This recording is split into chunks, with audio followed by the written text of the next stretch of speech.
Chapter 1. Starting with dual systems, experience hell and inferno level tasks. The continent of Douluo. Stardo Great Forest. Ring. Symbiotic system successfully bound. Symbiotic system. Complete symbiosis tasks with specified individuals to gain lifespan rewards. Ring. More children. More blessings system successfully bound. More children. More blessings. As the name implies, more children, more blessings. For every additional offspring the host gains, a soul power level reward will be provided. The more offspring, the higher the level. In addition, there are also secondary rewards. My golden finger has arrived. The youth, who was lying on the ground like a dead fish, suddenly sprang up. And two at once. The young man's name is Yiqing, an ordinary person from Earth. A month ago, he was reincarnated into the body of an ordinary person in a small town near the Stardo Great Forest on the continent of Douluo. His soul bone is a small wooden stick, and his soul power is 0. In this world where soul bones and soul power levels are highly respected, Yiqing, who lacks any special skills, can barely move. Moreover, since the location of his reincarnation is near the Stardo Great Forest, wild soul beasts run rampant. It's already quite remarkable that Yiqing has managed to survive for a month. Today he also planned to enter the Stardo Great Forest to test his luck, but unexpectedly, upon entering, his systems activated. Yiqing laughed heartily towards the sky. Having read many reincarnation novels, starting with 2 golden fingers is truly unprecedented. Just as Yiqing thought he could become formidable, the system's notification sound rang again. He had not even had time to plan for the future when another sound came through. Ring. A task for the symbiotic system has been issued. Symbiotic target, Silver Dragon King. Please immediately head to the core circle of the Stardo Great Forest and complete binding with xuanhuan, the Silver Dragon King. This task cannot be refused. Failure will result in death for the host. System, what kind of nonsense task are you issuing? You said cannot be refused. What the hell? The host may refuse. Refusal results in instant evaporation, right? Yiqing was speechless. It was far too irresponsible. Who exactly is xuanhuan, the Silver Dragon King? She's a divine beast capable of living hundreds of thousands or even millions of years longer than him. Would she willingly bind in symbiosis with someone like him, whose lifespan is half gone already? This is ridiculous. Ring. After detection by the More Children, More Blessings system, it was found that the host, at the age of 18, does not have any offspring yet. A special task has thus been issued. The host must immediately go to the core area of the Stardo Great Forest and marry xuanhuan, ensuring her pregnancy within 1 month. Otherwise, the host will face death. Damn it. System number 2. You're trying to ruin me as well. Number 2 is what Yiqing just named the More Children, More Blessings system, while the symbiotic system is naturally number 1. Marrying xuanhuan? Forget that. Do you even think I can survive entering the core area of the Stardo Great Forest? Digging out a dragon sleeping underground for thousands or even tens of thousands of years to marry her? The crucial issue is, how do I reproduce with a dragon? If the symbiotic system's task is hell level, then the More Children, More Blessings system's task is inferno level. Please complete the task as soon as possible, host. Please complete the task as soon as possible, host. Being rushed by 2 systems simultaneously, that's truly unparalleled. Number 1. Tell me, what specific rewards will I get if I complete the task? Complete coexistence with the Silver Dragon King, and you will be rewarded with a lifespan equal to hers. In the future, this lifespan can still be extended. Number 2. What about you? Complete having a child with xuanhuan, and for each child, you'll be rewarded with 10 soul power levels. This continues until the host's strength reaches beyond the level of Divine King. Of course, there are also side rewards. Both systems set at the same time. Children, soul power, Divine King, and above. A glimmer of longing appeared in Yiqing's eyes. Undeniably, the rewards offered by number 1 and number 2 were very tempting. Longevity and blessings, who wouldn't want that? The core area of the Stardo Great Forest. The calm surface of the Lake of Life suddenly emitted a low, deep dragon roar. In the blink of an eye, several figures transformed into 4 beautiful beams of light appearing together by the Lake of Life. Could it be that our master is about to awaken? Our master was injured so severely. Isn't he not supposed to wake up so quickly? It might be due to something prompting him to awaken earlier. At this moment, deep underground at a depth of 1,000 meters, a massive and elegant silver dragon rested in slumber. Ring. Binding the symbiotic system. The silver dragon's thick and curled eyelashes slightly trembled. Ring. Symbiotic system successfully bound. Symbiosis? System? Finally, the Silver Dragon King opened her eyes. Her surroundings remained the familiar cave. Am I hallucinating due to sleeping for too long? Closing her eyes briefly, the mechanical voice in her mind resounded again. Please immediately bind in symbiosis with a man named Yiqing. Time limit, 1 hour. Map sharing completed. Binding symbiosis. If he lives, you live. If he dies, you die. Binding failed. Die together. The silver dragon opened her eyes again, simultaneously receiving the exact location of a man in her mind. Yiqing. Human male? Binding symbiosis? How dare you suggest that I, the noble Silver Dragon King, bind in symbiosis with a mere human male? She scratched the air a few times with her dragon claws but couldn't reach or hit anything. Enraged, the Silver Dragon King closed her eyes once more. Is this what they call even a dragon being bullied by dogs when she's down? I refuse to believe this. Not even the combined forces of the war god and the heavenly realm could kill me back then. And now, you think you can? The lake has returned to calm. Detien's expression turned slightly disappointed. He had waited for his master's awakening for many years, waiting so anxiously it caused him pain. At this moment, an abrupt sharp pain surged through Gu Yuna's heart. Detected imminent danger to Yiqing's life. Please arrive at the designated location as soon as possible to rescue him, or both of you will be in mortal danger. Gu Yuna hadn't felt this close to death in a long time. It's not that she feared dying. No, she absolutely refused to go like this before settling scores with the heavenly realm. Above ground, an overwhelming, terrifying aura spread everywhere, causing Detien and others to kneel once again. Detien, go to the outer part of the forest and save a man named Yiqing. Stop the Titan monkey. Hurry up. This was the first time Detien heard his master speak to him with such an urgent tone, as if the heavens were collapsing. Yes, I'll bring Yiqing over immediately. Who exactly is this man called Yiqing? At this very moment, Yiqing was wide-eyed, staring at the towering figure in front of him. Under the sunlight, its jet black fur shimmered with iridescent colors. Estimated height, no less than 15 meters. Its appearance seemed both ape-like and similar to a gorilla, with a giant head crowned by 2 lantern-sized eyes, pitch black all over. The king of Douluo Great Forest, the 10,000-year-old soul beast, the Titan monkey. What the hell? Yiqing shouted angrily before turning on his heels and running for his life. Symbiosis? System? You piece of crap. I'm about to die, and you're still playing around? Boom. A surge of black energy erupted from the Titan monkey. Like a perfect parabola, Yiqing was flung into the air by the shockwave. Chapter 2. Gu Yuna is pregnant. The crisis temporarily resolved. Underground, Gu Yuna, who was already weakened, experienced another severe chest pain. She looked down and was shocked. Clearly visible on her chest were several deep claw marks that bled profusely. No matter how she used her soul power, the wounds refused to heal. Keep in mind, she is the Silver Dragon King, and there are few species in this world capable of injuring her. Even now, with her severe injuries and without the abilities of a god king, it is still impossible for anyone to claim her life. This is because your bonded one is currently facing death's threat. Where he is hurt, you will bear even greater harm. If you do not take action soon, when he dies, so will you. This was the third time the system had urged her to act immediately. Gu Yuna realized the gravity of the situation and disregarded her own severe wounds as she forced herself out of the lake of life. Roar. A massive dragon roar shattered the sky, spreading the terrifying aura of the Dragon King across the entire forest. Instantly, all the soul beasts in the forest cowered and trembled on the ground. In Titan Gorilla's eyes, Yiqing was like an insignificant little bug obstructing its way, so it intended to wipe him out. Facing the Forest King, the Titan Gorilla, let alone Yiqing, a mere ordinary human with no soul power at present. Even a title Douluo would have a hard fight against it. Yiqing felt as if his internal organs had shifted positions. His mouth was filled with only a lingering metallic taste of blood. But he didn't stop. All his life, he thought it necessary to fight once for himself. Every step the Titan Gorilla took left a colossal footprint on the ground. Therefore, Yiqing's escape tactics were clever. He ran back and forth, from one pit to another. When he could no longer run, he simply rolled. Bang! Bang! As continuous attack sounds from the Titan Gorilla reached him, Yiqing's strength was completely depleted. I'm tired of this nonsense. Let everything be destroyed. He closed his eyes despairingly. At that moment, he seriously doubted whether these two systems existed just to mess with him, not even granting him any kind of external help. They made him complete the task all by himself. Bang! Contrary to his imagination, there was no expected pain. All Yiqing heard was a loud noise, followed by a faint smell of a young girl drifting into his nose. He slowly opened his eyes and was stunned. Before him stood an incredibly beautiful woman with silver hair cascading down to her ankles, wearing a white shirt with enchanting purple eyes. Those were a pair of stunning purple eyes capable of stirring the hearts of every man in the world. Her long lashes curled gracefully around those clear and transparent violet eyes. Most importantly, Yiqing saw his own wretched reflection in those captivating eyes. Silver hair, purple eyes, white shirt. Then looking at her face, no amount of adjectives could describe her beauty. Oh no, it was exactly the look he favored most. Hold on, could this really be Gu Yuna? The loss of blood, combined with the sensation of his chest being flooded with blood, caused dizziness in Yiqing's brain. Titan, dare you harm my person? You're courting death. Boom. With just a light wave of her hand, Gu Yuna sent the massive body of the Titan Gorilla flying away. The Titan Gorilla might be the king of the forest, but that title was given unknowingly by human soul masters. In fact, it doesn't even have the qualification to approach the core area of the Douluo Great Forest. From the moment Gu Yuna's presence appeared, the Titan Gorilla had actually been suppressed. Once again, with just a casual wave of her hand, the giant body of the Titan Gorilla crashed into a nearby mountain, becoming temporarily immobile. It truly was Gu Yuna. My external assistance has arrived? Finally, Yiqing sighed in relief. Rescue scenes like "The beauty saves the hero" rarely occurred in reality, but it happened to him. The feeling was absolutely amazing.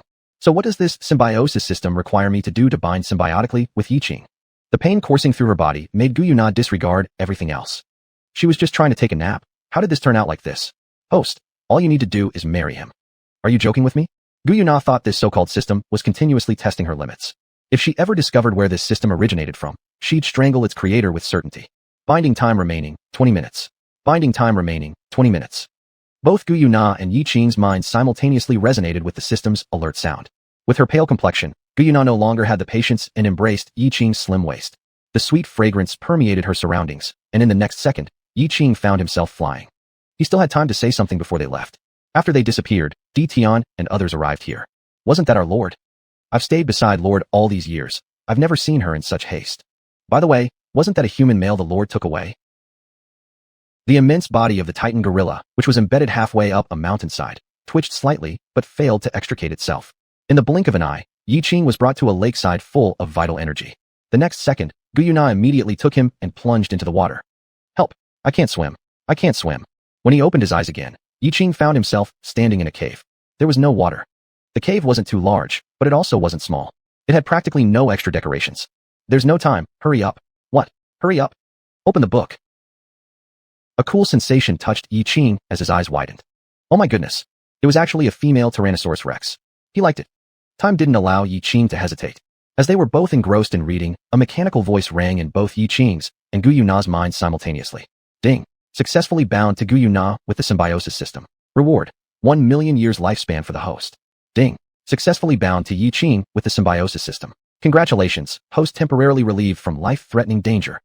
Only temporarily, which meant Guyuna would still need to ensure Yiqing's safety later. However, this human didn't seem so detestable either. Yiqing only felt waves of bone-cracking sounds emanating from his body as he underwent astonishing changes. His eyes became larger and deeper, and his body grew taller and stronger. This transformation made him completely renewed. Guyuna watched all this happen before her very eyes. This feeling amazed her. More importantly, after reading together with Yiqing, she realized the wound on her chest healed. The injury left by Dragon God when it split seemed to have improved as well. Although the effect wasn't yet obvious, she felt much better mentally. It turned out that there was such an effect. Chapter 3. The Malevolence of the Fierce Beast towards Yiqing. In the blink of an eye, 3 days had passed. Guyuna finally let Yiqing go and brought him to the surface. There were 4 people around the Lake of Life. The one in the center was tall, wearing a black robe embroidered with dragon patterns and gold thread, looking majestic and dignified. Yiqing knew that this was Tian, the leader of the 10 great fierce beasts. His true form was the golden-eyed Black Dragon King, the most powerful fierce beast besides Xuanhuan. To the right stood an extremely robust man, almost 3 meters tall. He had a naked, muscular upper body, a face full of brute muscles, and a menacing look. This was Xiangjun. Ranked 6th among the 10 great fierce beasts, his true form was the dark gold clawed bear. And there were 2 women. One was covered head to toe in purple-black scales, slender and well-proportioned with a round chest and straight, long legs. Above her chest, she exposed white shoulders and a deep cleavage. Her long, purple-black hair framed a figure and beauty that could drive any male into a frenzy. No need for introduction, this was Zijia. Ranked 9th among the fierce beasts, her true form was the hellish Dragon King. The other woman wore a dress of emerald green, looking noble and elegant. Her unique emerald green hair gave her a dancing feel as if she was gliding through the wind. Behind her were a pair of pure white wings that accentuated her flawlessness, and her large eyes were filled with an irresistible allure. This was Bai Ji, ranked 4th among the 10 great fierce beasts, from the race of emerald swans. One woman was fiery to the extreme, the other gentle to the extreme. They were 2 extremes. Of course, even combined, they weren't as beautiful as Xuanhuan. Now carrying Yiqing's bloodline within her, Xuanhuan exuded a maternal glow, her beauty transcending any words to describe it, making her even more ethereal and captivating. Indeed, when she made her entrance, it overshadowed the beauty of both Bijia and Zijia. Yiqing felt he'd never seen so many fierce beasts in his life. Would they eat humans? The pure lineage of the silver dragon suppressed the 4 fierce beasts, causing them all to revert automatically to their original forms, bowing at the feet of Yiqing and Xuanhuan. Seemed like they wouldn't eat people. Not bad being a kept man. This is Yiqing. From today onward, he is my husband. Whenever you see him, treat him as if you see me. Do not disrespect him. In front of the 4 fierce beasts, Xuanhuan fully displayed the dignity expected of her as the sovereign of soul beasts, a completely different person than when she was with Yiqing. Of course, in Yiqing's eyes, she was cuter when he saw her reading books. After introducing Yiqing, Xuanhuan took him back to the underground cave. Tian was speechless, but he did not show it in front of Xuanhuan. Leader, this human novice, our master wants us to respect him as Lord. Does he deserve it? Xiangjun had an even more volatile temper. You must know, in the past, with nearly 470,000 years of cultivation, he dared to confront Tian, who had far more experience than him. Although in the end, he received a good beating from Tian. He certainly does not deserve it. Tian radiated anger throughout his body, as if a fine cabbage in his own garden had been defiled by a pig. The master must have slept herself silly, actually allowing so many fierce beasts to listen to a mere human. Leader, don't worry. I'll give him a proper lesson. Xiongju's already terrifying face turned even more fearsome due to anger. Since unlocking the story in the book, Xuanhuan had practically clung to Yiqing at every moment, demanding he accompany her in flipping through the pages. Yiqing, from now on, you can only flip books with me, understood? And if I catch you flipping books with anyone else, you're dead. Dear, with such a clingy wife, where would I find time to do that with others? Come, let's do it again. Flipping books is really fun. Another month went by quickly. Yiqing gently stroked Xuanhuan's belly, feeling the faint heartbeat coming from her flat abdomen, where their child was growing. The timing seemed about right. He should tell her now. Xuanhuan, though a silver dragon king, spent too much time flipping books recently, potentially affecting their baby. Honey kiss. As usual, Xuanhuan leaned over to Yiqing, ready to read the book together. Xuanhuan, wait a moment. There's something I need to tell you. Yiqing carefully moved Xuanhuan, who had latched onto him like an octopus, to sit opposite him. Then he looked at her seriously. Suddenly, Xuanhuan felt a jolt of uneasiness inside her. It was the first time in over a month that Yiqing spoke to her with such a serious demeanor. This caused Xuanhuan's heart to skip a beat. Could Yiqing be leaving? She knew she was a dragon, and he was a human. Together, they surely had challenges, especially since he had been taken against his will. But no, Xuanhuan would absolutely never allow Yiqing to leave her. I won't listen. Xuanhuan suddenly stood up, throwing a tantrum. Nar. Yiqing was dazed. She was just fine a moment ago. How did it suddenly? A woman's heart is as unpredictable as the bottom of the sea. You don't need to say any more. I won't allow you to leave. If you dare leave, I'll break your legs. Anyway, you are destined to stay by my side for the rest of your life. Xuanhuan's little face was filled with determination. Nar, what nonsense are you talking? How could I possibly leave you? You're already carrying my baby. Even if you tried to chase me away now, I wouldn't go. Yiqing laughed as he pulled Xuanhuan into his arms. This silly girl was throwing a tantrum because she feared he would leave her. Really, you won't leave? Wait, Yiqing, what did you just say? Baby? Xuanhuan suddenly felt as though she had been struck by lightning, her body becoming stiff. You see, her silver dragon king body was extremely strong, making it very difficult to conceive life. So she had never imagined having a baby so soon. You're pregnant. You're going to be a mother, and I will be a father. The thing I wanted to tell you today is this. I think we should also reduce how often we read books in the future. I definitely don't want to harm our baby. Yiqing's tone carried evident regret and reluctance. Xuanhuan was dumbfounded. She was going to be a mother. She was going to be a mother. The next second, a flash of silver light sent Yiqing flying onto the surface of the lake of life. Yiqing, let me process this. Yiqing bitterly smiled. This woman, upon learning she was going to be a mom, immediately kicked him away. He had said they should reduce the frequency of reading, but he hadn't said anything about stopping completely. As soon as I see you, I can't help myself. As he thought that, Xuanhuan's shy words came again to his ears. Ah, now he understood. Ha. Yiqing burst out laughing. Well then. It has been tiring lately. You should rest well. MMM. Chapter 4. 1 litter of 9 treasures. Dragon bears 9 sons. Yiqing's rewards keep coming. Within the cave, Xuanhuan tenderly caressed her still flat abdomen. Ever since Yiqing had told her about the pregnancy, her heart had been pounding non-stop. Being a mom. Before meeting Yiqing, Xuanhuan had never even thought about becoming a mother herself one day. After all, in this world, no one besides the Golden Dragon King was worthy to share her bloodline. Would her child with Yiqing look more like her or him? An image of Yiqing's handsome face involuntarily surfaced in her mind, causing her cheeks to flush. It had only been a few seconds since Yiqing left, and already Xuanhuan found herself missing him. After all, the feeling of reading together with him was simply amazing. No, it's not good for the baby. Xuanhuan shook her head vigorously, trying to restrain herself. A while later. No, I can't hold on any longer. Husband, wah. 3 years later. On a dark, stormy night, amid continuous dragon roars around the lake of life and thunder crackling in the sky, Yiqing outside the cave once again heard the familiar system voice. Congratulations. The host has successfully gained 9 sons, rewarding you with 90 levels of soul power. That's right, this pregnancy lasted long, a full 3 years. However, their frequency of studying wasn't affected by this 3-year pregnancy at all. After all, the Silver Dragon King's body was quite powerful. Moreover, perhaps due to her pregnancy, Xuanhuan also had an increased need for reading, but luckily Yiqing's stamina was enough not only to meet her needs, but he actually enjoyed doing so himself immensely. Additional reward. Acceleration Pack, Soul Ring Pack. There was also additional rewards. What were these acceleration packs and soul ring packs? Wait, 9 sons. Just then, a lightning bolt thundered near Yiqing's ear, startling him nearly off his feet. Had he heard correctly? Xuanhuan had given birth to 9 sons this time. This overwhelming happiness almost blew Yiqing's mind. But there was more. 90-level soul power as a reward. Yiqing's excitement couldn't be contained. System number 2 did not deceive me. It promised a 10-level reward for every child, and now with 9 children, it truly rewarded him straight with 90-level soul power. already achieved the title of Supreme Douluo. 3 years ago, he was 18. 3 years later, 21. 21 years old, and already achieving the Supreme Douluo title. In the original story, the lucky protagonist Tang San became a Supreme Douluo at 25, didn't he? Yiqing surpassed that by 4 whole years, reaching Supreme Douluo at just 21. Oh ho ho. Besides, they're non-euplets. The probability of such things only ever seen on Earth TV. System number 2, look how awesome I am. Yiqing couldn't help but brag. What could possibly make him feel prouder than making his woman conceive 9 times simultaneously within a month? If anything did exist, Yiqing wouldn't care for it. Don't forget, his woman is none other than xuanhuan, the Silver Dragon King, one of the avatars of the Dragon God. System number 2. Please note, my name is more sons, more blessings. I don't care. Only because I'm awesome can we achieve such incredible results. In short, the fact that he made the Silver Dragon Queen pregnant with 9 children within a month is something Yiqing would boast about forever. Rewards aside for now. First, Yiqing rushed to xuanhuan. During childbirth, she transformed into her true form, unleashing 7 elemental streams within the cave that prevented Yiqing from getting near, being just an ordinary person.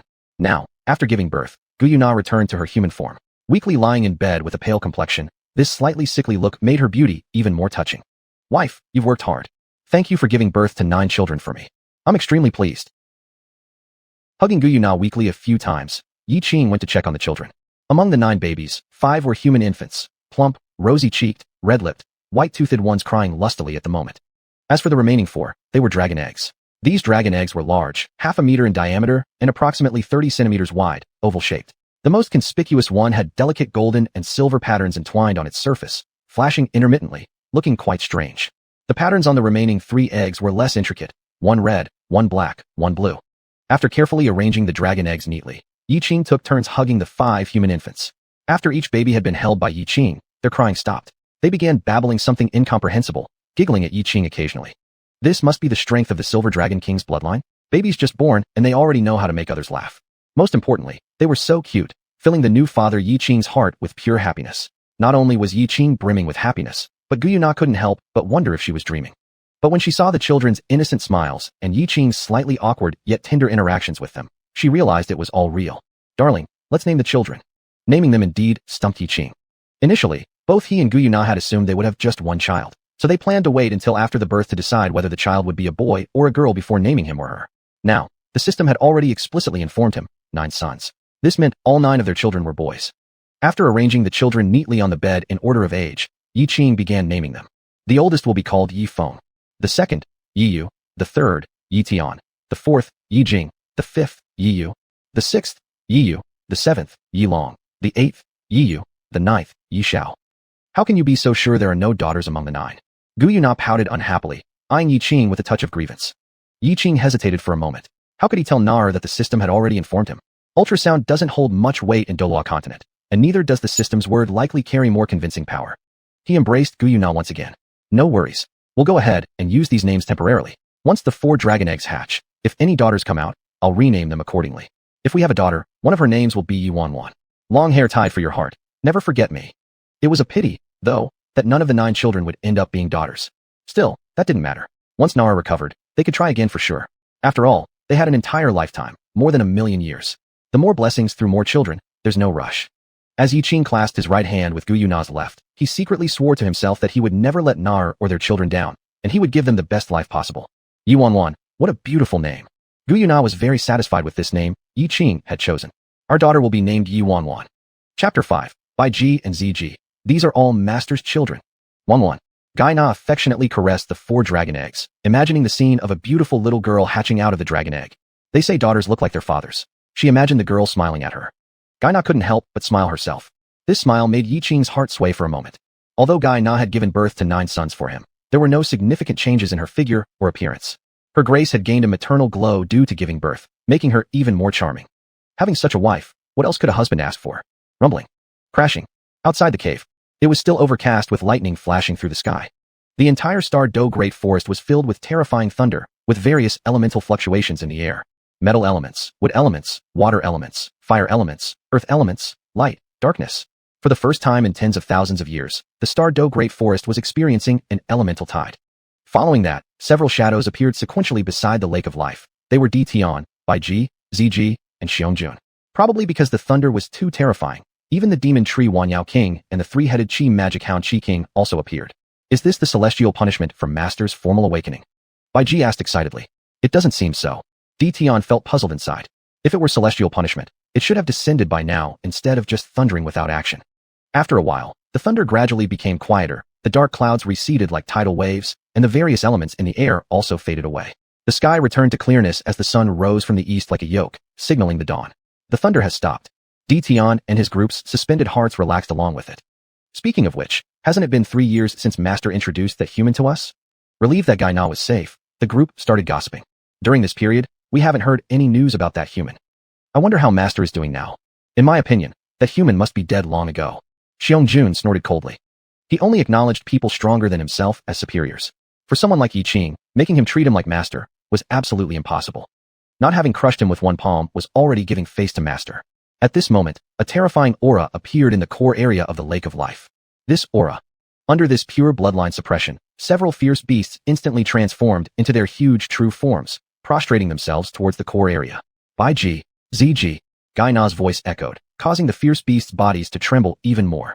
Di Tian could feel that Master's voice sounded more forceful this time compared to before, and this aura was almost comparable to her strongest period. After 3 years, Master's body had recovered? You two come in to help me. Right now. Gai Na's voice resonated in the ears of each fierce beast, filled with authority. Yes. Di Tian had just sent Bai Ji and ZG into Gai Na's cave when they heard the cries of babies echoing. Wah wah wah. When Bai Ji and ZG saw everything before them clearly, Master was with a human male, each holding a child, at a loss for what to do. In front of them were 3 more crying children, even louder. Children. If they hadn't seen Gai Na, Bai Ji and ZG would have thought they walked into the wrong cave. Master, are these your children? It must be a dream. These are only part of them.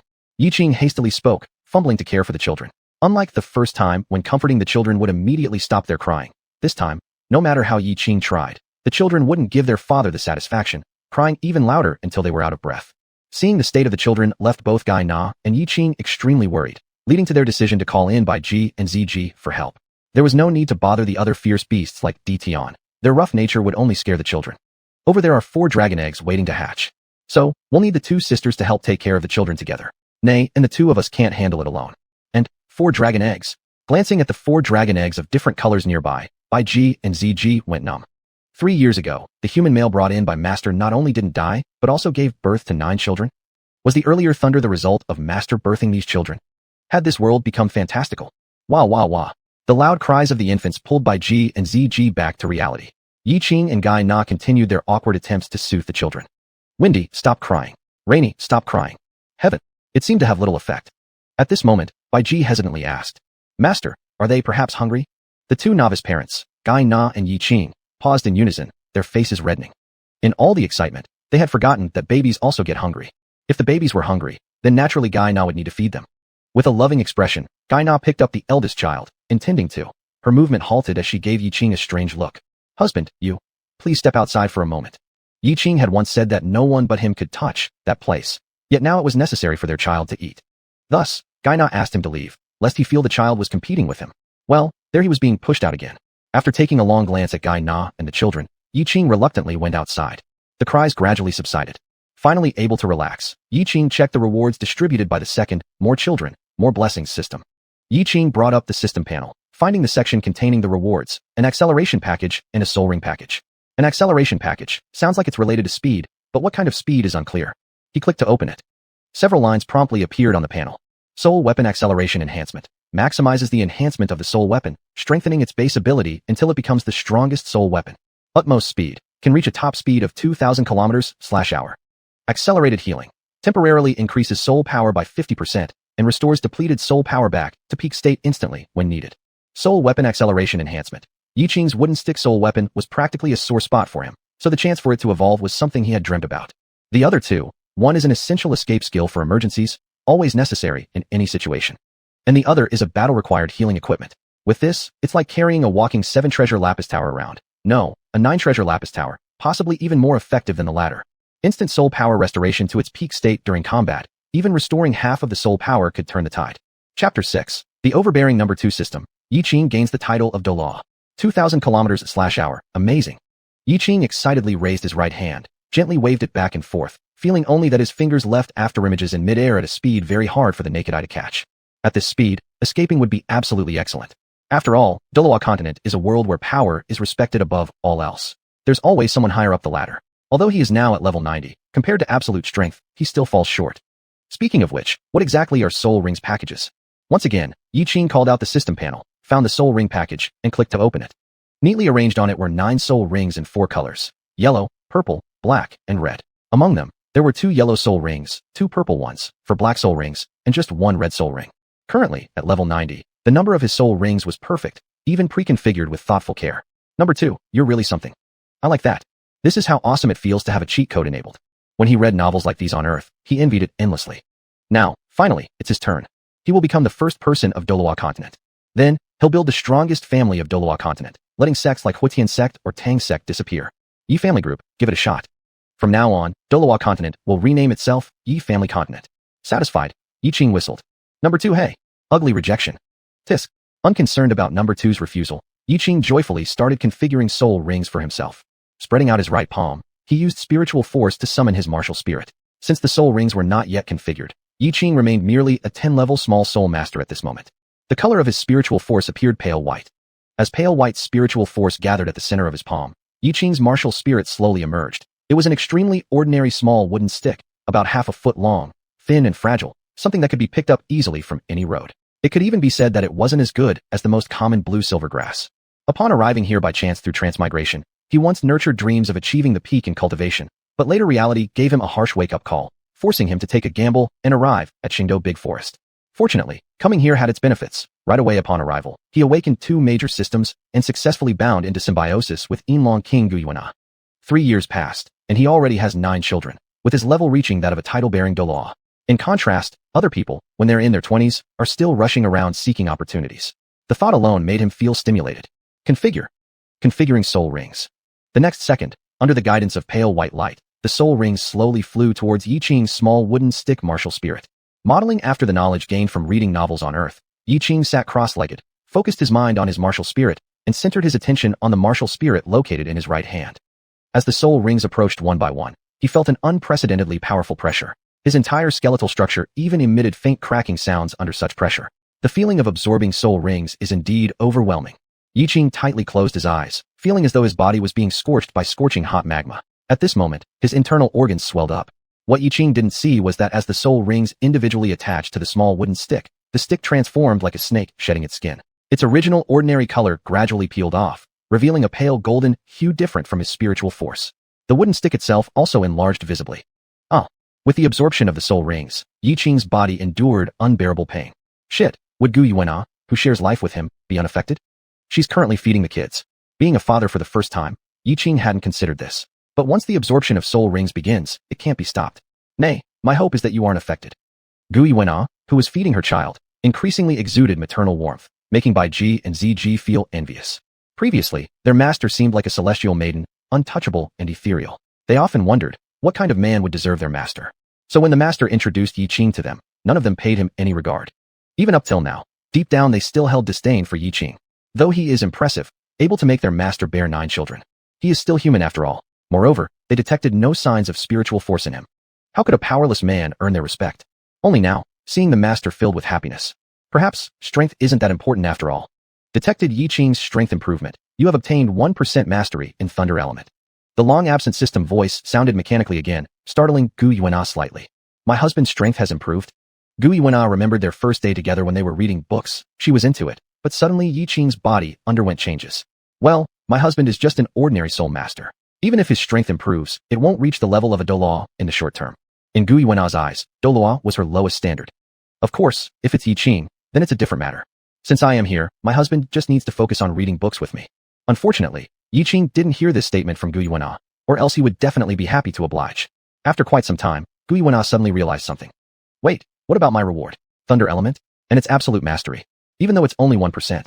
Bear in mind, she has mastered 7 elements so far. Now with the addition of the Thunder Element, it means she now controls 8 elements. However, due to repeated thunder calamities, she had always detested this particular element.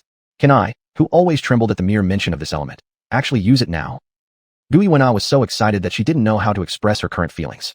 After an unknown duration, Yiqing's pain finally subsided. As the saying goes, after bitterness comes sweetness.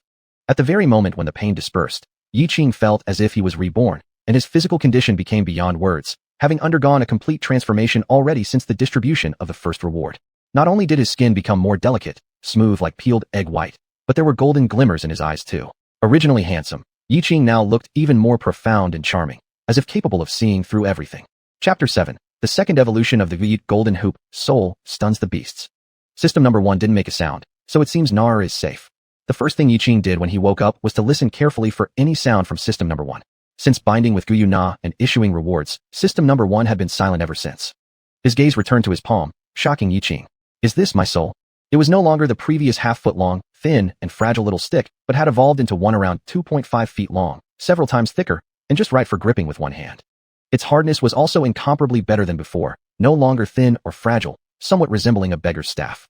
Yiqing swung it at extreme speed, hearing only whooshing sounds. The staff could not be seen with the naked eye. At this speed, even without using soul techniques, he could easily defeat ordinary soul masters, sending them scattering like petals. Feeling quite satisfied, Yiqing couldn't wait to try out the power of the soul techniques. With that thought in mind, he left Guyu Na's cave. As soon as he came out, he faced Xiong, his face filled with cruelty, staring at him as if he were already dead. Yiqing, you're actually still alive. Faced with the mountain-like Xiong, Yiqing felt as small as an ant. Sorry to disappoint you. I'm still alive. One shouldn't fall short in terms of spirit, no matter their strength. That was Yiqing's style. Otherwise, had he acted humble in the past, he wouldn't have ended up in the Star Do Great Forest under duress. Since you're still alive, allow me the kindness of sending you on your way today. In the next second, a towering dark golden clawed bear silhouette slowly raised its head behind Xiong. If it had been 3 years ago, seeing this huge dark golden clawed bear would have terrified Yiqing to the point of wetting himself. But now? Not to be outdone, he stretched out his right hand, and a beggar's staff about 2.5 feet long appeared in his palm. Yellow, yellow, purple, purple, black, black, black, black, red. 9 soul rings gradually emerged from his body. Upon seeing Yiqing's 9 soul rings, Xiong was stunned. 3 years ago, when the master introduced Yiqing to them, there hadn't been a trace of soul force on him.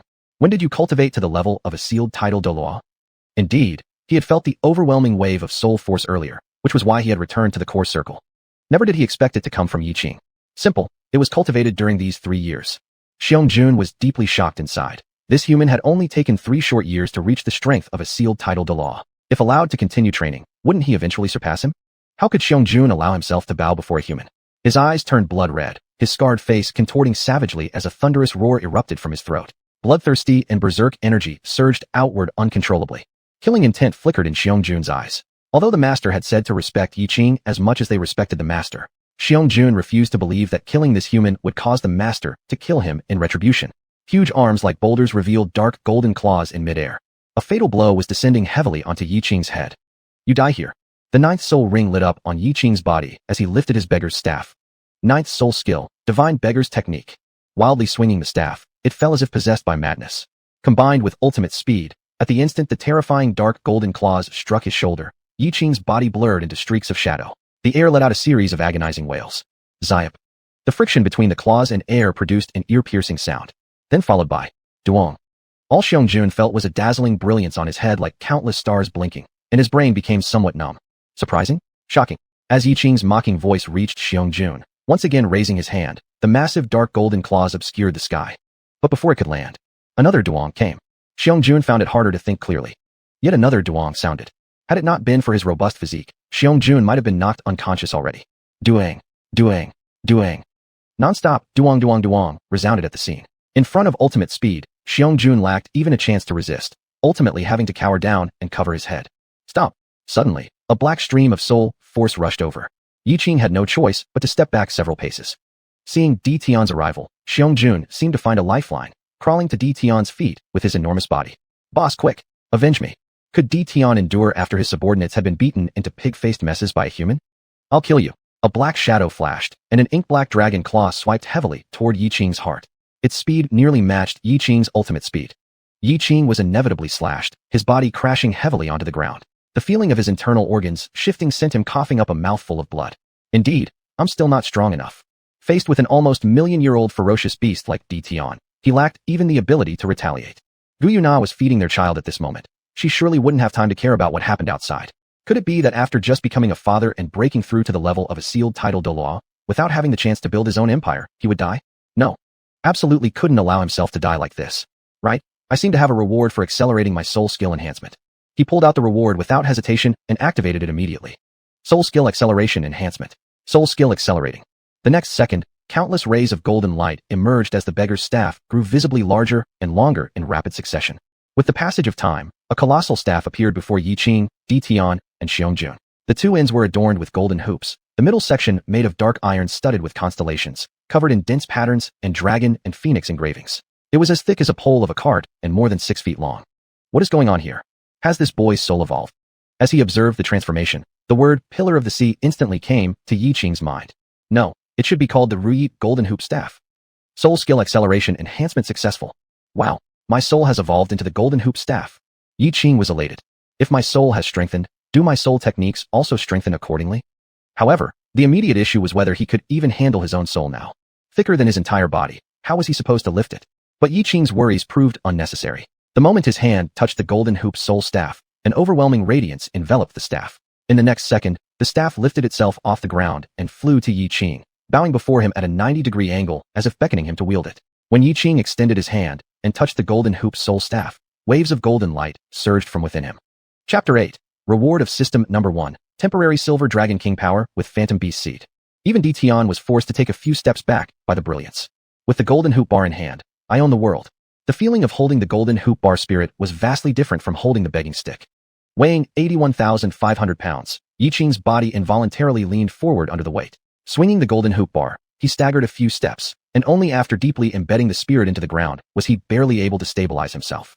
Still not proficient enough. Yiqing, although your talent is good, it's regrettable that you are not a soul beast but a human. Humans and soul beasts are destined never to coexist peacefully. Therefore, you have only one path to death. It has been 3 years. 3 years ago, Tian could occasionally sense the presence of his master within the core circle. Occasionally, his master would automatically communicate with him, seeking updates on the soul beasts. However, ever since this human appeared, the master hasn't cared about the condition of the soul beasts anymore. Even when he actively reported to her, she no longer responded. And all of this is because of this human. It's this human who has distracted the master from her duties. Only his death can make the master reassume her responsibilities as the sovereign over soul beasts. Oh, Tian transformed into a colossal black dragon, ascending skyward before plummeting down again, standing before Yiqing. Extending his right claw, a dark, destructive energy coalesced upon it. Dragon God Claw. A resonant and piercing roar of a dragon emanated from Tian. The moment he swiped his claws at Yiqing, the very air emitted a sound of agony. The 7th soul skill, the true form of the Golden Hoop Bar, the invincible Golden Hoop. The Golden Hoop Bar expanded 100-fold, golden dragons roaring. Its momentum like a rainbow, the Golden Hoop Bar was unstoppable. Clang, clang, clang. Amid flashes of electricity, Yiqing took a few more steps back, his mouth filled with the taste of blood stimulating his nerves. If not for the support of the Golden Hoop Bar spirit, Yiqing would already be down on the ground. Shit. Is this black dragon going to keep at it until I die? What's wrong with you? So what if I'm human? You think you're better because you're a soul beast? Arrogant much. If you give me an opening, you'll see how I deal with you. Upon completing his attack, Tian stood there lost in deep contemplation. Has the world turned upside down? My divine dragon claw just made him cough up some blood, that's it? Detected improvement in Guyu Na's strength. You have gained access to the power of Guyu Na's Silver Dragon King for 30 minutes. Considering your current weak body might risk while using the power of Silver Dragon King, you will be given a Phantom Beast Seed. Holy shit. System number 1, you finally showed up. 30-minute borrowing of Guyu Na's Silver Dragon King strength. Isn't this exactly the power I need most now? With this power, am I still afraid of Tian and these ferocious beasts? Phantom Beast Seed? It's actually the Phantom Beast Seed. Tian, if I don't beat you to pulp today, my name isn't Yiqing. Let's go? Number 1, I love you. Mua. Ugh. Refuse. Calm down. From Tian's perspective, it must be because he underestimated this human earlier. This time, he will definitely kill this human. Tian invested 120% of his attention and used the Dragon God Claw skill inherited from the Great Dragon God himself. To die under the divine Dragon Claw of the Great Dragon God is truly a stroke of luck for him. With a tremendous explosion, Tian panted heavily, extending his right claw.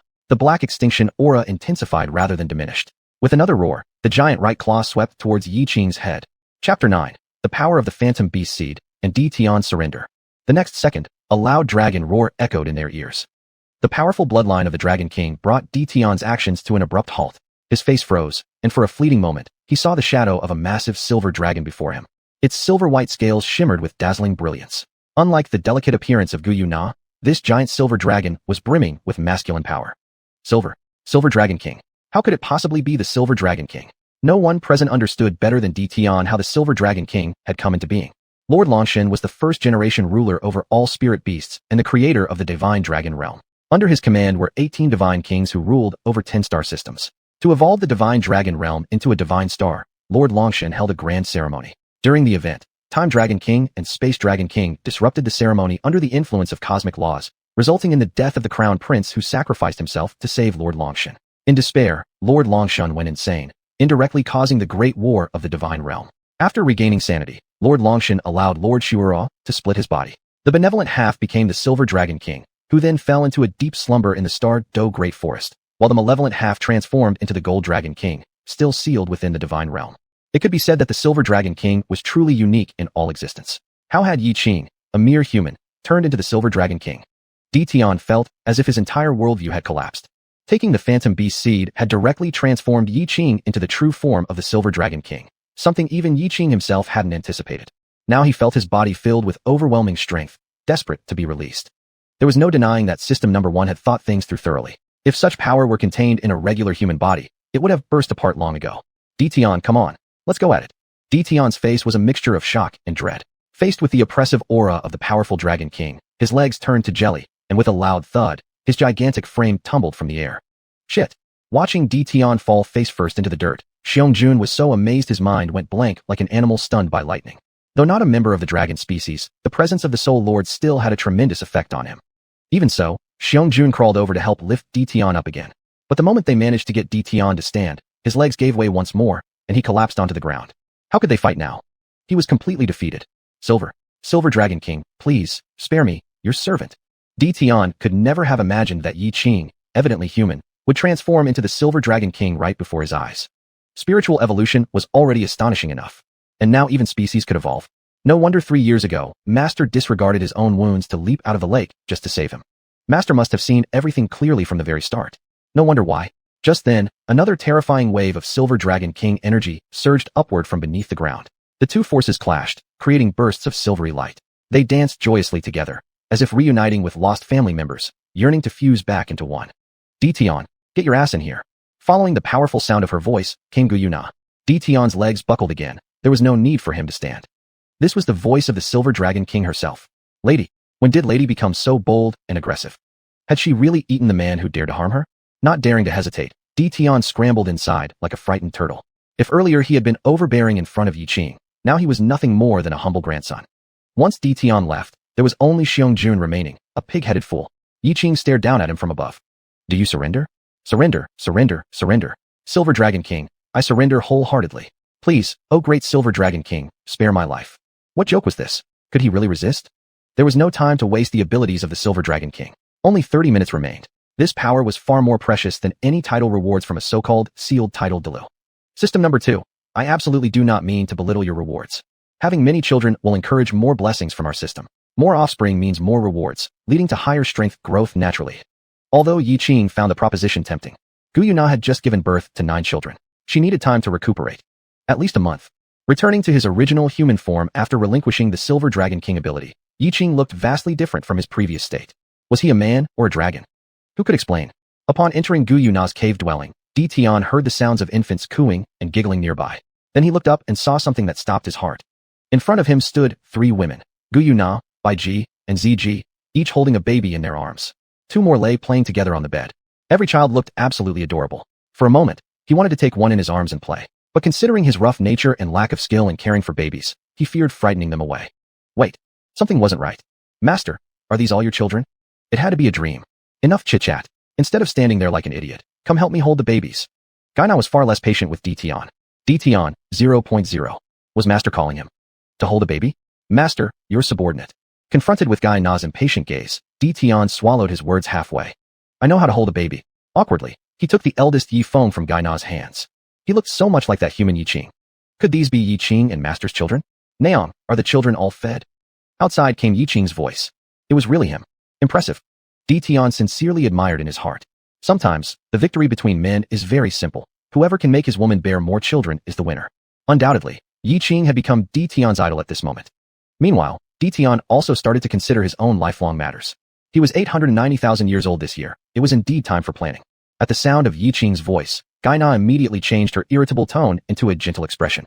Husband, woo. The children have been too restless. Nei's arms are sore. Tian, was this the powerful master he remembered? Not this way.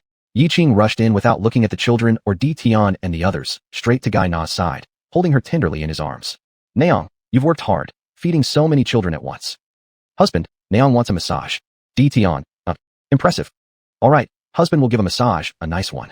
There are too many people here, let's go somewhere else for the massage. Where was Yiqing going with all this? He scooped Gai Na up horizontally. Everyone, please take care of the children for a while. Tian and the others.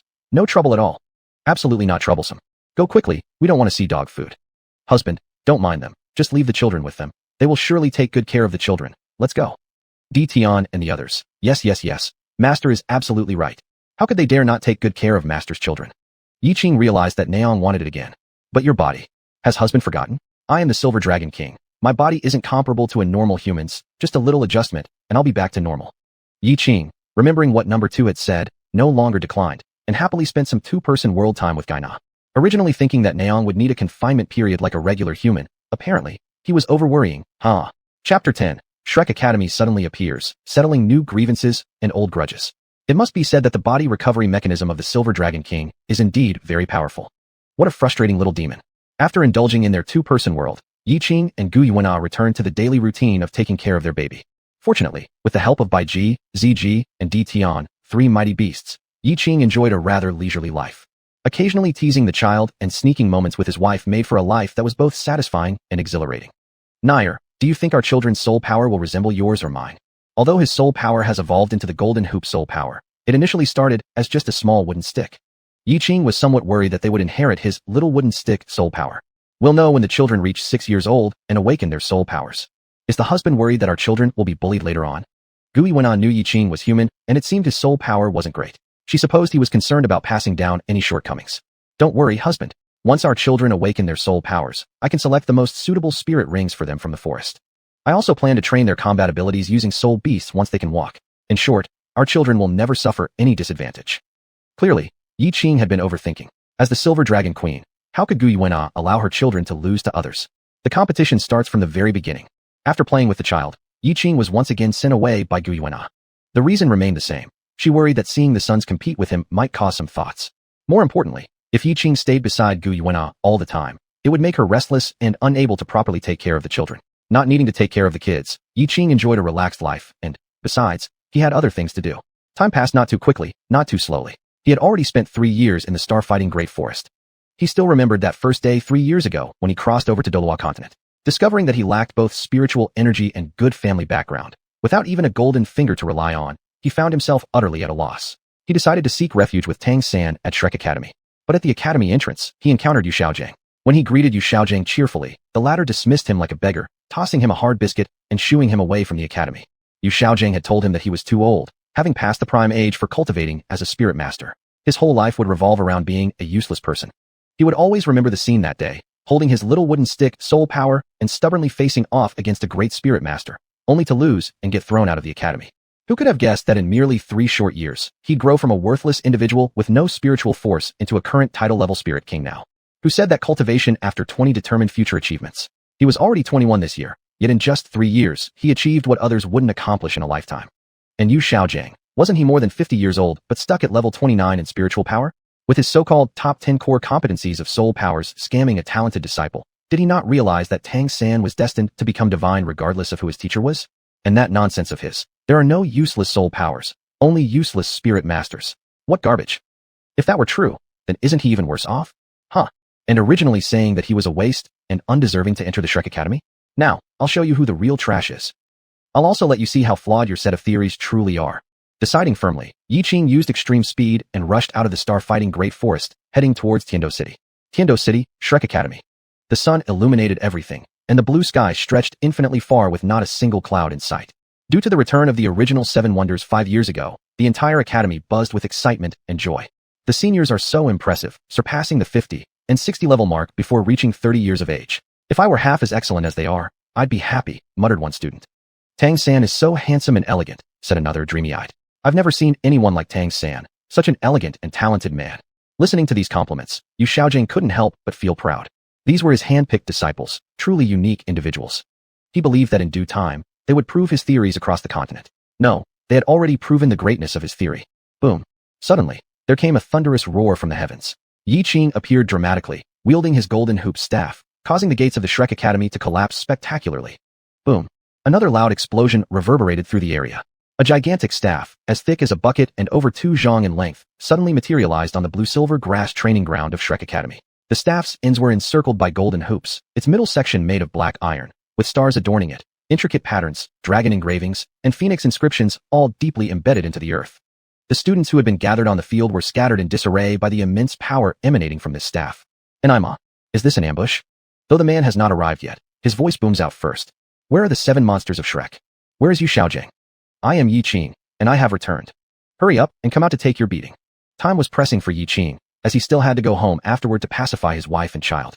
Yiqing. Many people present recognized this name.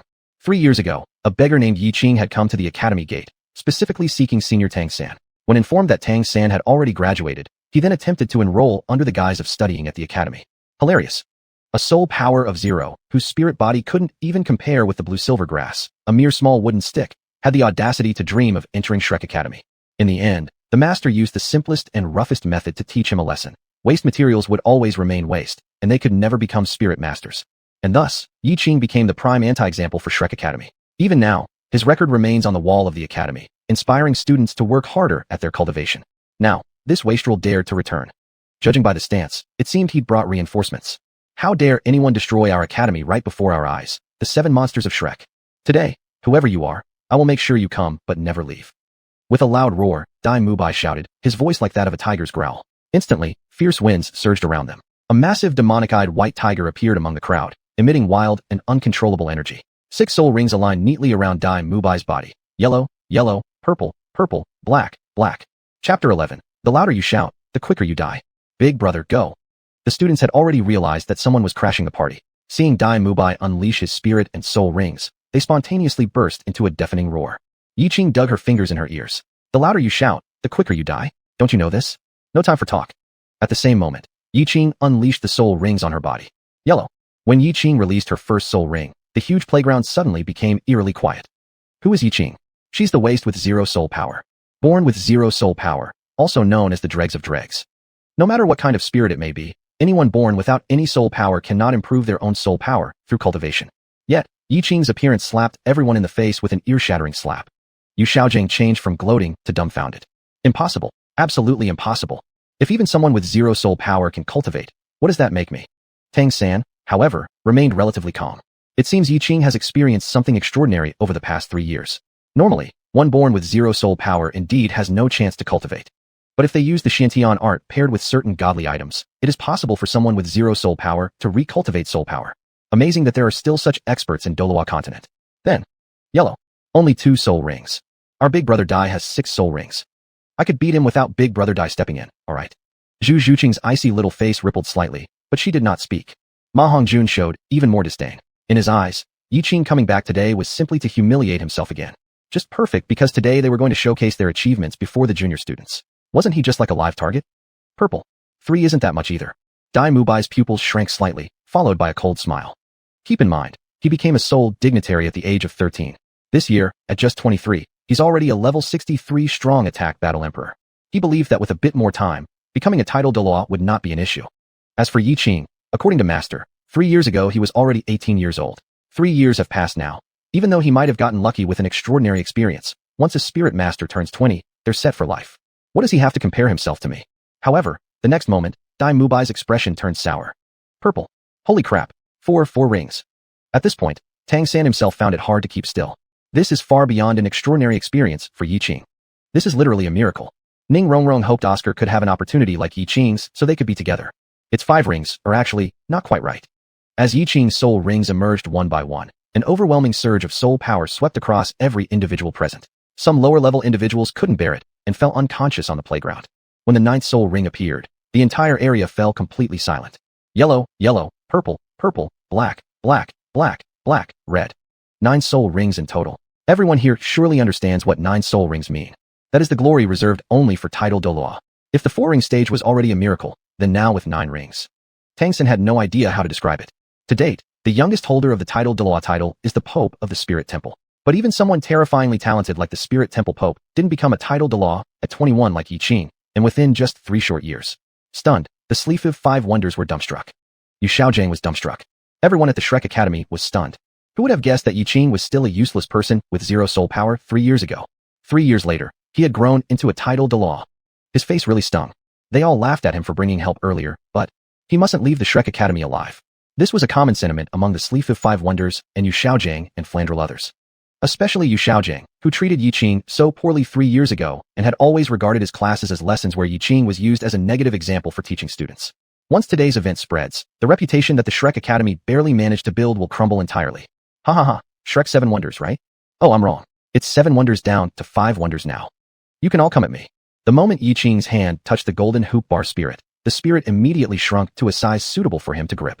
Dai Mubai, a minor soul emperor, wasn't enough before a titled Douluo. He was already struggling to stand under the terrifying aura. Chapter 12, Shrek, so weak. Yiqing's first soul ring lit up. First soul skill, Mount Tai Crush. As the begging stick spirit evolved into the golden hoop spirit, his soul skills also changed accordingly. The enormous arm-sized, 13,500-pound golden hoop bar descended from above. Duong. Even before Dai Mubai could unleash his first soul skill, White Tiger Guard Barrier, he saw stars, and his massive figure fell to the ground with a bang, as his legs twitched. What the hell? What kind of stick is this? So heavy, so hard. After struggling a few times, Dai Mubai passed out completely. So weak, unable to endure even the first soul skill. With a grip of his right hand, the golden hoop spirit returned to Yiqing's possession. All the students were dumbfounded. They knew that a title-bestowing Douluo was formidable, but they never expected him to be this powerful. A 60-plus level soul emperor couldn't resist in front of him. Initially, they still thought Dai Mubai was powerful. However, now, having Yiqing as an overlord, it's clearly insufficient. They wanted to cheer, but didn't dare. With the captain knocked out, could the remaining 4 remain passive? Tang San and Ma Hongjun stepped forward to Yiqing. Zhu Zhuqing pulled Ning Rongrong about 10 meters behind Yiqing, encircling Yiqing in a triangular formation. Simultaneously, each of them released their own spirit souls. Suddenly, a grand burst of flame erupted from Ma Hongjun, and a colossal crimson chicken phoenix appeared behind him. Yellow, yellow, purple, purple, black. The 5 soul rings on his body vibrated rhythmically. With overwhelming soul power carrying a special scorching heat, everything around became unreal, rippling like water waves. Zhu Zhuqing and Ning Rongrong also simultaneously unleashed their spirit souls and soul rings. 2 yellows, 2 purples, and 2 blacks. 6 soul rings adorned Ning Rongrong's 9 precious Douluo tower beautifully. After Zhu Zhuqing released her spirit soul, her cold aura seemed to become more ethereal, standing quietly there, yet making her complete figure impossible to grasp. When Tang San's blue-silver king emerged in his hands, all the blue-silver grass on the ground seemed to sway in regular motion, as if welcoming an emperor. The 7 Shrek monsters had fought side by side 5 years ago, and already possessed excellent synergy. Oh, the 5 greats have become 4. Upon hearing this, the faces of Tang San and the others immediately changed. Damn. This guy is so irritating. Why must he reduce us to 4 without hesitation? Begin. Tang San yelled loudly, and a circle of crystal-clear blue light suddenly bloomed from his body. 4th soul skill, Blue-Silver Prison. A layer of prison directly confined Yiqing, and the simultaneously released blue-silver field instantly made the blue-silver prison extremely solid. At the same time, the blue-silver grass in the playground grew wildly, rushing one after another toward Yiqing's direction. Seeing Yiqing trapped, the other 3 weren't willing to fall behind either. Ning Rongrong's 9 precious Douluo tower glowed brightly, and 6 beams of light shot out of the 9 precious Douluo tower, landing on each of them with 3 beams apiece. Currently, Ning Rongrong's soul power had reached level 60, and each of her soul skills could produce a terrifying 70% enhancement. Dai Mubai had fainted and was unable to perform the soul fusion technique with Zhu Zhuqing, so Zhu Zhuqing could only fight alone, which undoubtedly weakened their fighting power somewhat. Even though we are only 4 people, we may not necessarily lose. A faint smile appeared at the corner of Tang San's mouth. Suddenly, 2 intense blue beams of light shot out from Tang San's eyes. It was Purple Extreme Divine Light. Purple Extreme Divine Light was unleashed by focusing spiritual energy and compressed by the wisdom bone condensed through mental concentration. Even a title-bestowing Douluo would find it difficult to withstand. It was also one of Tang San's cheats. However, when a cheat meets a cheat, someone has to back down, and this person, naturally, cannot be Yiqing. Yiqing no longer wanted to play with them. It had been out long enough. If Nero couldn't find him after she finished feeding her child, she would worry. At the same time, his 2nd and 3rd soul rings lit up. 2nd soul skill, Golden Hoop Boundary. 3rd soul skill, Golden Hoop Flicker. The 2nd soul skill draws the earth as a cage, forming a golden hoop circle boundary. Boom. Under the impact of the Purple Extreme Divine Light and Yiqing's 2nd soul skill, a loud roar resounded, almost causing the air of the entire Shrek Academy to split. The 3rd soul skill, Golden Hoop Flicker, condensed countless soul powers into countless golden hoop bars and combined with ultimate speed. Bang bang bang bang. Innumerable sounds of blows came, and 4 figures were thrown out like rags. This was probably the first time Tang San returned from the city of slaughter and faced a Waterloo. All Shrek students were astonished by Yiqing's series of operations, gaping wide-mouthed. So this is what a title-bestowing Douluo is like. Quite enlightening. What to do? They wanted to cheer. Still, it was better to silently cheer for him in their hearts. Yiqing is amazing. Yiqing is handsome. Tangan fell heavily to the ground, feeling dizzy and seeing stars. This was only because of his monstrous physique that he didn't black out from the fall. As for the other three individuals, they weren't as robust as Tangan and fainted on impact. The 5-year pact of the Shrek 7 monsters ended with faints. Yu Xiaojiang's face turned pale. What sort of terrifying power was this? His second soul skill could rival Little Three's blue-silver domain. Even a prestigious Douluo bullying a group of soul kings and soul emperors at just 56 levels seems improper, doesn't it? Fran Li, Lu Erdragon, Zhao Wuji, and others suddenly arrived in front of the unconscious 5 Shrek monstrosities. Zhao Wuji's body inflated in the windstorm, and 8 soul rings, yellow, yellow, purple, purple, purple, black, black, black, slowly rose beneath his feet. His explosive soul power spread out, and a giant powerhouse bear appeared before Yiqing. Most students had no knowledge of Zhao Wuji's actual strength. Now that they finally saw it, they weren't particularly surprised. In front of a 21-year-old Douluo, reaching the rank of a 50-60 level soul emperor really wasn't impressive enough. Yiqing coldly smiled. Is it okay when a titled Douluo bullies a soul king or soul emperor, but not acceptable for a soul master to bully ordinary people? 3 years ago, how did you all bully me? Have you forgotten? Just reaping what you sowed. At that moment, suddenly, 3 figures descended from the sky, forming a triangle in front of Yiqing. Sun-moon radiance golden rotation. 3 powerful beams of golden light erupted simultaneously from the 3 individuals, enveloping the surroundings with gold. As the golden glow intensified, accompanied by Yu Xiaojiang's deep growl resembling a dragon's roar. Triple cannon roar. The plump triple cannon roar materialized midair. It was none other than the combined soul fusion technique Gold Holy Dragon formed by Yu Xiaojiang, Lu Erdragon, and Fran Li. Under the influence of their soul powers and soul rings, the triple cannon roar transformed into an enormous golden holy dragon. Its immense and majestic aura scattered across the vicinity, letting the surrounding students once again feel the might of the academy. There was no escape for Yiqing this time. Interfering with Shrek Academy would lead to consequences like these. Sure win, sure win. Spontaneously, the students began shouting, almost tearing the roof off the academy. Chapter 13. Qi Tian Douluo versus Hao Tian Douluo. A little worm, also daring to act big in front of me. Qi Tian Douluo. Qi Tian Douluo was the honorary title Yiqing had given himself. Qi Tian, equated with heaven itself. Yuxiagang, let me prove to you right now that you're so-called, there are no useless Wu Huns. Only useless Hun Shurs is utter nonsense. 6th soul skill, battle victory Buddha. A dazzling beam of golden light erupted from Yiqing's body. In the next second, Yiqing seemed to transform into an invincible war god, all his abilities enhanced tenfold, automatically reflecting damage. Hey, monster! Duong. With the swing of his golden hoop staff Wuhan, Yuxiagang was the first to be tossed 100 meters away, crashing heavily onto the blue-silver grass, dazed and disoriented, creating a large man-shaped pit. This fall left Yuxiagang not dead, but certainly incapacitated. As the central figure of the gold iron triangle, with him disabled, the gold holy dragon naturally collapsed in thunderous fashion.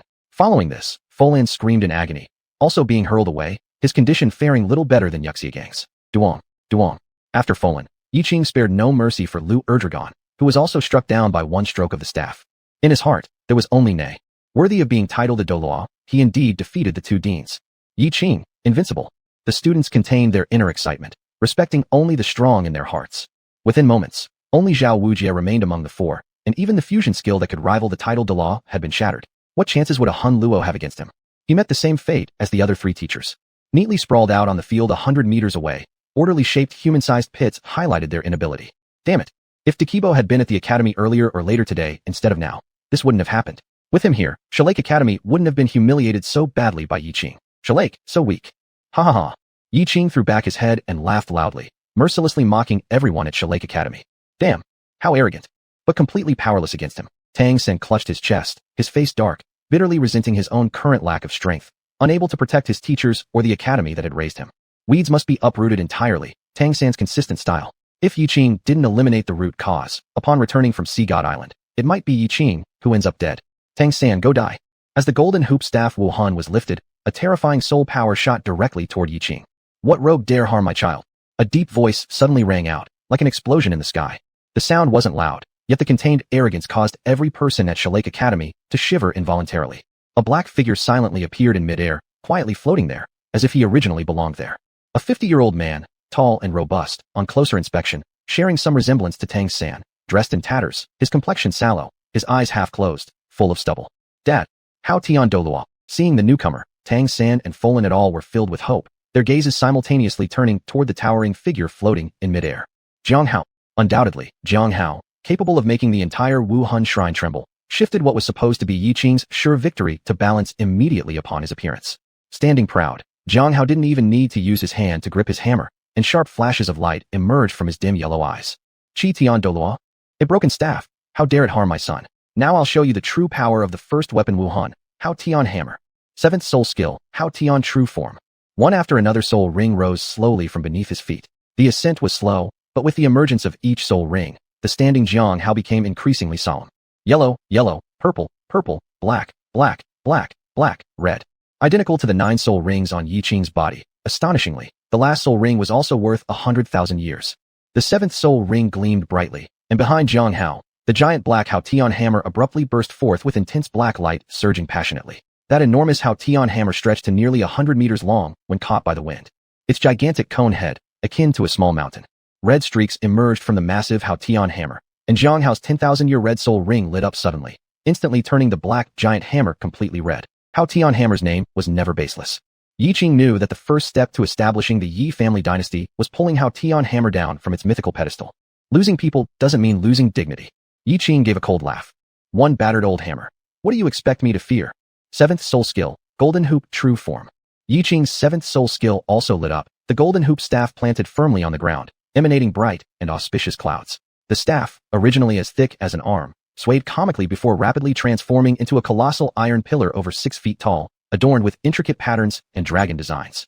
One golden, one black. The terrifying soul power surged between the hammer and the staff, generating such immense energy that it almost tore apart the surrounding air. Crackling sounds filled the scene continuously, and all the students of Shrek Academy had already collapsed on the ground, unable to move. Those with lower ranks had long fainted from the strain. Suddenly, Tang Hao's right hand moved, and in the sky, the supermassive hammer 100 meters long plummeted straight toward Yiqing's head. At the same time, Yiqing acted too, using his soul power to direct the massive golden hoop staff weighing 108,000 caddies upward toward the descending giant hammer. Boom. The explosive aura caused the entire Shrek Academy to go momentarily silent. Amidst the indescribable thunderous roar, like divine punishment, the entire academy trembled violently. Bang bang bang. The teaching buildings around the playground collapsed, and the colossal hammer and staff vanished into thin air. Uft, uft. Yiqing and Tang Hao simultaneously spat out mouthfuls of blood towards the sky. Ha ha ha. Tang Hao, just you wait. There will be a day when I will knock you down. With a flash, Yiqing disappeared from Shrek Academy, leaving behind 5 severely wounded prodigies, 3 deans, and Yiqing. He also devastated Shrek Academy. Most importantly, he had fought Tang Hao to a draw. This battle, though lost, was still glorious. Moving at the utmost speed, Yiqing appeared in the core area of the Douluo Great Forest in the blink of an eye. Washing the blood off his face with lake water and tidying himself up, Yiqing returned to the cave. Guiyuna had already fed the child, and upon seeing Yiqing come back, she nearly hung all over him. Husband, where have you been? Nar couldn't find you anywhere. Without a word, Yiqing immediately scooped Guiyuna up and went next door for a pleasant interlude, leaving this world behind to indulge in another. Not enough strength? More children would fill the gap.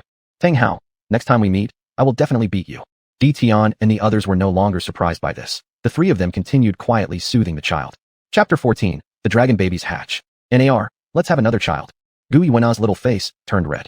Alright, his NAR was always so understanding. To have such a wife, what more could a man ask for?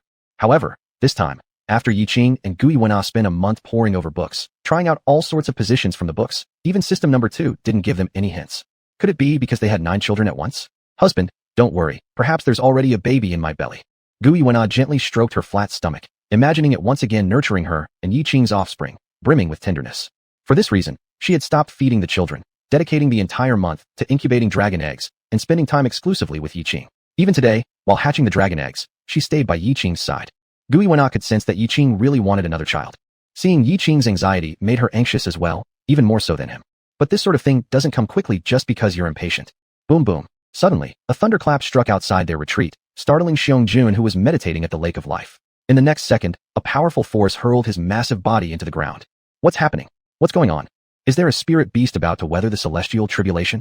This sudden lightning was particularly sensitive to spirit beasts since they faced one every 100,000 years. Following this, the entire Douluo Great Forest fell into an ominous gloom. Golden, wooden, water elements. Various elemental energies fluctuated in the air. The element tides appeared again. The water in front of them bubbled violently as if boiling, these bubbles rapidly ascending before the earth began to shake violently. This thunderstorm and commotion seemed more fearsome than when Guiyuna gave birth previously. Inside the retreat, The 5 children were frightened awake by the terrifying thunder and began wailing, which broke Detien's tough heart. He tightly held the children within his body. Children, do not fear, Uncle Detien is here. Uncle Detien will protect you. Nowadays, Detien loved Yiqing's children like they were his own. In fact, he spent more time looking after them than Yiqing, their father, did. Possibly, if one day Yiqing came to try and take the kids back, Detien wouldn't be pleased. Bijia and Zijia's faces became serious. Such a huge disturbance appeared to come from the adjacent room. From the adjacent room, the thunder sounded as if detonating right beside their ears. Both Xuanhuan and Yiqing stood up simultaneously. Husband, it might be Nar's thunder trial coming. You go hide with the children first. I'll handle it. Xuanhuan's soft face adopted a hint of coldness, a stark contrast from her usual demeanor under Yiqing. This was the aura befitting the Silver Dragon King. Thunder trial? Yiqing remembered now. In the original work, whenever Nar awoke, it was accompanied by the arrival of a celestial tribulation. Yet, 3 years have passed since then. Could this be late? Calling Symbiotic System 1. If it really was a thunder trial, the system should have a way to defend against it. TSK, TSK. Before System 1 could respond, there was suddenly a series of faint sounds emanating from within the room. Is it the dragon eggs making noise? Yiqing and Xuanhuan simultaneously focused their gaze on the 4 dragon eggs. TSC, TSC. The sound reverberated again. Then, TSC, TSC. TSC, TSC. TSC, TSC. An unbroken succession of noises echoed throughout the room, accompanied by increasingly frenzied thunder from outside, instilling a feeling of impending doom akin to the end of the world. Both Yiqing and Xuanhuan approached the dragon eggs together. TSC, TSC, TSC, TSC, creak. Except for the gold and silver dragon egg, small cracks appeared at one corner on the surfaces of the other 3 dragon eggs. Are the dragon babies about to come out? Xuanhuan instinctively went to caress the 3 dragon eggs. Her gaze towards the gold and silver dragon egg was somewhat complex. Yiqing also kept a sharp eye on the dragon eggs, unsure whether the ones coming out would be dragon pups or human infants like their eldest. A bit excited. Puff. Finally, a part of the shells of the 3 dragon eggs cracked open, revealing white objects emerging from each egg. Yiqing let out a sigh of relief. It was clearly the tiny hands of a human infant. If they were real dragon babies, he wouldn't know how to deal with them. These baby hands were plump and rosy, minuscule, clenching into fists in an adorable manner. At the next moment, the 3 little hands slightly descended, grasped the eggshells, and with apparent ease, split off a piece of the shell before retreating back inside the egg. Yiqing and Xuanhuan, as seasoned parents, held their breaths. During hatching, no external force should be used, otherwise the babies would come out with very weak bodies. Boom, crackle, snap. Outside, thunder rolled across the sky. Inside, the little ones were happily munching on their eggshells. Soon, half the eggshell was eaten away, and the true appearances of the little ones finally revealed themselves. Even being his own offspring, Yiqing couldn't help but be captivated by their looks. He had never seen such beautiful infants, pink and tender, with smooth and crystal clear skin, almost like jelly, through which one could faintly see the blood vessels beneath. Their eyes were closed, with black hair and long eyelashes. If the 5 human babies looked more like him, then these 3 dragon egg babies resembled Xuanhuan more. They appeared spirited and charming. Anyone who saw them would feel delighted. In the blink of an eye, the dragon egg babies had eaten 7 or 8/10 of the shells. As the last piece of shell was swallowed, the thunder ceased, and the shaking of the earth stopped as well. If it weren't for the chaos in the forest, it would seem as if everything that just happened was an illusion. Detien, Zijia, and Bijia ran in at this moment, holding the 5 children. Master, are you both all right? Upon seeing the 3 dragon babies, their eyes lit up immediately. The white, pink, slightly chubby round faces were delicate to touch, with 2 dimples on each cheek, incredibly adorable. It was impossible not to find them cute. Instantly, Bijia and Zijia's motherly love overflowed, making their gazes even gentler. What beautiful babies! Placing the 5 human babies and the 3 dragon egg babies together, Bijia counted, finding a total of 8 babies. Master, how come there seems to be 1 missing? She distinctly remembered there should be 9 babies. Was it possible that one was bad? The 6th one hasn't hatched yet. Yiqing's large hand stroked the gold and silver dragon egg. System number 2 had previously informed him that there were indeed 9 children and also issued rewards, so it was unlikely any of them would be bad. As a father, he didn't want anything to happen to his child at all. Actually, the person who worried most about her child was Xuanhuan, the mother. Chapter 15, Bibidong's gaze, Xiao Wu steals a rabbit. Relax, our child will be fine. Yiqing wrapped his arms around Xuanhuan's tiny waist, offering her comfort through action. Suddenly, Xuanhuan thought of something. Husband, could these 9 children all end up being boys? If the daughter she had been longing for so long didn't come, she would cry. As long as there are children, I love sons and daughters alike. If all 9 are boys, we can just have more. Anyway, wouldn't it be better if our Xuanhuan has 9 brothers to dote on her? Seems like that. Xuanhuan thought about it, and indeed agreed. She wasn't as concerned anymore whether the 9th dragon egg was a girl or not. Husband, let's keep working at it. 3 baby dragons successfully hatched. Now, Xuanhuan was more interested in making princesses. As for the children, they could leave them with Detien to take care of. Detien, Baiji, and Ziji wisely carried the 8 children out, giving the couple their own world. Frankly speaking, They also wanted a cute little princess. Obeying and adorable. Just thinking about it made their hearts happy. Once they had one, they would definitely dress her up beautifully and never let her suffer any Yiqing. As for these 9 boys, they might as well work hard to make them strong. Otherwise, how would they protect their sister? Shrek Academy was completely wiped out. A somewhat effeminate-looking man lightly played with the eagle-like soul beast on his shoulder, smirking with interest. 21 years old, and already a titled Douluo. Interesting. To break through the Hao Tian hammer alone. To match blows evenly with the renowned Hao Tian Douluo from across the continent. Even more interesting. Chrysanthemum Douluo Yuguan wasted no time, quickly walking toward the Soul Tower. Your Holiness. This is the latest intelligence on Shrek's Soul Master Academy. Chrysanthemum Douluo handed over the information he gathered to Bibi Dong. A titled Douluo who can contend with Tang Hao. Yuguan, find out more about him and do everything possible to get him to join our Soul Tower. The fact that this man went alone to vandalize Shrek Academy shows there's animosity between them and him. The enemy of our enemy is our friend. And remember, spare no effort to convince him to join us. Likewise, a sly smile crossed Bibidong's face. Tang Hao, you too can falter. Seems the Hao Tian Douluo reputation isn't what it used to be. Understood. Your Holiness. Chrysanthemum Douluo slowly backed out and headed towards the exit before disappearing. Gui Mei. Bibi Dong gazed into the distance with profound eyes. Your Holiness. A silent figure emerged, and Ghost Douluo respectfully bowed to Bibi Dong. You and Yuguan go together to find this titled Douluo. I am concerned that one person may not be enough to persuade this young titled Douluo. Becoming a titled Douluo at 21 is over a decade earlier than she did. His pride must run deep, and he won't easily agree to join the Soul Tower. If he refuses, then we don't need to let him live. Keeping such a person alive outside the Soul Tower would be like having a ticking time bomb. There's no telling when he might explode. 5 years ago during the All-Continent Soul Master competition, due to the anomaly Jia San's appearance, her painstakingly trained Golden Generation suffered greatly. This time, her plans cannot fail under any circumstances. Yes, Your Holiness. After finishing, Bibi Dong walked away. Ghost Douluo's entire face was shrouded in darkness, making it impossible to discern his thoughts. Soon after, news spread throughout the Douluo continent about the massacre of the 7 precious Lusui sect and the Blue Electric Tyrant Dragon family. Hao Tian sect avoided the disaster by withdrawing into seclusion. Before one wave settled, another rose. Already severely injured, Yu Xiaojing collapsed after hearing of his father's tragic death. Lu Erdragon similarly suffered grave injuries, leaving the fallen members of the Blue Electric Tyrant family without anyone to collect their bodies. Shrek Academy and 7 precious Lusui sect were in dire straits as well. Nowadays, their adversaries weren't merely the Soul Tower, but also an unknown Yiqing. Although Chrysanthemum Douluo and Ghost Douluo couldn't find Yiqing, they accidentally discovered the hiding place of Xiao Wu. They immediately reported back to Bibi Dong, then came to Xingdou Great Forest to capture Xiao Wu. Time flew again.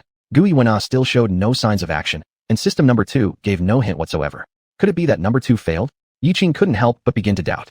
Though the wait for the princess was urgent, it didn't stop Yiqing and Gui Wen from enjoying daily study sessions, leading to a pretty wonderful life overall. After finishing flipping through the books today, Yiqing left Gui Wen to continue hatching the 6th one. He went next door to tease the children. Although the hatching time for the last 3 dragon babies was relatively late, their development matched that of human babies. From afar, the 8 kids looked like carbon copies of each other, extremely interesting. Babies 5 or 6 months old already knew how to laugh. Yiqing would make them laugh, and they'd burst into giggles with saliva dribbling down their chins. It was endlessly amusing. This had become Yiqing's greatest joy aside from reading his books. Suddenly, a shrill wail echoed from the forest. The piercing sound seemed to make the entire Xingdou Great Forest tremble. What's going on? Ditian and the other 2 seemed completely unfazed by now. Perhaps some soul beast has been forced to sacrifice itself. Humanity's slaughter of soul beasts had never ceased. If it weren't for their master's current physical condition, would they really allow humans to persecute them in this way? Sacrifice? The image of Xiao Wu immediately flashed in Yiqing's mind. Xiao Wu. When Yiqing arrived at the scene, he heard a chillingly inhuman wail escaping Tang San's lips. Can't even protect your own woman, Tang San. You're truly useless. Tang San's hollow eyes lifted up and saw Yiqing standing casually on a tree nearby with arms crossed. He was indeed useless. In the next moment, Xiao Wu in her rabbit form had already fallen into Yiqing's hands. At the same time, the yearning-breaking red petal that dropped from Xiao Wu also landed in Yiqing's palm. He stuffed the petal into Xiao Wu's mouth before tucking the little bunny into his sleeve carelessly. Xiao Wu. With a flick of his hand, Yiqing sent Tang San flying off like a rag doll, colliding heavily against a tree trunk. As if pain didn't exist for him, his bloodshot eyes stared intently at Yiqing's sleeve. That was where his beloved wife lay. Under the effect of Xiao Wu's sacrifice, Tang San not only boosted his strength greatly, but also regained his health. Thus, facing Yiqing, he did have a fighting chance, yet he dared not fight. Because Yiqing had Xiao Wu, the woman he loved the most. Do not forget, Yiqing is a titled Douluo. Roar. The Titan Monkey and Tianqing, Neo Mian simultaneously erupted with light, radiating an overwhelming power akin to autumn winds sweeping away leaves directed toward Yiqing. If it were someone else, they would have been blown away instantly. Shut up, little diamond. Chapter 16. Encounter with the Spirit Temple, revised. Duong. Titan gorilla and azure bull snake felt as if their heads had exploded, stars swirling. Holy crap! What kind of spirit does this person have that's harder than even our skulls? It's worth noting that every part of Titan gorilla's body is covered with muscles stronger than granite, with almost perfect defensive capabilities. Titan gorilla roared in anger and swung its gigantic fist, causing all the earth elements around it to coalesce into one mighty punch. Duong! Another blow from a staff descended upon him, causing Titan gorilla's massive body to collapse heavily, hitting the ground with dust flying everywhere. So dizzy. So many stars. Where am I? What am I doing? Phew. Numerous water splashes turned into dazzling light, quickly rushing toward Yiqing. The dark green scales on Azure Bull Snake's enormous body were revealed as it soared into the sky, opening its mouth to spout a jet of azure light. No need to guess. This was the Azure Bull Snake's slow field. Yiqing instantly used ultimate speed to escape from the range of the azure light. At the same time, 9 soul rings, yellow, yellow, purple, purple, black, black, black, black, red, gradually appeared beneath Yiqing's feet, and his 7th soul ring lit up for a moment. The 7th soul skill, the true form of the golden banded staff. The golden banded staff soul landed firmly on the ground, emitting brilliant rosy clouds and auspicious vapors. In an instant, a pillar over 20 feet tall, adorned with patterns and dragon phoenix inscriptions, appeared before the Azure Bull Snake. At this moment, it even felt a sense of being suppressed. The golden banded staff soul weighing 10,000, 8,000 caddies crashed down onto the Azure Bull Snake. Boom. Splash. The huge body plunged into the water, sending up thousands of splashing water droplets, making the surrounding air even more humid. Duong. Duong. Several more blows fell simultaneously, leaving Titan Gorilla and Azure Bull Snake powerless under the dense attacks of the golden banded staff soul. Before long, they were both drenched in their own blood, lying on the ground barely breathing. Now, any random sealed Douluo coming would be enough to leave Mingda and Ming Air without a chance of survival. Even Mingda and Ming Air lost at Yiqing's hands. Tang San's face turned grim. Was he really destined to die here today? How unwilling. Look, those are the two 10,000-year-old spirit beasts, and they're severely injured. Just then, a soft yet terrifying voice came from the side, the soul force contained within stopping Yiqing's hand holding the golden banded staff momentarily. Holy crap, who interrupted him when he was doing something important? Taking advantage of Yiqing's distracted moment, Tang San quickly got up and escaped using Shadow Ghost Track. Crap, Yiqing couldn't help but curse aloud. Seeing Tang San escape, both Titan Gorilla and Azure Bull Snake showed looks of disdain on their faces. Was this the human that Xia Wu sacrificed her life for? Meanwhile, a soft, eerie person-like, but not entirely human figure appeared before Yiqing. It was Chrysanthemum Douluo and Ghost Douluo. Yiqing's 6th soul ring shimmered brightly. The 6th soul skill, the victor of battles. A dazzling beam of golden light shot out from Yiqing's body. The next second, he seemed transformed into an invincible warrior, increasing all his abilities by 10 times. The overwhelming soul force caused Chrysanthemum Douluo and Ghost Douluo to change expressions dramatically at once. This person didn't even want to say a word to them, starting a fight directly. But of course, a 10,000-year-old soul beast is hard to come by, naturally fearing someone might come and snatch it. Chrysanthemum Seal. Yiqing's 6th soul skill can even match with the Lord of Heaven's Douluo evenly. Ghost Douluo gave a low shout. A different color from his usual black emanated abruptly from within his body. It was radiant silver flames, which ascended almost instantly into the sky. Having cooperated for years, Chrysanthemum Douluo understood exactly what he meant. Simultaneously, his body also emitted a layer of golden flame. Instantly, the 9 soul rings on their bodies lit up almost at the same time, enhancing the gold-silver colored flames on their bodies even more beautiful. Facing each other, their 4 hands clasped together, Ghost Douluo and Moonlit Seal's bodies suddenly merged. All 18 soul rings on their bodies immediately condensed into a massive gold-silver double-colored halo quietly floating out. Yiqing only felt a blur in front of his eyes, as if the heavens and the earth had instantly turned into gold-silver colors, and everything around him seemed to stop completely at this moment. The golden banded staff in his hand felt truly 10,000, 8,000 caddies heavy, and his right hand started trembling uncontrollably. Damn, 2 extreme stagnation field. Another field. So what if you have a field? You just wait. Once I produce a few children, not only will we create fields, but I'll make artifacts that will scare you stiff. Ultimate speed. In a blink of an eye, Yiqing was already outside the field. Following this, he swiftly flew toward the core circle. Chase. Chrysanthemum Douluo and Ghost Douluo retracted the 2 extreme stagnation field. Ghost Douluo gave a loud shout, his whole body already rising into the air, completely illusory. Even the 9 soul rings around his body were no longer visible, turning into a shadow darting straight toward the direction Yiqing had disappeared. Chrysanthemum Douluo wasn't idle either. He leaped up similarly, walking on water and quickly chasing after Ghost Douluo, 1 above and 1 below, 1 gold and 1 silver. Within a short time, they were on par with Yiqing's ultimate speed. So they've caught up again. In an instant, Yiqing had already arrived at the true core circle of the Stardow Great Forest. Daming and Minger's location was merely a fake life lake meant to deceive humans. Only where Guyuna was located was the real core circle of the Stardow Great Forest. This place dared not be tread upon by anyone. Those who have dared to step here, all died. Naturally, no one knew this. Xiong Jun, 2 flies have come, go deal with them. Old ghost, something seems off here. Chrysanthemum Douluo sensed it, and Ghost Douluo naturally felt it too. This place is 1,000 or 10,000 times more dangerous than the king of the forest territory. Danger permeates even in the air. Should we continue chasing? Of course not. However, a massive danger still followed. Soon, a colossal figure hovered in midair. This huge creature stood 15 meters tall, covered in a thick, heavy coat of dark golden fur. Most bizarrely, the length of its arms exceeded 10 meters, extremely muscular. There were mountain-like muscles on its shoulders. Terrifying indeed. Ghost Douluo and Chrysanthemum Douluo trembled inwardly. This spirit beast was absolutely more terrifying than the combined power of the 200,000-year-old spirit beasts. Roar. This fearsome spirit beast emitted a thunderous low growl from its mouth, releasing a bloodthirsty and berserk aura wildly at this moment. At this moment, neither Ghost Douluo nor Chrysanthemum Douluo dared to hold back. The ninth soul ring on both of their bodies lit up simultaneously. The ninth soul skill, Hellish Wraiths. The ninth soul skill, Withered Chrysanthemums, Full Ground Injuries, Fallen Flowers Break Hearts.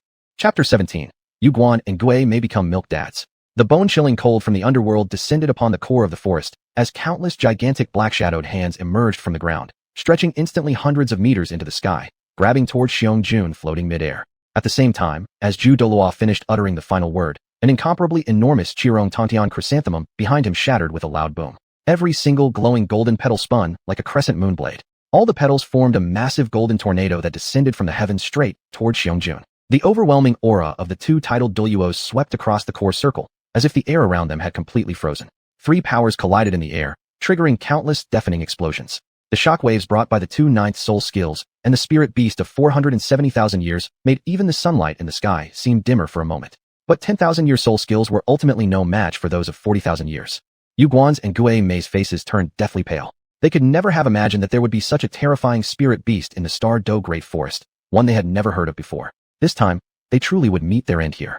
Don't kill yet. Suddenly, another powerful voice arrived. As the words fell, three figures appeared out of nowhere. The one in the middle was tall, dressed in a black robe embroidered with dragon patterns made of gold thread, his handsome features laced with authority. On either side of him stood two women. One had long purplish-black hair, her entire body covered in purplish-black scales. Her figure was slender, her chest round, her legs long and graceful. The other wore an emerald green dress, her hair a rare emerald green color, giving an impression of dancing with the wind, except she had a pair of pure white wings at her back that accentuated her flawlessness. These three gave Zhu Douluo and Gui Douluo a feeling even more dangerous than the ferocious beast. The only strange thing was that each of them held more than one child in their arms. A quick count revealed 8 of them. Each was exceptionally adorable, looking no different from human babies. If there was anything to distinguish them, it would be that they were even cuter than ordinary human infants. Their eyes shone bright and lively, capable of melting hearts instantly. Big brother, why can't we kill? Humans have killed so many of our spirit beast brothers. What's wrong with me killing a couple? Xiong spoke angrily, glaring strongly at Zhu Douluo and Gui Douluo, making their bodies shiver involuntarily. It's too much of a waste to kill these two humans right away. Let's keep them to play with the young masters. Kill them once they get bored. Did Ditian hate humans? He hated them even more than Xiong. Yiqing returned to the cave dwelling and immediately sought out Guyuna to play. After enjoying herself, Guyuna went back to incubate the eggs. She heard that the children had been taken out to play by Ditian and a few others. Yiqing then returned to the room he shared with Guyuna and took out Xiaowu. Covered in luminous, jade-white fur, with long rabbit ears hanging on her back and hollow rabbit eyes opened wide, Xiaowu displayed no signs of wisdom or life. Dear, what is this? Guyuna showed interest in what Yiqing was up to. A soft-bone rabbit forced to sacrifice herself by humans. I happened to pass by and picked her up. Let's see if we can save her. If she lives, she'll become a companion for the children. Yiqing added. Guyuna glanced at the little rabbit, soft and limp, as if it would dissipate with the next breeze. Oh, to her, it was just a dying rabbit. With a simple command, she could summon rabbits from the forest to form a line. However, since her dear husband wanted to save it, let him do it. In a short period of time, Yuguan and Gui Mei had already been entirely conquered by the children. After all, Yuguan had spent his whole life immersed in training, without ever having any children. Even after finally cultivating to the level of a titled Douluo, he had long surpassed the age where he'd taken interest in women. As for Gui Mei, not to mention women, any ordinary person seeing him would likely be scared to death because of the characteristics of his martial soul. Both of them were people who would never have children, and encountering these universally beloved children, the outcome was predictable. Ha ha ha. Yuguan and Gui Mei knelt down on all fours like animals. Seeing this, the children crawled over in a swarm. If they could talk now, they might have said something like, giddy up. Seeing the young lords having fun, ZG couldn't help but give Ditian a thumbs up. Boss, you're really amazing. It must be admitted that as the children grew larger, they also became more mischievous. They were no longer content to stay cooped up in the cave residence all day. As soon as they were full, they thought about coming out to play. A child's energy was also terrifying. They wouldn't close their eyes easily unless utterly exhausted. Tian and his group had just been preparing to find playmates for the children when Yuguan and Gui Mei came along. In the Pope Palace, the disappearance of the two grand elders, Zhu Douluo and Gui Douluo, had driven Bibi Dong into an extreme rage. Tang San, you have found your way to death. Without a doubt, Bibi Dong placed the blame squarely on Tang San's shoulders. Let's not forget, they disappeared while on the hunt for Xiao Wu. And Xiao Wu, that spirit beast, had sacrificed herself in a suicide offering, channeling her 100,000-year cultivation into Tang San. What a foolish woman.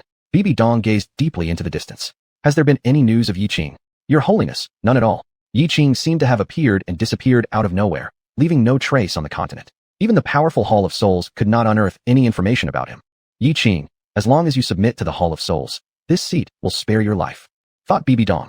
A rolling thunder echoed across Star Do Great Forest, startling Yuguan and Gui Mei who were carrying the children on their backs. Fortunately, Tian and the others acted quickly, catching the children before they fell off Yuguan and Gui Mei's backs. Yuguan and Gui Mei also jumped in alarm. Though forced to be milk dads, they genuinely enjoyed having the children ride atop their heads due to how irresistibly cute the children were. Suddenly, a chilling terror blanketed the entire Star Do Great Forest. Gold essence, wood essence, water essence. Various essences rippled through the air in elemental tides, a phenomenon the ferocious beasts had grown accustomed to. Wide-eyed, Yuguan and Gui Mei stared at the scene before them. What was going on? Could it be that there existed a more terrifying beast here than the ones they had already encountered? Yiqing and Gu Yuna instantly arrived in front of the gold and silver dragon egg. Crack crack. Sure enough, in the next moment, the dragon egg emitted a soft cracking sound. After much anticipation, number 6 finally showed signs of movement. Boom, boom, boom. In the sky above the Star Do Great Forest, loud booms continued, thick clouds dark as ink rolling across. At this moment, the entire sky began to tremble violently. Occasionally, a beam of 7-colored light flashed, illuminating the Star Do Great Forest and causing the hearts of Tian and his group to quiver. It was different, entirely unlike the thunder during the hatching of the young dragon last time. Chapter 18. Old 6 breaks the shell, second child arrives. Boom. One of the 7-colored thunders managed to pass through the barrier set by Gyuana and directly struck the gold-silver dragon egg. Gyuana's body instantly shimmered with silver light, and at that moment, crack crack, a crack appeared on the surface of the gold-silver dragon egg. Yiqing and Gyuana simultaneously held their breaths, their gazes fixed tightly on that crack. The last dragon egg remained. Even though system number 2 hadn't issued any warnings, Yiqing still worried that the egg might spoil. Crack crack. Finally, Yiqing saw a familiar white object emerge from the dragon egg, breaking off a piece of the shell before quickly retreating back inside. After a while, as if it had finished eating, the white object stretched out again, swiftly breaking another piece of the shell and then returning inside. Truly playful and adorable. This cycle continued. It seems our child really likes to eat eggshells. Relieved, Yiqing smiled and embraced Gyuana's tensed body. At the moment of contact, he realized that Gyuana's body was cold, her worry clearly no less than his own. "Nar, stop worrying. Our old 6 looks very healthy. He doesn't appear weaker because he hatched later than his brothers." Gyuana sighed in relief and affectionately leaned against Yiqing's chest. As long as he is healthy, that's all that matters. As a mother, this was what she desired most. Only one bolt of 7-colored thunder descended, after which it ceased entirely, and the dark clouds in the sky also dissipated. The unexpected event came and went quickly. If not for Yuguan and Gui Mei still looking like they'd learned something new, everything that just happened would have seemed like an illusion. Tian. With these words, Yiqing's figure also appeared before Yuguan and Gui Mei. Yiqing. Yiqing's gaze swept lightly over Yuguan and Gui Mei before entrusting the child to Tian and returning to the residence to continue the 2-person world with Gyuana. This time, it was truly a 2-person world. Is this Old 6? Just like Yiqing, when Tian and others saw that Old 6 had successfully hatched, they also breathed a sigh of relief. It was at this moment that they learned that all these children belonged to Yiqing. In this instant, their evaluations of Yiqing could be summarized in just 2 words: impressive. Just as Yiqing had previously said, nothing brought a man more pride than having many children. Even though Old 6 was the last to hatch, his energy was more vigorous, and he was more mischievous than the other kids. He quickly crawled onto Gui Mei's body, facing him directly, his large eyes blinking curiously. At this moment, Gui Mei was only worried that his face would scare the child, so he immediately covered it with both hands. Because his face was gloomy and extremely thin, with dark skin, accurately speaking, he looked ghost-like. Ho ho ho. Unexpectedly, Old 6 wasn't scared at all, but rather laughed gleefully. In his lively eyes, there was only pure emotion. At this moment, Gui Mei felt for the first time that he wasn't terrifying at all. All 4 dragon eggs had hatched completely, and Gyuana's mind was finally at ease. Not only Gyuana, but Yiqing was also the same. Both were fully devoted, dedicating themselves wholeheartedly to reading books. Time passed without them knowing how much. Ding! Congratulations to the host for successfully sowing seeds. Succeeded? System number 2's voice acted like a catalyst, making Yiqing feel invigorated upon hearing it. Even powerful beings like Silver Dragon King Gyuana couldn't quite endure it. Before long, 3 days had passed. Finally, Yiqing decided to give Gyuana a break. After gently caressing her beautiful sleeping face and flat stomach, Yiqing made his way to the children's room.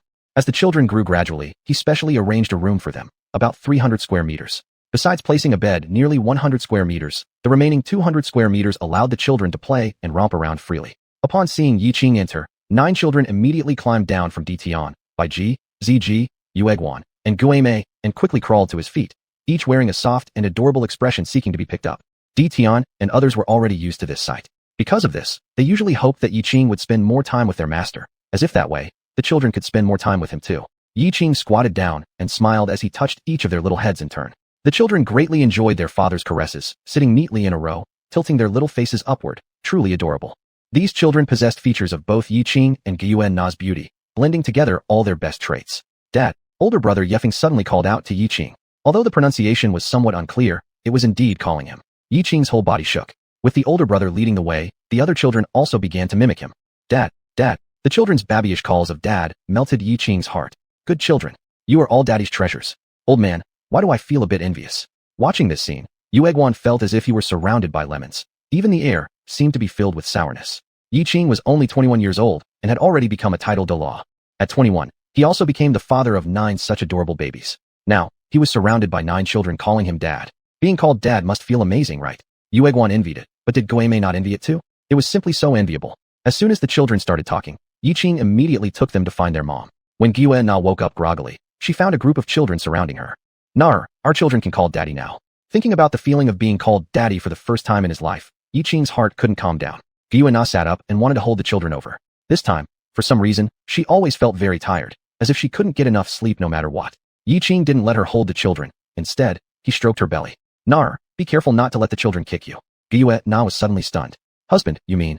Her pale hand touched her flat stomach, feeling the warmth and weak pulse coming from it. I have another baby. This time, you definitely can't kick me out like last time. Yiqing still remembered the time when Xuanhuan kicked him out upon finding out she was pregnant. Husband, I'm sorry. Xuanhuan, with the baby, radiated a charming glow all over her body, making it hard for anyone to blame her or for Yiqing to resist. This pregnancy wasn't like the previous 9, lasting 3 years each. It was just like humans. 9 months of pregnancy, then giving birth. Silver Dragon King Xuanhuan giving birth would undoubtedly cause heavenly thunderbolts. Yiqing stood outside the cave. The sky was already full of dark clouds. He also wanted to witness inside Nanner's process of delivering his offspring, but Nanner said that the delivery process of the Silver Dragon King was unpredictable, and she worried about not being able to withstand the enormous energy. Yiqing knew that Nanner was worried due to her lack of confidence in her own strength. Chapter 19. The Silver Dragon King's difficult labor. Yiqing reaches level 100. But, my Nanner, your husband is no longer the ordinary person without soul power that he used to be. At the age of 21, I reached the title of Douluo, and am far ahead of others on the Douluo continent. And those unpredictable factors, after giving birth to this child, are nothing compared to what we faced before. Because after giving birth to this child, his soul power has reached level 100. Perhaps when compared with Nanner, there is still a bit of a gap, but he is also the first person in nearly 20,000 years on the Douluo continent to reach the divine realm. Moreover, System Number 2 has said that as long as he keeps having children, his strength will exceed that of a divine king. To what extent the divine king transcends has not been explicitly stated by System Number 2, so for now, he can keep having children indefinitely. It must be admitted, it's incredibly impressive. Most importantly, after hearing the children call him Dad, Yiqing found himself increasingly fond of them. No matter how many more children there were, he wouldn't disdain them. Being able to satisfy both himself and Nanner, have descendants, and enhance his abilities, all at once, was such a good thing. To disdain this would show lack of appreciation. The 9 children stood quietly in a row behind Yiqing today, a rare moment. Eldest son, Yifeng, gently tugged at Yiqing's pant leg, tilting his little head upward with an innocent expression as he looked at his tall and robust father. Dad, will the baby inside mommy's belly be a sister or a brother? A brother or a sister? Actually, Yiqing was also very curious about this deep down. Just then, the long-absent voice of System Number 2 resounded in his mind. Ding! Congratulations, host. You've gained a 10th princess. As a reward, you receive 10 levels of soul power. 10 levels of soul power, added to his current 91 levels, made it exactly 101. Tangan broke through to level 100 at the age of 25, right? And now, Yiqing has already broken through at 23, 2 years earlier than Tangan. 10th princess. Yiqing's eyes instantly lit up. It was truly something where he thought it, and then it came. System Number 2 forever stands unrivaled. Yiqing slightly bent over and picked up his eldest son, bouncing him lightly in his hands. Yifeng, being the oldest, usually had a big brother-like demeanor. Wind, do you prefer a brother or a sister? Yifeng's face immediately became conflicted. Of course, he wanted more sisters. After all, there were already 8 brothers. If a sister came along, that would make things perfect. But, after thinking it through, Yifeng seriously said, Father, if it's a boy, then I'll take responsibility for training him alongside us. But if it's a girl, then all 9 of us older brothers will work together to protect our little sister. As long as the sister is happy, she can do whatever she wants. Whether it's a boy or a girl isn't something he could decide anyway. However, no matter what, as long as they're his parents' children, they'll be his younger brother or sister, and he will surely raise them well. Father me too. Father me too. All of us. The remaining 8 children also express their thoughts one after another. Though the kids are often mischievous, when it comes to important matters, their ideas are surprisingly unanimous. Their thoughts aligned perfectly with what Yiqing had in mind, and he couldn't help but laugh heartily. Having such a wife and such children, what else could he possibly ask for? I'm tired of saying how envious I am. I don't know why, but lemons always seem to revolve around me. Who says fierce beasts can't look after children? Look at how obedient and considerate they are. Xuanhuan and Guimei stood on the right side of the 9 children, while the great vicious beasts like Ditian stood on the left, their faces filled with envy and pride. Sub-reward: a package of divine-level soul rings, a divine-level grand prize. The rewards from system number 1 also followed suit. With his soul power rising to the divine level, the secondary rewards also rose to the divine level. Although Yiqing was curious in his heart, now wasn't the time to check the rewards. Nader's condition was yet unclear. Dark clouds rolled across the sky. Roar! Roar! Roar! The sound of dragons roaring kept echoing from within the cave residence, each roar becoming more urgent and high-pitched than the last. When she gave birth to the 9 children before, it wasn't like this. Suddenly, Yiqing felt some unease, so he put Yifeng back down. Suddenly, spit. Without warning, Yiqing spat out a mouthful of blood. This terrified the 9 children, Yueguan, Guimei, and Ditian alike. Dad, what happened to you? Master, what is happening? Detected that your bound partner, Guyuna, is in danger due to difficult childbirth.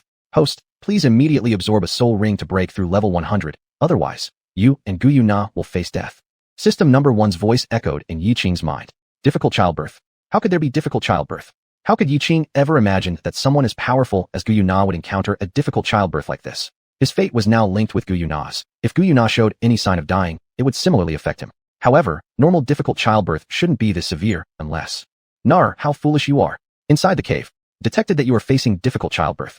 If you abandon your life, both you and your partner will die. Guyuna also received a prompt from the number 1 symbiosis system. She knew this delivery would be tough, so she had already planned to exchange her life for the safety of the 10 children. Just then, she remembered that her life was tightly linked with her husband's. It wasn't until she heard the system's warning that she recalled this fact. For my husband and children, I will persevere. Guyuna's pale little face was full of determination. It reflected a resolute decision to sacrifice everything for love, as well as the strength of being a mother. Ditian, take the children away from here immediately. The farther, the better. Concerned about the children's safety, Ditian and others each carried a few kids and left at top speed. The next moment, Yiqing summoned the package of divine-level soul rings. He unwrapped it. Neatly arranged inside were 10 soul rings in red and gold, 5 each of these 2 colors. There were actually 10. Currently, he already had 9 soul rings on him. Adding these would bring his total to 19, a complete addition of 9 more. No time to hesitate now. Configuration. Soul ring configuration in progress. The next second, a burning sensation enveloped Yiqing's heart as the 9 soul rings on his body activated automatically. His staff-type xuanhuan transformed into its true form and stood towering before him. The rings pulsed in order: yellow, yellow, purple, purple, black, black, black, black, and red. First came the first ring. Its color deepened continuously, from dark yellow, to purple, to deep purple, finally turning red. Then the second ring followed. Then the third. The first 5 soul rings all turned red. The 6th, 7th, 8th, and 9th rings became golden soul rings. At the instant the 10th ring, guided by soul power, settled around the xuanhuan's true form. The xuanhuan emitted countless beams of light and began visibly expanding in size. With the passage of time, the originally arm-thick, 2-zhang-long staff grew into a meter-wide, 100-meter-tall giant staff. From afar, it looked like it pierced the clouds, exuding an awe-inspiring aura without fail.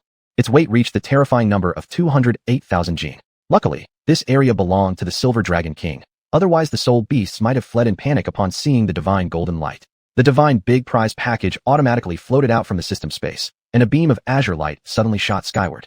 As the azure light flew through the air, it gradually shifted from blue-green to a brilliant golden hue. Once it reached a height beyond sight, it abruptly reversed course and completely encased Yiqing. Chapter 20. The Beloved 10th Princess, Xuanhuan.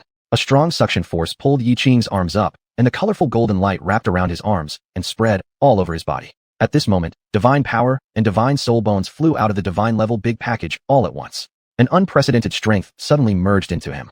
Yiqing felt as if he had been thrown into Lao Juan's alchemy furnace, with every inch of skin filled with an unprecedented sense of pleasure, spreading from his fingertips to his shoulders. Amidst the surging energy, a clanging sound erupted. A golden suit of armor appeared under the intense light, as if custom-made for Yiqing. It fit perfectly against his body, filling Yiqing with immense power.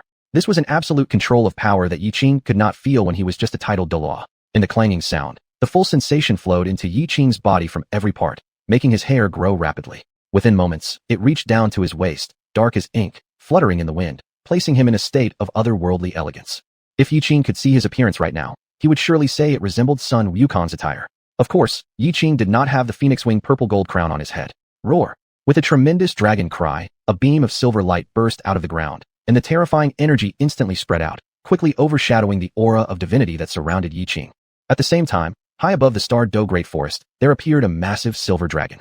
The entire body of the silver dragon gleamed with countless hexagonal silver scales, each reflecting strange and peculiar glows.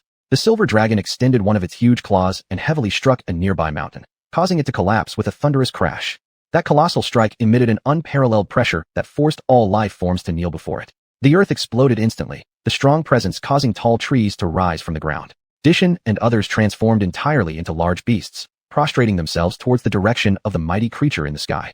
Xuanhuan and Guimei saw these phenomena for the first time and were astonished, their mouths wide open for a long time, unable to close. Unlike the fear evoked in the depths of Dishin and the rest, due to the Silver Dragon King lineage, the 9 children immediately stretched out their delicate little hands toward the silver dragon in the sky. Mommy! Mommy! Xuanhuan and Guimei instantly felt blankness wash over their minds. Even though they had stayed in the core circle of the Star Douluo Great Forest for over a year, they did not have the privilege to meet Gaiwina. Elder Ghost, could it be that she is the children's mother?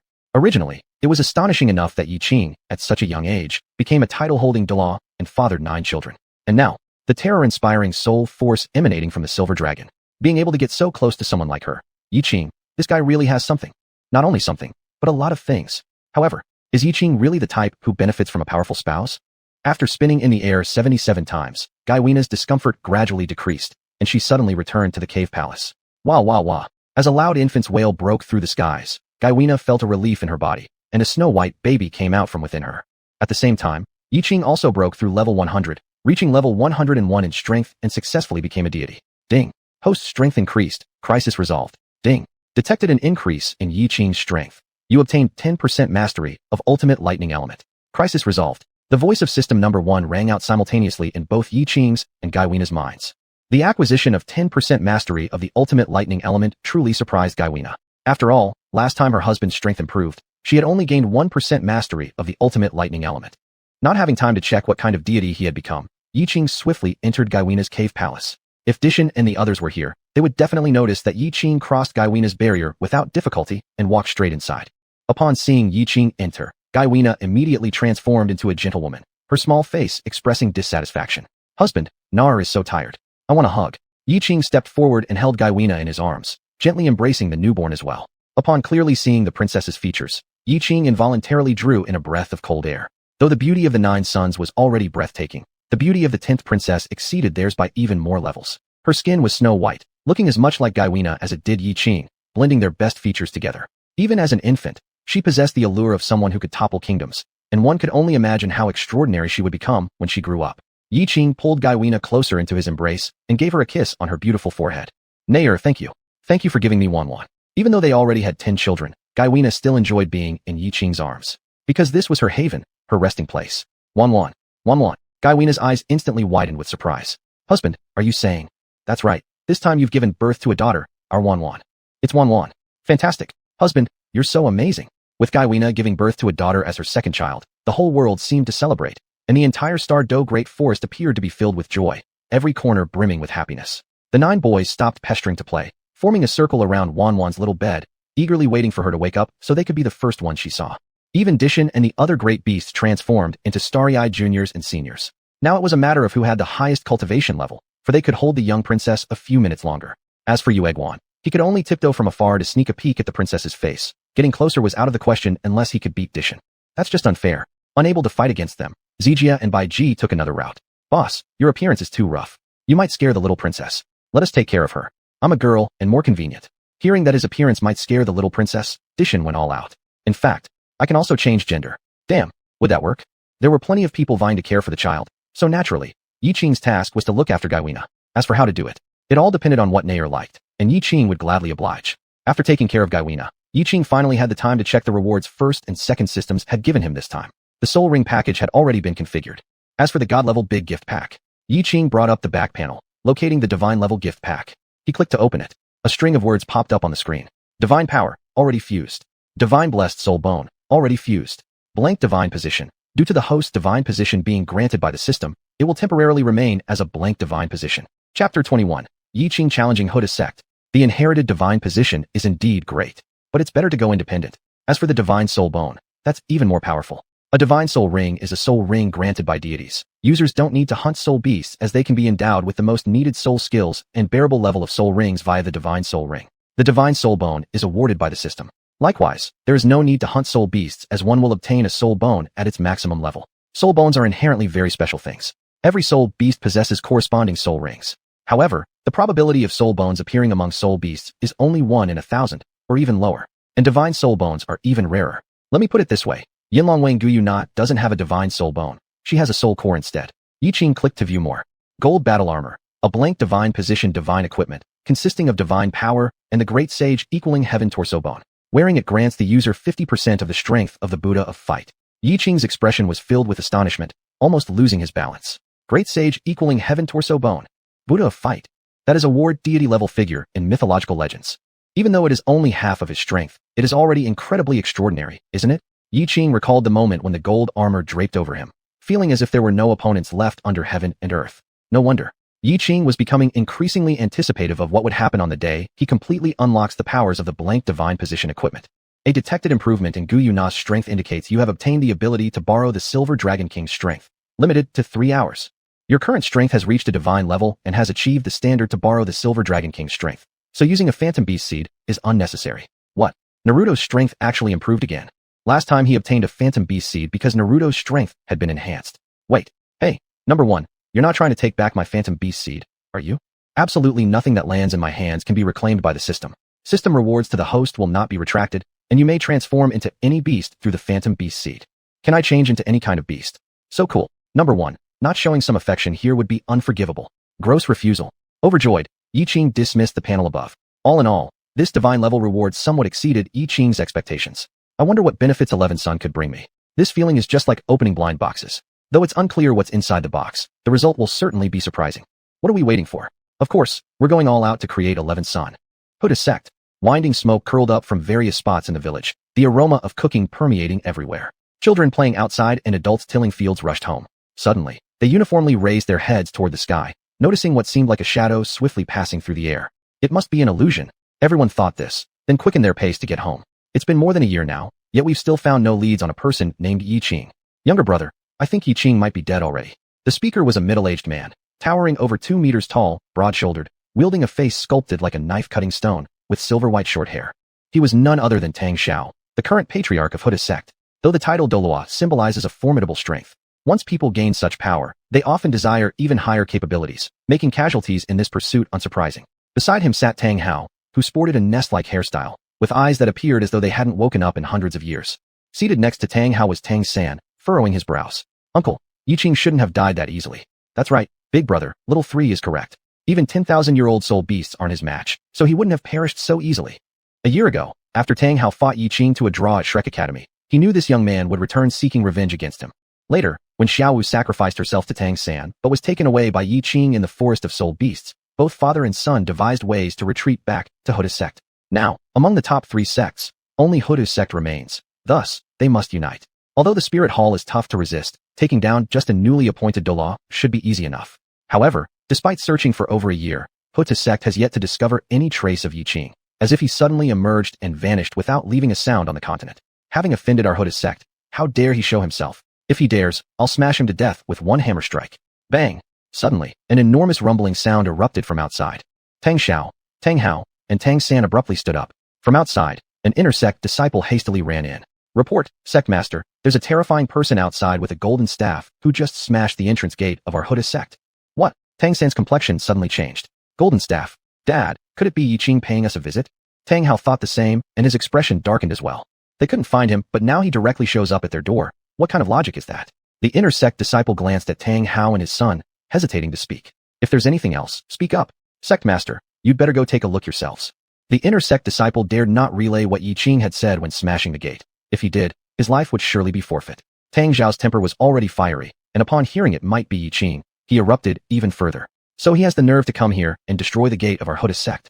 If I don't beat him into minced meat today, then let my 3 words Huta sect be written backwards. Oh, writing the 3 words of Hutu sect backward, those are your own words. As soon as the words fell, accompanied by a tremendous thunderous sound, the main hall's doors where Tang Xiao stood were shattered by a golden staff. Amidst swirling dust, a towering figure appeared before them. It was as though the dust itself had consciousness, for it dared not settle on this man, trembling and drifting down to the ground instead. Yiqing.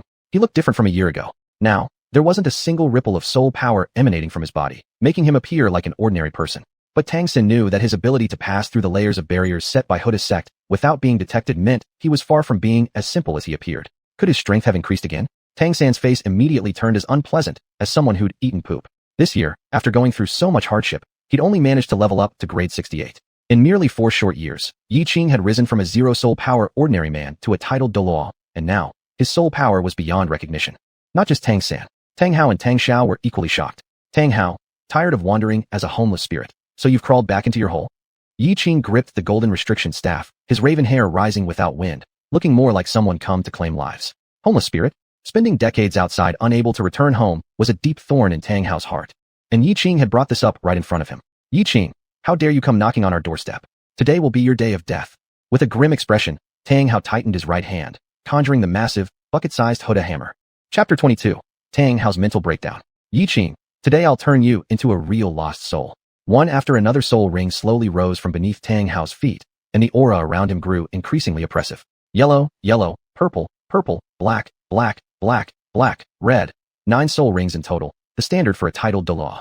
According to the original timeline, Tang Hao should have been at the Icefire 2-in-1 spring, and because of his arm being severed, his soul power dropped to level 75. But now, not only had Tang Hao returned early to the Huitian sect, but his soul rings hadn't diminished either. Was it due to the butterfly effect caused by my appearance? Interesting. ZZZZZT. The massive energy released by the Huitian hammer emitted a ZT sound, making his figure appear even more imposing. It seems that Tang Hao didn't sever his arm, and his strength has improved. That explains why even austere as Huitian sect is, they would break tradition and allow this traitor back into their fold.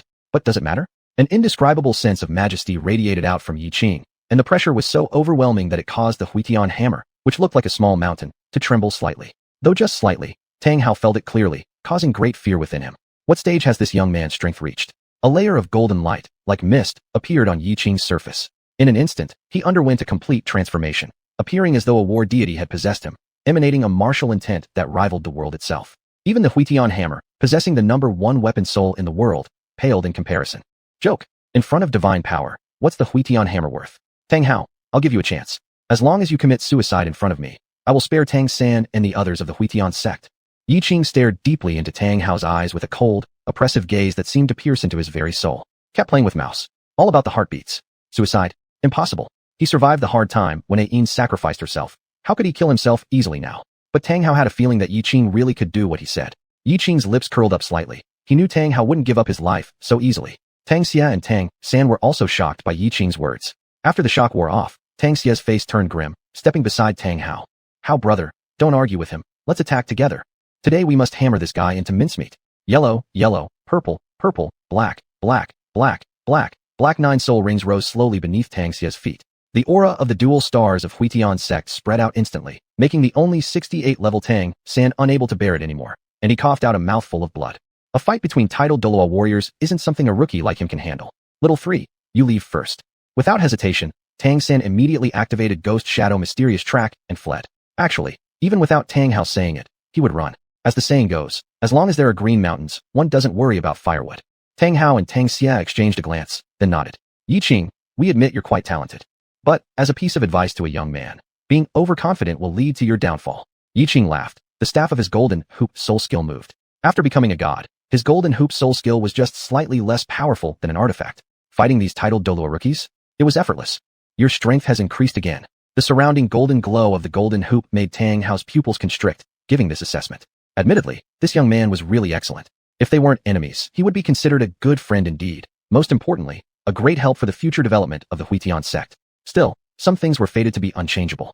Between him and Yiqing, if someone had to die, that person was definitely Yiqing. It has increased.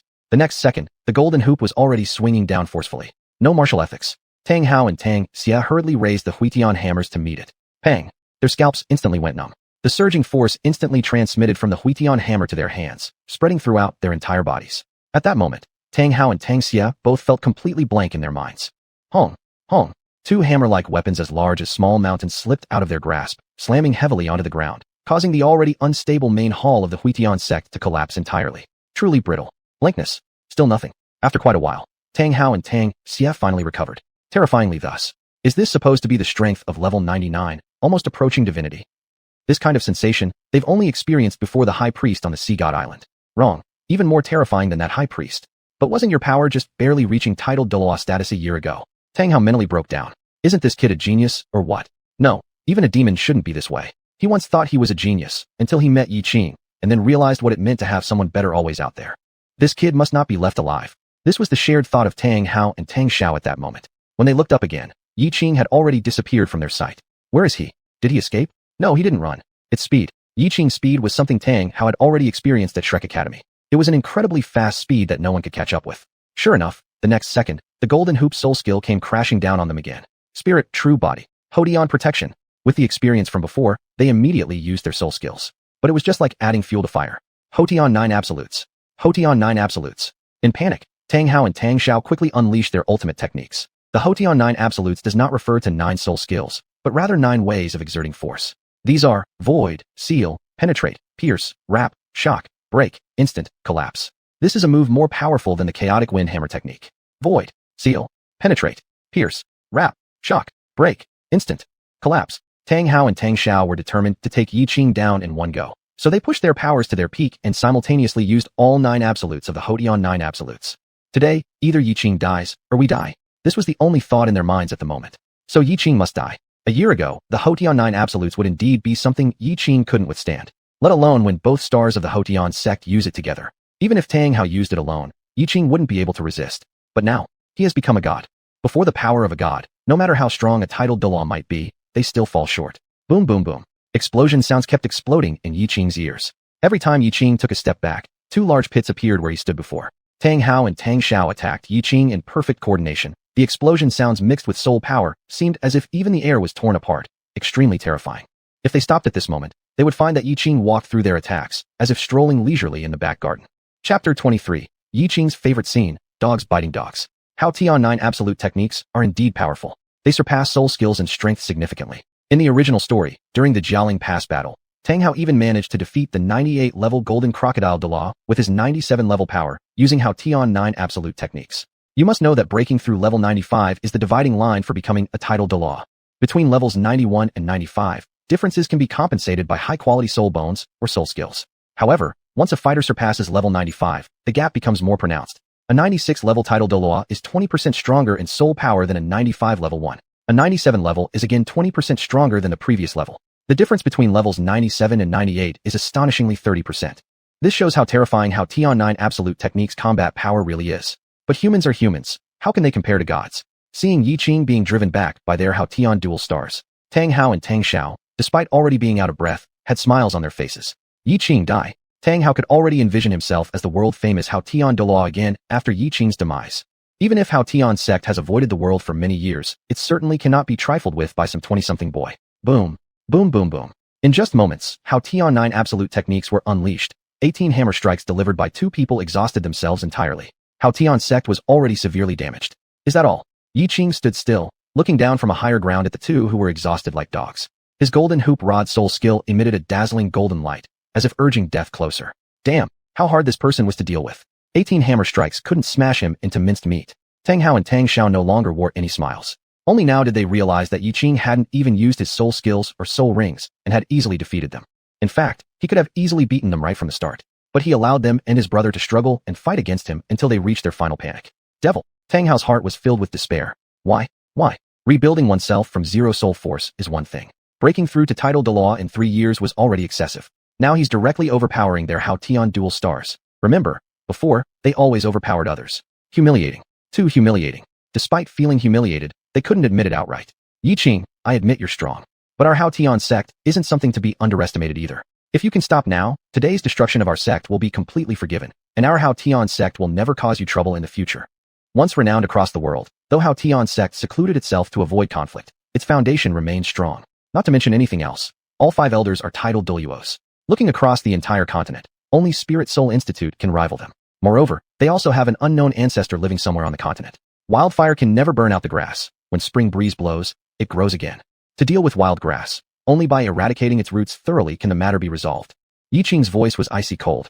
He understood the character of Tang Hao from the original story well. Only those who are beneficial to him are given a chance to live. Once it is clear someone will pose a threat to him, the fight continues until death. Tang Sen perfectly inherited this advantage, even surpassing his father.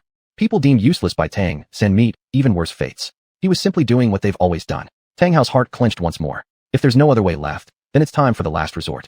That would be detonating their soul rings. He once injured the previous pope of Spirit Soul Institute and several elders by doing so. If he and his brother detonated their soul rings together, they might leave Yiqing with something substantial to remember. At this moment, several formidable soul forces shot toward Yiqing from behind him, hammers shaking heaven and earth. A loud shout followed. 5 old men, each bearing 9 soul rings, descended from the sky, forming a pentagonal defensive stance back to back. Simultaneously, they released their true forms of Hao Tian's sect, creating a black pentagon glowing with intense dark light, their combined energy becoming as one in an instant.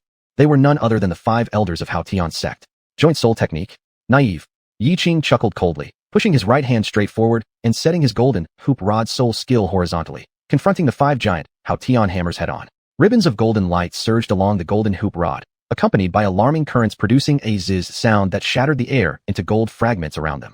Feel the power of the 208,000-pound golden hoop rod. At the very moment the 5 massive hammers approached, Yiqing deftly spun his right hand, transforming the golden hoop rod like a flower in his grasp, flexibly shifting and responding to the attack. Bong bong bong bong bong. The 5 elders were thrown out one by one, crashing heavily onto the ground with a thud. Everyone spat out a mouthful of blood. Amazingly, he defeated the 5 elders in just a few seconds. Even more terrifying, until now, they hadn't even seen Yiqing use his soul rings or soul force. A horrifying thought suddenly formed in Tang Hao's mind. You are a god. Such terrifying power couldn't have any better explanation than divinity. Tang Hao had never imagined that in just 4 short years, Yiqing had become a god. Ordinary people might not understand this. After all, it had been so long since a god had last appeared on the Douluo continent. But the Haotian sect knew about such things. Back in the day, the founding master of Haotian sect, Tangshan, didn't disappear for so many years just to search for deities. No wonder Yiqing dared to challenge Haotian sect alone. What was the point of continuing this battle now? Not only Tang Hao, but Tang Xiao and the 5 elders all looked as if their world had ended. The second elder pressed down on his churning chest and glared angrily at Tang Hao. Master, we disagreed when your father and you wanted to return. 20 years ago, the Haotian sect almost perished because of him. 20 years later, you insisted on allowing both of them back despite opposition, and now look, more trouble has arrived. The Haotian sect is being ruined by the 2 of you. Had they known this, they should have directly killed Tang Hao and his father when they returned to the sect. That way, today's events would never have happened. Tang Xiao realized he had made another mistake. But how could he stand there and watch his younger brother, Tongdi, and Yinin's bloodline die before his eyes? He couldn't do it. They were the bloodline of the woman he loved dearly. Master, at this moment, we can only kill them to calm the god's anger. Yes, kill him, kill him. Yiqing watched as Haotian sect once again threw Tang Hao out to protect themselves, enjoying the drama like an audience member. He loved seeing people tearing each other apart like dogs biting dogs. Tang Hao was condemned by everyone. This scene was strikingly similar to 20 years ago, when the Soul Master Temple attacked, and the sect removed his name from the clan register to protect itself. This was his family. In the face of profit, he meant nothing. If so, then don't blame him for ignoring his feelings for the sect. For 20 years, he could escape from the Soul Master Temple's pursuit, and he could do it again now. Chapter 24, Haotian sect destroyed. Before Tang Hao could make a move, Tang Zhao's soul rings started moving. Explode the rings. With a loud shout, starting from the first ring, he caused them to explode up to the 8th ring. Hao brother, you take Shaosan and flee from the Haotian sect as far away as possible. Never come back. Or, go find that person. Big brother. Upon hearing Tang Zhao's words, Tang Hao felt a mixture of emotions inside. Years ago, when he took Ian away from his big brother and severely injured the previous pope of the Spirit Hall, he left all the mess for his big brother to handle. And now, being chased by Yiqing, it is still the same fate. Without hesitation, Tang Hao fled, disappearing instantly using the power of the 10,000-year-old Blue Silver Emperor. A pure force surged into the Haotian mace. From the first ring to the 8th ring exploding, it should have given Hao brother a slim chance to escape. However, Tang Xiao was not confident. So this is the explosion of the Haotian mace? Yiqing's eyes flickered, so he would let the dog Tang Hao live a few more days. He remembered that in the original story, Tang San had used the explosion of rings to obtain a glimmer of hope from the angel goddess Qian Rinsnow. Then, compared to the goddess Qian Rinsnow pushed forward by Qian Daoxuan, who would be stronger than the self-made deity like himself, Tang Zhao's face darkened, and he swung the Haotian mace at Yiqing. Boom boom boom. The Haotian mace with the 8th ring exploded was easily blocked by Yiqing's staff. It's nothing but that. Shit. Is this divine level strength? Why even fight anymore? Tang Xiao's eyes turned blood red. Subconsciously, he thought about making another soul ring explode. Do I really have to destroy the 9th ring? No way. The backlash of 8 exploding rings already has me struggling. Destroying the 9th ring will definitely kill me. I just want Hao brother to escape. I don't intend to give my life to. What Tang Xiao was thinking of was similar to 20 years ago in the Spirit Hall. If the Haotian sect cut ties with Tang Hao, then Yiqing would spare the Haotian sect. A god wouldn't bother picking on commoners, right? But, this time, he was destined to be disappointed. Yiqing, this god, didn't follow the usual path. Leisurely twirling the golden hoop baton-type soul weapon in his hand, Yiqing smirked lightly. Since they were playing, why not play to the fullest? I'm not saying I'm not giving you guys a chance. Starting from now, I'll give each of you 10 minutes. If you can escape under my watchful eye, I will leave the Haotian sect alive. Of course, you can also choose for Tang Hao to return and die. 10 minutes. If it were before, Tang Xiao would have mocked Yiqing's confidence and ignorance without hesitation. Because these 10 minutes were enough for them to run very far away. Even afterward, if there were 6 people scattering in different directions, he would have a hard time finding any one of them. But now, facing a god, would 10 minutes be enough for them to escape? The 5 elders exchanged glances, their hearts connecting silently, as they simultaneously expelled their breath, pouring all their soul power into their voices, shouting towards the sky. Tang Hao, you hurry back. Their first choice was the second path, sacrificing Tang Hao's life to exchange for the safety of the entire Haotian sect. The sound produced by the full power shouts of the 5 titled Douluo was absolutely enormous. The disciples of Haotian sect below level 40 fainted under the impact of such a powerful sound. As long as Tang Hao was still within the boundaries of the Tiandou Empire, he would surely hear this call. However, after waiting a whole minute, they received no response from Tang Hao. He wasn't coming back. Lord Sect Master, this is the person you fought desperately to protect. At this critical moment of survival for the Haotian sect, he abandoned the sect. And didn't even heed the sect's summons. What difference does this have from betrayal? Elder No. 2 seized the opportunity to mock Tang Xiao coldly. Not wasting any more time, the 5 elders fled first. Tang Xiao said nothing further and followed them. If Tang Shun saw that the master of the Haotian sect and all the elders actually became deserters, even his coffin cover couldn't hold him down. Atop the mountain, a tall figure stood steadfast holding the golden hoop batul, an intense golden light shining on him, making his body appear as radiant and brilliant as gold. Sacred and majestic, this presence exuded a mysterious and profound aura. The Lord Sect Master Tang Xiao and the other elders scattered and fled, which was indeed a smart move. Because Yiqing did not say whether they all needed to escape or only one escaping would suffice to ensure the sect's survival. Therefore, whether out of duty or private interest, all 6 were doing their best to escape. Never fought for anyone in their lives. 10 minutes later, Yiqing made a move. At the same time, his divine power spread outwards. That damn Tang Hao. If I find you, I'll break your dog legs first, and then slice you to pieces. Elder No. 2 thought about how to deal with Tang Hao while fleeing, but he would never get the chance. With his eyes wide open, Elder No. 2's heart turned into ash. My fate is sealed. Bang! The world was bathed in crimson. Yiqing calmly retracted his golden hoop batul soul weapon. 6-1. Next, it was Elder No. 7. One blow, not less. 6-2. Elder No. 3. 6-3. Elder No. 4. 6-4. Elder No. 5. 6-5.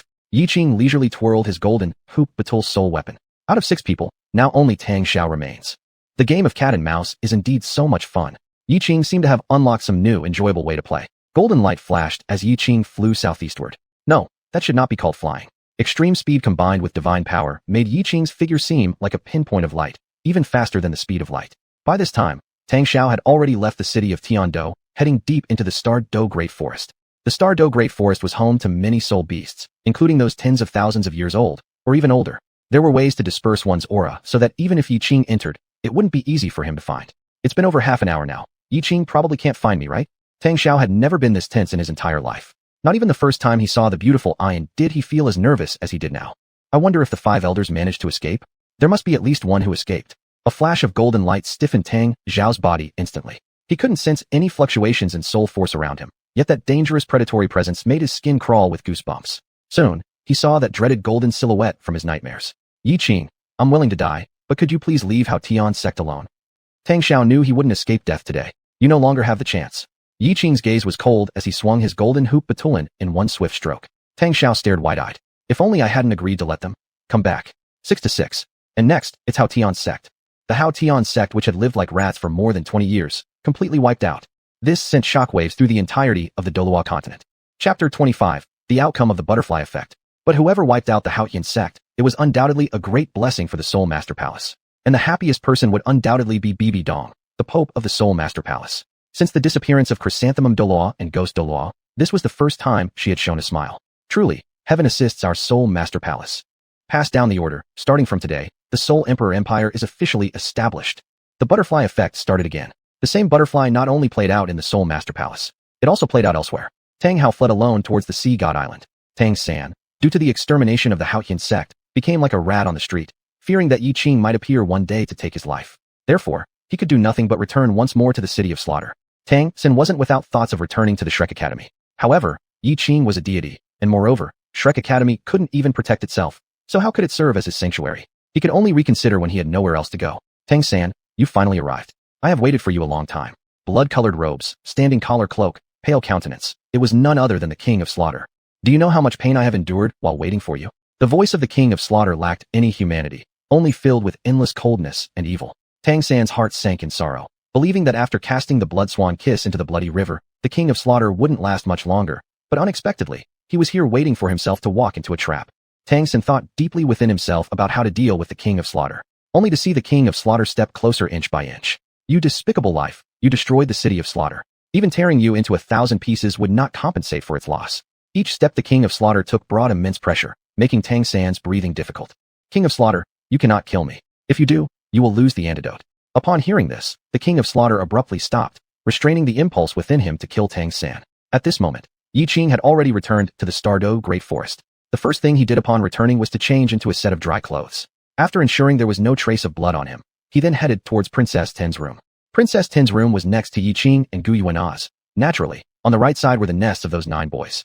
But now, those boys would head over to Princess Ten's place as soon as they opened their eyes, so the nests on the right side were basically abandoned during the day. Although he had been away for less than a day, Yiqing was extremely concerned about Princess Ten. As the saying goes, absence makes the heart grow fonder. They say that daughters are the lovers of their fathers in a past life. Previously, Yiqing did not believe this, but now he believes it. Xuanhuan, daddy is back. Xuanhuan, who was having a good time playing with her 9 older brothers, immediately extended her chubby little hands upon hearing Yiqing's voice, seeking a hug. Princess Ten was all white and tender, her large eyes shining brightly at Yiqing. In just a few big steps, Yiqing walked over and picked up Xuanhuan. The month-and-a-half-old Princess Ten still smelled of rich milk fragrance, absolutely irresistible. Xuanhuan is truly well-behaved. Hee. Princess Ten giggled in her father's embrace. Her pure laughter melted Yiqing's heart, dispersing the murderous aura he gained from annihilating a sect for the first time. The way Yiqing held and teased Princess Ten looked completely different from the ruthless deity that had caused havoc in the Haotian sect. If someone from the Haotian sect saw this, they would definitely question if their eyes were playing tricks on them. Was this really the god who mercilessly slaughtered at the Haotian sect? More likely, he was a doting father. Regarding this, the 9 boys could only watch helplessly, but none of them felt jealous because she was also their most beloved younger sister. Xuanhuan, let's go play with mommy. Saying that, he turned and walked toward his and xuanhuan's room. What Yiqing didn't notice was that behind him, there were several envious gazes staring at him until his figure disappeared from sight. Xiong-jun, with the fiercest face possible, said the most aggrieved words. I haven't held Princess today. Dishan similarly wore a piteous look. It's as if anyone has held her today either. Yuguan/Guei-mei. Seems like we haven't held Princess today at all. Bai Ji and Ziji agreed. Master, you broke the rules. Holding Princess Ten, Yiqing entered the room where Xuanhuan had just dispelled various elements surrounding her, and now her beautiful eyes were full of surprise. She had just tried the ultimate thunder element proficiency given by the system. Although she had only mastered a part of it, this small portion was enough to rival her other 7 elements. With mastery of this skill, she would no longer fear lightning calamities in the future, and more importantly, she could shield Dishan and others from thunder disasters. Xuanhuan was now extremely grateful that she had listened to the system's advice, binding symbiotically with Yiqing and marrying him. Not only had they produced 10 adorable children together, but her strength had also increased. Seeing Yiqing enter with the princess in his arms, she immediately transformed into a gentle wife, jogging over, her delicate hands slipping around Yiqing's strong waist, nearly hanging onto him completely. Yiqing, with his left hand holding Princess Ten, freed up his right hand to wrap around Xuanhuan's slim waist. With an agile turn, she was seated on his arm. Seeing her mother also held tenderly in her father's embrace, Princess Ten's large eyes gleamed with excitement as she flailed joyfully. Husband, quickly put me down, the child is watching. In their private moments, her husband could do anything he wanted, but with their child present, Xuanhuan couldn't let go so easily. So what if she watches? You and Xuanhuan are both my princesses. What's wrong with hugging you? Yiqing's right hand tightened slightly. Xuanhuan's face reddened, and any concern she previously harbored about Yiqing growing distant from her now because of their daughter disappeared completely. After playing for a while, Yiqing took Princess Ten back to the adjacent room amidst laughter, then returned to continue enjoying their private moments with Xuanhuan.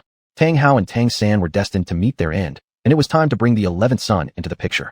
Neither could be neglected. These past days were probably the toughest period in Tang Hao's 20-some years of life on the run. He not only had to enhance his mental strength to prevent Yiqing from catching up at any moment, but also had to bear the pressure of knowing the sect was destroyed because of him. His already bruised eyes looked ghost-like, and there was no need to mention his disheveled, chicken nest hair. Those who knew would call him the famous Haotian Douluo. Those who didn't would say he was a despised beggar. This was exactly the effect Tang Hao desired. Throughout this ordeal, he had only one thought. He must not die. Fortunately, years ago, he had once visited the Sea God Island to deliver a letter for his grandfather and older brother. Otherwise, he truly wouldn't have known where to flee next. Yiqing's power was far greater than that of the Soul Master Palace. Hopefully Grandma hasn't forgotten about me. The Sea God Island was a special world for Soul Masters. Once you entered, there was no way out. It seems I'll need to find a way to enter the Sea God Island this time. Yiqing might indeed be a deity, possessing great power. But the Sea God Island had its own god they worshipped, the Sea God. If he became part of the Sea God Island community, he would surely gain the protection of the Sea God. Only then would he stand a chance of surviving. Chapter 26. Yiqing. Poseidon, would you go against me for Tang Hao? Before Tang Hao could contemplate how to join the Sea God Shrine, suddenly, it seemed as though his surroundings had fallen into an extremely dangerous situation, a danger lurking like that of a beast ready to pounce. The chirping of cicadas, which had just been cheerful, abruptly stopped, as if their throats were choked off in one instant. It was deadly. The surrounding air was suffused with deathly intent. This caused Tang Hao's heart, which he had just slightly let down, to soar high again. He felt drenched all over. The chilling cold made Tang Hao nearly go berserk. Would Yiqing have caught up so soon? What nonsense is this escape? After all, he had been running continuously for over a month without daring to stop even for a moment in between. According to reason, even if Yiqing had extraordinary abilities, she should not have found him this fast. Tang Hao immediately diffused his soul power like a thief and used the aura of the ninth soul skill, Blue Silver Emperor, to mobilize all the blue silver grass within the vicinity as reconnaissance troops, assisting him in checking the nearby situation. When he learned that there was no danger nearby, he sighed in relief. It seems I'm too nervous. I can't rest anymore. I must reach the Sea God Island as soon as possible. Tang Hao got up from the ground and continued his escape without any delay. As Tang Hao walked away, a tall and leisurely figure descended from the tree where he had just stood. There was not a single ripple of soul power emanating from this person, making him look like a commoner. But if Tang Hao had been present at this moment, he would have been scared out of his wits. This person was none other than Yiqing, who had terrified him for over a month. In fact, Yiqing had already discovered Tang Hao's trail long ago but had not appeared yet, observing him constantly struggling in celebration and fear, unable to find peace. What I need is exactly this effect. Yiqing intended to slowly toy with Tang Hao, allowing him to fully experience the feeling of being tormented as a powerless chicken, letting him feel the despair of seeing a way out only to have it snatched away right before his eyes. Tang Hao, don't you love tormenting chickens the most? Doesn't this cat-catching mouse feeling suit you well? Sea God Island. A name instantly surfaced in Yiqing's mind. This person was Poseidon, the high priestess of Sea God Island, rumored to be the strongest in the ocean, infinitely close to being divine, a world-class Douluo. In the original story, Poseidon waited over 50 years for Tang Chen, staying alone during all those years. Finally, due to Tang Chen's death, she willingly sacrificed herself for Tang San, enabling him to successfully inherit the position of Sea God. For such a person, Yiqing refrained from making evaluations. At best, she was merely a pitiful woman. If she could refuse Tang Hao joining Sea God Island, then Yiqing naturally wouldn't bother her. However, if she insisted on going against him, Poseidon, would you oppose me for Tang Hao? Yiqing was indeed curious about this. After scaring Tang Hao sufficiently, Yiqing used his supreme speed to return to the Starred Doe Great Forest to continue cajoling his wife and children. The journey was long, but for the current Yiqing, it was merely a matter of a few moments. 9 little ones were already over a year old, and they couldn't keep playing around like this forever. So Ditian and Xuanhuan, among other male ferocious beasts, decided to personally guide them. The 10 princesses were still young, so Bai Ji and Ziji were in charge of taking care of them, making them very happy since they finally had the 10 princesses all to themselves. Regarding Yuguan and Guamei wanting to interact with the princess, they were directly rejected. The method of teaching by soul beasts was simple, yet dominant. They simply tossed the 9 little ones into the outer perimeter of the Starred Doe Great Forest, letting them freely play around. Of course, Ditian and others were watching secretly, quietly emitting the aura of the king of soul beasts, ensuring higher-level soul beasts wouldn't easily approach. Upon Yiqing's return, Yuguan and Guamei complained to him about Ditian's actions like fretful mothers. Lord, please hurry up and retrieve the children from the forest. Late at night, those big men led the children into the perilous forest to undergo trials. At a little over a year old, would they know how to deal with soul beasts? Even a 10-year-old minor soul beast poses unpredictable dangers. Keep in mind that human soul masters only awaken their martial spirits after reaching 6 years old.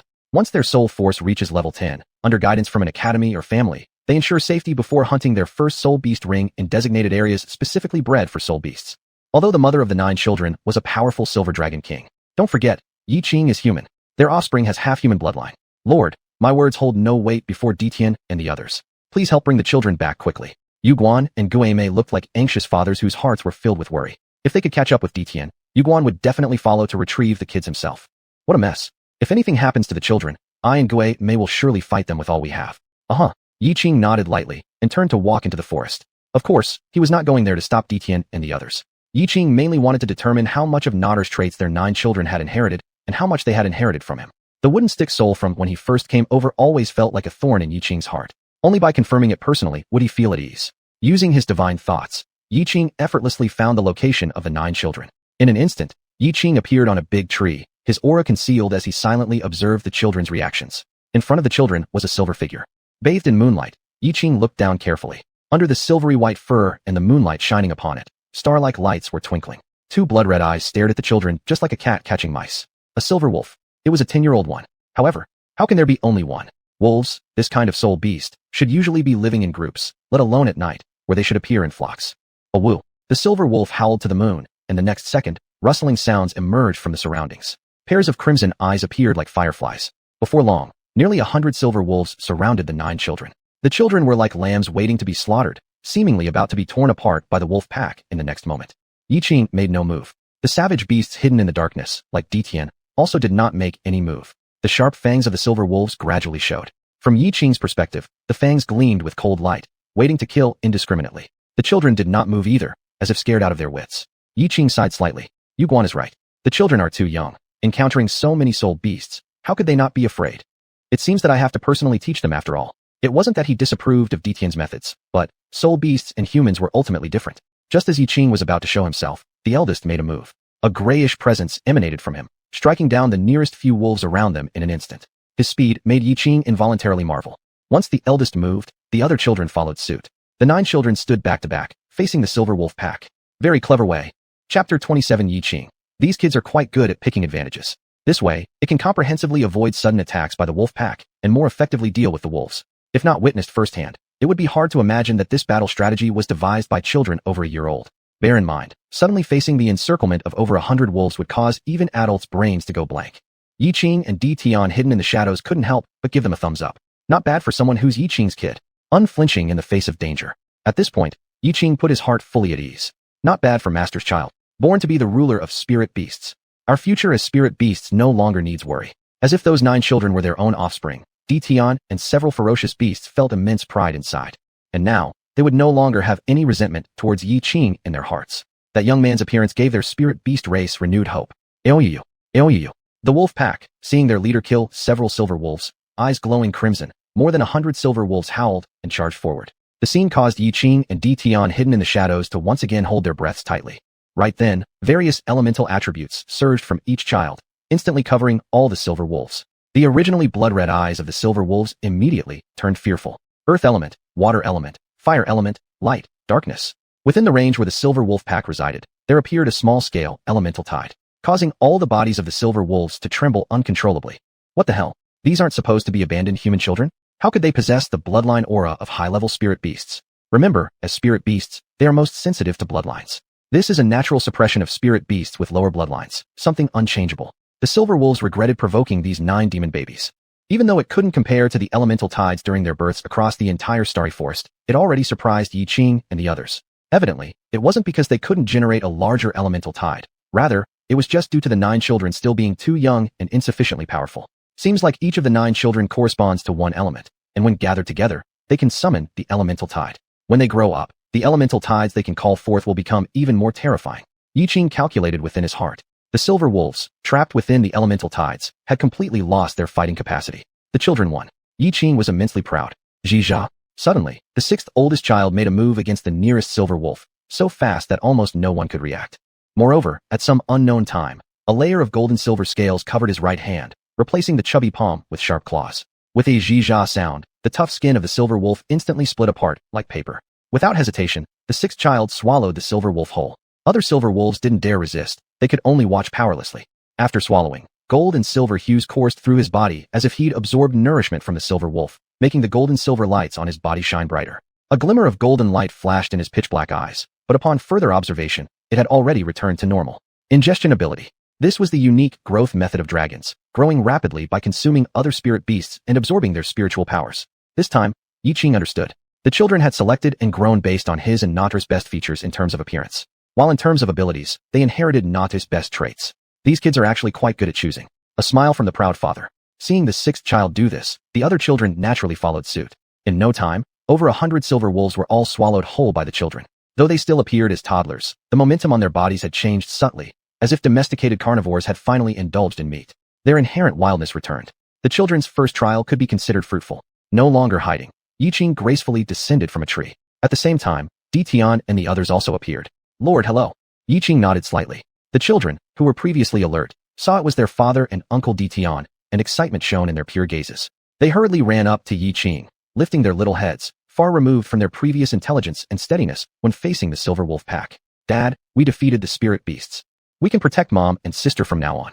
The minds of the 9 children were very simple. All they wanted was to protect their mother and sister. Yiqing squatted down and looked his children in the eye, placing a large hand on each of their soft little heads one by one. Kids, you're all very good. Daddy believes that you will be able to protect mommy and your sister in the future. Let's go. Daddy will take you home. As soon as they landed, 2 figures dashed towards them. Their targets were naturally those 9 kids. My little masters, you're finally back. Uncle Yu and Uncle Gue were scared to death. Let Uncle Yu check if you're hurt. Yiqing smiled faintly, then walked straight toward Gu Yuna's room. Biji and Zijia were playing with Princess Tin, while Gu Yuna sat nearby smiling softly. Nero and Xuanhuan haven't slept yet.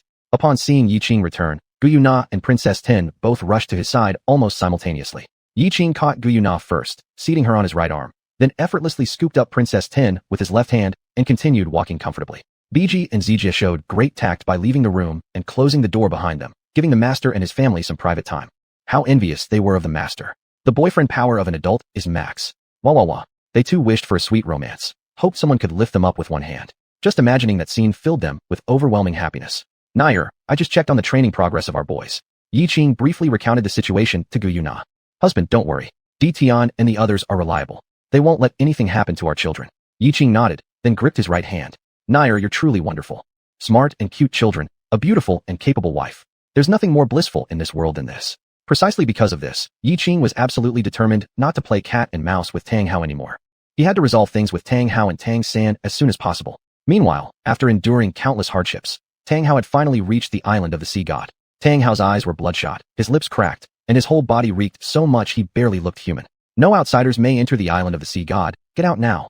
With a low growl, 7 or 8 figures suddenly leaped out from the woods. All of them wore light yellow martial clothing and formed a line, blocking Tang Hao's path forward. I am Tang Hao from the Hao Tian sect on the mainland, here to request an audience with great contributor Poseidon Bosai Shi. This man actually knew the name of the great contributor. Chapter 28 Poseidon. Is he the one who has returned to see me? The eyes of the 8 people were all filled with astonishment. Tang Hao was now exhausted, swaying on his feet. If not for the strong will to survive that supported him, he would have fallen down long ago. The leader among them, the oldest-looking middle-aged man, sized Tang Hao up and down a few times, his expression subtly shifting. How do you know the name of our great benefactor? Keep in mind, the great benefactor hadn't been seen for over 50 years, and most people had already forgotten her existence. You just need to inform the great benefactor that a disciple of Hua Tian sect, Tang Hao, seeks an audience. She will surely come out. If you don't believe me, take a look. Tang Hao strained to lift his drooping eyelids, flipped his left hand, and black light surged forth. In his grasp already appeared the Hua Tian hammer as tall as a ruler. Coupled with the aura of a tidal Douluo emanating from him, it caused the 8 individuals to instinctively take a few steps back. A tidal Douluo, no matter where in the Douluo continent, is a being deserving of respect from any soul master. Moreover, Tang Hao even knew Poseidon Island's great benefactor, Bosai Shi. The leading middle-aged man didn't dare waste another second, leaving behind the words, "You lot stay here and watch over him. I'll report this to the great benefactor." Tang Hao let his tense heart relax a bit at last. It's almost done. As soon as he meets grandmother Poseidon and successfully enters Poseidon Island, he'll gain the protection of the sea god. Then, he'll be completely safe. Next, he needs to find a way to get Xiao San into Poseidon Island as well. As long as they're alive, staying anywhere is the same. After another 10 or 20 years, Yiqing will forget about them just like he did with the Soul Emperor Hall. By then, they can step out again, and Yin should also be able to cultivate into shape. Tang Hao's plans sounded perfect inside his head. Suddenly, the surroundings descended into an atmosphere of severe killing intent. Before Tang Hao could even lower his guard, his heart shot up once again. Goosebumps involuntarily rose across his body, and cold sweat poured down his face nonstop. This kind of intense killing feeling was something he was very familiar with because during the journey, he'd encountered it multiple times before. Although each time ended up being false alarms, these instances had already planted psychological fears within Tang Hao. Who's there? The remaining 7 Sea Soul Masters naturally sensed this killing intent as well. This kind of intent, aside from feeling it around the great benefactor, they'd never experienced it elsewhere. Something's off. It's more terrifying than the energy radiating from the great benefactor herself. In the next second, a golden stick came rushing toward Tang Hao's head at an incredible speed, giving no time for reaction whatsoever. Huatian protection. This was already an instinctive response for Tang Hao. Duong. Boom. Blankness. A massive void clouded Tang Hao's mind. His body flew out like a piece of discarded cloth. That strike from the divine golden hoop staff, though without any attached soul force, would have killed Tang Hao instantly had it not been for the Huadian protection due to his tidal Douluo strength. For a while, only sheer survival instincts kept him barely holding on. Yiqing, why the hell couldn't you wait just one more day? I was so close to entering Poseidon Island. So close. Pooh. Unable to sustain any longer, Tang Hao spat out a large mouthful of blood and fainted. Standing over 6.5 feet tall, Yiqing approached Tang Hao, now looking like a corpse, with cold eyes holding the golden hoop rod plural soul weapon. Those 7 sea soul masters immediately spread themselves out in a line just as they had done earlier when blocking Tang Hao. Who are you? How dare you act recklessly on Poseidon Island? We are under the protection of the sea god. There was not a trace of soul power detectable from this man, but he managed to knock out a tidal Douluo in a single swing. Terrifying. Could it be someone sent by the Soul Emperor Hall who still harbors ill intentions towards taking over their island? Around the year 2600 of the Douluo calendar, the Soul Emperor Hall had dispatched 2,000 soul masters in an attempt to annex Poseidon Island, but ultimately failed. After all these years, they still haven't given up? Is he someone from your Poseidon Island? Yiqing, expressionless, pointed his golden hoop rod soul weapon towards Tang Hao. No. 7 heads shook in unison. If he's not, how does his death concern you? Either move out of the way or die with him. These 7 people had already classified Yiqing as being associated with the Soul Emperor Hall and naturally wouldn't easily step aside. Golden light shone brilliantly on their bodies, divine level energy diffusing instantaneously. Effortlessly, Yiqing sent the 7 flying. Not far away, the Saint Column Horse of the Sea detected it immediately. Not just the Sea Saint Column, but all the remaining 6 Saint Columns also felt it. Could it be the energy of the sea god himself? For all these years, although they had always been guarding Poseidon Island along with the 5 benefactors, other than the great benefactor, none of them had ever seen the sea god personally. Yet, it seems not entirely right. In the Poseidon Palace, a noble woman dressed in a brilliant red gown, with flowing sapphire hair, was receiving the orders of the sea god. Suddenly, she opened her eyes. The aura of a god. It's not from the sea god. Could it be? Could he have returned? The great benefactor of Poseidon, usually as calm as ancient well water, at this moment had her half-dead heart trembling uncontrollably. Just then, someone came from outside to report. Great benefactor, a man claiming to be a disciple of Huatian sect, Tang Hao, has come to see you. Huatian sect. It really is him. An overwhelming joy prevented Poseidon from analyzing deeply who was coming, as she automatically assumed it was the person she thought of in her heart. He once said, I won't return unless I become a god. Has he now returned after achieving divinity to see her? She could no longer wait. The one delivering the message only saw a red figure flash past. Was that hurried shadow just now? Great benefactor. Strange. When had the great benefactor ever been so rushed? Just move out of the way earlier and avoid trouble. Must resort to violence. Yiqing no longer glanced at those 7 people. After killing Tang Hao, he needed to hurry back home to comfort his wife and children.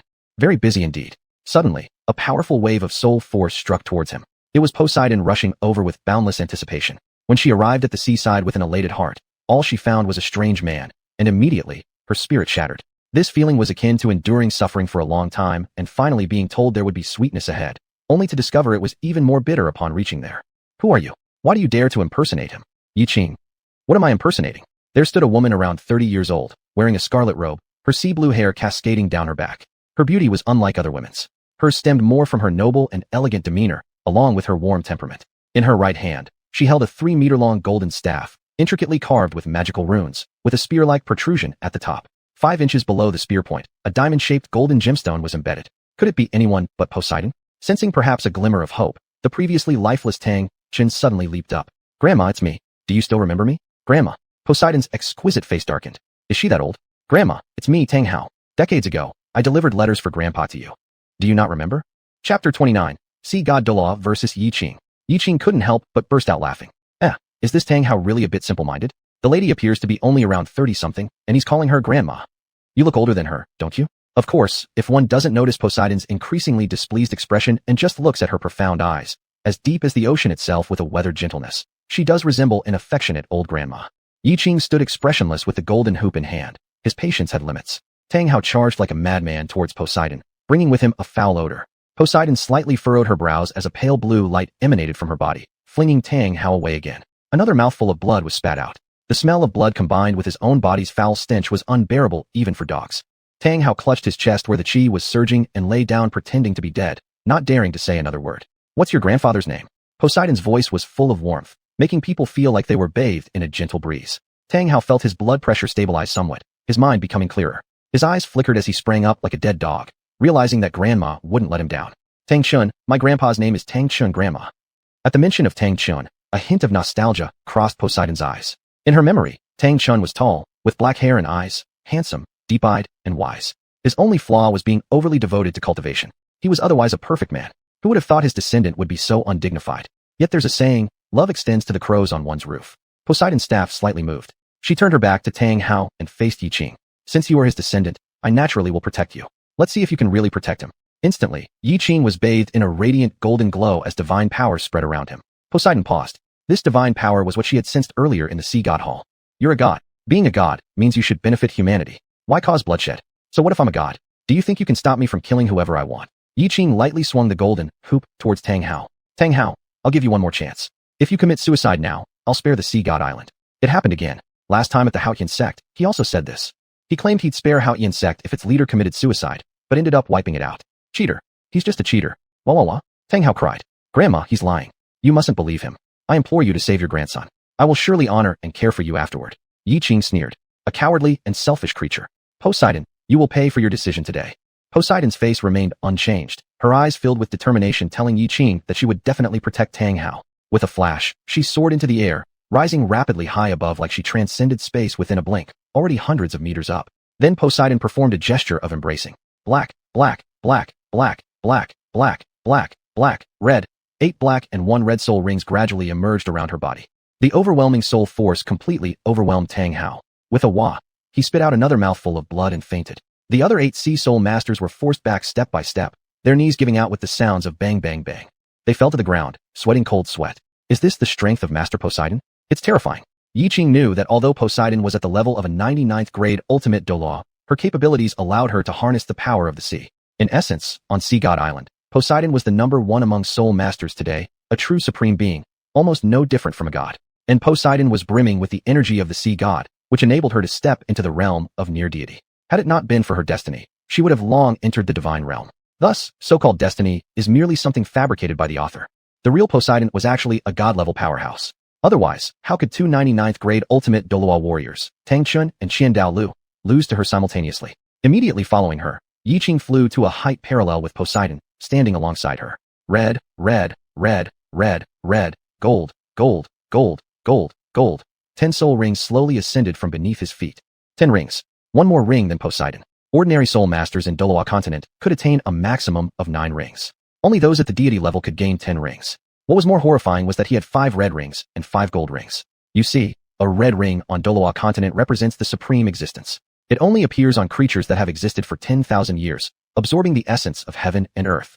And when a creature reaches the 10,000-year mark, it becomes exceptionally refined, drawing in the earth's energy. Furthermore, creatures living for 10,000 years are exceedingly rare and powerful. Without both strength and good fortune, one could never obtain their power. If a 10,000-year-old soul ring is considered the pinnacle by ordinary soul masters, then the appearance of a god-level soul ring is absolutely unparalleled. That young man can't be more than 21 or 22 this year, right? This talent and luck is simply heavenly. It can't get any better. If only I had such luck. Unfortunately, I've already clashed with this person, so now all I can do is hope for protection from Lord Sea God. Poseidon cast a glance at Tangan lying there lifelessly and felt a trace of resentment toward his emergence. I can't hold back any longer. An incomparable air of authority emanated from Poseidon. Enveloped by an immense blue glow, behind her appeared a massive golden apparition. The apparition was humanoid in shape, exuding an authoritative presence. Although its face couldn't be clearly seen, faint outlines revealed that in its hands, it held a gigantic trident. This was Poseidon's spirit power, the sea god. 8 black rings and 1 red, neatly arranged around Poseidon's body. With hands clasped in front of her chest, her 6th soul ring illuminated. 6th soul skill, sea burial.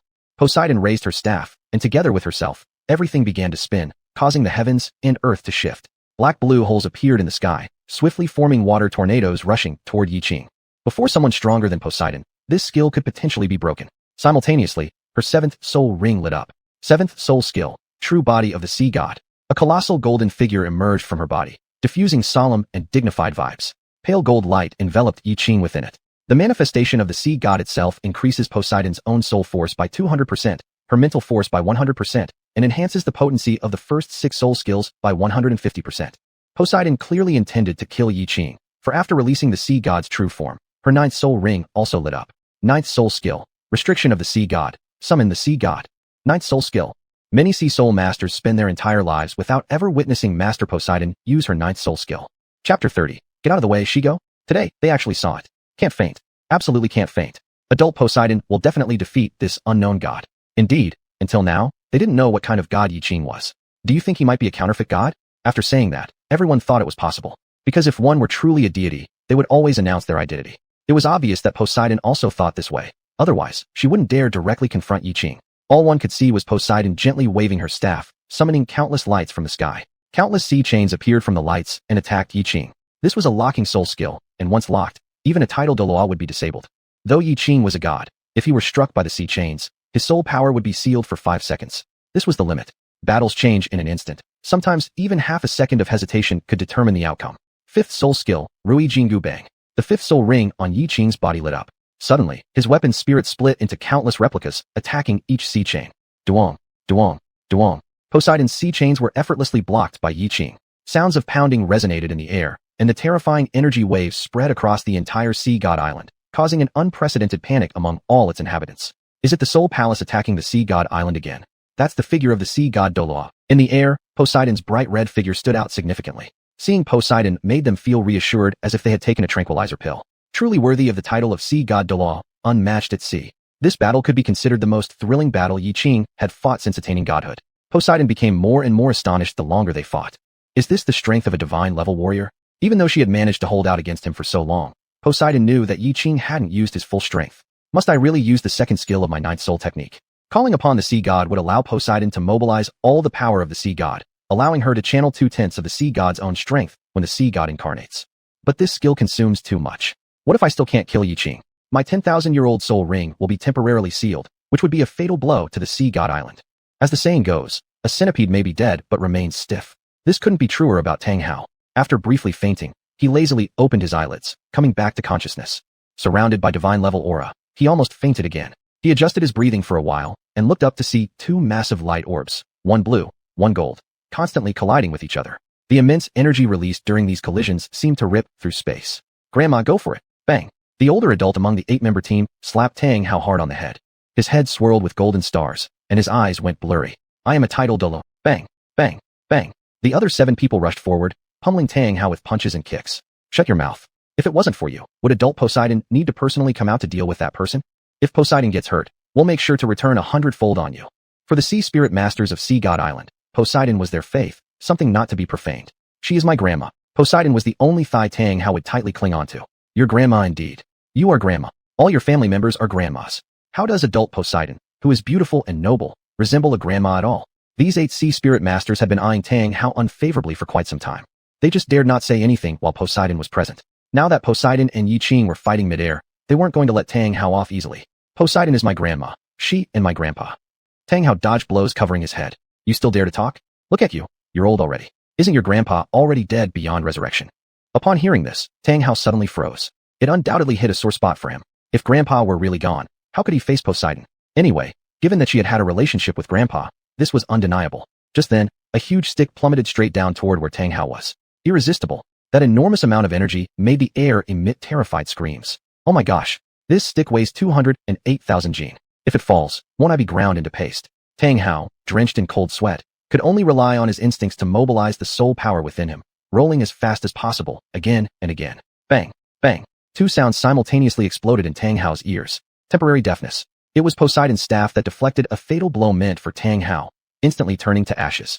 Poseidon ultimately still activated her second skill of the 9th soul technique. The Rui Jingu Bang inserted itself into the ground a centimeter away from Tang Hao's body. The true stabilizing needle of the sea. Terrifying indeed. Before a god-level powerhouse, all Tang Hao could do was endure death. He had nothing else. Bang. Surrounded by a golden glow, the Rui Jingu Bang was forcefully pulled out by Yiqing.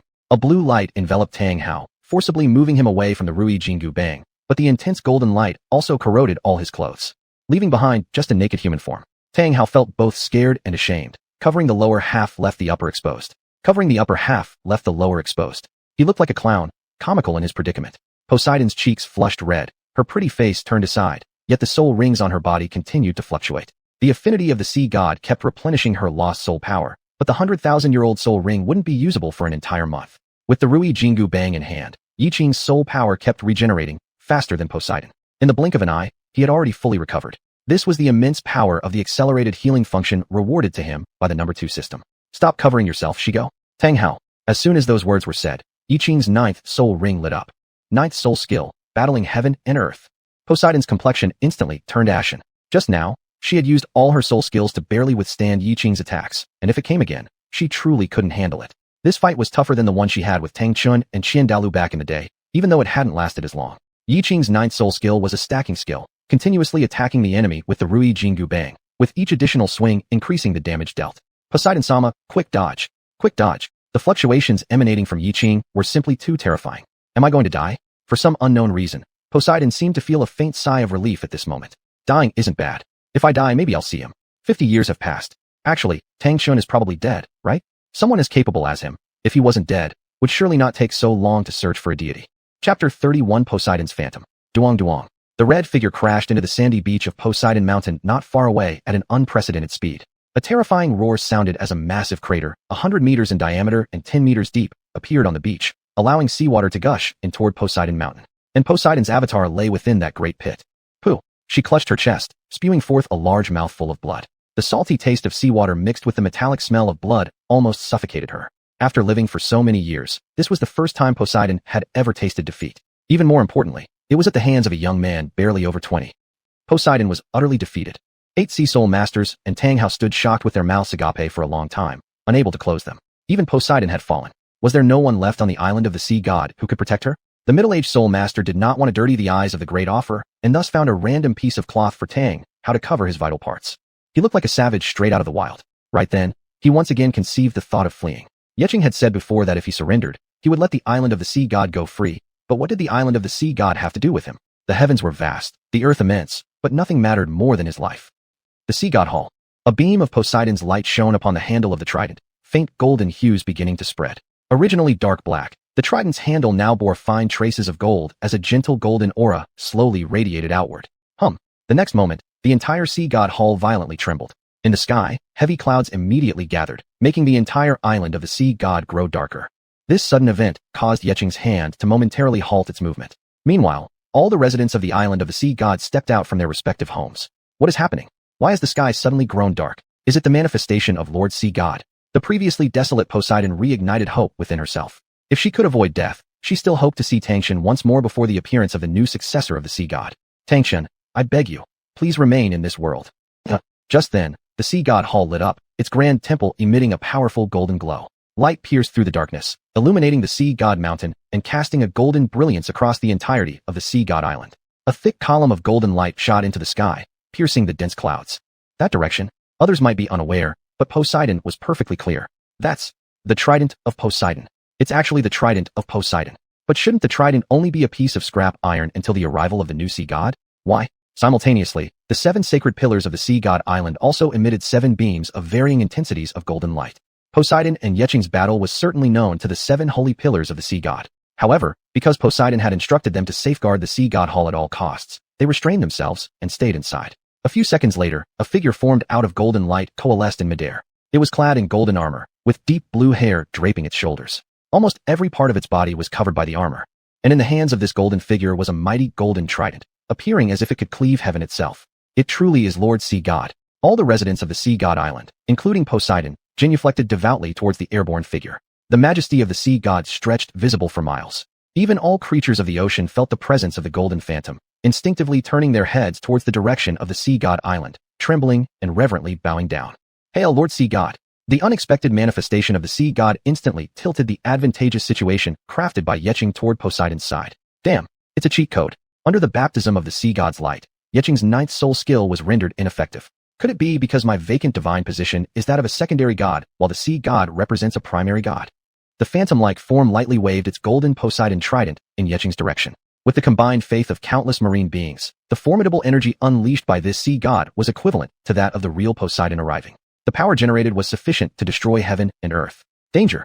A radiant aurora erupted from Yiqing's body, shooting upwards. In his hands, the gold hoop ruler soul weapon automatically detached, instantaneously towering over 100 meters high. From afar, it reached into the clouds, its awe-inspiring aura obstructing some portion of the sea god's light. The remaining golden hues swirled around Yiqing, causing a resonant clang as his combat armor transformed into a golden battle armor, immediately boosting his fighting abilities to their peak. His hair, ink black, danced in the wind. Fishering gales swept across everyone on the island of the sea god. At this very moment, it seemed like a phrase was trying to burst forth from within Yiqing's heart.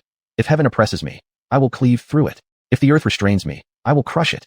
Yiqing extended his right hand. A swirl of brilliant gold and variegated light encircling the 20,000 gene heavy golden hoop ruler soul weapon, before dashing at incomprehensible speed straight toward the gold trident. One gold and one variegated gold. The mighty energy-filled gold trident of countless oceanic faiths clashed against the 100-meter-long sea-stabilizing needle, producing an explosion in midair with greater power than 10 combined level 10 soul guiders. Boom cracka, buzz buzz, thunder war. The two godlike forces generated so much colossal energy that every single resident of the sea god island fell into a blank stupor. Those weaker than tidal Douluo immediately fainted. Even the tidal Douluo were not spared, blood trickling from their mouths and noses, their chi surging violently, risking bodily explosion any moment. This caused the great ocean to rise in near 1,000-meter-high waves. Staring at the titanic wave as if within arm's reach, Tang Hao's pair of dark eye globes nearly popped out, ignoring the turmoil within his body as he screeched shrilly. Unnatural calamity. Tsunami approaching. Run for our lives. Bang. Someone smacked him on the head. Shut up. Had it not been for this person, would the sea god island have attracted such massive trouble? Supreme speed activate. Supreme speed empowered by divine strength surged forth. Even the real Poseidon's light could not catch up with Yiqing's figure. Poseidon, the day I return will be the day your island perishes. Tang Hao had kept observing Yiqing after receiving the dogbite palm technique from an unknown sea soul master. Seeing Yiqing turn into a golden glow flying swiftly away from Sea God Island, he shouted again. Grandma, please let Lord Sea God not let Yiqing escape. His growth rate is far too swift. In only 4 short years, he has reached the God realm. Give him more time, and who knows how strong he will grow next. For years, Poseidon's heart was shocked to its core. How terrifyingly talented could this youth be? Yet, where was there still a trace of Yiqing? Moreover, the powers of the sea god were impressive, but once out of the sea, their effect greatly diminished. Even worse, the golden phantom shattered completely in the moment it collided with Yiqing. The remaining Poseidon's light then erupted. The 1,000-meter tsunami, upon encountering the Poseidon's light, immediately subsided like retreating tide waters. In just the blink of an eye, the 1,000-meter tsunami receded, but the sea god island had suffered unprecedented damage. Especially Poseidon, it took the intervention of the 7 sacred pillars of the sea god to pull her out of the hole. When the danger passed, Tang Hao rolled his eyes, his entire body devoid of energy, kneeling down on both knees. Chapter 32. Let the 11th child come sooner. A few moments later, Yiqing returned to the Star Do Great Forest. At this time, he was emanating an aura of gloom, and creatures within the vicinity dared not approach him. Xuanhuan had already been waiting at the entrance of the cave with Princess Ten. The 9 sons were out training with Ditian and the others. With the experience from last time, Yuguan and Gue Mei didn't say much about Ditian's way of training anymore. However, this time, they insisted on joining them. No way. With no chance to get close to Princess Ten, due to gender differences, they shamelessly trailed behind the 9 sons. Even if Ditian and the others actively suggested letting Yuguan and Gue Mei return to the human world, they refused to leave. After waiting for a while, Xuanhuan saw Yiqing's tall figure returning and immediately jogged over to him, like most wives finally waiting for their husbands to come home after work, hugging her child in delight. Husband, you're back. During this time, Yiqing would go out every so often. Though Xuanhuan knew it, she did not ask too many questions. It was enough that her husband could return to the Star Do Great Forest on time to be with her and their child. If she still tried to stop him, that would be very foolish. You must give your husband enough personal space. Evidently, Xuanhuan thought Yiqing missed the human world, which was why he kept going out from time to time. From the moment Princess Ten saw her father, she stretched out her chubby little hands asking for a hug. Yiqing took the little princess with one hand and held Xuanhuan's slender waist with the other. With the 2 princesses in his arms, all the gloomy feelings after his battle with the sea god Shadow on Haishan Island disappeared completely. Wife, I'm back. Husband, you are wonderful. What Xuanhuan liked best was holding onto Yiqing's strong slim waist. Every time she hugged him, it gave her a feeling of not wanting to let go. Is it because heaven has seen me sleeping for so many years that it sent Yiqing to rescue me? Nar, since Xuanhuan is growing up, we should consider the 11th child, right? The difference between second-class gods and first-class gods is really great. Just the shadow of sea god made Yiqing feel a sense of crisis. This humiliation, he must avenge. Not strong enough. Have more children to compensate. Xuanhuan blushed slightly, but felt very sweet inside. What could be better than having a husband who loves having children with you? You like children that much? We've had 10 already, and yet it's still not enough. Yiqing pulled Xuanhuan into his embrace, inhaling her fresh scent. As long as they are born with Nar, however many, your husband will never think it's too many. That was indeed true. Back on Earth, Yiqing always envied the scenes where elderly people had a big family around them. Only, the current life on Earth was too hard. He was struggling just being in the lower class. It would be cruel to bring children into such suffering. But now in the Douluo continent, there was no such worry. First, he had system number 1 and number 2, rewarding him for having children. Secondly, Na-Er is the Silver Dragon King. With her status as the supreme among spirit beasts, she certainly did not need to worry about raising her children, just like the 9 sons whose cultivation issues concerned Ditian even more than their own father. Thirdly, once his strength reaches above the level of a divine king, all problems will naturally be solved. To sum up, having children brought nothing but benefits. Moreover, the Silver Dragon King's body recovery mechanism was powerful. Even after having 10 children, she looked as though she hadn't given birth at all. Since my husband likes it, then Nader will continue to have children until my husband is satisfied. Xuanhuan also noticed something. Each time she bore a child, her mastery of thunder elemental energy would improve. Besides, the hardship of having children compared to the pain she endured during past lightning tribulations was negligible. Leaving Princess Tin in the adjacent room with Bai Ji and Ziji, Yiqing and Xuanhuan continued discussing their unfinished life decisions. Let the 11th child come even faster. After that battle, although Tangan was exceptionally allowed to stay on Haishan Island, life wasn't easy for him. Every time he appeared, the children on Haishan Island would surround him and mock him endlessly. Little dog runs, so do I, little dog trips, and eats shit. Little dog runs, so do I, little dog trips, and eats shit. And due to the agreement he had with Poseidon, he absolutely could not use his spiritual abilities or techniques on Haishan Island, leaving him no choice but to endure it. It's alright, as long as I'm alive. Taking a walk and finding something to eat. Tangan returned to the place prepared by Poseidon for him to stay. I have to quickly arrange for Xiao San to come to Haishan Island. All of you just wait. On the day my son ascends to godhood, you will only be able to kneel at our feet. Everything is just a matter of time. Tangan's plan was to bring Tang San to Haishan Island, where with Tang San's talent, surely the sea god would be impressed. Once the sea god chooses Tang San as his successor, wouldn't it be effortless to crush Yiqing? The only way to defeat Yiqing was to inherit power from an even more powerful deity. This was the insight Tangan had gained during his stay on Haishan Island. The titled Douluo, after breaking through the 95th level, faces near impossible odds and further enhancing their strength. Regardless of how talented Yiqing might be, he cannot break the rules and surpass the sea god, can he? At this moment, far away in the slaughter capital, Tang San. Don't hit me. Please stop hitting me. With extraordinary talent, Tang San was being mercilessly beaten by the King of Slaughter into a swollen pig-like face. I feel so hot. When will you prepare the antidote for me? The King of Slaughter endured every moment with the evaporation of his blood. What was terrifying was that no matter how much blood he drank, it did nothing to stop the loss. If not for the antidote, the King of Slaughter wouldn't have tolerated this detestable human for even a second. If not because of him, the slaughter capital wouldn't have ended up in such a condition. King of Slaughter, don't rush me. I'm doing my best to formulate the antidote. Your impatience will only slow my progress. In reality, there was no antidote at all. Back then by the Blood River, Tang San had used a mythical plant named Snow Swan Kiss. Whoever heard of an advantageous herb needing an antidote? If you dare to fool me, I'll rip you apart limb by limb. After fiercely threatening Tang San, the King of Slaughter stormed off with heavy steps. There was one thing he hadn't told Tang San. Though his blood was depleting, his body was mutating and becoming even stronger. Squishing him would be easier than squishing an ant. Once the King of Slaughter left, the intense pressure dissipated instantly, and Tang San coughed out a mouthful of blood heavily. Every part of his body felt broken now. If things continued like this, before the King of Slaughter could kill him, he would die of his own injuries. What should I do? He couldn't escape. If he did, encountering Yiqing would certainly lead to his death. In that case, there's only one solution. Tang San's gaze flickered slightly as he looked in the direction where the King of Slaughter had departed, his expression unreadable. Chapter 33, the 11, as expected. Everything would be fine as long as the King of Slaughter was dead. In the distance, the King of Slaughter shivered violently. He clutched his battered body, panting and muttering repeatedly. Blood, I need blood.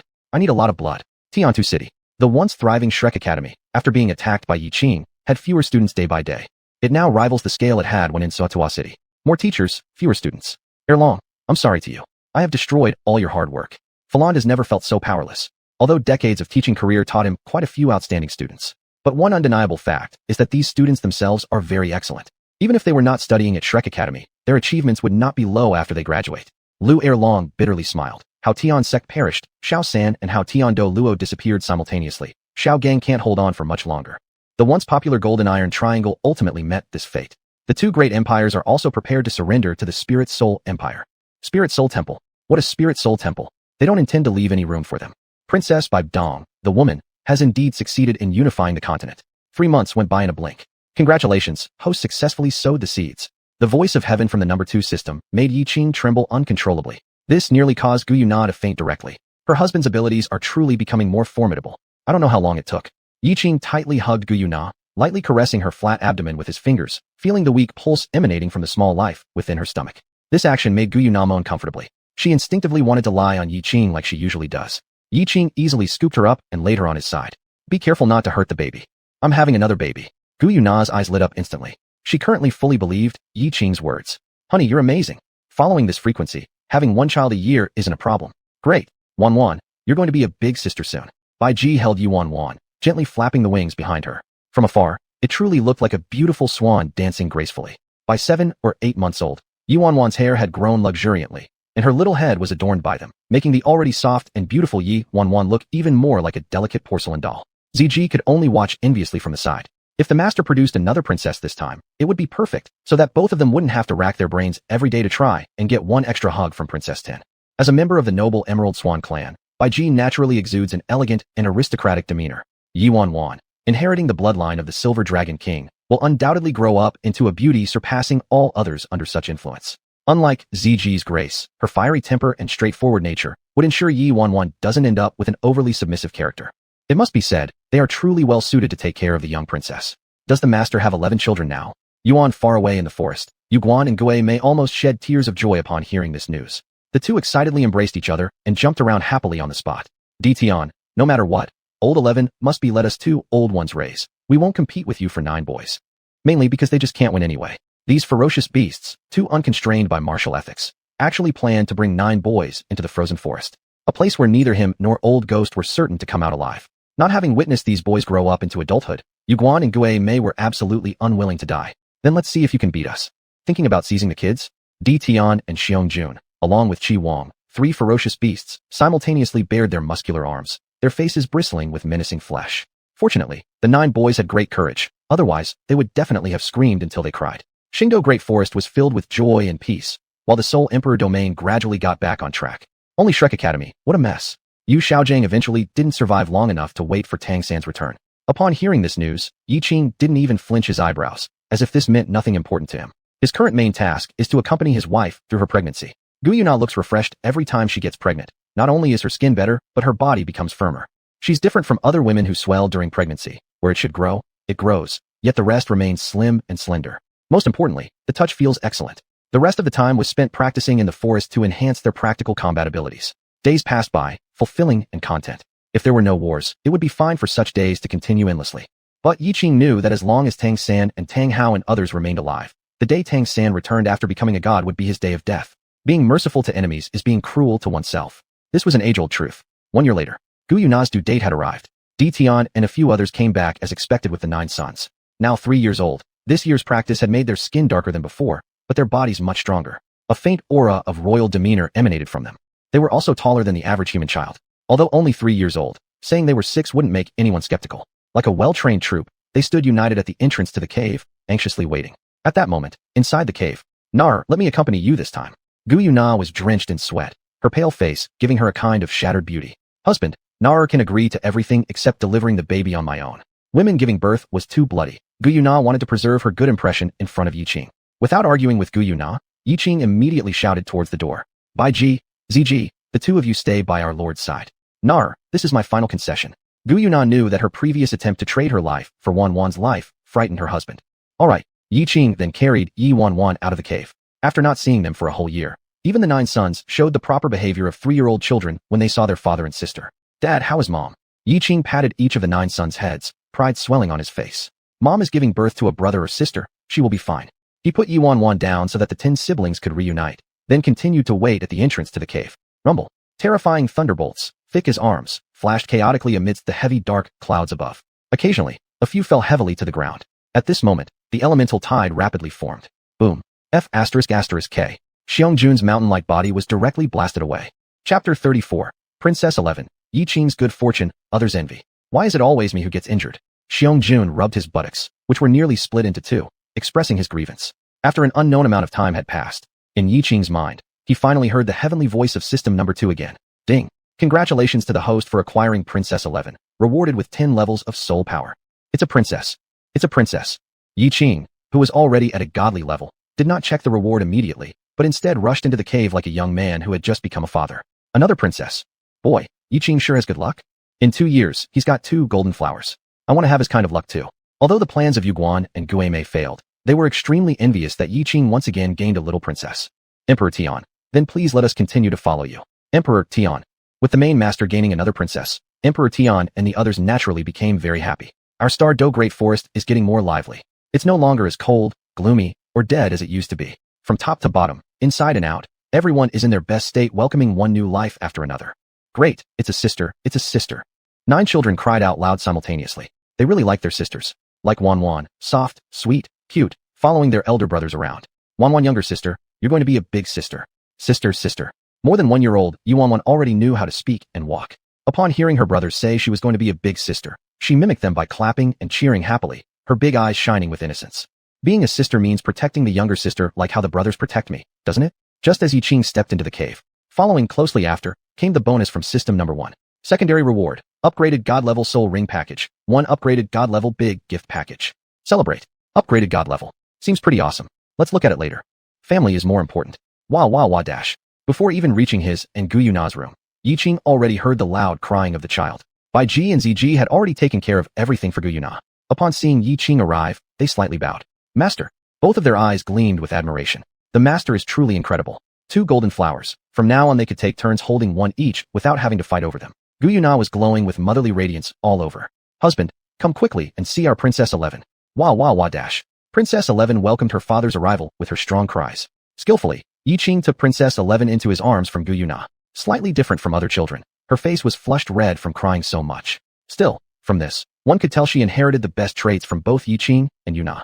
Unlike her older sister's large eyes, Princess 11's eyes looked like a crescent moon. Even though she was crying, it wasn't unpleasant. Rather, it gave off an irresistible impression. Yiqing thought, if she smiles, it will certainly be incredibly soothing. Most importantly, Princess 11 was perhaps among Yiqing's 11 children the one most resembling a human baby, making Yiqing feel even more affection towards her. Wah wah wah dash. It seemed as if Princess 11 had realized everyone already knew of her existence, her cries gradually decreasing. Gu Yuna leaned her head on Yiqing's shoulder. Husband, let's give a name to our Princess 11. Previously, the names of all 10 children were given by Yiqing, so for this child, Gu Yuna also hoped Yiqing would name her. Name. Xuanhuan's name originated from long hair bound with yours, never forget me. So what about 11's name? If only true love could last forever, would it really matter if we saw each other day by day? Wife, let's call our Princess 11 Chow Chow. Yi Chow Chow. Gu Yuna wasn't focused on the name of 11, but rather the words Yiqing just said. If only true love could last forever, would it really matter if we saw each other day by day? Tears began flowing. When giving birth to the 9th child, Gu Yuna didn't cry. Even during the perilous birth of Xuanhuan, Gu Yuna didn't cry. Yet Yiqing naming 11 moved her to tears. Husband. Words couldn't express enough. As long as Yiqing wanted, Gu Yuna was willing to give him her life. Foolish wife. Love you. Bai Ji and Ziji, standing nearby, were equally touched to tears. Sniffle sniffle. Our master is such a deeply affectionate man. If I can't find a husband as deeply affectionate as master, then I will spend my entire life looking after the children from master and lord. Mom. Mom. The outside clouds and thunder disappeared. The 9th son and 10th princess quietly came in. The family of 13 warmly gathered by Gu Yuna's bedside, feeling the joy of the new life. Bai Ji and Ziji voluntarily stepped out to allow this family of 13 some reunion time. Chow Chow had already stopped crying, her eyes wide open, curiously looking at her brothers, sister, and parents. Her face turned from red to healthy white. Chuck chuck chuck. Princess 11 showed her sweet smile for the first time. Just like Yiqing thought, Chow Chow's smile made her eyes look like a crescent moon and brought a kind of magical healing ability, making one feel warm like winter's sunrise. Family reunion time was always short. Princess 11 was hungry. Everyone reluctantly stepped out. Finally, Yiqing took time to check the rewards given by systems number 1 and number 2. First, he summoned the system interface, found the rewards storage module. The upgraded God-level soul ring package and the upgraded God-level big gift package were there. Yiqing nervously rubbed his hands. Even though he knew the blind box would never let him down, how could the process of opening a blind box be described by only tension and excitement? Summoning the upgraded God-level soul ring gift package. Click to open. Neatly arranged inside were 11 golden and dark gold colored soul rings. Among them, there were 6 golden ones and 5 dark gold ones. 11 soul rings. After having 11 children, his level was 111, which was an extremely incredible grade. Moreover, according to the rules, ordinary title Douluo on Shura continent usually have at most 9 soul rings. Dual soul masters title Douluo can own 18 soul rings. Deities, however, can possess 10 soul rings. In the original story, Tangan, who was both a deity and a dual soul master, attained 20 soul rings, while Yiqing, without being a dual soul master, managed to get up to 11 soul rings. Blind box truly didn't let him down. The system did not deceive him. Number 2. I really want to kiss you. Don't worry. I have no other intentions. I have a wife. Refused due to ugliness. It wasn't the first time the system rejected him, so Yiqing didn't mind and happily began configuring the soul rings. Configure. Soul ring configuration in progress. The next second, all 10 soul rings on Yiqing's body automatically released. Chapter 35. Level 1 God. Yiqing shocks everyone. After the soul rings automatically released, the golden hoop staff spirit soul also triggered automatically. Red, red, red, red, red, gold, gold, gold, gold, gold. 10 soul rings vibrated orderly on the staff. The golden hoop staff spirit grew visibly larger in an instant, exceeding 100 meters. Its brilliant colors made Yiqing's body seem like a radiant star. Then, The first red soul ring separated from the staff, followed by the second, third, and fourth. In a few moments, all of Yiqing's soul rings had detached from his spirit soul. The agony of losing the soul rings caused him to spew out a mouthful of blood. It's completely different from the last time. The previous occasion only increased the years of his existing soul rings. But this time, after the 10 soul rings were separated, the original 6th, 7th, 8th, 9th, and 10th soul rings sequentially reappeared on the golden hoop staff spirit soul. After these 5 soul rings settled in place, 6 additional crimson golden soul rings flew out of the soul ring bag, fitting onto the golden hoop staff in sequence. The pain involved in detaching and refusing soul rings was something only those experiencing it could truly understand. It was thousands of times more painful than being crushed repeatedly by a vehicle, since Yiqing retained full consciousness throughout the ordeal. Someone else would likely have perished from the pain long before. It's actually a replacement. This was something Yiqing hadn't anticipated either. He didn't even get a hint of preparation. When the 11th soul ring attached itself to the golden hoop staff spirit soul, a burst of crimson golden light radiated outward, forming beams that shot directly into the sky. Suddenly, the entire Star Do Great Forest began to tremble violently. The same vibration spread to Gu Yuna's chamber. Gu Yuna was feeding Princess 11 when this sudden shake forced her to interrupt the feeding. Handing over the child to Ziji, Gu Yuna stepped out of the room. Bang! What happened? Outside the chambers, Xiong, who was resting on the tree branches, was startled by the incident and fell heavily from the tree, creating a large man-shaped crater on the ground. Moments later, he saw their liege, Di Tian, Qi Wang, Bai Ji, Ziji, Yuguan, Gui Mei, along with 11 children all leaving the cave. Hastily climbing out of the crater, Xiong quickly joined them. Meanwhile, several crimson gold beams painted the clouds in the sky with a deep gold hue. After dozens of seconds, the beams disappeared, but the crimson gold clouds remained above, transforming and eventually shaping into a human figure. One could vaguely see the figure wearing battle gold armor, with black hair flowing freely in the wind, holding a glowing staff. Seated cross-legged in midair, this figure radiated holiness and dignity that covered the entire Star Do Great Forest. Upon witnessing this heavenly spectacle, soul beasts unhesitatingly gathered together, prostrating themselves towards the massive phantom image. Even the plants bent their leaves towards the image as though paying homage. In places unseen, countless fine lights appeared on their bodies. These lights slowly ascended, merging into the ghostly figure in the air. Bathed in myriad lights, the image gradually became clear, almost solid. All fierce beasts, including Gu Yuna, stared wide-eyed in amazement. Husband. Previously, Gu Yuna had thought that since she was the Silver Dragon Queen, it was fine for her husband's abilities to be somewhat less significant because she would protect him. However, unknowingly, her husband's strength had begun showing signs of surpassing hers. Bai Ji and Ziji holding the child were similarly stunned. Lord Magnificent. Xiong shook his huge head vigorously. Boss, did I see wrong? Is that Lord up there? Di Tian, looking at the phantom suddenly appearing in the air, didn't know what to say anymore. The phantom in the half-sky was no other than Yiqing, the husband of the Silver Dragon Queen and father of 11 children. That's Yuguan and Gui Mei were similarly shocked by the appearance in the air. Who would dare call Yiqing a weak man now? To possess both a beautiful and powerful wife and 11 intelligent and adorable children, now breaking through to god-level power. All the good things in the world are happening to Yiqing. Upon clearly identifying the figure in the air, Xuanhuan immediately extended her chubby little hand. Daddy, Daddy. Princess 11, having just been born, although unable to speak, still greeted the image in the air with a smile. The 9 elder sons, compared to their 2 younger sisters, seemed slightly calmer, but close inspection revealed excitement shining in their eyes. That's Daddy. He was their pride. The golden hoop staff spirit soul grew visibly at an incredible speed. In just a few breaths it pierced through the ceiling of the cave and soared into the clouds. Its weight also reached an astonishing 308,000 caddies.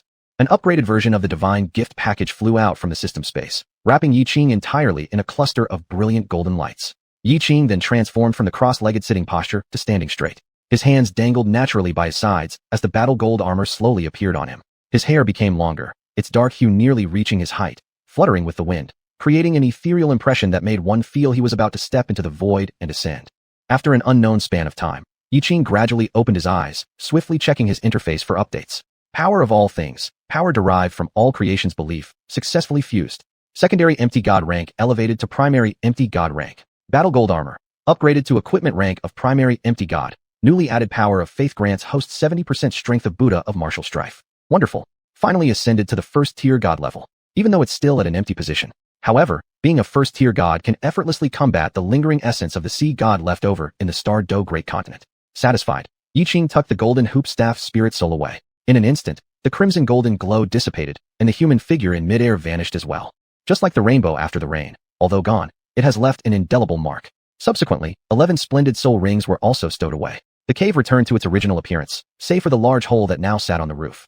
Reopening the soul ring bag, Yiqing observed 5 neatly arranged red soul rings inside, as if they had just been condensed from a soul beast. Does this mean that every time I have a child, my soul ring bag will proportionally increase accordingly? Yiqing suddenly had a bold idea. Could this also mean that from now on I can configure my soul rings independently? Detected improvement in Yiqing's strength. Gained 10% Thunder Elemental Mastery. Detected increase in Guyuna's power. Obtained use of Dragon God's Force. Limited to 1 hour. Simultaneously, the sound of the system echoed in both Guyuna and Yiqing's minds. Chapter 36 Yiqing. Your opponent is me. The power of the Dragon God. Yiqing's eyes immediately brightened. The reward for this increase in strength was actually the power of the Dragon God. The Dragon God is the first-generation ruler of all soul beasts and the founder of the Dragon God realm. Yinlong Wang Guyuena is merely one of his avatars. However, even as just an avatar, she is a presence on par with the Divine King. This shows how powerful the Dragon God's force truly is. First YYDS. Mua. Mua. In contrast to Yiqing's excitement, Guyuena appeared very self-blaming. Turns out, my rewards come from here. Only now did Guyuena understand that every system prompt she had received was indeed true. Her husband's strength was genuinely increasing. It's been 5 years. A full 5 years, and only today do I know. If it weren't for my husband's divine image appearing in the sky, I would have probably assumed someone else had broken through to divinity. Guyuena rushed into the chamber without hesitation. At just that moment, Yiqing was planning to come out. He smiled faintly when he saw Guyuena. At this point, each and every movement of Yiqing demonstrated the bearing of an immortal. He was completely different from the ordinary person she had met initially. Without Yiqing realizing it, he had undergone a complete transformation. Husband. The beauty came straight into his arms. Yiqing opened his arms and expertly brought Guyuena close to him. I'm sorry, husband. It's my fault. These past years I've been focused on having children, and I didn't realize that you were always working hard too, striving to become strong. Striving to prove that you can give me and our children a stable living environment. Yiqing was momentarily startled, then quickly understood the situation. Apparently, there's no way to hide becoming a god. Nair, I will work hard too while you focus on giving birth.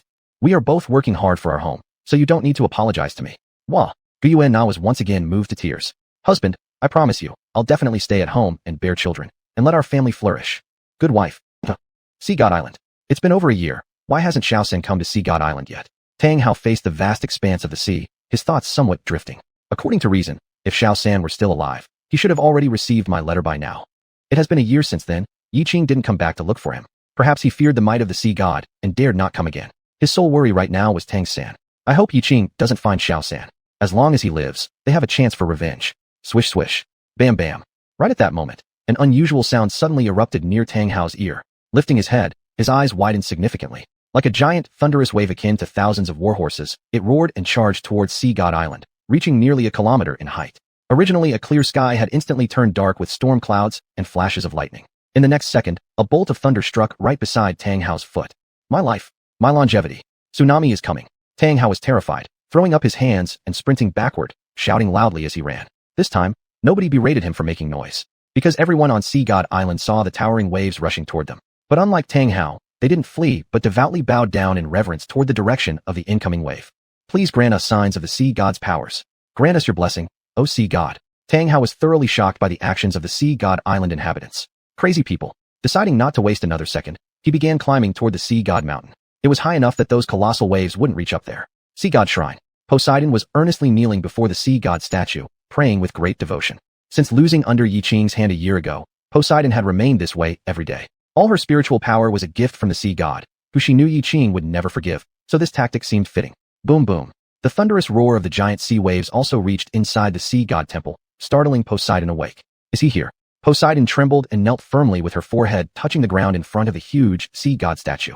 Esteemed Lord Sea God, your most loyal servant Poseidon once more begs for your protection of the creatures on Sea God Island. Upon finishing her prayer, a brilliant beam of golden light radiated outward from the Sea God temple. Swish swish. The massive wave stopped in front of the Sea God Island crowd, salt water filled with briny sweetness sweeping across everyone's hearts. Stopped. It stopped. Everyone let out a sigh of relief. The Sea God has revealed themselves. With that, everyone became even more devoutly reverent to the approaching waves. Long live the mighty Sea God. Forever may the Sea God reign. The Sea God truly is our savior. Ho! A bland and indifferent chuckle suddenly pierced through everyone's ears. Though not loud, it was virtually negligible against the giant waves, yet this faint sound was clearly heard by everyone, causing everybody to shiver. Among them, the middle-aged soul master who had witnessed Poseidon and Yiqing's battle live widened his eyes in terror, as if he'd seen a ghost. Could it be? Swish swish. The huge waves gradually subsided. In a blink of an eye, they retreated from nearly a kilometer high to less than 100 meters. A towering figure slowly appeared before everyone. He wielded the golden hoop rod as his martial soul, wore white robes that seemed out of place for his image, and his pitch-black hair, almost as long as his height, billowed with the wind. hovering above the huge waves. These ferocious waves served merely as his backdrop, making everything under heaven seem insignificant compared to him. Plop! Tang Hao, running frantically towards the sea god mountain, tripped after recognizing the figure and landed flat on his face. Yiqing. This name, over the past year, had been like a colossal fishbone stuck in the throats of Tang Hao and every inhabitant of the sea god island, preventing them from having a single peaceful night's sleep for a whole year. Just when they had barely rebuilt the sea god island and thought they might forget him, Yiqing reappeared, haunting them relentlessly once again. It's over. Tang Hao was on the verge of losing his mind. If only he had known back then, he would have let Shrek Academy be annihilated rather than getting involved at all. At worst, he could have just fled with Xiao San. But hindsight is indeed 20/20. When the giant waves first appeared, the 7 saints had already come out of their respective sacred pillars. This undoubtedly presented Tang Hao with a perfect opportunity. He easily reached the base of the sea god mountain. I beg you, please let me ascend the sea god mountain. Above the massive wave, Yiqing slightly moved his golden hoop rod martial soul forward. Sea god, come out and die. Hiss. Successive gasps resounded among the crowd. How audacious of this man to demand that Lord Sea God appear and die. This man is insane. Yiqing. A red figure slowly emerged before Yiqing, noble and elegant, with crystal-clear blue eyes that rivaled the giant waves behind Yiqing. Yiqing, your opponent is me. Chapter 37. Poseidon She defeated in seconds. Indication from the sea god. Poseidon She's appearance gave everyone on the sea god island immense confidence. Lord Poseidon She, kill him. Lord Poseidon She, kill him. Facing Yiqing again, Poseidon She was deeply shaken inside. In less than a year and a half, Yiqing's strength has already reached the level where he can manipulate seawater. It is known that the ability to control the power of the sea belongs exclusively to Lord Sea God. Unless someone is personally taught by Lord Sea God, it would be impossible for anyone else to possess this power. And Yiqing absolutely cannot have received any guidance or inheritance from Lord Sea God. Tang Hao was right. Yiqing is indeed a calamity. Letting him go is like setting a tiger free back into the mountains. This time, we must keep him on the sea god island. At all costs. Yiqing noticed that Poseidon She looked different compared to a year ago. Austere, dignified. There was something reminiscent of the sea god's shadow he had seen in the air a year ago. It seems that Poseidon She received instructions from the sea god. Otherwise, she wouldn't dare challenge me so loudly. Still, what difference does that make? A fragment of a soul, yet still wanting to command the universe? 2 figures stood off, one clad in white, one in red. One with the vast ocean behind him, one standing beside the sea god hall. An aura at the divine level silently spread out. At that moment, apart from Poseidon She, including the 7 holy pillars of the sea god, everyone froze completely, unable to move. In a flash of movement, Poseidon She ascended thousands of meters into the sky. Beneath her was a vast crowd and an endless ocean. Black, red, 7 black and 2 red soul rings slowly emerged from her body. The last 2 soul rings were clearly each over 100,000 years old. 2 soul rings over 100,000 years. SSS has Lord Poseidon She's power advanced even further? The scene filled with sharp intakes of breath as the morale surged momentarily. Kill him.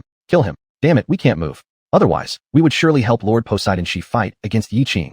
Faced with this situation, the 7 holy pillars of the sea god could only clench their teeth with hatred toward Yiqing. Just having 2 soul rings over 100,000 years?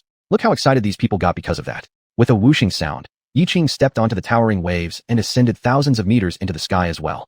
Without releasing his soul rings, he simply let his golden hoop staff spirit weapon fall freely onto the beach. Boom. The instant it touched the ground, the golden hoop staff spirit weapon visibly grew larger and longer, shining brilliantly, rising to over 1,000 meters before standing upright before everyone. Bling, bling, bling. A thought arose within each person's heart, an overwhelming pride. If the heavens oppress me, I will break them. If the earth restrains me, I will shatter it. Poseidon She genuinely felt a wave of helplessness well up within her. Before her eyes, Yiqing emitted an almost intimidating radiance. Every movement of his hand or flick of his finger seemed capable of controlling everything around him. Even without battle, it was death assuredly. In her mind, Poseidon She recalled the grand presence and hardened her gaze. I'll give it everything. Sea God realm. Golden light burst forth instantly, the sea god's energy surging wildly. Whoosh whoosh. The dark red seal on her forehead shot out a radiant beam of blue-gold light. Poseidon She crossed her hands together, her body rotating swiftly in the air once. In an instant, a layer of blue energy swept outward from her body, expanding rapidly around her. Poseidon She's shoulders suddenly trembled, and both her arms quaked violently. Instantly, the expansion of that blue light enhanced geometrically, creating an enormous water tornado behind her that rivaled Yiqing's 1,000-meter giant wave. The energy it contained was enough to tear apart even a god-level expert. Naive. Yiqing curled the corner of his lips, golden red energy wrapping itself around the colossal golden hoop staff spirit weapon, the glittering divine needle piercing the sky, majestic and proud. With a slash of his hand, it was done. Duong. Boom. The giant water tornado collapsed thunderously. In front of the true rank 1 god Yiqing, everything Poseidon She did was like smashing eggs against a rock. Even with the sea god's backing, so what? Her figure plummeted into the sea like a broken kite at lightning speed. Bang! A massive splashing of waves erupted. With just one move, Poseidon-Shi's quasi-god level attack was effortlessly countered. Terrifying indeed. Lord Poseidon-Shi. Lord Poseidon-Shi. Madness. They were all going mad. This person actually killed Lord Poseidon-Shi. Yiqing, we will fight you to the death. At the foot of the sea god mountain, Tang Hao still maintained his dog-like posture. Seeing Poseidon-Shi being hit into the sea, Tang Hao struggled fiercely to stand up. Poseidon-Shi is too useless. She couldn't even hold a single move against Yiqing. What about being the strongest in the ocean? So this is it. In front of Tang Hao, a white stone staircase, resembling a jade belt, was reflecting dazzling light under the sunlight. Please, Lord Sea God, let me go up. It's unclear if Tang Hao's prayer worked. The colorful light of the white staircase faintly shimmered. The glow that previously blocked Tang Hao seemed to weaken, giving him a sense as though clouds were parting to reveal clear skies. Tang Hao's heart leapt with joy, and he dashed upward. Not long after, he arrived before the majestic Sea God Hall. Without hesitation, he rushed straight inside. Lord Sea God, please forgive me. How I had to come here to seek refuge from my enemy's pursuit. The moment he entered, the stone steps reverted to their original form. How so dim? Tang Hao rubbed his hands together. Even his breath echoed within the Sea God Hall. A mysterious force guided him all the way to a grand platform. Facing a colossal staff, Tang Hao hesitated. Surely, it can't be asking me to pull out this stick, right? Are you kidding me? Just an old stick. My world-renowned hammer weapon Spirit Soul didn't even work against Yiqing. The next second, that mysterious force seemed to push Tang Hao from behind, forcing his hand onto the black staff. Instantly, a sensation like being electrocuted spread through his entire body. Tang Hao tried to let go, but his hand was as if fused with the staff, and no matter what he did, he couldn't detach himself. What kind of staff is this? Is it going to eat people or something? Bang. Sea God Island suddenly trembled violently. Dark clouds gathered in the sky, and a massive golden pillar shot towards the heavens. So Tang Hao was chosen. Yiqing stood atop towering waves, with the sea-stabilizing divine needle by his side, coldly watching the beam emanating from Sea God Mountain. Sea God, have you stooped so low in dealing with me that you've become desperate enough to choose anyone? In that case, I'll make you understand. Choosing Tang Hao as your successor will be the biggest mistake you've ever made. The 7 holy pillars of the sea god completely forgot about attacking Mouth Agape, unable to close them for a long time. Tang Hao, the one chosen by Sea God. Could this possibly be true? Inside the Sea God Hall, on the Sea God platform, Tang Hao's right hand held high a trident over a dozen feet long, shining with infinite golden light. An excited look appeared on his face. At the same time, a special message resonated in his mind. Tang Hao, it was because of you that Yiqing was angered. In order to resolve this calamity, we specially grant you most of the sea god's divine power and the sea god's trident to drive him back and atone for your mistake. Chapter 38. Sea God Tang Hao versus Level 1 Blank God Yiqing. The moment the prompt sound faded, Tang Hao felt a surge of heat throughout his body. A strong golden mist rose around him, growing more and more intense until it formed a pillar of golden light that shot up to the sky. An unprecedented amount of energy merged with Tang Hao, giving him an extreme mastery over it, a level he had never touched before. This feeling of ultimate control over energy consumed him, making him feel electrified, and also transforming the weighty trident of the sea god into something he could easily lift. Tang Hao stared at the trident in his hands with fervent eyes. So this is the artifact of the sea god's trident. A sudden burst of golden flames erupted from his body, as if even the air froze for a brief moment. The next second, the radiant sea god's trident was already held high above Tang Hao's head, pointing straight to the heavens. Boom. 5 red soul rings and 4 gold soul rings slowly ascended from under his feet. 5 reds followed by 4 golds. These are my soul rings. Tang Hao's eyes almost bulged out of their sockets in astonishment. Somehow, all the years of his soul rings had been elevated. The power of the sea god, terrifying indeed. I, Tang Hao, the king of Douluo, have returned.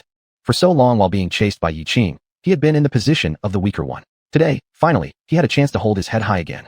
Yiqing, today will be your end. Without hesitation, Tang Hao flew off holding the sea god's trident. Yiqing was already waiting for Tang Hao above the sea god's palace. At this moment, a wondrous sight emerged. The sky split. One half golden, the other half deep gold, each color dominating half the heavens. Poseidon's earlier influence could at best be called pseudo-sea godlike, whereas Tang Hao, who had inherited most of the sea god's divine power and wielded the sea god's trident, was only missing a ritual and the sea god's divine armor to become a full sea god. The collision of god-level energies sent a wave of scorching heat through the trident in Tang Hao's hand, as though it were eagerly longing to clash with the golden hoop bar spirit soul in Yiqing's hand. Sea god, sea god, sea god. At this moment, all the disdain the people of the Sea God Island felt toward Tang Hao transformed entirely into hope. Their voices, infused with soul power, spread far and wide. Yiqing, you didn't see this coming, did you? I have inherited the majority of the sea god's divine power. Yiqing gave a cold chuckle. A dead centipede doesn't stiffen, it's you. Inheriting most of the divine power essentially meant forcing a duck to climb onto a perch. Do you know how much hardship Tang San endured in order to inherit the sea god's power? These deities often pretended to be profound, setting various challenges to test others. No need for further complaints. Yiqing's soul rings rose from beneath his feet one after another. Gold, gold, gold, gold, gold, crimson gold, crimson gold, crimson gold, crimson gold, crimson gold, crimson gold. 5 gold and 6 crimson gold soul rings, making a total of 11 orderly soul rings pulsating on his body. Leaving aside the colors, just based on quantity alone, these directly surpassed what Tang Hao had. Tang Hao, do you see this? This is what true god-level soul rings look like. Overwhelming pressure swept across, making it difficult for Tang Hao to even breathe. Gap. An undeniable gap. At this moment, the previously smug Tang Hao felt like he'd eaten some bad stuff. Extremely uncomfortable. What was there to brag about anyway? Even the sea god's trident in his hands didn't seem impressive anymore. That is, Yiqing's soul rings. The 7 holy pillars of the sea god doubted their eyes might be deceiving them. 5 red and 5 golds just 1 year ago were already enough to send shockwaves. In merely 1 year, not only had his soul ring years advanced overall, but he had gained yet another. 11 in total. No wonder even Mistress Poseidon couldn't withstand a single move against him. Fuck, this kind of abnormality, who can withstand it?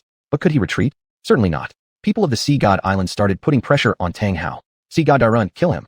Sea God Darun, kill him. Stop shouting. Can't you see the enormous difference between the 2 sets of soul rings? Killing Yiqing? Are you asking me to die faster? How about we run away again? The thought of escape once more crossed Tang Hao's mind. With the Sea God's power backing him, fleeing should be easier than it was a year ago. At this time, the voice prompt sounded again in Tang Hao's mind. You must not retreat. Otherwise, you will suffer fatal consequences from the backlash of the Sea God's power. Shit. Tang Hao involuntarily swore out loud. Had I known, I would have escaped outright and rejected this broken divine power. At this point, most of the dual-colored sky had been replaced by crimson gold. Before they had even begun fighting, the disparity between the two was clearly visible. Tang Hao emitted a brilliant golden light, as anger, humiliation, and discontentment spurred him on. With him at the center, the sea god's power surged immediately. Yiqing, you go die. In a roar, golden light burst forth.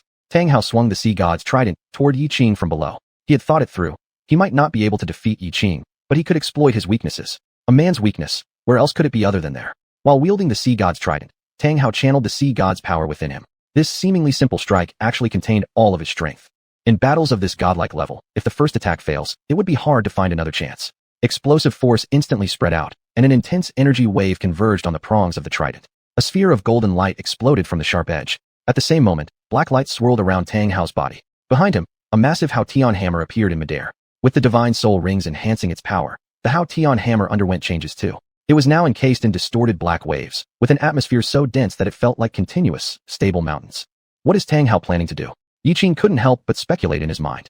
But, whatever he does now will be futile. Bling, bling, bling. The crimson golden hoop bar spirit soul stood upright beside Yiqing, resembling a stabilizing pillar in the sea. Tang Hao's eyes were bloodshot, the surging energy fluctuations making him appear less like a deity and more like a fiendish war god. There's one last move. It was the same move Tang Hao had considered using when Yiqing attacked the Hao Tian sect long ago. That was detonating the soul rings. Tang Hao had used the ring blasting technique before. However, blasting divine-level soul rings was something he had never done. His timing was perfectly precise as he channeled all his forces into the sea god's trident for a full power attack on Yiqing. Then he utilized the ultimate art of the Hao Tian hammer, Great Must-Mash Blast, exploding his rings. All of his divine-level soul rings were detonated simultaneously. No matter how powerful Yiqing was, he was doomed to death this time. One cannot deny that Tang Hao, as the most crazy-seeming title Douluo on the Douluo continent, wasn't without cause. Facing the furious sea god's trident and Tang Hao, Yiqing showed no sign of retreat. Chapter 39, Tang Hao goes offline. The unexpected deep-sea devil king becomes a demon god. Whatever you do, it's all in vain. Crimson gold energy danced skillfully around the golden-bounded xuanhuan. Lifting his left hand, he went straight for the main blade of the sea god trident, as an opulent golden light burst forth instantly. The moment Yiqing's left hand touched the sea god trident's blade and the rising golden light, the trident roared like waves crashing against the shore. But Yiqing's hand stood firm, like an imposing mountain. In the clash of titans, the victor emerged. 10,800 caddies in weight seemed negligible at this instant, as Tang Hao's energies reached their zenith yet stalled. Shit, Nima, this is still a divine artifact. How could you just use bare hands to withstand my all-out attack? What kind of hands are these? Tang Hao nearly lost his composure again. But, Yiqing, you've miscalculated. You forgot. I have one more move, exploding rings. Let's see how you handle this.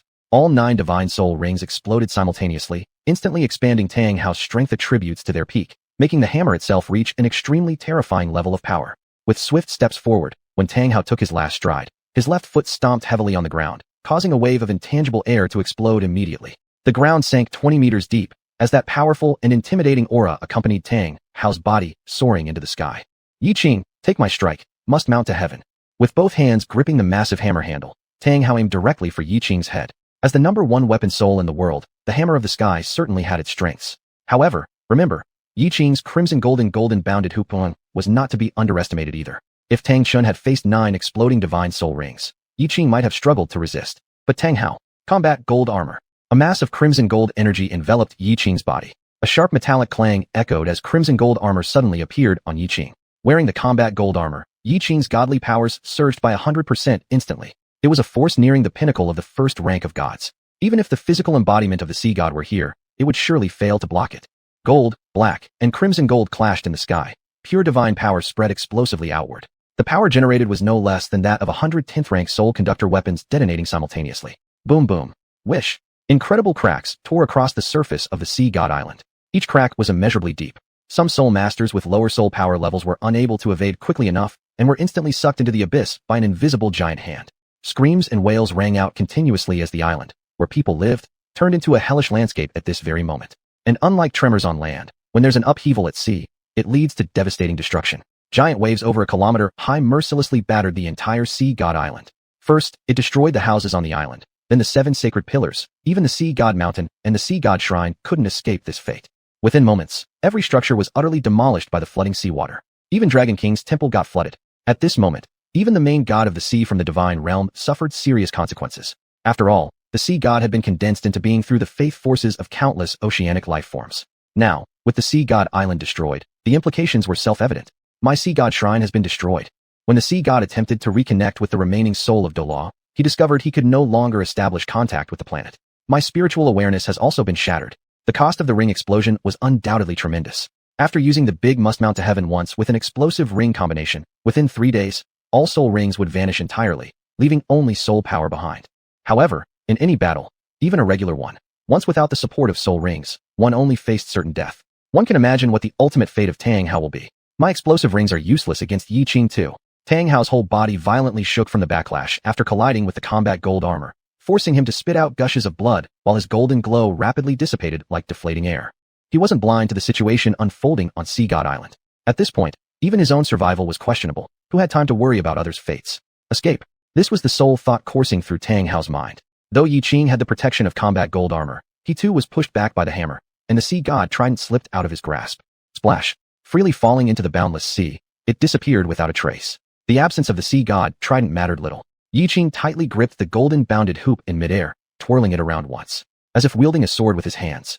Tang Hao closed his eyes in despair. My end has come. How can I accept such bitterness? Victors become kings, losers become bandits. Xiao-san, you must avenge your father. Puff. Tang Hao's body exploded in midair and then fell into the man-eating sea, leaving only a bloody trail behind. Tang Hao -1. This is done. Time to go home and play with my wife and kids. Whoosh. Suddenly, all the waters beneath Yiqing turned as black as ink, immense pressure freezing the air solid. Even more terrifying, vast clouds gathered above. Both sky and sea simultaneously turned pitch black. Seeing this spectacle, an ominous foreboding surfaced within Yiqing's heart. Boom. Just as expected, countless golden sparks erupted from the sea surface, revealing an enormous figure rising from beneath the waves. Deep Sea Devil King. Just as Yiqing had guessed. With the destruction of the Sea God Shrine, nothing in the entire ocean could restrain the Deep Sea Devil King anymore. So he has emerged from the depths. It's you who destroyed the Sea God Shrine. A deep voice echoed as if originating directly from the ocean itself, strange sound waves reverberating through the air. Yet Yiqing paid no heed. At this moment, even if the sea god himself stood before him, Yiqing wouldn't feel fear. The accelerated healing function, after his battle with Tang Hao, had fully restored his soul power back to its peak. Thank you for throwing the sea god trident into the sea, helping me break through the final barrier. The Deep Sea Devil King seemed to be laughing, but his laughter was gratingly unpleasant, like the deafening sound of a giant rock shattering. To the Deep Sea Devil King, the sea god was both nemesis and benefactor. I've successfully broken through my bottleneck and ascended to the realm of demon god. Unknowingly, Yiqing had helped the Deep Sea Devil King achieve this last breakthrough. From the vast sea of dark clouds overhead, 9 enormous lightning bolts, each thick as a water vat, struck down on the Deep Sea Devil King. Brilliant blue-purple light instantly enveloped his massive body, shrinking it at an incomparable speed. As soon as the 9 bolts hit the Deep Sea Devil King, Yiqing quickly stepped back several paces. Still, he felt a tingling numbness spread across his body.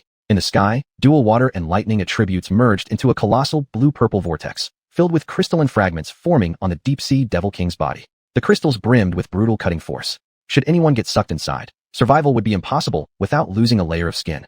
Chapter 40. Deep-Sea Demon Whale King versus Yiqing, the transformed dragon god. After a few flashes of blue-purple light dimmed, the enormous 200-meter-long deep-sea demon disappeared. In its place stood an ancient-looking middle-aged man in front of Yiqing. Standing over 3 meters tall with deep blue hair cascading down his back, he wore a peculiar, deep purple armor that had a crystalline appearance. The moment he appeared, all energy in the air seemed to converge around him. On his chest hung a fist-sized gemstone, shimmering with rotating energy, appearing extremely unique. The Deep-Sea Demon Whale King let out a malicious laugh. In gratitude for helping me achieve the status of demon god, allow me to devour you and elevate my power to the next level. One man and one whale faced each other midair. Despite the difference in height, where the Deep-Sea Demon Whale King towered over Yiqing, Yiqing seemingly paid no heed to the Deep-Sea Demon Whale King's words, gripping the crimson golden staff as he stood resolutely atop the vast ocean, his ink-colored long hair billowing in the wind. There was a sense of calm detachment from him, as if he cared little about heaven or earth. As the Deep-Sea Demon Whale King's solitary deep purple eye met Yiqing's ink-like gaze, his energy was immediately suppressed. Not only that, but his aura rapidly diminished. What the hell? This guy's eyes are so tranquil, yet why do they evoke such terror? But, still, I've already become a demon god. If even the sea god doesn't scare me, why should he? Screw it, let's just fight. Deciding against continuing their mutual glare, the Deep-Sea Demon Whale King thought. This guy's gaze is too terrifying. At this rate, I'll be running away before long. Yet escaping wasn't an option, it would surely end in death. A life-or-death battle was the sole path forward. You must die. With a growl, the Deep-Sea Demon Whale King lifted his right hand, summoning a purple sphere of light that encircled his body and instantly covered an area of hundreds of square meters. Each orb locked onto Yiqing, releasing tremendous energy fluctuations which turned the sky into a dark shade of purple, slightly distorting the surrounding atmosphere. 3 parts water, 7 parts thunder. Countless purple orbs hurtled towards Yiqing like meteorites, accompanied by sharp sounds. Humph. Yiqing let out a sigh. Initially, considering how hard it is for soul beasts to ascend, I wanted to spare your life. But now, here you are, insisting on coming to your own demise. You brought this upon yourself. Changing tactics, Yiqing discarded the method used in combat with Tangan, retracting his golden hoop rod's spiritual artifact along with his combat gold armor. He looked at the Deep-Sea Demon Whale King with a smirk. Suddenly, the Deep-Sea Demon Whale King stiffened, unable to move, as though struck by an invisible force. In that instant, the figure standing before the Deep-Sea Demon Whale King was no longer Yiqing, but rather an imposing body radiating dazzling multicolored light. He was the king of all beasts, a supreme existence. 2 vertical pupils scrutinized the Deep-Sea Demon Whale King from above. What is this? The Deep-Sea Demon Whale King's face turned pale in horror, his body losing balance and plummeting vertically into the unfathomable depths of the ocean below, causing a 100-meter-tall tsunami with a plop. It was the presence of the dragon god. Even though the Deep-Sea Demon Whale King had ascended to demon god status, the dragon god was the sovereign of all soul beasts, the king of gods, making any mere demon god utterly powerless in comparison. Mom, what is going on? Didn't they say the dragon god was split into 2 halves by the god realm long ago? Why does he appear here? Thinking of fleeing? Then, almost a kilometer long, a dragon completely bathed in 7-color light darted swiftly into the sea. The beast transformation fruit proved incredibly useful. It allowed Yiqing to transform into any kind of soul beast he desired. Not even the dragon god, king of gods, was beyond his grasp. Before the Deep-Sea Demon Whale King could stabilize himself, an indescribable aura came rushing at him. He had been given a chance, but failed to seize it, leaving destruction as the only option. Startled, the Deep-Sea Demon Whale King realized that challenging the dragon god with his current strength was akin to smashing an egg against a rock. He made a strange gesture, forming his hands into a horn shape beside his ears and opening his mouth wide, letting out a loud wail. Alongside it emerged a streak of white chi. Unmoved, Yiqing advanced calmly. Before the Deep-Sea Demon Whale King could make another move, the 7-colored dragon collided fiercely with him.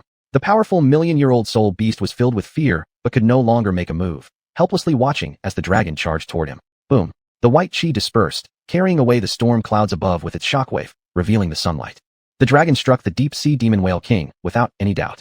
As the breath of the dragon god arrived, his deep purple armor crumbled like straw meeting a fierce flame, turning to ashes instantly. With no armor to protect him, a massive hole was punched directly through the heart of the Deep-Sea Demon Whale King. The chest cavity opened up in an irregular shape like a grotesque window, blood and flesh flying everywhere as his enormous body drifted rapidly backward. In just one move, the once invincible Deep-Sea Demon Whale King was utterly shattered, leaving him with no possibility of recovery despite having ascended to the rank of demon god.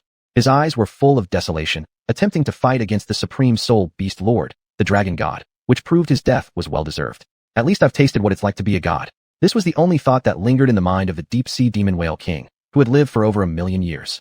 Throughout this process, the enormous energy belonging to the Deep-Sea Demon Whale King flowed at a lightning speed into Yiqing's body, enhancing the 7-colored dragon form slightly. It was but a small increment, yet Yiqing still felt it. Surprisingly, there are such benefits. If there were benefits, they should naturally be claimed. At the same moment, Stardew Great Forest. A detection shows that Yiqing's strength has improved. You have gained 1% mastery in the ultimate control of thunder elements. As Guyuna fed Princess 11, she received the system notification in her mind. My husband's strength has increased again. After absorbing the deep-sea demon whale king's energy, Yiqing didn't waste the dragon god's power and transformed back to his original form. Every hour is precious. I wonder if the soul ring from the deep-sea demon whale king can fit into my soul ring bag. Yiqing activated the system space, located the soul ring bag, and clicked to open it. A crimson golden light guided the soul ring condensed by the deep-sea demon whale king into the soul ring bag smoothly. In the blink of an eye, Yiqing placed the soul ring bag back into the system space. He picked up the soul bone and dual whale pearls dropped by the deep-sea demon whale king, placing them all inside the system space. Looking back briefly at what was now the vast ocean where Sea God Island used to stand, he then propelled himself to the extreme speed and disappeared. In the Soul Sect, Elder Hall, a bird-type soul beast slowly landed on the shoulder of a man with a dignified appearance. The Sea God Island has been destroyed. Tang Chun. All our lives we've been rivals. Who would have thought the final result would be this? Chapter 41. An encounter at the two extreme eye with Tang San and Tang Chun. Could it be that there are no deities in this world? Qian Daolu stared at the colossal statue of the angel, lost in deep thought. If Qian Daolu could receive news of the fall of the Sea God Island, Billabong could naturally receive it as well. The Sea God Island has fallen. That's wonderful. Years ago, the Soul Skill Temple had dispatched 2,000 soul masters to this island, but they never returned. Nowadays, without expending any effort, another powerful enemy is eliminated. Billabong gazed deeply into the distance. Xiaojiang, if I had known that destroying your family would hurt you so much that you'd lose your life, I definitely wouldn't have done it. But Xiaojiang, don't worry. Soon, more people will join you. The first thing Yiqing did upon returning to the Stardew Great Forest was to get rid of the smell of blood on him. Lying comfortably in a huge bathtub, Yiqing couldn't help but groan after finishing one task. Next, it would be Tang San's turn, the invincible one. Husband. A pair of slender white hands rested on Yiqing's shoulders, gently massaging them. The force was neither too light nor too heavy, just right. Yiqing closed his eyes, savoring this intimate moment. Usually playful Gu Yuna now seemed preoccupied with something. Nair, what's wrong? Yiqing held the delicate, smooth little hand resting on his shoulder and gave it a light pinch. Nair is just worried. Worried that something might happen to my husband. A warm touch from her shoulder made Yiqing sigh lightly. It seems that he could not hide from her about chasing Tang Hao recently. Isn't your husband back already? Without any reservations, Yiqing stood up boldly from the bathtub in front of Gu Yuna. Gu Yuna's face immediately turned as red and lustrous as a ripe cherry. Although she didn't know how many times she had seen it, every time she saw, her heart raced, and this feeling became stronger over time. Don't worry. Husband just wants you and the children to live peaceful days. Can't we just happily spend our days in the forest? She didn't want to live a life full of battles. As long as they stayed in the Stardew Great Forest and didn't go out, everything would remain tranquil. The once righteous Silver Dragon King had ultimately become a small woman who only wanted to care for her husband and children. Nair, some things, if not solved early, would pose a great danger to both our future and the children. I won't let these hidden dangers become stumbling blocks for us and our children. Then Nair, promise me, if there are things that cannot be resolved, tell me. My dear, don't forget that your wife is the Silver Dragon King. I know how capable my Nair is. But, Nair needs to know that your husband is even more capable. With dexterous hands, Yiqing embraced Gu Yuna's petite waist, bringing her closer into his arms in an instant. Plop! The warm water of the bath splashed happily, composing a joyous tune that belonged solely to the two of them. The melody rose and fell, plunging Gu Yuna deeper than the content in any book ever could. Dad. Princess Tin was at a nimble stage. Seeing Yiqing and Gu Yuna walking side by side, she quickly climbed down from Baiji and ran fast towards her dad. Yiqing bent down slightly, extending his hand, and Princess Tin skillfully climbed up like a monkey, naturally wrapping her arms around Yiqing's neck, puck, kissing his face several times. Xuanhuan missed Daddy so much. Daddy missed Xuanhuan too. Princess 11 seeing this extended her chubby little hands wanting her daddy's embrace. Yiqing smiled, freeing his right hand to pick up Princess 11, one on each side, two perfect flowers. Princesses in hand, the world is mine. If the little princess can have a treatment, the big princess should also have it. Gently lifting up Princess 10, she sat atop Yiqing's neck, her left hand sliding through her hips deftly as before. Like Princess 11, Gu Yuna also found herself firmly seated on Yiqing's robust arms. Two smaller ones and one larger, making three perfect flowers. Realizing what happened, Gu Yuna blushed bashfully, playfully hammering Yiqing's muscular chest. Husband, you're awful, the children are watching. Let them watch. Isn't it normal that I carry my own wife? With his left hand making slight movements, Yiqing held his entire world and strode towards the room of the young princesses. Seeing the four of them leaving happily together, Baiji and Ziji couldn't help but marvel inwardly. At this moment, the only ones riding on top of their master's head were his own princesses. The word envy wasn't sufficient to describe how they felt. To extreme eye, surrounded by various celestial herbs, the blue-silver royal was thriving. Amidst flickering red light, a towering figure landed just 2 steps away from the blue-silver royal. The undulating energy in golden red made all the surrounding grass and flowers tremble violently. They drooped their leaves, showing complete deference. The divine power that commands the faith of all beings naturally had an imperceptible but intimidating effect on everything. For Yiqing, who had already attained godhood, neither the toxic formation laid out by Douluo Bo initially nor the aura of the two extreme I could have any effect on him. Blue Silver Royal, you are originally meant to belong to the starred Do Great Forest. It's now time for you to return to where you truly belong. The grass leaves of the Blue Silver Royal swayed gently, seemingly in agreement with the man's words. At the same time, there were two more figures rapidly approaching the two extreme eye. Tangan, if you dare to deceive me again, I swear I'll make your life a living hell. The voice of the King of Slaughter was deep and sharp. However, upon close listening, it already lacked sufficient breath support. Tangan snorted coldly inside. A living hell? Since the day I set foot in the city of slaughter, has there ever been a single day that wasn't like a living hell? At this moment, Tangan's hair was disheveled, his damaged clothes devoid even of patches, his skin looking sickly pale due to prolonged exposure to the dark, unseen sunlight. His beard hadn't been tidied for many days either. If one had to find a standout point about him, it would be those deep, azure eyes. Upon closer observation, Tangan had actually started resembling his once uncontrollable father, Tang Hao. This also illustrated how hard he had lived these years in the city of slaughter. But soon, I can bid farewell to this kind of life. With the King of Slaughter as his steed, they quickly reached the peak Tangan had been yearning for so long. The special aura emitted by the two extreme I seemed to accelerate the flow of blood from the King of Slaughter's body, making every cell scream in agony. To Tangan, however, this aura revitalized him. Looking ahead, plants around that peculiar little lake were growing even more lushly. A tall figure stood there, hands behind his back, immovable like a mountain. He wore white robes rarely seen on the continent of Douluo, and his black hair was almost as long as his height, flowing gracefully in the wind, making it seem like all things under heaven paled before him by 1/100th of his worth. Chapter 42. Tangan versus Tangan.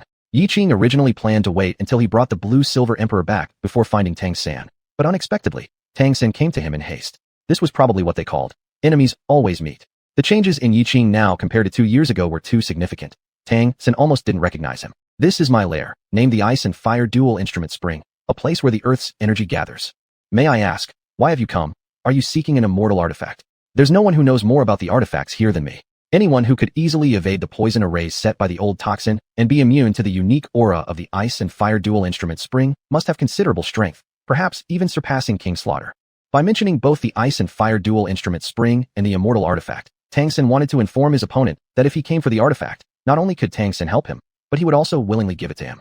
But first, this person had to help Tangan against King Slaughter. This life filled with bloodshed was something Tangan no longer wished to endure. When did stolen goods become your own? This voice. Tangan stepped back several paces in shock, stopping when he realized King Slaughter was lurking behind. This voice, Tangan would never forget, dead or alive. It was Yiqing. How could this man possibly be Yiqing? Could it be that Yiqing's strength has grown even further? 2 years ago, he was already a god. How could he grow stronger? Tangan was going insane, thinking about how he had hidden for over 2 years in the city of slaughter, just to run into trouble the moment he stepped out. Tangan felt deeply distressed inside, like he had swallowed something terrible. Damn, could he have been so unlucky? Wait, how did he know that the Ice and Fire Dual Instrument Spring was taken from the old toxin? What else does Yiqing know? King Slaughter, quick, kill him. If you don't kill him, he will kill you. If I die, you won't survive either. Your body is already poisoned by me. Unless I provide antidotes, you will burst apart within days. King Slaughter was infuriated by Tangan's treachery. Now it made sense why his condition worsened instead of improved despite consuming the antidotes made by Tangan. Since death was inevitable, Tangan had to go down with him. Tangan, your death is assured. Large amounts of red blood mist emanated from King Slaughter, bringing a nauseating stench along with it. The plants surrounding the Ice and Fire Dual Instrument Spring trembled violently, curling up in an attempt to minimize contact with the blood mist. Even though these plants possessed some awareness due to the spring's nourishment, their self-preservation instincts were evident. The Blue Silver Emperor similarly gathered its leaves and unconsciously moved closer to Yiqing, recognizing that the blood mist dared not approach him. The blood mist from King Slaughter was not only evil, but also highly corrosive. A blue light enveloped Tangan, as the Blue Silver Emperor activated simultaneously with the release of the Blue Silver Domain, covering himself and the nearby flora. Yiqing watched coldly from the side, observing the animosity between grandfather and grandson. This was truly water flooding the temple of the Dragon King. Family turned against family. Tangan, don't say I don't give you a chance. If you kill King Slaughter now, I'll spare your life. Dog-eating dog was something Yiqing favored most, and there was no way he'd let such an opportunity pass. Kill King Slaughter. A wave of turbulence erupted in Tangan's heart. After 2 years of effort, he still hadn't succeeded in killing King Slaughter. Could he accomplish it now? But if King Slaughter survives, Tangan might be the one to die. Tangan swiftly pondered possible countermeasures in his mind. Here was the forest, and the Ice and Fire Dual Instrument Spring was his territory. Giving it his all, there might yet be a way out. However, if he teamed up with King Slaughter to confront Yiqing, wouldn't that increase their chances? Once Yiqing was killed, then finding a way to kill King Slaughter afterward would leave no lingering worries. Jiang, San, you go die. King Slaughter gave Tang San no time to think. The bloody glow suddenly flared as he appeared right before Tang San. With a flash, 2 crimson claws pierced straight toward Tang San's chest. Simultaneously, a massive ball of dark bloodlight erupted from his body. Should anyone be touched by this, it meant certain death. At this point, whether Yiqing commanded or not, Tang San had no choice but to confront King Slaughter. Blue-silver domain. As the blue-silver domain was activated again, powerful blue orbs exploded, turning Tang San completely azure gold. Yellow, yellow, purple, black, black, red. 6 soul rings slowly ascended from Tang San's feet, with the 4th one glowing momentarily. Stop! A cluster of blue lights surged from the ground, as Tang San activated the 4th soul skill of the Blue-Silver Emperor's 10,000-year-old technique, the Blue-Silver Cage, enveloping King Slaughter's weakened body within. King Slaughter, it is you who should die. Tang San had devised a perfect plan. Confronting King Slaughter head-on would undoubtedly result in defeat. He could only rely on strategy to prevail. All he had to do was lure King Slaughter's body into the ice and fire dual instrument spring, and he would surely kill him. When it came to survival, Tang San knew no mercy. In this regard, compared to his father, Tang San could be considered an even more refined version of greatness. Meanwhile, the vines of the Blue-Silver Emperor finally mustered the courage to spread and gently touched Yiqing's wrist, tapping lightly as though imploring something. Yiqing smirked coldly. Blue-Silver Emperor, you want me to save Tang San? Crimson golden light flashed across Yiqing's wrist. The divine power of all things. How could such a puny Blue-Silver Emperor withstand it? The vines of the Blue-Silver Emperor instantly recoiled as if struck by electricity. Bang! Though Tang San possessed the 100,000-year soul ring granted by Xiao Wu's sacrifice, his opponent was none other than Tang Chun, known as the strongest on land. Without the trident of Sea God, how could he possibly be a match for King Slaughter? A single wing slash from King Slaughter sent Tang San flying far away, spitting out a mouthful of blood. His already unhealthy complexion turned ghastlier, paler than a ghost's face. Tang San, do you know how I've lived these past 2 years? Every day I have suffered worse than death, under the corrosion of poison. Today, I'll let you taste what's worse than dying. Though King Slaughter had originally intended to kill Tang San directly, he suddenly changed his mind. He wanted to torture Tang San slowly, making him suffer far worse than death. Slaughter domain. King Slaughter roared, raising his hands to both sides of his body, ripples of blood-red halos emanating from him. These powerful waves were not only filled with a corrosive atmosphere, but also carried a unique energy vibration. The Slaughter domain was the strongest domain in the city of Slaughter and a smaller-scale version of its anti-magic effect. Compared to the Slaughter domain, Tang San's blue-silver domain seemed utterly powerless. As bursts of explosions resounded closely, Tang San felt as if he could foresee his own body being torn apart into mist. What should I do? What can I do? Tang San's mind raced quickly, considering what to do next. Out of the corner of his eye, he spotted that elegant, solitary white figure. I've got it. Chapter 43. Enraged Tang San. The King of Slaughter cackled wickedly. Tang San, if you want me dead, then I'll drag you down with me. The King of Slaughter could feel the enormous energy within his body becoming too much to bear. Even if Tang San had given him an antidote, it was likely he wouldn't live long. In the next second, however, Tang San's body suddenly vanished from its spot.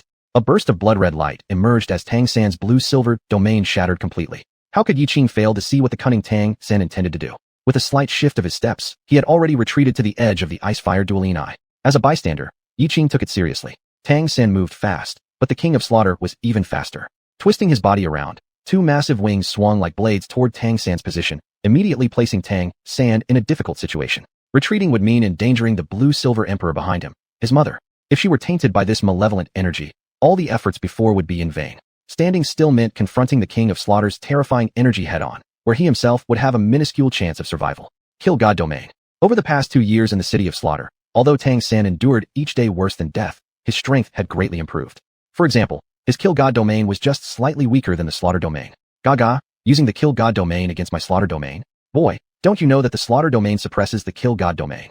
Although the Slaughter domain suppressed the Kill God domain, it also gave Tang San a bit more time. Unfortunately, I lack the ability to purify. Fighting such evil forces as the Slaughter King with righteous energy is best. A blood-red figure shot towards Tang San like a streak of red light. Before Tang San could react further, the Blue-Silver Emperor flashed with blue light, its leaves expanding at a geometric rate. In an instant, the Blue-Silver Emperor had grown almost as tall as Tang San. Shimmering ethereal light seemed to reveal the face of an exquisitely beautiful woman. Tang San's eyes widened in shock as the vines wrapped around his waist like a mother's hands, pulling him to the back. Boom dash. The Blue-Silver Emperor intercepted the attack for Tang San. Although Tang San was safe, the Blue-Silver Emperor was corroded by the evil energy and began to wither rapidly. Mother dash. Watching helplessly as the Blue-Silver Emperor was corroded and fell, Tang San's eyes turned instantly red. He immediately broke free from the grip of the Blue-Silver Herb, dropping from the air. Even before stabilizing on the ground, he activated both Ghost Shadow Feint and the Blue-Silver Domain simultaneously. Ghost Shadow Feint helped him swiftly move to the side of the Blue-Silver Emperor, while the Blue-Silver Domain attempted to use plant properties to resist the corrosion caused by the evil energy. However, the blood mist corroded far too quickly. The Blue-Silver Emperor's grass leaves were originally limited, making Tangan's speed insufficient. When the killing aura was about to invade the roots, a pair of long, fair hands mercilessly cut off the Blue-Silver Emperor at the root and dug it out along with the soil. Mother dash. Tangan's eyes were bloodshot. He had barely given his mother a glimmer of hope, only to have it brutally severed once again. And the one responsible for all this was Yiqing. Yiqing, I'll kill you. Back in the Stardew Great Forest, Xiaowu could have survived, but ultimately because of Yiqing, she couldn't. Now, in the Sunset Forest, his mother had been uprooted again by Yiqing. Yiqing was his destined nemesis. Yiqing, I will kill you. I will kill you. Madness radiated from Tangan's entire being, his fists clenched tightly without thought, an intense killing aura surging within him, as if ready to explode at any second. Yiqing held the uprooted Blue-Silver Emperor and ascended into the air, looking down at Tangan from a higher position. With the demeanor of a king, his dark hair floated gracefully behind him, forming a stark contrast with Tangan, who looked disheveled. Tangan, the first time your mother died was because of your father, Tanghao. And the second time your mother perished, it was because of you. If you hadn't brought the King of Slaughter to the Sunset Forest, to this ice-fire dueling eye, how would the Blue-Silver Emperor have sacrificed itself to save you? The person who deserves the most blame is actually you and Tanghao. But since Tanghao is already dead, why are you still alive? These few words from Yiqing made Tangan suffer even more than he did while trapped in the City of Slaughter. An increasingly wild aura grew around Tangan. One could see that Tangan's eyes had completely turned blood red. You say my father dash. A deep blue surged forth from his eyes, and as he extended his left hand, the Hak Tian hammer appeared firmly in his grasp. Originally, the first soul ring of Tangan's Hak Tian hammer should have come from the sacrifice of Titan Monkey. Because of the butterfly effect, the Titan Ape and the Azure Ox Python were not hunted by Bailadong. Consequently, they weren't sacrificed to Tangan, so the Hak Tian hammer did not have the boost from the soul ring that should have been provided by the Titan Ape. Yiqing, you killed my father and mother. I will kill you. Holding the 500-pound Hak Tian hammer in both hands, Tangan leaped nimbly into the air. Even the godlike Hak Tian hammer wielded by Tanghao failed to bring Yiqing down, let alone this 500-pound hammer which to Yiqing was just a plaything. Boom! The crimson golden light flickered slightly as Tangan's Hak Tian hammer struck the ground. However, the action wasn't over. In the instant he hurled the Hak Tian hammer, his right hand lifted a black box, from which 16 flashes of cold light shot out directly toward Yiqing's head. At the same time, Ziji Divine Light and Zhuge Divine Crossbow launched together. If it were anyone else, this would surely be overwhelming. But Tangan was facing Yiqing, who had already ascended to godhood. Still, Tangan's target might not necessarily be Yiqing, who was already a god. His aim was the Blue-Silver Emperor in Yiqing's hands. He had seen that his mother's roots hadn't been corroded, meaning that as long as she was planted back at the Icefire Dueling Eye, she could continue to grow. Yet, Yiqing didn't move, but the King of Slaughter did. His wings spread in an embracing posture, red light flashing. Bang bang bang. All attacks from the Zhuge Divine Crossbow and Ziji Divine Light were blocked. Tangan, your opponent is me. And this was all within Tangan's calculations. With the arrogance of the King of Slaughter, how could he allow his fight to be interrupted halfway through? He had to intervene. Right now. In response, Tangan embraced the massive body of the King of Slaughter and quickly toppled backward. Tangan's madness surpassed even Tanghao's, excelling him by far. Plunk. Two towering figures crashed together into the Icefire Dueling Eye.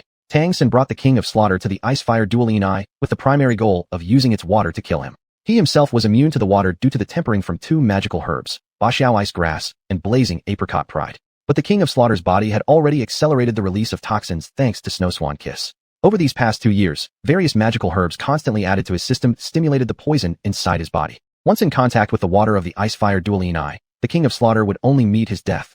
Yiqing had said if Tangan managed to kill the King of Slaughter, he would give him a chance to live, making it a win-win situation. Chapter 44, The King of Slaughter, Tang Chun. The spring water inside the 2-in-1 eye of ice and fire surged as two figures fell into it. King of Slaughter only felt that the blood in his body was flowing faster. He tried to break free from Tangan's grip, but he could not escape no matter what. Would Tangan give the King of Slaughter a chance to break free? A crazed smile appeared on his face. King of Slaughter, didn't you want me to die? Now it's your turn to die. In no time, the alternating cold and heat of the ice and fire put the King of Slaughter into a coma. Yiqing stood by the 2-in-1 eye of ice and fire. Watching as the surface calmed down and peace returned once more, the milk white and scarlet clearly demarcated with steam diffusing through the air, as if nothing had happened just moments ago. I wonder, if Tangan knew he killed his own grandfather, how would he react? Admittedly, Yiqing was quite looking forward to it. Time ticked away second by second. At this moment, Tangan, who was in the spring water of the 2-in-1 eye, sensed the changes occurring within the King of Slaughter. Looking at him, the sword-shaped crimson magical mark on his forehead glowed as though alive, its luster gradually becoming stronger from dimness. revealing a red glow over his body, which radiated through the spring water and emitted outward, causing Tangan's hands to instinctively loosen their hold. This light. Such sudden events also made Yiqing ponder deeply from the shore. Did the external cheat codes of Tang activate again? Indeed, having cheat codes always brings trouble. The originally pale complexion of the King of Slaughter started to change, white gradually being replaced by an unhealthy rosy hue. Under the influence of the spring water of the two-in-one eye, the double wings on his back broke apart inch by inch, transforming into ash and disappearing.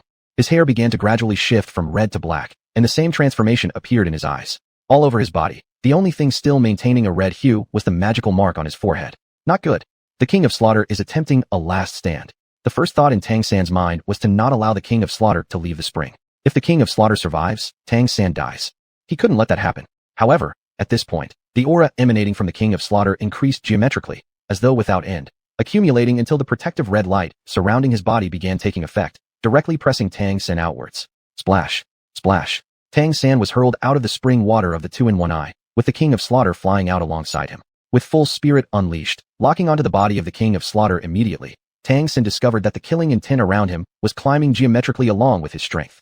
What is going on here? Could it be that I really am to die here today? Simultaneously, the originally evil aura of the King of Slaughter disappeared without a trace. That red light transformed into pure killing intent, increasing Tangan's sense of impending danger even further. No, I cannot die. I absolutely must not die. Tangan struck himself heavily in the chest. With a poo, Tangan spat out a mouthful of blood, then wiped his right hand through it. The originally bright red blood instantly turned into a small, transparent bead of water, and his right hand also completely became jade-like. At this moment, Tangan's gaze grew devout, as if his entire person had transformed into a hand, and in that hand was clutched only one bead of water. Surging white mist burst forth from his body, solidifying into 3 enormous white foggy flowers above his head. This Tangan truly goes all out for survival. As he waved his right hand, using the bead of water as a conduit, all the mist instantaneously contracted into a crystalline milky white. Closing his eyes, Tangan submerged himself in a sea of whiteness, and the bead of white water quietly vanished into Tangan's right hand. Guanyin tears. Both Yiqing and Tangan spoke at the same time. Guanyin tears. Defense ignored, never misses. Even Guanyin herself will weep upon seeing it. Regardless of how formidable the King of Slaughter's strength may be, should the Guanyin tears hit him, there's no possible way he can avoid it. And precisely at the moment when Tangan completed the activation, the King of Slaughter's eyes turned black, an incomprehensibly deep black. His countenance also underwent some alteration. It turned into the visage of a middle-aged man, much handsomer than before, replacing all traces of malevolence with righteousness. The black hair behind his head moved without wind, standing there like a sculpture. Those claw-like appendages had restored themselves into wide palms, as red light surged forth. A powerful aura bloomed across his entire body that was beyond description. However, at this moment, a small hole had opened on his chest, or rather, where his heart was, piercing straight through his sturdy torso. Tangan's body was also struck directly by the backlash of the red light, and he flew out, slamming heavily at the edge of the cliff. With the immense momentum driving him towards the abyss, he barely managed to stop himself from falling using the support of his octospear. However, whatever little blood color that had returned to his face disappeared once more in an instant. He's too strong. Even when King of Slaughter's life had reached the end of its tether, he could effortlessly force Tangan into a desperate situation. But then again, with the King of Slaughter's heart pierced through now, he wasn't a god. Surely this time he must be beyond saving? Why? If you are a disciple of Hoshin sect, why do you keep thinking of ways to kill me? The King of Slaughter looked at Tangan, his tone filled with incredulity. His voice no longer held that earlier sharpness or wickedness. Instead, there was a deep-seated sadness mixed with old age, heavy and disappointed. Was this his own descendant? What nonsense? Huh, what's happening? What does the King of Slaughter mean by this? Tangan thought quickly in his mind, but despite how smart he was, he couldn't fathom why the King of Slaughter would display such a look of disappointment toward him. It was as if he had committed some heinous crime. Clap, clap, clap. Yiqing suddenly clapped his hands beside them. Tangan, congratulations, you have finally passed the 8th trial of the Azura God. Though he said these congratulatory words, there was no expression on his face at all. The two-in-one eye of ice and fire was formed due to the simultaneous demise of Water Dragon King and Fire Dragon King among the 9 great dragon kings, carrying with it a purifying effect. Thus, it had cleansed Tangan's body of the evil aura of the Rasha goddess. This was something Yiqing had just figured out. Tangan fell down onto his knees with a thud. At this moment, he didn't know how to describe his emotions. Tangan, this name, his father had mentioned more than once, and others had spoken of it countless times too. Once upon a time, he had been proud of having such a renowned great-grandfather. Who in the world could possibly match the prestige of his great-grandfather? How could this happen? The King of Slaughter is actually my great-grandfather. Just now, he actually attacked his own great-grandfather, even using Guanyin tears on him. What have I done? Tangan bitterly regretted everything, going so far as to frantically beat his right hand. Using hidden weapons on your elder. How dare you use hidden weapons? Whose child are you? Blood tears kept flowing out of Tang Chen's black pupils, making his face appear grotesque and horrifying. Chapter 45. Tang Chen, you're just like a coward. Who was his father? Tang Sen was at a loss for words for a moment. After all, he had always wanted to kill the king of slaughter, and now, he almost succeeded. Speak. The aura of Tang Chen was already intimidating. Especially after passing the 8th trial of the Xiao Luo god, it reached an even more terrifying level. With tears in his eyes, Tang San knelt before Tang Chen. Great-grandfather, my father's name is Tang Hao. How? Back then, among so many descendants, Hao was the one I was most satisfied with. He even thought about passing the position of the head of the Haotian sect to him. So this person is actually Hao's son? Great-grandfather, father, he has been killed by Yiqing. Not only father, but our entire Haotian sect has been wiped out by Yiqing.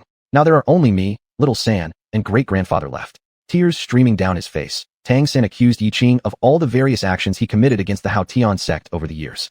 Great-grandfather, you must restore justice for the Haotian sect.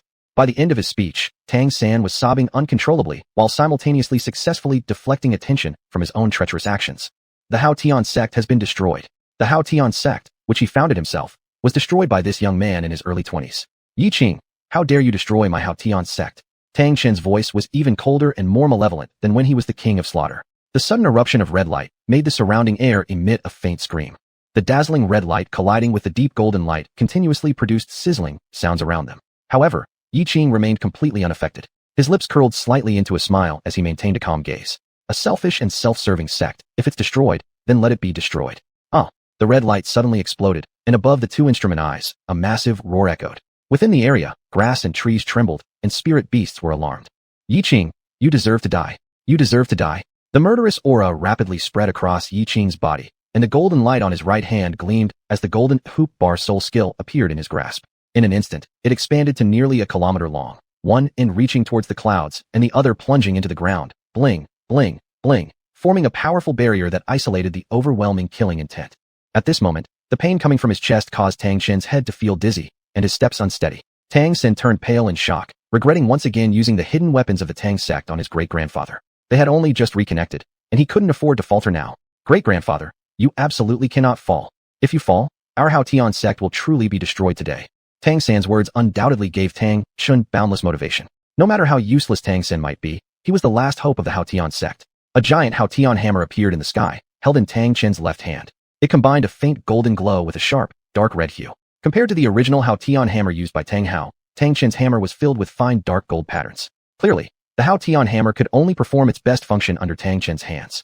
Watching him slowly raise the Haotian hammer and point it toward Yiqing, the moment arrived where true harmony between man and weapon was achieved. The Haotian hammer became Tang Chen, and Tang Chen became the Haotian hammer. The two transformed into an extraordinary dark reddish gold color, and the hammerhead itself expanded dozens of times larger. The handle, previously 3 meters long, grew to 12 meters, transforming it into a genuinely sentient divine weapon. Frightening indeed. Tang Sen had gone completely dumbfounded. Only now did he realize what the true power of the Haotian hammer really was. When will I ever become as powerful as great-grandfather? A surge of fiery crimson energy intertwined with the golden hoop bar soul skill, and Yiqing smiled faintly. The 30,800 gene golden hoop bar. Tang Chen, you'd better be careful. Without moving his body, Yiqing swiftly sent the golden hoop bar hurtling directly towards the Haotian hammer. Boom. From Tang San's perspective, all he could see was an enormous explosion of blinding white light in midair. Reacting instantly, he channeled Dishbin Tian Gong, but before he could complete the circulation, he spat out a mouthful of blood. For the first time, Tang Sen experienced the terrifying energy of a god-level fighter. His mind went blank, and his internal organs felt as if they were rearranged. If it weren't for the excruciating pain he still felt, he would have believed he had already died. The entire sunset forest underwent severe vibrations. Numerous cracks, each dozens of meters wide, were visible everywhere. Only the 2 water pools of the 2 instrument eyes remained relatively intact. Everything else was reduced to ruins. The waves generated by the explosion seemed consciously to avoid Yiqing, who stood calmly as his ink-black hair danced gently in the wind amidst swirling dust. He exuded an ethereal grace. A flash of blue and gold light immediately shook Tang Chen's whole body. Why do you possess the light of the sea god? He glared intently at Yiqing. If looks could cut steel, Yiqing would already be riddled with holes. An ominous premonition surfaced in his heart. The light of the sea god. Hadn't he already exterminated the sea god soul that remained on Douluo continent? Oh, yes, Yiqing remembered. He had killed Deep-Sea Demon Leviathan King and absorbed it. After the Deep-Sea Demon Leviathan King consumed the sea god's trident, it became the fiendish god. Naturally, it also possessed the light of the sea god. Tell me, what have you done to Poseidon? What exactly have you done to her? Tang Chen had once promised Poseidon that when he became a god, he would return to find her. Of course, Only by becoming a god could he be worthy of being with her. Oh, you mean Poseidon? I've already killed her. A careless sentence sent Tangan spiraling into an abyss worse than the 18th level of hell. What? You killed Poseidon? Spit. Overwhelmed with shock and anger, Tangan spat out a mouthful of blood. Poseidon's stunning face flashed before his eyes, causing sharp pains to pierce through his heart. He had spent his entire life striving for the ultimate power, yet in the end, he never even got to see his beloved woman one last time. And even his sect, he failed to protect. What was the purpose of chasing such supreme power his entire life? Tangan. The entire Haotian sect cowered in fear over trivial matters because of one woman, acting like turtles hiding their heads for decades. You're the same, too ashamed to return and see the woman you loved, leaving her regretful for over 50 years. You are nothing but a complete coward. How dare you speak such cruel words? Tangan was willing to admit his mistakes, but not from someone else's lips. Yiqing. His chest already pierced by a hole made by Tangan, combined with his earlier battle against Yiqing, now a deafening roar caused fresh blood to stream from his insides. Within moments, a winding little river of blood formed beneath his feet. The dark red blood no longer held its previous corrosive properties. As if impervious to pain, Tangan summoned unimaginably powerful red light once more, and behind him appeared a sinister red shadow full of boundless killing intent. The red light in his palm condensed into a massive hammer adorned with countless dazzling magical runes, which in the blink of an eye melted away and transformed into a crimson greatsword over 2 meters long. The Azura Devil Sword. Both Yiqing and Tangan spoke simultaneously. Chapter 46. Tangan, the Azura God versus Yiqing, the rank 1 blank god. This Azura Devil Sword was formed by the Azura power that Tangan had accumulated over many years, reaching the level of a divine weapon and surpassing the quality of the sea god's trident. This also indicated that Tangan had already gained the recognition of the Azura god and could inherit the Azura deity at any time. Yiqing had to admit, this Tangan has some skills. Tangan held the giant sword, his whole body red light blending into one, raising the heavy sword with a gesture of lifting fire towards the sky, slashing upward at Yiqing. But I am not someone to be trifled with either. Gold, gold, gold, gold, gold, crimson gold, crimson gold, crimson gold, crimson gold, crimson gold, crimson gold, 5 golds and 6 crimson golds. 11 soul rings quickly appeared beneath Yiqing's feet. Among them, the 10th soul ring flashed. 10th soul skill, battle fighting golden hoop break. Yiqing's 10th soul skill summoned the powers of the dragon and phoenix simultaneously, bringing his combat strength to its peak. Once struck, it would produce a devastating injury, shattering veins, devouring flesh, and even damaging the soul. Roar. Crimson golden light erupted instantly. In this moment, Yiqing's combat strength reached its zenith. 2 immense figures resembling dragons and phoenixes howled forth from the golden hoop staff. Instantly, fierce winds roared through the skies, causing the heavens and earth to change color. Yiqing and the golden hoop staff had achieved perfect harmony, with resounding dragon calls and phoenix cries as the golden hoop staff rushed toward the Azura Devil Sword with a force akin to destroying heaven and earth. Everywhere it passed, the air seemed to emit painful screams. Dung! Boom! Crimson gold and blood black merged instantaneously before bursting explosively. Tangan felt an incomparable energy rush towards him. That powerful impact broke every vein in his body, making him feel as though his soul was severely wounded. He collapsed, unconscious. The energy fluctuated and spread across the entire ice-fire duality eye, letting all living things within the range of the sunset forest feel an unprecedented sense of crisis. Especially the divine herbs surrounding the ice-fire duality eye. They were frantically shaking their small bodies. However, in the next second, they all disappeared without a trace, leaving only the fiery Yang spring and freezing ice spring intact due to the protection of the corpses of the water and fire dragon kings. Even so, they suffered great damage and became significantly weakened. A streak of golden light like a soaring dragon shot up into the sky from the deep crater. The golden light dimmed in the air, turning completely black when it reached its peak, then plummeted straight down at Yiqing's head at an extreme speed. The crimson golden hoop stick raised high above the head swiftly rotated in a flower shape. Dung! Dung! Dung! Huge explosions echoed, cracks appearing rapidly on the ground expanding into a massive fissure. As more energy infused into it, the crack deepened continuously until it reached nearly 500 meters, barely stopping. Tangan did not stop. The magic pattern on his forehead gleamed with red light. Vast Azura godly energy crazily poured into the huge devil sword. The destructive might of such force was unsurpassed. Yiqing, are you prepared to receive the energy produced by my life burning, courtesy of Tangan?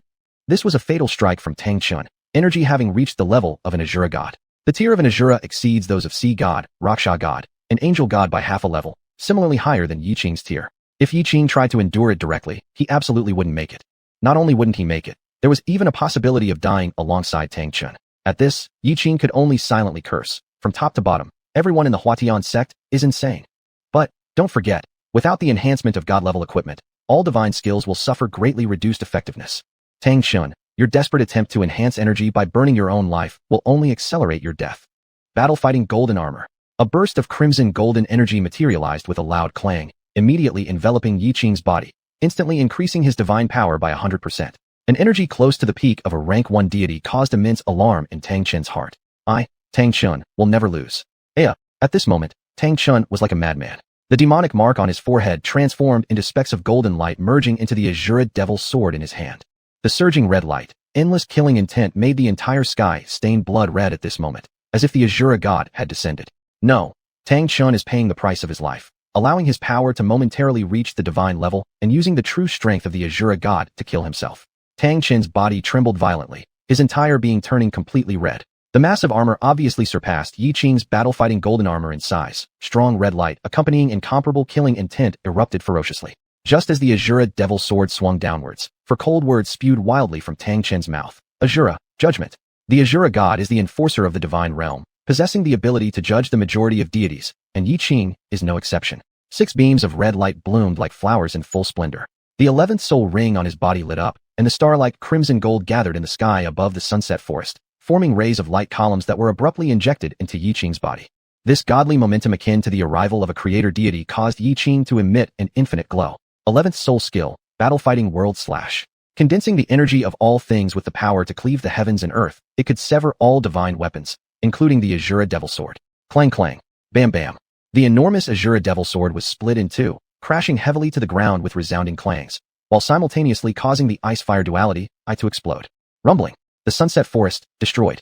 After fully receiving the judgmental strike of the Azura god, Yiqing instantly activated extreme speed and departed from the sunset forest. Extreme speed activate. Puffed. His blood and chi surged violently as he spat out a mouthful of fresh blood. Tang Chun had reached the end of his strength. In the blink of an eye, Yiqing had appeared at the lake of life. Today's battle with Tang Chun made Yiqing realize that even though his current strength had reached that of a rank 1 god, if he faced off against the true Azura god, there would be no guarantee of victory. If power isn't enough, making children will suffice.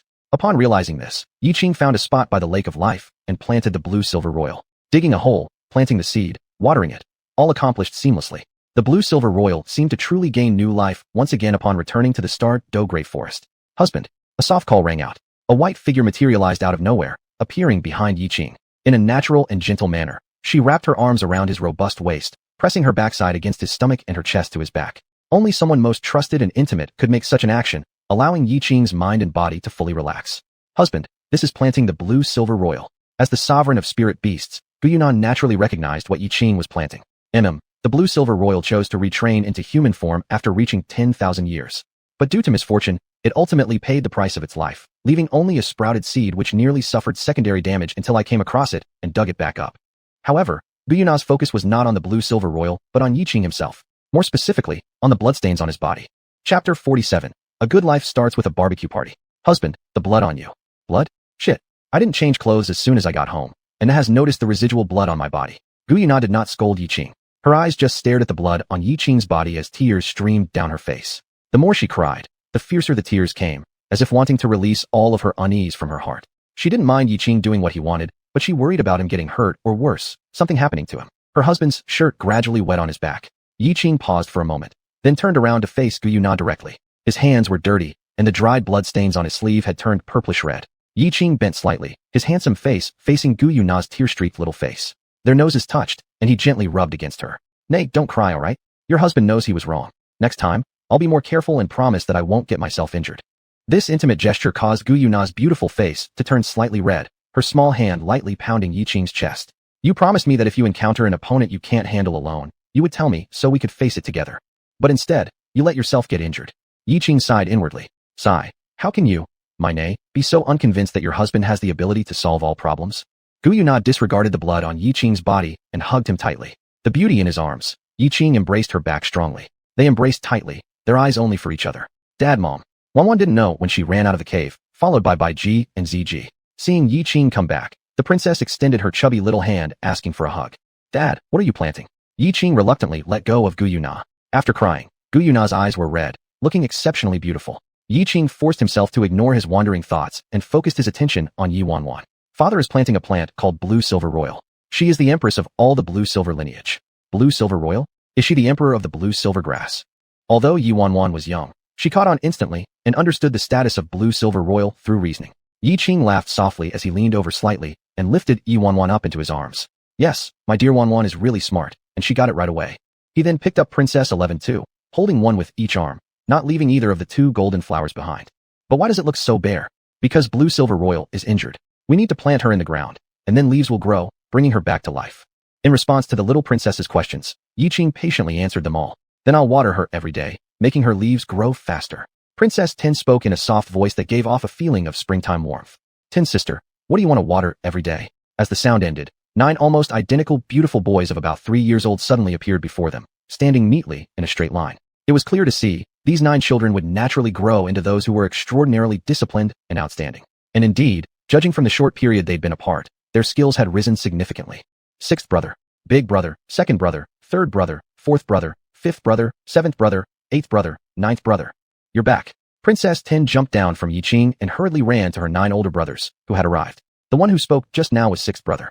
6th brother possessed a pair of charming peach-shaped eyes, and there was a natural allure in all his gestures, exactly the kind that draws females to him. Bai Ji and Ziji couldn't help thinking in their hearts, Master 6's disposition, growing up, will definitely attract lots of admirers. Lord, Supreme Master. Following the sounds of adults, appearing were Ditian Xiongjuan, Yueguan Gue Mei, and others. It was obvious they had gone through some difficulty chasing someone, and they were still catching their breath when they landed. Especially Yueguan and Gue Mei, their old bones nearly broken from the chase. Titan Bear Emperor, Ghost King Moonmaster, and Red Sovereign. Thank you all 5 of you very much. From initial hostility to genuine goodwill towards the well-being of their children, Yiqing was sincerely grateful to Ditian and his companions. With everyone gathered today, why don't we throw a barbecue party here in the forest? I'll cook for everyone. It's guaranteed to be delicious. Yeah. Hearing the news of good food, the 9 youngsters and the 10th princess immediately cheered. 11 princess didn't understand what made her brothers and sisters so happy, but she giggled along nonetheless. Preparing ingredients and tools for grilling was self-offered by Ditian and his team. After changing into a clean outfit quickly, Yiqing and Guyuna brought the kids for a stroll around the Lake of Life. With the clear lake and countless towering trees under the sunlight, everything became enchantingly beautiful. However, no matter how beautiful the natural scenery was, it couldn't surpass the harmonious picture of the family of 14. The 2 adults leaned on each other, while the 11 children played joyfully in the flowers. Is this Tangan really so difficult to deal with? Guyuna hugged Yiqing's arm, her head resting on his shoulder in a dependent manner as she listened to Yiqing talk about some things that had happened on the Douluo continent. If Yiqing hadn't told her, she wouldn't have known that so many things would happen on the Douluo continent in the future. And that man named Tangan actually turned the entire continent into his own backyard, and their soul beast race eventually became part of his lineage. Damn, thinking about it made Guyuna feel very angry, wishing she could kill Tangan right now. It's not hard to deal with him now, because I've already disabled Tangan, and Tangan doesn't have long to live. It's good that it's resolved. Husband, from now on, our family can live happily together. Although Yiqing simply told Guyuna about the original course of events on the Douluo continent, he didn't tell her that originally, she was supposed to become Tangan's daughter-in-law. This was Yiqing's selfishness. Nar belonged to him alone, and he didn't want her to think about any other man. After 2 hours, Ditian and his team had everything ready, setting up the barbecue spot on the grass where they were. Husband, let me help you too. The sovereign of all soul beasts was personally grilling. What a rare sight. Ditian's group had prepared food from land runners, water swimmers, and sky flyers. Things like Millennium Mandala snakes, 10,000-year-old three-eyed silver wolves, 10,000-year-old soft-bone charm rabbits, 10,000-year-old golden eagles. Just the ingredients themselves numbered over 100, and none of them were younger than a millennium. Good heavens. Ditian's group had brought practically everything edible, and even some that probably weren't, from the Stardew Great Forest. Yiqing suspected that if he said he wanted to eat a heavenly azure bull python, Ditian would hesitate not at all before grabbing it and roasting it for him. Indeed, the king of soul beasts was extravagant. However, in truth, these things didn't mean much to Ditian and his group. The competition among soul beasts was brutal, with devouring one another to enhance their cultivation being extremely common. Since everyone is taking this barbecue so seriously, I'll bring something out for everyone to try. Yiqing summoned up the system space, pulling out a piece of deep-sea devil whale king meat. Chapter 48. The Deep-Sea Demon Whale God Meat, Tangan's Plan. As soon as the million-year-old deep-sea demon whale king meat appeared, its golden glow instantly caught everyone's attention. Even though it had turned into a piece of meat, the enormous energy contained within it caused everyone present to feel a slight tremor in their hearts. Those of lower rank, like Yuguan and Gue Mei, could barely even stand. What kind of meat is this? Its energy is so immense. Not only Yuguan and Gue Mei, but even Ditian was awed by the overwhelming power radiating from it. The children were playing happily, and thus were not affected. The fierce beasts such as Xiongjun, Baiji, Ziji, Qi Wang, and others all wavered on their feet, only managing to stay upright with the help of the barbecue rack. What the heck? What kind of meat is this? So terrifying. Gu Yuna, being the main ruler among soul beasts, although also shocked by the immense energy, wasn't too overwhelmed by it. Yiqing, however, remained calm as if nothing happened, and casually introduced. Deep sea demon whale meat. I've preserved it using a special method, and it's still quite fresh. Cooked over fire, it should taste rather good. Besides, it might be beneficial for everyone's cultivation. At first, Yiqing had intended to devour it entirely, but decided to save a portion after some thought. Deep sea demon whale meat. Tangan, trembling with his tall body pointing at the chunk of meat that radiated boundless energy, exclaimed as if he'd seen a ghost. Lord, could this possibly be the deep sea demon whale king who lived for 1,000,000 years? His cultivation was merely at 890,000 years, hence he was understandably intimidated. It should have already successfully broken through 1,000,000 years and reached the level of a fiendish god, deep sea demon whale god. Standing beside Yiqing, Guiyuna seriously analyzed the situation. What? Deep sea demon whale god? Becoming a god in beast form. How could this be possible? Tangan and the other powerful beasts immediately widened their eyes in disbelief. Soul beasts cannot become gods. This has been true since the fall of Lord Dragon. When a soul beast reaches the realm of 10,000 years, they must face their first celestial tribulation. Those who can pass live on. Those who fail will perish completely, both body and soul destroyed. After surviving the first tribulation, one enters the cultivation stage between 10,000 and 20,000 years, where each further increase in cultivation leads to another tribulation every 10,000 years. When a soul beast reaches 1,000,000 years, it must endure 10 tribulations. However, because there is no divine position awaiting them after overcoming these 10 tribulations, soul beasts are unable to truly ascend as gods and will eventually vanish from the heavens. Just how did this deep sea demon whale god manage this? Hold on. By the way, Lord, this is at least the flesh of a fiendish god. Can you not introduce it with more grandeur instead of making it sound like street market meat? Huh? He achieved godhood by swallowing the sea god trifecta and used the sea god's divine position unexpectedly to reach fiendish god status. But his ambition was too great. He attempted to swallow me, so I had no choice but to eliminate him. Upon hearing this, Guiyuna's heart tightened suddenly, and she tightly embraced Yiqing's arm. Husband, are you alright? It seemed her husband had faced such peril alone in some unknown place. Yiqing gave her a faint smile and pulled Guiyuna into his embrace. My foolish Nay, if anything had happened to your husband, would I still be standing here roasting meat for you all? You need to trust in my abilities. Realizing she was becoming overly paranoid, Guiyuna buried her little head in Yiqing's arms, feeling the strong pulse of his heartbeat. With the deep-sea demon whale god meat, the prey that Tangan and the others worked so hard to hunt seemed insignificant in comparison. Who cares about the rest when there's a gem right in front of them? Soon, under the charcoal's heat and mixed with Yiqing's secret seasoning, the deep-sea demon whale king meat began releasing a tantalizing aroma. In no time, the meat was done, looking irresistible and appetizing, immediately drawing out the greed in everyone's bellies. Yiqing divided the deep-sea demon whale king meat into different portions and placed them in front of each person. Rarely receiving such service from an elder, Tangan and the few felt extremely honored. I've already measured the appropriate portions based on each of your conditions. Enjoy it while it's hot, otherwise, both flavor and the energy within it will diminish significantly. Hearing Yiqing's words, everyone began eating enthusiastically without hesitation. The instant the deep-sea demon whale king meat entered their stomachs, they could feel waves of warmth spreading throughout their bodies. After finishing, don't say much more. Absorb the energy on the spot, so as not to waste the fiendish god's power. The power of a fiendish god is rare and hard to encounter. If consumed directly, the effects wouldn't be as potent. I've already compressed its energy with a special method. No part of it will be wasted. To think, the energy of this fiendish god will surely be beneficial to everyone's cultivation. Holy cow, our Lord is just too considerate. This benefit is immense. Without hesitation, they followed what Yiqing said. In no time, vast amounts of fiendish god energy began rushing through their bodies, leaving them amazed yet quickly focusing on absorbing it.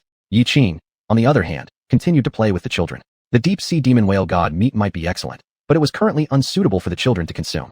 Slaughter City. In the center of the Hell Slaughter Arena, two shadowy figures lay, surrounded by such intense darkness. If not for the rise and fall of their chests, one might have thought they were merely corpses. Tangan's tendons and soul power had been entirely destroyed in the divine level battle at the Ice-Fire Dual Energy Spring. While he could use xuanhuan technique to reattach his tendons, the loss of soul power was far more difficult to recover from.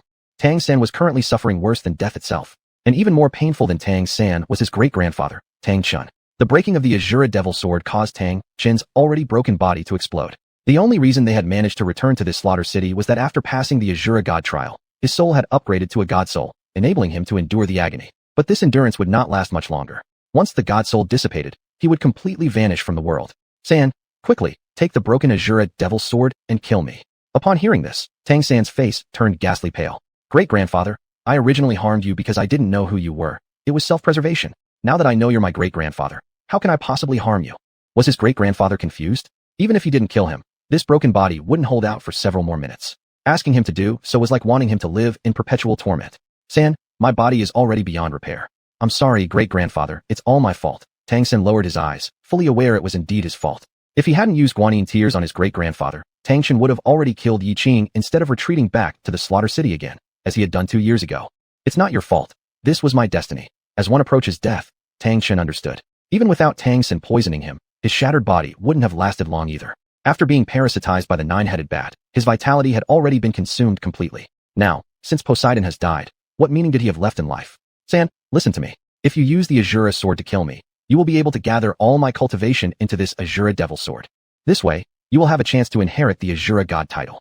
Chapter 49. Tangsan's power-up has arrived. Ruler of the slaughter god. Tangsan's eyes instantly lit up. Great-grandfather, would the ruler of the slaughter god be stronger than Yiqing? Tangsan has no other thoughts now, but to become stronger than Yiqing. Only by surpassing Yiqing and killing him would Tangsan have a chance at survival. The ruler of the slaughter god is one of the enforcers of the divine realm with the power to judge gods. Naturally, this includes Yiqing. Were it not for my severely damaged body, Yiqing would not have been able to avoid my judgmental strike earlier. Tang Chun used the cost of his own life force to temporarily inherit the authority of the ruler of the slaughter god, and, thus, was able to see that Yiqing's divine authority was lower in rank compared to the ruler of the slaughter god by half a level. Because of this, he devised this plan to have Tang San inherit the position of the ruler of the slaughter god. The ruler of the slaughter god differs from other gods because his remaining consciousness doesn't need any carrier. As long as someone can cultivate the kill god realm to a certain degree so that it mutates into slaughter god power, his consciousness will detect it. By using the slaughter demon sword to pierce his own body, Xiaosan could purify all the inherited slaughter god power into this slaughter demon sword, repairing and reinforcing it. He believed that as long as Xiaosan could wield this sword, they would obtain the recognition of the ruler of the slaughter god. Great-grandfather, it's Xiaosan's fault. Tang San knelt down in front of Tang Chun like a misbehaving child. Unfortunately, there are no regrets worth 1,000 pieces of gold. This is not your fault. It's Yiqing. Everything happened because Yiqing is too cunning. Xiaosan, promise great-grandfather you must kill Yiqing. Absolutely. You must kill him. At the mention of Yiqing, Tang Chun emitted a tremendous aura of killing intent even amidst his imminent death. The sheer intensity caused Tang San's chest to surge. The acrid metallic taste of blood filled Tang San's mouth, leaving no time for distractions. Do it! With his last ounce of strength, Tang Chun let out a great shout. A magical pattern on his forehead shone brightly, red light emanating throughout his entire body. Energy beams erupted violently in all directions, illuminating the entire hellish killing ground in an instant. This showed just how formidable the power of the ruler of the slaughter god truly was. Tang San became immediately infatuated, but on the surface, he didn't show it, trembling hands lifting the shattered remnant of the slaughter demon sword.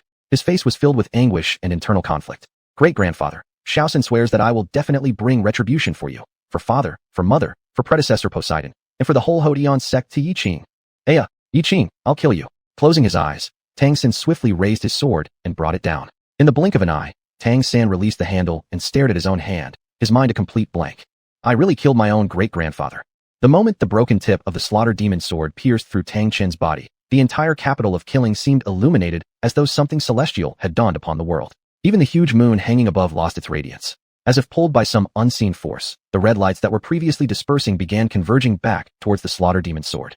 Not only that, even the murderous energy within the killing capital started accumulating toward the slaughter demon sword. In the places touched by this energy, dark crimson coalesced into fragments of a sword, which rapidly reformed. In just moments, before Tang San stood a perfectly restored slaughter demon sword, over 2 meters in length, bathed in bloody red with intricate deep gold magic patterns covering its entirety. Its killing aura was sharper and fiercer, exceeding even the hell killing grounds itself. Meanwhile, Tang Chun vanished completely from the universe, not even leaving behind a trace of his soul. Upon seeing the pristine and intact slaughter demon sword, Tang San froze. Inside him, a strong impulse stirred uncontrollably. His left hand rose without his conscious decision, and matching demonic markings appeared between his palms, the icy chill reaching all the way to his shoulder. Am I acknowledged by the ruler of the slaughter god? Tang San was inwardly overjoyed. After all, his great-grandfather spent his entire life striving to be recognized by the ruler of the slaughter god, but failed at the final step. Yet Tang San easily achieved this recognition. Without hesitation, Tang San lifted his left hand, and suddenly the Hotian hammer materialized in it. Compared to Tang Chen's enormous Hotian hammer, Tang San's version seemed incredibly small. Still, it was visible that a bright red streak marking the killer god realm covered the pitch-black body of the hammer.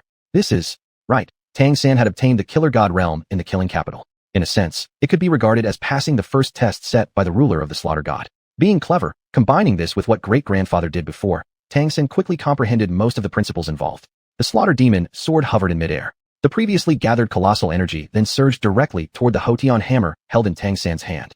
Without hesitation, Tang San swung the Hotian hammer, initiating a summons towards the colossal energy. The Hotian hammer emitted a brilliant red glow, an unparalleled aura bursting forth instantly. The moment the two red lights collided, the red light of the slaughter demon's sword acted as though it had found its home, rushing madly into the Hotian hammer. At this very instant, Tangan felt an unprecedented surge of power crash into his meridians, and his spiritual world exploded with a thunderous sound, leaving his mind completely blank. Violent, overwhelming, domineering, various intense emotions filled every part of Tangan's body, causing his soul immense pain, which made him unable to bear it and faint away. The massive energy surged back and forth inside Tangan's body, bringing about various figures appearing in his mind.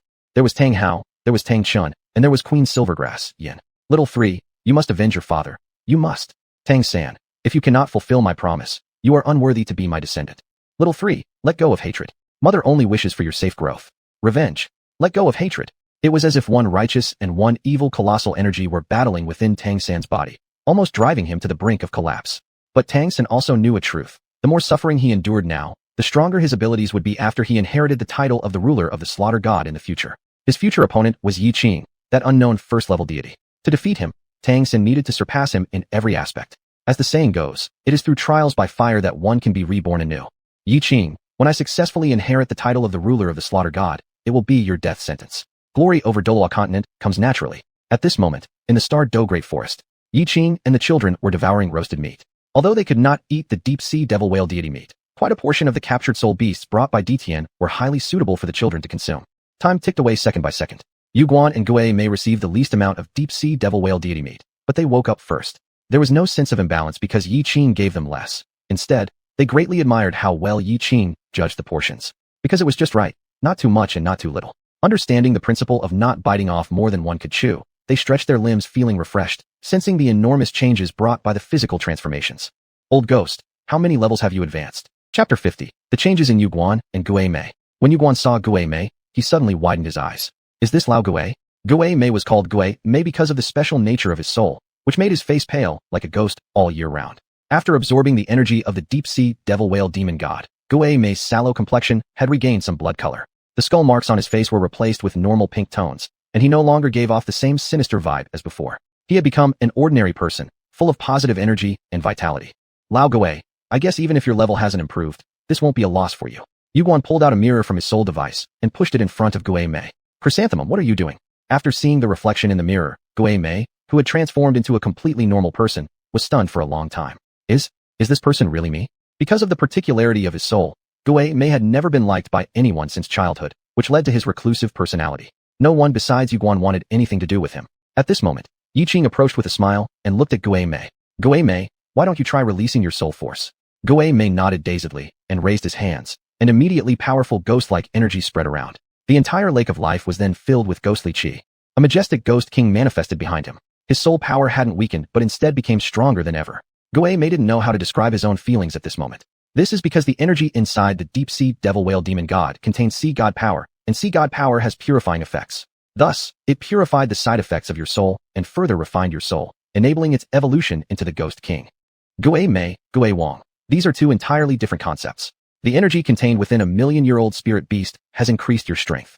If I'm not mistaken, your current rank should now be level 97. Rising 2 levels consecutively was well within Yiqing's expectations. Exceeding this, Gui Mei might not have been able to withstand the vast amount of energy. It could have backfired and hindered his progress instead of boosting it. Level 97. Reaching above level 90 with soul power makes each advancement excruciatingly difficult. And particularly after hitting level 95, the challenges are insurmountable. Gui Mei had been stuck at level 95 for many years, unable to improve his strength. He originally thought that he would only reach up to level 95 during his lifetime. What Gui Mei hadn't anticipated was that his original intent to put Yiqing to death would eventually result in him being forcibly stationed in the Stardo Great Forest to help look after children. Later on, he grew genuinely fond of Yiqing's children and conscientiously remained close to them over the years, using his ways to protect their growth. He never expected any return. Gui Mei stepped back 2 steps, red-eyed, clasped his hands, and knelt down on one knee. Your grace is more than this humble one can repay. Yiqing smiled and said, don't thank me. Over these years, I've seen the care and affection you've given to the children. I believe the children surely hope you remain by their sides. Wow, Uncle Gui has become handsome. Princess Tan arrived at Gui Mei's feet, looking up at him with her large eyes brimming with surprise. Gui Mei wanted to hold her, but dared not to because Xuanhuan was already growing up. Master, may I hold Xuanhuan? Yiqing nodded, certainly. Upon receiving Yiqing's permission, Gui Mei felt even happier than when his soul had evolved or his level had increased. Holding Princess Tan carefully in his arms, Gui Mei felt that his whole life was worthwhile. Dead ghost, you're getting the short end of the stick here. Regarding Douluo Many's transformation, Yuguan truly rejoiced for him. Don't talk about me, Chrysanthemum. How about you? Surely you've gained something substantial too.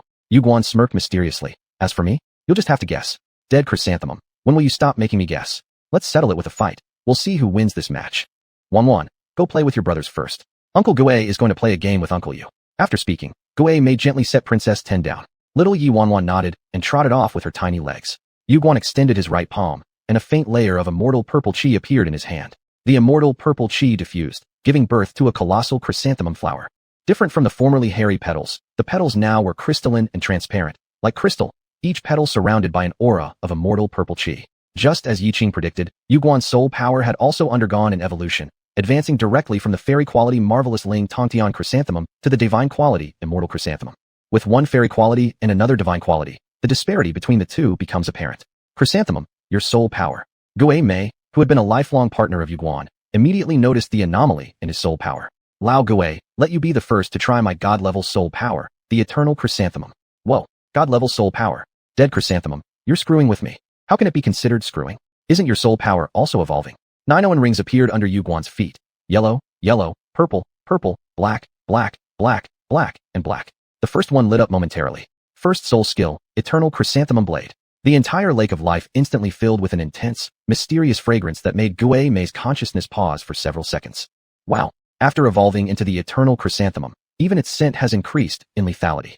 Douluo Many hurriedly released his soul force to resist the potent fragrance. Under Douluo Many's feet, 9 soul rings also rose. Yellow, yellow, purple, purple, black, black, black, black, and black. The fifth one lit up briefly. Fifth soul skill, Ghost King Shadow Assassination.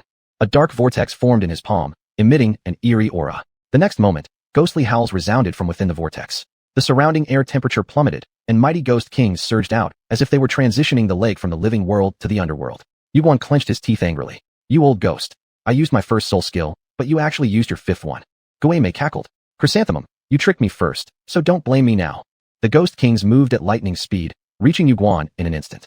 Yuguan waved his right hand, scattering purple eternal blades everywhere. Clang clang clang. Sounds of impact echoed as the eternal chrysanthemum blades clashed with the ghost kings. Both of them unleashed mass attack soul skills, but there was still a difference between using the first soul skill and the fifth soul skill. Yuguan undoubtedly lost the first round.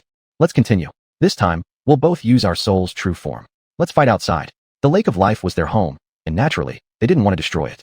The two of them flew toward the Douluo Great Forest, one after the other. They chose a clear spot and hovered in midair. Behind Yuguan emerged a colossal purple eternal chrysanthemum. Douluo Many didn't give in either. A massive, tangible ghost king manifested behind him. One purple, one black. Two enormous forces clashed in the skies above the Douluo Great Forest. Chapter 51, Princess 10, Uncle Yuguan, Uncle Gami, I will take you to a great place. Although Yuguan's spirit core has evolved into a god level 1, Douluo Many's ghost king spirit is also the king of ghosts. In a certain sense, their spirit cores have been enhanced at the same level. Now, it all depends on who can last longer. In midair, they exchanged attacks with each other, the fight being so intense that it brought them pure joy. One after another, soul techniques was thrown towards each other. The energy provided by the deep-sea Leviathan god was enormous. Their soul power seemed inexhaustible. They had fought for more than an hour, yet still no winner emerged. Old ghost, behold my 9th soul technique. Exploding chrysanthemum in full bloom. In the midst of a purple glow, a giant imperishable chrysanthemum appeared in the sky above the Douluo Great Forest. The huge petals of the chrysanthemum slowly opened. If you didn't look at anything else and just watch the chrysanthemum open, it was extremely vividly like a human chrysanthemum. Douluo Many grimaced in disgust at the corner of his mouth.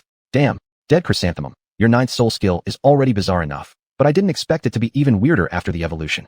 Yuguan's original 9th soul skill was called Wilted Chrysanthemums, Desolation Everywhere, Heartbreak. Every time Douluo Many heard about the wilting chrysanthemums, he laughed once. After the soul core evolved, all the soul skills evolved as well. Staying beneath that giant chrysanthemum could literally make someone sick. As the petals of the chrysanthemum spread out, an enormous amount of soul power followed suit and dispersed.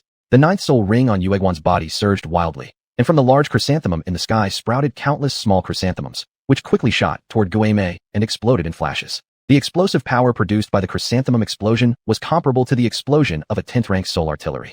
Facing Yuguan's enormous expansion of soul power, Douluo Many did not dodge, but instead released his own 9th soul skill.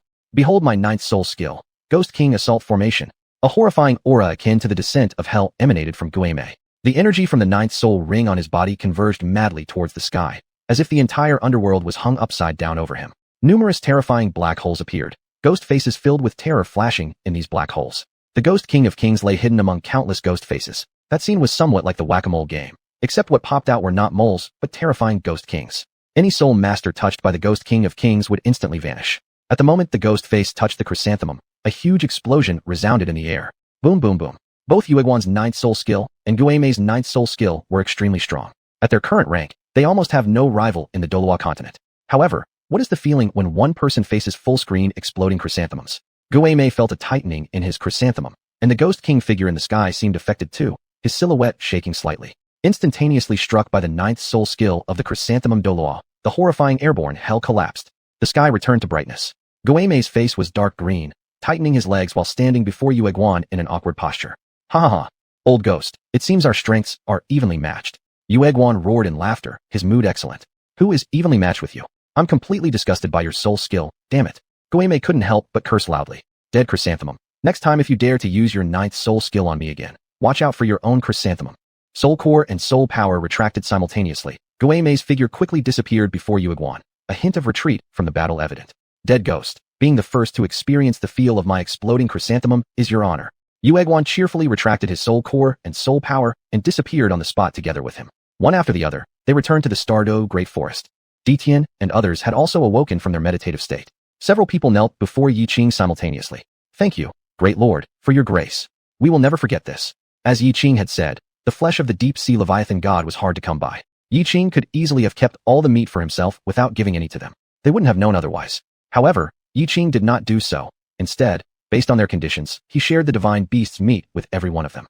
This resulted in Ditian and the other few ferocious beasts attaining a cultivation foundation of 100,000 years. That was a solid 100,000 years of cultivation. Not talking about anything else, just the celestial punishment every 100,000 years could potentially wipe them out. With this divine flesh, without undergoing celestial punishment, they could freeload on 100,000 years of cultivation. How could Ditian and the others not be grateful? And what did you gain? Guyuna's strength was already at the divine king level. The deep-sea devil whale deity's meat did little to boost her cultivation. A mere 100,000 years, she wouldn't give it a second glance, but Yiqing still couldn't help but be curious. Guyuna blinked her eyes and mischievously smiled. I won't tell you. Yiqing stretched out his long arm, and Guyuna immediately nestled into Yiqing's embrace like a small bird. Good nay, just tell me. Guyuna blushed slightly, burying her whole face almost in Yiqing's chest. Tonight, you will know. Upon hearing this, Yiqing seemed to roughly understand what it was, and the corner of his mouth curved slightly upward. The others, upon hearing this, dared not linger any longer, and each continued with their barbecue. This session of barbecuing can be said to have delighted both host and guests. The next morning, Yiqing and Guyuna had not yet risen. Princess Tin Xuanhuan stepped lightly. Tindon Jindon came to the front door, where Yueguan and Guamei resided, softly calling, Uncle Yueguan, Uncle Guamei. Yueguan, with blurred sleepy eyes, put on a piece of clothing and opened the door, only to see Princess Tin playfully winking at him from the doorway. Instantly, Yueguan's elder heart melted. Guamei soon followed behind. His movements were faster. He was already well dressed, showing normal pinkish flushes on a normal human face, indicating that he had a good night's sleep. It's Princess Xuanhuan, why are you up so early? Children should sleep more for their bodies to grow taller. Princess Tin grinned craftily. Uncle Yueguan, Uncle Guamei, Princess Xuanhuan will take you to a great place. Very precious. Remember your Uncle Yu and Uncle Guai when you find a good place. Yueguan felt the need to properly dress himself before following after Princess Tin alongside Guamei as they exited the cave dwelling. However, very soon, Yueguan and Guamei began to regret their decision somewhat. Princess Xuanhuan did not actually intend to bring them anywhere special. She had merely listened to Yiqing speak about the Douluo continent yesterday, becoming quite curious, and thus wanted to go out and have a look. If she asked her father, he definitely wouldn't agree to let her go out, and if she went by herself, what would happen if she met bad people she couldn't beat? Thinking it over, conveniently, Yueguan and Guamei were also from the human world, so she persuaded them to take her out. Meanwhile, at another lake of life within the Stardo Great Forest, the titanically large Titan giant ape was running madly through the forest. Coiled around him was the massive body of the azure bull snake, its bovine head facing backward, continuously releasing one circle after another of blue halos. It could be seen that both had suffered severe injuries. The originally 30-meter-long body of the azure bull snake was now missing 7 or 8 meters, with the wounds dripping foul-smelling black blood constantly. The situation of the Titan giant ape was no better either. There was a direct, gaping hole on his chest, deep to the bone. Chapter 52, Princess Tin's Audacity, the first appearance of Bibo Dong. There was a common point in the wounds on the two soul beasts, and that was they were oozing black blood. From time to time, there would be several puffs of smoke rising from their bodies. Wherever the smoke went, plants withered quickly. From this, it could be seen that these smokes were highly toxic, and they were extremely lethal poisons, making the 200,000-year-old soul beasts unable to resist. Are these humans not annoying enough? They've been chasing for half a month, and they still won't let go. Will they never get tired? For over half a month now, the Titan monkey and the azure bull python had been fighting while retreating, already reaching the brink of collapse. But they really didn't want to make things too easy for those humans, turning their 100,000 years of cultivation into their soul rings. Do you want to increase your strength? Can't you practice yourself instead of relying on us soul beasts? Don't your faces hurt? I'd rather explode myself than let them succeed. The azure bull python's eyes were full of reluctance and hatred. Big brother, should we seek the master's protection? The Titan monkey had seen the Silver Dragon King. He knew she might have recovered somewhat, but he did not know whether her injuries were fully healed. After all, they only met briefly when she saved a human male before disappearing again. And that human male, they had seen him last time. He was Yiqing, the one who took Xia Wu's residual soul. Xia Wu once had a chance to be resurrected, but because of him, all hopes for resurrection were completely dashed. Because of this, both the Titan monkey and the azure bull python harbored deep hatred toward Yiqing. Little brother, stop thinking about it. Our master was severely injured. It'll take hundreds of thousands of years to recover. If we seek the master's protection now and those devious humans find out, they will definitely try to turn the master into their soul ring. If even the master becomes the human soul ring, our soul beast race will be utterly destroyed. Both the Titan monkey and the azure bull python possessed intelligence no less than that of humans. But evidently, the azure bull python was wiser than the Titan monkey and better understood the situation. Then are we just waiting to die? The Titan monkey's heart was filled with frustration, and his resentment towards humans reached its peak. Little brother, if both of us die, it's better for you to escape. I'm too heavily injured and can't last long. Later, I'll hold them off, and you escape in the direction where the master is. Once you enter that range, there's a taboo set by the master, which they cannot find. To obtain our soul rings and bones, I'll let them know what regret is. The azure bull python's bitterness had reached its limit. His body couldn't last much longer, so he had to ensure that little brother survives. If a soul beast self-destructs, let's see if you can withstand it. Big brother, what are you saying? How could I leave you behind to save myself? Even if I have only a breath left, I will fight until the end with you. The Titan monkey roared angrily, his feet smashing hard onto the ground as a strong yellow light spread out to the back. Those humans who were almost close enough to them were instantly thrown off, and the powerful gravity caused all plants within the range of the light to turn to powder. Little brother, you. Big brother, don't say anything more. My condition is similar to yours. Neither of us has much time left. The Titan monkey carried the azure bull python forward at high speed. We must keep a distance from them so we can self-destruct properly. The former kings of Star Do Great Forest couldn't imagine they'd come to such an end. At this moment, behind them followed a monstrous creature. The upper part of its face was covered by a piece of carapace, and below its eyes, for small eyes had grown. Uniquely, from its abdomen downwards, it was a massive round-shaped body, on which grew 8 thick legs that moved swiftly, propelling her body forward like lightning. On the 8 legs grew large tufts of green fur, accompanied by repulsive mucus dripping onto the ground, constantly emitting a plop-plop sound as it corroded strongly. It could be seen that it matched the highly toxic substances on the Titan monkey and the azure bull python. Seeing such a monster, anyone would feel sick at first glance. Neatly arranged on the monster's body were 9 soul rings. Yellow, purple, purple, black, black, black, black, black, red. This was the current top-level ratio of super soul rings on Douluo continent. To kill these 200,000-year-old soul beasts, she had chased them for more than half a month continuously. And the Titan monkey and the azure bull python were also reaching the end of their strength. If she used just a little force, these 2 kings of the forest could immediately become her soul rings. However, she reveled in the process of conquest. The older the soul beasts were, the greater the backlash would be upon their death. Though with her current strength, she had no need to fear their retaliation. She relished the pleasure of watching the once proud forest kings fall under her dominion. To become the soul rings of mine is your utmost honor. Stop resisting. You cannot escape from my grasp. She didn't have to worry about anyone snatching her soul rings either. In the present Douluo continent, the 3 great clans were annihilated, and even the sea god island that had always troubled her was destroyed. Unless Qian Daolu himself appeared, it would be impossible for anyone else to take these 2 soul rings from her. For others, coming here only meant certain death. On the other side, Yuguan, Guei Mei, and Princess Tin saw a horrifying scene. Uncle Guei, Uncle Yu, what happened here? Yuguan and Guei Mei carefully examined the traces on the ground. Huge footprints trailed potent toxins that were highly corrosive, leaving all vegetation in their path completely obliterated. At the sight of those toxins, Yuguan and Guei Mei immediately felt a sense of unease. It's the Pope, Your Holiness. To be precise, they should call her Emperor, Your Majesty. Nowadays, Bibo Dong had become the first emperor of the Soul Empire. Without a doubt, the monstrous creature who chased after the Titan monkey and the azure bull python was none other than Bibo Dong, the emperor of the Soul Empire. Xuanhuan, let's go back quickly. It's dangerous here. So they say, youth knows no fear. Princess Tin, setting out for the first time from the Lake of Life and encountering such a situation for the first time, despite her courage, wanted to investigate further. Before Yuguan and Guei Mei could react, she had already followed the footprints and disappeared. Old Guei, hurry up. The expression on Yuguan's face changed instantly. He waved his eternal chrysanthemum in the wind, enlarging it rapidly as his 7th soul ring lit up. He soared into the air, treading water, rushing toward the direction where Princess Tin had vanished. Guei Mei also released his Ghost King soul at the first opportunity. In an instant, His body became intangible, his speed not slower than Yuguan's as he surged forward, his 9 soul rings now indiscernible. It wasn't just because Princess Ten was Yiqing and the Silver Dragon King's daughter. From their perspective, they absolutely wouldn't allow Princess Ten to come to harm right before their eyes. They knew Bibodong's temperament better than anyone. The Titan monkey could barely hold on any longer. Even taking a single step forward had become immensely difficult. Big brother, run away. Chapter 53. Your Majesty Bibdong. This child cannot be killed. Older brother, just hang on a little longer. We must not give up until the very last moment. Right at this moment, in front of them, a dazzling light suddenly appeared. This light made their blood boil throughout their bodies. Older brother, I told you that if we persevere, there would be a glimmer of hope, didn't I? Immediately after, in front of them, a crack appeared, and a small figure nimbly emerged from the crack. A child. When Titan Giant Ape saw who it was, the light that had just brightened in his eyes immediately dimmed. He thought that their master had finally discovered they were being hunted by humans and had come to rescue them, but unexpectedly, only a child had arrived. However, this child actually possessed spatial techniques, which indeed astonished them greatly.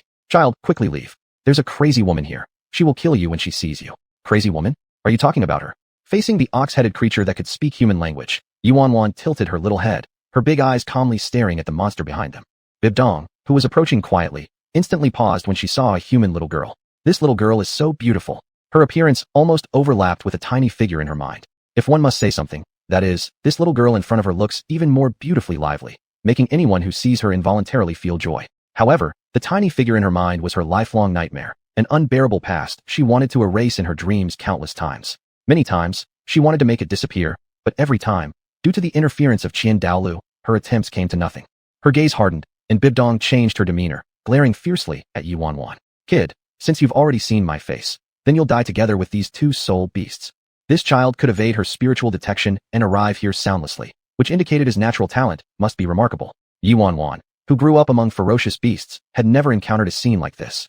Upon seeing the spider-like body of Bibdong, she felt no fear whatsoever, instead taking a step forward in lively curiosity.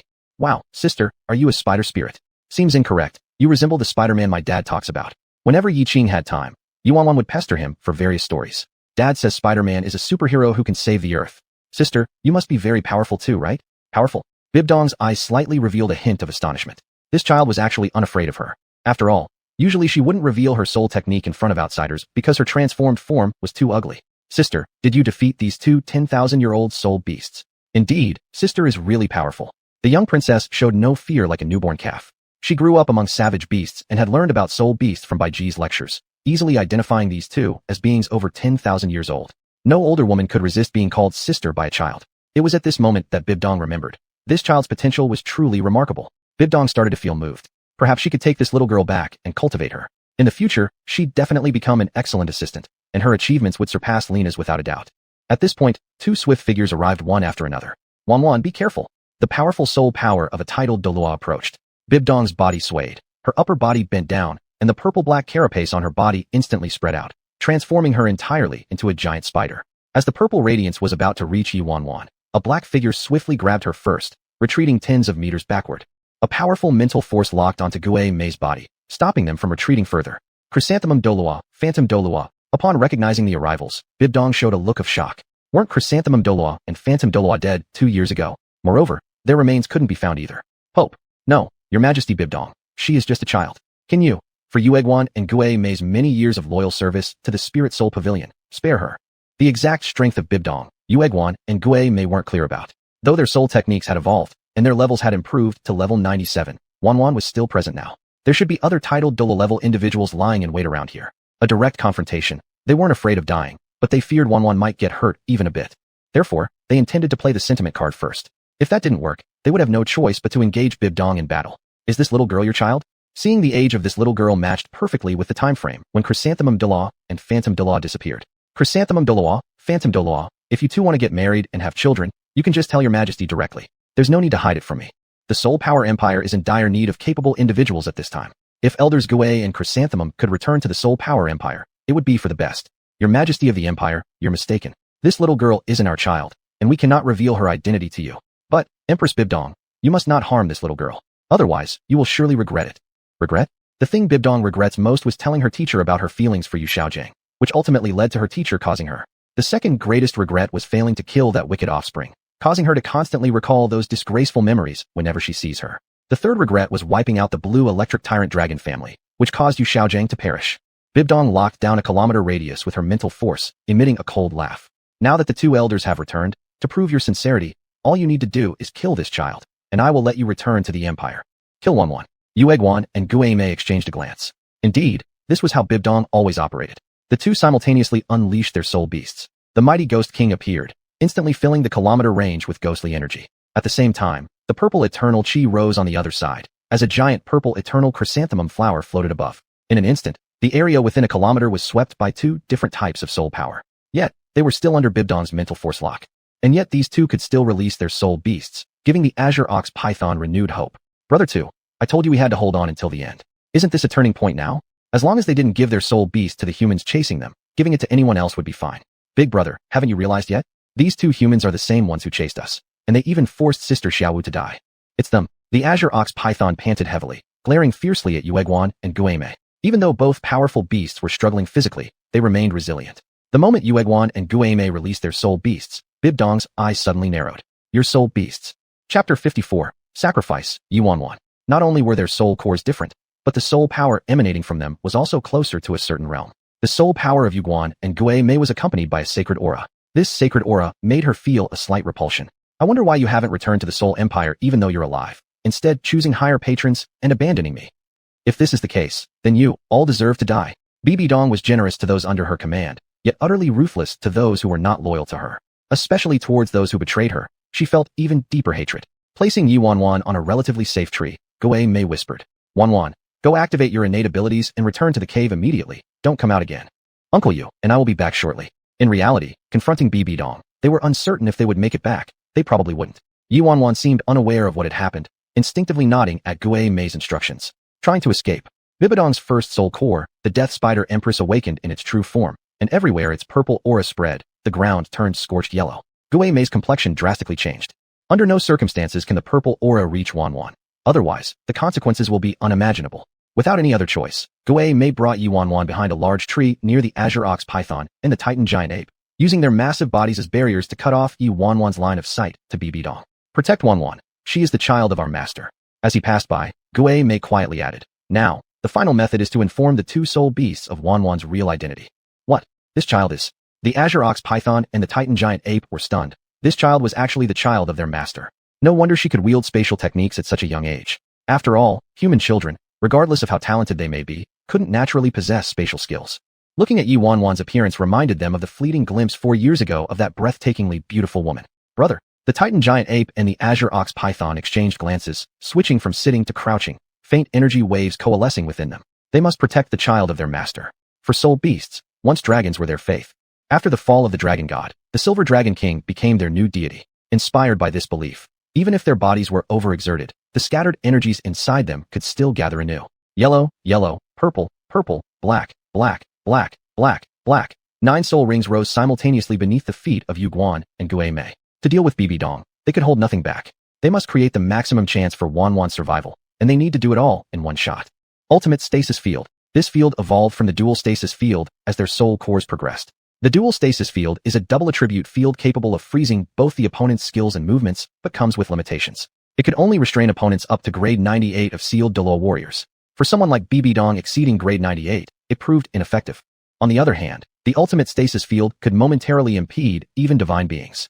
Within the sealed Douluo spirit field, forget about moving, survival chances were slim to none. Of course, the ultimate stasis field shares a common attribute with the dual stasis field. Yueguan and Guei may pour all their energy into its activation, so it performs optimally when used alongside other sealed Douluo warriors.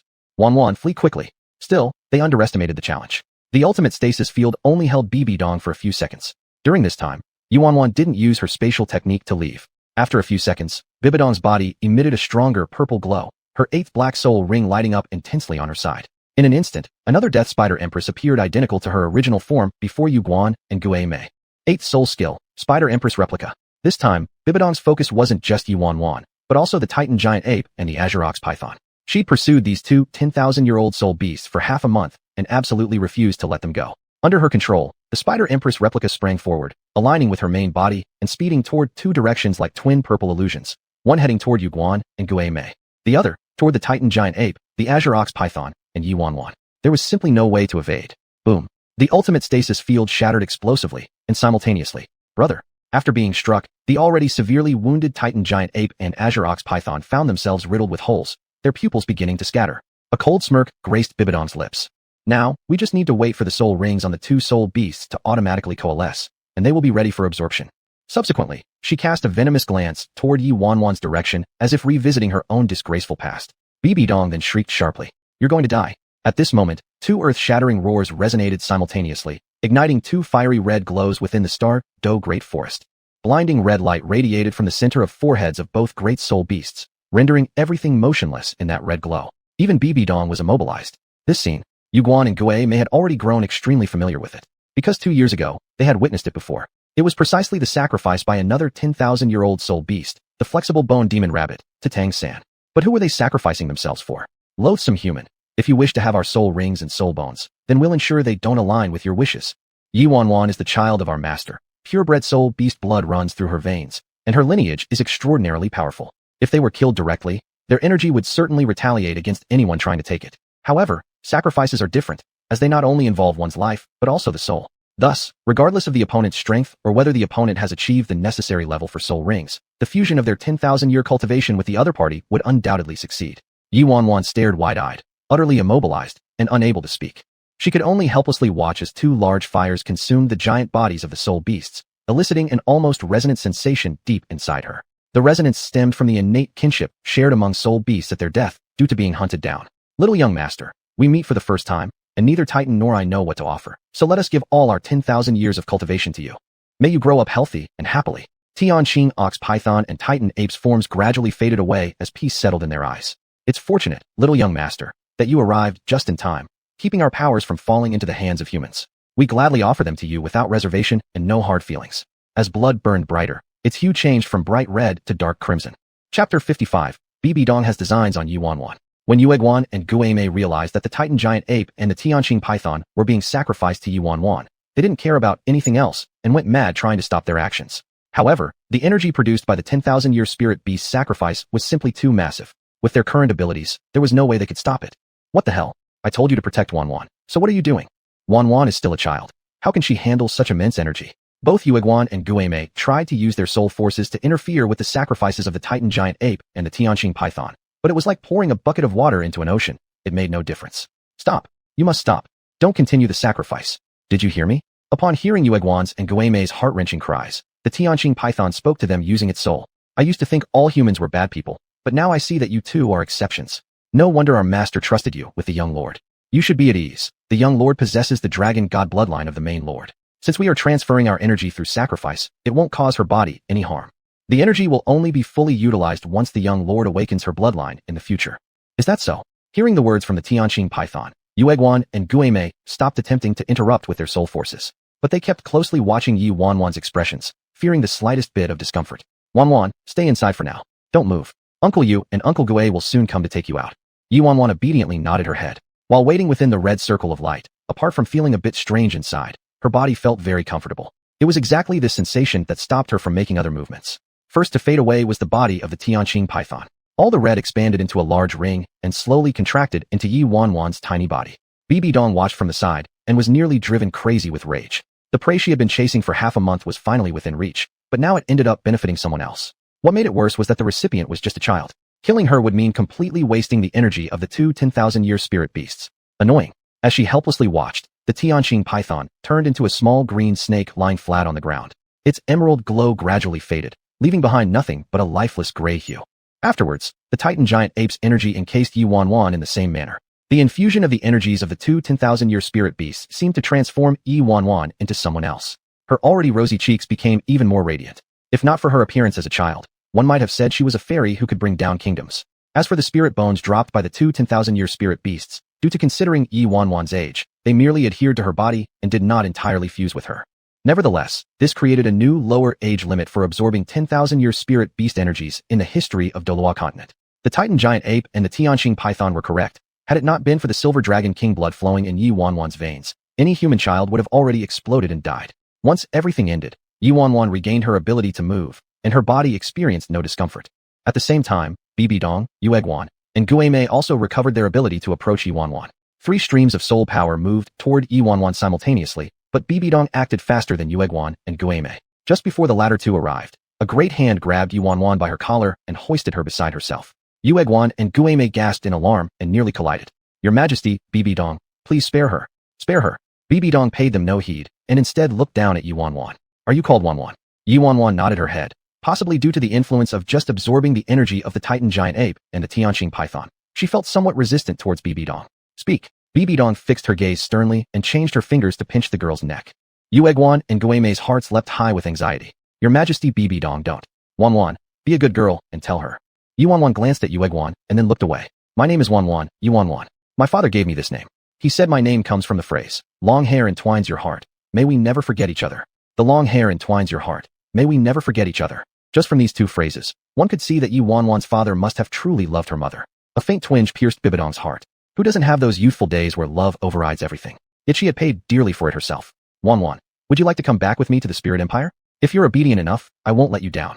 Perhaps it was Xuanhuan's name that made Bibi Dong think differently. On impulse, she squatted down and said these words to Xuanhuan. She is still young and very moldable. If she takes her back and teaches her personally, then as long as she doesn't follow her old ways, everything will be fine. What exactly is this Spirit Empire? Is it fun?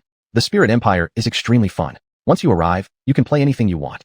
Rarely did Bibi Dong show such patience. Didn't Xuanhuan emerge from the lake of life in order to play? After hearing what Bibi Dong had said, Xuanhuan immediately furrowed her eyebrows slightly, as if she were debating whether or not to go along with her. Your Majesty, Bibi Dong, please allow us to inform Xuanhuan's parents about this matter. If she goes to the Spirit Empire, will Xuanhuan be able to return? Yueguan and Guimei knew Bibi Dong's nature all too well. It would be a good thing to gain her trust, but if they failed, Bibi Dong wouldn't hesitate to destroy her without mercy. Bibi Dong continued to ask Xuanhuan. Xuanhuan, what are your parents' names? As far as the continent is concerned, there hasn't been anyone surnamed Yi who has left a deep impression on her. My father's name is Yiqing, my mother's name is Guyuna. Yiqing. Bibi Dong was inwardly shocked. So, this little girl is that young titled Douluo who once made even Tang Hao fear his name. It really is true what they say. Sometimes things just fall into your lap when you least expect it. However, according to the information she found, wasn't Yiqing only around 20 years old? Yet, he already has a child. Yueguan and Guimei took Xuanhuan to play in the human world. Guyuna slumped on the bed, looking at the letters specially left for her by Xuanhuan, given to her by Baiji. The deep-sea devil whale god meat did not significantly boost her cultivation level, but it did enhance the flexibility of her body. Because of this characteristic, she became even more reliant on flipping books together with Yiqing. This led to them being unable to stop whenever they were together, though it felt refreshing for a moment while flipping books afterward. This little girl. How could it be that Yueguan and Guimei took her there? I see it this way. The little girl herself wanted to go out to play, so she persuaded Yueguan and Guimei to take her. Knowing her daughter's personality, Yiqing naturally understood this. If Xuanhuan wants to play, then let her have some fun. With Yueguan and Guimei around, nothing major should happen. Chapter 56. Yiqing, does Empress Bibi Dong want to take my daughter out to play? With the current strength of Yueguan and Guimei, unless they encounter Bibi Dong or Qian Daolu, no one else would be their match. And Qian Daolu always stays in the Elder's Hall and does not come out, waiting to offer a sacrifice for Qian Rinsnow. As for Bibi Dong, that crazy woman is now the emperor of the Wuhan Empire. She must be extremely busy, unless... Master Supreme, you two and Guimei brought a human woman who wants to request an audience with you. At this moment, there came ZG's voice from outside. Human woman? The Lake of Life is forbidden to outsiders. Yueguan and Guimei couldn't have possibly knowingly broken the rule. Yiqing thought for a moment inside his heart and stood up. Nar, you rest here well, I'll go take a look. Gwen's face slightly reddened. Husband, Nar isn't that weak. If Yueguan and Guimei suddenly bring a human in, it means they probably encountered something unsolvable. I'll go check too. It seemed that Nar also guessed this, so Yiqing didn't say more and just nodded. The two of them went out together. Bibi Dong followed Yueguan and Guimei to the true core circle of the star-drenched forest, overwhelmed internally. It's actually a lake within a lake.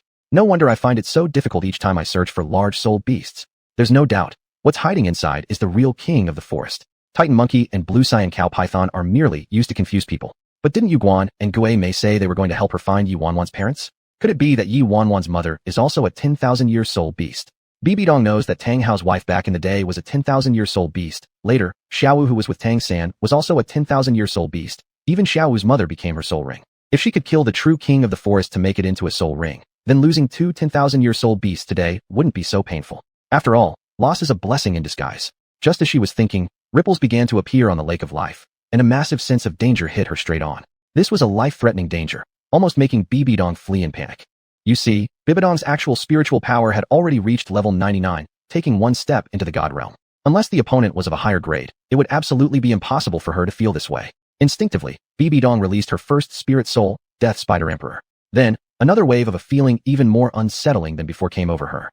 If the previous feeling gave her a sense of being in mortal danger, this present sensation made her feel powerless to resist. Incapacitated. This overwhelming incapacity led her Death Spider Emperor spirit soul to automatically dissipate. How terrifying. Bibi Dong regretted following Yuguan and Gue Mei here. Things could end badly for her. Although Yu Xiaojiang was dead, she wasn't afraid to die either. However, her plans were not yet complete, and she did not wish to die so soon. Seeing the changes in Bibi Dong's demeanor, how could Yuguan and Gue Mei not understand? Our master and lord knew they weren't intentionally bringing outsiders into the lake of life and deliberately released some pressure. They let the pressure flow before even meeting Bibi Dong, already shocking her. For this, they only shook their heads silently. This was but the tip of the iceberg of master and lord's abilities. A gentle breeze blew by, and Yuguan and Gue Mei respectfully called towards the direction of the lake of life. Master, lord. Two white figures gradually appeared before them. Following the sound, Bibi Dong widened her eyes. What a beautiful couple. The woman had hair as long and shining like silver crystal, cascading down to her ankles, with a kind of beauty beyond words. All descriptions fail to adequately portray her breathtaking beauty. Even dressed in a plain white gown without any decoration, she looked very sensual. Despite exuding an intimidating aura, she appeared delicate next to the man. Most importantly, this delicate feeling complemented her imposing aura, enhancing rather than contradicting it. All this stemmed from the exceptional qualities of the man beside her. Dressed in a similarly plain white garment, and with hair as black as ink flowing down to his feet, he gave off the air of someone about to vanish into the heavens with every breeze. Even though Bibi Dong had reached the point where her heart felt like cold ashes, she still dared not look directly at the man for a long while. It could also be seen that Xuanhuan bore a resemblance to the woman and also shared some traits with the man. One might say, Xuanhuan has inherited the best qualities from both individuals. The combination of these two sets of advantages makes Xuanhuan a natural beauty since birth. Once grown up, she will surely surpass her mother and become an unparalleled beauty under the heavens. Is this person really Yiqing I'm looking for? Bibi Dong couldn't help but question internally. Yiqing has also already learned the identity of the visitor. Bibi Dong. Without releasing her spirit soul, Bibi Dong was of small stature, adorned with a 9-turn purple gold crown, and holding a staff approximately 2 meters in length embedded with countless gems. Her skin was as white as snow, exuding noble grace, which could be described as dignified, elegant, and serene. However, despite being such a beautiful empress ruling over the entire continent, Bibi Dong pales significantly when compared to Gwenna. She should have seemed utterly insignificant. Dad, this big sister said she wants to take Xuanhuan out to play in the Soul Skill Empire. Is it okay? At that very moment Yiqing and Gwenna appeared. Xuanhuan ran towards Yiqing, stopping her tiny legs while tilting her little head upward inquiring. Yiqing bent down slightly, picking up Xuanhuan effortlessly. This movement demonstrated how familiar he was with embracing her, as if having done so hundreds or thousands of times. This simple action alone caused ripples of emotions inside Bibi Dong's heart. Slightly averting her eyes from the glaring sight of the 3 perfect family members, Bibi Dong's heart had already been unsettled. Xuanhuan, tell Dad first. What note did you leave for Mom and Dad? Instead of questioning Bibi Dong right away, Yiqing first directed his daughter Xuanhuan. Xuanhuan lowered her head slightly, tenderly apologizing. I'm sorry Dad, Xuanhuan lied. It wasn't Uncle Yu and Uncle Gue who wanted to take me out. It was because Xuanhuan herself was curious about the outside world and wanted to go out and play. Xuanhuan deceived both Dad and Uncles Yu and Gue. Dad, please don't blame Uncles Yu and Gue. While admitting her faults, Xuanhuan also defended Yuguan and Gue Mei. Yiqing gently stroked Xuanhuan's little head. Xuanhuan is doing great by realizing her mistake. Dad is very happy. If you want to go somewhere next time, remember to tell your father, alright? Xuanhuan nodded obediently. Although mischievous around others, she was extraordinarily well-behaved in front of Yiqing. Once the issue with the daughter was resolved, Yiqing finally remembered that there was someone like Bibi Dong still present. Emperor Bibi Dong, I hear you wish to take my daughter out to play in the Soul Skill Empire? Chapter 57. Empress Bibi Dong. I will never help others take care of a child. Faced with Yiqing's calm question, Bibi Dong's throat felt like it had something stuck in it, and for a moment she did not know how to respond. Master, Empress Bibi Dong says that she likes Xuanhuan very much, and would like to take her to the Spirit Soul Empire for a visit. Yuguan interjected from the side. It was clear that Yuguan and Gameli had both relaxed after returning from the pool of life. Though spoken in an ordinary tone, this still caused those present to instinctively tremble inside. Oh, Empress Bibi Dong likes Xuanhuan. Bibi Dong, this person, would do anything for her own strength. What intention could she have if she wanted to take Xuanhuan away? The pool of life is also very fun. Why don't you stay behind and play with Xuanhuan, Your Majesty? Bibi Dong's face suddenly changed. Yiqing, if you want to keep me here, it depends on whether you have the ability to do so. Proud all her life, Bibi Dong had just been awestruck by Yiqing's overwhelming aura, but, now having recovered, naturally she wouldn't let him lead her around by the nose. Besides, Bibi Dong even had the idea to kill the woman next to Yiqing to use as a soul ring. This woman's cultivation far exceeded those 200,000-year-old spirit beasts. Moreover, Bibi Dong had a premonition. If this woman could become her soul ring, it might allow her to finally break through to the next step. Fortunately, she had left marks along the way, allowing others to follow her marks and find this place. This time, she intended to completely exterminate all spirit beasts in this area. A layer of dark green spiderweb patterns appeared on her forehead, and at the same time, a luminous dark green light spread from her body. 3 pairs of dark green spider legs appeared on her back, her arms turned into dark green spears, and her lower body was entirely covered by a layer of dark green light. Black, black, black, black, black, red, red. 5 black and 2 red soul rings neatly appeared on her body. This was precisely Bibidong's second soul skill, the Devouring Soul Spider Emperor. This was the true Spider Emperor, the sovereign of insect-type spirit beasts in a sense. An evil aura immediately spread out. Even Xuanhuan couldn't help but frown slightly. What a wicked aura. This kind of aura wasn't quite similar to the previous soul skills of Xuanhuan. Xuanhuan's soul skills were formed by ghostly energy, while Bibidong's was one of extreme wickedness, purely malevolent. Nar, Yueguan, Xuanhuan, take xuanhuan and retreat. Xuanhuan lightly nodded without saying more, obediently retreating. The frost lotus energy passed through her, forming a protective covering around her, Yuguan, Xuanhuan, and Yuanhuan, ensuring they were protected from any influence. Gold, gold, gold, gold, gold, crimson gold, crimson gold, crimson gold, crimson gold, crimson gold, crimson gold. 5 golds and 6 crimson golds made a total of 11 soul rings slowly emerging from beneath Yiqing's feet. As soon as the divine level aura radiated out, Bibidong's complexion instantly changed. Divine level soul rings. Roaring lowly, a flash of golden light swept across his entire body, dimming the emerald green light that had initially shone on his surface, making him groan audibly as he retreated several steps. Divine level aura. And it was one that counteracted her powers. This can't be. Absolutely impossible. She had detected no god-level human presence on Douluo continent, much less one who counters her powers. But every single soul ring emanating from Yiqing, and the very essence of his aura, told Bibidong clearly. Yiqing is a god. No longer hesitating, the spider spears formed from her arms transformed immediately into 2 enormous black sickles, heading straight toward Yiqing's divine power. In Yiqing's divine aura was an effect capable of breaking all demonic forces. Even the Rafflesia god was no exception. More importantly, Bibidong was only nearing the divine level, not yet fully reaching it. To compare bodily with divinity was nothing short of smashing eggs against rocks, inviting death. Golden flashes illuminated, transforming into countless beams of gold. These beams cascaded like clouds, creating a dazzling spectacle reminiscent of golden mist clouds encircling Bibidong in a manner unprecedented and unmatched in history. With a thunderous roar, vast clouds of golden mist burst simultaneously, encasing Bibidong in swirling purple magical veins flowing over her skin, which quickly established a protective layer. Yet when the great clouds of golden brilliance unleashed a deafening thunderous roar, they hurled her flying backward. The devouring soul spider emperor expelled large amounts of purple sticky fluid, leaving Bibidong unable to rise again. Her soul rings and spirit skills dispersed automatically, indicating serious injury. Yiqing hadn't even used his soul weapon or techniques, leaving Bibidong utterly powerless to resist further. Resistance was futile. Bibidong could hardly believe that within a few short years, Yiqing had successfully surpassed that step, becoming a being above the rules. After all, it had taken her several decades just to step through that very threshold, but she still hadn't succeeded. And now, because she was still in the midst of evaluation, her powers were being restrained. She could only manifest at 98 level strength. There had once been a time when she thought that if Yiqing were to join the Spirit Soul Empire, he would be her strongest aid. But now, did she even have the standing to invite Yiqing into the Spirit Soul Empire? Retracting her soul rings and spirit force, Yiqing crossed his hands behind his back and gazed indifferently toward Bibidong. Empress Bibidong is gravely injured. She should stay behind temporarily for recuperation. The oppressive aura of divinity left Bibidong without even the chance to refuse. Was this a case of losing more than gaining? Despite her inner resentment, Bibidong could only remain behind for the sake of survival. Do not let me find an opportunity, or else. Bibidong's eyes flickered as she swallowed her thoughts for the moment. At the same time, a group of at least 200 Spirit Soul Masters, led by 4 elders from the Spirit Soul Empire, had already circled around the Star Do Great Forest countless times. That's strange. We've clearly followed the marks Empress left, but why do we feel like we're going in circles? Has our Empress met with trouble? Nonsense. Who is our Empress? How could anything happen to her? In their minds, on Douluo continent, no one apart from the Great Elder could rival Empress Bibidong. The Great Elder seldom left his confines, and thus the continent was Empress domain. Keep searching. Inside the cave dwelling, Xuanhuan and Xiaoqiao can be managed between myself and Bai Ji. There's no need for anyone else to help. To Ziji and Bai Ji, Bibidong's arrival felt as though she had come to snatch Princess Xuanhuan and Xiaoqiao from them. These two are also spirit beasts. Upon seeing Ziji and Bai Ji, Bibidong was inwardly shocked again. Even though their cultivation seemed lower than that of the white-clad woman, it certainly wasn't insignificant. At minimum, they far surpassed both Titan Ape and Celestial Ox. 3 spirit beasts surpassing 100,000 years each. If this fact became known among the spirit masters of the continent, it would undoubtedly ignite a bloody frenzy, as ultimate power has always been the goal of the spirit masters of Douluo continent. Lake within a lake, it lived up to its name.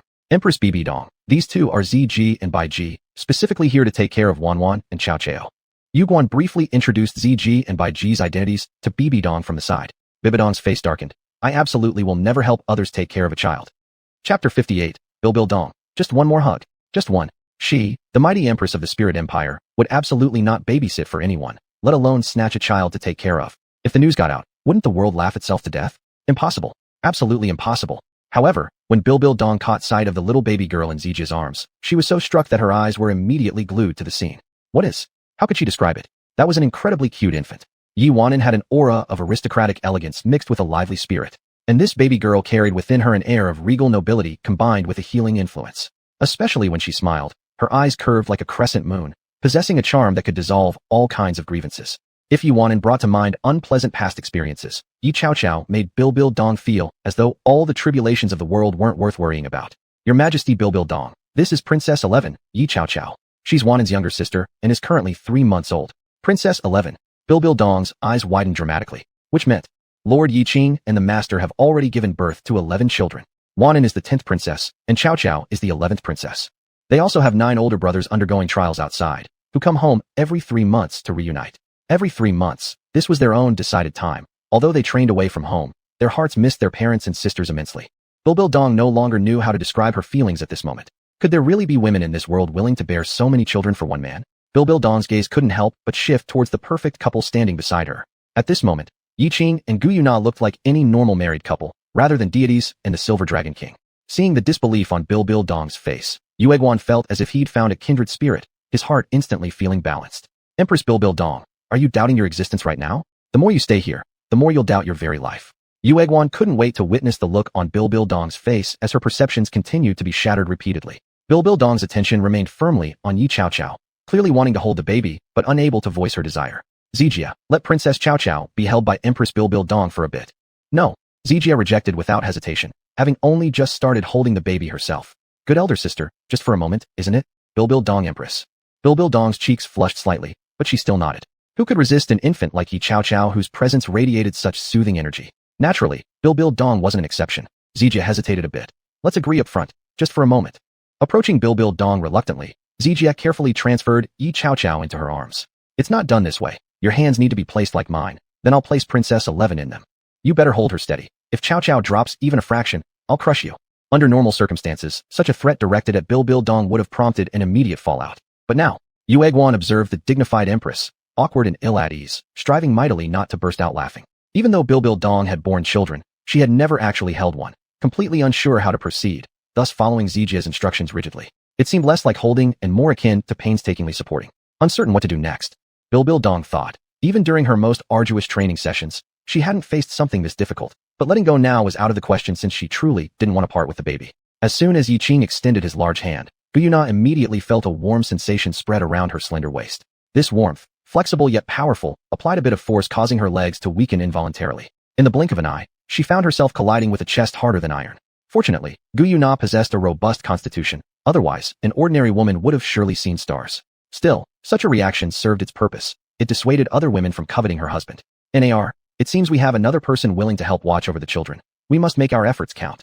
Upon hearing this, Guiyuna's face turned crimson instantly, recalling last night's passionate episode. Husband, others are still watching. So what if they're watching? Am I not allowed to discuss major life decisions with my own wife? Without further ado, Yiqing swept Guiyuna off her feet, cradling her horizontally as he took swift strides toward the adjacent room. After bearing 11 children, the affection between the master and the lord hasn't waned in the least. It's truly enviable. Watching the backs of these two exemplary couples depart, BG couldn't help but exclaim in admiration. As for the bond between Yiqing and Guiyuna, Bibi Dong could only silently envy. If Gang had shown even half of Yiqing's courage initially, wouldn't their outcome have been different? Bibi Dong had investigated Yiqing. At the beginning, his soul power was 0, and his martial soul was merely a buqian of Xiaomugun. Unremarkable little stick, even less useful than a farming tool. A farming tool could at least help with farm work. The little stick was completely useless. On the other hand, Yu Xiaojing back then was different. His martial soul was indeed a mutation, and he managed to cultivate it up to level 29. If he had kept persisting, wouldn't he have had a chance for better development? I finally understand now that loving someone can overcome all difficulties. It can disregard everything, the differences between each other, even break through everything, and turn impossibility into possibility. Bibi Dong. Now you've just come to understand these truths. What good does it do? Bibi Dong carefully held Yi Chao Chao, feeling the healing aura radiating from the child, and her stiff body gradually relaxed. Slowly, she brought Yi Chaocha closer to her embrace, an entirely new kind of presence spreading around her, making her seem like a completely different person.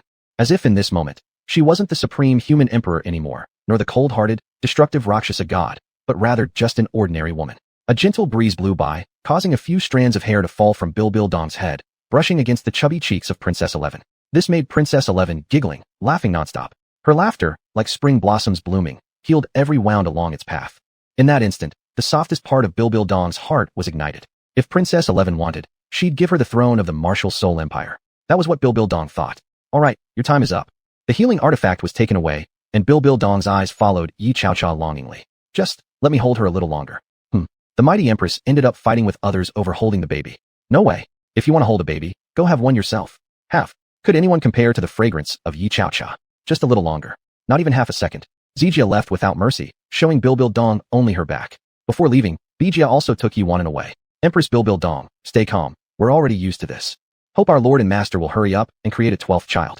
Number 10 and 11 are both princesses. Number 12 must be a prince, right? Yueguan and Gaim thought. Chapter 59. One child a year, truly worthy of being our role model. At this moment, next door, two octopuses were entangled together. It must be said that the deep-sea devil whale meat was incredibly useful for Guyuna, and in turn for Yiqing. However, its effects on Guyuna seemed to give her an inexhaustible source of strength, causing Yiqing to become lost in her embrace. Nar, you're so beautiful. Nar, I love you. Nar, my Nar. Dear, Nar loves you too very much. Even more than you love me. No one knows how much time had passed. Congratulations, host has successfully sown the seeds. The voice of system number 2 rang in Yiqing's ears, but he acted as though he hadn't heard it, temporarily losing himself in the ocean of books. My lord is pregnant. The doubtful news of Gu Yuna being pregnant again filled everyone with excitement, and the lake of life was full of joy. Our Princess 11 will be a big sister soon. To be a big sister. Hee hee. Under by G's teasing, Princess 11 giggled nonstop, melting even Bibidong's heart beside her. Nowadays, the first thing she does when waking up is to go see Princess 11 and set specific times, forcibly including herself in the schedule. If you don't wanna, let's fight outside. In terms of power, Bai Ji and ZG couldn't possibly match Bibidong. Don't forget, Bibidong still possesses the divine aura of the rock's goddess, which soul beasts instinctively avoid. Besides, her own strength has already surpassed 98 level. Bai Ji's skills are mainly for healing. She wouldn't stand a chance against Bibidong, or even Yuguan and Gueme. ZG's strength isn't low either, but facing Bibidong, she'd struggle greatly. They have no choice but to agree to include her. Although Princess 10 is also very likable, Bibidong likes Yi Chaocha even more. Probably because Yi Wangwang carries the repelling aura of the Titan Ape King and the Azure Ox Python. Bai Ji, it's time. Hand over 11 to me. Reluctantly, Bai Ji handed Princess 11 over to Bibidong. Still, now there is 12. If only another princess came, then the 3 would be enough to share among them. Great. I'm going to be a big sister again. Yi Wangwang was so happy that she started circling around Yiqing and Guyuna. Slightly bending over, Yiqing stretched his long arm out, lifted little Yi Wangwang into his embrace, and gently tapped her small nose. Our sister Wangwang is so thrilled to be a big sister once more, huh? Will you protect Mama and the little brother or sister alongside Papa later? Just now, Yi Wangwang was so excited that she nearly collided with her mother. Papa, I will definitely protect Mama and the younger siblings in the future. Yiqing had already learned about the sacrifice of the Titan Ape King and the Azure Ox Python to Wangwang. For this, he didn't say much. Children have their own chances. If they encounter good opportunities, he would naturally feel pleased. Of course, if they don't encounter any, it's not a problem. He'll figure something out later. Among all the people, Yuguan and Gue Mei were perhaps the happiest about Gu Yuna's pregnancy. There's another one. So great. Milady is expecting again. The Lord forever remains a god. Long live Lady Gu. After waiting for so long, they finally had another baby. Hopefully this time Milady gives birth to a little prince. After Yuguan finished speaking, he immediately felt several gazes land on him, making him feel as if goosebumps covered his whole body. I just said that. Don't take me seriously. Hee hee hee. The core circle of the extreme north. Here, water froze instantly, and there was no food. 3 tall and imposing adults led 9 soft and adorable little boys. A glance at these 3 adults clearly showed that their strength wasn't low. Even if soul beasts or humans almost completely disappeared from the extreme north, any who saw these 3 adults would choose to flee far away. And those 9 little boys, well, if you think they're simple, you'd be dead wrong. Compared to the 3 adults, the strength of those 9 children was in no way lower. You can tell just by seeing how unaffected they are by the extreme cold. Great. We have another brother or sister. Imperial Heaven and others were equally delighted. 1 child per year for the Lord, truly worthy of being our generation's role model. The current Imperial Heaven had completely abandoned the impulse of having a child to play around with. The children of the Lord and Milady were simply more enjoyable and easier to take care of. Since embarking on training expeditions, all they needed to do was keep a watchful eye from afar, ensuring the kids wouldn't encounter large soul beasts that could endanger them. or occasionally analyzing the characteristics of the encountered soul beasts for the children, allowing them to quickly come up with ways to handle the situation. It's almost no hassle at all. Tian had to admit that he wasn't sure if he could produce a child like this. Now, Tangan has completely transformed.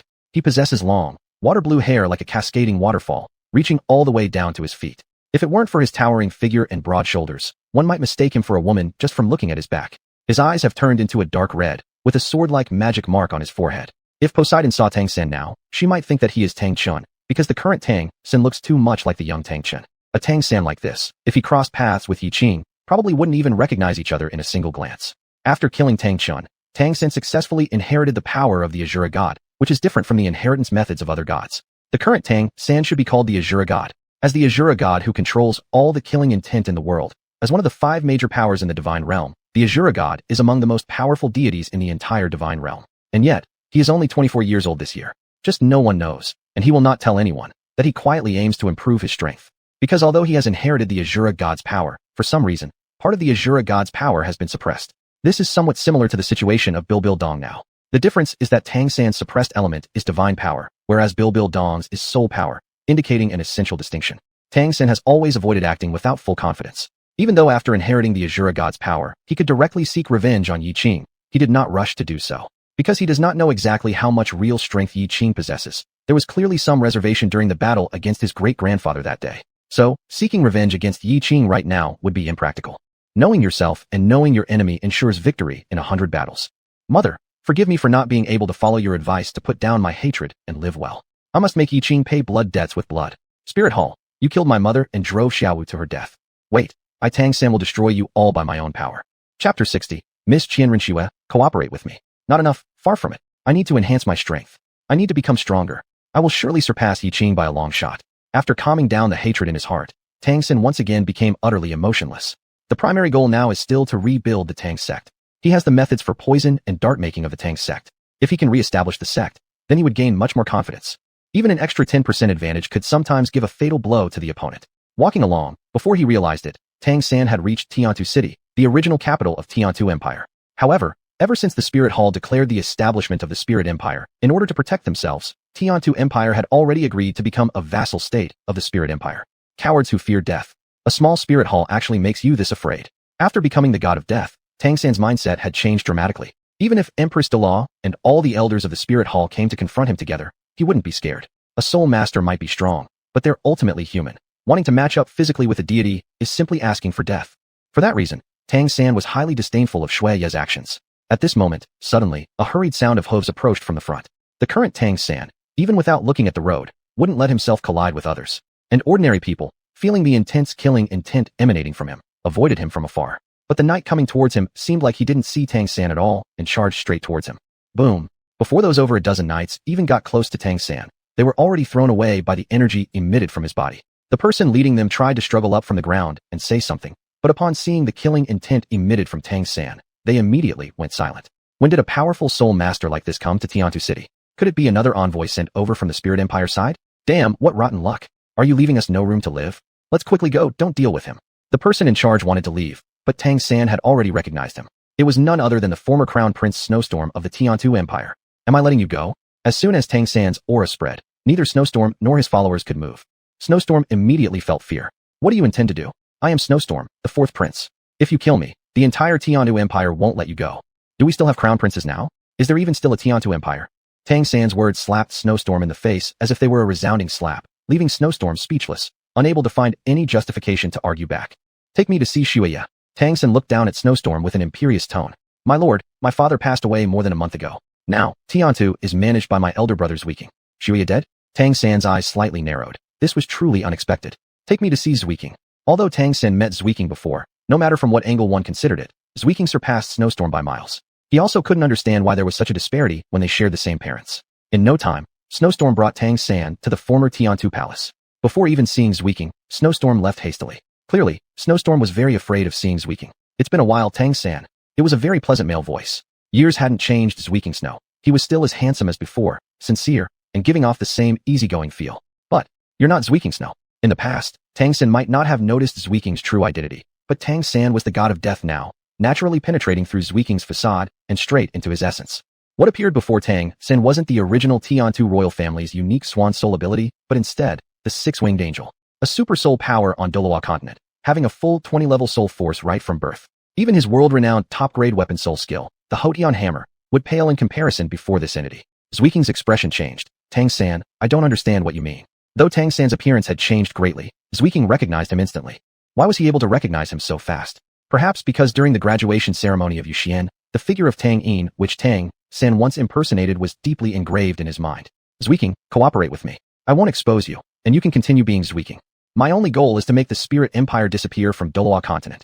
Indeed worthy of someone who could bide their time for several decades in the Tiantu Empire. Hearing Tang San's words, Yiqing didn't get angry, but smiled instead.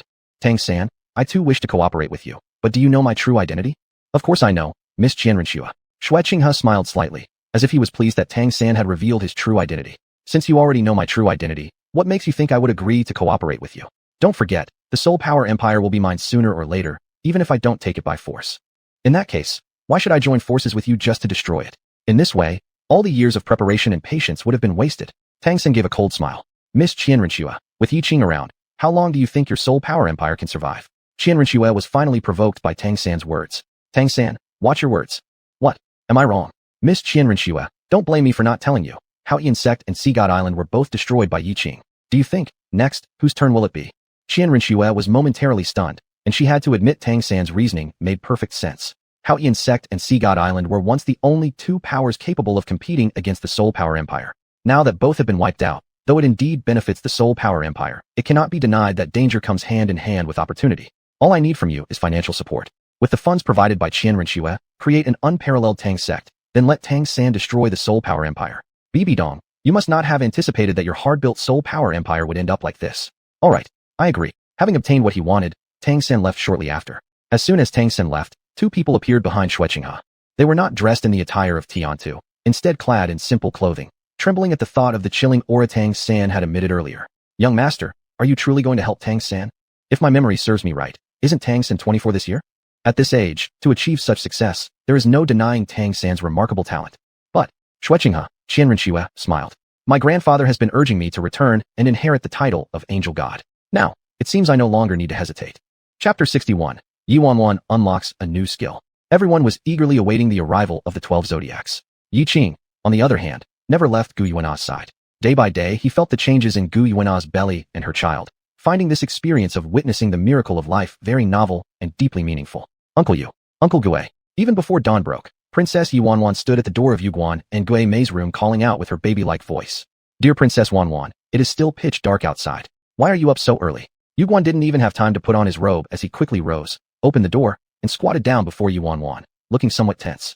Gue Mei followed closely behind. Xuanhuan, what happened? Did you have a nightmare? Xuanhuan lived in a room with Bai Ji, Ziji, and Princess 11. Normally, if she had a nightmare, Ziji and Bai Ji would be the first to know. Princess Tin then mysteriously moved closer to Yuguan and Gue Mei with a mischievous twinkle in her lively eyes. Uncle Gue, Uncle Yu, let me take you to a wonderful place. Don't let anyone else know. Wonderful place. The sleepiness of Yuguan and Gue Mei instantly disappeared. The last time she said she was taking them to a good place, she wanted to play in the human world. Playing wasn't impossible, but surely should wait until daylight. Yuguan gently patted Princess Tin's soft little head. Dear Xuanhuan, it is still dark. Let's wait for dawn to go out and play. Go back to sleep now, okay? No, once the sun comes up, mushrooms will wake up. Mushrooms waking up? Yuguan chuckled wryly. Xuanhuan, surely you don't want us to go mushroom picking with you, do you? What do they two big men know about picking mushrooms? Yes, exactly, to pick mushrooms. Please, can we? Yuguan patiently consoled the little grandma. Xuanhuan, wouldn't it be better if Aunt Bai Ji or Aunt Ziji took you? Uncle Yu and Uncle Gui don't know which mushrooms are edible and which are not. Xuanhuan gently tugged at Yuguan's sleeve and rocked back and forth. I like Uncle Yu and Uncle Gui best. Please come with me. Can you? On our way. With Princess Tin Xuanhuan's cajoling, Yuguan and Gue Mei couldn't refuse. They immediately returned to dress properly and took Xuanhuan out from the lake of life. Not far along the way, Princess Tin's chubby little hands suddenly appeared with 3 mushrooms. Uncle Yu, Uncle Gue, I've picked 3 mushrooms. Let's eat together. Red caps, long white stalks, and an overall glow of hazy white light gave the mushrooms a dreamlike quality under the dim illumination. What kind of mushrooms were these? They looked familiar, yet somehow unfamiliar. Xuanhuan, mushrooms aren't eaten like that. Let's take them back and cook them. Since Yuguan did not recognize the mushrooms, he could only harvest all of them and return them home, letting Bai Ji sort through them. The ones that could be eaten would be cooked while those that weren't suitable would be given to Xuanhuan for play. It won't be bad, my mushrooms can be eaten directly. Upon finishing her sentence, Xuanhuan stuffed one of the mushrooms straight into her mouth and gulped it down with a gulp. Oh, Xuanhuan, this mushroom shouldn't be eaten. Douluo Many and Yuguan were greatly alarmed, but it was already too late to stop her. At the same moment, Xuanhuan shoved the other two mushrooms into Yuguan and Douluo Many's mouths. Almost instantly melting upon entry, spitting them out was no longer possible. Tasteless and odorless, it was as if they hadn't eaten anything. Still, without a doubt, all three of them had just consumed a type of unknown mushroom. It seemed their fates for today would lead them nowhere good. Neither Yuguan nor Douluo Many blamed Xuanhuan. She was so young, yet pretty and adorable. It was a pity that she might die this way. Their heads began to feel heavy, their vision filled with golden stars. Lord, Master, Yuguan failed to look after Princess Ten well. I am guilty. Douluo Many is also guilty. Pity we haven't even seen number 12 born yet. Whether boy or girl, they were no longer particular. As their consciousness gradually faded, a streak of magical white light flashed, and in the blink of an eye, the three figures vanished from the spot. In the bustling streets of the Wuhan city, people came and went, high-rise buildings towering over the horizon. Among them, 2 adults and 1 child particularly caught the eye because, whether in terms of clothing or behavior, they seemed completely out of place compared to everyone around them. What situation is this? Is this Wuhan city? Yuguan looked around and questioned his own eyes. How did he black out and end up in Wuhan city? Stardust Great Forest was far away from Wuhan city, making it impossible to arrive here instantly. But, isn't Wuhan city supposed to look different? After all, they had spent over a decade in Wuhan city. Even if they hadn't returned, they'd only been in the Stardust Great Forest for a few years. It's impossible that in just 2 or 3 years, Wuhan city would have changed so drastically. Douluo Many was equally perplexed. But indeed, the surrounding layout was exactly like Wuhan city, gilded decorations exuding an aura of nobility. Am I mistaken? How come I think they somewhat resemble Uncle Douluo and Elder Ju? Suddenly, a crisp voice rang out among the crowd. Like a stone casting ripples through thousands of waves, everyone immediately surrounded Yuguan, Douluo Many, and Xuanhuan. Yet no one dared to get too close. Instead, they watched from a distance. It was evident from their gazes that they weren't filled with fear, but admiration, precise admiration. You know what? You're right. They do look alike. Identical to the statues of the deities enshrined in the Wuhan shrine. The deities have descended. In an instant, the people who were originally encircling them fell to their knees in unison, their devoted gazes blazing with fervent light as they worshipped. In no time, the news that the deities had descended spread far and wide, reaching every corner of Wuhan city. Without hesitation, everyone kneeled down and bowed toward the direction where Yuguan, Douluo Many, and Xuanhuan appeared. Yuguan and Douluo Many grew even more confused as they listened to the crowd's murmurs and observed their actions. Shit. What deity? What statue? What on earth had happened? Is this even the Wuhan city they know? Not bothering to waste any more time, Yuguan exchanged a glance with Douluo Many, grabbed Xuanhuan, and vanished instantly before everyone's eyes. In a flash, they reached a relatively secluded place in Wuhan city. Setting Xuanhuan down, Yuguan squatted halfway and brought his gaze level with hers, striving to keep his tone gentle. Xuanhuan, tell Uncle Yu what's going on. He couldn't frighten her. After all, Xuanhuan was young and likely as bewildered about where she was as they were. Tell Uncle Yu, where did the mushrooms you held earlier come from? Xuanhuan remained much calmer than Yuguan and Douluo Many expected.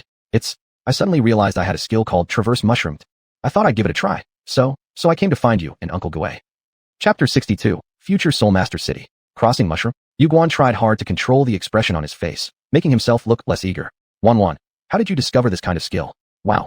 Truly deserving as the child of Master and Lord, at just over 3 years old, she has already created her own soul technique. She hasn't even awakened her soul yet, let alone obtained a soul ring. But that's not the main concern now. Now, the main issue is whether they can return to their original world, and also what kind of world is this? It was yesterday, when Dad said Mom would have a younger brother or sister, and then I suddenly discovered this ability.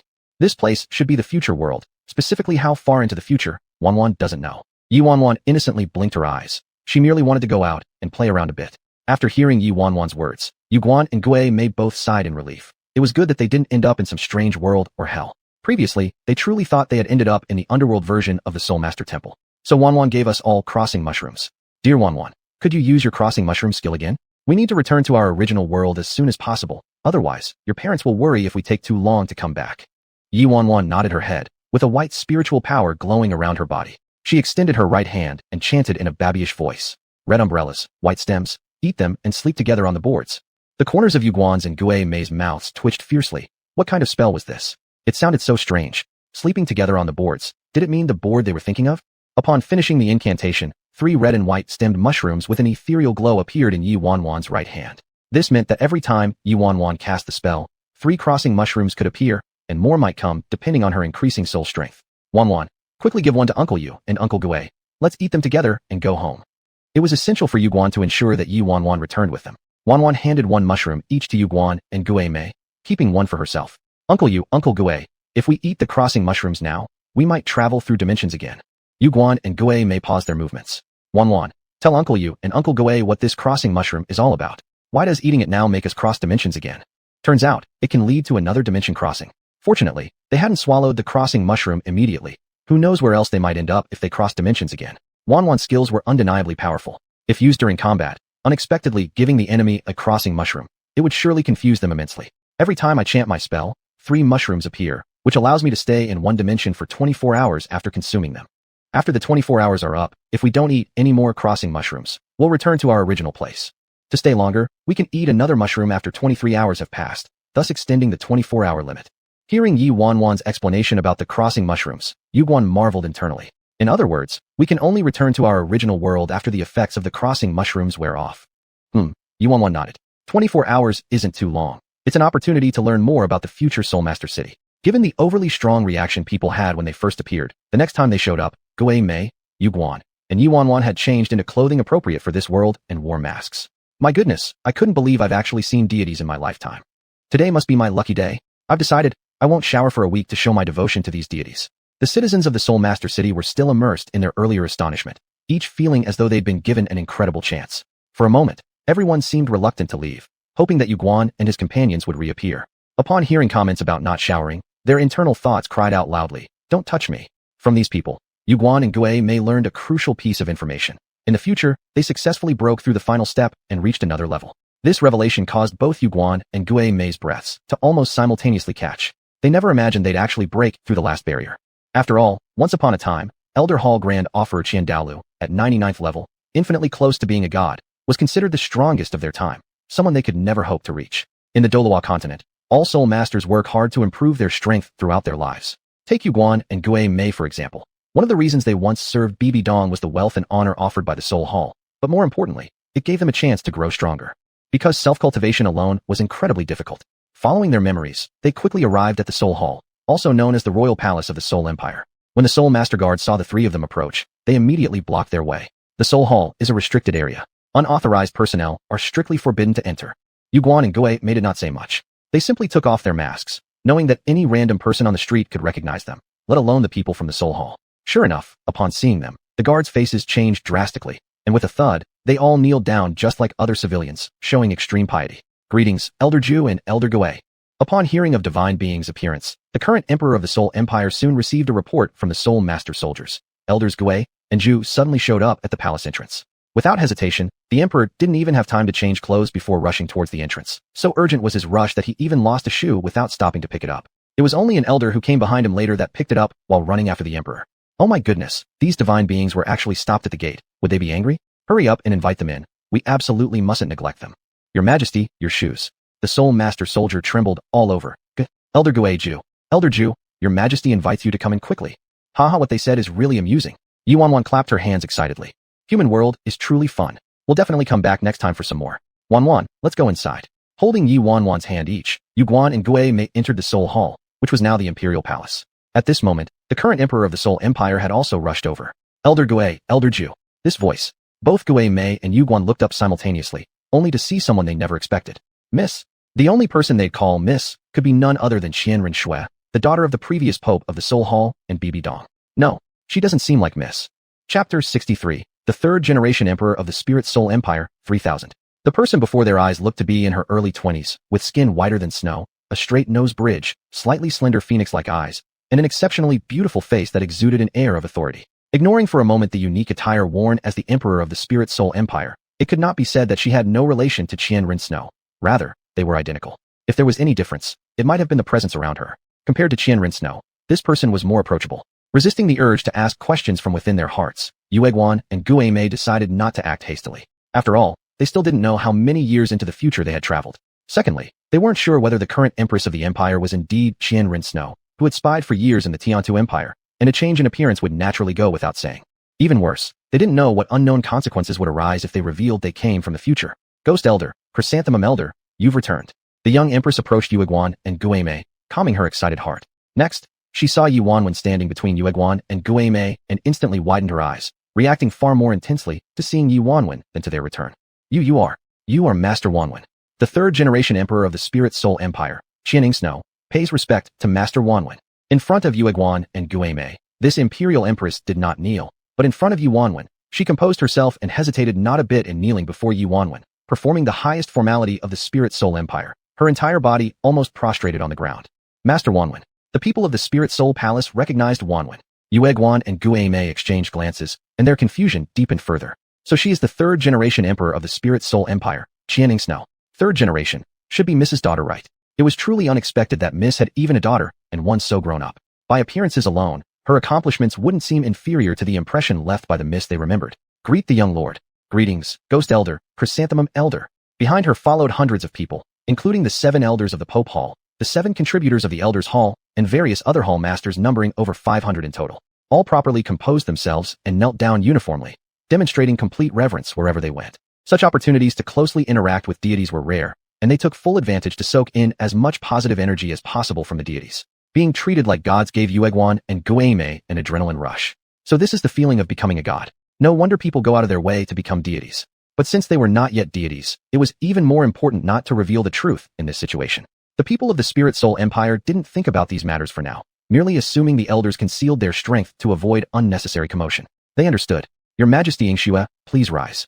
Yueguan and Guimei lightly assisted Qianing on either side. Young lord, please come to the grand discussion hall. After rising from the ground, Qianing extended her hand in sincere invitation.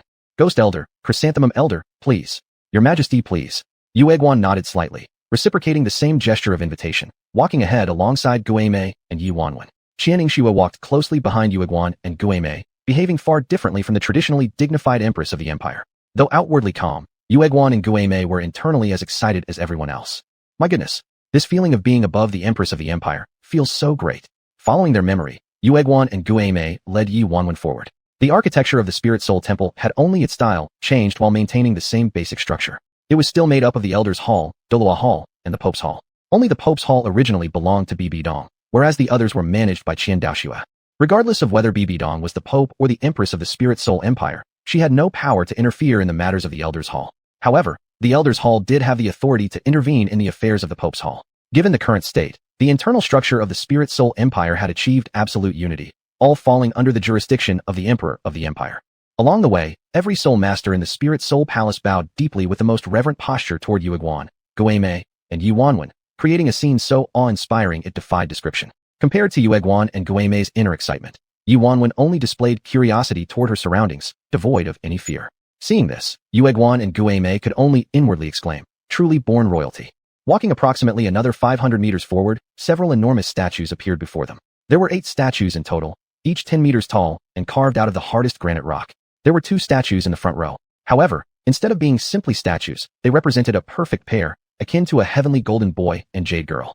One was male and the other female, both dressed in spotless white robes. The woman had long silver crystal-like hair that flowed down her back to her ankles, an indescribable beauty that defied worldly words. To describe her with any term seemed like a sacrilege. Her entire presence radiated a light so pure that standing before her felt like all bad emotions dissipated in the wind.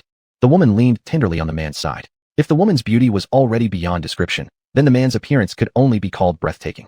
That saying, a gentleman like jade, unmatched by any. It was undoubtedly tailor-made for him. He had pitch black hair, almost as tall as his height, flowing gracefully in the wind. Even just as statues, their presence exuded an unparalleled majestic aura. Seeing them in person must have been an awe-inspiring grandeur. It's Mom and Dad. After recognizing the faces carved into the statues, Yuanwen excitedly ran forward and hugged the male statue's foot, as if truly embracing her father. Witnessing Yuanwen's reaction, everyone confirmed their identities even more strongly. Even the mere statue, Yuanwen clung to without letting go. Uncle Yu, why are Mommy and Daddy's statues here? Yueguan smiled as he came to stand in front of Yuanwen, crouching down so they were at eye level. That is because Wanwen's mommy and daddy are very extraordinary people. People built these statues to remember them and ensure future generations won't forget. Yuanwen nodded understandingly, although she didn't ask any further questions. Deep inside, she felt proud to have such amazing parents. Qianing addressed Yuanwen, Yueguan, and Guimei. The adults and master are key figures in the unification of the Spirit Soul Empire over the Douluo continent. Because of them, there is today's Spirit Soul Empire. They are the soul of the Spirit Soul Empire, and the Qian family, along with the whole empire, will never forget them. Following them were 6 additional statues, catching Yueguan's and Guimei's attention respectively. The statue Yueguan focused on wore the exclusive crimson robe reserved for titled Douluos. Embroidered with gold and silver patterns, it featured a large gemstone on its chest, nearly the size of a baby's fist, exuding elegance. In its right palm rested a massive eternal chrysanthemum spirit artifact, with features that appeared striking yet not overly feminine. A resemblance to the current chrysanthemum Douluo Many in looks, but drastically different in presence. Is this the statue we made for the chrysanthemum elder? Is there anything unsatisfactory about it? Qianning saw the chrysanthemum elder continuously staring at the statue, assuming there might be something off. No, I'm very satisfied. It was a dream Yiqing never imagined he would have a statue erected in his honor at the Spirit Soul Palace. He found it highly satisfactory. To Yiqing's right was the ghost Douluo Many. Many also donned the attire exclusive to titled Douluos, slightly less ostentatious than the chrysanthemum Douluo. It was a normal human-like face, carrying a warm smile, free from eerie vibes or ghost-like aura. Instead, a sense of righteousness surrounded the figure. Ghost Elder, do you have any suggestions? If necessary, Yingxue can let them recarve the statue. No suggestions needed. Mei thought similarly to Yiqing. Never had she imagined a day when a statue of her would stand within the halls of the Spirit Soul Palace. In life, achieving fame lasting through centuries was enough. Moreover, the statues sculpted by the Spirit Soul Palace lacked no detail. They perfectly captured each individual's most prominent characteristics, making them lifelike. Among the 5 statues, the first one depicted Bibi Dong, a short figure crowned with a 9-curved imperial diadem and wielding a staff adorned with countless gems and crystals. Unlike her usual cold and regal demeanor, this statue conveyed an air of holiness. Her gaze lovingly rested on the second figure, a little girl, around xuanhuan's age, perhaps 3 or 4 years old, exceptionally cute. The little girl's most distinct feature was her crescent moon-shaped eyes, emanating an extraordinary healing ability. Just gazing at the statue imparted a sense of tranquility. The third figure, upon closer inspection, resembled xuanhuan incredibly closely, also portrayed as a young girl about the same age, which was why Qianning recognized her instantly. The fourth figure looked almost identical to Qianning herself. It was none other than Qianren, her mother, with brilliant golden 6-winged light extending behind her. These weren't ordinary wings. They symbolized divine purity, meaning Qianren had ascended to deityhood alongside them. Evidently, in the time period shortly after theirs, many events unfolded. The fifth was Yiqing, followed by Mei as the sixth. Qianning continued to act as the guide. Elders, young Mistress xuanhuan, we'll part ways here. To the left is the Elder Hall, to the right is the Douluo Hall, and 200 meters straight ahead is the Pope Hall. Thus, it was from here that the differences began compared to the Wuhan Palace they knew. The group continued forward and soon arrived at the entrance of the Wuhan Palace's council hall. Yiqing, meanwhile, was mentally calculating the time to leave. Starting from when they had consumed the xuanhuan time traversal mushroom, nearly 20 hours had already passed. This meant they had 4 more hours before they could leave this place. Chapter 64. What a close call, we're back. Sometimes, the more you want time to slow down, the faster it seems to slip away. But when you want time to pass quickly, it feels like constipation. Every little bit squeezed out counts, and it can drive you crazy. So these 4 hours were unbearable for Yiqing and Mei. Old ghost, what if after 24 hours, we still can't leave here? What should we do? After all, xuanhuan is still young. She might have misunderstood the skill. I wonder how the Master and the Lord would react if they knew we've been missing this long. Perhaps we should have left a letter. With such capable Master and Lord, surely they would find a way to bring us back. As great as the future world is, our original world is still better. Yiqing was observing the Soul Hall while transmitting his voice to Mei. Who could have thought we'd end up time traveling? Don't even talk about others. Mei himself is still in the dark, constantly thinking that perhaps upon waking suddenly, he'll find himself back in the Star Do Grand Forest. But then again, if this were to happen, it wouldn't be such a bad thing, just like having a one-day tour of the future within a dream. The only worry now is, if by any chance they reveal that they're from the future, without achieving godhood, how would Emperor of the 3rd generation handle it? There are no shortage of people at the Soul Hall, especially those titled Douluo, making it hard to escape. Yiqing and Mei's conversation was spread using soul power, so that unless someone had superior soul power, they wouldn't be able to hear it. What should we do now? Old ghost, you have to come up with something quick. Yiqing glanced at Mei from the corner of his eye. Mei was looking into the distance as if oblivious to his glance, almost making Yiqing snap his teeth in anger. How dare you? Mei, pretending to be asleep during an important moment. Mei thought inwardly, bloody hell, how am I supposed to know what to do? I didn't create the time-traveling mushroom after all. Besides, if we can't return, just find a reason to leave here and go back to the Star Do Grand Forest where we can figure things out later. It's certainly there in the continent of Douluo. Dead chrysanthemum. At such an important time, even this basic idea doesn't occur to you. I don't feel like talking to you. Uncle Ghost, aren't we going to play? Xuanhuan couldn't help herself anymore upon seeing them bringing her to a large room and asked cutely. Uncle Ghost, xuanhuan wants to play. Xuanhuan wants to see what the Soul Hall looks like. Will you take me to see it? Good, xuanhuan. You are reliable at this crucial moment. Thousand Yingxue smiled and said, since young master wishes to play, we will accompany young master to play together. Accompany? No need at all. Yuan smiled faintly and said, Emperor Yingxue is busy with national affairs. There's no need to keep you company. We'll just take young master around. Thousand Yingxue said, do you require Yingxue to send someone along? If there's any need, young master and the 2 elders can order at any time. No need. We know the Soul Hall well. Everyone disperse. Go away already. We only want to search for answers ourselves. Worried about offending the gods, Thousand Yingxue didn't dare to say much more, and led hundreds of people to completely disperse. Only then did Yuguan pat his chest to relax. My goodness, my fragile heart almost broke. Gui Mei gave him a disdainful look and said sarcastically, look at your incompetence. Can gods be frightened by a group of mortals? Yuguan let his soul power leak out to make sure there was no one around before responding.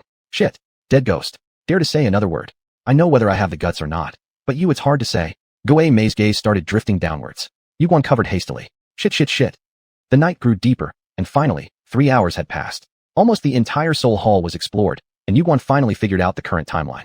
It was exactly 10,000 years away from their original world. Upon realizing the timeline, Yuguan's jaw nearly dropped off in astonishment. 10,000 years. We've ended up traveling through time to so far in the future. Xuanhuan's skill isn't extraordinary. It's terrifying. If we travel through time again, we might end up in another 10,000 years. 20,000 years later, who knows what kind of scenery awaits? Surely we should still exist then. Old ghost, who would have guessed? In the end, you actually ascended to become a god. Title-bearing don't generally live around 200 years. To truly achieve longevity, one must transcend the rules. They originally dared not entertain this thought, yet 10,000 years later, they had indeed ascended to godhood. Achieving godhood means possessing an almost eternal lifespan. Yuguan knew it definitely had a lot to do with the deep-sea devil whale god meat that the master had given them. My goodness, they are truly the benefactors of their fates. Dead chrysanthemum. Who would have guessed that in the end, you would ascend to become a god too? My soul is the divine quality immortal chrysanthemum. Achieving divinity isn't normal? Your soul may be divine quality, but my ghost king soul is equally potent. Who's better than whom? Dead ghost. I see that you want to taste the power of my ninth soul skill again. Yuguan's abnormal ninth soul skill, Mysterious Shadow, was something he never wanted to experience again in this life. As for Yuguan and Gui Mei's daily bickering, Yuanhuan had long since become accustomed to it. She was only interested in some wondrous weapons within the Soul Hall. The 24 hours were almost up. For an entire day, they hadn't closed their eyes, dared not close them. Yuanhuan, being a child, if left to her own devices playing, wouldn't voluntarily close her eyes until forced by exhaustion. Meanwhile, Yuguan and Gui Mei were crouched in the corner, counting mushrooms. Eat. Not eating. Eat. Not eating. They went back and forth countless times, counting 3 time-traveling mushrooms. Every time they reached eat, they'd start over. Another time-traveling experience was more than he could endure. Stop counting already. There are only 5 minutes left. Life or death will be revealed soon. Gui Mei lifted his head, gazing deeply at the starry sky. 5 minutes. Shit. How the time flies when you're waiting anxiously, yet dragging out every second feels so agonizing. The final minute. Yuguan and Gui Mei both held Yuanhuan's chubby little hands simultaneously. If they returned, the 3 of them needed to go together. The final 10 seconds. 10, 9, 5, 4, 3, 2, 1. Young Lord, Ghost Elder, Chrysanthemum Elder. In the next second, Qianing Shua watched with her own eyes as their figures became shadows before disappearing right in front of her. This. Qianing Shua widened her eyes, immediately kneeling down on the ground. Miss Ingxue respectfully bids farewell to Young Lord and the 2 elders. When they opened their eyes again, Yuguan and the other 2 had returned to the familiar Star Do Grand Forest. The time matched perfectly. Exactly 24 hours had passed. Before dawn, the air in the Star Do Grand Forest was exceptionally fresh. Yuguan drew a deep breath. Finally, we've returned. Chapter 65. Jiuzi wants to cross over too. He looked down at Yuanhuan and saw that she was still standing there, which relieved him even more. Probably due to finally returning to a familiar living environment. Yuanhuan had finally become exhausted. Her eyes couldn't stay open, and her little head nodded constantly. Yuguan immediately picked up Yuanhuan. Yuanhuan, this little one is finally tired. Let's go back home. They didn't know if the adults had searched for them yet. After walking just a few steps, there were some sounds coming from the grass in front of them. After exchanging a glance with Gui Mei instantly turned into a giant ghost king and rushed off in the direction where the sound came from. When he returned, he was holding an eagle soul beast. The master sent it. After disappearing for a whole day, the master and lord must be worried. Gui Mei threw the eagle soul beast into the sky, and together with Yuguan, they used their soul power to quickly return to the Lake of Life. Inside the cave mansion, it was brightly lit. At this time, everyone would have already gone to sleep. But today, even the lady who was pregnant didn't sleep. A group of people stood in front of the cave mansion waiting for their arrival. Immediately, a deep sense of guilt surged in Yuguan and Gui Mei's hearts. Yuanhuan. Guyuna saw that Yuanhuan in Yuguan's arms was unharmed, finally putting her heart at ease. Knowing that Yuanhuan disappeared all day without any news made Guyuna feel like the sky was collapsing. She almost flipped the entire starfighting forest upside down. Even though the starfighting forest was under her protection, there were still many unpredictable factors inside, including other unknown spirit beasts. It was probably because of her pregnancy that she became overly sensitive. Master, Lord, we're back. Yiqing nodded.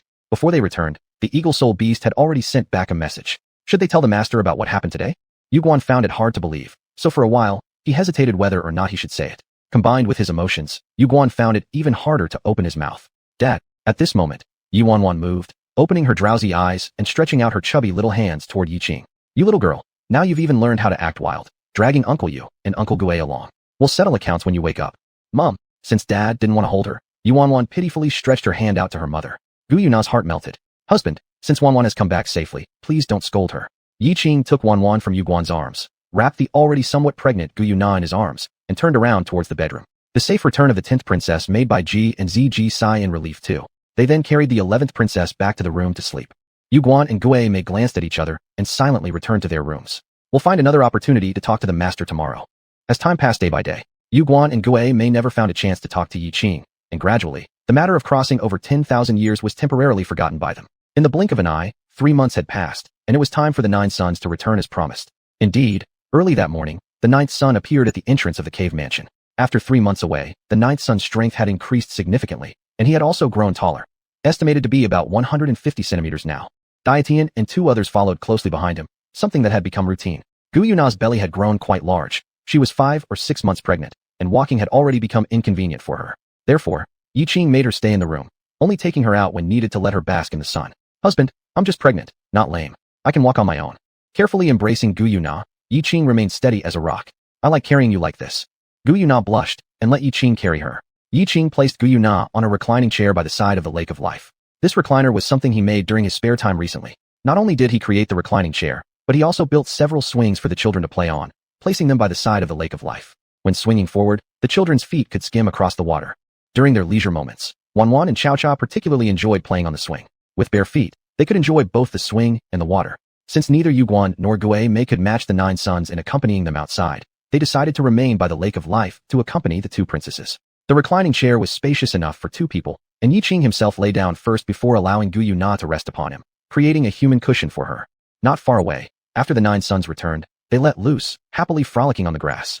Holding his beloved wife in his arms, with numerous obedient sons and soft, cute daughters, everything seemed perfect. A perfect life. Bai Ji and Ziji were already used to it, but Bibi Dong stood at the entrance of the cave mansion, watching the interaction between the family of 14.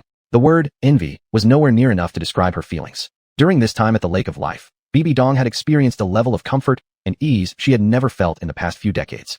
Once, she had wanted to destroy the entire Douluo continent, making everyone sacrifice themselves for Yu Xiaojing. Now, she realized how ridiculous that idea was. For a weak and irresponsible man, she had almost ruined her own life. But now it was time to let go. The 9 sons grew tired on the lawn, so they gathered around their 2 younger sisters who were still swinging. After playing on the swings for a while, Xuanhuan mysteriously brought the 9 brothers to the bottom of a large rock. Sister, what is it? You have been to the future. Is that true? Upon hearing this, the 9 boys were instantly astounded. In their time outside training, they had seen many things and considered time traveling an unimaginable, yet fascinating event. Sister, your new skill sounds fun. The 6th son clapped happily. With such a skill, they could travel through time whenever they wanted and return after some playtime. Hush, keep your voice down. Don't let Mom and Dad find out. Last time, Uncle Yu and Uncle Gue traveled to the world 100,000 years in the future to play for a day, and our parents were worried sick. Yuanhuan found out about it the next day from Aunt Bai Ji. Her mother was heavily pregnant, refusing to rest until she was sure where Yuanhuan was. She insisted on not going to bed no matter what. The world in 10,000 years isn't dangerous. There's no need for so much worry. We would just go for a day. When the effect of the xuanhuan time travel mushroom wears off, we can come back automatically. Yi Wanwan's mention of the world in 10,000 years immediately captured the interest of the 9 brothers, who surrounded her, listening as she described that future world.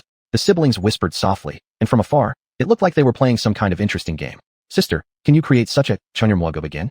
Our brothers also want to go and play for a day. All 9 boys were thrilled by this exciting opportunity, especially the 6th brother. If not for his older brotherly demeanor, he might have begged Yuanhuan with puppy eyes. At the same time, Yuanhuan wanted to go once more. Last time, she'd heard people talk about something called spiritual conductors and became curious. After some discussion, the 10 siblings decided to find Yuguan and Gue Mei and corner them under another rock. The 11th princess was too young to participate in their scheme, so Bai Ji took her back to take a nap. Little masters, what do you plan to do? Looking at the gleaming eyes of the 10 boys, Yuguan and Gue Mei felt a sudden sense of unease. Uncle Yu, Uncle Gue. The 10th princess smiled faintly, undoubtedly plotting something mischievous. Before she could continue, Yuguan flatly refused. Wanwan, no way, this time absolutely not. Uncle Yu won't agree to it. Why did Uncle Yu always guess what she was thinking? Just one day, we'll tell Mom and Dad that we're going to the human world to play for a day and coming back tomorrow. Yuguan hesitated a little. Last time when they crossed over, they were in too much of a rush to fully explore what happened later. In the Spirit Soul Empire, there was a specific record detailing all major events that happened on the Douluo continent, along with records of honored Douluos and deities. Using their identities, it wouldn't be difficult to check. But this time, bringing 10 children made the risk significantly higher. No, there are too many people, and the risk is too great. Uncle Yu has lived long enough for this life. It doesn't matter for me. But all of your lives are just beginning. Besides, Uncle Yu doesn't want any of you to get into trouble. Like last time, with only 3 people, the goal was relatively small. If an emergency arose, Yuguan might have handled it. But with 12 people crossing over this time, he truly had no confidence. The eldest of the 9 sons, Yiqing, said to Yuguan, Uncle Yu, do you doubt Xuanhuan's strength? Or do you even doubt ours? He naturally understood the 9 sons' strength. They could activate abilities like elemental tides. At the age of 3, they were able to kill a 20,000-year-old mirror image beast. Do you know what he was doing at 3? Playing in the mud. Forget 3 years old. Even at 13, he could never have killed a 20,000-year-old mirror image beast. Xuanhuan once again used her cuteness as leverage, tugging on Yuguan's sleeve while pouting. Uncle Yu is the best. Please say yes. Our brothers all want to relax. They've trained so hard. Don't you want them to unwind a bit, Uncle Yu? Ouch. Xuanhuan, this little girl really knows how to hit his soft spots. Just one day, if you can't promise me, then Uncle Yu will, in the future. Ignoring them? He couldn't do that. Paying attention to them. These little ones had too many tricks up their sleeves. What if something went wrong? This left Yuguan quite conflicted. The 10 young masters pressed their advantage while the iron was hot, and quickly stated their stance. The 6th son furrowed his brow as if he'd made an enormous decision. If we fail, then punish us by not letting us play with sister. Upon hearing this, the other 9 children were somewhat stunned. That was a heavy punishment indeed. Alright then, once we get there, don't wander around recklessly, understand? Yuguan reiterated. The 10 children nodded in unison. We understand. Uncle Yu and Uncle Gue are the best. And there it was, flattery received. Chapter 66. The Fascinating Spirit Artifacts, Xiantian Treasures, 3000. The Soul Empire after 10,000 years. Deep into the night, the city was lit with thousands of lamps. Among them, the conference hall of the Soul Hall was especially brightly lit. At this moment, Qianning Xue was still working under the light, reading through documents. Your Majesty, you should rest. A servant standing next to Qianning Xue felt deeply sorry for this young empress. Ever since ascending the throne, she had hardly rested, dealing with various matters day after day. This situation became even more severe recently. She had been handling issues until late at night for several consecutive nights. Do you think Elder Gue and Elder Ju will return? Only after sitting on the throne of the Soul Empire did Qianning Xue realize that it is truly lonely at the top. When she was a child, she remembered that Elder Gue and Elder Yu had hugged her and played with her, something even her mother hadn't done. Thus, when they returned, Qianning Xue was more excited than anyone. Just then, there came a report from outside. Elder Yu and Elder Gue had come back. What? Elder Ju and Elder Gue have returned again. Qianning Xue's eyes brightened as she dropped the documents and rushed out. 2 adults, plus 10 very striking children, were walking on the path leading to the Soul Hall. 9 boys looked around curiously. Is this the Douluo continent 10,000 years later? Even though it was late at night, the area remained brightly illuminated. The eldest, Yiqing, took a deep breath of the evening air, quickly furrowing his brows and shaking his head. The air in our era was much fresher. The air in this time period is so murky.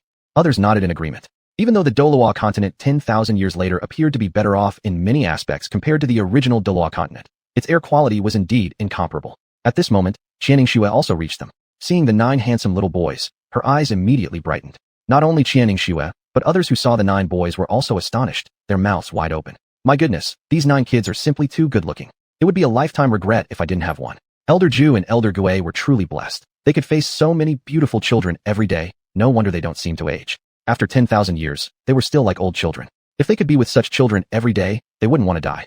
As before, Qianning Xue and her group once again greeted with the highest protocol of the Soul Empire. Greetings to all young lords, greetings to both elders. Before coming, Yuguan and Gue Mei had already roughly told them about their identities in the future world. Being smart, the 9 youths naturally wouldn't let slip anything in front of Qianning Xue. Yuguan gently helped Qianning Xue up. Empress Xue, we meet again. Qianning Xue suppressed her inner excitement and cautiously asked, do the young lords and elders Gue and Ju have any important orders for the Soul Empire? It's nothing major. We just want to visit the library. There are some things we can't figure out, so we've come down to take a look. Yuguan nonchalantly stated their purpose without hesitation or blushing. With the experience of the first time, Yuguan remained calm this time, exuding an aura akin to that of someone arriving from the divine realm. Of course, Empress Xue will lead the young lords and the 2 elders to the library. We can search the archives ourselves. Qianning Xue was about to say something, but, seeing Yuguan and Gue Mei not wanting anyone to follow, she dared not anger the divine beings and decided against insisting. Young lord, 2 elders, please do not hesitate to command if you need anything from me. Empress Xue. In no time, Yuguan and Gue Mei smoothly arrived at the Soul Empire's library. The library of the Soul Empire was huge, storing not only all sorts of books, but also various spirit artifacts, perfectly fitting the interests of the 10 children. They immediately went to investigate the spirit artifacts enthusiastically. Sister, is this what you call spirit artifacts? So cool. These spirit artifacts were far more dazzling than the spirit beasts they encountered during their training outside. Yuan stood in front of a large spirit-guided cannon, looking up at the intricate insides, and said in slight awe upon hearing. The last time, I only saw a small part of it. Here in the library, the types of spirit artifacts are much more complete. Old Six had already made his way over to the spirit artifact area and started examining them one by one. Each type of spirit artifact in the spirit artifact section had detailed introductions and evolution processes listed. All-terrain autonomous cannon platform, modified from all-terrain detection spirit artifacts, highly flexible and destructive, able to kill soul beasts 10,000 years old. Spirit ring storage device, can store spirit rings for several days. The older he got, the brighter his eyes grew with each new discovery. These spirit artifacts were truly marvelous. What is this? A milk bottle. Old Six stopped in front of a strange soul-guided artifact that looked like a milk bottle. This soul-guided artifact's name is truly interesting. Old Six leaned down to read its function. Sealed milk bottle. Can store soul power without leakage. It could store soul power, and there wouldn't be any leaks. The world 10,000 years later was indeed terrifying. With this thing, during battles, one could surely have infinite endurance. Just what kind of person would come up with such a soul-guided artifact? In the Douluo continent where Old Six currently was, battles were always real combat. Once there was a lack of soul power, it would be fatal. Human-shaped soul-guided artifact, can defend, attack, controlled by spirit force. The more he saw, the more interested Old Six became in these soul-guided artifacts. Old Six, check this out, it's amazing. Leader Yiqing changed his usual composed demeanor, excitedly pulling on Old Six, Yiyu's arm, leading him to a 9-level fixed assembly soul-guided cannon named Taie. The other brothers were also drawn over. Wow, this thing is so cool. In a certain sense, Soul Masters being interested in soul-guided artifacts was the same as men on Earth liking supercars. If a Ferrari-like supercar was presented before someone, they would definitely go examine all sorts of details inside. On the other hand, Yuguan and Gui Mei were also entering the library for the first time and could only slowly look for what they wanted. We only have 24 hours, we must find faster. Otherwise, when we finally find something, there won't be time left to read it, which would be a waste. They didn't know if the books from 10,000 years later, if carried on their person, could be taken back 10,000 years ago. The last time we came, we wish time would pass quickly so we could return to our original world. This time we wish we could use the 24 hours as 48. The Library of Martial Souls could be called the most complete archive across the entire continent. Anything could be found within. This caused an immense workload for Yuguan. Finding the book you want in a sea of books was akin to finding a needle in a haystack.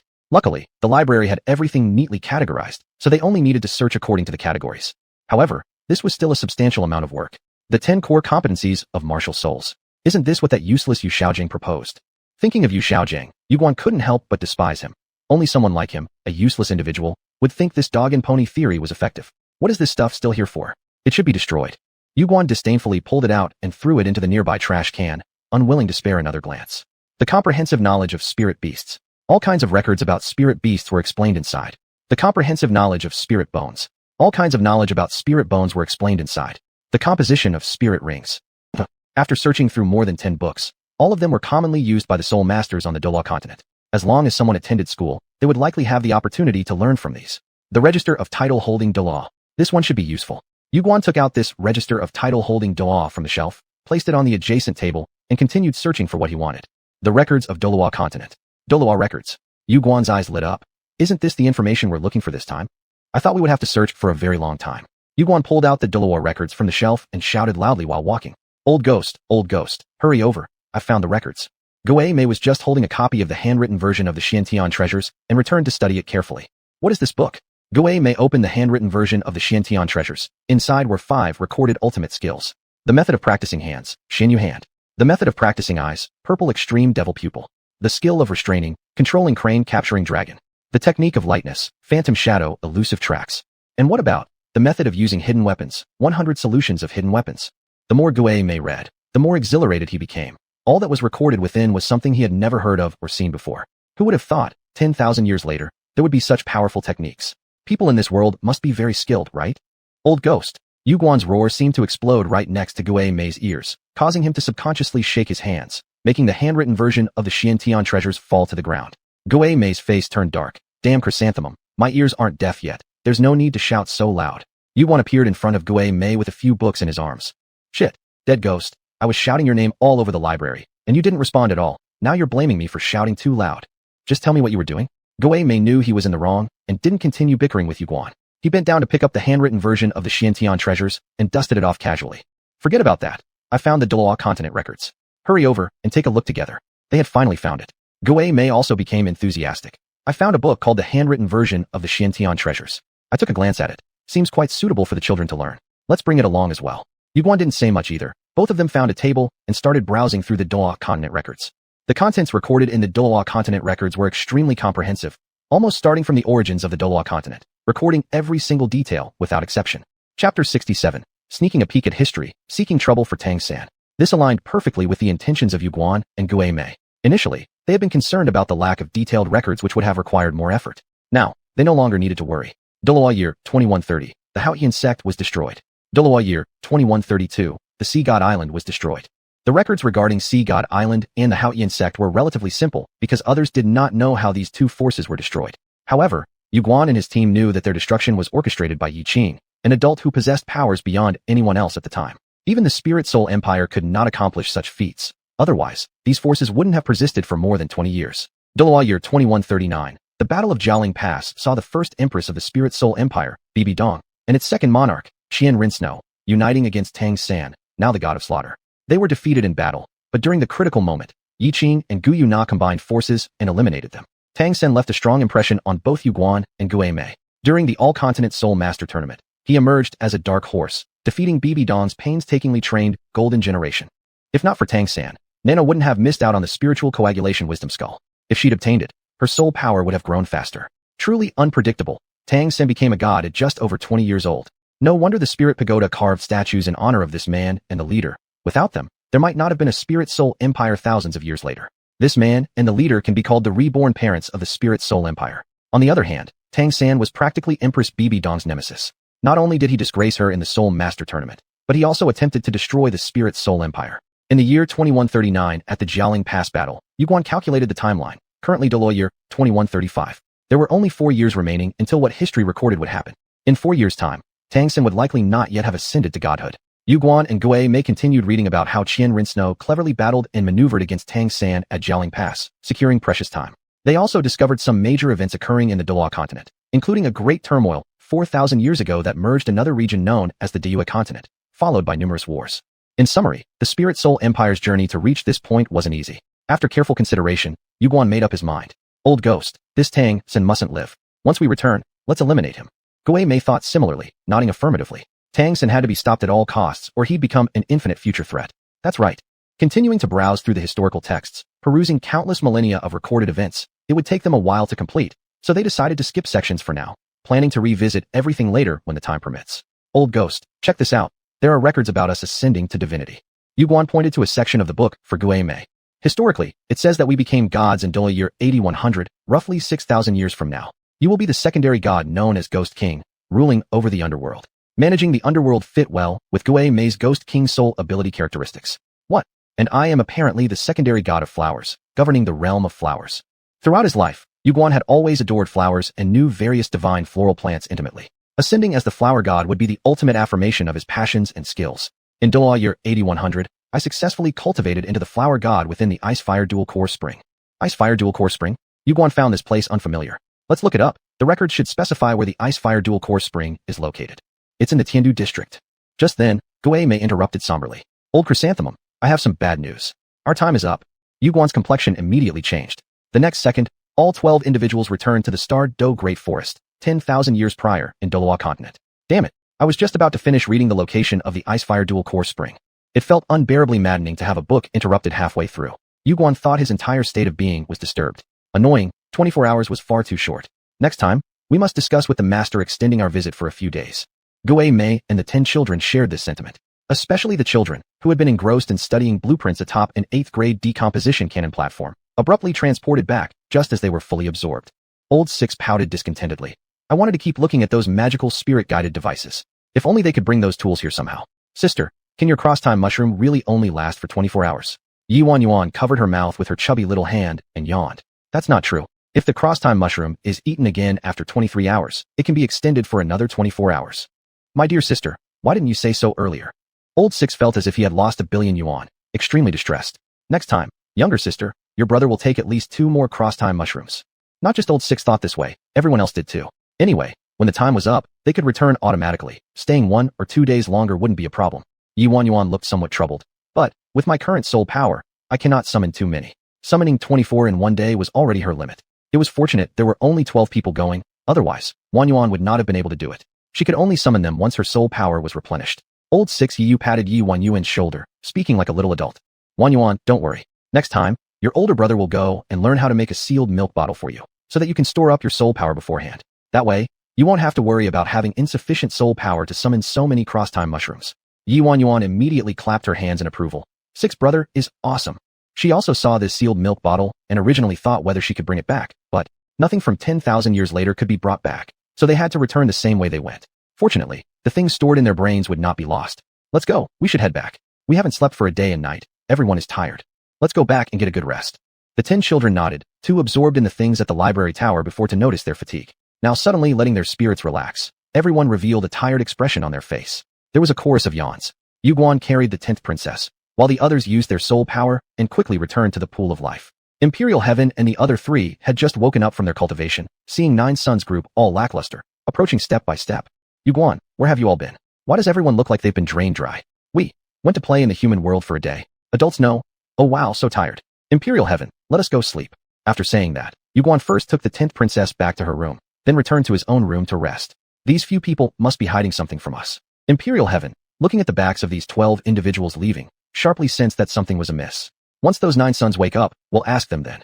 The next day, Yuan and Gui Mei found an excuse, and for the first time since entering the Stardew Great Forest years ago, they left the Stardew Great Forest to find Tang San's whereabouts.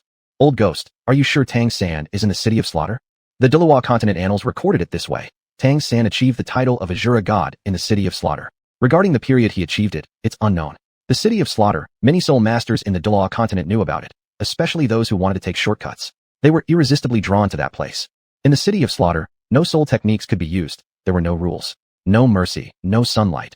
Only slaughter. The entire city was saturated with bloodstains. It was a sinful paradise, a world of the survival of the fittest. For Tang San to become a demon god there seemed understandable enough. If that's the case, let's go and come back quickly. Once Tang San's matter was resolved, Yuan intended to inquire about the location of the Ice-Fire Dual Core Spring. Kingo region isn't too big nor too small. If they couldn't find it, they could only check during the next time travel to specifically review those few pages. Yuan's calculations were smooth.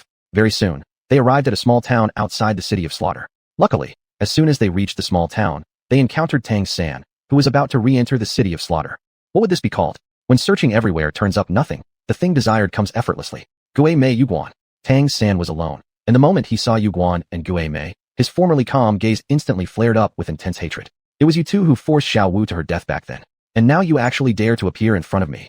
Yuan and Gui Mei exchanged glances, followed by yellow, yellow, purple, purple, black, black, black, black, black 9 soul rings sequentially appearing under their feet. A massive eternal chrysanthemum flower appeared in Yuan's palm. At that moment, the surroundings were permeated with an aura of eternal sanctity. This aura of immortality blended with holy light, even affecting the environment around the outskirts of the City of Slaughter. Even Tang San was momentarily dazed under the eternal chrysanthemum's fragrance. Immediately following, a sinister energy entirely opposite of the eternal aura emerged from Gui Mei. A towering masked ghost king loomed grandly behind her. Although the two kinds of energy were completely opposite, when mixed together, they seemed to form a strange balance and constraint. The energy emanating from Tang San told them that his current cultivation was definitely not simple. They had to go all out. Seeing the changes in Yuan's and Gui Mei's souls and soul power, Tang San was also secretly startled for a moment. 2 years ago, Yuan and Gui Mei were only at level 95. After 2 years, their soul power had reached level 97. Don't underestimate these mere 2 levels. Only the titled Douluo would know how difficult it was to improve by these 2 levels. Some people might never be able to advance another level for their entire life. No wonder Gui Mei looked different this time compared to before. Chapter 68. Bibi Dong. My lord is about to give birth. Leave Tang San's matter to me to handle. But so what? Tang San looked coldly. Today, let us settle all our grudges from the past together. A dark red energy erupted from Tang San's body, and a shadowy figure in dark red could be seen behind him. This figure was somewhat slender, relatively taller than Tang San, exuding a chilling aura as if it were made of solid life force. As soon as this dark red figure appeared, it immediately caused Yuan and Gui Mei to feel a deep tremor in their hearts. What on earth is that thing? Isn't Tang San's soul bone hawk Tian hammer and blue silver grass? Without further thought, an immortal aura radiated from Yuan's body. 9th soul skill, burst chrysanthemum, full sky sorrow. A huge immortal chrysanthemum flower appeared in the sky. Its enormous petals slowly opened, causing Tang San's face to turn dark. This 9th soul skill seemed to be here just to irritate. The immense soul power spread out. Yuan's 9th soul skill was pulsing intensely. The large chrysanthemum petals in the sky turned into small flowers floating down gently, before suddenly rushing downwards with great speed towards Tang San, transforming into explosive chrysanthemums. At the same time, Gui Mei's 9th soul ring also began to shine brightly. 9th soul skill, Ghost King Assault Formation. Chilly ghostly chi went berserk and spread in all directions. Within 100 miles, the area instantly became a hellish landscape. As Gui Mei's 9th soul ring gathered its energy into the air, countless terrifying black holes appeared, within which countless terrified ghost faces emerged one after another. Occasionally, an enormous ghost king face would flash in these black holes. Anyone who was timid would be frightened to death by those huge ghost king faces. One could say, Yuguan and Guei Mei's soul skills are designed to either irritate or terrify people to death. Perfect combination. A crimson glow surged from the dark red silhouette. At this moment, Tang San was like a demon god descending. His hair and eyes had already transformed into dark red. The clouds in the sky were dyed blood red, turning the same color as Tang San's hair, and even the land beneath his feet turned red. The amount of strength Tang San was gathering at this moment had altered the surrounding environment. This is the realm only gods can achieve. Yuguan and Guei Mei spoke in unison, meaning the current Tang San had already ascended to a divine level. So frightening. Then how can one fight against such a being? With the spreading of the dark red energy, whether it was Yuguan's immortal chi or Guei Mei's ghostly chi, they were both driven away. The sky, which was originally dominated by three kinds of energies, was now covered in a sea of blood red. This is the gap between humans and gods. An instant kill. A true instant kill. Looking at the changing expressions on Yuguan and Guei Mei's faces, a trace of satisfaction flickered across Tang San's heart. Cat-catching mice games aren't exclusively for Yiqing. He can play them too. However, Tang San prefers to end things with one move when facing enemies. Reaching out with his right hand, grasping downward, a massive hammer appeared in his palm. The hammer's mystical patterns gleamed before melting into nothingness within his grasp, unleashing a powerful red light along with an indescribable killing aura. The hammer transformed back into red light and condensed once more, forming a 2-meter-long giant sword appearing in his grip. The moment the great sword appeared, the dominant red light made all the celestial chrysanthemums and the countless black holes, including the ghost faces, vanish instantly. The ninth soul skill was easily dismantled, so Yuguan and Guei Mei didn't hesitate anymore. Old ghost, let's do the final move. Extreme stagnation field. Guei Mei nodded, as a strong immortal purple chi and Ghost King ghostly chi coalesced, creating a huge transparent shield in an instant. Although the extreme stagnation field cannot affect deities, even a single second would be enough. The moment the large transparent shield formed, Yuguan and Guei Mei each swallowed a time travel mushroom, dissolving it upon contact. The effect activated immediately. Before leaving, Yuguan and Guei Mei specifically found xuanhuan to summon time travel mushrooms, taking one each. Unexpectedly, they actually ended up needing them. Tang San's scorpion demon sword pointed forward suddenly, and a brilliant streak of blood-red light burst forth. Boom! An energy so vast it resembled a mountain collapsing or sea surging diffused outward, destroying every plant and rock within its reach. A clear depression, a crater 500 meters wide and over 200 meters deep, appeared on the ground. Whoosh! In that instant the blood-red light erupted. The figures of Yuguan and Guei Mei vanished, as if by magic. Even someone as intelligent as Tang San couldn't immediately figure out what happened. They've actually escaped. Yuguan, Guei Mei, next time I won't let you escape so easily. 10,000 years later, in the Douluo Great Forest, Yuguan and Guei Mei lay on the blue-silver grass like dead fish. If it weren't for the movement of their chests, one might have thought they were corpses. Nima, that was terrifying. Without xuanhuan's time travel mushrooms, both of them would have been dead already. Even though they hadn't died, they were severely injured by the terrifying energy. After an unknown length of time, Yuguan and Guei Mei painfully awoke, feeling as if their bodies had fallen apart. They couldn't move, but fortunately, their mouths could still speak. Old ghost, I can't move. What about you? At the very moment he spoke, his voice was hoarse. This Tang San didn't intend to leave even a trace of life for them. Don't talk. I can't move either. Guei Mei worried now that instead of being killed by Tang San, they would be stepped on and killed by soul beasts in the spirit soul forest. Thankfully, their luck wasn't too bad. After trying hard to regulate their breaths, their bodies slowly regained some sensation. By the time they recovered from the time travel effect, almost 24 hours had passed. Tang San should be gone by now, right?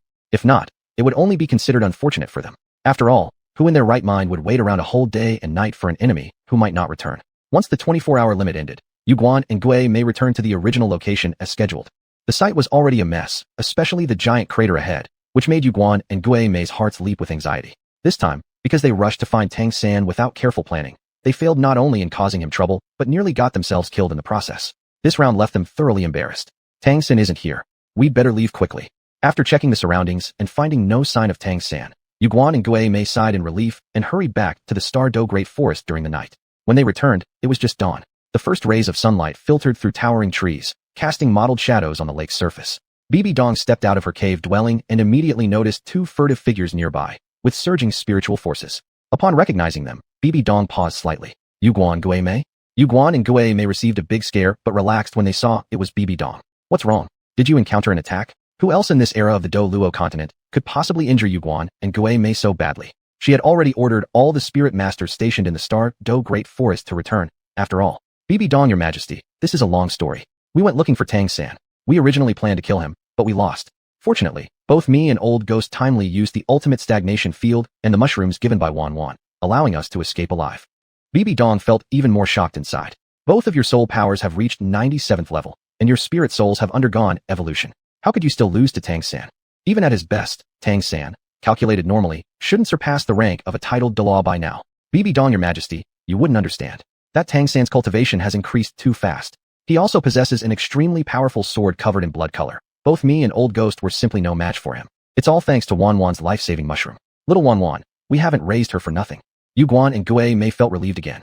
BB Dong frowned deeply, then asked after a while, what are these life-saving mushrooms given by Xuanhuan? Yuguan stiffened his face, thinking, Your Majesty, aren't you focusing on the wrong thing here? The problem is Tang-san. If Tang-san doesn't die, it could be our turn next. Your Majesty. Being their former superior, BB Dong's strength was also above Yuguan and Gue Mei, and upon seeing her serious expression, Yuguan revealed everything. Your Majesty, Xuanhuan's life-saving mushroom is accurately named Time Travel Mushroom. It's a mushroom that allows the eater to travel 10,000 years into the future. When we realized we couldn't defeat Tang-san, we consumed the Time Travel Mushroom and traveled 10,000 years into the future star Do Great Forest, repairing there for a day, thus narrowly escaping. Traveled 10,000 years into the future. How could such a skill exist? BB Dong's heart was shaken immensely. How old was Xuanhuan now? Not to mention her spirit soul awakening. She didn't even have a spirit ring yet. How could she possess such a skill? This skill is Xuanhuan's natural talent. In other words, besides Xuanhuan, no one else has this ability. Since the matter concerning the time travel mushroom had already been disclosed to BB Dong, Yuguan continued, Your Majesty, during our previous few trips, we also traveled 10,000 years into the future. There, we saw records about Tang-san. In the near future, he will launch an assault on the Wuhuan Empire, intending to overthrow it. Your Majesty, Tang-san is your nemesis. We must seize him while he is still inexperienced. That's simple. Where's Tang-san? I will personally go and kill him. In BB Dong's view, since the Octeon sect had already been destroyed, Tang-san was nothing but an ant. Killing him would be as easy as squashing an ant. The Tang-san now might have already become a deity. You may not be a match for him. We suggest you ask Master Yiqing to make a move. He will definitely be able to kill Tang-san. Yuguan believed that at this point in time, apart from Master Yiqing, no one could possibly deal with Tang-san. This matter, I can handle myself. There's no need to bother Master with every single issue. Our Master is about to give birth soon. Master Yiqing should be by her side. After having witnessed how meticulously Master Yiqing attended to each of Gu Yuna's needs, how could BB Dong bear to disturb them at a time like this? Chapter 69, BB Dong. A father's debt paid by his son. Very reasonable, isn't it? Yueguan and Gue Mei nodded. Indeed, there was nothing more important now than staying with their master. Your Majesty, Old Gue and I will accompany you to give you extra security. BB Dong nodded. Of course, having a greater degree of assurance would be better. Tang-san. At the mention of this name, BB Dong naturally became familiar. During the Spirit Master competition, Tang Hao had almost destroyed the Soul Hall, but she never had the chance to settle accounts with him before he died. A father's debt paid by his son. Very reasonable, isn't it? Once Yueguan and Gue Mei were fully recovered, BB Dong found an excuse, and the three of them left the Lake of Life. Before leaving, she emphasized repeatedly, I will return. I will come back to watch Cao Chao grow up. If there was anything that tied BB Dong most to the Lake of Life, it would be Yi Cao Chao. During this time, she watched as Yi Cao Chao grew from a baby who couldn't crawl properly yet, gradually learning how to sit and play, and finally started to learn how to walk and talk. The feeling was absolutely wonderful. If not for what Yueguan said about Tang-san planning to attack the Soul Emperor, BB Dong truly wouldn't want to leave the Lake of Life. After all, the current Soul Emperor had stabilized. The two empires have submitted, the top 3 sects were destroyed, and even the hard-to-tackle Sea God Island has disappeared. State affairs were supervised entirely by Lena, only dealing with exceptionally big matters personally when needed. Such days could be considered the most comfortable years in Bibidong's past 20. So it wasn't her lack of security. It's only when one really cared about someone, separation became unbearable. And before they left, Yueguan and Gue Mei happily asked Xuanhuan for several xuanhuan mushrooms, time travel mushrooms. These were incredibly useful for life-saving during critical moments. Xuanhuan didn't ask too many questions. As long as Uncle Yu and Uncle Gue wanted it, she would provide it. With soul power, she could summon countless amounts whenever necessary. With the xuanhuan mushrooms, the 3 people quickly left the Stardo Great Forest without delay. Supported by soul power, BB Dong and the other 2 soon reached the small town of the Slaughter Realm. The reason why the Slaughter Realm could continue to exist was because it was tacitly permitted by the Soul Hall. If it wasn't for the Soul Hall's permission, something as evil as this would have already been eradicated by the so-called righteous spirit masters of the Douluo continent. Even BB Dong herself, her Ruo Sha goddess trial, was also conducted here. So, for this place, BB Dong was more familiar than Yueguan and Gue Mei. Your Majesty, Tang-san is devious by nature. We must pay extra attention to him. BB Dong nodded. Both Yueguan and Gue Mei were at the 97th level, and they still got the disadvantage in Tang-san's hands. There's no doubt that he is tough to handle. The present-day Tang-san only returned to the Slaughter Realm at night, spending his days generally in the town. Only when staying in the town and feeling the sunshine could he remind himself that he was alive. Suddenly, a spirit detection, no less expansive than his own, quickly spread around him. Without thinking much, Tangan darted out of the inn. Hovering 100 meters above the sky over the small town of the Slaughter Realm, Bibi Dong floated there, her expression unreadable. Her elegant yellow gown highlighted her noble demeanor even more.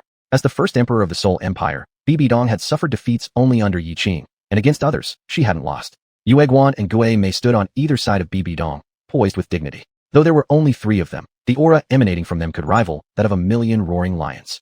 Fixing her gaze on Tangan, Bibi Dong intoned deeply. "You've finally arrived." When Tangan realized Xuanhuan and Guo Mei weren't dead, he knew Bibi Dong would surely come, just not this fast. It's better that she came. Time to settle old grudges and new enmities together. Bibi Dong sneered coldly. "Young man, not bad. I'm here. Today will be your last day." Tangan glared icily at Bibi Dong. "Kill me? Afraid you'll choke on your arrogance." Admittedly, Bibi Dong was indeed powerful. Before he became a deity, he couldn't even look at her directly. But now, the Soul Hall forced my mother to death, killed Xiaowu, and even murdered Xiaowu's mother. You will pay for these sins. Bibi Dong laughed. Her laughter, compared to before, gave an eerie sensation upon hearing, making the spirit force he released fluctuate wildly amidst her laughter. In a world where the strong prey on the weak, are you lecturing me about morality? Besides, aren't the spirit rings on your body sourced from soul beasts? Tangan, you incessantly tell me that I shouldn't have forced Xiaowu to death, but aren't your spirit rings derived from soul beasts? Humans and soul beasts have always had this kind of relationship. Tangan's face instantly turned as dark as if it could drip with ink. Bibi Dong, shut your mouth. But, in a certain sense, Bibi Dong hadn't done anything wrong. The strong prey on the weak, killing for treasures. This principle applies to both humans and soul beasts alike. Tangan, you and I are both once-in-a-century dual spirit souls in this world. So let's see who truly is the mightiest dual spirit soul. In the history of the Douluo continent, there were only 3 people with dual spirit souls. One was her, one was Tangan, and another, the first person discovered to have dual spirit souls, died from his body exploding due to not understanding the physical impact dual spirit souls underwent when absorbing spirit rings. Combined with the excessive enhancement from 2 types of spirit souls, it caused immense strain on his body, ultimately leading him to explode. So strictly speaking, only they 2 had successfully endured the impact of their dual spirit souls. Yiqing, so this is the genius that you cultivated, isn't it? I'll make you watch how I destroy him. An emerald green spider web pattern appeared on her forehead, and Bibi Dong transformed into a colossal emerald black spider. Black, black, black, black, black, red, red, 7 spirit rings formed beneath her feet. As the second spirit soul, devouring Spider Emperor, was unleashed, an evil aura spread along with it. Even though Tangan was accustomed to the atmosphere in the Slaughter Realm, he couldn't help but frown at this intensely malevolent energy. This is the aura of the Raksha goddess. It seemed that Bibi Dong had already received recognition from the Raksha goddess, and she was currently still undergoing her trials. If he guessed correctly, Bibi Dong's Raksha goddess trial had reached its final step, the most critical moment. Bibi Dong didn't plan to let Tangan continue to grow stronger, but did Tangan ever intend to let her keep growing either? Bibi Dong, I admit you're very powerful, being the first one to resolve the risk of dual spirit souls causing explosion all by yourself. But don't forget, I've succeeded in overcoming this danger as well. My second spirit soul has also successfully obtained spirit rings. Moreover, his second spirit soul's spirit rings were unmatched by anyone else thus far, with the exception of Yiqing. Chapter 70, Tangan, Bibi Dong, you are indeed skillful. Blue-silver domain, 10,000 things. A blue-golden light radiated overwhelmingly from Tangan, instantly transforming the surroundings into an ocean of blue gold. The energy contained within it caused Bibi Dong's whole body to momentarily stagnate. You have a domain, so do I. Death domain. An intense purple light surged out from Bibi Dong, but before it could spread to Tangan, it was blocked by the overwhelming life force, preventing it from reaching Tangan. All this happened because Tangan's blue-silver domain is a domain of life. Wherever there's blue-silver grass, that's the best environment for the blue-silver domain to be fully effective. Do you think this will be enough to win over me? Bibi Dong's third soul ring shone brightly. Third soul skill, Devil Pearl Summoning. An ink-green light spread out, ignoring the blue-silver domain. From underground, numerous half-meter-wide ink-green poisonous spiders formed by the gathering of deathly aura started crawling up. The blue-silver domain was truly powerful and could even block her innate death domain, but it couldn't stop her devil pearls. These ink-green poison spiders were numerous, and each one was massive. Upon appearing, they began devouring the blue-silver grass. In no time, all the grass within hundreds of miles of their area was completely consumed. Don't forget, although blue-silver grass can be seen everywhere in Douluo continent, this is the city of slaughter. Even though the blue-silver grass has strong vitality, over time it has been eroded here. It's already difficult enough for it to grow, so once eroded, it cannot grow back. If this were the star forest instead, even with countless death demon spiders from Bibi Dong, they would be useless. Without the support of blue-silver grass, Tangan's blue-silver domain was consequently disrupted as well. Bibi Dong, I will let you know what it means to hope too much only to end up disappointed.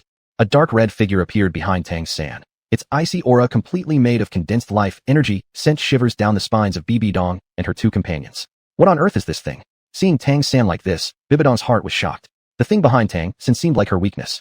No wonder Yuguang and Guimei both lost despite fighting together. If Tang San isn't utterly destroyed, letting him grow unchecked would truly pose a fatal threat to the Spirit Empire. At this moment, Tang San's entire body had turned a deep red, just like last time. Even the surrounding environment also became red. As the redness spread onto the poison spiders, it instantly evaporated them. The red did not stop spreading. Instead, it continued towards Bibidong. Bibidong's first soul ring lit up. The 8 spears on her back rose upward. A crescent-shaped emerald light slashed forward and collided exactly with the red light emitted from Tang San. Boom! Bibidong stepped back 3 steps before stabilizing herself, her face turning a ghastly white. It was only at this point that Bibidong finally realized something. Tang San hadn't used his full strength at all. From start to finish, he had been treating her like a cat playing with a mouse. With a grunt, Bibidong's arms transformed into spider spears, instantly changed into 2 giant black scythes facing directly toward Tang San. Realizing he was playing with her, all of Bibidong's level 99 soul power burst forth. Tang San extended his right hand downward to grasp a giant hammer, which then appeared in his palm. As magical runes sparkled, the enormous hammer melted and a 2-meter-long colossal sword appeared under his control. It's the same colossal devilish sword as last time. This magic sword, just by its appearance last time, unleashed such immense energy that Yuguang and Guimei were utterly overwhelmed. Old Ghost. Both the Immortal Chrysanthemum and King Ghost appeared simultaneously, both 9th soul skills heading toward Tang San.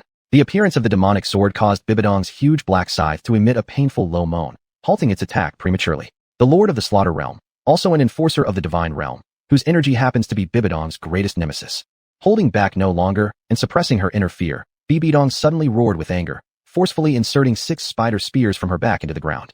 Her arms violently vibrated, causing both scythes to explode. The intense explosion barely managed to withstand the impact of the demonic god force. Simultaneously, Bibidong's eyes flashed coldly, her 6th soul ring shining with bright red light. 6th soul skill, Eternal Wound. This was her 10,000-year-old soul skill. Physical defense ineffective. Energy defense decreased by 50%. Once hit, the wound will endlessly expand, and only soul power can defend against it until exhaustion leads to death. 3 different kinds of energies headed towards the huge sword in Tang San's hand. During these days by the Lake of Life, influenced by its spiritual energy, Bibidong's soul power that had been suppressed due to the reference of the Azura God examination could now be fully unleashed. This meant that Bibidong was now half divine, and her released soul skills were equivalent to divine techniques. Of course, it was only equivalent. There is always a difference between semi-god and god, as they say, missing by a mile because of an inch. Boom boom boom. The 3 figures hadn't even touched the giant sword when they were already repelled by its terrifying energy. Using human bodies to fight against gods, Bibidong. Should I call you stupid, or just plain foolish? Puff puff puff. Each of them collided with a distant tree and fell heavily, simultaneously spitting out large mouthfuls of blood. Her all-out attack was effortlessly deflected by the opponent, leading to Bibidong's crushing defeat. And this wasn't over yet. Tang San simply curled his lips coldly. Now, it's time for the main course. Tang San pointed his Azura devilish sword at Bibidong's direction, and an intense bloodlight instantly burst forth. Bibidong couldn't help but change her expression drastically, reacting in the first instant. Her originally pitch green body, exuding green mist, instantly turned purple, her entire form transformed, changing from the devouring soul spider Empress True Body to the death spider Empress True Body. Her 7 soul rings also became 9. A seamless transformation between 2 martial spirits' true forms, something not even Tang San could accomplish in an instant. Bibidong, you do have some skills. Yuguang and Guimei immediately tried to respond by using the portal mushroom to escape, but it seemed Bibidong didn't plan to flee either. Naturally, Yuguang and Guimei's efforts proved futile. Finished, this time, we're really going to perish here. Boom. An immense amount of energy spread like collapsing mountains and surging seas, and something unexpected occurred. A massive indigo black light gate suddenly appeared in front of Bibidong. From the black light gate, an extremely wicked force erupted, barely holding back Tang San's Azura devilish sword attack. His well-prepared strike being thwarted left Tang San vulnerable to the counterattack. He hadn't expected such an unforeseen mishap, which led to him being hit by the wicked force. Chapter 71, Luo Cha God, Bibidong. Bibidong's mind went blank for a moment. This gate of light, if she guessed correctly, was exactly what she had been waiting for all these years. It was the 9th trial of Luo Cha God. As long as she passed it successfully, Bibidong would officially rise above the rules and become the Luo Cha God. Who would have thought it would activate under such circumstances? Without hesitation, Bibidong took a determined step forward. The purple-black light gate seemed to swallow all the light. In the next moment, her figure disappeared along with the light gate, amidst an energy full of Azura God force. Yuguang widened his eyes, completely unaware of what had happened. The only thing he knew was that they were still alive. Old Ghost, do you know what happened? Guimei kicked Yuguang. What the hell, you ask me? How should I know? The purple-black light gate came quickly and left just as fast. Tang San couldn't chase after it either. Since Bibi Dong has fled, then you shall die. The Devil King's sword pointed again, and Yuguan and Gui Mei instantly found themselves unable to move. Holy crap, Tang San truly was cunning. This time, he directly restricted their movements. With their actions restricted, there was no way for them to consume Xuanhuan, time-space mushroom.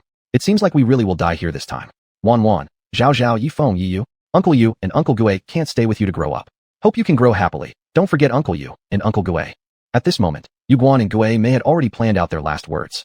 However, another unexpected event occurred. A huge, deep purple scythe appeared from nowhere. A mass of purple light suddenly appeared in the sky, followed by a wave of the enormous scythe that swept down, gathering into a colossal blade hundreds of meters long, slashing straight toward Tang San's head. Everything happened too fast. Tang San emitted a red light, his body suddenly shooting upwards into the air, narrowly avoiding the giant scythe's attack. A woman draped entirely in dark purple light, her face pale blue and grotesque, appeared before them. Luo Cha Shun. Faced with the sudden transformation of Bibi Dong into Luo Cha God, Tang San, who was usually composed, felt a brief blankness in his mind. How could this be? How long had it been? Bibi Dong had already succeeded in inheriting the essence of the Luo Cha God. After all, even though he himself inherited the essence of the Azura God rather smoothly, it wasn't as swift as Bibi Dong's few instants of succession. Actually, what Tang San didn't know was that on the other side of the light gate, there was a time difference with their current location. It might seem short in duration, but the pain Bibi Dong endured was not little. And the reason why the inheritance could be completed faster than expected was entirely thanks to the Luo Cha God. He told Bibi Dong that Tang San's Azura God position wasn't obtained solely through his own strength, so it wasn't stable yet. If she wanted to kill him, this was the best opportunity. Tang San, I need to thank you. If it weren't for you, I wouldn't have been able to complete the 9 trials of the Luo Cha God so swiftly. Indeed, under the coercion of the Azura God power, Bibi Dong had prematurely finished the inheritance of the Luo Cha God. Because she inherited the essence of the Luo Cha God, Bibi Dong also learned about the grievances between the Luo Cha God and the Azura God. Azura and Luo Cha both controlled slaughter. But while the Azura God controlled all the killing chi in the world, the Luo Cha God controlled the hatred killings formed by evil and resentment. Even though both belonged to the category of war gods, the Azura God was hailed as the embodiment of righteousness. Hence, the Luo Cha God felt Bu-fu cheat, resentful, and because of this resentment, he constantly hindered the successors of the Azura God wherever possible. Because once the Azura God successfully found a successor, it became extremely difficult for the Luo Cha God to find one. Upon completing the inheritance of the Luo Cha God, Bibi Dong's whole body was enveloped in a purple god armor. Her former demeanor and image couldn't even remotely compare. She bore no resemblance to herself. At this moment, Bibi Dong was surrounded by a strong and intense aura of malevolence, with her blue-faced and fanged appearance. The Luo Cha armor was permeated with a layer of violet mist tinged with an evil flavor, and extended from her back were 4 large scythes. In the very moment that Bibi Dong appeared, Yuguan and Gui Mei also regained their mobility. They couldn't believe their eyes. No wonder the emperor said he had confidence in dealing with Tang San. It made sense now. It was at this point that Yuguan remembered that the records of Douluo continent did indeed mention something similar. Empress Bibi Dong has ascended to become the Luo Cha God. Miss Qian Rinsnow has also ascended, becoming the Angel God. They knew of the Angel God since the Elder Hall enshrined the Angel God. As for the Luo Cha God, it was the first time Yuguan and Gui Mei had heard of it.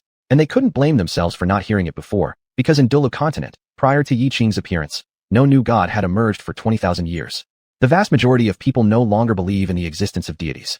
Domain of Luo Cha. Blinding purple light erupted instantly, exuding an evil and devouring aura that rushed straight at Tang San. And at this moment, Tang San held nothing back. Centered on him, within a radius of 1,000 meters, everything turned blood red. Clearly visible were streaks of bloody red light surging up from the ground, fusing into Tang San's body.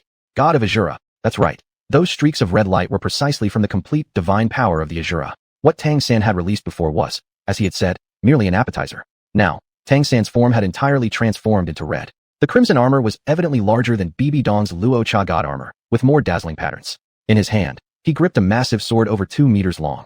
The very aura of the giant sword underwent a monumental transformation. Old ghost, let's join in. Gui Mei nodded. Yellow, yellow, purple, purple, black, black, black, black, black. 2 yellow, 2 purple, 5 black soul rings rose slowly from beneath their feet. Ultimate stillness domain. Powerful immortal purple energy and horrifying Ghost King's essence swiftly condensed into a huge transparent dome, encapsulating Tang San inside. Tang San had already suffered such a disadvantage last time, so there was no way he would fall for it again this time. If used on ordinary soul masters, the ultimate stillness domain indeed played a significant role. If appropriately combined, it could instantly take the life of a soul master above the rank of Douluo. Indeed, in the blink of an eye. However, Tang San was a god. His movement could be stalled at most for half a second. Yuguan and Gui Mei miscalculated again. The reason Tang San was delayed by half a second last time was only because he hadn't gone all out. But this time, since his form transformed into that of the Azura God, the ultimate stillness domain became completely ineffective. Not only did the ultimate stillness domain lose its effect, but a streak of purple light emitted from Tangan's eyes left Xuanhuan and Mei with an instant blank mind, their chi and blood boiling. A gush of fresh blood sprayed out of their mouths. They sustained more severe injuries than ever before in all their previous battles. Chapter 72. Both suffer heavy losses. Such terror. They had only seen this terrifying force in action from the adults before. Could it be that Tangan's strength has already surpassed the adults?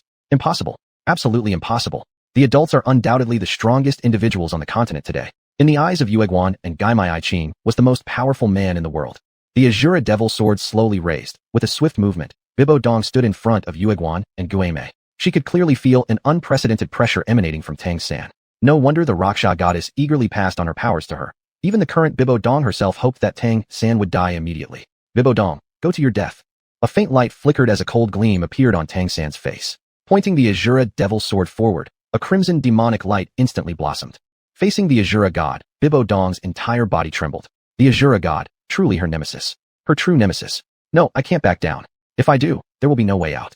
I can't die. I promised Cao Cao that I would watch her grow up. I absolutely cannot break my promise. At this moment, fueled by a strong survival instinct and complex emotions for Yi Cao Cao, an unprecedented light emitted from Bibo Dong's eyes. Emerald green flames erupted from her body, igniting the Raksha Devil Scythe, which spread across her entire being. Accompanied by a string of emerald green afterimages, wielding the unparalleled divine power bestowed by the Raksha goddess, she attacked Tangan. Bibo Dong did not release her energy externally. Instead, she contained all her divine power within her body, unleashing the most potent divine attack possible. Confronted by such an overwhelming Raksha god manifestation, even Azura god Tangan felt a flicker of fear in his heart. Has this woman gone mad? Tangan swiftly waved the Azura Devil Sword, turning it blood red in an instant as a radiant blood glow exploded forth. Ho-o-o-n-ng. The clash of crimson and emerald green filled the heavens and earth like an end-of-the-world level terror, causing the air to continuously emit ear-piercing cries. Yiqing and Mei were already severely wounded, and under such catastrophic energy, they could no longer endure it, spitting out another large mouthful of blood. Their vision went black, and they fainted completely. In the midst of such powerful energy waves, Bibo Dong's Raksha Devil Scythe had already appeared above Tangan's head, falling from the sky, bringing with it a blindingly bright emerald green flame splitting downwards. Tangan was startled and took half a step backward. The Azura Devil Sword changed its motion from pointing forward to an upward slash. The collision between Azura and Raksha divine powers affected the entire town, deep fissures everywhere visible. The small town outside the city of Slaughter was utterly destroyed. The ghastly green flames on the Raksha Devil Scythe, enveloped in surging crimson light, grew even brighter rather than dimming, simultaneously activating the spiderweb patterns on Bibo Dong's forehead. This woman, she is genuinely mad. Tangan realized that Bibo Dong was disregarding all consequences just to kill him.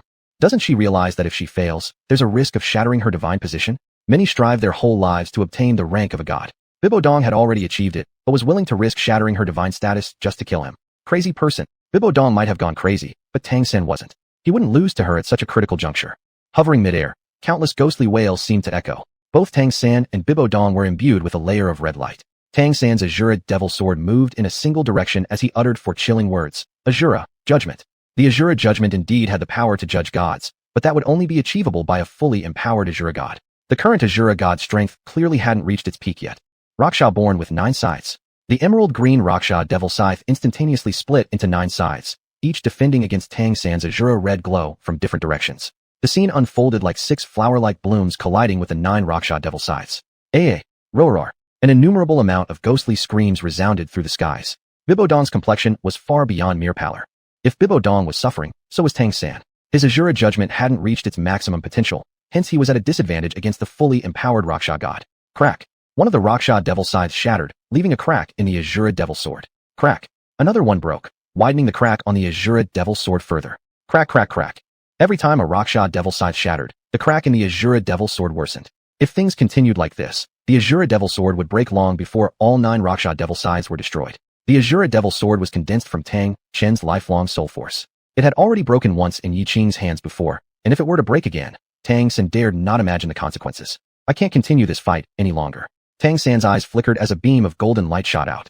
Bibo Dong felt her spirit almost leave her body, and the air around her seemed to be sucked dry. In great shock, Tangan and the Azura Devil Sword disappeared right before her eyes. Boom. The residual power of the Raksha goddess lost its target and fell onto the ground, creating a massive crater nearly a kilometer wide. There lay Bibo Dong inside it, her entire body feeling as if it had been run over, every inch of her in pain. If Tangan hadn't fled, the outcome of who would win was uncertain. the best scenario was that he'd have dragged Tang San down with her. This battle may appear as if Bibo Dong had won, but actually, it was Tang San who held the upper hand. Damn it, Tang San, you escaped this time, but there won't be such an easy escape next time. With enormous effort, Bibo Dong eventually brought Xuanhuan and Guei back to the Lake of Life. Just as they reached her lair, she could no longer hold on and fainted. As for why she didn't return to the Soul Empire after sustaining fatal injuries, but instead chose the Lake of Life, it was probably because compared to the Soul Empire she had built from scratch, Yiqing gave her a greater sense of security. After all, someone like Yiqing was so powerful that no one could make him look at them twice, hence returning to the Lake of Life was the wisest choice. Yi Wuan's agile figure appeared at the entrance of the cave, evidently planning to sneak away from the Lake of Life again. Upon seeing 3 unconscious people sprawled at the entrance, Yi Wuan paid no more attention to other things and rushed forward immediately.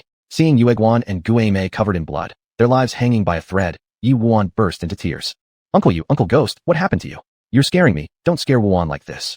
Wah. Despite her young age, Yi Wuan couldn't help but panic when faced with the sight of those who had grown alongside her since childhood lying unconscious. The sound of crying successfully roused Bibo Dong's consciousness. Slowly opening her eyes, upon seeing Yi Wuan, she cried even harder. Sister Bibo Dong, what has happened? Don't scare Wuan, wah. Chapter 73, rest assured, none of you will die. Yi Xuanhuan's words of concern made Biedong tremble all over.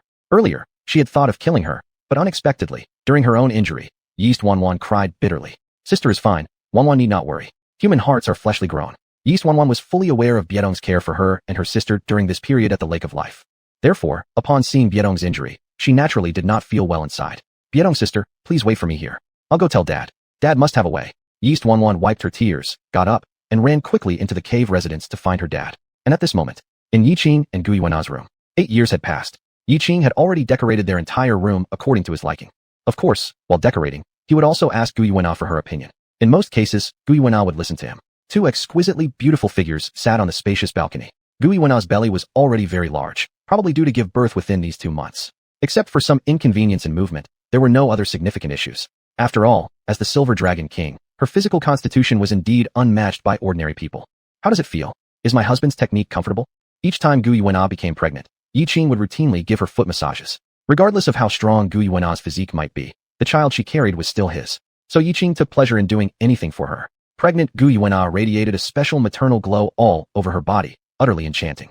Her figure remained slender where it should be and fuller where it needed to be. Her stomach protruded high, blending weakness with motherhood, simply making Yiqing unable to take his hands off her. It feels good. Guiwena's small, jade-like feet playfully stretched and contracted as she responded lazily, almost teasing.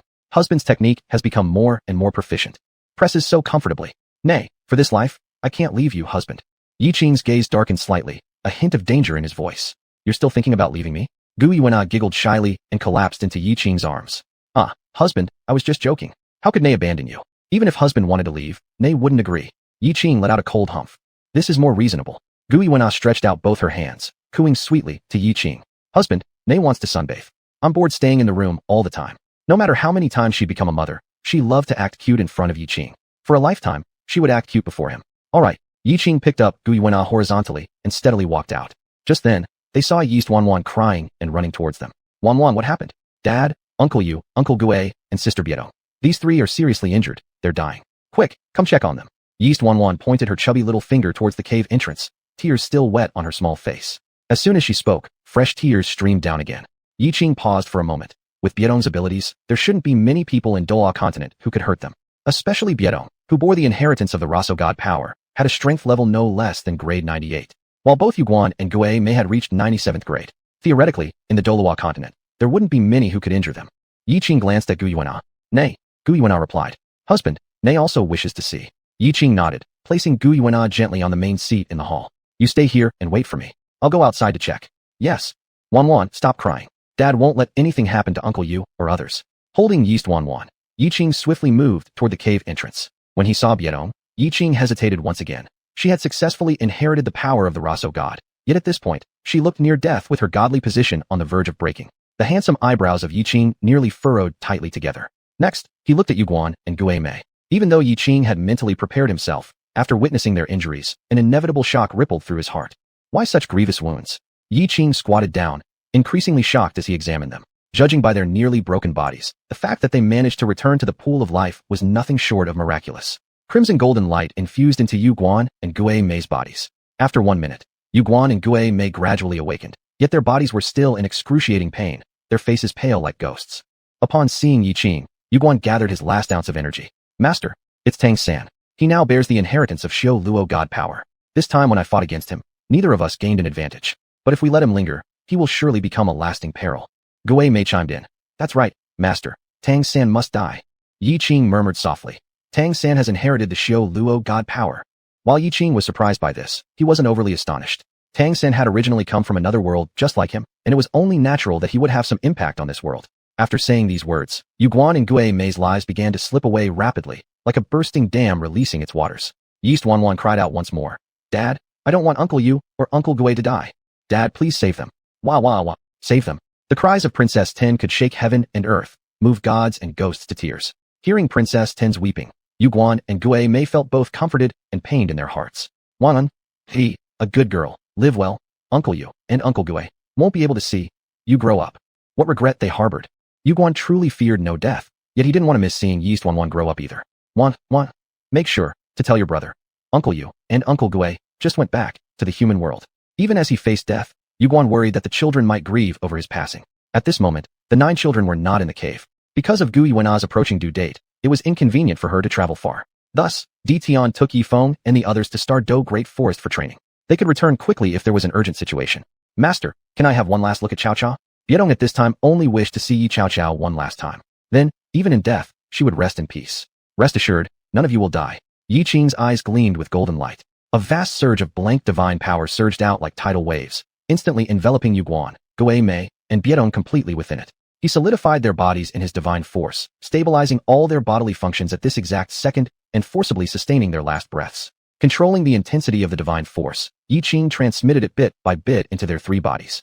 At present, even the slightest disturbance might prove fatal for Yuguan and the others. Chapter 74. Yiqing's Decisive Rescue. Thus, controlling the amount of force was crucial. Once they confirmed that divine strength had fully merged with their 3 bodies, Yiqing's expression turned grave as well. 2-year-old Yuanwan seemed to know something, and she clenched her teeth tightly to prevent herself from making any sound. At some point, Gu Yuana emerged from the cave. She lovingly stroked Yuanwan's small head, and when Yuanwan looked up and saw her mother, tears flowed more heavily. Still, she continued to strive to control herself without uttering a sound. Gu Yuana nodded slightly at her, as if saying, My Wanwan is doing it right, excellent. Bai Ji and Ziji also appeared at the entrance of the cave, hugging Yi Cao Cha. Gu Yuana quietly shook her head toward them. Although Yi Cao Cha was only around 1 year old, he too seemed to sense something, his chubby little face looking towards Bibi Dong. At this moment, Bibi Dong still bore the form of the Rakshasa god, but Yi Cao Cha recognized her all the same. Moon-shaped eyes fixated on her intently, as though encouraging her. Bibi Dong appeared to have also sensed the aura coming from Yi Cao Cha, and the flow of her fading vitality slowed down.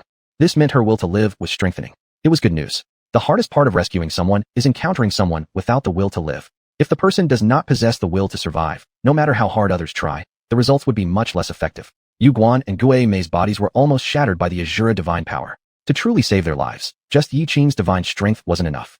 They also needed their bodily functions to restart. A bright golden light shone on Yiqing, and the battle armor automatically attached itself to him. At this moment, Yiqing resembled both a war god saving humanity and an earthly Hua Tua, ancient Chinese physician, in rescue efforts.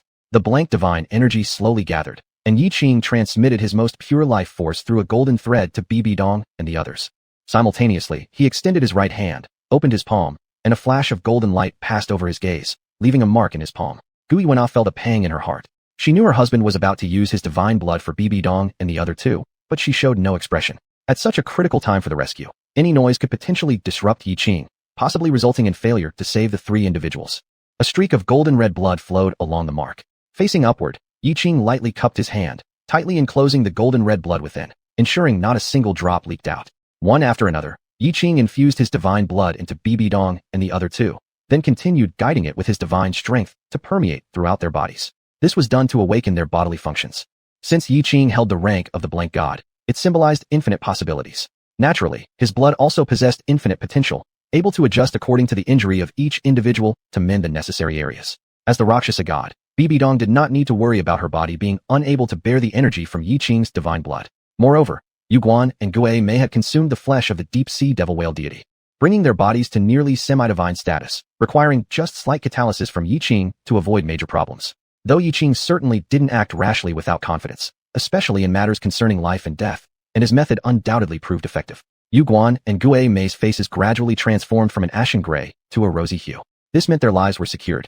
Once again, Gu Yuanna gently stroked Xuanhuan's small head, silently informing her that Uncle Yu and Uncle Gue had been saved. Slowly retracting the golden threads that lay across Yuguan and Gue Mei. A sensation of inexplicable comfort spread throughout their every corner, and both clearly felt their levels enhanced unexpectedly due to the misfortune. After a brief attempt, smiles of surprise surfaced on their faces. Their ranks had increased by a full 2 levels. They were now at level 99. The legendary Absolute Douluo. Refraining from expressing excitement, Yuguan and Gue Mei focused with everyone else on Yiqing's attempts to save Bibidong. Relatively speaking, her condition was far more serious. Chapter 75 Yiqing. Everything. Wait until Nero gives birth to say. Because she was injured at the cost of her shattered divine position, Yiqing not only had to save her life, but also restore her divine position. After her divine position shattered, Bibidong's level dropped to 80. After all, she had a dual soul beast as her foundation. No matter how much her rank fell, it wouldn't be too bad. And now, Bibidong's life was no longer in any danger. She gradually regained consciousness. Seeing Yiqing continuously transmitting divine power to her, she felt very complex. I really didn't return wrong. Master will not abandon them. But if he kept doing this transmission of divine power, it would have a big impact on Yiqing, right? Master, that you can save Bibidong's life. Bibidong is already extremely grateful about the divine position. Yiqing gave her a faint glance. Don't talk. Bibidong didn't dare to speak anymore. Indeed, Master only reveals his gentle side when facing his majesty. To others, Sai, when will I encounter someone like Master who is completely devoted to me? This thought made Bibidong's heart jump. Don't get distracted. The scolding voice from Yiqing reached her ear, which startled Bibidong into quickly clearing these thoughts and concentrating on cooperating with Yiqing in repairing the divine position. Repairing a divine position was an immense project. It took a full hour for Yiqing to finally withdraw the divine power channeled into Bibidong. Bibidong stretched her body. The spider web magic patterns on her forehead once again emitted a brilliant light. It no longer seemed like before, where it made one feel scared. Now it became kinda cute. Bibidong was filled with joy internally. Not only did she recover her divine position, most importantly, it became even purer. If the original Roach divine position was evil, then the current Roach divine position was similar to the Executioner God's righteous killing. This meant that she would no longer need to worry about encountering the Executioner God in the future, because he could no longer suppress her. How could such changes make Bibidong not delighted? She knelt down on one knee in front of Yiqing. Thank you, Master. The favor from Master, Bibidong will never forget for the rest of my life. Yiqing adjusted his breath, and the lost divine power returned to him. With the fast blood recovery function, giving half of his divine power to Bibidong was no problem. Even if he transferred another third, Yiqing could still rapidly recover. You don't need to thank me, get up. And at this point, Gu Yuanna finally dared to come to Yiqing, her eyes clearly red, obviously wanting to cry. Husband, are you alright? Yiqing smiled. Rest assured, your husband won't have anything happen so easily. Pregnant Gu Yuanna was naturally sentimental. She just feared so much that Yiqing might lose control, and then even put himself in danger. Now seeing they both were fine, she finally allowed herself to relax. Dad, you're the best, I love you. Xuanhuan hugged Yiqing's leg tightly and shouted loudly. Yiqing bent down slightly to lift Xuanhuan up, and she immediately smacked his face full of saliva. Hee hee. Dad, I'm going to see Uncle Yu and Uncle Gue. Yiqing put her down, and Xuanhuan waddled toward Yuguan and Gue Mei. Uncle Yu, Uncle Gue. Ei Uncle Yu's little liver. Ei Uncle Gue's little liver. Yuguan and Gue Mei both spread their arms wide, welcoming Princess Ten's arrival.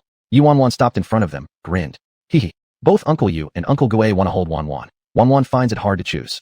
After some consideration, Xuanhuan stretched out her chubby little hands and simultaneously touched the heads of Yuguan and Gue Mei, speaking sweetly.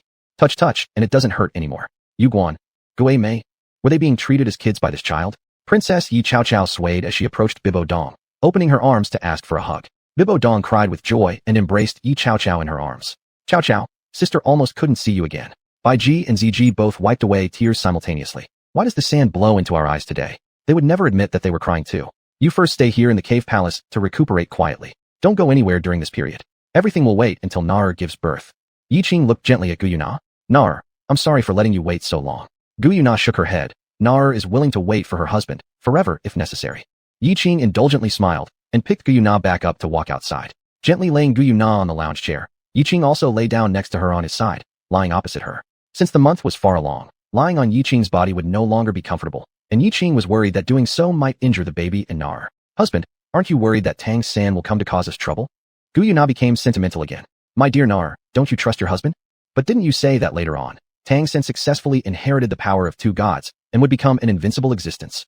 Foolish girl, that was the original plot direction. Now he has only inherited 1 god, Shura. He cannot inherit Sea God. Besides, even if he really inherits the power of both gods, he would still be no match for your husband. Also, he may have 2 gods, but I have my wife. Gu Yuanna laughed. So you finally remembered that I am your wife. Yes, yes, yes, my dear Nar is the best. Gu Yuna lightly pounded Yiqing's muscular chest. This force was like tickling for Yiqing. His large hand covered her highly swollen belly, feeling the movements of their unborn children. Each time, as soon as his hand touched her belly, it was as though the 12 little ones inside knew it was their father, greeting him through her abdomen. Yiqing's hand moved smoothly over her belly, causing the babies to follow its motions. It was quite interesting. And this had also become Yiqing's greatest joy during this period. Yuguan, you said before that Xuanhuan's time-traveling mushroom could take her 10,000 years into the future, right? Bibo Dong approached Yuguan with the time-traveling mushroom he had given her earlier. Your Majesty, surely you're not considering going 10,000 years ahead too. Sister Dong wants to see what the world is like in 10,000 years. We can bring Xuanhuan. At some point, Xuanhuan and Gui Mei appeared before them. Xuanhuan can make lots of time-traveling mushrooms. Bibo Dong squatted halfway in front of Xuanhuan. Xuanhuan, let's all travel together to the future and play there. Your Majesty, Yuguan wants to go too. Gui Mei does too. After a quick discussion among the four, they immediately ate the time-traveling mushrooms and traveled 10,000 years into the future. In the Soul Master Hall 10,000 years in the future, everyone's body was prostrate on the ground, not daring to breathe a sound. Because the founding emperor of the Soul Master Empire, Empress Bibo Dong, had returned. The weight of Bibo Dong in the hearts of the Soul Master Empire far exceeded that of Yu Guan and Gui Mei. Welcome Xue, pay respects to your grandmother. Qianing Xue lay prostrate as well, momentarily at a loss for what to do. Chapter 76. Bibi Dong traverses 10,000 years later. At the first sight of Qianing Xue, Bibi Dong and Yue Guan thought they saw Qian Rin Snow. However, she quickly realized that Qian Rin Snow had never looked kindly upon her whenever they met. She knew it couldn't be her. Since Qian Rin Snow was from the secret chamber Douluo lineage, Bibi Dong has always disliked her. Naturally, she didn't have much fondness for Qian Rin Snow's daughter either. Qianing Xue had also heard some things about the relationship between her mother and grandmother, but she hadn't dared to ask further, only knowing that their relationship was quite subtle. So every time she faced Bibi Dong, she became extremely nervous. Bibi Dong didn't even glance at her, heading straight for the Papal Palace. The Soul Master Temple 10,000 years later had changed so much. And this era of prosperity reinforced Bibi Dong's determination to kill Tangan even more. The Soul Empire would surely continue to exist on the continent forever. When passing by those statues, Bibi Dong paused in front of Yiqing's and Gu Yuna's statues for a moment before entering the Papal Palace. To this, neither Qian Yinxue nor others found it strange. No matter who sees the statues of our adults or overlords, they would inevitably stop and admire them. No one tires of looking at them. More importantly, they represent a kind of faith. A faith in yearning for ultimate power and a beautiful life. The Papal Palace had also completely changed its interior decoration compared to when she was there. Seated on the imperial throne, Qian Yinxue and the others trembled as they stood below. It was reminiscent of being inspected by the homeroom teacher during class. Grandmother, Yinxue has diligently followed your teachings since ascending the throne, diligently governing the country, making the Soul Empire flourish with residents living in peace and prosperity. The number of title Douluo is also more than in any other historical period. Qian Yinxue has consistently adhered to the fine tradition established 10,000 years ago, where soul masters who reach the rank of Great Soul Master can receive subsidies from the Soul Temple. This gave many financially disadvantaged soul masters goals to strive for and funding to do so. Plus, with the changes of the times, the number of soul masters skyrocketed. Naturally, the Soul Empire thus became stronger. Grandmother, the Sun and Moon Empire now also submits to the Soul Empire. The Sun and Moon continent formally unified and merged into the Douluo continent 20-odd years ago. The Sun and Moon continent came from the Western continent, vast in area and abundant in resources, slightly smaller than the Douluo continent. It floated over after a collision of tectonic plates occurred 4,000 years ago. Bibi Dong quietly listened to Qian Yinxue's report. Yue Guan and Gaim stood left and right behind Bibi Dong, while Xuanhuan had eagerly gone to the library to continue researching spiritual conductors immediately after arriving through the crossover. There was actually another Sun and Moon continent. This continent Yue Guan and Gaim hadn't yet seen mentioned in the Douluo continent history records. Grandmother, after the Sun and Moon Empire submitted to the Soul Empire, the soul conductors they brought have been widely applied to the Empire's military. Soul conductor departments were also established in all universities across the Soul Empire, allowing those soul masters suitable for the soul conductor direction to learn comprehensive knowledge of spirit machines, contributing to the development of the Empire. All these were instructions Bibi Dong detailed before returning to the Douluo God realm. For these past few years, Qian Yinxue has indeed strived to fulfill Bibi Dong's wishes. Although Bibi Dong wasn't entirely clear about what happened afterward, it could not be denied that Qian Yinxue was an excellent emperor. Bibi Dong's impression of her slowly transformed from initial indifference to praise. You've done well. Upon receiving the compliment, Qian Yinxue instantly felt everything she'd done over these years was worth it. Grandmother, Yinxue will certainly continue to work hard, leading the Soul Empire to its peak. Bibi Dong nodded approvingly. Very good. However, Bibi Dong was interested in the soul conductors Qian Yinxue spoke of. Yinxue, tell me something about the soul conductors. Everyone else can go back to their own tasks. Yes. Qian Yinxue made nearly 1,000 elder members and archbishops of the Soul Empire exit. She stayed behind to explain the knowledge about the soul conductors to Bibi Dong. Because of this, Qian Yinxue's fear toward Bibi Dong gradually lessened inside. Grandmother, soul conductors are a type of martial soul that soul masters use spiritual power to activate. As for their origin, it has long been lost in history.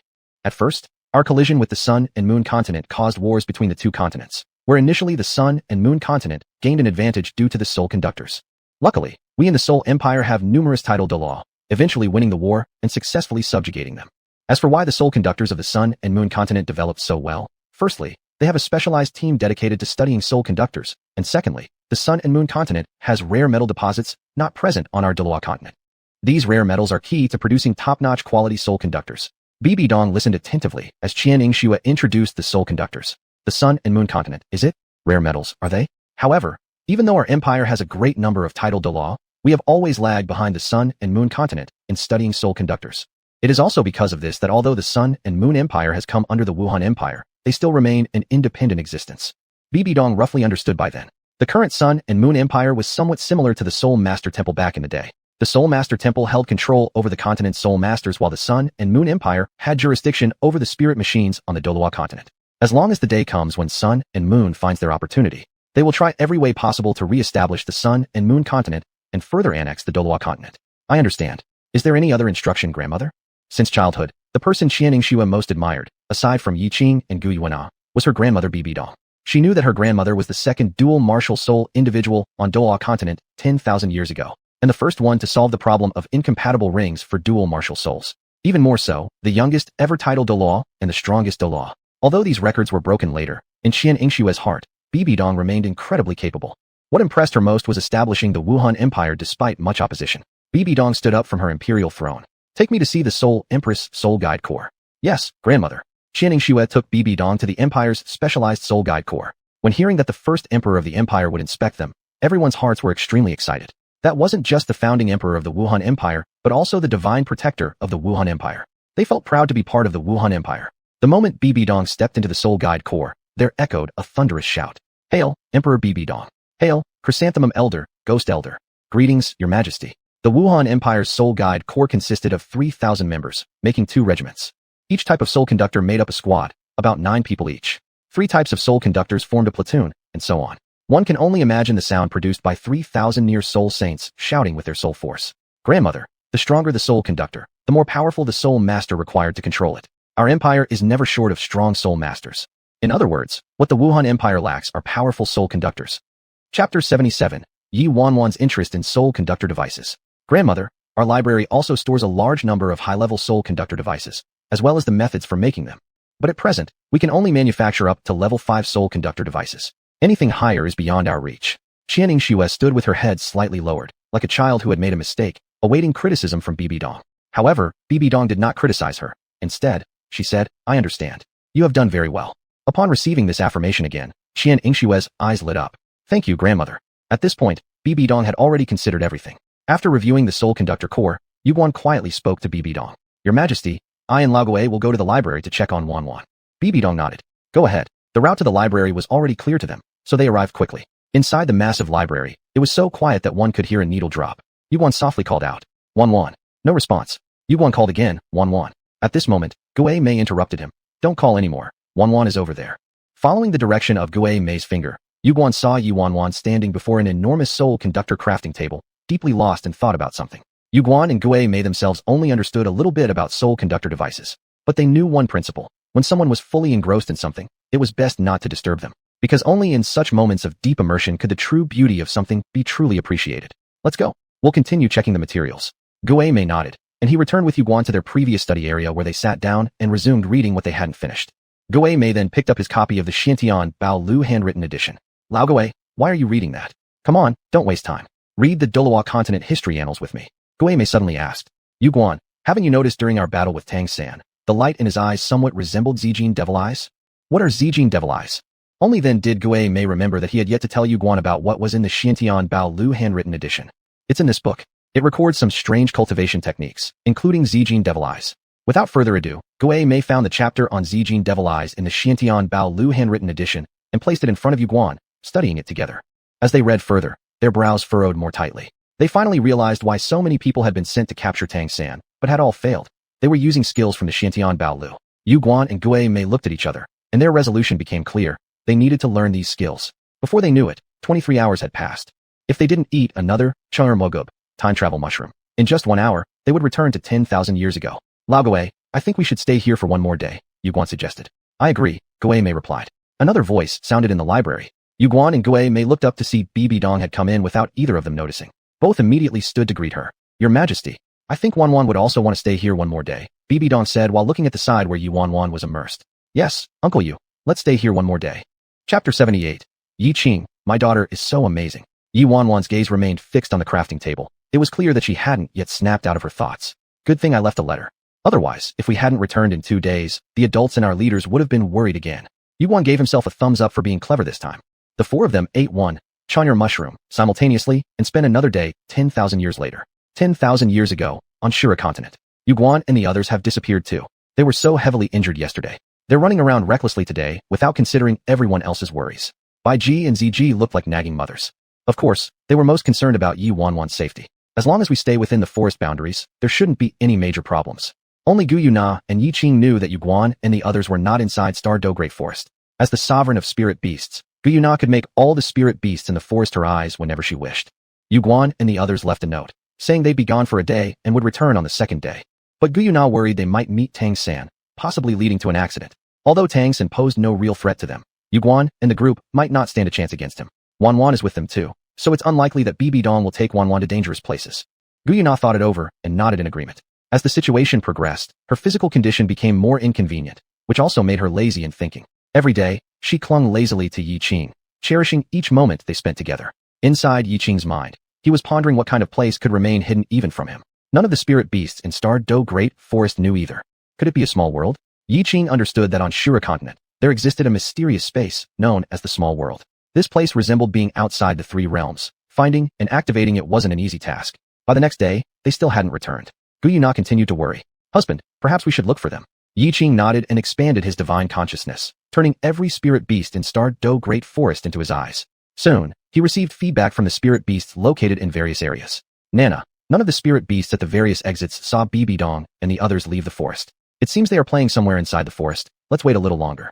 Gu Yuna felt slightly relieved. And thus, they waited another whole day. It wasn't until the 3rd day that the presence of Bibi Dong and the other 3 reappeared within Star Do Great Forest. Yiqing sensed this immediately and informed Gu Yuna first, so she could relax.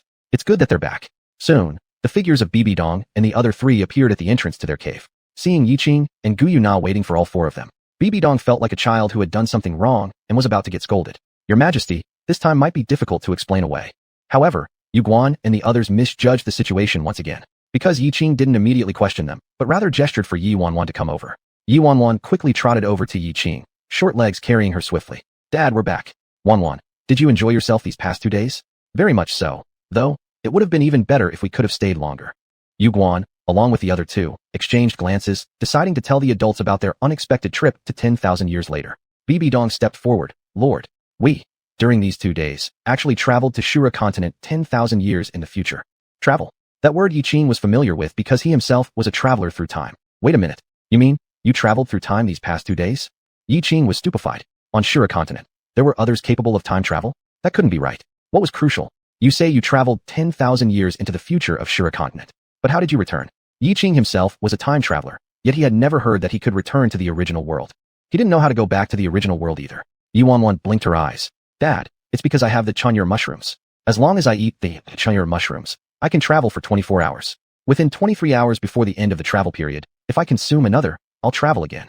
If I eat one 23 hours later, I can extend the duration for another 24 hours. If I don't eat any, when the 24-hour limit arrives, I return to the original world. Dad, that's how it happened. Please don't be mad at us, okay? Holy crap. Yiqing was utterly astounded. He had never imagined that his own daughter possessed such a transcendent ability. What mattered even more was how young she was. When he thought about it, what was he doing at Wanwan's age? Playing with mud? Playing with water? Playing with all sorts of toy cars? Gu Yuna was also quite astonished upon hearing Yi Wanwan's words. Her daughter was truly amazing. Yiqing swallowed a gulp of saliva and suddenly felt his mouth dry. He picked up his teacup and took a sip of tea. Wanwan, let daddy see your xuanhuan mushrooms. Wanwan nodded, standing in front of Yiqing as she released her white soul power, extended her right hand, and recited her spell in her childlike voice. Red umbrella, white stem, eat it, and you'll sleep on a board. The tea that Yiqing had just taken a sip of was sprayed out entirely. Wanwan, are you serious about this spell? Red umbrella, white stem, was originally an advertising slogan from the world he came from, warning people not to casually consume wild mushrooms they picked from the mountains. and now it had become Xuanhuan's spell. OMG. If it weren't for needing to maintain his character, Yiqing's mouth would have formed into an O shape. Upon finishing the spell, 3 vivid red umbrella white stem mushrooms glowing with a phantom-like white light appeared in Xuanhuan's hands. Xuanhuan placed the 3 mushrooms before Yiqing. Dad, these are the xuanhuan mushrooms. Yiqing picked up the 3 xuanhuan mushrooms, finding them somewhat similar to yet different from the red umbrella white stem ones he remembered. They looked so edible. Experts have said, the more edible something appears, the more poisonous it might be. Dad, the mushrooms aren't poisonous. We've eaten them countless times already. Yuguan and the others also chimed in. That's correct, Master. No poison and no side effects whatsoever. Yiqing responded. With my daughter's mushrooms, of course I trust them. His main focus wasn't whether the mushrooms were toxic or not. Rather, it was on whether or not he should use them to travel 10,000 years into the future to explore the Douluo continent. The reason you 3 went after Tangan was because you learned of his ascension to godhood from 10,000 years later, right? Yuguan answered. Master, indeed. We learned from history said in 10,000 years later that Tangan's actions will pose a threat to the Soul Master Empire, so we planned to eliminate him before he could grow strong. But Tangan wasn't eliminated. Instead, the 3 of them almost lost their lives. Dad, I tell you, in 10,000 years later, I saw a weapon called a soul conductor. I originally thought of staying longer there to learn how to make those soul conductors. Chapter 79. Everyone together in the xuanhuan.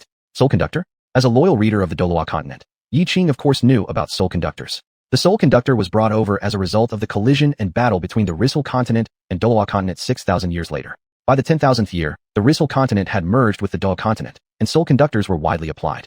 Various academies even specifically opened departments for soul conduction to train excellent soul conductor experts. Huiyuhao was one of them. In fact, there was even a specialized soul conductor academy on the Rizhal continent that was far more advanced than Douluo's research into soul conductors. However, in the end, they inadvertently aided Huiyuhao, enabling him to become an exceptional soul conductor expert, further aided by the shameless intervention of Tangan, thus thoroughly defeating the Rizhal Empire. How could you say it? Be it Tangan or Huiyuhao, both excelled in this kind of ingratitude. Only people and things that benefit themselves are considered righteous. Everything else is dismissed as the antagonist, and without hesitation annihilated. They called it upholding justice. Yiqing could only chuckle at that. Bibidong briefly told Yiqing something about soul conductors. Master, I want to apply the soul conductor from 10,000 years later into our present world.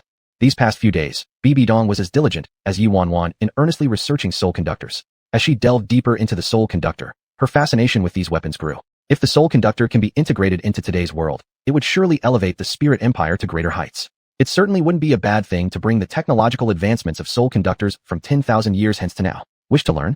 Then go ahead and study. Pay attention to safety. Anar was soon to give birth, and no matter how curious Yiqing was inside, he wouldn't leave her alone and go to the world 10,000 years later. He definitely would not take her there either. What if something unexpected happened? Rest assured, Father, the world 10,000 years later is safe. Everyone is fine. After finishing her sentence, Xuanhuan yawned widely. This time, she was truly exhausted. Dad, Xuanhuan is tired. Xuanhuan wants to sleep. Yiqing picked up Xuanhuan and let her lean against his chest. Very soon, Xuanhuan fell asleep. After all, she was young and had not slept for 2 consecutive days, unable to hold out any longer. After having a talk with Yiqing, Bibidong and several others began traveling back and forth between the present and the future, doing so frequently every 3 to 5 days. Yueguan and Guimei were immersed in studying the Xiantian Bao Lu, while Bibidong and Xuanhuan were completely engrossed in their research of soul conductors. Occasionally, when the 9 young ones returned, they would also join them in their journeys. Qianing Xue and the others gradually became accustomed to the existence of Bibidong and her group. They no longer exhibited the initial excitement, but still performed their daily rites of homage. Although Bibidong had repeatedly emphasized that she had merely come to observe the spirit empire, and that Qianing Xue should continue to make decisions on all matters. However, when encountering significant events, Qianing Xue still consulted Bibidong for her opinions. In Qianing Xue's mind, Bibidong was her idol, the person she desired to emulate. And so, Bibidong could only help Qianing Xue figure out how to deal with some big issues in a more stable manner. With Bibidong scheming behind the scenes for Qianing Xue, the Spirit Empire quickly experienced another small peak since its establishment within a short period. This group frequently disappeared and reappeared, catching the attention of Ditian, Xiangjun, and Qi They had long wanted to ask them about it, but hadn't managed to do so. Today, just as the group led by Bibidong returned again from the world 10,000 years later, they finally caught them, naturally not letting them off easily. Brother 6, explain to Uncle Ditian what exactly this crossing business is about.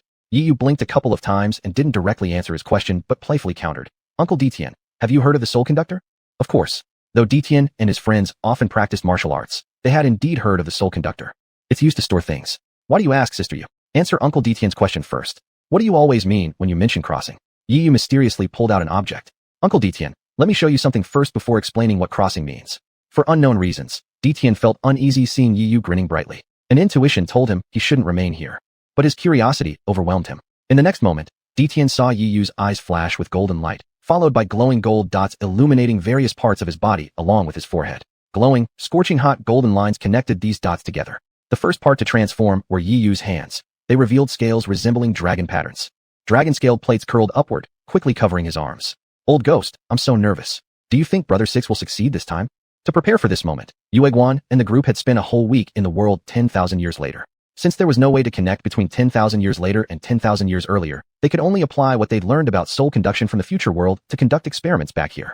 The suit that Yiyu was now wearing was their recent experimental result. It was called battle armor. One word, battle armor, dragon. As the golden armor enveloped Yiyu's entire body, his soul power surged instantly. A golden halo surrounded him. On his chest, a magnificent golden dragon head was radiating an intimidating aura. At the sight of the golden dragon head, Ditian's body shook all over. With a thud, he fell to his knees before Yiyu. What kind of joke was this? How could he possibly withstand the bloodline of the Golden Dragon King? Not just Ditian, both Qi Wang and Xiong also knelt down with a splash, cold sweat streaming down their faces. Golden Dragon, Overlord. Ditian felt utterly bewildered. He had agreed on a chang'er. How did it turn into meeting the Golden Dragon Overlord? Yiyu innocently looked at Ditian. Uncle Ditian, I'm not the Golden Dragon Overlord. I'm still Yiware. This is my battle armor, dragon. That was right. This was precisely the outcome of several people's hard work recently. They had managed to research and produce a set of battle armor. Due to a lack of resources, they could only manufacture one for now. Battle armor. What was that again? Ditian found himself increasingly unable to follow their conversations. Xuanhuan skipped to Ditian, grinningly saying, Uncle Ditian, let me tell you, we traveled to the world 10,000 years later and learned a type of weapon called the Soul Conductor. After studying and evolving it, we experimented and created this battle armor. What do you think? Aren't we amazing? Ditian became even more confused. 10,000 years in the future? What kind of joke was this? Ditian looked around. Everyone nodded towards him. So, everything Yiyu said was true. Battle armor? Yiqing walked out of the room, also stunned by the sight of Yiyu in the battle armor. Chapter 80. Yiqing's amazement. My son can manufacture battle armor. Upon seeing Yiqing, Yiyu immediately showed him with great excitement. Dad, this is the one-word battle armor we've researched. It's called Dragon. Isn't it powerful? Yiqing glanced over Yiyu from head to toe. A golden suit of armor almost entirely covered his small body. Only a pair of lively eyes belonging to Yiyu remained visible. With slightly open hands, the battle armor vibrated behind Yiyu, and a pair of golden dragon wings unfolded behind him. These dragon wings were as if they had been pieced together from scales directly taken from the Golden Dragon King itself, pulsing with immense energy. Even several mighty beasts' bodies, including Ditian's, trembled in varying degrees. The reaction was most intense for Ziji, who had the weakest cultivation. Had Yiqing not quickly caught the 11th princess from her arms, the consequences would have been disastrous. Ziji was also on the verge of tears. Chow, are you alright? Master, Ziji didn't mean to. Several people including Bai Bai Dong were startled. Though her spirit and those of a few others like Yuguan did not belong to the dragon category, and she herself had already ascended to godhood. The suppression of the Golden Dragon King's bloodline was still incredibly strong, albeit within an acceptable range. Who could have anticipated that Ditian's reaction would be so immense? At the moment Yiyu's dragon wings appeared, his entire presence skyrocketed again, exuding a sense of power and beauty beyond his years. Battle armor. This weapon, which should not have existed in the current world of Douluo continent, appeared vividly before Yiqing. Its prototype originated from a human-shaped soul conductor, remodeled by Hui Yuhao into the extreme ice battle armor. Gradually, human-shaped soul conductors evolved into soul machines, and then into battle armor. Battle armor is a mecha designed for spirit souls to wear, a combat gear that can rapidly enhance strength. In the original story, battle armor requires the user to possess substantial soul power and mental strength. After donning battle armor, one's power surpasses other soul masters at the same level by 20 ranks. For instance, a one-word battle armor wearer whose Hun rings number 5 can boost their power up to 7 after putting on the armor, while a two-word battle armor wearer is even more powerful, equating to 8 Hun rings, and so on. A four-word battle armor wearer can even hide their battle armor beneath their skin. My son, not yet 6 years old, can already wear battle armor? Even Yiqing felt somewhat bewildered. Creating battle armor actually has another condition. The process must involve the personal participation of a soul master. Yiyu marveled at his own reaction. He could feel that upon donning the battle armor, his strength peaked unprecedentedly. What man doesn't hope to achieve ultimate strength? Even though Yiyu is still a little boy, all 9 children, including Yuanhuan, wore expressions of excitement. They weren't upset because the first piece of battle armor suited only Yiyu. They genuinely rejoiced over their achievement. Uncle Ditian, let's have a match. Ditian fell on his knees again. A match? What kind of fool would test against the master of the Golden Dragon King? Master, Ditian cried. I was wrong. Ditian cannot endure the bloodline of the Golden Dragon King. Uncle Ditian, I'll go easy on you. I promise I won't hurt you. Uncle Ditian, just spar with Yuer and let us see the might of the battle armor.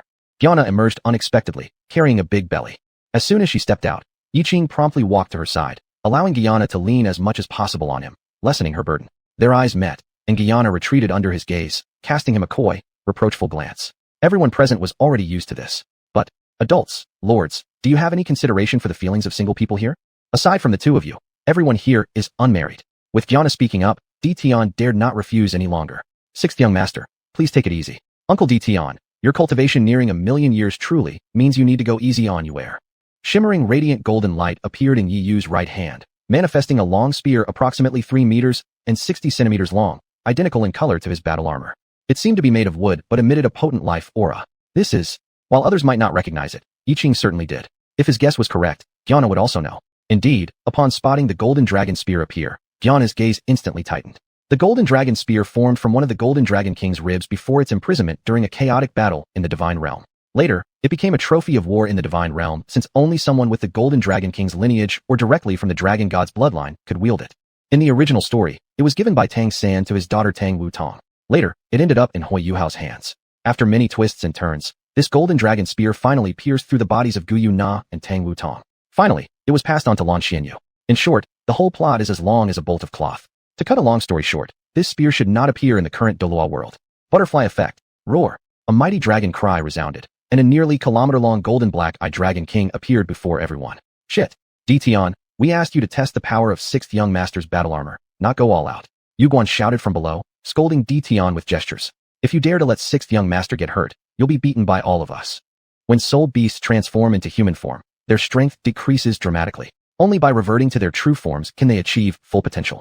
So it's no wonder Yu Guan was worried. Yet Yiqing and Gu Yuna, as parents, remained rather calm. They knew Tian had a good grasp of the situation. Reverting to its true form might just be for boosting morale. The golden black-eyed dragon king let out a roar to the sky. If I don't use my true form, there's no way I can match 6th young master. As Yi Yu lightly thrust his long spear forward, the spear slid out of his hand, only for his right hand to swiftly grip the other end of the spearhead. In the next moment, a bright dragon cry rang out, and Yi Yu's body erupted in golden light. Tian's massive true form trembled slightly, watching as Yi Yu spun and began to dance his spear in smooth movements, creating a brilliant golden halo around him, which expanded into a shimmering curtain of light. Yi Yu's actions were fluid and effortless, without a trace of hesitation or dragging. This level of focus alone already surpassed all the children of his age. Yiqing wore the proud smile of an old father. Truly worthy to be my son, Yiqing's offspring. Excellent, excellent, excellent. 3 consecutive excellence made Gu Yuna realize just how elated Yiqing was at this moment. Yi Yu and Tian had already shifted the battlefield to midair. Back and forth, occasional gleams of golden light and cries from air being torn filled the sky. The golden dragon spear seems like it hasn't been fully unsealed yet. If it was, Tian might not even be a match for you. Chapter 81. BB Dong. No man will ever catch my eye again. Husband, how did you know that Yuer's weapon is the gold dragon spear? After asking, Gu Yuna slightly smiled. It's Na who forgot. Husband knows the progression of Shuluo continent. So knowing about the gold dragon spear is not unreasonable. Yiqing extended his right hand and helplessly tapped Gu Yuna's pert nose. You have been a little scatterbrained lately. Gu Yuna giggled. Then Na has an excuse to always cling to husband. Others. There they go again. Adults, please spare us. Master, please spare us. Although BB Dong was already used to it, she couldn't help but feel exposed to their affection all the time, thinking, maybe I should also find myself a partner. She looked around at the few adults. Yu Guan was wearing heavy makeup and closely following the small golden figure in the air. Little Yi Yu was swiftly swinging the gold dragon spear, almost hitting Tian every time. I spike. Suddenly, a freezing chill spread over the Star Do Great Forest. As Yi Yu swung the gold dragon spear, icy chills followed its path. Though small in stature, her presence was as imposing as Tian. Tian retreated step by step under the pressure of the golden dragon king's aura. BB Dong withdrew her gaze, then looked at Gue Mei, although he no longer resembled his once monstrous appearance. But Elder Gue was officially paired with Elder Ju, and BB Dong would never break an official pair, which is immoral. And even if they weren't officially paired, BB Dong wouldn't consider him. What's good about a ghost? When she looked at Xiong Jun's group of brutish fierce beasts, BB Dong instantly revealed a look of disdain. Children are more attractive. In this life, just watching adult children grow up is enough. She doesn't need to ask for more. Besides, after seeing the deep bond between adults and masters, normal love will be hard to impress her eyes anymore. Beautiful sister, how about it? Did Yuer's performance disappoint you? At some point, Yi Yu holding the gold dragon spear came before BB Dong, her eyes still full of vitality. Ask anyone, could they resist loving such a child? This set of battle armor was fully participated in and manufactured by BB Dong. If it wasn't for her, it might not have been possible to produce such a perfect set of battle armor within a short period. Yuer is very strong. You've already unleashed 100% of the power of the battle armor, 30% more than our original expectations. Sister takes pride in you. This effect surprised even BB Dong. Since the battle armor is still in the experimental stage, Bibidong originally expected it to handle opponents around the level of Soul Saint. Now exceeding the original expectation by 30% means that, unless there's an extraordinary fighter stronger than the extreme Douluo level, it would be impossible for someone to gain advantage over Yiyu. On the other hand, Tian was almost beaten into looking like a pig head. In the end, he only stabilized himself on the ground after using all his skills. A row of fierce beasts led by Xiangjun stood before Tian. Boss, we sympathize with you. Of course, it was merely sympathy. They would avoid trying it themselves. Being defeated by a child less than 6 years old is rather embarrassing. Tian didn't care about his wounds and laughed heartily. Well done. Uncle Tian is proud of you. Hopefully, you can keep striving forward in your future practice. Even if Uncle Tian dies, he'll rest peacefully. Tian's original cultivation was 890,000 years. After eating the deep-sea devil whale god meat given by Yiqing, his cultivation directly increased by 100,000 years. That means his current cultivation is 990,000 years. The time he can spend accompanying these children is merely 10,000 years. 10,000 years, to humans, seems very long, but for spirit beasts, it is but a fleeting moment. The emotions of the several fierce beasts immediately turned low. They similarly hope to continue accompanying these children's growth. Adults have already become gods and ascended to the divine realm sooner or later. Once they take the children to the divine realm, 1 day in heaven equals 1 year on earth, and time truly becomes insignificant. Xiangjun came beside Tian, patting his shoulder with a big hand. Boss, don't worry, as long as the adults are around, there's bound to be a change. Let's hope so. At this moment, everyone forgot about whether it was embarrassing or not. Good xuanhuan. Just bring us all along for a trip to the world 10,000 years in the future. Upon hearing that the battle armor was created according to data from 10,000 years in the future, Tian and others kept pestering xuanhuan to summon the time travel mushroom and go to the future. xuanhuan's little face had almost crumpled. Uncle Tian, xuanhuan has already exhausted her spiritual power today and can't summon the time travel mushroom until tomorrow. This trip brought so many people along, and they stayed for a day. After returning, she demonstrated it again for her father. Xuanhuan indeed couldn't summon the time travel mushroom anymore. Tian was disappointed, but he no longer nagged xuanhuan for the time travel mushroom. Tian, here. A voice came from behind him. It was Yiqing's voice. Tian turned around to see 3 shining golden time travel mushrooms coming at him like bullets. Overjoyed, Tian tried to catch them, but was thrown back by their immense force. Yiqing smirked. Sorry, I forgot to control my strength. Yiqing didn't expect that his casual throw would leave Tian unable to withstand it. These 3 are just enough for you 3 to play in the future for a day. Remember, don't cause too much of a stir. Tian, holding the 3 time travel mushrooms, was grinning from ear to ear. Thank you, master. Tian handed 1 time travel mushroom, each to Xiangjun and Qi. Within 2 seconds, the 3 of them vanished into thin air. Everyone else was tired as well. Yiqing dismissed everyone to rest and regain their strength. Holding Guiyuna's hand, Yiqing strolled leisurely around the Lake of Life. This was their daily must-do during this period. Strolling together around the Lake of Life. Husband, aren't you curious about what the world will look like 10,000 years from now? Not curious? Well, he might be curious. As the saying goes, children will have their own blessings. When the children grow up, it's time to let them explore. Our goal now is to become a strong backing for our children and add more younger siblings for them. Guiyuna's face flushed red, and she lightly struck Yiqing's muscular chest with her small hands. You're disgusting. Instantly, a smooth sensation like jade fat spread from his chest. Yiqing took a sharp intake of breath and tightly grasped Guiyuna's restless hands with his big hands. Husband, unable to suppress herself any longer, Guiyuna stood on tiptoe to offer herself. Don't make trouble, you're about to give birth. I won't make trouble, I can use other methods. Yiqing's breathing grew heavier. Having been with Guiyuna for so long, they had used such a method only a few times. Without saying more, Yiqing scooped Guiyuna into his arms horizontally and entered the cave dwelling. Chapter 82, A Plan Against Tangan. The next morning, as soon as Xuanhuan's soul power was restored, she immediately summoned a bunch of char mushrooms, and, with Yuguan, Bai Dong, Douluo Many, and 9 elder brothers together, crossed over to 10,000 years later. Qianing Xue and others from the Soul Hall had already become very composed about this situation. The worship that should be present would not be lacking. After the worship finished, Qianing Xue informed Bai Dong and others about the matter of the book pavilion. Young masters, ancestress, elders, are you going to the book pavilion? Ying Xue has specifically had it remodeled to make your stay more comfortable. Qianing Xue's arrangements pleased Bai Dong and the rest. Indeed, there, apart from books, were only soul artifacts, no sign of life. Many inconveniences existed. With just a little remodeling by Qianing Xue, the vast book pavilion quickly gained some vitality. Upon entering, one felt welcome as if at home, especially for the children who immediately became cheerful. And the purpose of this visit was primarily in Bai Dong's mind, how to defeat Tangan. As long as Tangan remained alive, the hidden dangers still persisted. He must be removed as soon as possible. If they could accomplish this without adult intervention, that would be even better. My lord, why don't we try to create a divine-level soul cannon? We could then use this divine-level soul cannon to strike Tangan off his pedestal. The success of the one-word battle armor, Long, gave Yuguan immense confidence. Therefore, since they could not overpower Tang San in strength, they would use soul artifacts against him. Soul artifacts were products of 10,000 years into the future. No matter how cunning Tang San might be, he wouldn't know they intended to confront him with these. Yuan almost foresaw Tang San's look of doubt when seeing them produce a soul cannon. A divine-level soul cannon is certainly good, but remember, we've only just started touching soul artifacts. Moreover, to create a high-quality soul cannon requires special materials.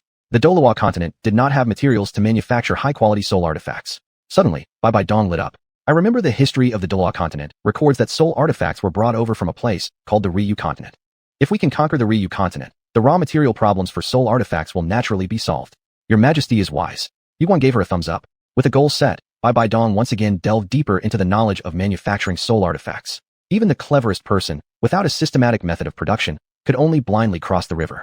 The evolution of soul artifacts was the accumulation of time. Bai Dong and her companions didn't have the time to accumulate, because their enemies were too powerful. After returning today, Bai Dong planned to prepare to invade the Ryu continent. The Ryu continent appears in the west of the sea. As long as we sail westward, we should be able to find the Ryu continent. The 9 brothers turned to studying the Xiantian Bao Lu after experimenting with soul artifacts last time. Older brother Yifeng closed his handwritten copy. I've roughly read through all the contents of the Xiantian Bao Lu, and I can see that the most powerful thing inside is various concealed weapons. However, we need to establish a strong foundation before beginning our practice. Older brother Yifeng's personality was steady, mainly focusing on stability. 6th brother Yiyu disdainfully sneered. Big brother, we have soul artifacts now. Concealed weapons mean nothing. In my view, the most practical thing in the Xiantian Bao Lu is purple extreme demon eyes, which yields much better results upon mastering. Ghost shadow concealment works well for auxiliary purposes and escape. Regarding the rest, 6th brother Yiyu shrugged, implying that with enough strength, the rest were negligible. Soul artifacts could directly replace concealed weapons. 2nd brother Yiyu and Yi Tian thought similarly. The concealed weapons recorded in the Xiantian Bao Lu are not useless. I think combining concealed weapons with soul artifacts, taking the strengths of each, could result in extremely powerful soul artifacts. Young 9th brother Yi Shao analyzed like a little adult. Older brother Yi Feng, 2nd brother Yi Yu, 3rd brother Yi Tian, 4th brother Yi Jing, Yi Yu, Yi Long, and Yi Ning all nodded in agreement.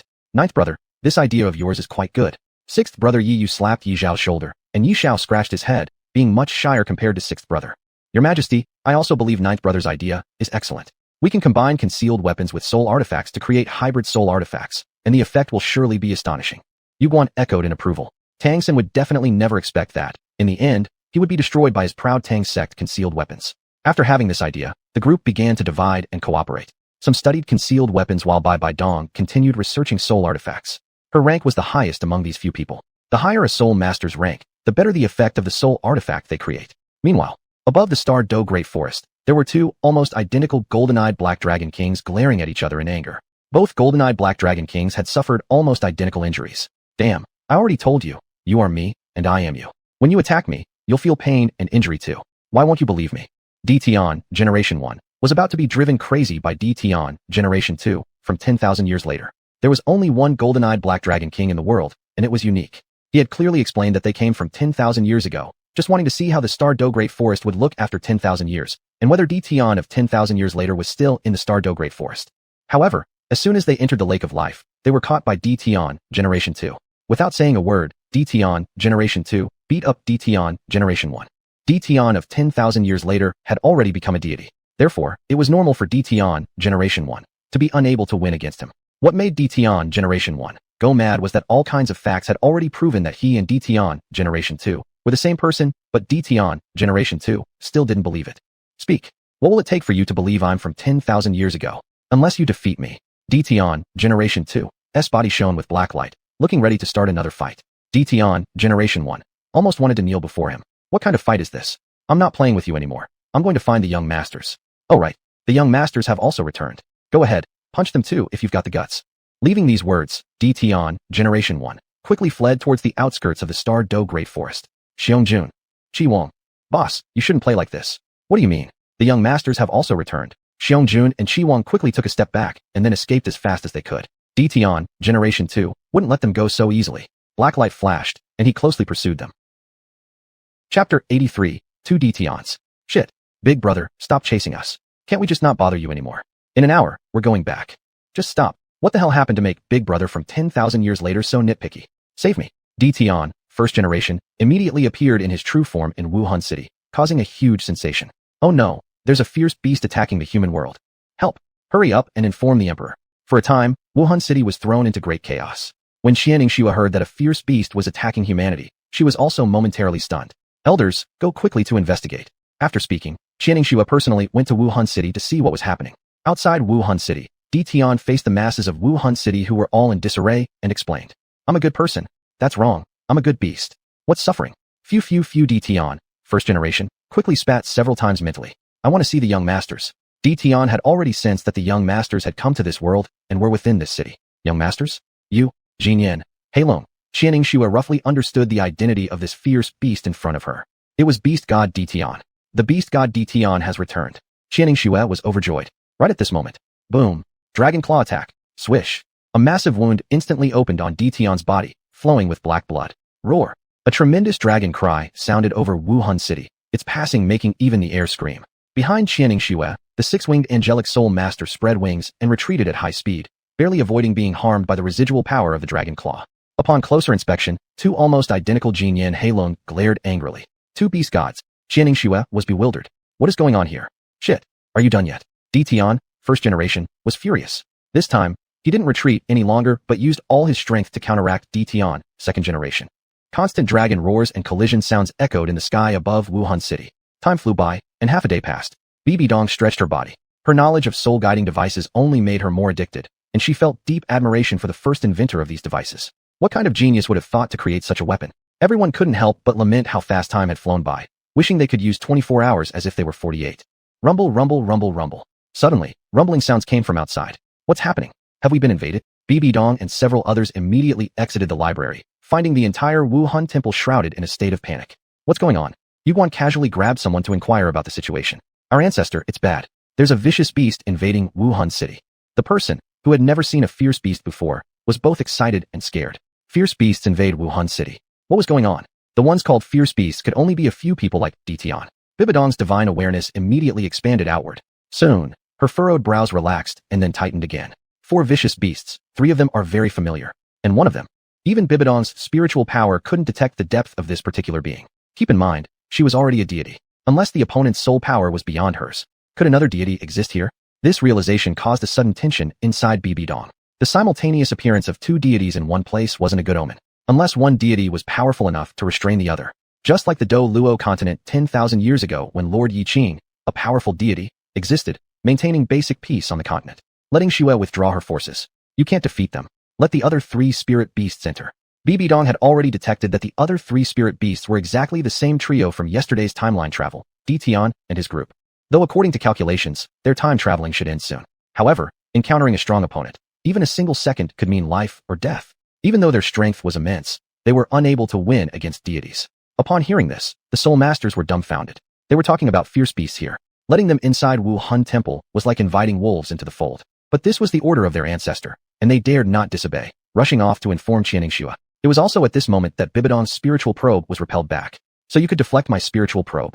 Bibi Dong was shocked internally. Yuguan, you stay behind to protect the young masters. In case of unexpected situations, lead the young masters to eat the cross-dimensional mushroom and go to the next location. Although there's no guarantee on what might happen during another dimensional crossing, it would still be better than facing unknown dangers here. Retreat.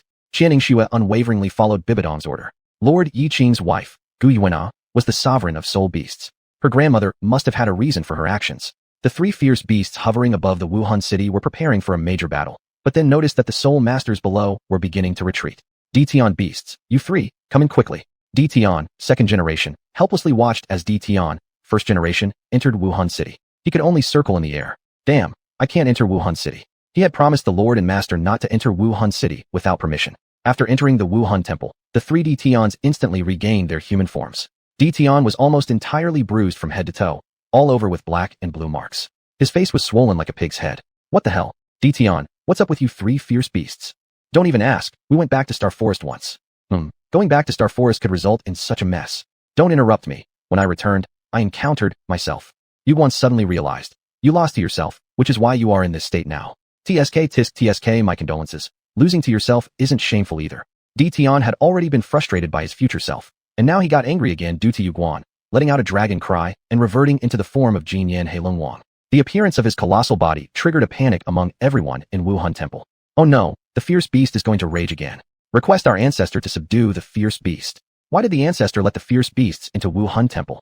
Dtion, stop causing trouble. Just at this moment, the effects of the traveling mushroom, used by the 3 Dtions wore off, and they disappeared with a flash before everyone's eyes. What the? Dtion was confused. It wasn't fair to be treated this way. All the people in Wuhan Temple stared in astonishment. Our ancestor is truly powerful. Our ancestor is great. With just one word, 3 fierce beasts vanished right on the spot. They aren't fierce beasts, they're beast gods. Now they've just returned where they belong, and they'll be back here again sometime later. Bibidong briefly explained. Come out quickly. Outside Wuhan City, Dtion, second generation, hovered and shouted, clearly unwilling to leave until someone came out to meet him. Chapter 84. Preparing to unify Douluo continent. Everyone wore an expression of realization. Whatever the ancestor said, it was accepted without question. Now there was only the ferocious beast outside the Spirit Soul City left. Ditan, second generation, massive black dragon body hovered in the sky above the Spirit Soul City. The people of Spirit Soul City dared not let down their guard. At this moment, Xuanhuan and her 9 brothers came out from the library because they had already known that it wasn't an invasion but rather Uncle Ditan of this era who had come knocking. Seeing Ditan suspended in midair yet unable to descend, Xuanhuan shouted loudly at him. Uncle Ditan, come down and play with us. It's really fun here. The 9 brothers including Yifeng also shouted simultaneously. That's right, Uncle Ditan, come down. Though the Ditan in midair greatly differed from the familiar Ditan, the 10 children all knew that Uncle Ditan absolutely loved them. Seeing those 10 familiar small figures, Ditan couldn't hold back any longer, and tears fell like beads. Xiaozhu, a flash of black light, and Ditan, second generation, had already recovered his human form hovering in midair. He looked quite different from Ditan, first generation, from 10,000 years ago. Ditan, second generation, appeared more dignified and had a sense of vicissitudes. He exuded a kind of ancient simplicity that has endured through time, something currently lacking in Ditan, first generation. The only similarity between them at present was probably the injuries on their bodies. It was obvious he wanted to enter, but held himself back. Your Majesty, this Ditan seems unable to enter the Spirit Soul City. Yueguan could feel how much Ditan in the sky wanted to reunite with the young masters. His eyes were even red. Bibidong felt it too. Young masters, let's go outside the Spirit Soul City to meet Uncle Ditan. All 10 children nodded in agreement. Soon, Bibidong and her group went out of the Spirit Soul City. The moment Ditan saw Yuanhuan and the others coming out, he immediately knelt on one knee. Ditan pays homage to the young masters. Yuanhuan and her 9 brothers ran to Ditan and helped him up. Uncle Ditan, how is it that after not seeing you for 10,000 years, you've become so estranged from us? We have never been into such formalities. Ditan, second generation, eyes turned red again. He hadn't seen the young masters for far too long. Upon seeing the young masters as they were when they were little, he almost couldn't believe his own eyes. Good children. 10,000 years ago, the young masters were about this age. Back then, he, Xiongjuan, and Shiwang would always take the 9 children through various forests for training. Even after 10,000 years, it still seemed vivid to him. And upon seeing the children treating him like this, he deeply realized that everything he had done back then was worth it. Uncle Ditan, why don't you enter the Spirit Soul City? This question also intrigued Bibidong, Yueguan, and Guame. Because our original forms are too terrifying. To avoid scaring humans, we agreed among ourselves not to enter the human world at will. Hearing what Ditan said, Bibidong and her companions all gave deadpan looks. What kind of logic is this? I will inform the citizens of Spirit Soul City so that they will know not to be afraid of you in the future. You also don't need to worry about frightening humans anymore. Really, the August Spirit King being afraid of scaring humans, thus establishing a rule not to enter the human society easily. If she hadn't heard it herself, Bibidong would think it was a fake Ditan. Meanwhile, Yueguan was thinking about what exactly Ditan had gone through in these 10,000 years, which led to such a change in character. Ditan probably also thought his reasoning sounded silly, and he nodded. Who would have thought? Uncle Ditan, I can see the young versions of you again. It's truly delightful. You must cultivate well and study diligently, understand? In the future, every time you come, Uncle Ditan will definitely come to see you. The feeling of experiencing once more the growth of the young masters is pretty good, and Ditan, second generation, doesn't want to miss it. Yes, Uncle Ditan, you must come. All right, Ditan, second generation, was satisfied, smiling in a terrifying yet kind manner.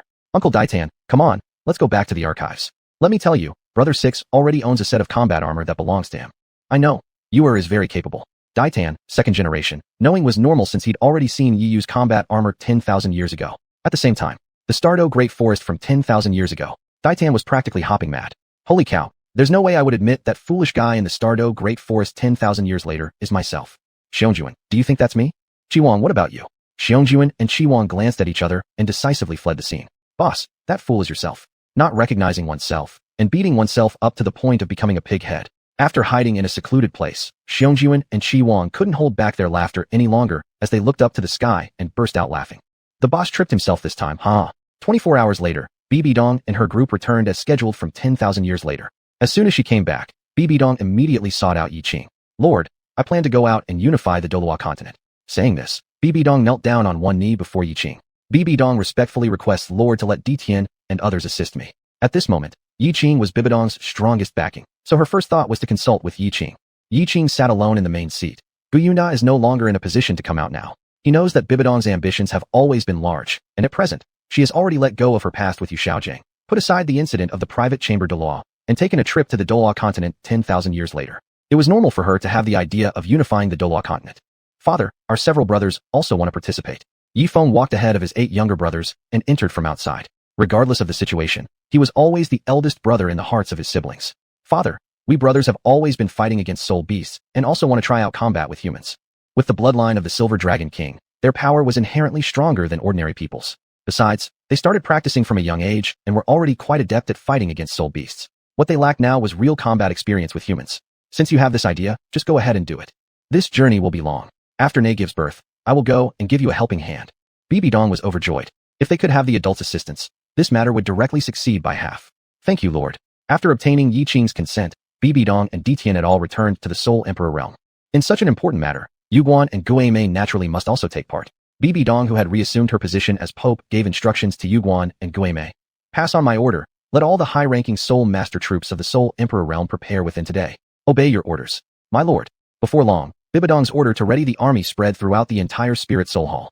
Chapter 85, Arrival at the Sun Moon Continent. The Spirit Hall. The Offering Hall. Upon hearing that Bibidong had immediately started reorganizing the army upon her return, Qian Daolu was somewhat puzzled.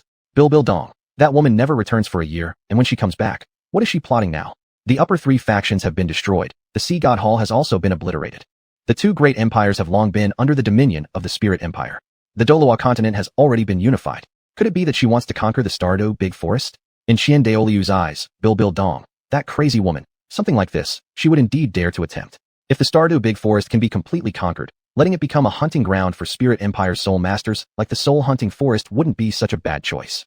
Bibidong, although this woman always likes to act erratically, we cannot deny that her ruling capability is indeed commendable.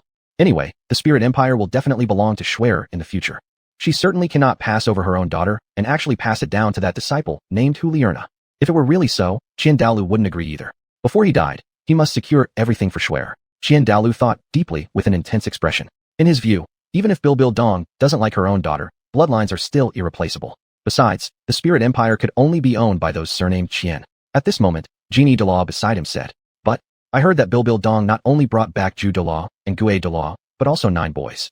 Each one of those 9 boys looks incredibly cute. It's rumored that their strength is also quite remarkable. How come Bibidong, that woman, has such good luck? How did she manage to find such outstanding children?"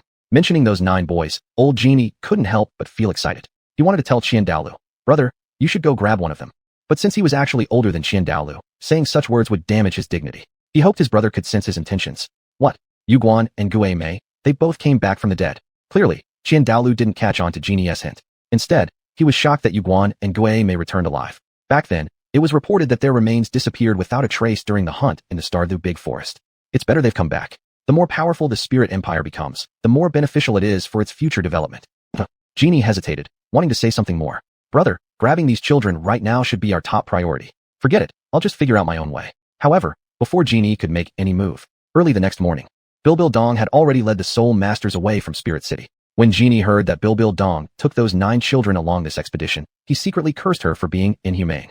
To bring such young children into battle, if something happens to them, won't she feel remorseful? That crazy woman, she's gone mad. Before leaving, Bibidong had already told everyone. This time, they were mainly going out to sea to occupy another continent. Hearing this news, all the Soul Masters in the Spirit Hall were filled with excitement. It was only at this time that they realized that beyond the vast seas, other continents existed, whereas before, they thought Douluo continent was the whole world. Truly worthy of His Majesty's foresight, it far surpasses what they could imagine. For sailing out to sea, Bibidong and her group had already made full preparations. "Yiqing, have you memorized the sea route?" Yiqing nodded, taking out a chart he had drawn before departure based on what he saw in the 10,000-year-old Spirit Empire archive, a map showing the original location of the Sun Moon continent. Although this expedition was officially led by Bibidong, aiming to occupy the other continent, its primary goal was also to provide combat experience to those 9 children. Thus, this operation focused mainly on these 9 children. For this, other confused soul masters dared not argue. "Your Majesty, this important matter, listening to the children about this, are you serious? Even though they look handsome and are capable and powerful, children are ultimately still children." But everyone dared not voice their concerns aloud. Yiqing provided the sea route. Yeyu, on the other hand, managed logistics. After all, For an expedition across the ocean, logistics were also extremely important. Though Yeyu was young, each time they went on training missions, Tian arranged things according to each child's strengths. Thus, in these training missions, Yeyu developed his own method of planning. Sister, I've plotted out 3 routes according to brother's sea chart. Do you think they work? After Bilbil Dong, Yuguan, Guo Mei, and Tian reviewed the route planning chart provided by Yeyu, they couldn't help but praise it. It was evident that Yeyu had specifically planned 3 routes to prevent attacks from sea soul beasts. How could this possibly be a plan devised by a child under 6 years old? Yuguan admitted that even he probably couldn't have been so meticulous. The credibility of the Spirit Empire in Douluo continent was now extremely high. After a year or two, even those small sects that previously roared about resisting until the end have also acknowledged that they are part of the Spirit Empire. After all, once they became members of the Spirit Empire, they could claim subsidies from the Empire. This privilege didn't exist in the other 2 empires. With this relationship in place, it was easy for Bilbil Dong to recruit many experienced sailors. As for mobilizing more people to help transport logistics supplies, 9 good-looking boys only needed to step out, and numerous people vied to help. Regarding this point, Bilbil Dong herself admitted that as the Emperor of the Spirit Empire, she would need to issue orders for them. All preparations were completed. Bilbil Dong and her followers boarded the giant warships prepared by Yiyu at the dock. These warships were carefully selected after Yiyu went through rigorous screening. With over 100 such warships, they sailed magnificently towards the Sun-Moon continent. After sailing for some time, the massive warships of Douluo continent finally arrived within the range of Sun-Moon continent. Even before Bilbil Dong and her group reached the destination, the sensory-type spirit devices set up along the coast of the Sun-Moon continent had already detected these over 100 foreign ships not belonging to Sun-Moon continent, and quickly reported it to the current Emperor Sui Ran. Report to His Majesty, over 100 ships not belonging to our Sun-Moon continent have been spotted in the coastal region. Please instruct, Your Majesty. Inside the study room of the Sun-Moon Empire sat a middle-aged man dressed in light yellow robes embroidered with a purple dragon. Upon hearing the report from the Soul Master, his spirit immediately became invigorated. Oh, is there an external enemy invading? Where are they headed to? The corner of the Soul Master's mouth twitched violently. Your Majesty, why do you seem so delighted upon learning of an enemy invasion? Chapter 86, Resorting to Force After Polite Warnings. Immediately gather all the Soul Master legions in the Empire and set out to sea with me. Sui Ran stood up from the throne, waving his hand. The Sun-Moon continent is different from the Douluo continent. Although its land area is smaller than Douluo's, it is still quite large. More importantly, there has always been only one empire on the Sun-Moon continent, so internal conflicts rarely occur within the empire. Occasionally, a few Soul Masters would rise up in rebellion, but they would be quickly suppressed by the empire, never finding a chance to recover their strength. The Su family has always had unparalleled power, which led to most of the royal family members being arrogant and overbearing, with only a small number being slightly more tolerable. Sui Ran was one of these better ones, though he was merely somewhat better. Understood. Before the Soul Master who was reporting could move, several dark figures emerged from somewhere and rushed toward the Imperial study. Recently, I've been feeling incredibly bored. It's fortunate that someone has decided to come knocking for some entertainment. I just wonder how long these ships appearing from who knows where will last, that's all.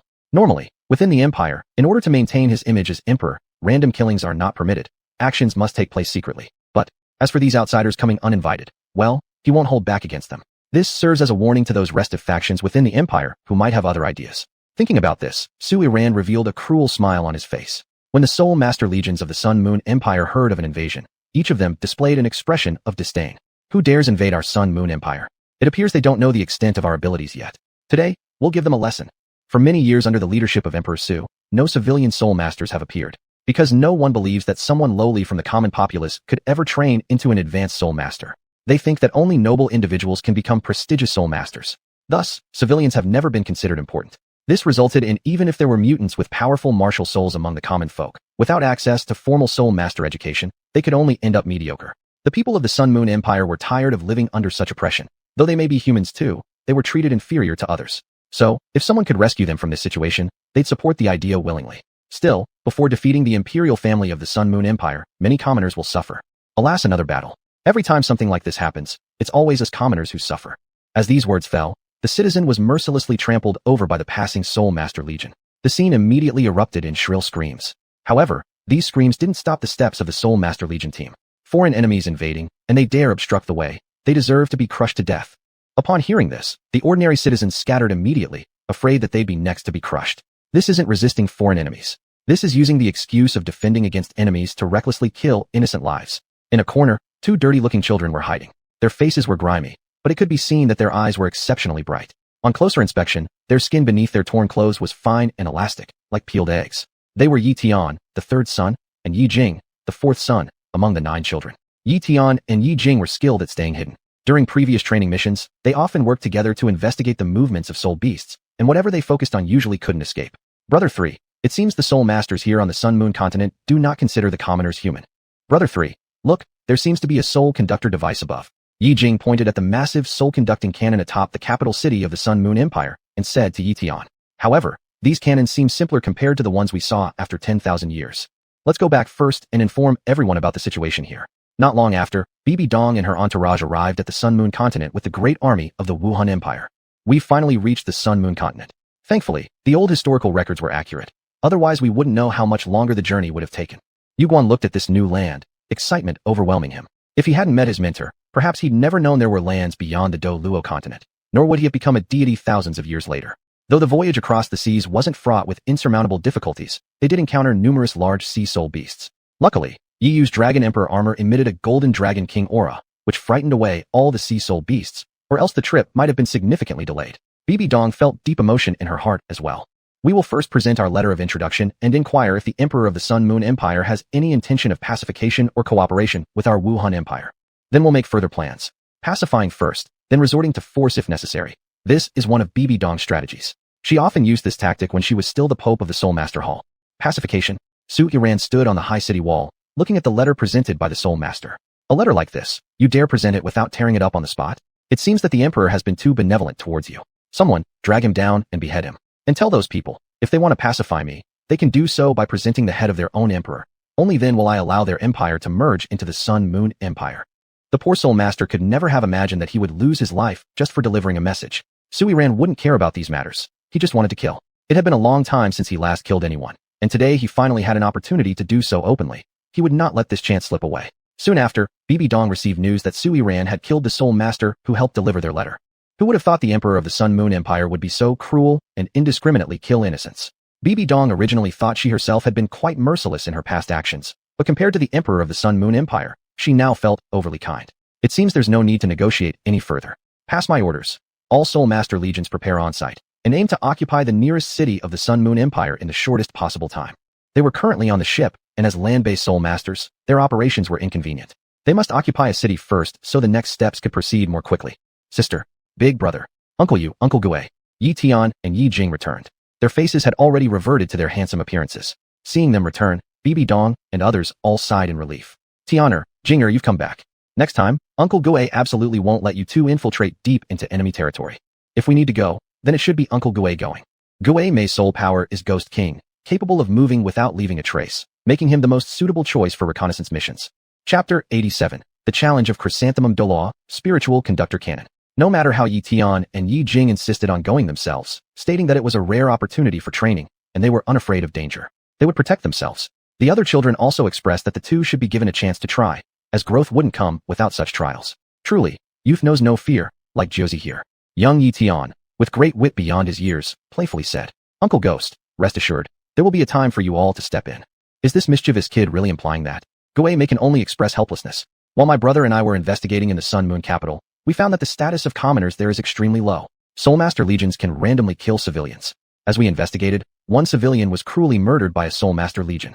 Upon hearing this, Bibi Dong and the others furrowed their brows. The internal corruption of the Sun Moon Empire has reached such a degree. Yueguan quickly asked, Tianer, are you two alright? Yiqing proudly responded, rest assured, both me and my fourth brother concealed ourselves well. They would never expect that we sent two children into the city to investigate. Indeed, an ordinary person would never imagine using children as spies. Bibi Dong analyzed. The exalted status of Sun Moon Empire's Soul Masters might actually provide us with a breakthrough point. We can unite the common people to overthrow their current rule. Bibidong's talent for governing impressed even Qiandioliu. Sister, every city wall is equipped with numerous spiritual conductor cannons. My fourth brother and I carefully observed them. Those cannons are roughly equivalent to the 7-level soul conductor cannons from 10,000 years later. Level 7 means a strength comparable to a titled Douluo. Even now, that power cannot be underestimated. After all, how many countries can casually mobilize a few titled Douluos to guard the city gates? Even the Soul Master Hall treats titled Douluos as elders, rarely used lightly. No wonder the royal family of the Sun Moon Empire, despite being corrupt, can maintain its existence for thousands, even tens of thousands of years. With such powerful national treasures, they have the ability to remain strong. But that was only true for the past version of the Spirit Temple. Now, Your Majesty, let us too probe their depth first. Chrysanthemum Douluo and Ghost Douluo spoke at the same time. Very well. We bother the two elders. Pay attention to safety. Currently, the relationship between Chrysanthemum Douluo and Ghost Douluo and Bibi Dong is more akin to friends than subordinates and leaders. From the current situation, the advantage doesn't lie with them. A hasty move could possibly lead to casualties. It is far from the spirit realm, so resupplying is impossible, hence each soldier is invaluable.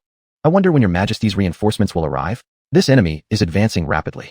Hundreds of warships, each loaded with approximately 100 soul masters, summing up to around 10,000 men. The general in charge of guarding a coastal city of the Sun Moon Empire paced anxiously. General, it's not good. 2 experts of the level of titled Douluo have come to challenge us. The news made the coastal city's defending commander feel weak at the knees. Titled Douluo, and there were 2. Oh my, how terrifying. Go. Tell them we do not accept challenges. He wasn't foolish. Accepting a challenge from 2 titled Douluo equals asking for trouble. Hurry, activate the soul-conducting cannons on the city walls. Don't let them in. Just hold on until His Majesty's reinforcements arrive. As long as His Majesty's reinforcements come, the rest will be up to the reinforcements. General of the defensive forces of the Sun Moon Empire, come out and fight. Chrysanthemum Douluo, wielding his massive immortal chrysanthemum spirit weapon, floated in front of the coastal city wall, surrounded by an aura of immortality, his voice amplified by his spirit energy, audible to almost every resident of the coastal city. This tactic is called infiltrating the enemy's ranks, directly disrupting the enemy's minds from within. Even before starting the battle, the opponent already loses half. Damn it, how dare they ignore warrior morality and start with titled Douluo? That's not right. They are world-shaking Douluo. Their opponent's strength is at least rank 99. Hearing this made the commander of the coastal city fall to his knees in terror. Hurry, open the protective dome first. A semi-spherical dome covered in a blue glow enveloped the entire coastal city. There's already a protective barrier. Xuanhuan paused slightly while floating in midair. Then upon further consideration, it did make sense. Historical records didn't give detailed accounts about the Sun Moon continent, but based on their advanced studies on soul conductor devices, it seems appropriate that a barrier existed at this time. Yellow, yellow, purple, purple, black, black, black, black, black. 9 soul rings rose from beneath Chrysanthemum Douluo's feet. The 9th soul ring lit up briefly. 9th soul skill, bursting chrysanthemums covering the sky. Douluo Many, hidden in the shadows, twitched his lips irritably. This old chrysanthemum lover really had a preference for using the 9th soul skill. It was unclear what his psychology was. Bang bang bang. The sky filled with chrysanthemums transformed into deadly weapons colliding against the protective dome. Swish swish swish. Collisions continued to resound endlessly above. If it were the pre-evolved Chrysanthemum Douluo, it might not have been certain he could breach this dome. With a spirit core evolution and enhanced soul power, Chrysanthemum Douluo was no longer the same as before. As the chrysanthemums continuously burst on the surface of the protection dome, the enormous shield started showing cracks. The soul masters powering it began struggling under the pressure, blood trickling from many of their mouths. Douluo Many smirked disdainfully. This old chrysanthemum actually has some skills. It was undeniable that without Xuanhuan using his 9th soul skill, there wouldn't be any guarantee they could break through this dome. Hurry, quick, activate the soul conductor cannons. Seeing the cracks starting to appear on the protective shield, the general in charge of the coastal city grew anxious. What the heck? How do we fight against this? Please, reinforcements, hurry. The soul masters responsible for charging the soul conductor cannons quickly took their positions. Soul energy compressed continuously inside the cannons until it reached its peak, then they fired toward Chrysanthemum Douluo's direction. Even if they're facing a 99 level ultimate Douluo, their cannons may not necessarily defeat them. The best they can do is relieve some of the pressure on the shield. Now it's about how long they can hold out. Chrysanthemum Douluo calculated in his heart, watching the opponents charge their weapon after some time. This was the flaw of the current generation of soul conductor cannons, too slow to recharge at the beginning. If it weren't for the protective shield holding them back, the time they spent recharging these cannons would already be enough to take down several soul masters multiple times over. 7th soul skill, spirit core true body. In the moment Douluo Many spotted the conductor cannon discharge, he emerged from hiding, transforming into an enormous ghost king to intercept the attack.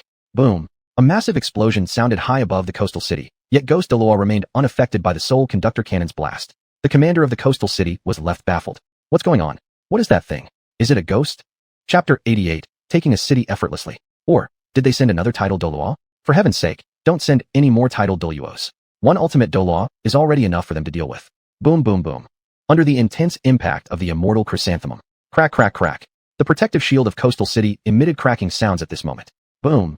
In the next second, the massive protective shield shattered violently, scattering light in all directions, and a huge scream echoed through the air.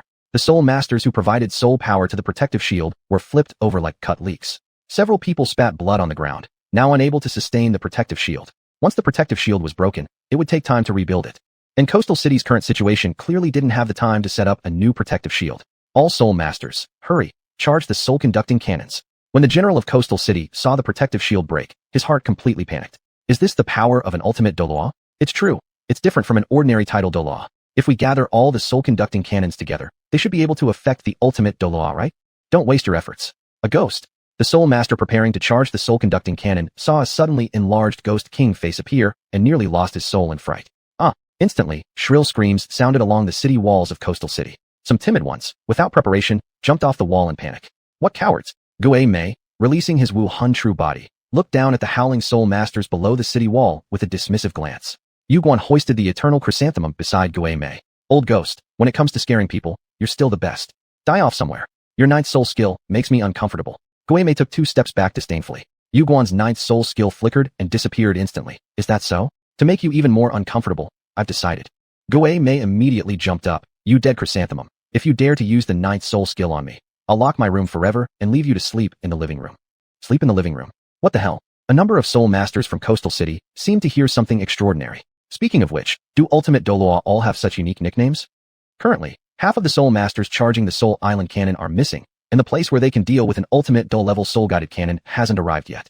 Damn, what should we do now? The generals of Coastal City were almost driven crazy. The opponent doesn't play by the rules. Their soul-guided cannons are useless. When will His Majesty's reinforcements arrive? He reported the news as soon as he spotted the enemy, but theoretically, they should be here by now. Gue Mei and Yuguan approached the generals of Coastal City, one on each side. Surrender. We'll spare your lives. The generals of Coastal City were sandwiched between Yuguan and Gue Mei. Could they not surrender? Surrender, surrender, we surrender. Begging you don't kill me. Gue Mei brought his ghost face close to the general's face. Hand over what we want. The general's heart sank and his complexion turned deathly pale. He quickly retrieved a special plaque from his soul-guiding device. Yuguan directly took it, then exchanged a glance with Gue Mei, and turned to fly toward Bai Dong. The first city of the Sun Moon Empire, Coastal City, was taken effortlessly. Very good. The general of Coastal City let out a sigh of relief. Amazingly, we were actually spared. If it were His Majesty, the general of Coastal City didn't dare to think further. In any case, it would definitely end disastrously. General, since we've surrendered, His Majesty will kill us when he finds out, right? Behind the general of Coastal City, a soul master around 50 levels whispered in his ear. They were all well aware of His Majesty's methods. Just thinking about it sent shivers down their spines. If we didn't surrender, would we still be alive? Do you have a way to deal with an ultimate Douluo? The general was equally desperate inside. Even the soul-guiding cannons were useless against them. Should they really fight head-on? He wasn't stupid. Fighting head-on was only asking for death. That soul master immediately dared not say anything else. Your Majesty, we've captured Coastal City. Yuguan handed the token to Bai Dong. Bai Dong took the token to carefully inspect it. The 9 sons applauded neatly. Uncle Gue, you guys are so amazing. Thank you both elders for your hard work. Your Majesty, as long as we capture the first city, things will get easier from here on out. Bai Dong nodded. It won't be long before the entire White Sun Empire is ours. She then lifted her foot and walked towards the direction of Coastal City. You're the new governor? The general of Coastal City had never expected that the one attacking this time would be a woman, and a very beautiful woman at that. An intangible aura of noble sanctity flowed from her, causing an irresistible urge to bow and worship her.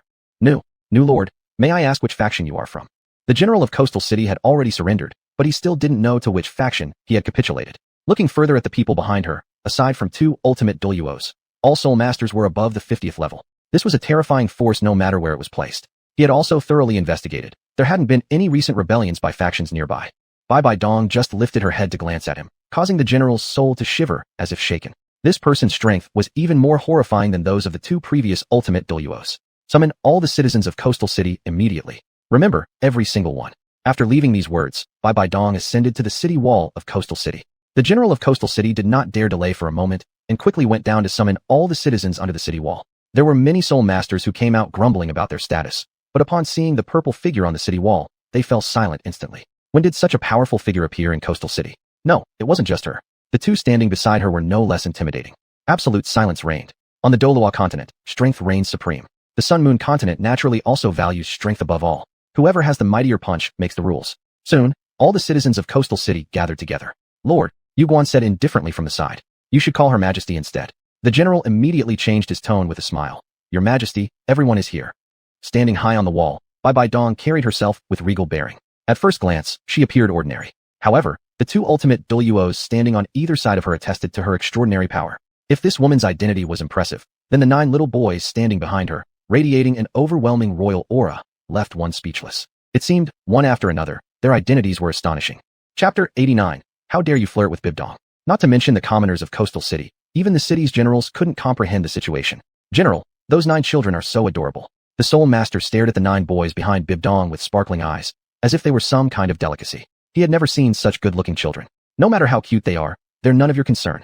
It was obvious that whether it was the 2 supreme Douluo or the new city lord, their priority was protecting those 9 children. To all the people of Coastal City, we come from a distant land across the sea, the Soul Empire. The continent where we reside is called the Douluo continent. In the near future, the Sun Moon Empire will be renamed the Soul Empire.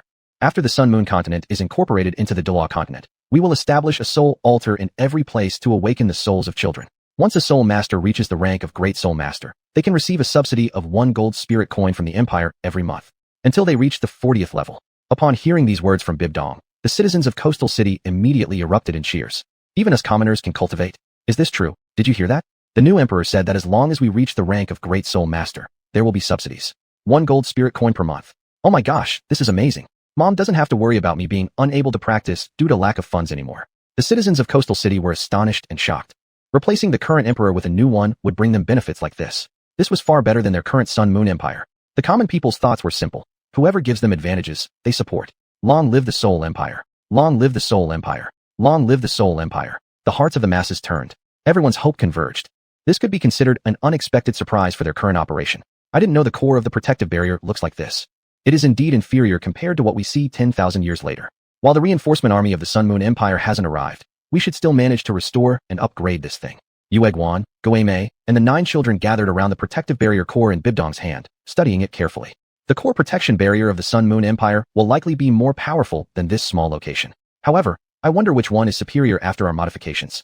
Still, at such an important location like Coastal City, they didn't deploy the best soul-conducting cannon for defense against external enemies. It's unclear whether they possess strength or if they are simply too arrogant. After studying the core of the protective shield, the group proceeded to the weapon storage of Coastal City. Before their eyes lay countless varieties of soul conductors. So many soul-conducting devices. Fortunately, they do not know about the existence of Douluo continent. Otherwise, with the power and quantity of their soul-conducting weapons, we might not stand a chance. Had they not ventured 10,000 years ahead, they wouldn't have known that such a place existed and that such weapons as soul-conducting devices did too. On the Douluo continent, soul-conducting devices were used mostly for storing items. What is this soul conductor? Xuanhuan picked up a device that looked somewhat like a crossbow. He examined left and right, but could not figure out much. Uncle Yu, I know how this soul conductor works. Yu took an arrow mechanism beside her, installing it in the device. Uncle Yu, give it a try now. Xuanhuan took back the device, infused it with spirit energy, and saw the arrow swiftly shoot off from the crossbow. Boom dash. Upon colliding with an obstacle, it exploded instantly. The force it generated caused the entire armory to tremble violently. How impressive. The destructive force of this soul conductor is comparable to the spiritual energy fluctuation produced by a 70th level holy saint. Unfortunately, its quantity was minimal. Only 1 crossbow was found throughout the armory. Otherwise, if used on the battlefield, this gadget would undoubtedly produce an explosive effect. After all, how many individuals managed to reach the rank of holy saint? Gathering blueprints and usable materials from the armory, the group began researching the protective shield. At the same time, a colossal military expedition personally led by Xuanhuan was approaching Coastal City. What? Coastal City has fallen. Upon hearing this news, Xuanhuan's face turned black as ink. How incompetent. When I reclaim Coastal City, none inside will remain alive. The Sun Moon Empire needs no fence-sitters. The reporting soul master trembled. These were the citizens of the Sun Moon Empire, yet the emperor had so casually discarded them. Wouldn't the day come when he might also abandon them without hesitation, just like the people of Coastal City? Your Majesty, is this the protective shield you've re-engineered? The former general of Coastal City was completely stunned when he saw Bibdong's group putting the core of the protective shield back into its original place. You people claimed there were no such weapons as soul conductors, right? Since his surrender, the general of Coastal City had become utterly convinced of Bibdong's leadership. This was truly a monarch dedicated to the welfare of the people, wasn't it? In just 2 days, he also learned from various channels that the Soul Empire lacked the advanced soul conductor technology of the Sun Moon Empire. They relied solely on the power of soul masters. What astonished him was how these individuals, unfamiliar with soul conductors, managed to recreate their protective shield in merely 2 days and even upgrade it. Amazing. We haven't seen soul conductors because our geographical conditions limit us. However, given materials, we are more than capable of mastering soul conductor technology far beyond its current state. Remarkable. At dawn the next day, Xuanhuan's massive army arrived at the gates of Coastal City. Previously, the general of Coastal City would have rushed over to open the city gates for them eagerly. But now, the gates were tightly shut. All they could see was a woman dressed in a purple luxurious robe floating in the sky above Coastal City. Xuanhuan's eyes immediately fixated on her. Your Majesty, this is the person who led an army to occupy Coastal City. The entire Coastal City has already declared her as their ruler. A soul master whispered to Xuanhuan. How can a beautiful lady coming be considered occupation? Hold on. I intend to make her the empress of the Sun Moon Empire. With great confidence, Xuanhuan adjusted his clothing and shouted loudly towards Bibdong in midair. Beautiful lady up there, does it not tire you to stay suspended like that? Why don't you come down? We can sit down and talk properly. If you fancy Coastal City, we can negotiate. Just marry me, and everything is negotiable. Within the city walls, Xuanhuan and Many couldn't help but mentally light a candle for the emperor of the Sun Moon Empire. Who wouldn't you try to flirt with? Why specifically the emperor of the Soul Empire? Who exactly is Bibdong? Chapter 90. Yiyu challenges Xuanhuan, the most famous venomous woman in the Douluo continent. Yuguan slightly curled his lips. Old ghost, it seems there will be a good show to watch. Guo Mei stood expressionlessly behind Bibo Dong, and upon hearing this, similarly curled his lips. I'm also very curious about what the Majesty will do. Bibo Dong looked at Xuanhuan like looking at a dead person. People familiar with her all know that the emotionless Bibo Dong is the most terrifying, just like a fierce beast dormant for 1,000,000 years, always likely to cause unnatural death. However, seeing that Bibo Dong didn't say anything, Xuanhuan thought she was captivated by his charm. Again he tried hard to display his strengths, occasionally sending a glance to the other side. It made a group of soul masters from the Sun Moon Empire stare in amazement. How could they not know their emperor had such an inviting side? It's simply eye-opening. Beauty, as long as you follow me, I'll be yours, and the entire Sun Moon Empire will be yours. Nowadays, Xuanhuan has been completely clouded by beauty, only thinking about how to get Bibo Dong into his hands as quickly as possible. I can't take it anymore. Yuguan touched the goosebumps on his body. 9 soul rings flashed momentarily, then disappeared, lifting up his palms to reveal a giant immortal chrysanthemum before everyone, while immortality energy rippled out. Majesty, let me teach him a lesson. Xuanhuan was outside the protective barrier at that time, so he didn't feel that strong force. If he did, he definitely wouldn't continue being rude. Bibo Dong lightly raised her right hand and coldly said, no need. I shall tear him apart personally. She wanted to let the other party know just how terrible it would be to provoke her. After hearing this, Yuguan contracted his palm, and the great immortal chrysanthemum disappeared accordingly, silently lighting a candle for the other party inside. Sister, let you go. Yiyu, who had been standing silently behind Bibo Dong until now, suddenly spoke up. You're still young. Sister will handle someone like him. Facing Yiyu, Bibo Dong changed her icy attitude towards Xuanhuan into something more like the warmth of springtime, carrying a gentle aura. Sister, whether or not Yuer is small should depend on one's abilities. After saying this, Yiyu's eyes gleamed with golden light, shining golden points of light appearing on her back, gradually converging into a pair of golden wings. That is, the generals from the coastal city were stunned. What is that thing? Is it a soul conductor too? No, the power is much stronger than a soul conductor. How can even a little kid possess such advanced weapons? The generals of the coastal city suddenly felt very glad that they surrendered. With the other party's such strength, if they hadn't surrendered, there'd be no way but death. Xuanhuan was also somewhat confused, but mostly excited. The beauty only sent out a child. Was she captivated by my charm, but couldn't bring herself to admit it? Wow, if you like someone, just admit it. Why are you still embarrassed? After the dragon wings of a one-character battle armor were attached, Yiyu's tiny figure immediately flew out of the coastal city's protective shield and hovered above Xuanhuan's large army. Emperor of the Sun Moon Empire, come fight me. Although Yiyu looked small, her momentum wasn't. This shout left the reinforcements of the Sun Moon Empire internally trembling. Feeling only a slight soul force fluctuation within Yiyu, Xuanhuan was in high spirits, even foreseeing the moment when he'd won over the beautiful woman. Little boy, this is a matter for adults. Children shouldn't get involved, otherwise, accidentally getting hurt might leave your parents without recourse, right? Size doesn't matter. Abilities decide everything. Less talking, come fight fast. Xuanhuan casually pointed someone out from the Legion to challenge Yiyu. Golden light shone on Yiyu's forehead. A beam of powerful golden light struck the soul master coming for the challenge, leaving no chance for them to respond before being knocked into the vast sea. Xuanhuan's expression changed drastically. Know this, the soul master he pointed just now had at least level 50 soul force. Not to mention handling a kid under 6 years old. Even facing a leg of soul master forces, they would have the capability to engage in battle. But now, the battle hasn't even started, yet it has already ended. If you're a man, come fight me yourself. Calling others only proves your incompetence. Since you insist on seeking death, don't blame me for not being nice. Handling a child, Xuanhuan originally didn't want to do it himself, lest leave a bad impression on the beauty. But now, Xuanhuan spurred the soul force in his body, soaring conspicuously high into the air, aligning himself with Yiyu. Boy, since you want to die, then I, the Emperor, shall fulfill your wish. Yiqing looked expressionlessly at Xuanhuan. Joints all over his body began to emit golden light. Glowing hot golden threads connected the light spots. Patterns similar to dragon scales appeared in Xuanhuan's gaze. His carefree smile disappeared, and a massive purple dragon phantom emerged behind Xuanhuan, covered in countless crystals. Yellow, yellow, purple, purple, black, black, black, black, red. 9 soul rings slowly ascended from Xuanhuan's body. Titled Douluo. Is his spirit soul the purple splendor extinguishing heaven dragon? Dragon type. If Xuanhuan's spirit soul was any other kind, Yuguan and the others might have been more concerned. But for a dragon-type spirit soul, poor Xuanhuan. Yuguan leaned against the city wall, arms crossed, watching with interest at the 2 figures, one large and one small, in the sky. Yiyu's body still shimmered with golden light, every vital part seemingly covered by a layer of golden dragon scales. When the golden armor fully enveloped Yiyu's body, his soul force surged instantly, surpassing the aura of the tidal Douluo emanating from Xuanhuan within moments. And it wasn't over yet. Yiyu's one-character battle armor, inspired by the Golden Dragon King, featured a majestic golden dragon head crafted on his chest. Upon confronting the golden dragon, Xuanhuan couldn't sustain his stance and fell straight from the sky. The 9 soul rings flickered once before disappearing, and his spirit soul retreated automatically under the oppressive aura of the Golden Dragon King. Instant defeat. Title Douluo? Nothing special. Boom. Su Yiran crashed heavily onto the ground, spitting out a mouthful of blood. He looked utterly wretched. Hovering above Su Yiran, Yi was cold as ice. If not seen with their own eyes, no one would dare to imagine that a title Douluo could be so easily defeated by a child. What's more, they didn't even see him use any moves. Su Yiran took a moment to steady himself. The 9 soul rings, and the purple splendor extinguishing Heaven Dragon reappeared. At the same time, his 4th soul ring lit up. 4th soul skill, breaking Heaven Dragon Star Rain. Purple light rained down from the heavens like dense meteors heading straight toward Yiyu. Oh no, he's counterattacking. The opponent is also a 99 level ultimate Douluo. We're in trouble. Yuer hasn't developed his own soul skills.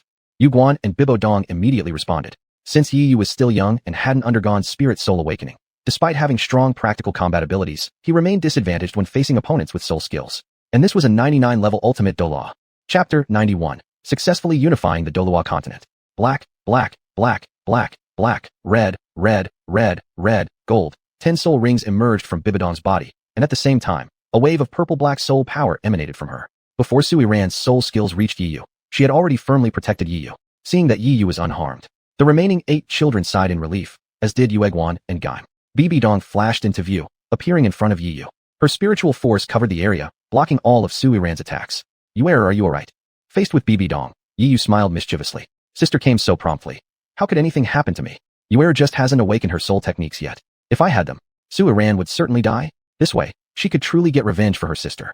Thinking about this point, Yiyu was angry, hating herself for not having awakened her spirit yet. Bibodong gently patted Yiyu's little head. Yuer, you've already won. I'm proud of you, sister. The rest can be handled by your sister.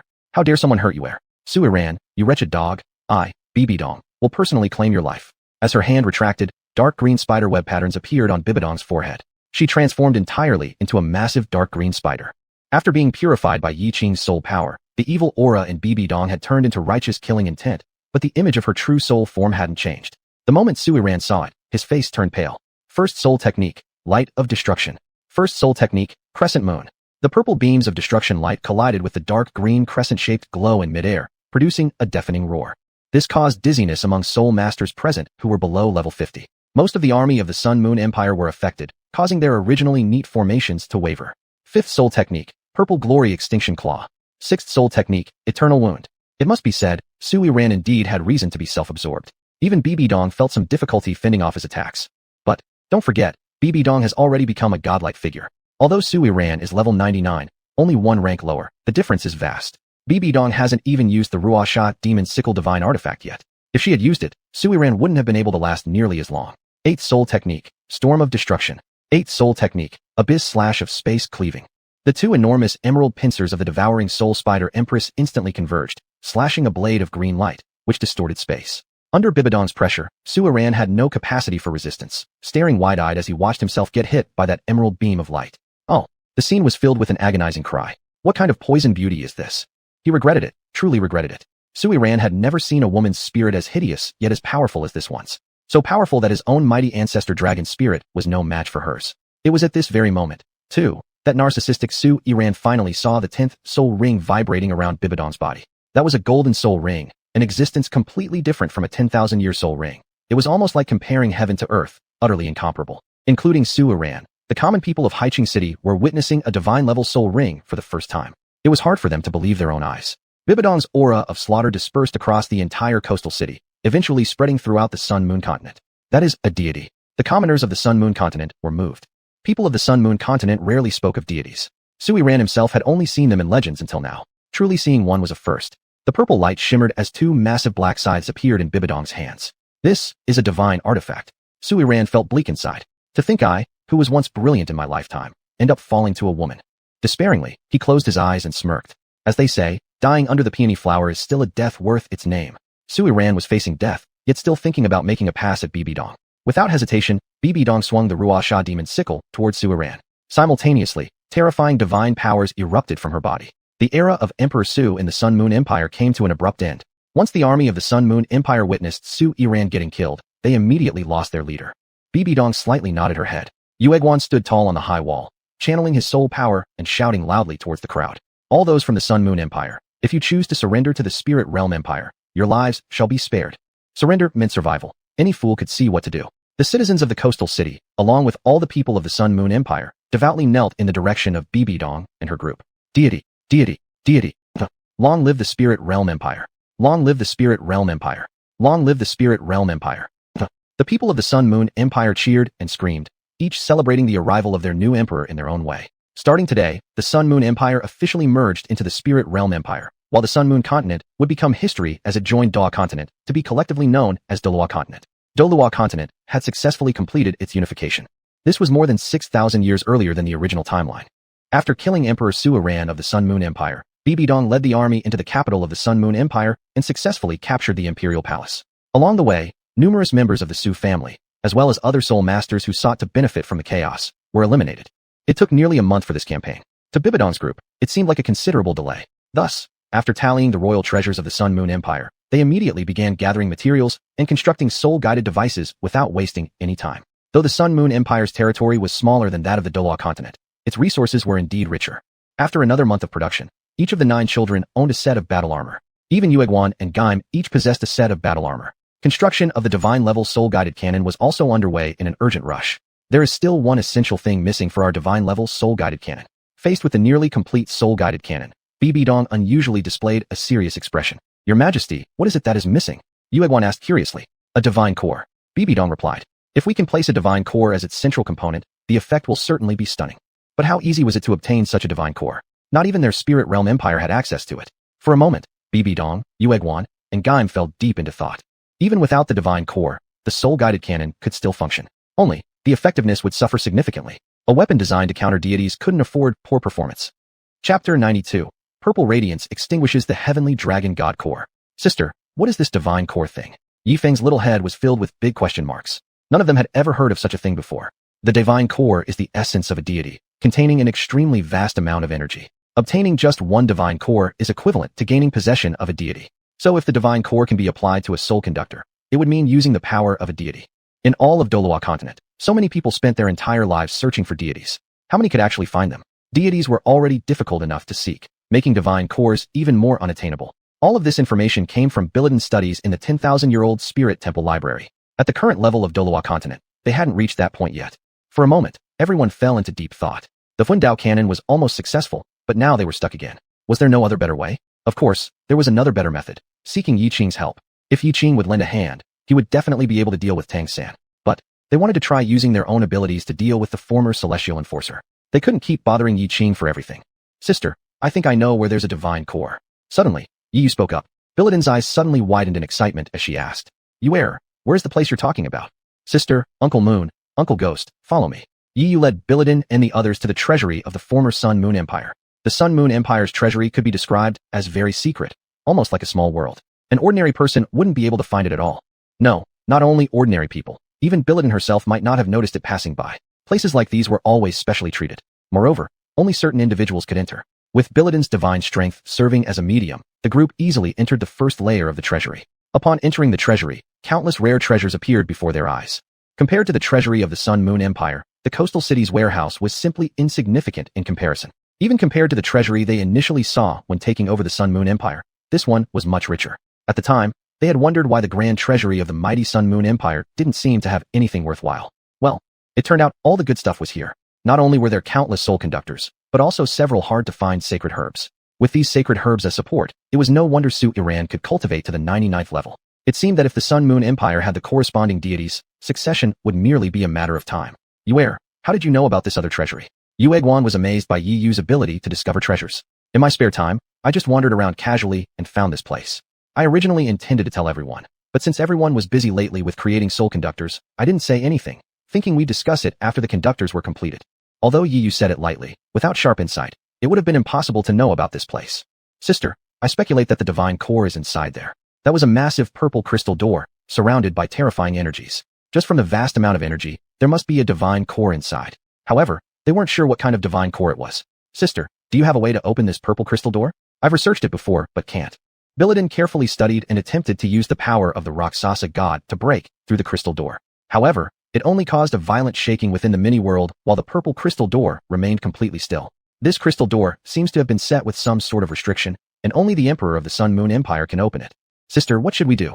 Yi Yu asked. He had assumed that if he couldn't, then surely Sister Billidan would have a solution. Think of something else. We're already at the last step, and we can't just give up here. If nothing worked, they could always ask Yiqing to help open the purple crystal door. Billidan thought. Both Yueguan and Guimei had similar thoughts. Lord Yiqing was their final card, and they wouldn't resort to him unless absolutely necessary. Let's step out and rethink our approach. This small world might still hold unknown things. It would be more stable to exit and devise a plan from outside. As they exited the small world, they immediately saw several familiar figures. The 9 children quickly ran up. Uncle Ditian, Uncle Xuanhuan, Uncle Qi Wang, you've arrived.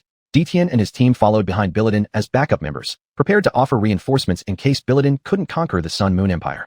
Little did they know that the Sun Moon Empire was utterly defenseless and fell effortlessly.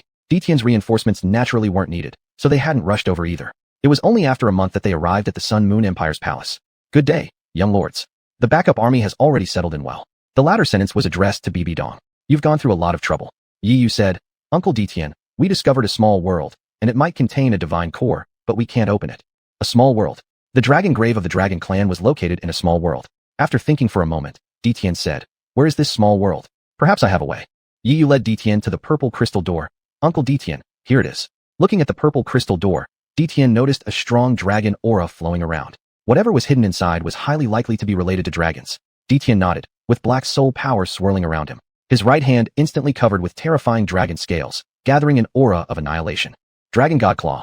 A strike from a 990,000-year-old beast god, combined with the Dragon God Claw personally taught by the Dragon God himself, caused a crack to appear on the purple crystal door. Uncle Ditian is so powerful. The 9 children lined up together, clapping and cheering for Ditian. Children, move aside a bit. Uncle Ditian is about to break the door. The 9 children obediently stepped back more than 10 steps, reaching a safe distance. Ditian unleashed his most confident move once again. Dragon God Claw. The purple crystal door shattered explosively, and a powerful energy spilled out from within. The purple radiance extinguishes the heavenly dragon god core was hidden here all along. That scoundrel xuanhuan. He even claimed that the purple radiance extinguishes the heavenly dragon god core had disappeared. How dare he deceive me? Suddenly, a formidable aura appeared above the Sun Moon Empire Palace. This powerful energy differed from what emerged from the purple crystal door. This energy, is it a soul beast? As soul beasts themselves, and ferocious ones at that, Ditian and the others were quite familiar with this kind of energy. That is, Bibi Dong and her companions widened their eyes. It was a monstrous eye larger than 300 meters, equipped with enormous tentacles. The body of the terrifying giant eye was surrounded by 81 tentacles, each over 500 meters long. Chapter 93, The Evil Eye Tyrant Sovereign. What is this soul beast? Ditian and the others were from the Douluo Empire's soul beasts, so they were not yet familiar with the soul beasts of the Ryu Empire. Damn it, I forgot to check what soul beasts there are in the Ryu Empire. Bibi Dong felt secretly sad about her mistake this time.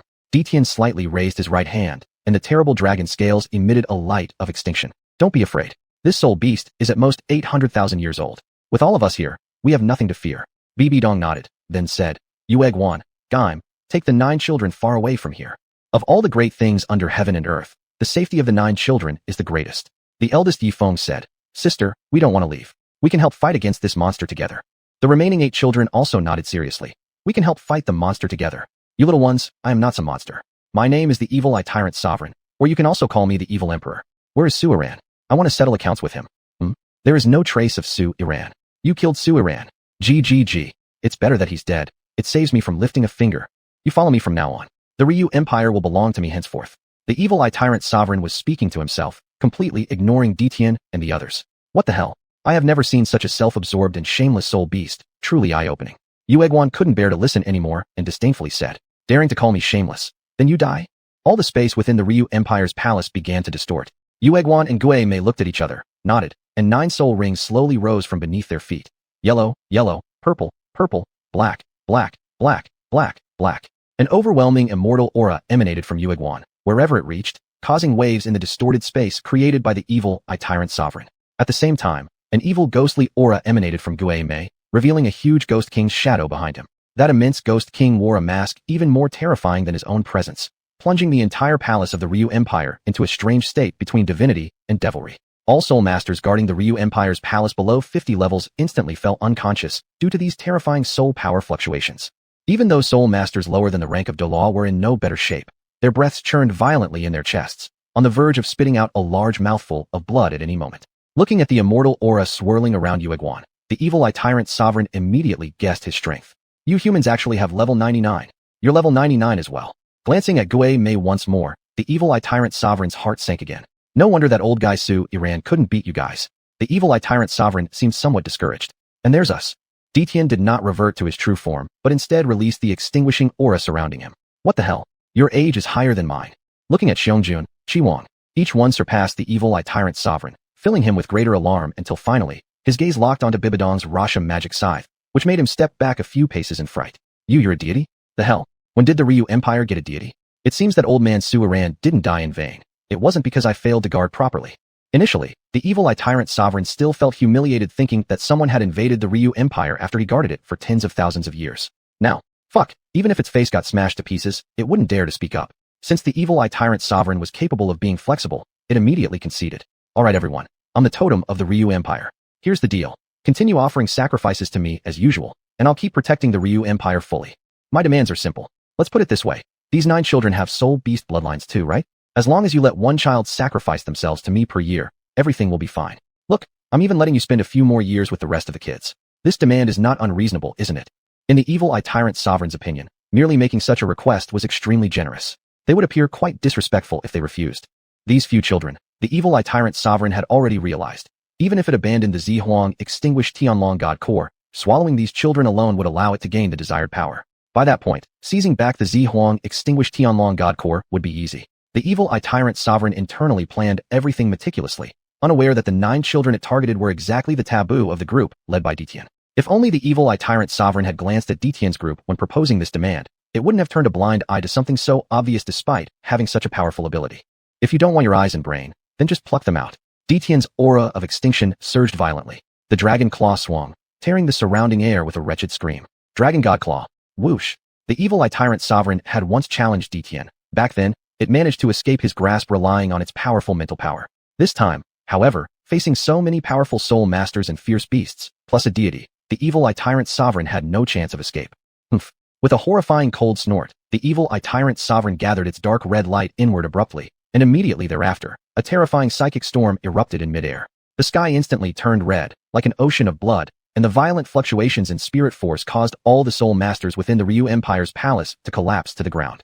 Even Ditian momentarily paused his dragon god claw due to this impact, granting the evil eye tyrant sovereign an opportunity to react. Its massive evil eye shifted slightly, evading the powerful breath of extinction narrowly. Nevertheless, the great aftermath of the dragon god claw carved a terrible scar across its huge eye. Blood flowed continuously from the wound, splashing on the ground with a soggy sound. Its monstrous giant eye was already horrifying, but with the addition of a bloody streak, it became even more terrifying.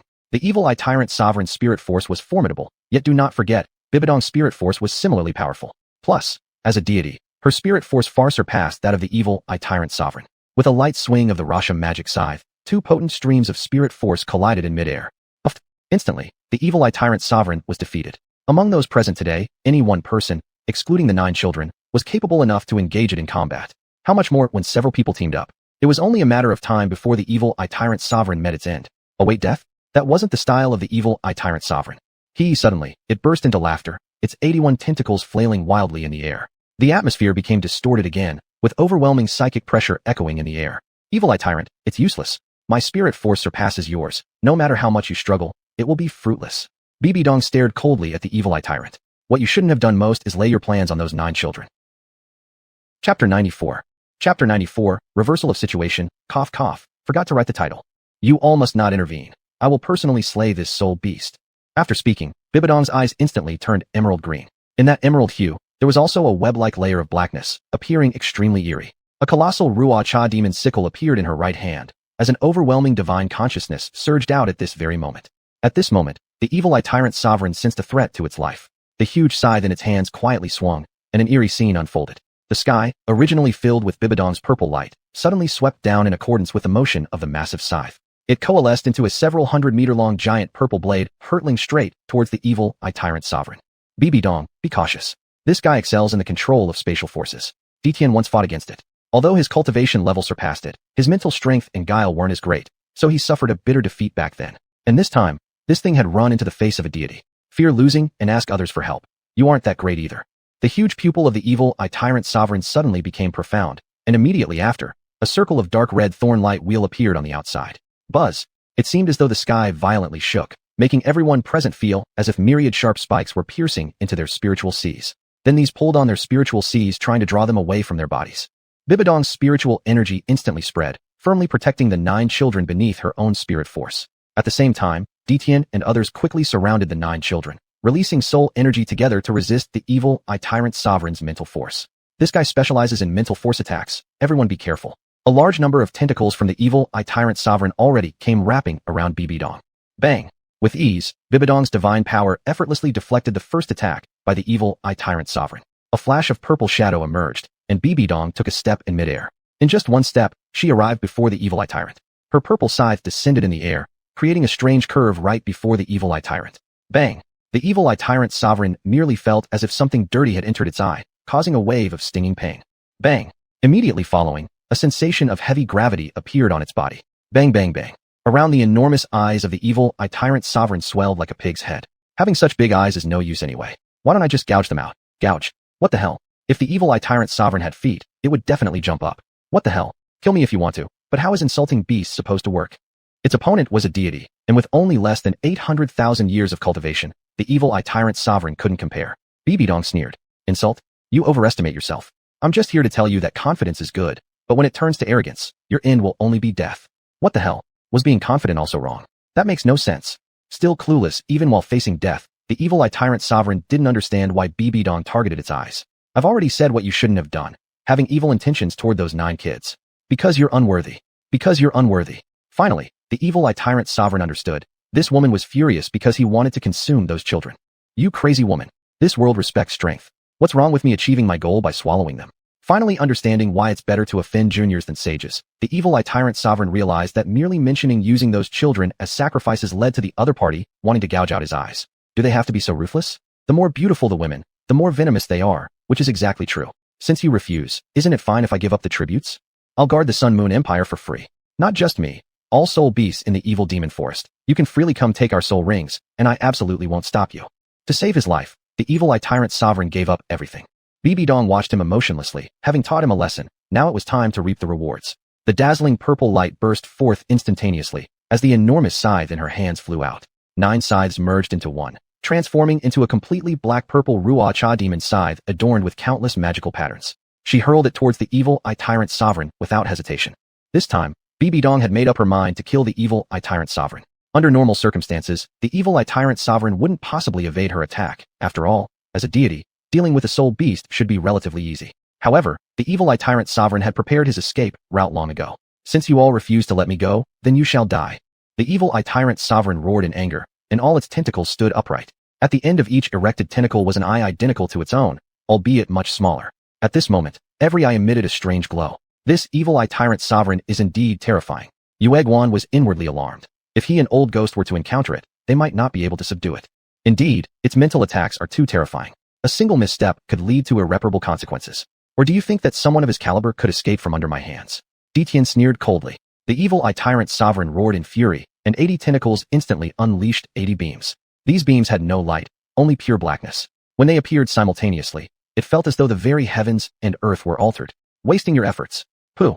The colossal Ruo Cha demon sickle had already arrived before the evil Eye Tyrant Sovereign's eyes.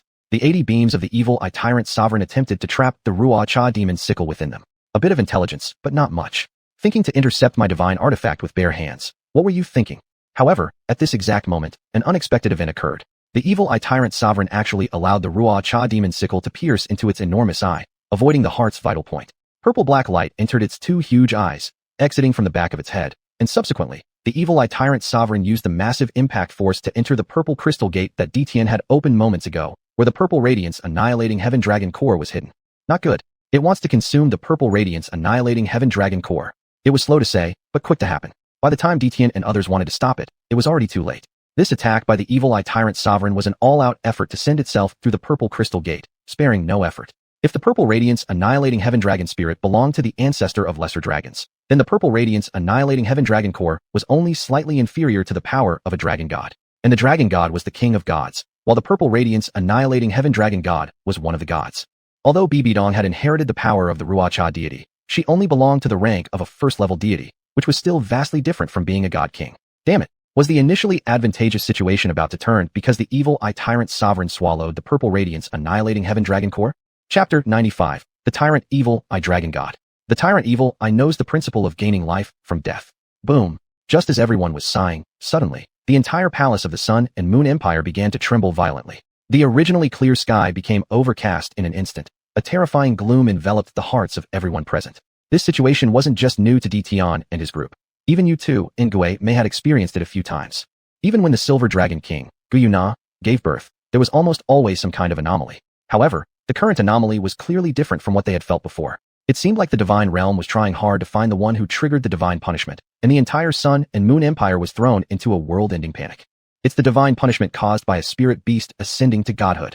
Tian's towering figure tilted his head slightly upwards, eyes locked tightly on the sudden change in the sky. A spirit beast attaining godhood while retaining its beast form is unacceptable in the Divine Realm. Thus, whenever a spirit beast attempts this, it inevitably invites Divine Punishment. And the result of Divine Punishment is rather simple. Dispersal into nothingness within the elements of heaven and earth. The Tyrant Evil Eye's luck isn't bad. After swallowing the purple splendor destroy Heaven Dragon God core, it immediately broke through to a million-year cultivation level. But what people consider luck also means a hurdle. As the saying goes, opportunities come with dangers, exactly describing the current situation of the Tyrant Evil Eye now. If it survives this, it will become the second spirit beast to ascend to godhood while retaining its beast form since the fall of the Dragon God. The first one, of course, was the Deep-Sea Demon Whale King. However, that Demon Whale King brought ruin upon himself for daring to provoke Lord Yiqing, ending only in its downfall. Innumerable streaks of thunder, thicker than arms, shot down from the clouds. At this moment, the Empress of the Sun and Moon Empire turned into a sea of lightning. The Tyrant Evil Eye was undergoing divine punishment. Others couldn't approach and could only watch helplessly as it endured the divine punishment. The lightning in the air continued endlessly. The small world where the Tyrant Evil Eye was located was annihilated under dense thunderbolts, revealing the true body of the Tyrant Evil Eye. At this point, its entire body was completely torn apart and wounded. Its body, which had been pierced by the Rosebud scythe, faced the danger of splitting in two. It was barely holding on by its last breath. Too terrible. Yuguan couldn't bear to look directly at it. Thankfully, humans don't have divine punishments. Such densely packed and terrifying thunder would be unbearable for most. As the last thunder struck the body of the Tyrant Evil Eye, its about to break body suddenly emitted a dazzling golden light.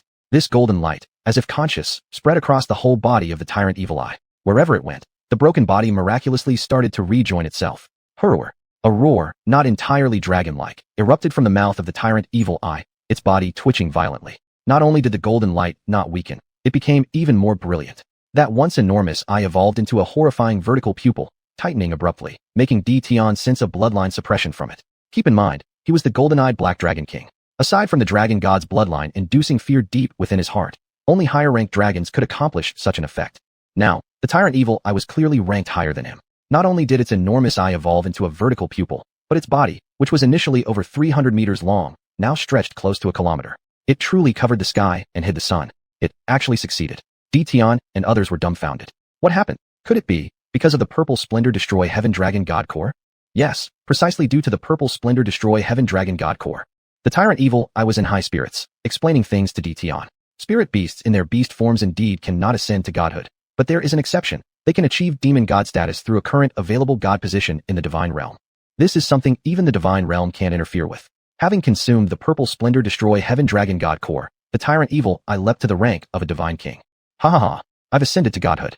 Ha ha, I, Tyrant Evil Eye Dragon God, shall dominate the world. Tyrant Evil Eye Dragon God. Is this its current god position?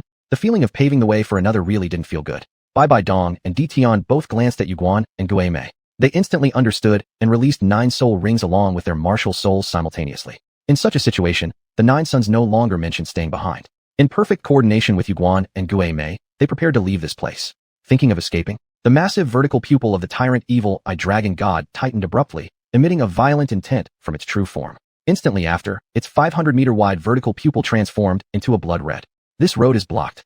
Bai Dong suddenly appeared with a roar, her body enveloped in a purple-black soul power. The disappeared Rosebud scythe reappeared in her hand, and the Killer God realm was unleashed once more, stopping the Tyrant Evil Eye Dragon God in his tracks. Her godly power, after being purified by Yiqing, no longer carried the previous malevolence but instead radiated righteousness and purification abilities, which effectively restrained the Tyrant Evil Eye Dragon God's advance. At this moment, Yuguan and Guimei had already taken the 9 sons away from the battlefield, eliminating any concerns from behind. Upon losing their worries, Tian, Xiangjun, and Shi Wang immediately transformed into their true forms, the 3 fearsome beasts unleashing their full strength. Despite being outnumbered 4-1, the Tyrant Evil Eye Dragon God showed no fear at all. I wasn't afraid of you before. How could I be now that I have ascended to godhood? Tian, it made no difference that your cultivation surpassed mine previously. I've still managed to achieve Divine King status earlier than you. And as for useless spirit beasts like you lot, you will continue to become parts of my body until I gain powers beyond divine kings. Then, I shall reform the spirit beast race properly. Dragon God. You're utterly incompetent, unworthy to rule over spirit beasts. From now on, I'll take your place as the new ruler of spirit beasts. Ha ha. The tyrant evil eye dragon god could already imagine himself becoming the sovereign of spirit beasts. Just you. Dream on if you think you can become the lord of spirit beasts. Dragon God Claw.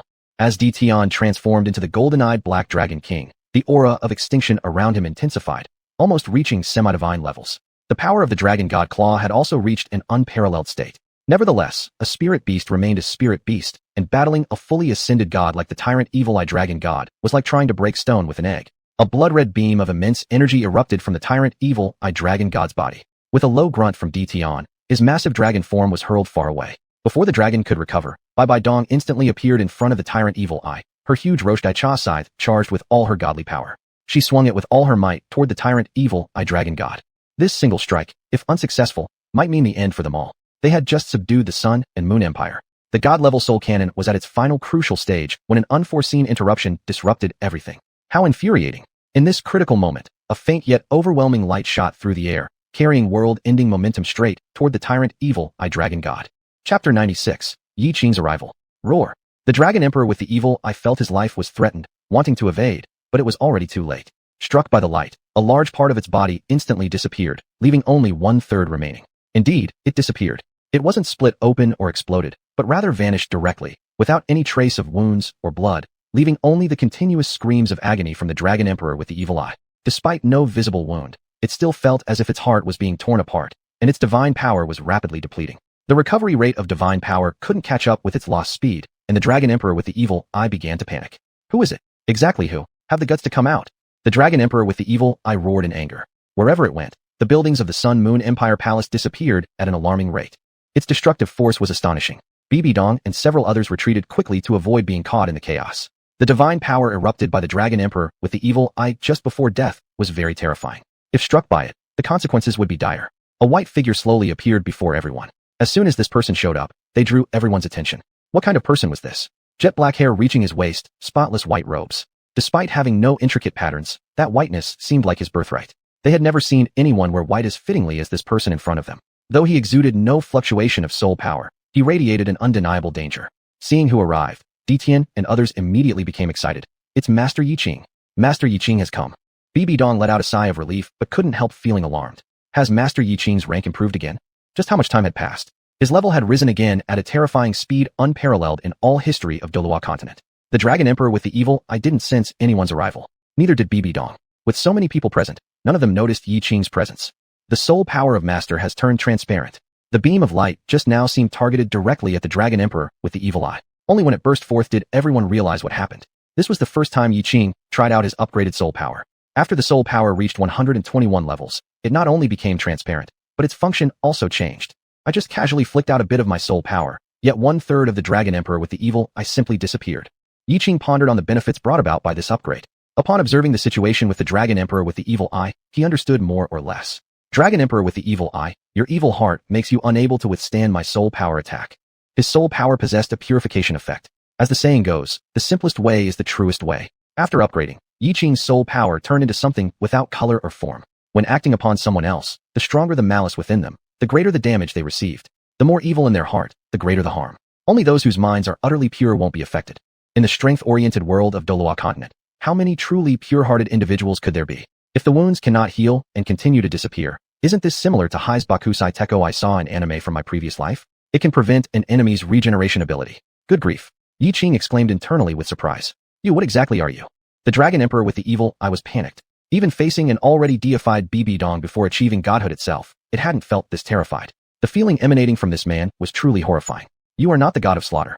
The god of slaughter was a law enforcement deity across 3 realms, possessing the power to judge gods. However, the dragon emperor with the evil eye did not sense any judging ability from this man. His divine power was quite peculiar. My identity is something you're not worthy to know. Yiqing spread out his palm, and the Jingu Bang spirit weapon, approximately 12 feet long, appeared in his hand. The moment the Jingu Bang spirit weapon appeared, thunderous rumbling filled the skies. The originally clear skies suddenly darkened with rolling clouds, flashes of purple lightning flickering within. That is, the dragon emperor with the evil eye attempted to flee, but the disappearance of divine power, combined with the terrifying divine power radiating from Yiqing, robbed it of even the courage to run. With the soul power upgraded, the Jingu Bang spirit weapon naturally upgraded as well. Ultra divine artifact. At a glance, the Dragon Emperor with the evil eye recognized it. Though it had achieved the rank of a divine king, due to special reasons, it lacked a divine artifact. Ultra divine artifacts were weapons possessed and used by at least tier 1 deities. They were rarer and more precious than divine artifacts themselves. Holding the Jingu Bang with one hand, Yiqing lightly swung it towards the Dragon Emperor with the evil eye. Duong. In the next second, the evil eye tyrant dragon god vanished from the world, leaving behind only 2 divine nuclei, filled with surging divine power. Fate shared with the deep-sea devil whale god. Despite achieving godhood through external forces, it didn't last even a day. The danger has been resolved. Bidadong and the others let out a collective sigh of relief. Yiqing retracted his staff soul weapon, or rather, the ultra-divine artifact golden cuff staff. Master, we're so glad you came. As long as Master was around, no danger could be too serious. Dad.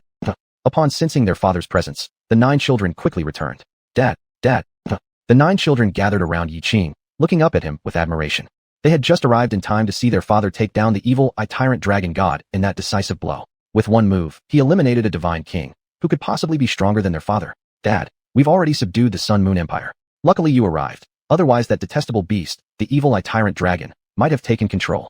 Yiqing patted Yifeng's little head. With Dad here, your efforts won't go to waste. Yifeng enjoyed being touched by his father's large hand, closing his eyes to cherish the moment. The other kids also cast hopeful glances. Yiqing followed the sequence, gently stroking each child. At this point, Bidadong suddenly approached Yiqing and knelt down before him. Master, I've failed. Yuguan and Guimei joined her, kneeling before Yiqing. Master, Yuguan has also failed. Master, Guimei shares the same fault. Ditian and the others also knelt before Yiqing. Master, due to our negligence, the evil eye tyrant got its chance, endangering the children. She couldn't bear to think what would have happened if the children met with any misfortune. Smart as she was, due to underestimating the enemy, she almost wasted everyone's hard work, and for that, she bore the main responsibility. Everyone rise. The evil eye tyrant initially possessed formidable cultivation. If not extraordinary, how could it become the emblem of the Sun Moon Empire? Not even Nara became the emblem of Douluo continent. However, Bidadong and the others stubbornly refused to stand. Chapter 97, The 12th Princess. Yiqing felt somewhat helpless. Naturally, he would not blame Bidadong and the others for this, because he knew that Bidadong and the others were just as unwilling as anyone else to see the 9 children in trouble. At this moment, Yiyu hugged Yiqing's arm and shook it gently. Dad, has Mom already given birth? Is it a boy or a girl? Given Yiqing's current status, apart from his children, probably only Master Guyuan Na dared to act like this. Upon hearing this, everyone looked up. They were also very concerned about this matter. Not being able to witness the birth of the 12th child was everyone's regret. Yiqing bent over slightly and picked up Yiyu. Yes, she has. It's a girl. I've named her Mumu. The name was taken from. If 2 hearts are forever in love, why should they care about being together every morning and evening? It's part of the same series as Zhao Zhao. Great. We have another sister. Dad is amazing. Mom is so awesome. Yiyu clapped and gave Yiqing a big kiss on the face. The other 8 children cheered as well. They loved their soft and sweet little sister. Princess 10, Princess 11, and now Princess 12. The Yi family's 3 daughters were all together. Adults' fates had always been good. Words like envy had long become outdated. What Bidadong and the others thought about was how to better help the adults take care of the children. After things here are done, everyone can go home. Wan and Zhao Zhao, those 2 girls, are waiting for you to come back every day. Bidadong and the others understood that adult Yiqing was giving them an excuse to retreat. If they didn't take it, they would be too presumptuous. A few people stood up from the ground, and Bidadong said, Master, please rest assured. Our soul-guided cannon is already at the last critical step of its creation. That's good. Install these 2 divine cores into it. As Yiqing grabbed between his hands, the 2 divine cores lying quietly on the ground automatically flew into his hand. They were the purple radiant sky dragon god core and the newly ascended tyrant evil eye dragon god core. Getting 2 divine cores at once was quite an unexpected joy. If we use these 2 divine cores as the core of the soul-guided cannon, its power should be no less than my current strength, Yiqing said. His current strength was nearly above the divine king level. After another half-month, Bidadong and his group finally returned to the Star Do Great Forest. Yiqing had come back ahead of them after helping them resolve the crisis that day. Nothing is more important than taking care of one's wife and children. At the moment he stepped into the Star Do Great Forest, with the familiar smell of the forest air, Bidadong suddenly felt a sense of returning home after a long absence. We're finally back. The first thing they did upon returning wasn't going to the Soul Empire to manage the situation, but returning to the Star Do Great Forest. Without realizing it, Bidadong, Yueguan, and Guimei had already considered the Star Do Great Forest as their own home. Having traveled for such a long time and sailing at sea for so long, I feel like there's a fishy smell all over me. I need to freshen up before seeing the princesses. Yueguan shouted and ran off quickly. After hearing this, the others smelled themselves, unsure if it was psychological or because what Yueguan said was true, but they really smelled an unpleasant stench of salty fish. I can't do this. I need to wash up. Me too. Me too. After washing up, everyone gathered back at the cave residence, eager to see Princess 12 immediately. Bai Ji and Ziji opened the door and came out, making a shush gesture to Bibi Dong and the others, then carefully closed the door again. Sure, the master is feeding Princess 12 right now. Please keep your voices down. Bibi Dong and the others emitted a soft cry of distress. They couldn't wait to see what Princess 12 looked like, but they obediently kept quiet. The 9 children remained silent as well. What about Wan and Zhao Zhao? Wan and Zhao Zhao hadn't been seen for several months. They didn't see the 2 young ones when they entered, leaving everyone feeling a bit disheartened. Had the 2 princesses forgotten them in these months? Bai Ji said tenderly. The 2 princesses heard you were coming back and were so excited they couldn't sleep all night. They finally collapsed just now. Ziji and I tried to persuade them to sleep for a long time, but the 2 little ones wouldn't listen. They didn't sleep all night. Let them continue sleeping. Hearing that the 2 little princesses stayed awake all night just waiting for them, they felt both moved and heartbroken. Now that they were back, there was no rush at this moment. The master has come out. Just at this moment, Gyuna emerged carrying Princess 12. Even though she had 12 children, apart from her increasingly powerful maternal glow, Gyuna's figure hadn't changed much. That was not true. There had been changes. 12 princesses' food supply was excellent. It seemed there was no need to worry about the food supply at all. Lord, Bibi Dong and others were almost eager with anticipation for 12 princess in Gyuna's arms. Gyuna smiled slightly and moved 12 princess closer to introduce everyone one by one. Mumu, this is Uncle Ditian.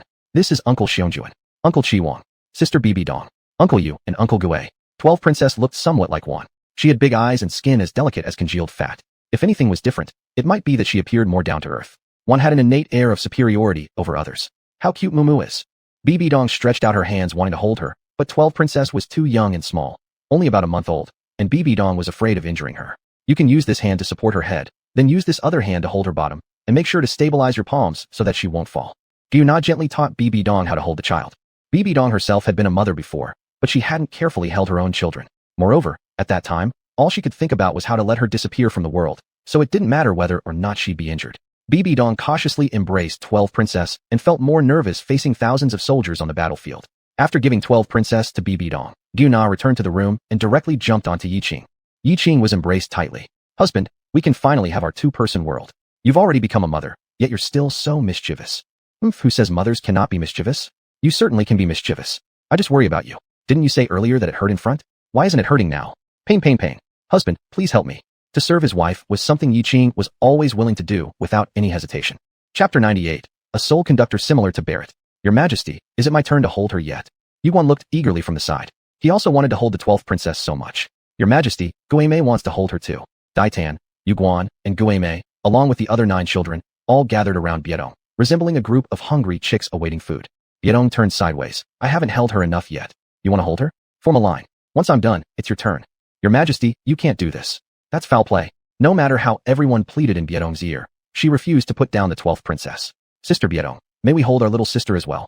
The 9 children pulled out their trump card, acting cute for Biedong.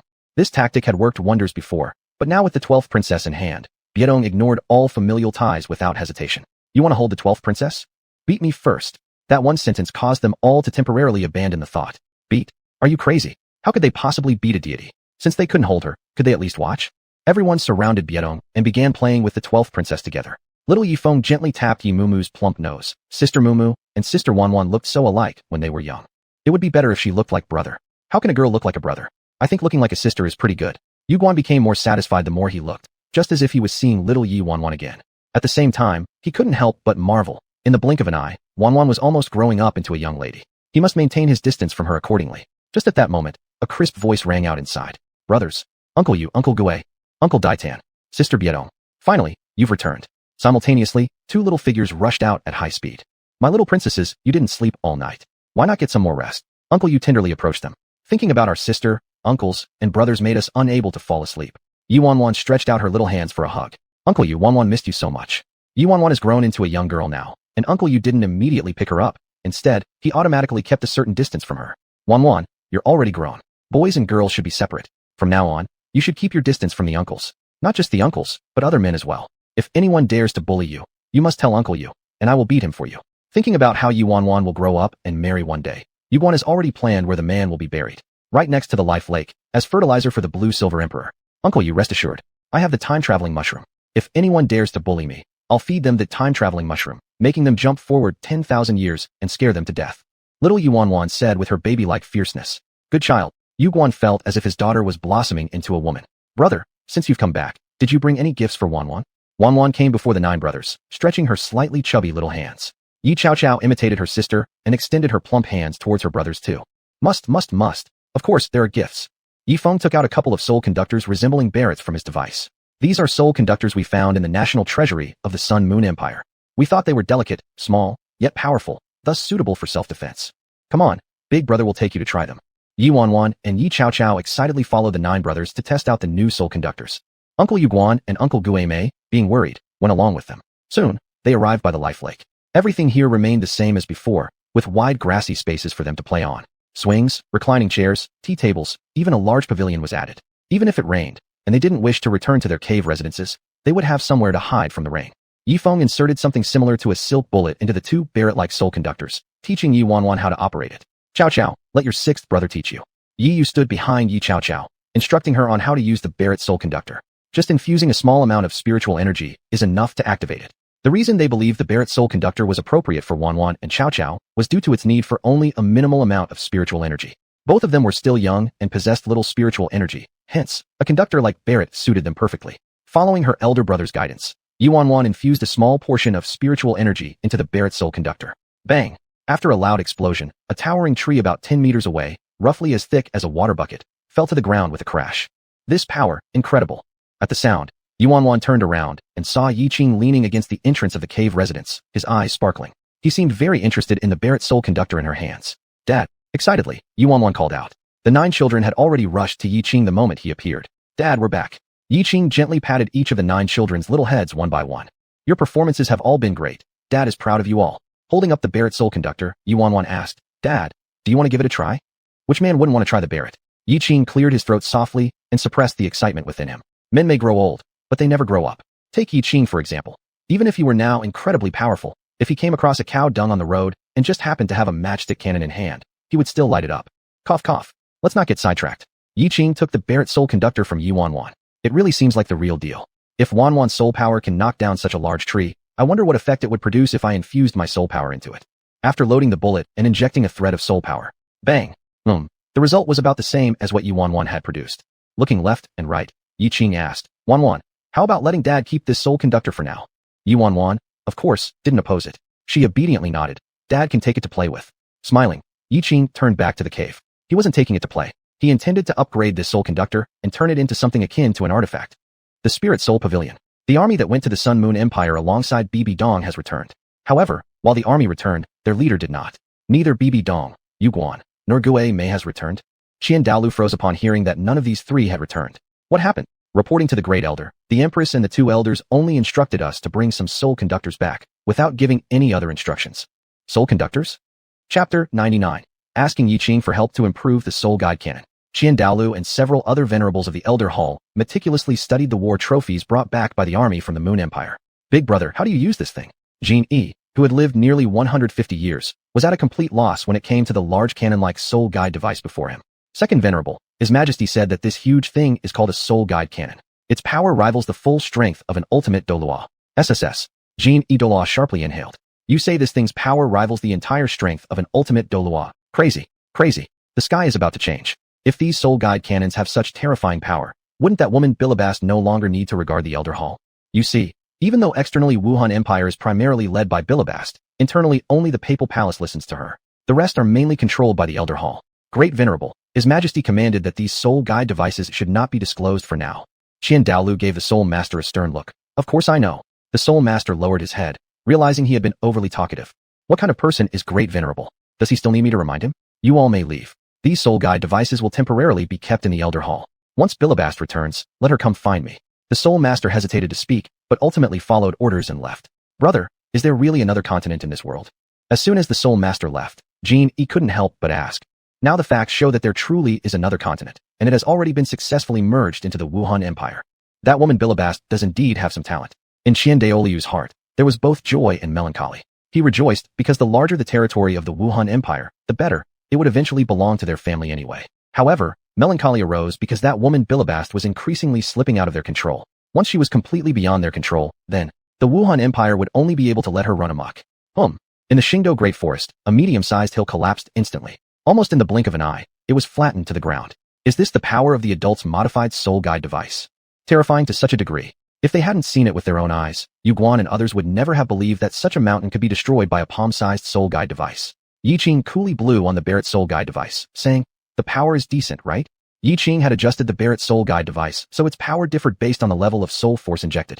Therefore, according to his near-divine level soul force, the effect produced was considerable, yet he was not entirely satisfied. It still needs more modification.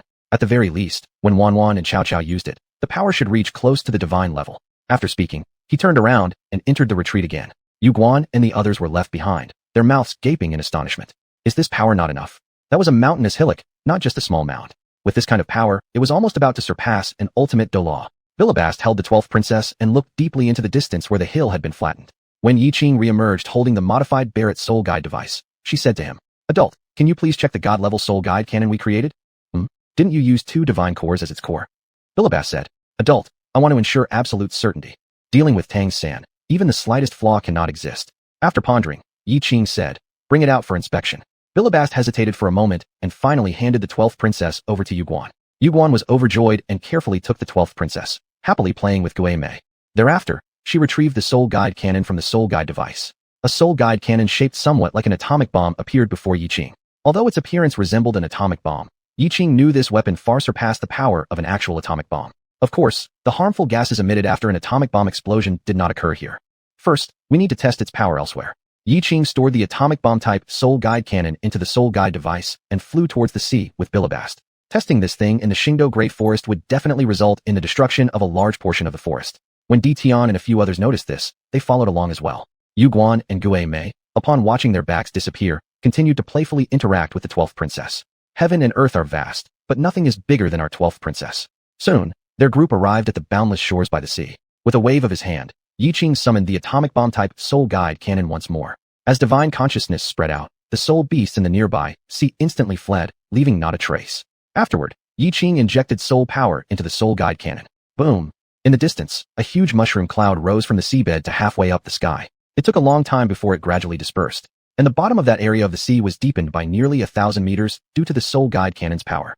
The explosion caused a tsunami that quickly engulfed their location. A few people released their soul power, suspending themselves in midair. This sight left Tian and others speechless with astonishment. So, incredibly terrifying power. If struck by this thing, Tian felt he might be reduced to shreds. It's indeed lacking somewhat.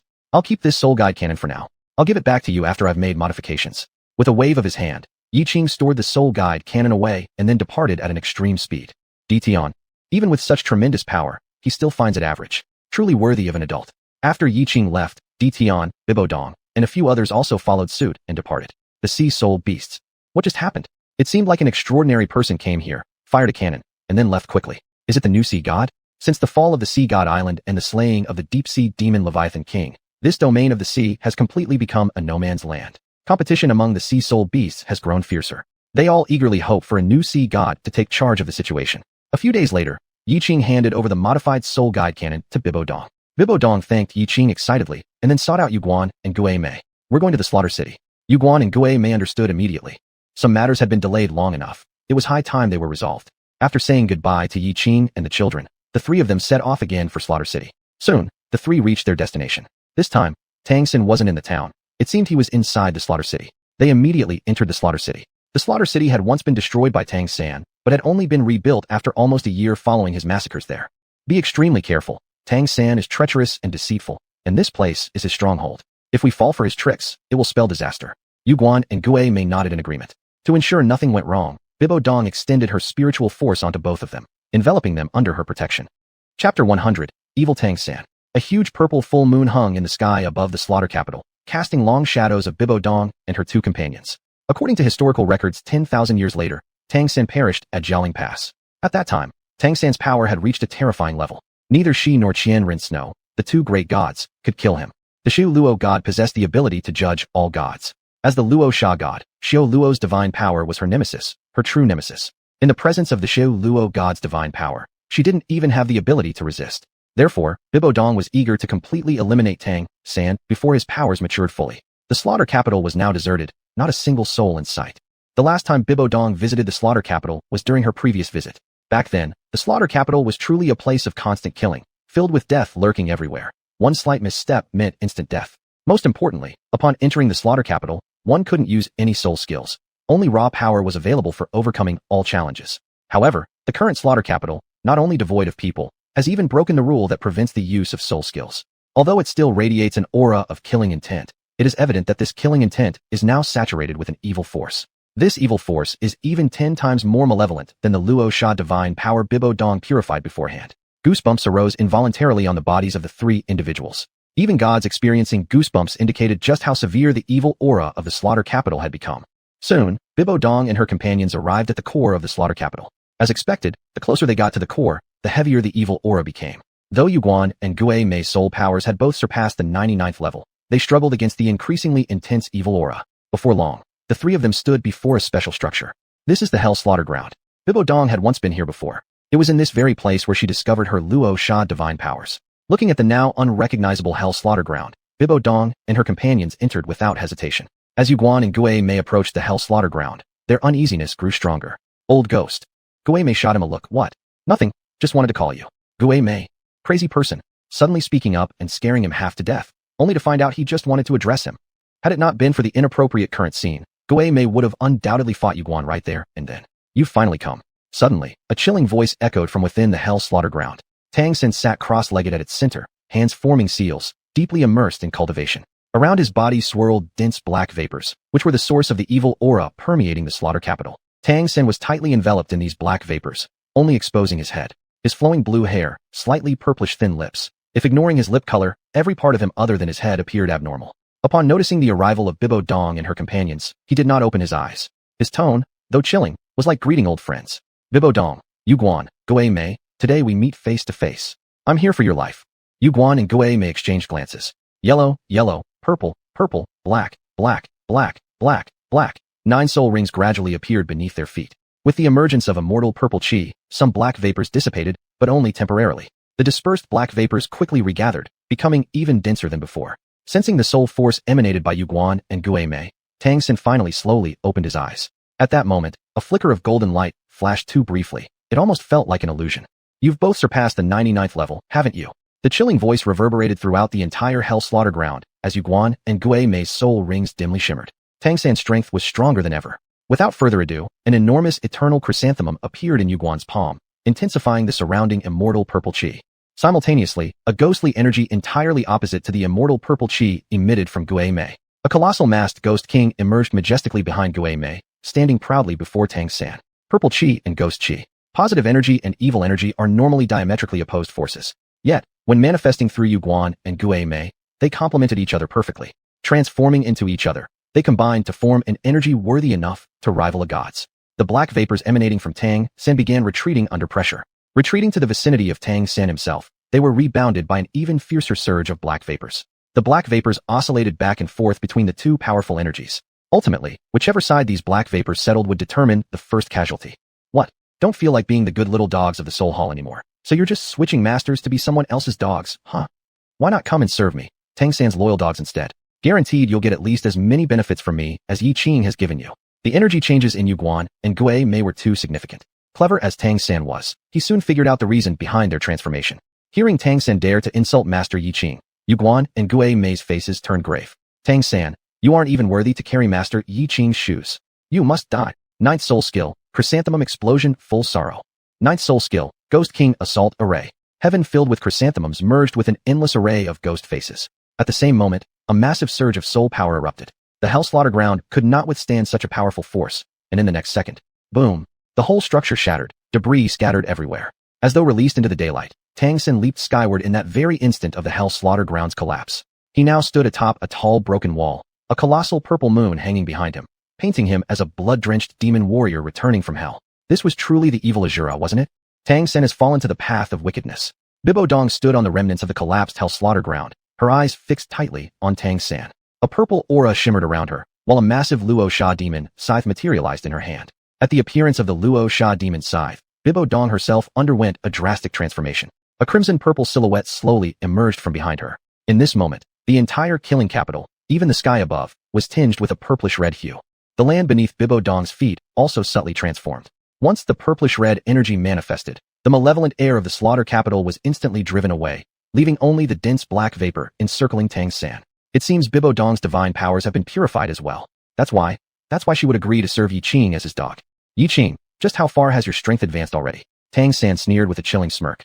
So what if I just mentioned Yiqing? Now the dogs are panicking. Yuguan and Gui Mei were fuming with anger, ready to retort when Bibo Dong shook her head at them. Chapter 101. Divine Level Soul Conductor Cannon. Nine Eyes, I almost fell for Tang San's cunning scheme. How dare he use Lord Yiqing to break us apart? Realizing that Tang San intended to crush them psychologically, Yuguan couldn't help but let out a curse. Tang San threw his head back and laughed loudly. Ha ha ha. The momentum around him spread as the black mist that had been pushed back by Bibi Dong's Rosha divine force surged forth again. In just a few breaths, it reached the three of them in front of Bibi Dong. Bibi Dong furrowed her brows slightly and intensified the release of her divine power. The two exchanged attacks back and forth, neither yielding to the other. The two divine forces silently collided midair, causing even the air to let out anguished cries. At this moment, any interruption on either side could be fatal. Yuguan and Gui Mei closely watched Tang San's movements, looking for an opportunity to kill him in one move. However, after following the path of evil cultivation, Tang San's Luo divine power was nearly complete, causing Bibi Dong's face to quickly turn pale. There was no small gap between a Tier 1 god and a god king. Fortunately, they still had their trump card. Swinging the massive Rosha devil sickle towards Tang San, the latter's expression changed dramatically as he was forced to terminate the battle between the black and purple energy. This battle ultimately ended in a draw after Bibi Dong made the first move. But Tang San was alone, while they were three. Using the time for Bibi Dong to recover, Yuguan and Gui Mei's 9 soul rings flickered momentarily before they shot at Tang San with wind-like speed.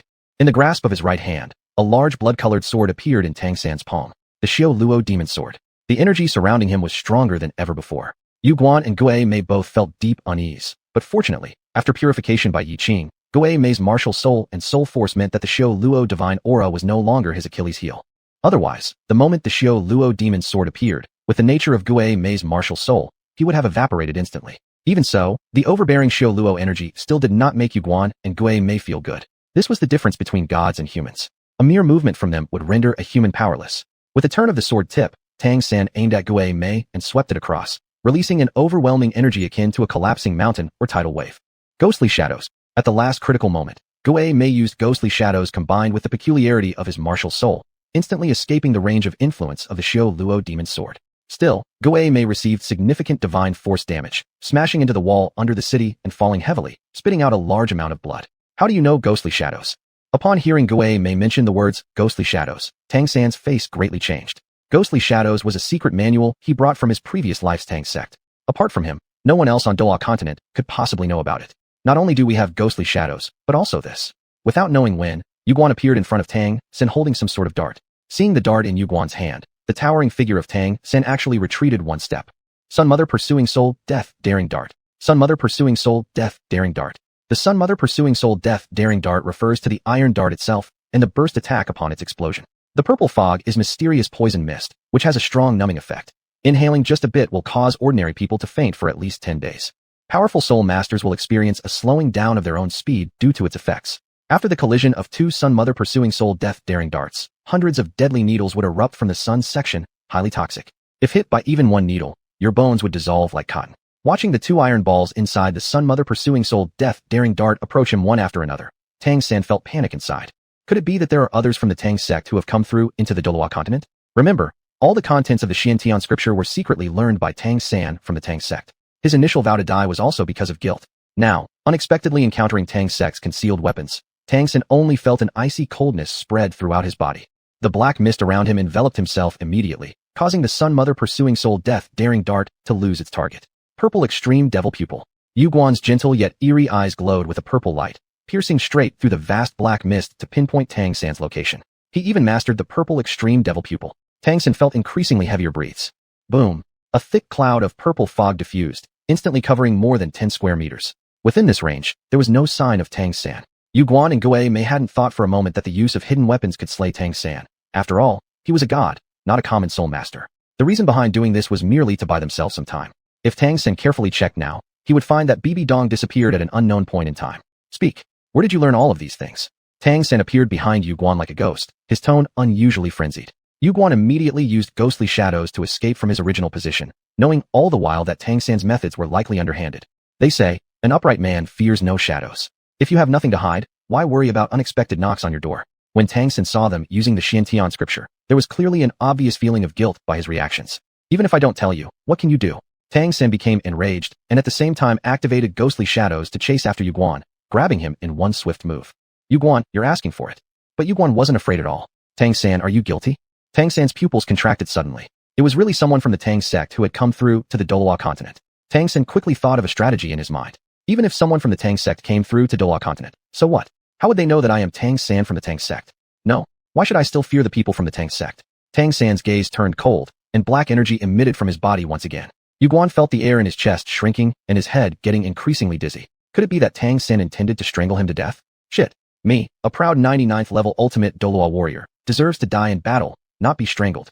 Tang San, let go of him. High up on the city wall, Bibi Dong stood facing the large purple moonlight, her gaze icy as she stared at Tang San. Behind her was a huge object similar to a concealed weapon. No, it couldn't be a hidden weapon. A hidden weapon is called such because it is unknown to people. But this thing, not only was it enormous in size, but also radiated with intense energy.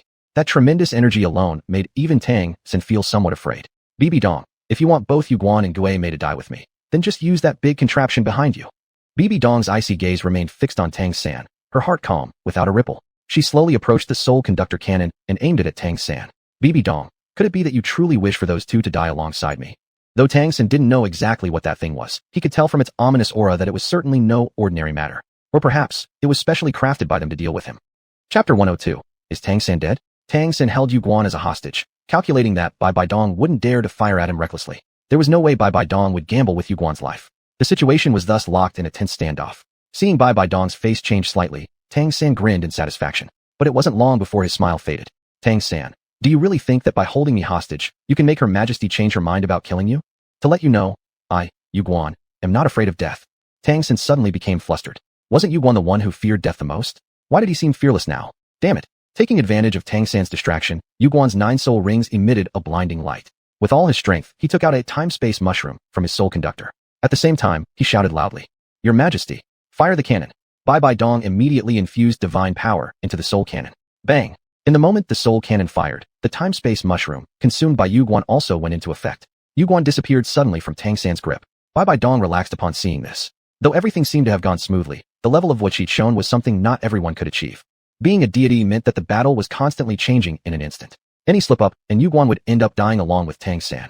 This act of taking the time-space mushroom was planned beforehand by Bai Dong, Yuguan, and Gui Mei. Damn, Tang San's expression changed dramatically. He no longer had the time to worry about Yuguan. His eyes glowed with divine light mingling with black energy. His main body, Shura armor, and demonic aura instantly merged into a colossal Shura demon sword. A powerful dark red glow erupted, just as the soul cannon's attack came flying. At this point, the battle had reached its peak intensity. Bai Dong wasn't aware of what type of combat method Tang San used, but she knew that Tang San was devious and cunning. For safety, she once again infused divine power into the soul cannon. Tang San, the divine level soul cannon, capable of slaying deities, let's see if you can withstand it. Divine level soul cannon? So that thing was called the divine level soul cannon.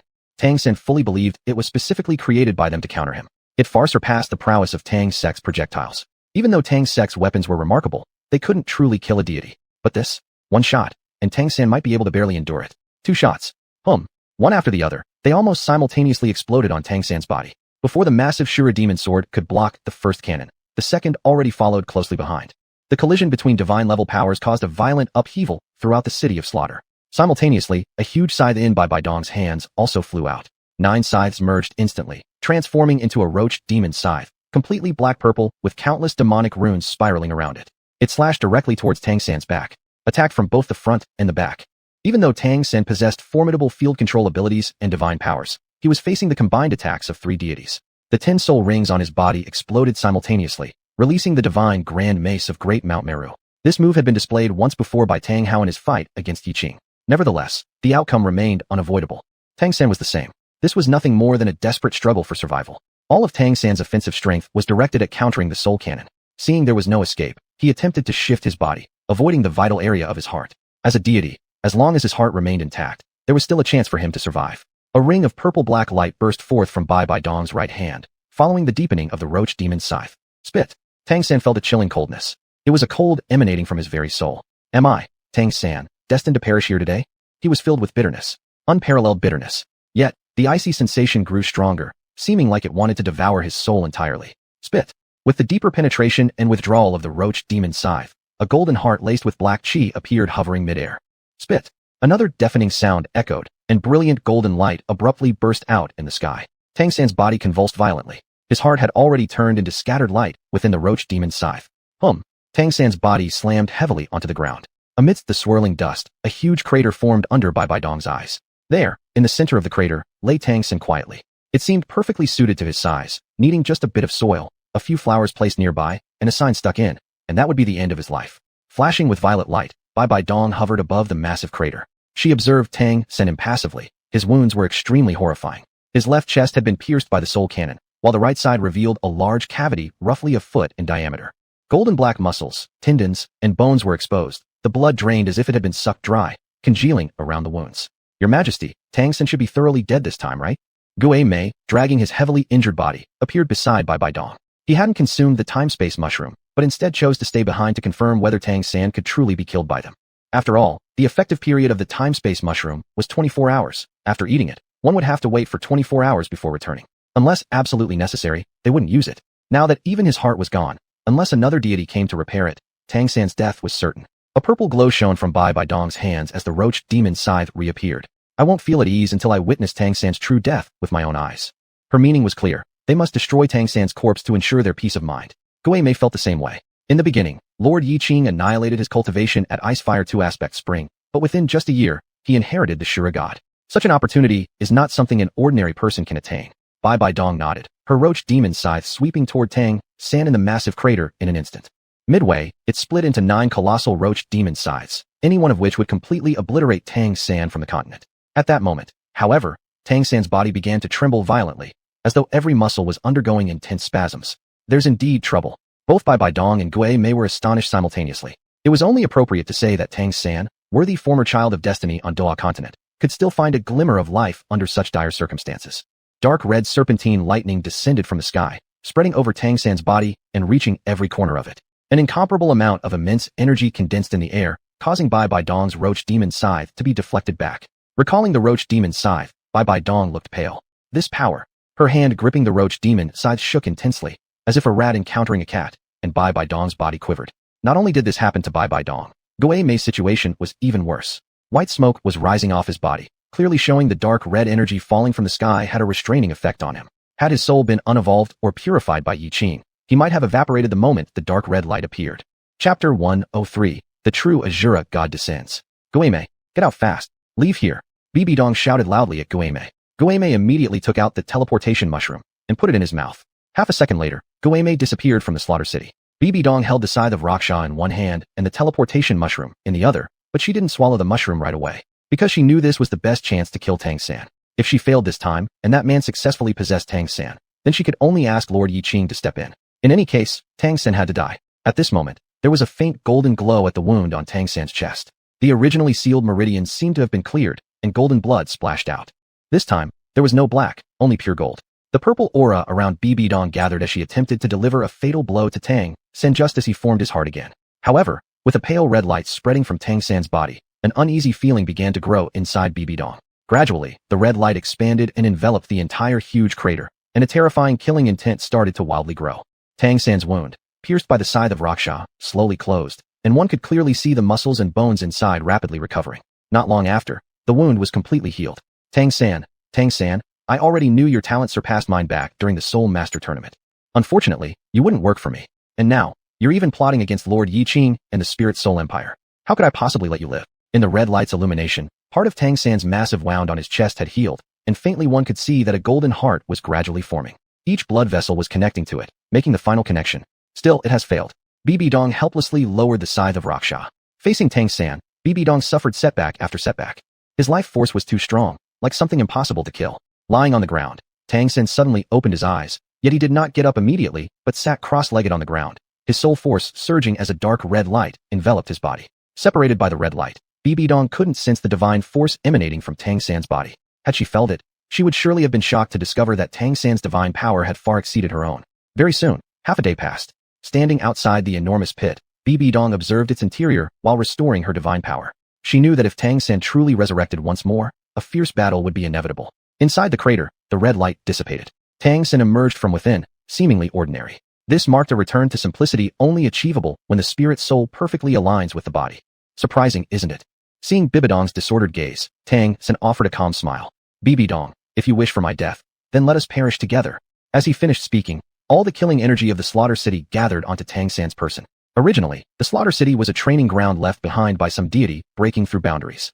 For this reason, Tangan's body recovered so swiftly. The red energy of the Slaughter City fluctuated around Tangan, and with each wave, Tangan released powerful waves of energy. Azura God. Bibidong finally uttered these 3 words. This Azura God was fundamentally different from the previous Azura God. The previous Azura God was inherited by Tangan from Tangchun, heavily diluted, essentially a pseudo-Azura God. And now this one was a true Azura God. Were it not for Bibidong's divine force being purified by Yiqing, she might have already fallen to her knees. Not bad. You've grown resistant to my divine force. Tangan glanced at Bibidong indifferently. To say it another way, the Azura God looked at the Raksha God indifferently. The Azura God and the Raksha God were both gods of killing. However, the Azura God represented the light side, whereas the Raksha God stood for darkness. Today's Bibidong still leaned towards darkness, yet it was no longer a turbid darkness, but rather a brightened darkness. Similar to how a streak of brightness can exist within darkness, this allowed Bibidong to temporarily hold her own against the Azura God. Raksha God, let me see what level you have reached. Tangan's whole body turned entirely red, his red armor enlarged compared to before. Its patterns were colorful, and his right hand extended, summoning a massive Azura demon sword. The killing aura of the Azura demon sword also became more intense than before. One stood inside the huge pit, the other outside, yet Bibidong still felt immense pressure. Tangan's eyes turned dark red, his blood-red armor covered with red blades, almost every corner protruding with spikes. Damn it, Bibidong cursed under her breath. Am I really going to let him go just like that? How frustrating. An incredibly powerful Azura magic slowly rippled across Tangan's body, turning the already pitch-black Slaughter City into a sea of crimson. The massive purple moon was stained red at this moment as well. The Azura demon sword pointed forward. Bibidong, do you think you can disappear from my sight like xuanhuan and Guimei did? Bibidong felt a lump in her heart as she finally realized that the Slaughter City had been unknowingly isolated by the Azura God's power, forming a small space. In such a confined space, one could only use divine force. Everything else would be futile. Just like in the past in the Slaughter City, where no soul techniques could be used and only physical combat was possible. The teleportation mushroom became ineffective. Without a retreat path, Bibidong could only duel the Azura God to secure a glimmer of hope for survival. She returned the teleportation mushroom to the spiritual device. Emerald flames erupted on Bibidong's body, igniting her entire frame with the scythe of Raksha. Accompanied by a series of green afterimages, she launched an attack towards Tangan first. As last time, Bibidong didn't release her divine force outward, but stored it within her being, releasing the most potent divine force. I might as well die together with Tangan, Bibidong thought. Bibidong, you die? Facing the full force strike of the Raksha God, Tangan remained as calm as still water, showing not the slightest emotion. The massive Azura demon sword in his hand exploded with bloodlight. Oh-ing! The crimson blade light collided directly with Bibidong's scythe of Raksha. Even if the Raksha God's divine force had been purified, the Azura God possessed the strength to judge all gods, something unchangeable. The overwhelming red light and endless killing aura painted Bibidong with a layer of red light instantly. Under the coverage of this red light, Bibidong couldn't move. And Tangan's Azura demon sword descended again, coldly uttering 4 big words, Azura, judgment. A total of 6 streaks of red light blossomed like flowers blooming. Chapter 104. Yiqing hardcore rescue of Bibidong. All Bibidong could do was desperately try to block with her scorpion devil sickle, but the divine power of the Azura God was truly too overwhelming. Even if she managed to fend off the main body of the Azura demon sword, there was no way to resist the shine it carried. The red light emanating from the Azura demon sword still invaded her body in parts. Am I really going to die? A mouthful of blood spewed out from Bibidong's lips. The might of the Azura demon sword, even just its residual effects, had a tremendous impact on Bibidong. Bibidong, I've said it before, you cannot possibly win against me. So what if you inherited the Scorpion God? Even with Yiqing helping to purify the evil within you, it doesn't change anything. Will the judgment power I possess be altered because your divine energy has been purified? You think too highly of yourself. Tangan's expression turned grim as the Azura demon sword transformed into a shocking blood-red rainbow, rushing directly toward Bibidong. If struck by this blood-hued rainbow, then Bibidong would surely meet her demise without any chance of salvation. Even if Yiqing possessed extraordinary abilities, there would be no saving her. In despair, Bibidong closed her eyes. Flashes of familiar figures ran through her mind. Yi Chao Chao, Yi Wan Wan, and even little Princess Yi Mumu who had just been born. Finally, her gaze settled on another small figure, curled up in a corner. Upon closer inspection, this figure bore a resemblance to her. It was young Qianrenchua. I never expected that in my final moments, you would appear before me. If there is a next life, don't follow me again. Tangan stared at Bibidong with a blank face. This is only the beginning. One by one, I will settle accounts with each of you. Especially Yiqing. Even though you've become a god, nonetheless, you remain beneath me. He could already foresee how Yiqing would react when he truly inherits the Azura God. Whatever you've added onto me in the past, I'll repay back onto you, multiplied 1,000-fold or more. Suddenly, a colossal surge of energy, like the arrival of a cosmic god, charged straight at the blood-red Azura demon sword. The collision between the forces of the cosmos and antiquity caused violent tremors across all of the Douluo continent. At the far northern lands, a stunning woman watched the sky full of blizzards and fell deep into thought. Her hair was snow white, and her face was exquisitely delicate, like a porcelain doll. This year's blizzard came too early. At this time every year, usually there were only heavy snowfalls here in the northern region. Big sister, have you noticed the abnormal weather too? At that moment, a green-haired beauty similar in prettiness as the white-haired woman ran over in panic. She almost tripped on an ice block while running, barely avoiding a fall onto the side of the white-haired woman. Her little face revealed a satisfied smile. An energy like this can only be produced by those at the god level. Could it be that deities have now appeared on Douluo continent? After all, it had been over 20,000 years since any deities last appeared on Douluo continent. The white-haired woman didn't notice the subtle scheming behind the green-haired woman's actions, feeling entirely devastated herself. Sister, if a deity appears, then what about us? The green-haired woman also finally realized her fear. Slaughter City. Tangan observed the sudden terrifying energy that had appeared, his complexion darker than ink. The Slaughter City, which was already mostly destroyed, had now been utterly annihilated this time. What suddenly emerged were two individuals, a man and a woman, both wearing immaculately clean white clothes. The woman had a head of long silver-like crystal hair, which flowed gracefully down her back until her ankles. Her beauty was indescribable. No words existed that could accurately describe her loveliness. What made her impossible to resist most was the light radiating from her person. In her presence, it seemed unthinkable for her to witness anything less than perfection. If the woman were to be seen alone, her aura would doubtlessly be very powerful. However, at that moment, she stood demurely beside the man, appearing petite and delicate. Not only did the man not get overshadowed by the woman's unmatched grace, instead, their combined presence created a harmonious and mesmerizing sight. The man's hair, which extended all the way to his ankles, swayed gently in the wind. His equally celestial face wasn't outshone by the woman's beauty. Rather, his appearance shone even brighter and became even more ethereal and dazzling by contrast. Jin Tong Yu Nu, Golden Child Jade Maiden. This was the only word that sprang to Tangan's mind currently. Apart from this term, he could think of no other fitting description for the couple standing before him. Suspended midair, Tangan's eyes glowed crimson red. Yiqing. If glares were daggers, the people in front of Tangan would have been pierced into Swiss cheese long ago. Tangan, I've allowed you to live a year and some months longer. Now it's time to take it back. Yiqing coolly looked at Tangan, shutting out his glare completely. Yiqing. Yiqing, I will kill you. Faced with Tangan's yelling, Yiqing's expression did not change one bit throughout. With a light push of his right hand toward Bai Dong, a colorless soul force lifted her up entirely. On her body, the wounds created by Tangan were healing at an alarming visible speed. After all, Bai Dong was a god. It wasn't easy for gods to be injured, and once they were, it wasn't simple to heal them. Even if they could heal, it would never happen in such a short time. But this was the reward given to Yiqing by the 12th princess, system number 2. The powerful recovery function. This feature wasn't just for himself, but also usable on others, completely ignoring their level. When Yiqing first saw the system's note, he responded, "This is a bug," but he liked it very much. If it was destined to have a bug, why not embrace it? In the blink of an eye, Bai Dong's injuries were fully healed, and she was no different from her prime. Thank you for your assistance, Lord Yiqing. Bai Dong knelt on one knee before Yiqing and Gu Yuna, sincerely expressing her gratitude. If Yiqing and Gu Yuna hadn't arrived in time, this time she would have been dead for sure. Counting the last occasion, Yiqing had already saved Bai Dong twice. One could say that without Yiqing, there wouldn't be the current Bai Dong. Seeing Bai Dong bowing and showing respect to Yiqing, Tangan felt an intense stinging in his eyes. Bai Dong, step aside. This person, I will deal with.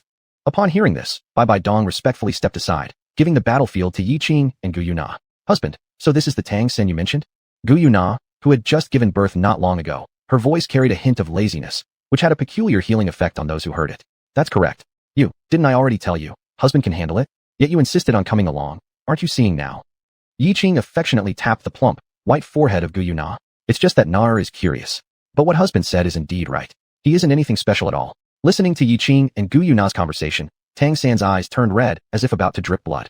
Yiqing, you two are going to die. Chapter 105. The full power of the battle gold armor. Tangan wildly swung the Azura Devil sword in his hand.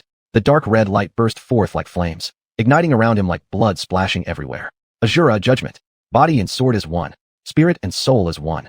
Azura Slaughter. The body and sword as one, spirit and soul as one were both ultimate divine skills, using all of the god realm's power and the price of burning Azura blood, not sparing any origin energy. Once used, Tangan's painstakingly achieved position as the Azura god would be shattered. He was willing to use this move, one that damaged him 1,000 for every 800 it inflicted on the enemy, just to kill Yiqing. The blinding red light exploded in the sky, directly rushing toward Yiqing and Gu Yuna. This Tangan was not only frenzied but also brimming with immense energy, making Gu Yuna feel an inkling of unease. She had never known someone could unleash such powerful force. Even if she herself had already reached the peak mastery of the lightning element, she still couldn't break through the overwhelming energy he brought. "You step back. Let me deal with him, my lord." Yiqing took a step forward, placing Gu Yuna behind him, and as he gripped his right hand, the super artifact, the golden hoop staff, appeared. The golden hoop staff had now separated from Yiqing completely, becoming a super artifact whose immense power even made Tangan's heart tremble. Why? Why, no matter how hard he tried, was he always one step behind Yiqing? He was already the Azura god, an Azura god above all gods. Yet why was he still one step behind Yiqing? It wasn't fair. Tangan felt jealousy rising within him. He wanted to do whatever it took to bring Yiqing down from the divine pedestal. "Husband, how could I leave you at the most dangerous moment?" Gu Yuna shook her head. Since she had already come out with Yiqing, she wouldn't leave regardless of any danger. As for the children, they were in safe hands with Tian, so Gu Yuna was relaxed. Seeing Gu Yuna's readiness to share life and death with him, Yiqing felt a pang in his heart. His silly wife really thought he couldn't beat Tangan? 12 vermilion golden god rings slowly rose from Yiqing's body. When Tangan saw the god rings appearing on Yiqing, he felt an overwhelming sense of powerlessness. God rings. And there were 12 of them. Looking at himself, although he had achieved the Azura god status, he only had 9 god rings. Die! Die! Tangan could only shout wildly. The red light around him became stronger and stronger as he shouted. A vitality of the god king level burned. Even Yiqing found it somewhat difficult to resist. The super artifact golden hoop staff began to melt gradually under this crazed energy. Seeing this, Gu Yuna's face showed concern, and she was about to act, but was stopped by Yiqing. Bibidong stood at the bottom of the deep pit, looking up at the battle between the two god kings. Although she was also a god, her godly powers restored to their prime. She knew that she wasn't able to get involved in the life or death struggle between god kings. "I hope Master Yiqing can successfully kill Tangan. I hope Master Yiqing can successfully kill Tangan." Bibidong sincerely prayed. Just then, the 24 hours were up, and Yuguan returned from the world at 10,000 years ahead to his original place. At the sight of the surroundings, Yuguan almost thought he had returned to the wrong place. Upon seeing Bibidong, he realized he hadn't. This unrecognizable place was indeed the place of slaughter. "Your Majesty." "Shoo." Yuguan immediately went silent and looked upward just like Bibidong did, seeing the fight between the two god kings. The master was standing safely behind Lord Yiqing, with even the corner of his clothes undamaged. Not to mention Tangan, who was still holding out. Just by this fact, Yiqing's strength had far surpassed Tangan. Yuguan started praying for Yiqing together with Bibidong. As the golden hoop staff melted, Tangan's Azura divine armor and the dark red devil marks on his forehead faded quickly, finally shattering into countless fragments scattered across the air. Tangan took advantage of this moment to gather all the fragment energies, concentrating them in the Azura devil sword, putting forth his last full effort to stab toward Yiqing. Now before Yiqing, there were only 2 choices. 1. Without the super artifact, take Tangan's final strike with bare hands. 2. Dodge with all his might. But if Yiqing dodged, then Gu Yuna standing behind him certainly wouldn't survive. Tangan had already figured out that Gu Yuna was one of the incarnations of the dragon god, the Silver Dragon King. In those days, the dragon god was split into 2 halves by the Azura god along with other law enforcers of the divine realm. If even the dragon god could be split, let alone one of its incarnations, Tangan had precisely predicted this point, which is why he delivered his final blow, leaving Yiqing no choice. However, Tangan was wrong again. In the Douluo continent, it wasn't just him who could cheat the system. Yiqing's advantages were more formidable than Tangan's. As they always said, if there had to be a glitch in Douluo continent, then it would definitely be Yiqing. Battle gold armor.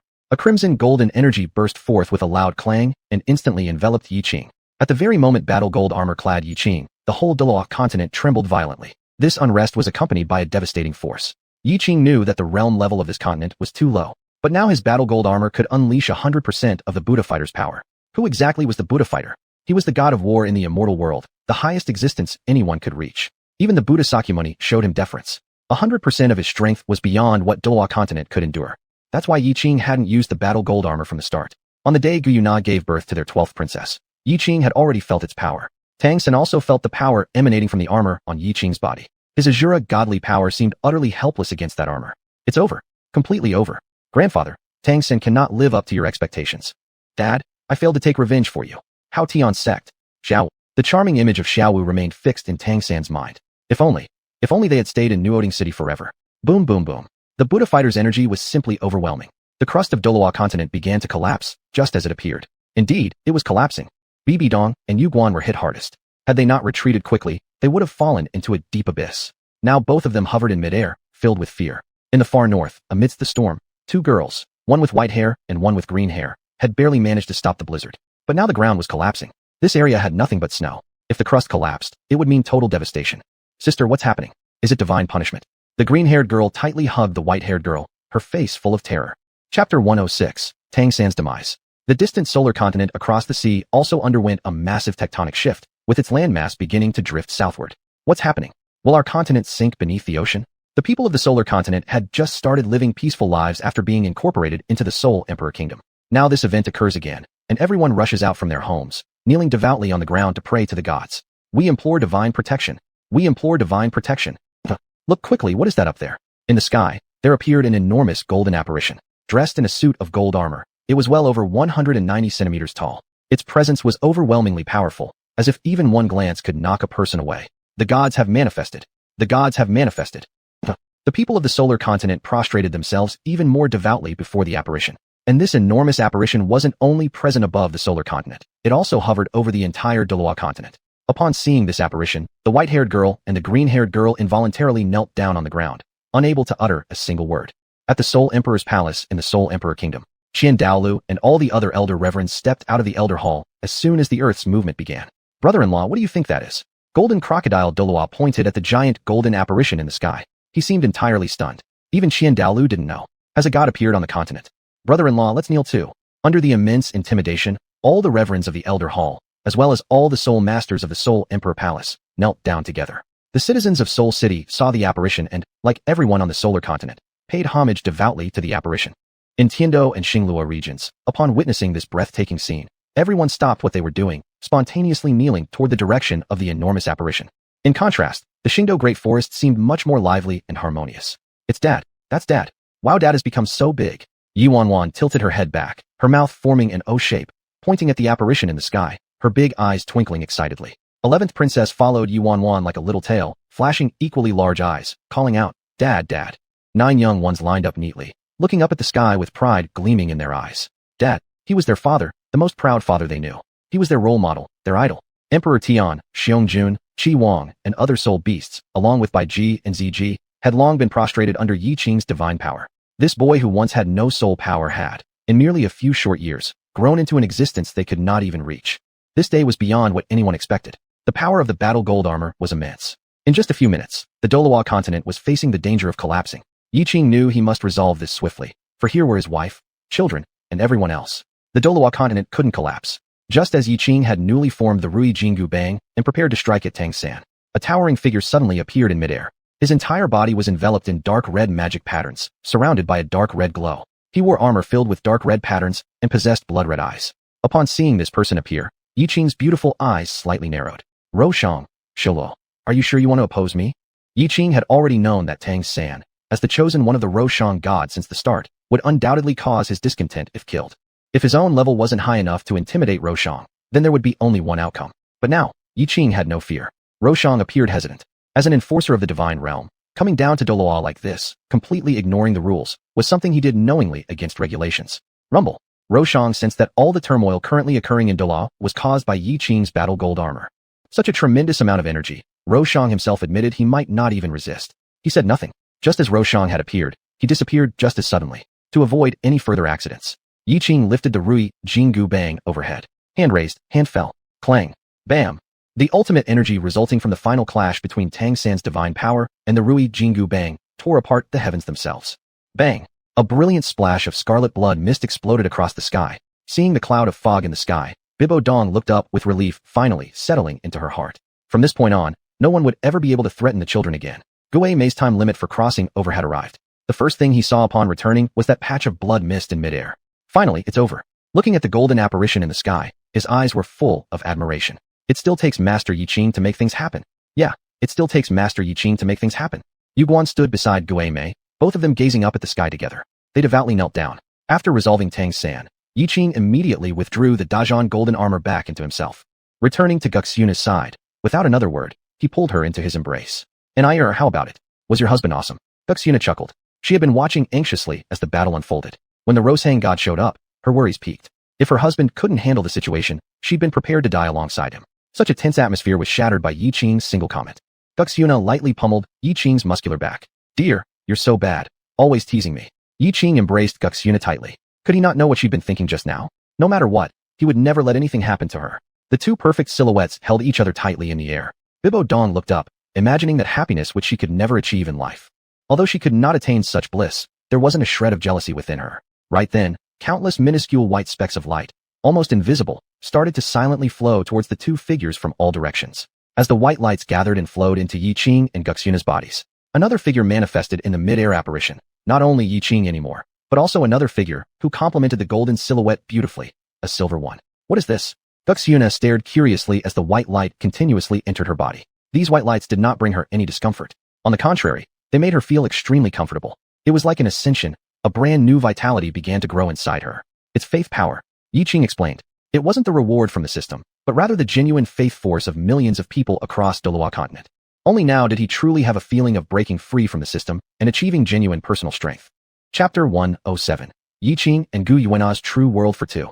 Slender beams of white light continued to flow into Yiqing's and Xuanhuan's bodies. The faint shadows of the two in the air became increasingly clear. It's Daddy and Mommy. Princess xuanhuan was even more excited. She jumped around, clapping her hands. Yi Chao Chao made great efforts to reach out with chubby little hands towards Xuanhuan in the air. Mommy hug. Daddy hug. 9 children had sparkling eyes. Daddy Mommy. Di Tian couldn't quite make sense of the current situation. If we say Lord Yiqing has become a deity and appeared in the sky, that makes some sense. What is the status of our master? Could it be because Lord Yiqing ascended to divinity, so he carried his partner along with him? This was probably the most plausible explanation at the moment. That's wonderful. Absolutely wonderful. Di Tian was almost overwhelmed with joy. After an unknown duration, the slender white light gradually dissipated. The shadow in the air slowly disappeared into the horizon. Since we're already out, husband, I'll take you to explore the human world properly. The previous Xuanhuan detested humans and so-called deities the most. Humans killed soul beasts cruelly for their own selfish reasons. And the deities, who claimed they cared about all living beings, turned a blind eye to the cruel slaughters committed by humans against soul beasts. Thus at first, Xuanhuan planned to kill all humans upon waking, demanding justice for the soul beasts. Until she met Yiqing. Everything changed as she interacted with Yiqing. She began no longer hating humans so intensely. She started to like this world.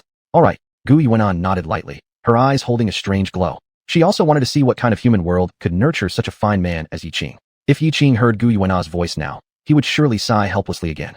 His naive Nar still didn't know that he came from Earth and possessed the golden finger system. Bye-bye Dong. Yuguan. Goe Mei, you 3 go back first. Nar and I will wander around. After saying that, Yiqing left with Xuanhuan. After seeing Lord Yiqing and the master leave, Yuguan finally shifted his gaze. Your Majesty, let's go back. Damn, we almost got stuck here this time. Fortunately, Lord Yiqing showed up on time.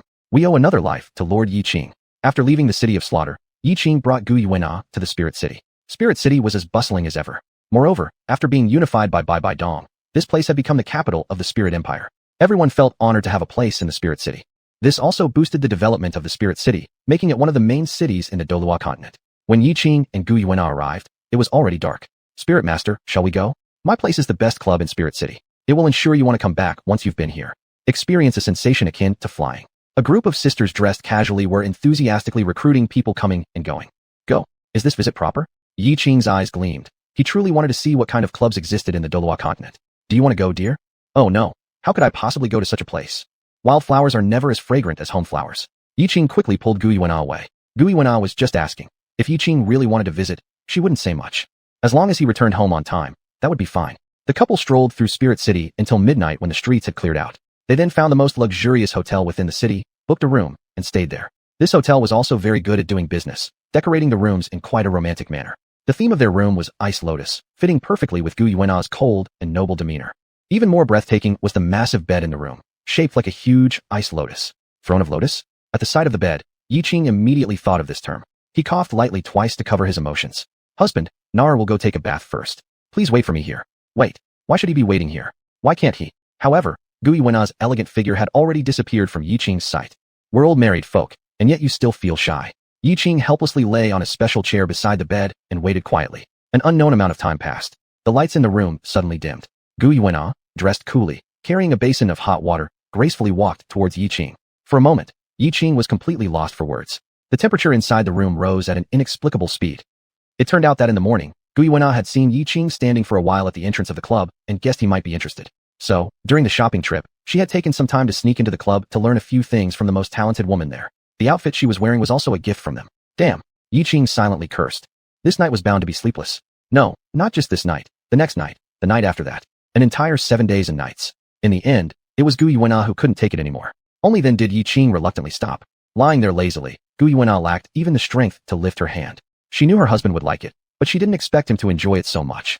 She almost got exhausted to death. Yiqing chuckled heartily. Dear, I'm sorry, your husband went too far. Husband, Nara really liked it.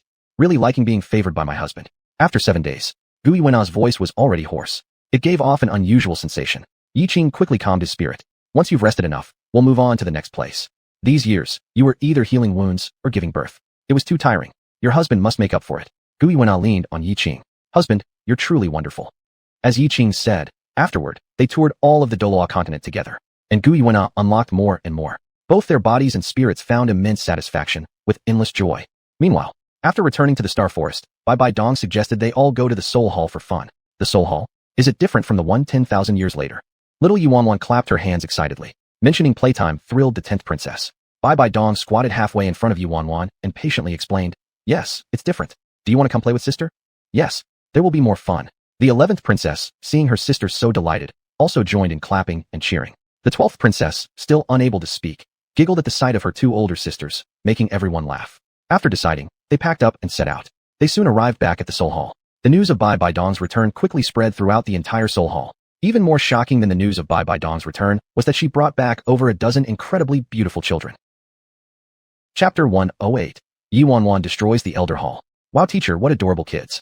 Hulina's girlish heart melted instantly when she saw the 12 children her teacher brought back. She held Princess Xuanhuan tightly and wouldn't let go. And looking at those little boys, they were even more beautiful. Although they all looked similar, each one had their own distinct characteristics, so there was no way to mix them up.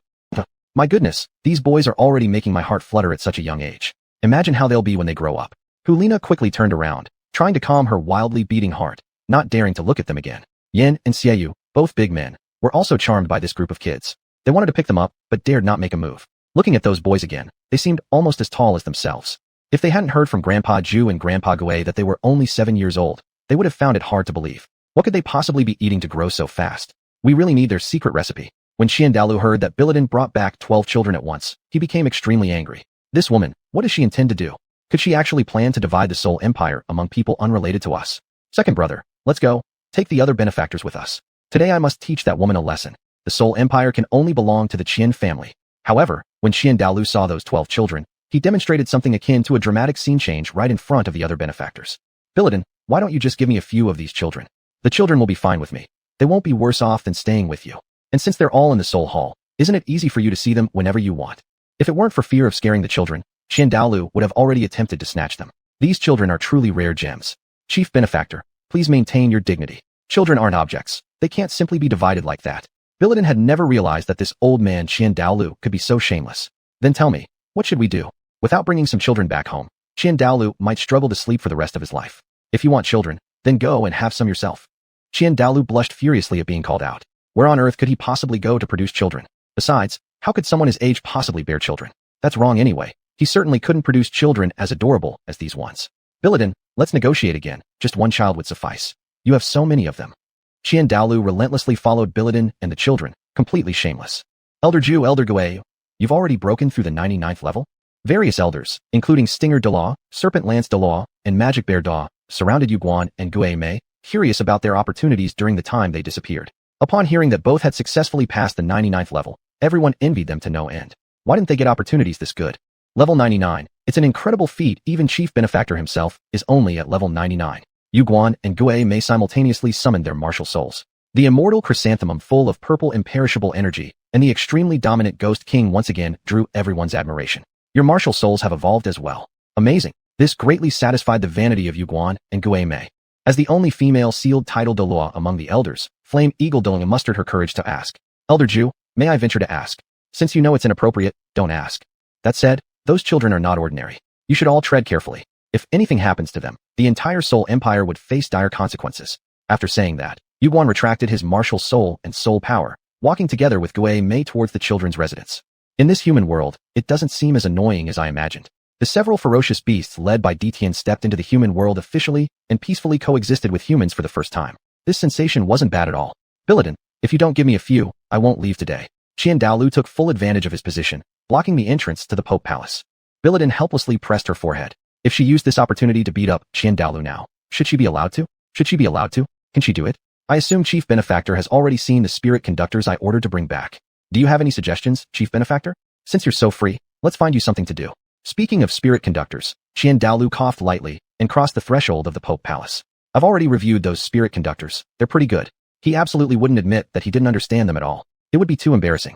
Billiden knew exactly what Qian Daolu was thinking. Chief Benefactor, I am considering establishing a spirit conductor academy within the Soul Empire to promote the use of this kind of weapon. What does the Chief Benefactor think? That is naturally excellent. But what does this have to do with giving some to my own child? Don't change the subject. Just at this moment. Boom. Suddenly came a loud noise from outside. Bibidong's expression changed greatly. Looking again, where was her figure still on the throne? She had already rushed out. Qian Daolu was slightly surprised by Bibidong's cultivation and followed out as well. Xuanhuan, are you all right? Bibidong placed xuanhuan under her protection, checking her repeatedly for any injuries. That thunderous sound came precisely from the soul conductor weapon xuanhuan held in her hand. Sister, Lena sister, and others wanted to see the power of the soul conductor weapon, so Xuanhuan showed them. But it seems like Xuanhuan caused trouble.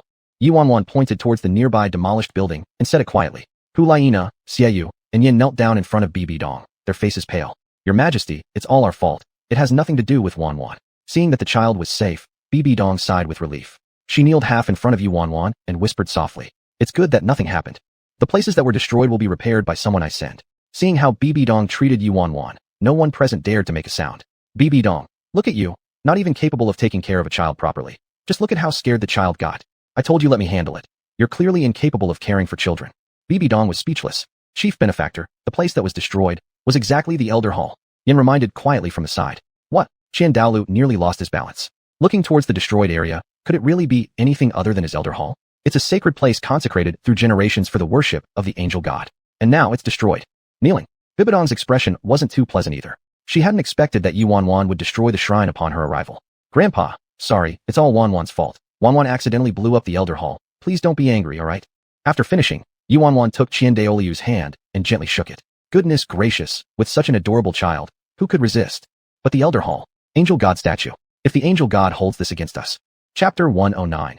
Xuanhuan deceives Qian Daolu into crossing over. The child is still young, what does it know? If the Angel God were to hold a grudge, he would take full responsibility for it. She certainly couldn't haggle with a mere child. Deep breath, deep breath. Grandpa, since the Elder Hall was destroyed, don't you have nowhere to live? Wouldn't it be good if Grandpa moved in and lived with Xuanhuan? Moving in to live with Xuanhuan. Qian Daoliu's eyes sparkled, and he nodded with an aggrieved expression. Yes, Grandpa has no place to stay. Grandpa is so pitiful. Bye-bye Dong. Qian Daolu, how much more shameless can you be? However, due to moral inferiority, Bye-bye Dong did not say much. He arranged accommodations for the other great contributors and ordered people to start rebuilding the Elder Hall. He truly didn't want to see Qian Daolu lingering beside Xuanhuan even for a moment longer. Qian Daolu happily followed Xuanhuan back to their residence and didn't forget to give Bye-bye Dong a triumphant smile as he looked back. Trading the Elder Hall for a child seems like a fair deal. Bye-bye Dong naturally assigned the best places to the 12 children. Luxurious, spacious, anything they could possibly want was available there. Even better than her treatment as an emperor. Early the next morning, Xuanhuan quietly came to Qian Daoliu's room. Grandpa, Xuanhuan will take you to a good place. Ah, good kid, if there's a good place, why not go together? Qian Daolu immediately nodded enthusiastically. Xuanhuan, where are you taking Grandpa? Xuanhuan took out 4 crossing mushrooms, gave 2 to Qian Daolu, and kept 2 for herself. Grandpa, let's eat this together. Qian Daolu looked at the mushroom Xuanhuan handed him, with its red umbrella-shaped cap and white stalk. There was a white light surrounding the entire mushroom. No matter how he looked at it, it seemed ominous. Would eating this mushroom immediately cause one to keel over? Grandpa, eat it quickly. Xuanhuan urged him. Qian Daolu glanced at the innocent Xuanhuan and then at the red umbrella. This child, could she not know that this kind of mushroom is poisonous? Xuanhuan, Grandpa tells you, this kind of mushroom. Before Qian Daolu finished his sentence, Xuanhuan split the crossing mushroom she had in her hand into 2 parts, shoved one into Qian Daoliu's mouth, and ate the other herself. It was too late for Qian Daolu to stop her because the mushroom melted upon entering the mouth, leaving only a peculiar taste behind. Xuanhuan, it's Grandpa's fault. Grandpa is old. Dying won't matter much, but you're still young. You have your whole life ahead. What the hell? Suddenly losing consciousness, Qian Daolu unconsciously let go of the crossing mushroom in his hand. When his consciousness returned, Qian Daolu found himself in a strange cluster of buildings. Most buildings were tall, some 7 or 8 stories high, others 10 to 20 stories. Lights flickered everywhere, and everything appeared extremely unfamiliar. There were many people around, as if gathering and plotting something. There seemed to be thousands of them, all wearing white uniforms. Here, is this hell? Qian Daolu was stunned. Was the treatment in hell this good? If we knew hell looked like this, who would fear coming here? It would be ideal for a vacation down below. Qian Daolu urgently searched for Xuanhuan's presence, but couldn't find the little girl after looking around. Something's wrong. The child is gone. Xuanhuan. Qian Daoliu's cries echoed continuously throughout the building complex. Everyone stared dumbfoundedly at the strangely dressed elder who had suddenly appeared. Where did this person come from? Was he perhaps mentally unstable? In the 1,000-person formation, there stood a few dignified elders up front, apparently the leaders. Daolu had no time for these people. On his first day in hell, Xuanhuan was already missing. How was he going to explain that to woman Bai Dong? This is the city of Mingdu in the Ryu region, the Wuhan Ryu Soul Mentor Academy. I am the principal Jing Hongchen. Who are you? The elder's tone was authoritative, clearly telling Daolu that this was not a place for random shouting. If you know what's good for you, you'd better leave quickly. Ryu region? City of Mingdu? Wuhan Ryu Soul Mentor Academy? Not a single thing made sense. Isn't this hell? Jing Hongchen was furious. Grandpa, please calm down. Let me deal with this person. The speaker was a youth clad in a white uniform. Handsome features, slender build, heterochromatic eyes, a head of white hair, skin so smooth and delicate it resembled a girl's. If Daolu hadn't already seen the 12 remarkable children that Bai Dong brought back, he might have found this youth extraordinary just like the previous dozen. As they say, once you've seen true treasures, all others seem dull by comparison. So Daolu merely watched this youth with a calm gaze. Hongchun, don't fool around. Step back and let Grandpa handle this.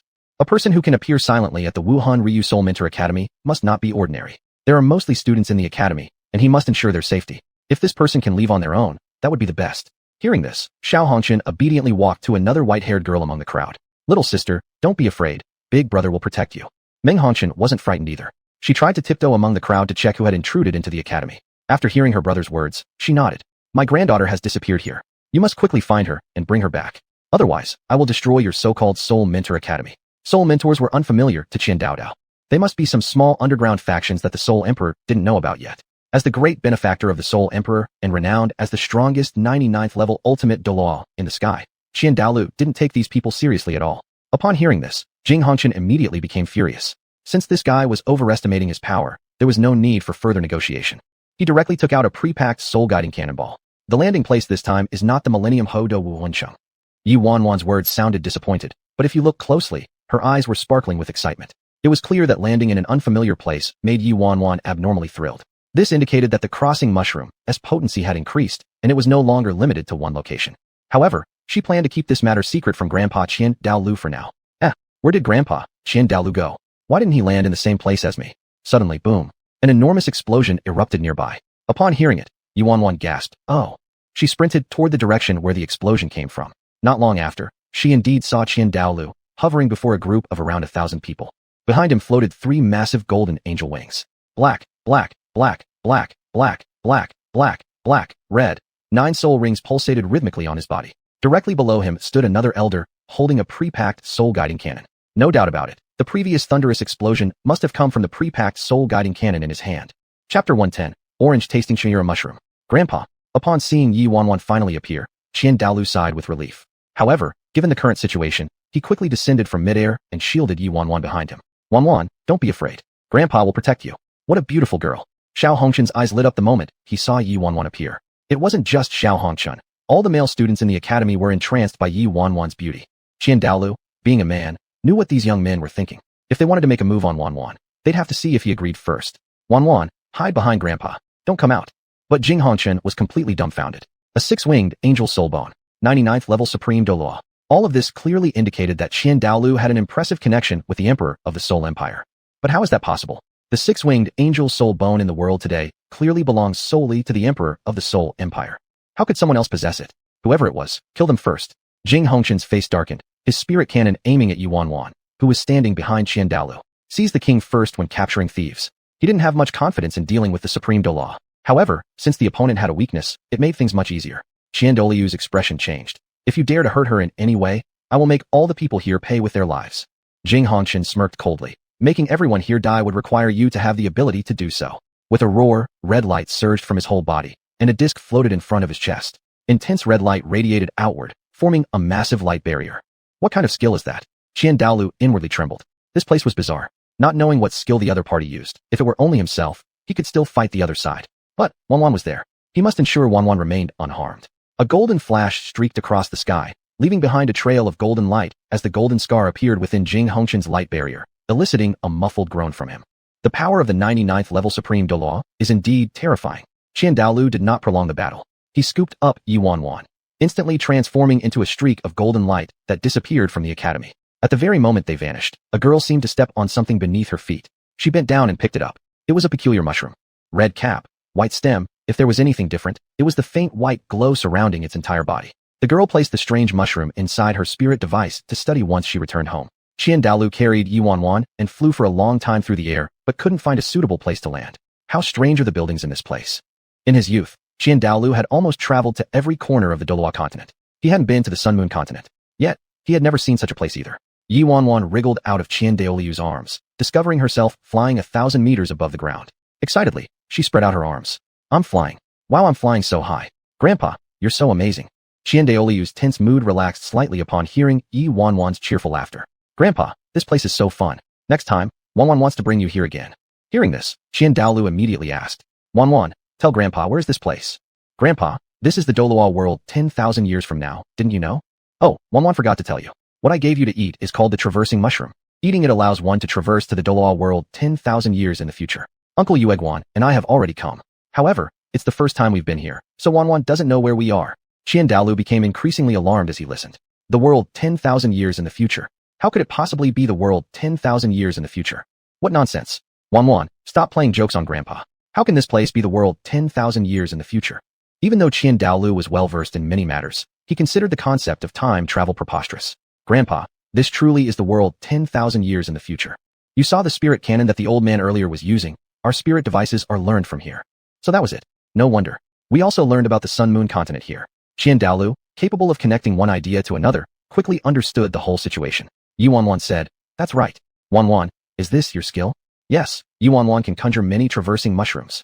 This child wasn't even 6 years old yet. What kind of person was she exactly? Douluo carried Xuanhuan, continuing to fly through the air, traversing a vast sea stretching endlessly forward until they eventually stopped on a stretch of beach. Upon arriving at this beach, Douluo became familiar with the surroundings. Though it had been over 50 years, he still recognized this place a little. However, after 10,000 years of vicissitudes, this area had become even more desolate. Grandpa, can we play here for a bit? Anyway, after 24 hours, we will go back. In 24 hours, that is, Xuanhuan's traversing mushroom would reach its time limit, and they would return to the starting point when that happened. Since Xuanhuan wants to play, let's play here for a while. Xuanhuan happily pulled up her pants legs, and with bare little feet, she played freely on the beach. So much fun. Seas are really amusing. Douluo sat on a large rock. Who would have thought that returning to this place would be in such a way? You alright? At the same moment, 10,000 years before in the Douluo continent, Yiqing and Yueguan strolled hand in hand along the very same stretch of beach. However, the beach from 10,000 years ago could barely show the faint outline of the old sea god island. Husband, this is where the original sea god island was. The ruins all around showed how perilous Yiqing's previous battles had been. Yes, it would have been great if Ne had been there then. Even though she knew her husband might not need her help, Yueguan wanted to be by his side no matter what happened. But now everything has passed. It's good. Leaning her head against Yiqing's shoulder, Yueguan gazed toward the distant scenery. No matter how beautiful the world's landscapes may be, none could compare to the one cherished by the lover's heart. You watch the view on the bridge, but people under the bridge look at you. Xuanhuan returned home. Taking out the strange mushroom he had picked up at the academy, he asked, what is this thing? Looking left and right, studying it back and forth for a long while, yet nothing conclusive came of it. Can this thing be eaten? Might as well give it a try. Xuanhuan picked up the mushroom and tried several times to take a bite, only lowering it again just before it reached his mouth. There probably isn't any poison, is there? Forget it, better try first. Xuanhuan resolutely retook the mushroom, placed it near his lips, originally planning to take a bite, but as soon as the mushroom touched his mouth, it dissolved completely. Chapter 111. Can I meet the legendary Yiqing? Holy **T. How did all the mushrooms dissolve? I just wanted to taste a bit. Juzi felt like crying. What kind of mushrooms are these? She was actually extremely beautiful. It's just that she usually didn't bother to dress up or care about her appearance, wearing glasses every day, which made people unable to see her true beauty. Most importantly, her spiritual conductor talent was exceptionally strong, and in the Wuhan Soul Mentor Academy, she was one of the top students. However, she often pretended to be lazy and coquettish. Juzi had just picked up the pen to leave a farewell message. But suddenly, she lost consciousness entirely. When she came to, she found herself in a very strange place. The buildings here were all very ancient, and the people who were watching her were also dressed in old-fashioned clothing. What's going on? Where exactly am I? Juzi felt a strange voice inside her trying to tell her where this place was, but it was suppressed by her rationality, because such things were simply too absurd to believe. Not to mention others. Even she herself would find it hard to believe. Bibi Dong was seething with anger because old man Qiandao had suddenly taken Yi Wanwen away from the soul altar. Qiandao, don't blame me for disregarding Wuda if you do so first. Damn. The crystal scepter struck the floor heavily, producing a crisp sound. Sister, don't get angry. Anger will make you age. Yuera wants sister to always be happy. Yi Yu stood beside Bibi Dong, her pretty eyes shining with light, sweet words flowing effortlessly. This pleased Bibi Dong greatly, calming her anger down by half. By now, Yi was almost as tall as Bibi Dong. Looking at the other 8 children, they all had towering builds. their strength also formidable. In the Soul Altar, apart from the elders and a few old fellows in the offering hall, no one could stand up against them. If it wasn't witnessed firsthand, it'd be hard to imagine. These kids were only 7 years old. My Emperor, an odd person has suddenly appeared at the Soul Altar. Suddenly, a Soul Teacher soldier came to report.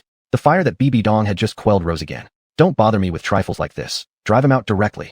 In the past, BB Dong would have directly had someone kill that person. But now, she had changed and would no longer slaughter innocents indiscriminately. The Soul Teacher soldiers did not leave, but continued to speak. My Emperor, that person somehow found our storage place for spirit conductors and knows how to use those spirit conductors. We can't handle her for now. BB Dong had only returned to the Soul Altar yesterday and hadn't yet had time to popularize spirit conductors among the Soul Teachers. It was understandable that they couldn't deal with her. Still, how can there be others who also know how to use spirit conductors? Could it be that someone from the Ryu continent came over? Sister, if we take a look, won't we know? Said Yiyu. All right. Juzi looked warily around. Fortunately, there were spirit conductors here for her to use. Otherwise, she wouldn't know what to do. Strange, could this be hell? Even though doubts lingered in her heart, she didn't see the six-winged angel sculpture, something she'd read about in history books. No, the teacher had said, don't trust hearsay. You all stay back, otherwise I'll open fire. Juzi held a spirit conductor cannon, standing upright. The Soul Teachers dared not move rashly. Yesterday, a princess used a special weapon to bomb the Elder Hall. Another palace bombed, and they couldn't bear the Emperor's blame. The Emperor is coming. Seeing Bai Bai Dong approach, the Soul Teacher soldiers immediately stepped aside to clear a path. Bai Bai Dong, wearing a pair of fine high heels and holding a crystal scepter, understood the moment she saw the clothes Juzi was wearing. As Juzi watched this noble woman walking towards her step by step, her heart skipped a beat. Noble, cold and enchanting, crowned. This person looks so much like the large statue standing by the entrance of the palace. That was the legendary figure in the region of the Wuhan Moon and Sun. It was precisely because of her that the people in the Wuhan Moon and Sun regions were saved from the Su family royal house, making possible the dream for everyone to become a Soul Teacher. And herself, every month still received subsidies from the Soul Empire for future Soul Teachers and Soul Mentors. Miss, are you from 10,000 years later? While pondering, 9 boys suddenly appeared in front of her. The leading one had a slight smile on his face and asked, These boys are just too handsome. No, how come they also seem so familiar?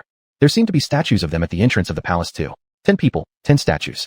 Goodness, could she really have traveled back 10,000 years? Juzi clutched her mouth in astonishment, unable to believe this reality. It was too incredible. With a wave of her hand, BB Dong dismissed the Soul Teachers. Soon, only BB Dong, the Yiqing brothers, and Juzi remained.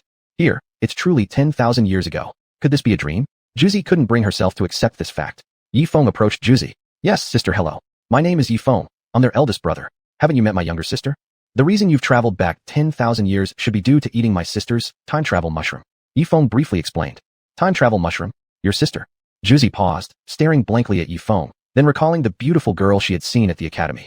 Despite being of different genders, there were striking similarities between the two. She nodded. I've met her, but they just appeared for a moment and then left again. BB Dong growled angrily. That old man Xiandao. Indeed, he went through time with Xuanhuan. Juzi continued. There was a small mishap, so I don't know where they've gone. A 99th level Supreme Douluo had never been seen before in the Sun and Moon regions. Moreover, as far as she knew, although the Spirit Empire had many titled Douluos, no 99th level Supreme Douluo had appeared in nearly thousands of years. They must be from 10,000 years later. If that was the case, then everything made sense. Adjusting her glasses, Juzi's pretty eyes sparkled with excitement as she placed her hands together earnestly. Since this is 10,000 years ago, then, can I meet the legendary Yiqing? The records about Master Yiqing in the historical books were not detailed, containing only brief descriptions. Master Yiqing, the supreme god, creator of all gods. Because of Master Yiqing's existence, Douluo continent has maintained stable development for tens of thousands of years. There were few tales about him on the Douluo continent, yet his legend persisted. Juzi wanted to verify if such a person really existed in the world. If he truly did, she wished to ask him for help. Chapter 112. Yi Wanshan's Crisis. At the mention of Yiqing, Principal Bibidong's expression immediately became reverent. You said you're from the Wuhan Sun area, so why do you want to see Yiqing? Juzi nervously clenched her hands. I don't know. I've just heard stories about Yiqing, and I want to know if there really is such a supreme god in this world. The aura of authority surrounding BB Dong relaxed slightly, giving the other person a chance to breathe. What is your name? Juzi let out a sigh of relief and answered. My name is Juzi. Juzi, what do you want my father to help you with? Yiqing took a few steps forward and came before Juzi. Father? You are Yiqing's child? Juzi was shocked. Even more so were the other 8 boys. Who would have thought that the 9 statues standing inside the palace would turn out to be Yiqing's offspring? So in that case, wouldn't it be easier for her to meet Yiqing? Juzi tightly pressed her lips. Can I tell him myself when I meet Yiqing? Juzi, listen to me. My father is currently traveling on the mainland with my mother. We don't even know where he went. If you want to meet him, it might not be possible in the short term. Hearing that Yiqing wasn't here, Juzi felt disappointed but quickly comforted herself. I can wait, however long it takes. If the children are here, how could they not come back? She didn't believe there were parents in this world who didn't care for their children. Juzi, the mushroom you ate was given by my younger sister. This kind of mushroom only works for 24 hours. Juzi's heart sank instantly, her face turning pale as she took a few steps back. So, I only have 24 hours left to stay here, right? Thinking about this, she ran off frantically. I must find Yiqing. No matter where he is, I have to find him. Yiqing chased after her. Juzi, my father's whereabouts are unpredictable. You won't find him like this. You'll just have to wait for him to show up himself. But I only have 24 hours left. If I miss this time, I will never get to see Yiqing. Juzi started crying, but it was clear that she truly wanted to see the man Yiqing called Dad. He gently patted her back. Juzi, don't panic. When my sister comes back, she can summon the xuanhuan again. Then you can continue staying here waiting for my father. Juzi's hope reignited. You mean I can stay longer? Seeing Yiqing nodding, Juzi instantly cheered up. That's great. When she smiled, her eyes sparkled beautifully, making Yiqing blush slightly. But we have to wait until my sister comes back. If she chooses to stay over there for now, then you may have to go back first and wait. Yiqing knew his sister well. If she found it fun, she might choose to stay longer. Something suddenly occurred to Juzi, and she grabbed Yiqing by the shoulders. The principal might kill your sister and another grandfather. You all must find a way to save them quickly. If that was true, this girl could not die. The principal meant an elder to Juzi, and she didn't want to see him make a mistake. Principal, rescue the sister. Yiqing's expression changed drastically, and Bibi Dong also appeared uneasy. She grabbed Juzi by the shoulders and turned her around to face her. Juzi, what happened? This is how things went down. The principal was leading us in conducting Wuhan experiments at the Wuhan Academy when a grandpa suddenly broke in. We didn't recognize him, so conflict arose. Our principal is a level 9 Wuhan guide with very powerful techniques. Grandpa? Bibi Dong immediately thought of Douluo. It seems that the place they had traveled to wasn't the Wuhan Hall, but the Wuhan Institute. Could it be that they were mistaken for anomalies and marked for elimination? The more she thought about it, the more likely it seemed, so Bibi Dong couldn't wait any longer. No, I need to go take a look. Heard that this grandfather is a 99th level ultimate Douluo, tough to handle. Douluo was indeed 99th level, but they have Wuhan devices over there, and since it's 10,000 years later, Wuhan technology has become relatively advanced. Come to think of it, they might indeed have a chance against an ultimate Douluo. Moreover, Old Man Qian hasn't seen Wuhan devices before. What if something happens to Wanshan? Sister, calm down. Right now, we don't have the xuanhuan. There's no way for us to rescue our sister for the time being.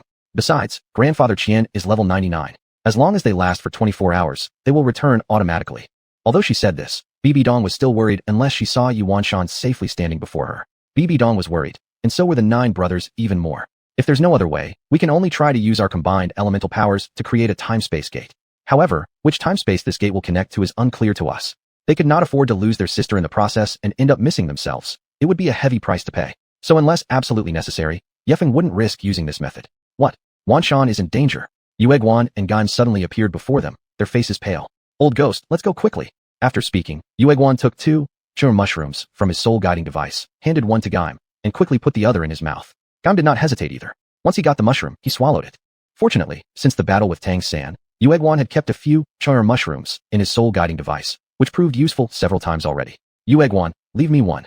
Sire, I have none left. I only kept 2. Before he finished his sentence, Xuanhuan and Gaim disappeared right before their eyes. Damn Xuanhuan. Bibi Dong was about to explode with anger. But thinking that Xuanhuan and Gaim going could at least offer some help, her heart settled down a little. Hopefully, Wanshan will be fine. The 9 of Yiqing's group were also very concerned. Juzi slightly lowered her head, making it unclear what she was thinking. Douluo sat on the reef watching Wanshan playing happily. Getting old sometimes felt like enjoying this kind of family bliss. Shuer had been sent as a spy to the Tiando Empire when she was young, and they hardly ever met. Suddenly, his expression became serious. Not far away, Jing Hongchen approached them on a huge soul-guiding ship. And on that large ship, there were many soul-guiding cannons loaded, with enough destructive power to deal lethal damage to Douluo and his granddaughter. How dare they chase us here? Douluo stood up and protected Wanshan tightly behind him. You came into the Wuhan Ryu Soul Master Academy. You think you can just walk out? Never. Perfect timing. Let me test my new weapon on you too. You'll die for a good cause. Fire. With a light wave of Jing Hongchen's hand, the soul masters on the ship began orderly sending soul forces into the soul-guiding cannons. Boom. Huge cannonballs rushed straight toward Douluo and Wanshan. Chapter 113. Douluo suffers a severe injury. Black, black, black, black, black, black, black, black, red. 9 soul rings instantly emerged on Douluo's body. A massive golden 6-winged angel appeared behind him, its dazzling golden light emanating an overwhelming sense of power and sanctity that prevented Jing Hongchen's soul-guided ship from advancing any further. Wanwan, hide behind your grandfather. Do not come out, and do not be afraid. I will ensure nothing happens to you. Wanwan obediently nodded her head. These people shouldn't mistake Douluo for some weakling. In my prime, when I was known as the Sky Invincible, your ancestors didn't even know where they were hiding.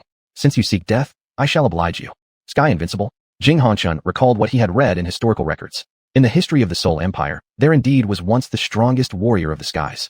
That early-era strongman was known alongside Tangan of the Haotian sect and Poseidon of the Sea God Island, collectively called the Three Invincibles: Land Invincible, Ocean Invincible, and Sky Invincible. The other two had perished early due to supposedly offending Mr. Yiqing. The exact grudge was only known between them. Who would have thought that one of the three, the Sky Invincible, would show up 10,000 years later through time travel? However, Jinghongchen pretended as if he did not know and kept letting the Soul Masters continue supplying soul power to the Soul Cannon. Boom boom boom. The Soul Cannons of 10,000 years later were definitely at a different level compared to those from 10,000 years ago. Even with Qian Daolu being rank 99, it was still quite difficult for him to counteract. Moreover, as soon as he let his guard down, the Soul Cannons would target Xuanhuan.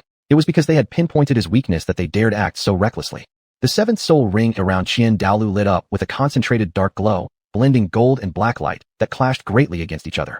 Qian Daolu extended his arms horizontally at both sides, like a cross hanging midair. As he tilted his head back and unleashed a melodious and resonant howl, suddenly, a fierce burst of golden light radiated from his body, engulfing several thousands of square meters in an instant. Every individual on board the soul-guided ship, including Jinghongchen, was enveloped within this light. The Soul Masters who were powering the cannons found their soul powers being purified and dissolved at this moment. And Jinghongchen himself was feeling extremely uneasy. He possessed merely rank 94 soul power. To say rank 95 marked the divide for title-bearing individuals, Jinghongchen was not even fit to hold Qian Daolu's shoes. At that very instant, though, rows of figures arranged neatly in the sky about a kilometer away darted towards Qian Daolu at great speed, their bodies gleaming with a deep golden hue which was clearly visible under the sunlit day. Around their forms, a slight distortion in the air suggested some form of energy. What are these things? Qian Daolu was startled. These individuals seemed unaffected by his angel realm. Upon closer inspection, every one of those shadows stood approximately 3 meters tall, entirely encased in a deep golden metal armor, with 3 pairs of flight soul guiding devices spread across their backs, allowing for steady yet swift flight. 300 of them, precisely 300. In an instant, they passed by, each emitting a terrifying aura. Fifth soul skill, Angelic Holy Sword. His fifth soul ring shimmered as Qian Daolu became a phantom, wielding in both hands a sword formed purely from golden flames, without physical substance, but carrying an energy fluctuation that made all aboard the ship tremble. Indeed, super spirit souls from legends were formidable. Boom. A tremendous sacred sword cut straight through the soul-guided ship, instantly creating a large hole before exploding. No one expected that after those shadowy figures appeared, Qian Daolu wouldn't immediately attack them, but rather continue to strike the soul-guided ship. Dean, it's bad. The ship is cracked. Dean, the ship is sinking rapidly and will capsize soon. Under the immense force of the powerful angel, Jinghongchen's face turned pale. Upon hearing the report, it paled even more. Switch. Yes. Quickly, another identical soul-guided ship appeared before Qian Daolu. They jumped onto the new ship, abandoning the old one. Although they were disheveled, their spirit hadn't diminished much. The weapons from 10,000 years hence truly cannot be underestimated. Qian Daolu secretly felt alarmed.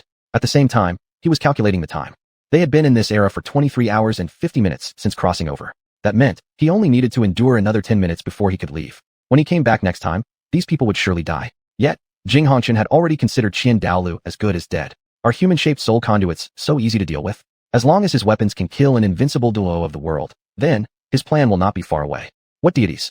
Thousands of years have passed, and no deity has appeared, indicating that no deities will appear again. And that legendary Mr. Yiqing, he has never shown up. He even doubts whether all of this is self-directed by the Soul Institution, aiming just to intimidate them, so that they would unswervingly respect the Soul Empire. Unbeknownst to them, he had been researching soul devices powerful enough to rival deities. The Sun Moon Empire will eventually return one day. The Soul Empire has ruled the continent for so many years, it's time to step aside. One more minute. Qian Daolu returned to Xuanhuan's side once again, holding her in his arms. Because he was uncertain if what Xuanhuan told him, that they would go back after 24 hours, was true. If they couldn't return after 24 hours, he would only have a choice but to fight these people. 10, 9, 8, 3, 2, 1, boom. At the same moment, 300 figures in the sky simultaneously fired soul-guided cannons. 3 soul cannons firing at once. Even if Qian Daolu were the 99th level ultimate Douluo, it was impossible for him to remain unscathed amidst such dense and powerful soul-guided cannon fire. Fortunately, the effect of the traveling mushroom had ended, though the explosive power generated by those 300 soul-guided cannons still caused Qian Daolu some collateral damage. When they reappeared, they were back in the Soul Institution 10,000 years ago. Qian Daolu coughed heavily, and naturally, Xuanhuan fell out of his embrace. Grandpa Qian Daolu, are you alright? Xuanhuan crawled to Qian Daolu's side, checking on his condition. Seeing the blood flowing from the corner of his mouth, Xuanhuan immediately panicked. She burst into tears without hesitation. Her crying drew Tian and others over immediately. Xuanhuan, what's wrong? Upon seeing that Xuanhuan was safe, Tian and others sighed in relief. Then, upon spotting Qian Daolu lying unconscious on the ground covered in injuries, Tian immediately squatted down to examine his condition. Xuanhuan, what happened to him? Grandpa Qiandao Lu was injured by the soul cannons. Wail, wail, wail, wail. It's all my fault. I shouldn't have taken Grandpa through time travel. Xuanhuan cried heartbrokenly. Chapter 114. Human-shaped soul-guiding device. Bibawang quickly sent over the best supporting soul master from the Spirit Hall to treat Qiandao Lu. During this period, the other venerable elders in the Elder Hall also received the news of Qiandao Lu's injury. Eldest brother is injured. Damn it. Who dares to hurt my eldest brother? If you have the guts, come out and see if I don't beat you to death. Golden Crocodile Douluo roared in anger all the way here, and upon seeing the injuries on Qiandao Lu's body, his expression became even more dreadful. Eldest brother, are you alright? Fortunately, after treatment by the supportive soul master, along with the characteristics of the six-winged angel spirit soul, Qiandao Lu soon woke up. Xuanhuan, don't be afraid, Grandpa will protect you. Grandpa will definitely protect you. Upon waking up, the first thing Qiandao Lu did was tightly guard Xuanhuan, ensuring that she wouldn't get into trouble. Little Xuanhuan gently patted Qiandao Lu's back to calm him down. Grandpa, we've already returned. It's fine now. Sorry, Grandpa. It's all because of me that you suffered such a serious wound. Though she had only just met her grandfather not long ago, Xuanhuan could feel affection from him, a loving care akin to a father's. Xuanhuan didn't want him to be hurt. Return. Qiandao Lu looked around, and upon seeing Bibawang and others, realized they had truly returned.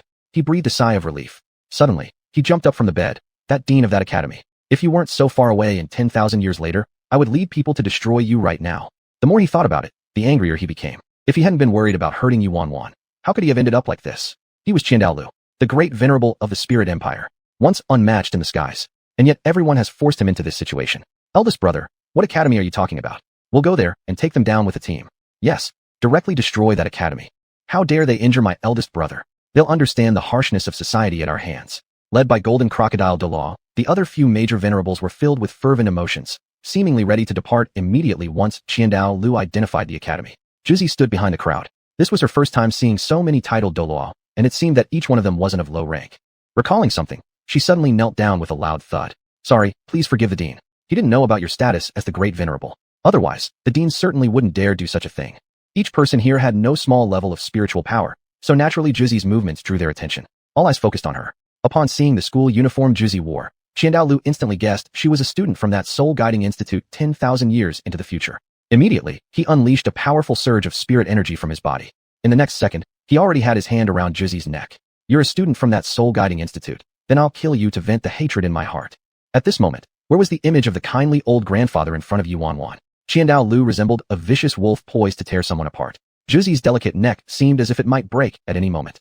Yifeng's face slightly changed, but he made no move. Indeed, if anything had happened to his sister, those responsible like Juzi would deserve death 100 times over. However, before Qiandao Lu could make another move, Juzi's temporal limit for her crossing had already run out. In an instant, she disappeared from in front of everyone. Yifeng approached Xuanhuan. Sister, tell big brother what exactly happened this time. Qiandao Lu snorted coldly. If it weren't for those 300 strange things, could I, who's not even past the 94th level, suffer such a heavy injury? 300 strange things. That's right, these things are quite strange. Their bodies flash with a dark golden hue, moving extremely fast.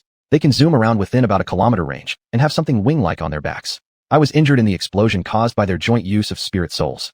3 soul-guiding devices acted on him simultaneously. If it hadn't been for the mushroom time travel nearing its end, he probably wouldn't have made it back. Could it be a soul-guiding device? Should be a human-shaped soul-guiding device, said Bibawang. They had seen such a thing in the archives of the Spirit Hall. If used well, it's an excellent attack soul-guiding device. But if used deliberately on a large scale, it would pose a significant threat to the Empire. It appears that over the years, the Riru continent hasn't remained very peaceful. They still think of seizing back the authority from the Spirit Empire. As a ruler, Bibawang, whenever there was even the slightest wind or sound of disturbance, she could immediately connect it to a series of subsequent actions. 300 human-shaped soul-guiding devices. One alone equates to the strength of a Hundo Luo level practitioner. 300, that's 300 Hundo Luos. A squad like this, wherever it's placed, would be explosively powerful. Great Venerable, rest well. The rest will be discussed after Elder Ju and Elder Gui return. After Bibawang finished speaking, she left. Grandpa, you rest well. I'll go back first and come to see you again tomorrow. Xuanhuan said obediently. Qiandao Lu was immediately subdued, repeatedly saying what a good child she was. Seeing this, the others all left as well, deciding to inquire clearly again the next day. When Yiqing and Gui Mei arrived 10,000 years later, they immediately asked Qianyinx if there was any news about Xuanhuan and the Great Venerable. Dean Yu and Elder Gui, what happened? Qianyinx didn't understand why they were suddenly asking such a question. Who is the Great Venerable? Currently, the Spirit Empire did not have a Great Venerable. Unless, 10,000 years ago, the Spirit Hall indeed had a Great Venerable. He was the chief priest who specifically guarded the angel god, her mother's grandfather, That is, her ancestor. Elder Yu, wasn't our ancestor ascended to immortality long ago? This. Yiqing and Guimei did not tell Qianyinx that they came from 10,000 years ago. Your Majesty Yingxue, let's talk in private. Qianyinx led Yiqing and Guimei to the conference hall and dismissed everyone. Elder Yu, what on earth is going on? Your Majesty Yingxue, we haven't heard of your ancestor becoming a deity. Moreover, she was clear on what the duties of the angel chief priest were. If her mother became a deity, her ancestor would inevitably have been sacrificed. Even if he hadn't been sacrificed, after so many thousands of years, her ancestor must have already ascended long ago. Your Majesty Yingxue, there's something we must tell you. In fact, we have traveled here from 10,000 years ago. We are not deities descended from the heavens. On Douluo continent, once soul masters become deities and enter that place, there is no possibility for them to return because deities cannot interfere with human affairs. I think, Your Majesty Yingxue should understand this. Indeed, Qianyinx understood. She had doubted before, but she rather chose to believe they wouldn't harm her. This time, Xuanhuan brought the great venerable over for a visit, but now an accident has occurred, and they might be in danger. Therefore, we must find them as soon as possible. Upon hearing this, Qianyinx was utterly shocked. Chapter 115. The appearance of the Raksha god in the sun and moon region. 10,000 years ago. But how could this be possible? How could a person from 10,000 years ago come here? Qianyinx recalled every single moment since she first encountered Elder Ju. She already had her answer. Empress Yingxue, don't bother thinking about whether it's possible or not. What's urgent is to find Xuanhuan and the Great Preceptor. Send people immediately to search for them. With Xuanhuan's striking beauty, they should be easy to find. There's no need to search. Guimei suddenly spoke up beside them. Ghost, you son of a bitch, stop interfering. If something happens to Xuanhuan, I'll shoot your sniper flowers. Yuguan hopped madly with anger. That ghost could always effortlessly provoke his anger. Guimei's face darkened. I mean, it has probably been over 24 hours since their time travel, so even if we searched, it wouldn't matter. They should have already gone back by now. Upon hearing this, Yuguan relaxed his expression. Why didn't you say that earlier? That's right. When faced with danger, Xuanhuan can eat the time travel mushroom. Although no one knows where it will send her, it would surely be safer than where she was originally. Why hadn't he thought of that before? This must be what they call confusion caused by worry. Qianyinx became more bewildered. What is this time travel mushroom? Elder Yu, Elder Gui, what exactly are you two talking about? Why doesn't Empress Yingxue understand any of this? Yuguan looked seriously at Qianyinx. Empress Yingxue, it seems the Wuhan Empire isn't as peaceful as it appears on the surface. Isn't it because you're about to conduct an inspection? Even though the Great Preceptor left no statue behind after 10,000 years, Xuanhuan still did. And yet those people dared to harm Xuanhuan. They were simply disregarding the gods. Qianyinx nodded solemnly. Apparently some people had indeed become too complacent, forgetting the significance of the Wuhan Empire's existence. After returning to the room, Zhu Ji began coughing violently. After coughing for a long while, she finally calmed down. Narrow escape. Almost lost my life there. Who would have thought? I'd end up traveling back 10,000 years and met so many predecessors. Touching her fiercely throbbing heart, Zhu Ji went to the bathroom to examine her neck. Without a doubt, there was an eye-catching mark there. It hurt just to lightly touch it. This mark proved everything she had experienced was real. Just didn't get to meet adult Yiqing. Too bad. But Zhu Ji wouldn't give up. She would definitely find another time to go back there again. She would. The next day, Zhu Ji used a scarf to completely wrap around her neck. Zhu Ji, I heard you didn't come to the academy yesterday all day. What's wrong? Do you feel unwell somewhere? Academy President Jing Hongshan had returned to his normal state, and, upon seeing Zhu Ji's attire, asked concernedly. Zhu Ji forced a smile. I'm fine, Dean. Jing Hongshan nodded slightly. Dean, do you know adult Yiqing? Zhu Ji suddenly asked. Jing Hongshan's expression changed dramatically. Zhu Ji, how do you know about this person? Startled by the president's strong reaction, Zhu Ji froze in place. Remember, never mention this person's name in the academy again, understood? Understood, Dean. Jing Hongshan didn't say anything more and turned away. Not long after, news arrived that the emperor of the Wuhan Empire was coming personally to the Wuhan Royal Academy in the Sun and Moon region for an inspection. How come the emperor suddenly wants to inspect the academy? Could it be that thing was discovered by her? Impossible. There wasn't even a trace left of those two people. Besides themselves, outsiders would never know. She couldn't possibly know other things either. It's quite far from the Sun and Moon region to Wuhan City. Jing Hongshan thought secretly inside. However, outwardly, he only slightly nodded, indicating that he understood. Unfortunately, that 10,000-year-old soul beast embryo hasn't been used yet. If it had received the energy blessing of the ferocious Snow Empress, it would bring them much closer to the implementation of their plan. Soon, the day came for Qianyinx to inspect the Wuhan Royal Soul Mentor Academy. However, when Jing Hongshan saw who had arrived, he was utterly shocked. What kind of woman was this? Noble, cold, and untouchable, as if even glancing at her was desecration. More importantly, Jing Hongshan had seen her before. At the main entrance of the former Sun and Moon Imperial Palace, he had seen her statue. The Raksha god worshipped and honored for hundreds of years by the masses of the Sun and Moon continent. Divinity. It's really divinity. All the faculty and students of the Wuhan Royal Soul Mentor Academy erupted in excitement. None of them had ever imagined that one day they would see divinity. It's not a legend. Divinity truly exists. Pay homage to the Raksha god. Xiao Hongshan and Ming Hongshan were among the crowd. Although they were immobilized by the divine presence emitted from Bibo Dong, their lively eyes revealed their excitement. Bibo Dong hovered in midair above the Sun and Moon Empire, looking down at everyone gathered at the Wuhan Royal Soul Mentor Academy, finally locking her gaze on Jing Hongqian. Jing Hongqian, you have great audacity. Once her divine consciousness spread out, Jing Hongqian could do nothing but submit. Raksha God, spare my life. With a thud, Jing Hongqian knelt to the ground. The historical records of the Sun and Moon continent documented that 10,000 years ago, it was the appearance of the Raksha God that saved the people from turmoil. Because of this, over time, the Raksha God became an object of worship for the people in the Sun and Moon region. Hongqian does not know what I have done wrong. Please enlighten me, O divine being. Jing Hongqian lay prostrate on the ground, trembling with fear. Is this what divine power feels like? It is completely on a different level compared to even a 99th level ultimate Douluo. Although the soul power of a 99th level ultimate Douluo is terrifying, it pales in comparison to true divine power that directly strikes the soul. Enlightenment. Bibo Dong's eyes narrowed slightly, and Jing Hongqian immediately felt excruciating pain in his internal organs. How horrifying. How can mere mortals contend with a god? Hongqian acknowledges his fault. Spare my life, O Raksha God. Jing Hongqian pleaded relentlessly. Before a god, he was no more than an insignificant ant. Humph. Bibo Dong gave a cold snort. At the same moment, Su Tianran, the mayor of Mingdu City, had just arrived late. Mayor Su Tianran of Mingdu City pays homage to the Raksha God. Su Tianran, tell me, why has an adult Yiqing statue been carved? A solemn voice emanated from Bibo Dong, and Mayor Su Tianran of Mingdu City felt as if his body were being torn apart with pain. Replying to my ancestor, adult Yiqing statue, because it has not been maintained for a long time, it is now undergoing repairs. Once the maintenance is complete, it will be re-erected. In reality, they didn't believe in the existence of adult Yiqing at all, so they had removed his statue long ago. As for why they hadn't removed Bibo Dong's or the 9 children's statues, it was because the Wuhan Empire stood as the backbone. The Raksha God was none other than the founding empress of the Wuhan Empire. No one dared to touch her statue. Immediately re-erect adult Yiqing's statue. Yes. Su Tianran didn't dare to resist at all, only hoping that the Raksha God wouldn't punish them further. Chapter 116. We must not forget the favor of Master Yiqing. Su Tianran wiped the cold sweat off his forehead and immediately ordered someone to put Yiqing's statue back up. Forget the group of soul masters at least at the level of holy soul saints behind the Rakshasa God. Even just the Rakshasa God alone would be enough to annihilate the entire Sun-Moon region. Isn't it true that gods are not supposed to interfere with human affairs? How come this Rakshasa God is interfering in human affairs, and no one is stepping in to stop him? Su Tianran only muttered these thoughts in his mind, too afraid to express them openly. He could never have imagined that Bibi Dong had traveled through time from 10,000 years ago, and at this point, she hadn't ascended to the divine realm yet. And as for this incident, it was related to the lives of many soul masters within the Spirit Soul Empire, so her intervention was reasonable. After confirming there were no issues with Master Yiqing's statue, Bibi Dong hovered in front of the enormous sculpture. Soul Masters of the Sun-Moon region, remember this. The reason you all have this chance today to become Soul Masters is because of the great blessings bestowed by Master Yiqing. The atrocities committed by the royal family of the Sun-Moon Empire 10,000 years ago, I believe all your ancestors here recorded. If it wasn't for Master Yiqing taking action and overthrowing the tyranny of the Sun-Moon royal family, the scale of Soul Masters in the Sun-Moon region wouldn't be as powerful as it is now. Don't think that just because your ranks are strong now, you can do whatever you want. Everything you have now has been given to you by Master Yiqing and the Spirit Soul Empire. Therefore, I hope that no matter how much time passes, you will never forget the favor of Master Yiqing.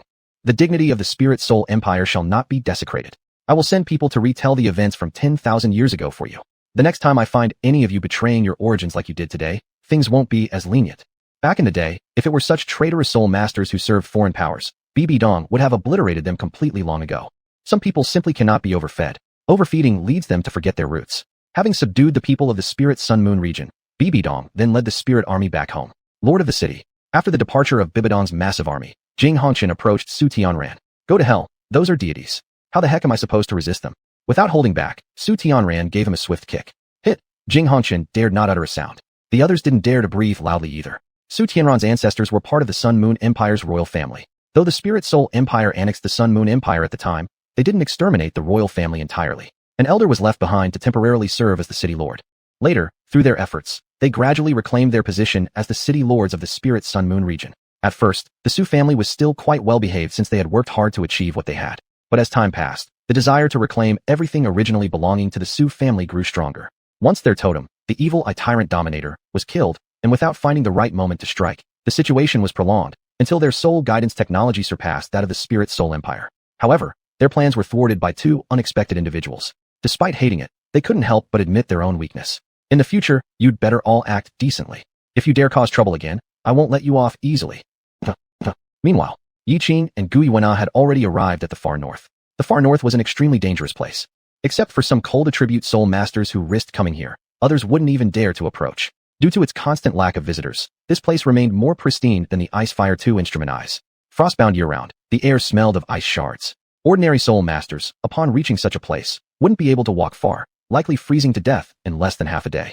But for individuals of Yiqing and Guiyuana's level, whose power transcended rules, it was more like a tourist attraction. Wow, honey, this place is so beautiful. Dressed in white, Guiyuana stood against the backdrop of snowfall like a spirit that had accidentally descended from heaven into humanity. Lively, elegant, and radiant. No earthly thing compared to the charm of her smile. Since being split from the dragon god body, she had stayed deep within the bottom of Star Do Great Forest to recover her injuries. If it hadn't been for Yiqing's sudden appearance, it might have taken her at least another 20,000 years to fully heal. Seated amidst icy snowfields, her hands stretched out to catch the falling snowflakes, excitement reddening her cheeks slightly. She looked as though she had painted on a gel-like makeup, making one irresistibly want to take a bite. And indeed, Yiqing did just that. He embraced Guiyuana and took a bite. Cherry blossom flavored. Not bad. Another bite. Milk flavored. Delicious. He continued munching. Guiyuana's face turned bright red, her small hands lightly hitting Yiqing's muscular chest. Honey, you're so mean. Am I really as delicious as you say? Yiqing feigned innocence. Not really? Then let me take another bite and check. Oh, it tickles. Ha ha ha. The two began to play around in the snow like children. In no time, they had rolled themselves a small cave just big enough for both of them. Outside was the snowy weather while inside grew warmer, creating a stark contrast. Yiqing placed his large hand on Guiyuana's tiny waist, occasionally caressing it, which made her giggle uncontrollably. Ha ha ha. Honey, if you don't stop, Nara will laugh to death. Obeying her request, Yiqing stopped teasing but kept his hand resting there, the warmth spreading through to Guiyuana, causing her face to flush slightly. A trip to the far north would be incomplete without doing something special, wouldn't it? On impulse, Yiqing suddenly asked, Nar, have you ever lived in an ice house? Ice house? What is that? At this moment, all of Guiyuana's thoughts were captivated by the warm hand on her waist. She felt soft and languid, her voice growing lazy and sweet, a small sign she displayed when moved emotionally. Yiqing loved teasing her the most. But now, haven't seen one. Today, husband will show you what an ice house is. Without delay, Yiqing released Guiyuana and took out some tools he'd prepared earlier from his soul conductor device. He started tinkering immediately. They say a man concentrating on work is the most charming. To Guiyuana right now, Yiqing was utterly handsome. Soon after, several uniformly sized ice bricks appeared in front of Guiyuana. Husband, are you planning to use these ice bricks to build a house here? That's right. Wait and see, honey. I'll perform magic and give you a surprise. Wow, really? Husband is so amazing. Guiyuana clapped enthusiastically at Yiqing like a starstruck fan. Chapter 117, a younger titled Douluo. These two people, one is a figure even the Lord of Slaughter God shows respect to, and the other is the master of all spirit beasts, with every single one bowing in submission upon seeing her. Yet here they were playing a game of building a little house like 3-year-old kids. It was truly one person daring to act, and another willing to play along. If others saw this, their jaws would absolutely drop. As the saying goes, unilateral devotion in love is called being a lick-spittle dog, but bilateral devotion creates the most romantic situation on earth. After Guiyuana understood what Yiqing wanted to do, she also joined in the action of constructing an ice house. The two, one responsible for gathering bricks and the other for stacking them, had clearly defined roles with perfect cooperation. During this process, the two occasionally played around, sometimes rolling into a tangle. Unaware of how much time passed, a small ice house, about 3 meters high, was finally built. For convenience, Yiqing left a flat area on the roof. This is an ice house, huh? Husband is so amazing. Standing in front of the little ice house, Guiyuana fully embodied the spirit of a fangirl, lavishing praise on Yiqing endlessly. Indeed, this little ice house genuinely surprised Guiyuana. She had never known that ice blocks could be made into a house. Even though it was only a temporary residence, Yiqing didn't take any shortcuts. He crafted a 3-meter-long big ice bed and covered it with a thick layer of animal fur. He then adorned the room a bit, immediately transforming it into a space filled with both living warmth and romance, right before Guiyuana's eyes. Husband, I really like this room. Can we stay here longer? With the house issue resolved, Yiqing naturally didn't think of leaving hurriedly and nodded. Guiyuana nestled into Yiqing's arms, and they just sat there on the roof of the ice house, looking at the starry sky. In the extreme north, the stars appeared closer to the ground than anywhere else, as if they were within reach. Here, night fell later than in other places. By Yiqing's calculation, it should have been around 9 o'clock when night descended. Now, the time was roughly 11 o'clock at night. A huge Milky Way spanned across the entire northern land, painting a lavish scene over its already romantic setting. Nar, close your eyes, let me show you something else. Guiyuana obediently closed her eyes. All at once, Yiqing threw something into the air, and in the next moment, pink snowflakes began to swirl gracefully down from the heavens. Nar, open your eyes. Upon opening her eyes, Guiyuana was instantly awestruck, staring wide-eyed. Wow, what beautiful snow. Guiyuana held her chin with both hands, thoroughly stunned by such a breathtaking sight. Husband, you're so incredible. You are truly remarkable. What good deeds have I done to deserve meeting someone like you in my life? Smiling, Yiqing extended his arm and embraced Xuanhuan gently. Sweetheart, meeting you has been my greatest fortune in this lifetime. We will always live happily together.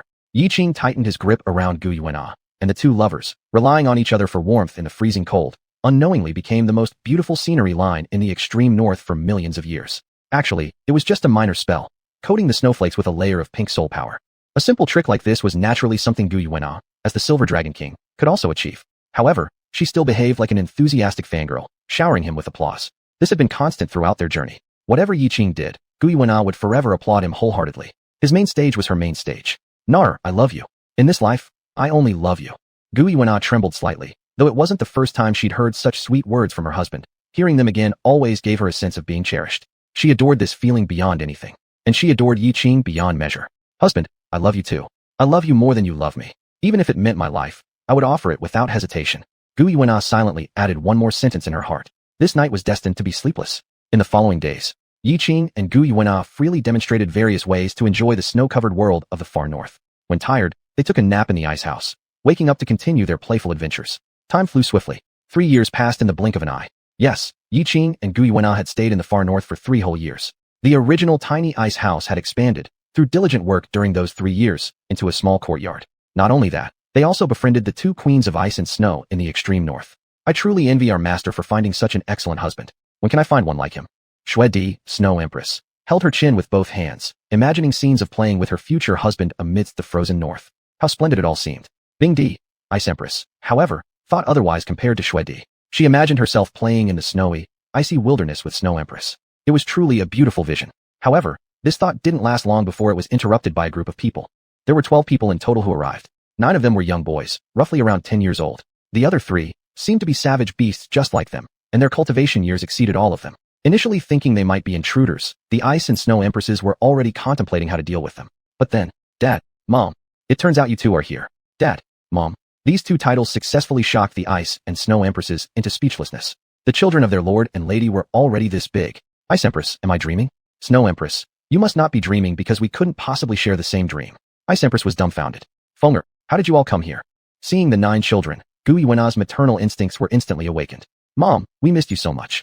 Surrounding Xuanhuan, after 3 years apart, these 9 children had grown as tall as her. To those unaware, one might think she stood before them as an even younger sister rather than their mother. Giving birth to over a dozen children hadn't made Xuanhuan appear older. On the contrary, she looked even younger. With Yiqing's support for 3 years, she now appeared more delicate than any girl. Dad, we miss you too. Yiqing looked at his children, who were almost as tall as him, and nodded in satisfaction. You're all my good children, and you've improved greatly. Yiqing realized that all 9 of the children had reached level 70. At age 10, achieving level 70, this cultivation speed far surpassed his own pace at their age. Yiqing reflected on himself becoming a title Douluo at 21, which had broken records back then. Now, his children would definitely break his record and achieve the title of title Douluo at a much younger age. Thanks, Ditian, Xiongjun, and Shiwang. Though the children had great natural talents, the hard work from Ditian, Xiongjun, and Shiwang had played the most significant catalytic role. Chapter 118, The Snowy Anime World. Even though Yiqing and Xuanhuan did not return to participate in the soul awakening ceremony of the children, they both knew exactly which souls their kids had awakened. The eldest, Yifeng, the second, Yiyu, the third, Yitian, the fourth, Yijing, all awoke with the golden hoop bar soul. The others awakened dragon-type souls, Azure Dragon, Fire Dragon, Black Dragon, and Celestial Dragon. Yiyu, the sixth child, was slightly different. His awakened soul was the Golden Dragon soul. It was said that at the time of his soul awakening, it caused quite a significant impact on the scene. Initially, Yiqing was worried if Yiyu would inherit the violent temper of the Golden Dragon King. However, 3 years passed, and Yiyu's condition wasn't as bad as imagined. In fact, his cultivation speed was slightly faster than that of his brothers. Right now, the others are between levels 71 to 73, whereas Yiyu's soul power level is at 75. Keep in mind, sometimes even a difference of 1 level in soul power can result in a huge disparity. Despite the differences in levels, the 9 children still respect Yifeng, the eldest, as their leader and always follow his lead. Each of the 9 children's souls corresponds to an extreme proficiency in 1 element type, making a total of 9 elements of extreme proficiency. This is why during the first battle between the 9 children and the soul beasts, they were able to trigger a small-scale elemental tide. Nowadays, having reached level 70, their ability to trigger the elemental tide has expanded enough to cover the entire Stardew Great Forest. As they ascend to the rank of Fug Title Douluo, Seal Douluo, this range will continue to expand. If they reach the divine level, their elemental tide range could possibly cover the entire Douluo continent. Do not underestimate their elemental tides. They differ from the 7 elements controlled by Xuanhuan. Xuanhuan's 7 elements are ordinary ones, so the effect of her elemental tide is also an ordinary one, though already quite powerful. However, the 9 children's elements represent ultimate mastery of these elements, making each effect incredibly explosive. Combined together, with their current strength, they could rival a god. Dad, did you build this house? Upon entering the ice house, the 9 children immediately became curious. Not only were there tables, stools, and chairs carved from ice in the small ice courtyard, but also various ice sculptures. Dad, what is this? This is Mickey Mouse. With their current abilities, Yiqing and Xuanhuan no longer needed intense cultivation. So over the past 2 years, apart from unlocking new techniques, most of their time was spent studying ice carving. Mickey Mouse was carved by Yiqing to please Xuanhuan. In addition to Mickey Mouse, there were other children's anime characters sculpted. This is Brother Bear. That's Big Brother Bear. King Gigi. And so on. Definitely a world of children's anime. Yiqing completely treated Xuanhuan like a child. Of course, each anime character had a wonderful story behind its creation. As for what those stories were, only they truly knew. Dad, why does the mouse look like this? And these bears, how come we've never seen them? The children eagerly sought knowledge. Years of training have allowed the children to learn a lot about various soul beasts. It seems like these ice sculptures aren't like the soul beasts from Douluo continent. As a million-year-old soul beast, Tian was well informed about soul beast species, yet he had never seen or heard of anything like this. They're quite cute. Beside them, Xuanhuan's face turned slightly red as she gave a light smile, which startled everyone present. Thud, thud.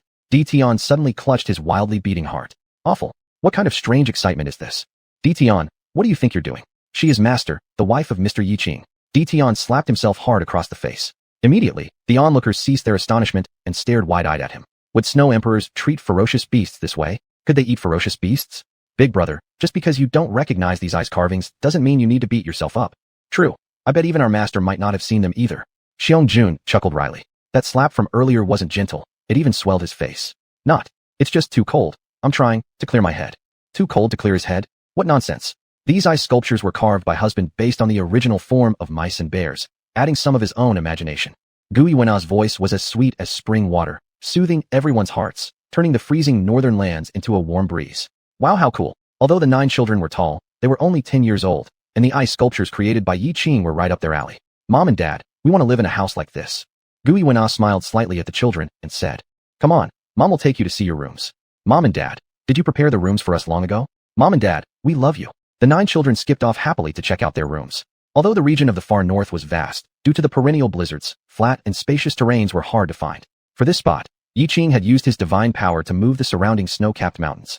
He also utilized the skills of Emperor Snow and Emperor Ice to pile higher and reinforce the snow mountain behind the house, thus expanding the area. The house inside was also quite spacious. Yiqing designed it according to the style of the villa from his previous life, building a 3-story snowy mansion. The first floor was fashioned into an open space with a kitchen, living room, sofas, chairs, all available. The second floor was designed as the children's bedrooms, all following styles that children would enjoy. The third floor was where Yiqing and Xuanhuan stayed. There, Yiqing also made a dance hall. Whenever the two felt the urge, they would dance upstairs. Yiqing had already taught Xuanhuan how to waltz. The roof was built triangularly, so there would be no need to worry about too much snow accumulating and collapsing the house. All these were handmade by Yiqing and Xuanhuan themselves. It was incredibly satisfying. In the perpetually cold far north, there was absolutely no concern about the house collapsing due to melting snow or ice. Dad, I want our 3 younger sisters to come too. These 9 brothers were undoubtedly mad about spoiling their younger sister. No matter where they went, if they thought of something fun or delicious, they'd always remember their younger sister. In this icy world, meeting parents they hadn't seen for years, their first thought was also to bring their sister over for a family reunion. Alright, Dad will go and pick them up. We'll treat this as a family vacation in the far north. Initially, Yiqing intended to have Tian go back and fetch them, but then he realized he hadn't seen the princesses for 3 years and decided to go himself. Nar, you stay here and take care of the kids, dear. Dad will be back shortly. Alright, Chapter 119, Douluo, all gone. Yiqing used his ultimate speed, combined with divine-level soul power, and it only took an instant to travel from the far north to the soul altar. No one at the soul altar realized Yiqing's arrival. Whether it was Douluo, Yuguan, Gui Mei, or Bibidong, none of them had detected Yiqing's presence. Yiqing's divine consciousness swept over the soul altar, and he quickly located where his daughter was. After 3 years of separation, he missed his daughters very much.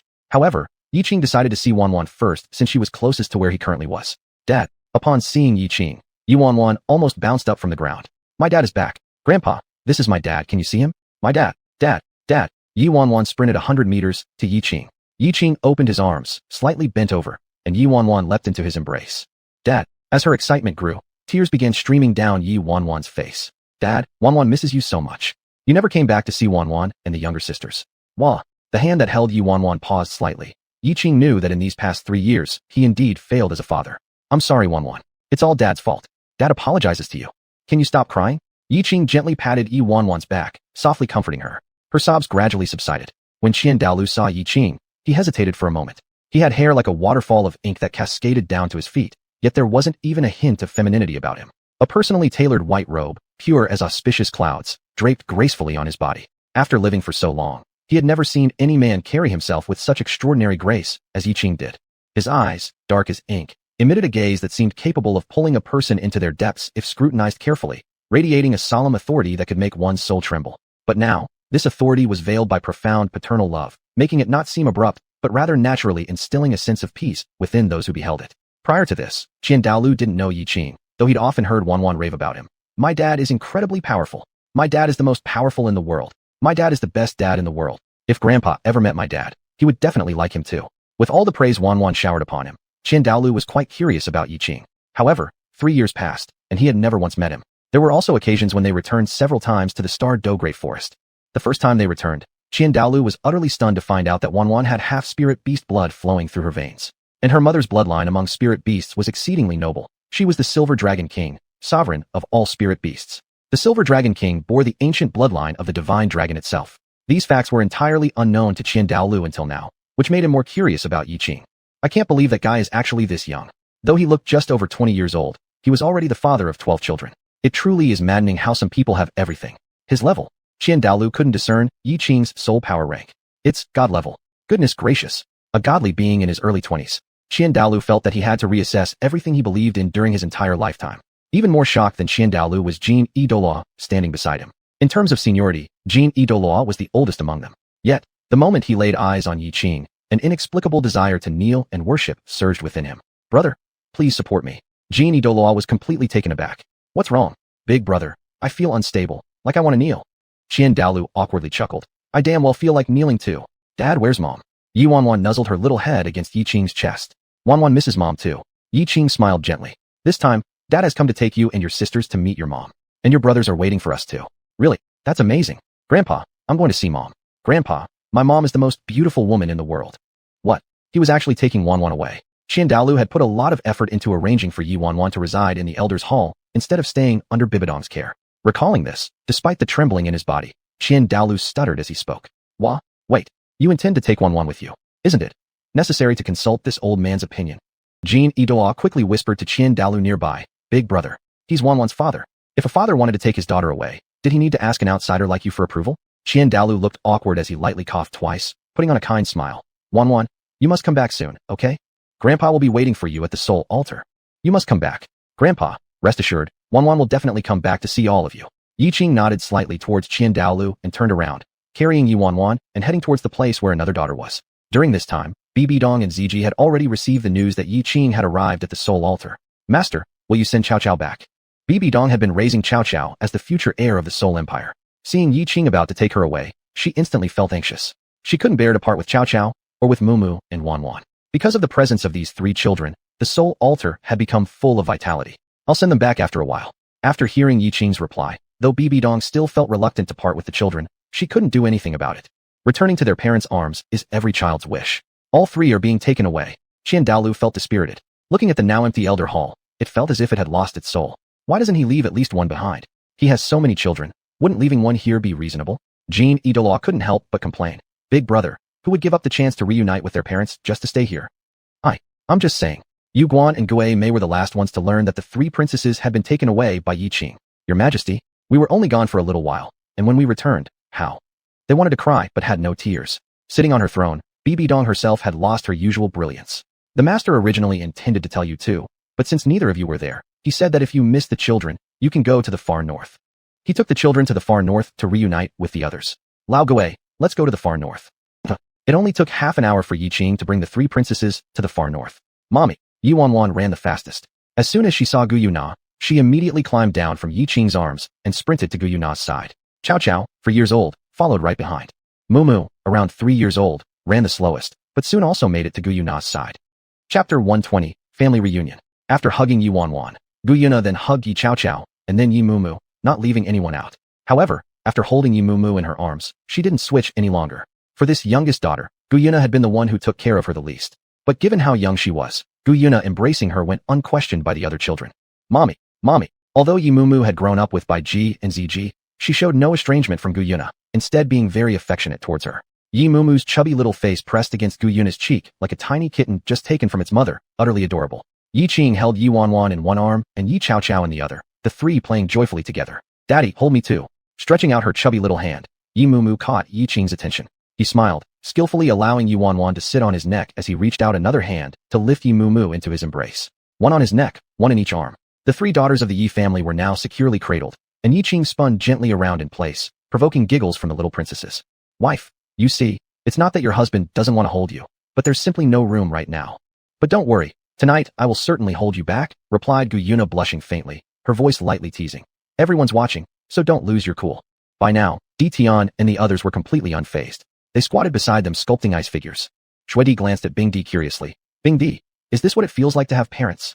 Shuedi, a rare entity born directly from the purest icy essence of the Northern Core Circle, nurtured over eons until gaining intelligence and life, did not experience the warmth and nurturing of having parents. When she came into existence, she was alone, making her character even more cold. It wasn't until meeting Yiqing and Guyuna 3 years ago that some of this chill truly melted away. Back then, while practicing her skills, Shuedi felt a sense of great auspiciousness in the far north, and following it recognized Guyuna immediately as the Master Soul Beast. Through their interactions later, she slowly realized what a wonderful thing it was to have companionship. Being the elder sister, I suppose so. How envious I am of Lord Yiqing and Master's children. To be able to play freely with mom and dad like that. Ice Empress found herself even thinking about what it would be like if she could also be Yiqing's and the Master's child. What am I thinking? Bing Di quickly shook her head, dispelling these peculiar thoughts from her mind. The 15 members of the Yi family temporarily settled down in the far north, which saw the most lively period in its history. Children, over these years, as your father, I owe you. I apologize here, to all of you. As a father, Yiqing didn't think apologizing to his children was something shameful. These past 3 years, he indeed owed much to them, thus finding it necessary to sincerely apologize to his children.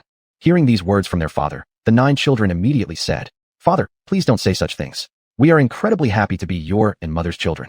If possible, we wish to always remain your children. Forever, forever. The 3 princesses also conveyed through their actions to Yiqing that they did not feel their parents owed them anything. Each of them gave Yiqing a kiss on the cheek, followed by using their tiny hands to comfortingly stroke his cheeks. Daddy, Daddy. Guyuna also came alongside Yiqing. Though she remained silent, she stood by his side as ever. Having children and wife like this, what more could he ask for? Alright, since everyone's joyful today, let's have a barbecue. Great. More barbecue to enjoy. The children cheered immediately. Elder sister Shuedi, what exactly is barbecuing? Ice Empress quietly asked Snow Empress near her.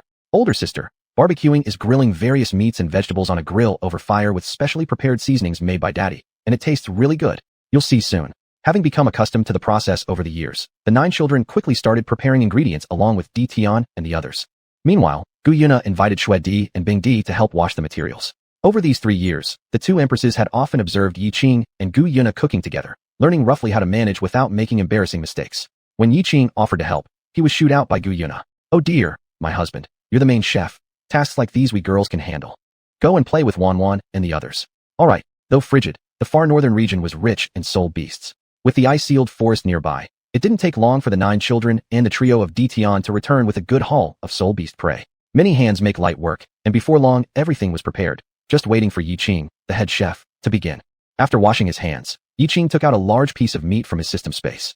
As soon as the meat was out, the immense energy emanating from it immediately drew everyone's attention. Luckily, everyone had sufficiently high soul power levels. Otherwise, they might have been injured by the energy radiating from the meat. Dad, what kind of meat is this? Yifeng asked curiously. Everyone else also wore expressions of curiosity, sensing a familiar aura coming from the meat. Evil Eye Tyrant Dragon God meat, Yiqing replied. Evil Eye Tyrant Dragon God. Wasn't that the totem of the Sun and Moon continent? That thing was incredibly cunning. Initially, it almost prevented the Sun and Moon continent from being fully brought under control. Fortunately, Master Yiqing arrived in time to avert disaster. It was unexpected that after killing the Evil Eye Tyrant Dragon God, Master Yiqing didn't discard its body, but preserved it instead. Its efficacy is similar to that of deep-sea magic whale god meat, but it's even more potent. That's why I didn't bring it out at the start. This meat contains part of the Dragon God's energy. Unless you possess Dragon God bloodlines, transforming this energy into your own could result in death due to an inability to handle it properly. This meant that only the 12 children could eat the meat, while others would be at risk if they did so. Tian and the others saw no issue with this. The chance to consume deep-sea magic whale god meat back then was already an extraordinary blessing. They understood all too well the wisdom behind not biting off more than they could chew. The 9 Yi siblings finally realized why the meat felt so familiar. It was because of the dragon god bloodline connection. After briefly preparing the meat, Yiqing began roasting it. In no time, the aroma wafting from the grilled meat filled the air. The kids abandoned their ice sculptures and swarmed around Yiqing like bees to honey. So fragrant. So fragrant. So fragrant. What is this? Why does it smell so good? Brother, I smelled it even when I was buried kilometers underground. Suddenly, a different voice erupted from beneath the ground. Chapter 121, Tianming Ice Silkworm. What is it? A strange sensation immediately appeared in the minds of the 9 children. They felt a slight pain in their heads and instantly became alert. At the same time, cracks began to appear on the ground outside the courtyard where they were located. Faintly, a pale golden-white glow could be seen shining from those cracks. The expressions of Tian and his group also turned cautious at once. This soul beast has hidden itself so deeply that even I didn't detect it. The Emperor of Snow and Ice seemed relatively normal. Yiqing and Xuanhuan remained completely unaffected, as if they had known about this thing's existence all along. Indeed, they had been aware of its presence but hadn't paid much attention. At their current cultivation levels, they had already transcended beyond ordinary rules, and any creature on Douluo continent was no longer effective against them. It was a round head, looking chubby and fleshy, with a diameter of over 1 meter. It slowly crawled out, its body length exceeding 7 meters. It looked like a silkworm, but was many times larger than an ordinary one. Its entire body was a white jade color, crystal clear and translucent. A radiant glow flowed over its surface, and on its head were 2 glittering golden eyes. Starting half a meter from its head, there were gold patterns encircling its body at intervals, from the front to the end, a total of 10 gold patterns. What else could it be other than the million-year-old soul beast, the Tianming Ice Silkworm? The original Tianming Ice Silkworm should have been confined within the Star Do Great Forest. For some unknown reason, it had returned here and coincidentally hid under Yiqing's courtyard. However, if it weren't for Yiqing's courtyard acting as a stabilizer, it probably wouldn't have stayed here so comfortably. Yiqing inwardly chuckled that Tianming Ice Silkworm was quite sensible for not burrowing out from beneath his courtyard. Otherwise, it wouldn't have lived long enough to come out. As soon as Bing Di saw the Tianming Ice Silkworm, he immediately leapt up. Tianming, you dare to show yourself again? Watch me flatten you. Upon seeing Bing Di, Tianming realized he was in for a beating, so he quickly said, just to clarify, beat me all you want, but the good stuff must be split between us. As long as you share with me, I'll do whatever you ask. This typical Tianming Ice Silkworm only thought about food and disregarded everything else. I'll beat you first, then we'll see. Don't hit my face. Do you even have a face? My face is so handsome. In the cold, snowy weather, a sound of pings and bangs began. It seems these two are old rivals. Seeing this, Tian and his group relaxed. Snow Empress sister, what kind of soul beast is that? Yifeng and others stood beside Snow Empress like curious children and asked. The Tianming Ice Silkworm is a spirit attribute and ice attribute dual cultivating soul beast. If lucky, it can cultivate to nearly 1,000,000 years. What luck! My brother Tianming embodies heroism and righteousness, the supreme king of wisdom and beauty among all soul beasts, the unrivaled strong cultivator who trained for 1,000,000 years and set a record for the longest lifespan on Douluo continent. Don't hit my face. Seeing that the Tianming Ice Silkworm was still chattering incessantly while being beaten by Bing Di, it was almost impossible not to get beaten again. Hero, huh? Boom. Righteousness, huh? Hong. Wisdom. Beauty. Strong. Dong dong dong. Don't underestimate how gentle Bing Di looked. When it came to beating up Tianming, he was ruthless. Longest lifespan record? Haven't you heard yourself speak? Can't you see Lord here? What do you think you are? Bing Di was absolutely infuriated. He continued beating until Tianming begged for mercy. All right, I won't boast anymore. Sister, spare me. After an indeterminate amount of time, the originally pristine white Tianming Ice Silkworm had successfully turned into an ink-black mess. Bing Di was tired from the beating, collapsing onto the side of Tianming and catching his breath heavily. Can I eat something nice now? Bing Di glanced at him with contempt. Do you really think you can eat just because you want to? Don't forget whose territory this is. Wah master, Lord, Tianming was wrong. Tianming will never do it again. Please allow Tianming to stay. I am very useful. Not losing its high intelligence, Tianming knew Bing Di couldn't be persuaded, so it turned to beseech Yiqing and Xuanhuan instead. You can eat if you want, just fill the hole back to its original state. Yiqing casually glanced at the large pit created by Tianming's digging and spoke calmly. Understood, Tianming will make sure this place is restored exactly as it was before. Tianming Ice Silkworm used its absurdly oversized, round body to dig around. But eventually, the original pit, which was only the size of Tianming's body, turned into 3 huge pits the size of 3 Tianming bodies. Weren't you saying you could restore it exactly the same? Bing Di clenched his fists again, ready to beat him up. How about you work harder next time? Glaring at him icily, Bing Di replied. You really thought you'd get off scot-free after messing up so badly? Sniffling, Tianming pleaded. Master, please let me stay? I'm extremely useful. After tonight's blizzard, it'll be even next morning. Hee. Without hands or feet, how could Tianming Ice Silkworm possibly level the ground? It could only cover one pit with another, resulting in an ever-growing hole. If you can't make it smooth, you can't eat. Yiqing had already roasted the first batch of the tyrant dragon god Evil Eye meat and called the 9 children over to start eating. At this moment, he mentioned a reminder. Tianming Ice Silkworm whimpered softly and had no choice but to keep filling the pit. Children, after you finish your meat, immediately sit down and meditate to transform the energy, don't waste it. Okay, the 12 children responded together. Yiqing had already cut the meat into appropriate sizes according to each child's capacity for absorbing energy. Each child picked up their portion and began devouring hungrily. With Tian and others helping, other roasted dishes were quickly ready as well. Everyone gradually took their seats. Meanwhile, Tianming Ice Silkworm continued its arduous task of filling the pit. Seeing everyone enjoying their food, its mouth started watering. Poor brother me. Everyone is eating while I have to fill the pit. Ice Emperor glared at him. You dug the hole yourself, so deal with it. Stop complaining. Tianming Ice Silkworm promptly stopped muttering. When everyone was almost done eating, Tianming finally finished filling the pits. Although still uneven, it wasn't as huge as before. Master, which type of meat can I eat? Yiqing said. You cannot eat this kind of meat, but you can eat the rest. Why? Tianming Ice Silkworm instinctively asked. There's no why. You've got food, yet you're still questioning it. If you don't want to eat, then leave. Ice Emperor scolded without any mercy when it came to teasing Tianming. Tianming couldn't resist and was left with just taking beatings obediently. Don't eat if you won't eat. Even though Tianming said that, its eyes kept wandering towards the tyrant dragon god, Evil Eye Meat. Energy, so much pure energy. Such vast amounts of energy, if consumed, would surely benefit his cultivation greatly. You might think you can eat it, but doing so might cause you to explode and die. Yiqing gave him a sidelong glance. Explode and die? Tianming Ice Silkworm instantly abandoned such thoughts. It wished to increase its power, but absolutely not at the cost of dying. Chapter 122, Xuanhuan's Reverse Heaven Talent. After the 12 children finished eating the Evil Eye Tyrant Dragon God meat, they sat cross-legged in the same spot to convert the energy of the divine meat. Yiqing and Xuanhuan were constantly keeping an eye on the children's condition. Dear, are you sure it's safe for the kids to eat the Evil Eye Tyrant Dragon God's flesh? Yiqing instinctively wrapped his arm around Xuanhuan's slender waist and laughed. There won't be any problem. I've already used a special method to convert the Dragon God's energy into a range that the kids can accept. The Dragon God's power is indeed formidable, but don't forget, our children have some Dragon God blood flowing inside them, so there won't be any rejection. Which parent doesn't wish their child peace and success? But if they had to choose between the safety and success of their children, Xuanhuan would unhesitatingly pick safety. With herself and her husband around, it doesn't matter if their children are slightly average. Xuanhuan rested her head on Yiqing's shoulder.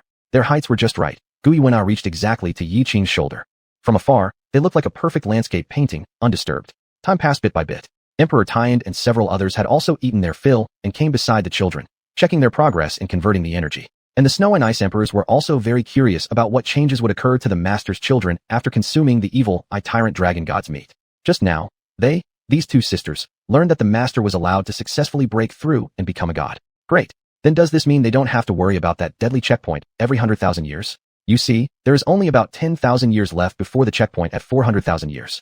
For humans, 10,000 years might seem very long, but for them as spirit beasts, it is but a moment. They might close themselves off in meditation, and tens of thousands of years could pass. Since the children left, the Soul Hall had regained its former tranquility. It should be this way in the first place. However, Douluo looked like a neglected woman waiting endlessly for her husband to come home, watching the gate expectantly day after day. He hoped that one day the gate would suddenly see the mist small figures bounding and leaping toward him, shouting, Grandpa, we're back.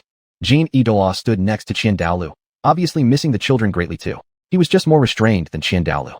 Not acceptable. I need to find Bai Li Dong, that woman, and ask her if she knows where the children are.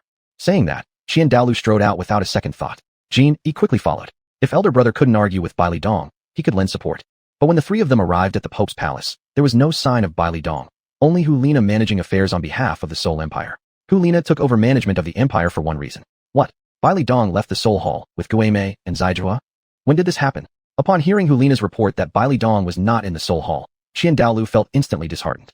Reply, Great Honored One. The day Yiqing returned, Ghost Elder and Chrysanthemum Elder had already left. The Emperor departed the following day. Upon hearing Hulina's words, Douluo fumed. Damn it. They must have quietly gone behind our backs to find the children. Elder brother, then what shall we do? Should we go look for them too? Where should we look? This. Douluo didn't know either. In the extreme north at this time, despite being in the icy snowscape, each of the 12 children still broke out in sweat. Their clothes alternated between wet and dry. Each of the 12 children emitted a different light from their bodies. The light around Yifeng was gray. Yiyu's was blue, brown, white, green, gold, red, black, transparent. The energy around the three daughters was all colorful. Among them, Xuanhuan's colors were the most vibrant, as if she were standing in a rainbow paradise. The unparalleled conditions of the extreme north provided an excellent environment for the children to convert the Evil Eye Tyrant Dragon God's energy. No one had left. They were all anxiously waiting. Master, Supreme Lord, finally, I found you. The newcomers were none other than Yueguan, Guimei, and Bai Li Dong. Even though Bai Dong set out later than Yueguan and Gueme, as the Rockshi devil god, she easily caught up with them. The first thing the three saw was the children sitting cross-legged on the ground meditating. What are the children doing? Emperor Tangan immediately whispered quietly, "Don't disturb the children. They're converting the evil, tyrant dragon god's meat." After being gently reprimanded by Emperor Tangan, Bai Dong and the other two showed no signs of irritation but instead lowered their voices, cautious not to disturb the children. Evil, tyrant dragon god meat. Bai Dong and the others were also aware of this. It was godly flesh after all, with unimaginable energy contained within. Are the children too young for this? They figured the adults and Supreme Lord must have considered this issue. Since the adults and Supreme Lord care even more about the children's safety than they do, they stopped talking and joined Yiqing in safeguarding the children. An hour passed. The entire night went by. Dawn broke faintly. Sunlight streamed through the clouds onto the snowy white earth, refracting into patches of colorful light. Even the monotonous landscape of the extreme north became less dull. Yiqing and the others had not blinked, nor had anyone closed an eye, nor did anyone make a sound. The sun was now high up. Surprisingly, the first ones to awaken were Yiqing's three daughters. This was unexpected even for Yiqing. After getting up from the ground, xuanhuan seemed to have grown significantly. The baby fat on her face was completely gone, revealing a stunningly beautiful heart-shaped face. Among the children, xuanhuan most resembled Gu Yuana, and as she matured, she looked even more like her. "Mommy and Daddy, I've successfully converted all the energy. Daddy, I can summon 20 Chayar mushrooms at once now." She could only summon 3 previously, which was 6 times fewer than now. Aside from that, she felt her spiritual power was incredibly abundant, her level nearing 50. It's worth noting that her soul skill awakening wasn't very long ago. Her first and second soul rings were condensed by herself, while her third and fourth soul rings came from the sacrifice of Titan Gorilla and Azure Bull Snake. Now, she could also condense her fifth soul ring by herself. Such cultivation speed had even surpassed her 9 older brothers. Yiqing affectionately patted Xuanhuan's little head. "My Xuanhuan is amazing. Daddy is very proud of you." Xuanhuan had dual soul skills. She inherited his golden hoop rod and Gu Yuana's silver dragon soul skills, and had 20 innate levels of soul power. After condensing the first soul ring, she could directly condense the second. Adding the soul power contributed by the Titan Gorilla and Azure Bull Snake sacrifice, it was practically equivalent to 40 innate levels of soul power.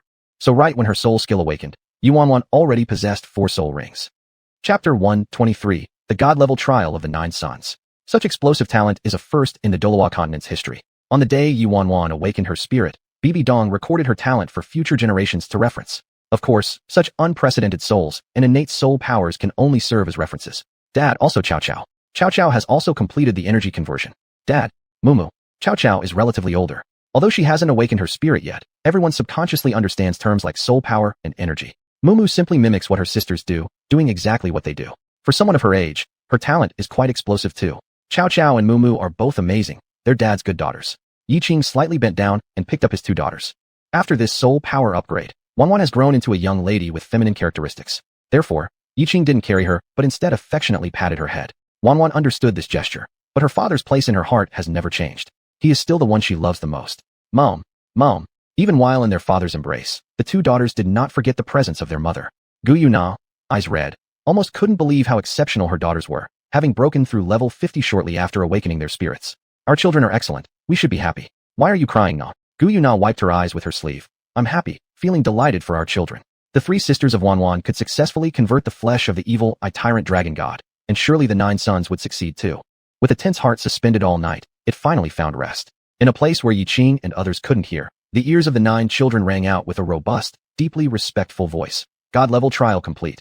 Soul ring reward released. A series of black soul rings appeared around the bodies of the 9 children, 7 altogether, all black. 7 black soul rings. Just one among these would have caused a sensation on the Douluo continent in previous times. However, there wasn't just one. One of them was at an innate level of 40 with a double birth soul spirit, the 3rd and 4th soul rings reaching 100,000 years old. There were even 9 children who broke through level 70 by the age of 10. 10 years old. Many people at that age are still struggling around level 10. Many may even spend their entire lives unable to break through level 10. Suddenly, Gu Yuna's expression changed, and she immediately shouted, "Husband, quickly look. The situation with the children seems to be off." At the same time Gu Yuna's anxious voice came through, Yiqing also sensed an anomaly with the 9 sons. He immediately placed the 2 daughters down and handed them over to Yuguan. "Princesses, let your brothers focus on their cultivation. Uncle Yu will take you to play elsewhere."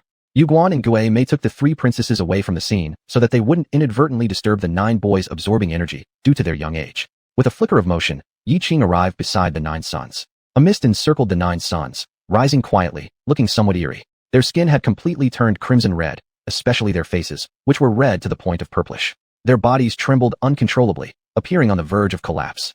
Looking at their soul rings, they began transitioning from black to gradually darkening. then shifting from dark to red. The years of the children's soul rings are increasing. Yiqing felt a growing sense of curiosity within him. Under normal circumstances, soul rings shouldn't increase their span of years without reason. Like himself, he has a system that, upon completing tasks, helps enhance the span of years for his soul rings. Alternatively, undergoing divine trials might lead to corresponding rewards that extend the years of soul rings. Could it be the children accidentally triggered a divine trial after consuming the meat of the evil, tyrant dragon god? Not only did they trigger the trial, but there was also a high likelihood that the children had already passed it. The years of the soul rings continued to expand endlessly, and not a single one of the 9 sons gave up midway. In such situations, if the participant cannot hold out, they can stop the continuous growth of the soul ring years at any time. Of course, once stopped, it would also mean forfeiting the opportunity for further growth in the soul ring years. The 9 sons obviously understood this fact, and thus none wished to give up.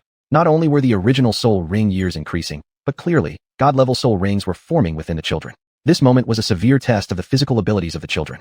Any minor misstep, and it could potentially cause death due to backlash. Although Yiqing felt worried inside, this perseverance and adventurous spirit displayed by the children made him secretly applaud in his heart. Good job. Truly worthy of being my Yiqing's children. Gu Yuna was so distressed she cried. They say the more one cares, the less able one's mind is to think. Clever as Ying's Longwang, Gu Yuna was in this state. Nar, calm down first. Yiqing consoled her, slowly lifting his right hand and pointing at the children one by one with his index finger. Drops of crimson gold blood slowly seeped out from his fingertips, and a transparent light flashed around him, already enveloping the 9 children's bodies under his protection. Whether it was increasing the years of their soul rings or absorbing god-level soul rings, external help could not be relied upon. Otherwise, all the children's efforts would have been wasted. Yiqing did not intend to assist the children in absorbing the soul rings. In a flash of light, the drops of crimson gold blood from his fingertips were evenly divided into 9 portions and quietly imprinted on the children's foreheads. After just a slight shimmer, the crimson gold brilliance had already merged into the sons' bodies. Do not underestimate these small drops of blood. They were Yiqing's divine blood, possessing energy that was incomparably more powerful than that of the evil, tyrant dragon god. The 9 sons were Yiqing's children, all carrying his bloodline within them. Naturally, there would be no adverse side effects. On the contrary, with the assistance of this drop of divine blood, the aura of the 9 sons gradually stabilized. The redness on their faces gradually faded, and their expressions became much calmer. Although their bodies were still trembling, Yiqing knew that the danger had passed. This time, Gu Yuna wept from sheer joy because she had already noticed that the 7 soul rings on her children were stabilizing, turning a steady red color. Faintly, the 8th and 9th soul rings were also beginning to appear. The 10,000 zhang golden glow indicated that the children were about to succeed. Soon, those 2 ethereal soul rings solidified and hovered above the children's bodies. Intense waves of soul power erupted in rounds from within the children. The aura of the god-level soul rings made the air across the entire polar north tremble. A group of people, including Di Tian, were stunned by the number of soul rings the children possessed. 9 soul rings. A full set of 9 soul rings. That was the number reserved for Douluo, Feng Hao Douluo, title-holding Douluo. 10-year-old Feng Hao Douluo. What an outrageously heavenly talent. The crucial point was that these children had been raised by them from infancy. Chapter 124, The Children's Opportunity. What does it feel like to watch the children you've raised become the most outstanding people in the world? Detian and others felt that their entire lives had been worthwhile. Seeing their children achieve such success, the happiest one was their father Yiqing. The system does not deceive me. It was indeed a blessing to have many children. At the same time, beams of light were rushing toward the children's foreheads at an incredible speed. These beams of light. Seeing this, Gu Yuna was extremely astonished in her heart. A warm sensation came from her shoulder. Nair, don't worry. Evidently, Yiqing also saw the beams of light entering the children's foreheads. If it's true, it would be a great opportunity for the children. Yiqing's reassurance gave Gu Yuna immense confidence. It seems that after this, the children will need to go out on their own. After hearing this sentence, Gu Yuna's heart clenched again. She didn't want the children to leave. If she could, she would want the family to stay together forever. Nair, if you really can't bear to let them go, we can just have more children. I think Detian and the others would be very happy too. Gu Yuna's face turned red. Husband, you are so annoying. You know very well that no matter how many children we have, none of them could ever replace these children's place in my heart. However, over the past 3 years, Gu Yuna hadn't shown any signs of pregnancy. Yiqing guessed that this was probably because both he and Nair had ascended to divinity. The offspring of gods are extremely difficult to conceive. Even with his system by his side, it is not a simple task. However, the system also informed him that the harder it is to conceive a child, the greater their innate talent will be. At the time, when Yiqing heard this from the system, his only thought was, concentration is key. I know, every child is unique, and naturally as husband, I don't want the children to leave us so early. But, as they say, grandchildren will have their own blessings. They've grown up to this point, and the responsibilities on their shoulders will naturally come along with it. Gu Yuna understood this truth. Once the children stabilize, we can later visit each child's place. It'll be like traveling. Gu Yuna finally laughed. Why does husband act like a child, always thinking about playing? Contrastingly, the children seemed more like adults, practicing and training all day long except for short breaks after their return. It's fun being with Nair. Xuanhuan's face flushed red repeatedly, coquettishly chiding. You have no dignity at all. A little while later, the children gradually woke up, their soul rings fading away completely. After this refinement, every child had grown significantly taller, catching up with Yiqing already. They were all at least over 180 centimeters tall. With every move, they exuded an air of kingly superiority comparable to heaven. Watching the appearance of the children, Yiqing felt the bittersweet reality that children grow up independent of their parents' will. Clothes have become too small. It's time to get new ones for the children. Yiqing thought. Dad, a self-proclaimed god king, entered my consciousness earlier. He said I must visit the Tianlong star. Yifeng approached Yiqing. Yifeng was already steady, but having reached the title of Supreme Marshal made him even more composed, bearing some resemblance to Yiqing. I also have a self-proclaimed god king asking me to go to Lontian star. Mine is Lama star. Almost every child had a god king inviting them to their corresponding stars. Yueguan whispered nearby. Your Majesty, what places are Tianlong star, Lama star? I haven't heard of them, nor has there been any such mention in the history of the Douluo continent. I've never heard of them either. Guei Mei was also hearing about these places for the first time, feeling as though a door to a new world had opened. Bibi Dong naturally hadn't heard of such places either. Although she inherited the power of the goddess of slaughter, she hadn't officially arrived in the divine realm yet, so she wasn't clear about anything beyond the Douluo continent. Others might not understand, but Yiqing and Guiyuana were very clear. The god kings the children mentioned were the 18 god kings who once served under the dragon god, overseeing the 10-star systems. The god kings asked the children to go to their respective star systems. Apparently, eating the tyrant dragon god's evil eye meat had awakened the dragon god lineage within the children, which was detected by the 18 god kings, who hoped that the children would help maintain order in their star systems.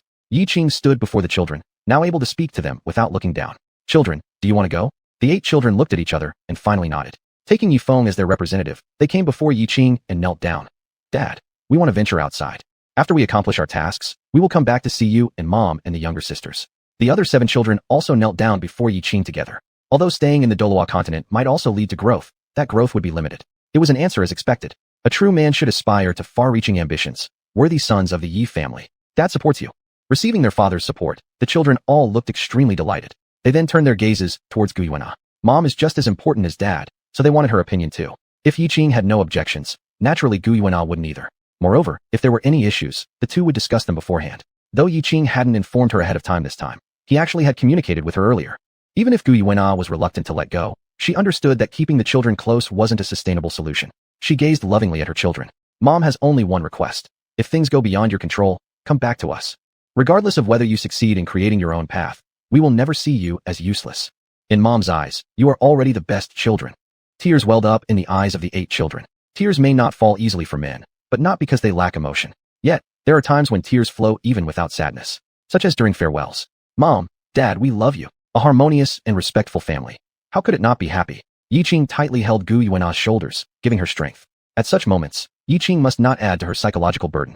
Now, only one child remained converting the tyrant dragon god's evil eye meat energy. Yiyu. Back when the dragon egg hatched, Yiyu was the last to appear. As time ticked by second, there was still no sign of Yiyu waking up, causing Guiyuana to grow increasingly anxious. Husband, is Yuer going to be alright? Her voice trembled with sobs, and her entire body seemed unsteady. There will be no problems, rest assured. Yiqing embraced Guiyuana, gently patting her back. Guiyuana silently shed tears, praying silently for Yiyu. Yuer, you will definitely be fine. You absolutely will. Chapter 125, The Arrival of the Dragon God? Xuanhuan, her 2 sisters, and Yifeng, a group of 8 people, all temporarily paused their sadness. Everyone's eyes were fixed on Yiyu.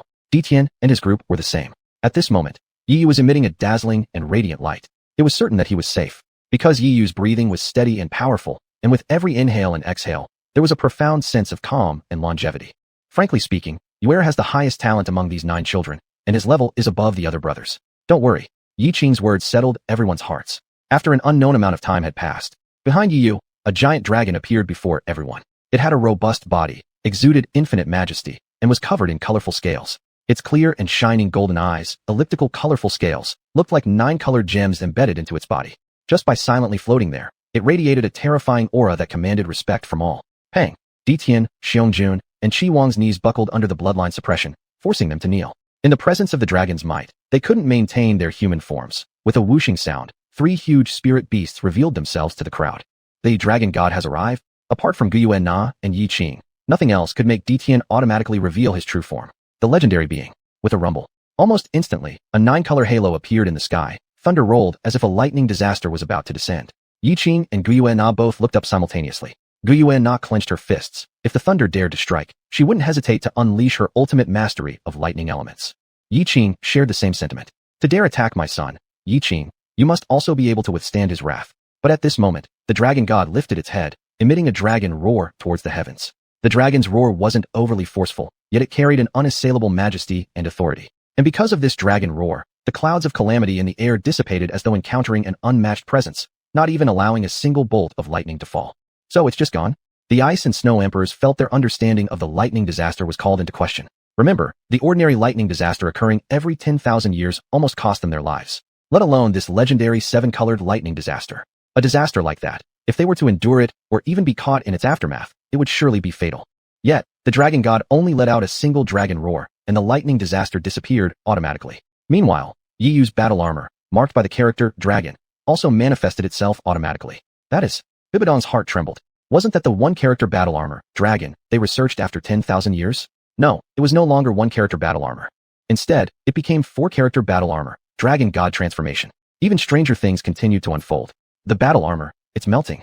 Indeed, Yiyu's battle armor seemed to merge with his body, transforming into a resplendent long robe and a slowly appearing crown, glowing with a 9-colored halo. Yiyu suddenly opened his eyes. He saw his mom, dad, brother, younger brother, sister, Uncle Ditian, Bibidong, the ice and snow empresses. Their eyes were filled with deep concern. Yiyu could only nod slightly to everyone to indicate he was fine.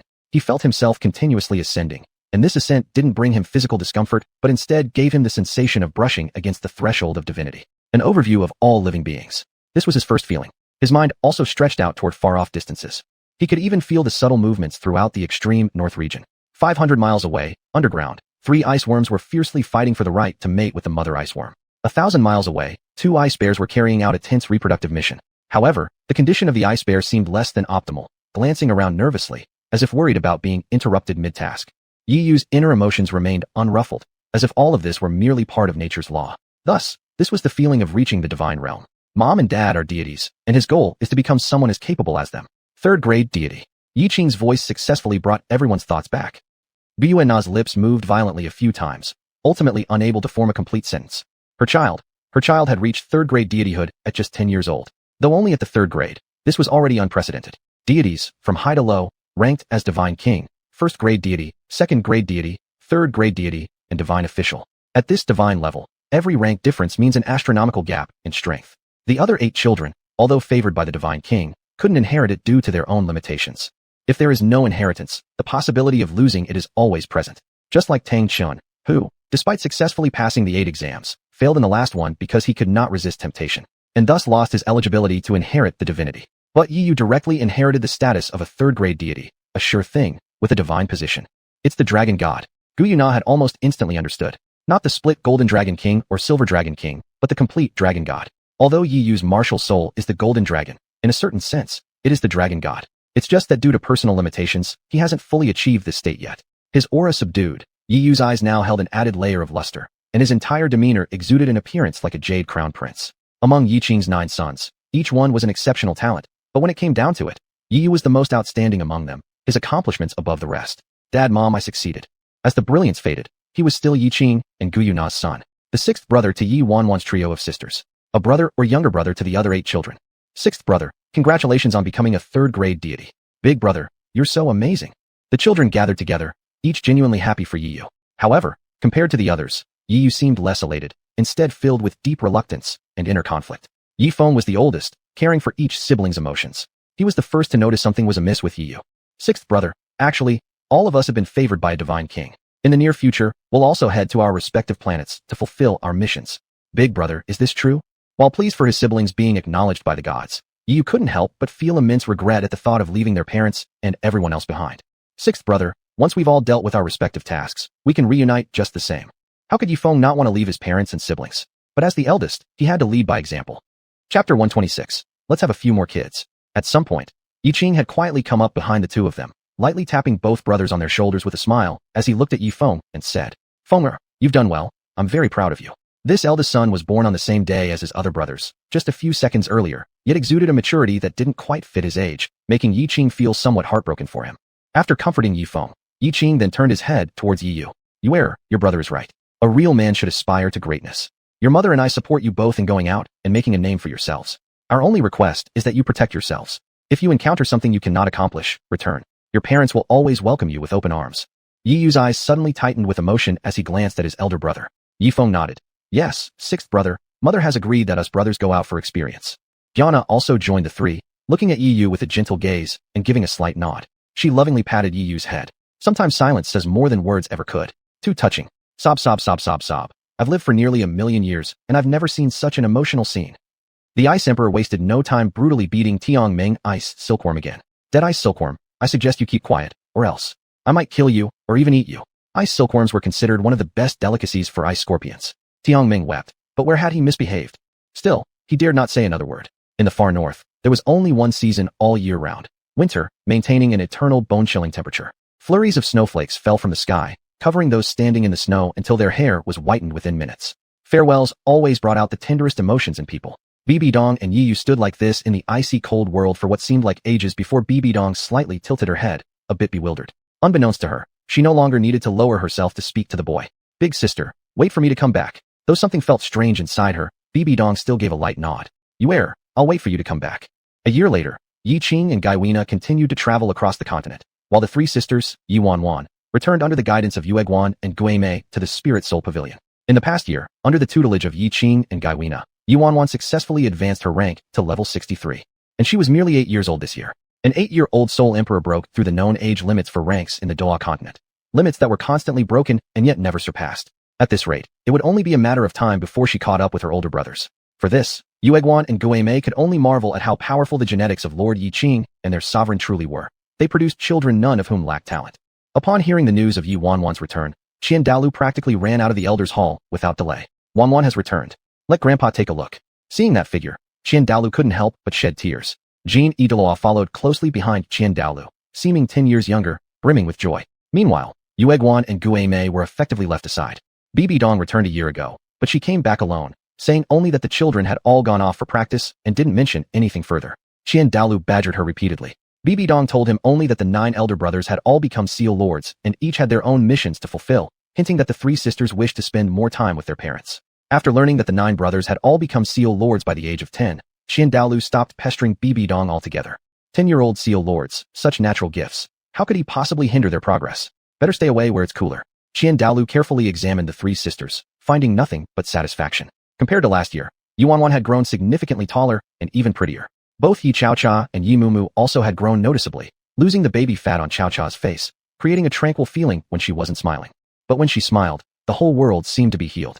Mumu had large eyes similar to Yi Wanwan, albeit less ethereal and a bit more down-to-earth. Between the two, Yi Mumu was more popular among common soul masters. Hence, the 3 sisters walking from the Spirit Soul Pavilion had already caused quite a stir. Our daughters are growing up. It must feel just like this. Our Wanwan has grown taller. She's matured too. Yi Wanwan smiled gently. Grandpa, not only have I grown taller, but I've also improved my rank. Although Yi Wanwan had grown up a lot, she was still as mischievous and full of energy as when she was little, giving her an approachable and what cheat. Throughout the Spirit Soul Pavilion, there wasn't a single person who didn't like her.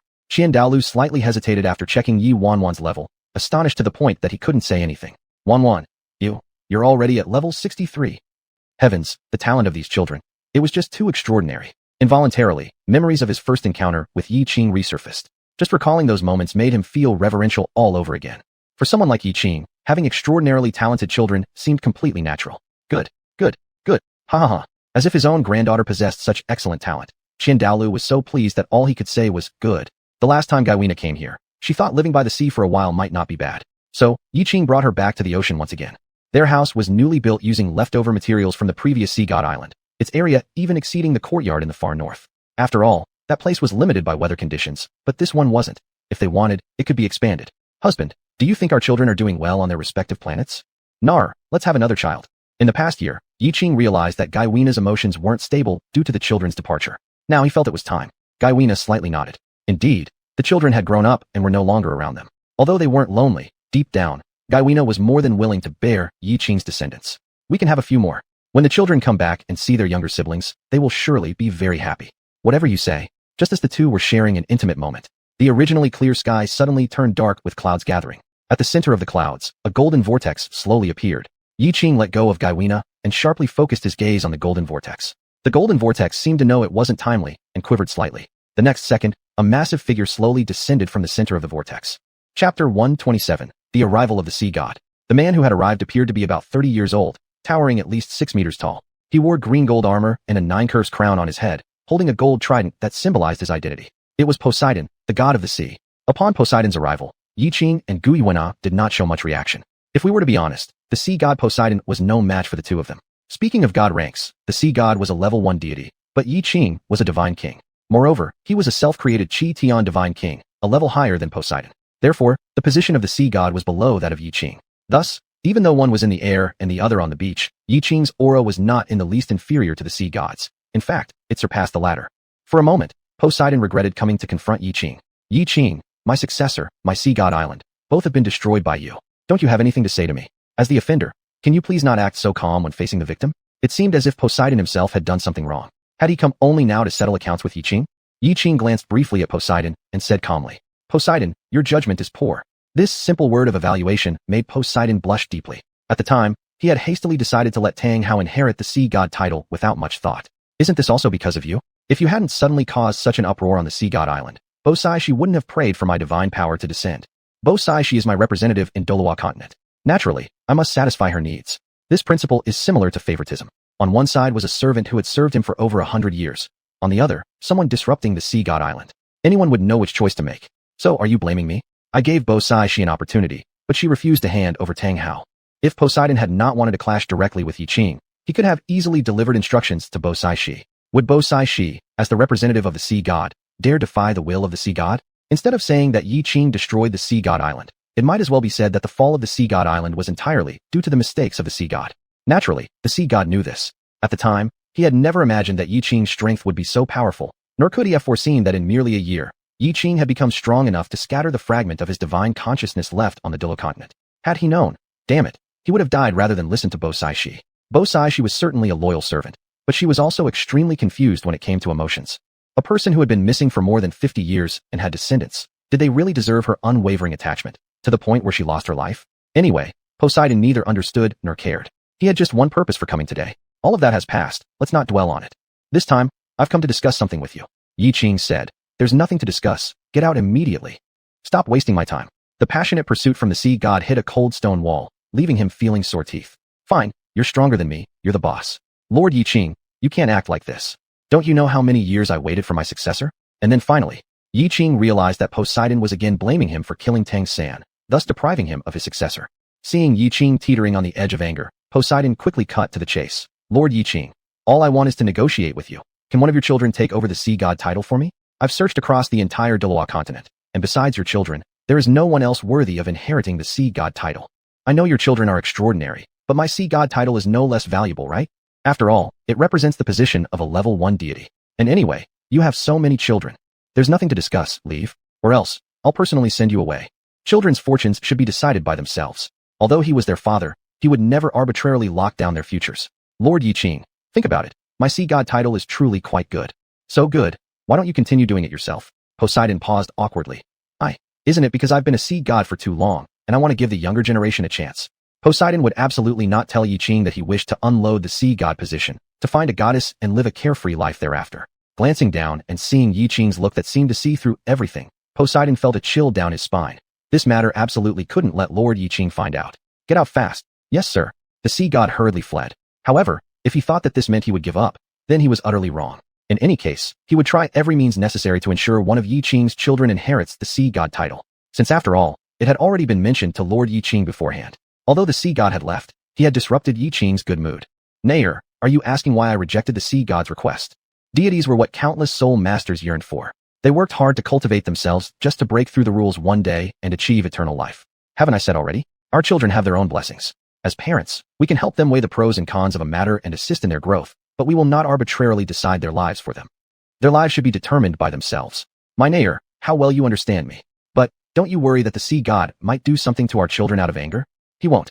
Yiqing understood Poseidon's character. While sometimes he lacked principles, he still had his bottom line. Otherwise, when Yiqing had scattered the divine consciousness Poseidon left on the sea god island, Poseidon would have come down to cause trouble with him.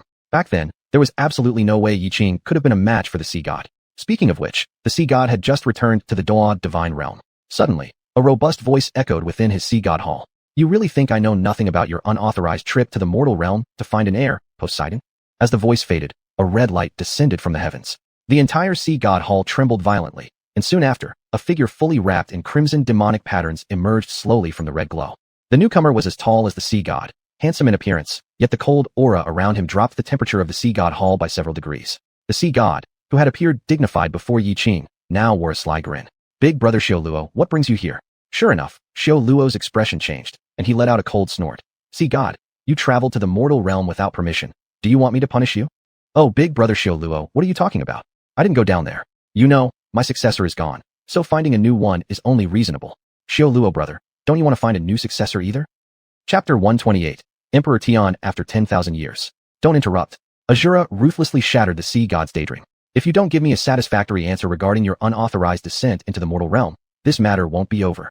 However, the sea god was completely unafraid. He and Azura had worked together in the divine realm for tens of thousands of years. Though Azura always seemed impartial and unforgiving on the surface, he was actually very approachable and lenient in his heart. Merely stubborn, but soft-hearted. The sea god continued to grin as he said, Azura, since neither of us has an heir, why not devise a plan to pass our godhood onto Yiqing's children? He had already observed that each of Yiqing's children was extraordinary talent. If even their children weren't qualified to inherit the position of deity, then there would surely be no one else from Douluo continent who could either. Azura responded with a slightly depressed tone. Originally, my chosen one was Yiqing, who knew he would go on to create his own divine position. Moreover, judging by his demeanor, he is absolutely incapable of inheriting multiple divine positions. Even a fool could tell that with such an affectionate wife in his arms, who would want to bind themselves by taking on multiple divine roles. Isn't the reason we wanted to pass down our godhood so we wouldn't be bound by it anymore? Yiqing is truly the most gifted individual since Douluo continent's founding. The sea god also expressed his regretful feelings. Douluo continent respects strength above all. Moreover, Tang Sen was still in his testing period. Whether or not he could pass it wasn't certain. As for Tang Hao, he wouldn't even be able to hold on to the position of deity if given. What use was that? Since it's impossible for him to inherit the position of deity, wouldn't it be reasonable to consider his children? One cannot deny that the sea god's words were quite tempting to Azura. Tang Shen originally had the ability to inherit his godhood, but alas, he failed at the final test. Although it was only the last gate, it was also the most important one. A person without resolute will does not have the qualifications to become the deity of Azura. Regarding Tang San, his performance in the City of Slaughter was certainly commendable before. But later, perhaps because he became famous too early, he grew arrogant. Then Yiqing appeared, and the Azura god already had the idea of giving up on Tang San. It was merely out of respect for Tang Chen's long-term suffering that they tried helping. In truth, once a person's inner mirror changes, there's simply no pulling them back. Big brother Azura, if you can't bring yourself to ask, let me handle it. Don't worry, I'll definitely coax a successor out for you. Azura's expression turned serious as he stood with his hands behind his back. I'm not concerned about this. Rather, recently, after observing the celestial phenomena, I discovered that the rulers of many planets have returned to their respective planes simultaneously. The sea god revealed a surprised expression. Rulers of planes returning simultaneously. This is indeed a rare occurrence. The return of one plane ruler might be explainable. But if several major plane rulers return simultaneously, whether it is good or bad is difficult to say. I tried to see clearly what happened on those planets, but I could see nothing, as if some invisible hand was controlling everything, deliberately preventing me from seeing. Therefore, I decided to temporarily entrust the matters of Douluo continent to you while I go to those major planets to check the situation. After finishing his words, Azura transformed into a streak of dark red light and disappeared. What the hell? You deceitful Azura. After all that talk, you just tricked me into jumping into trouble. But where was there still any trace of Azura in front of him? You don't care, neither do I. Anyway, as long as Lord Yiqing is around, what's there to fear? The sea god pouted in anger. That way, the two great gods of the divine realm both shirked their responsibilities at the same time. And Yiqing knew nothing about this matter. After the sea god left, Yiqing and Gu Yuanhao once again engaged in their intense creative movement of life. At the same time, Xuanhuan had taken Qian Daolu, Yu Guan, and Gue Mei to a place 10,000 years ahead. ANC ancestor, Qian Yingxue felt a wave of familiarity when she saw Qian Daolu. It was a kind of innate, deeply ingrained sense of connection. It thrilled her more than even seeing Bibi Dong did. After all, when facing Bibi Dong, Qian Yingshue's feelings contained more awe than intimacy. However, seeing Qian Daolu made her feel warm inside, like she was no longer alone in the world. Upon seeing Qian Yingxue, Qian Daolu's body trembled. Are you Snowchild's child? Truly unimaginable that he, Qian Daolu, would get the chance to see his descendants today, and that the Wuhan Empire would enjoy prosperity lasting hundreds of generations. Tears welling in her eyes, Qian Yingxue nodded vigorously. But, after mother gave birth to me, she and father returned to their own planet. Mother said that Douluo continent could continue flourishing without her and father. However, if that other planet lost them, chaos would ensue. That planet was calmed down by my father after he spent a great deal of time and effort. Qian Daolu did not ask who Qian Yingshue's father was. Instead, he tenderly stroked the understanding great-granddaughter's head with sorrow. Child, you've endured much over these years. Who says women are inferior to men? Managing the immense Wuhan Empire alone, what a feat. Be it male or female, the offspring of his clan Qian were all remarkable. Leaving Qian Douluo and Qian Yingxue together for heart-to-heart talks, Xuanhuan, Yuguan, and Gue Mei returned to the Star Do Great Forest. Xuanhuan had earlier promised Di Tian that upon her return, she would come to see him. The moment they entered the Star Do Great Forest, Xuanhuan began calling out for Di Tian. Uncle Di Tian, Wanwan is back.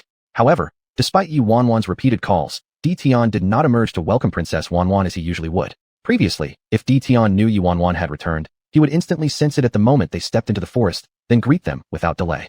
Strange, could Uncle Di Tian not be in the Star Do Great Forest?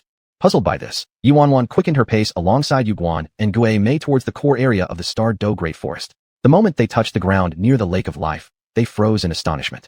What an extraordinary scene unfolded before them.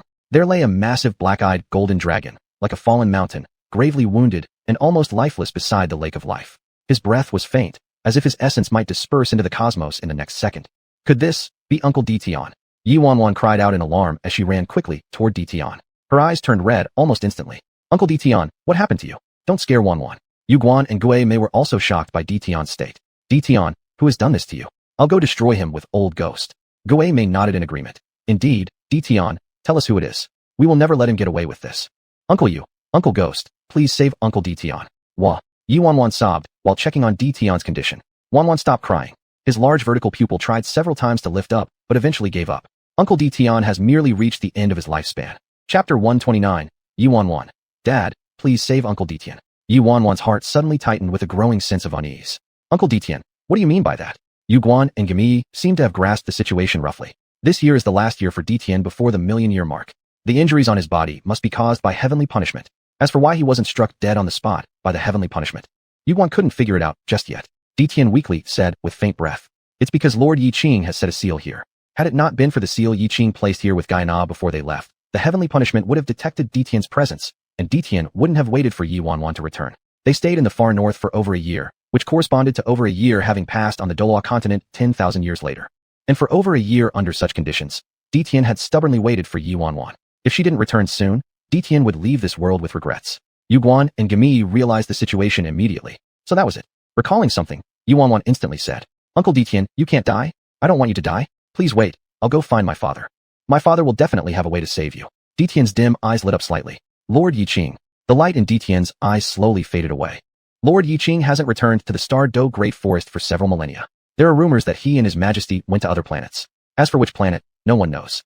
Xuanhuan quickly added, Uncle Di Tian, we're not looking for Dad in this world. We're finding Dad from our world. Please promise me to hold on. Wait until my dad comes. Otherwise, I won't forgive you. Neither will my sisters, nor the brothers.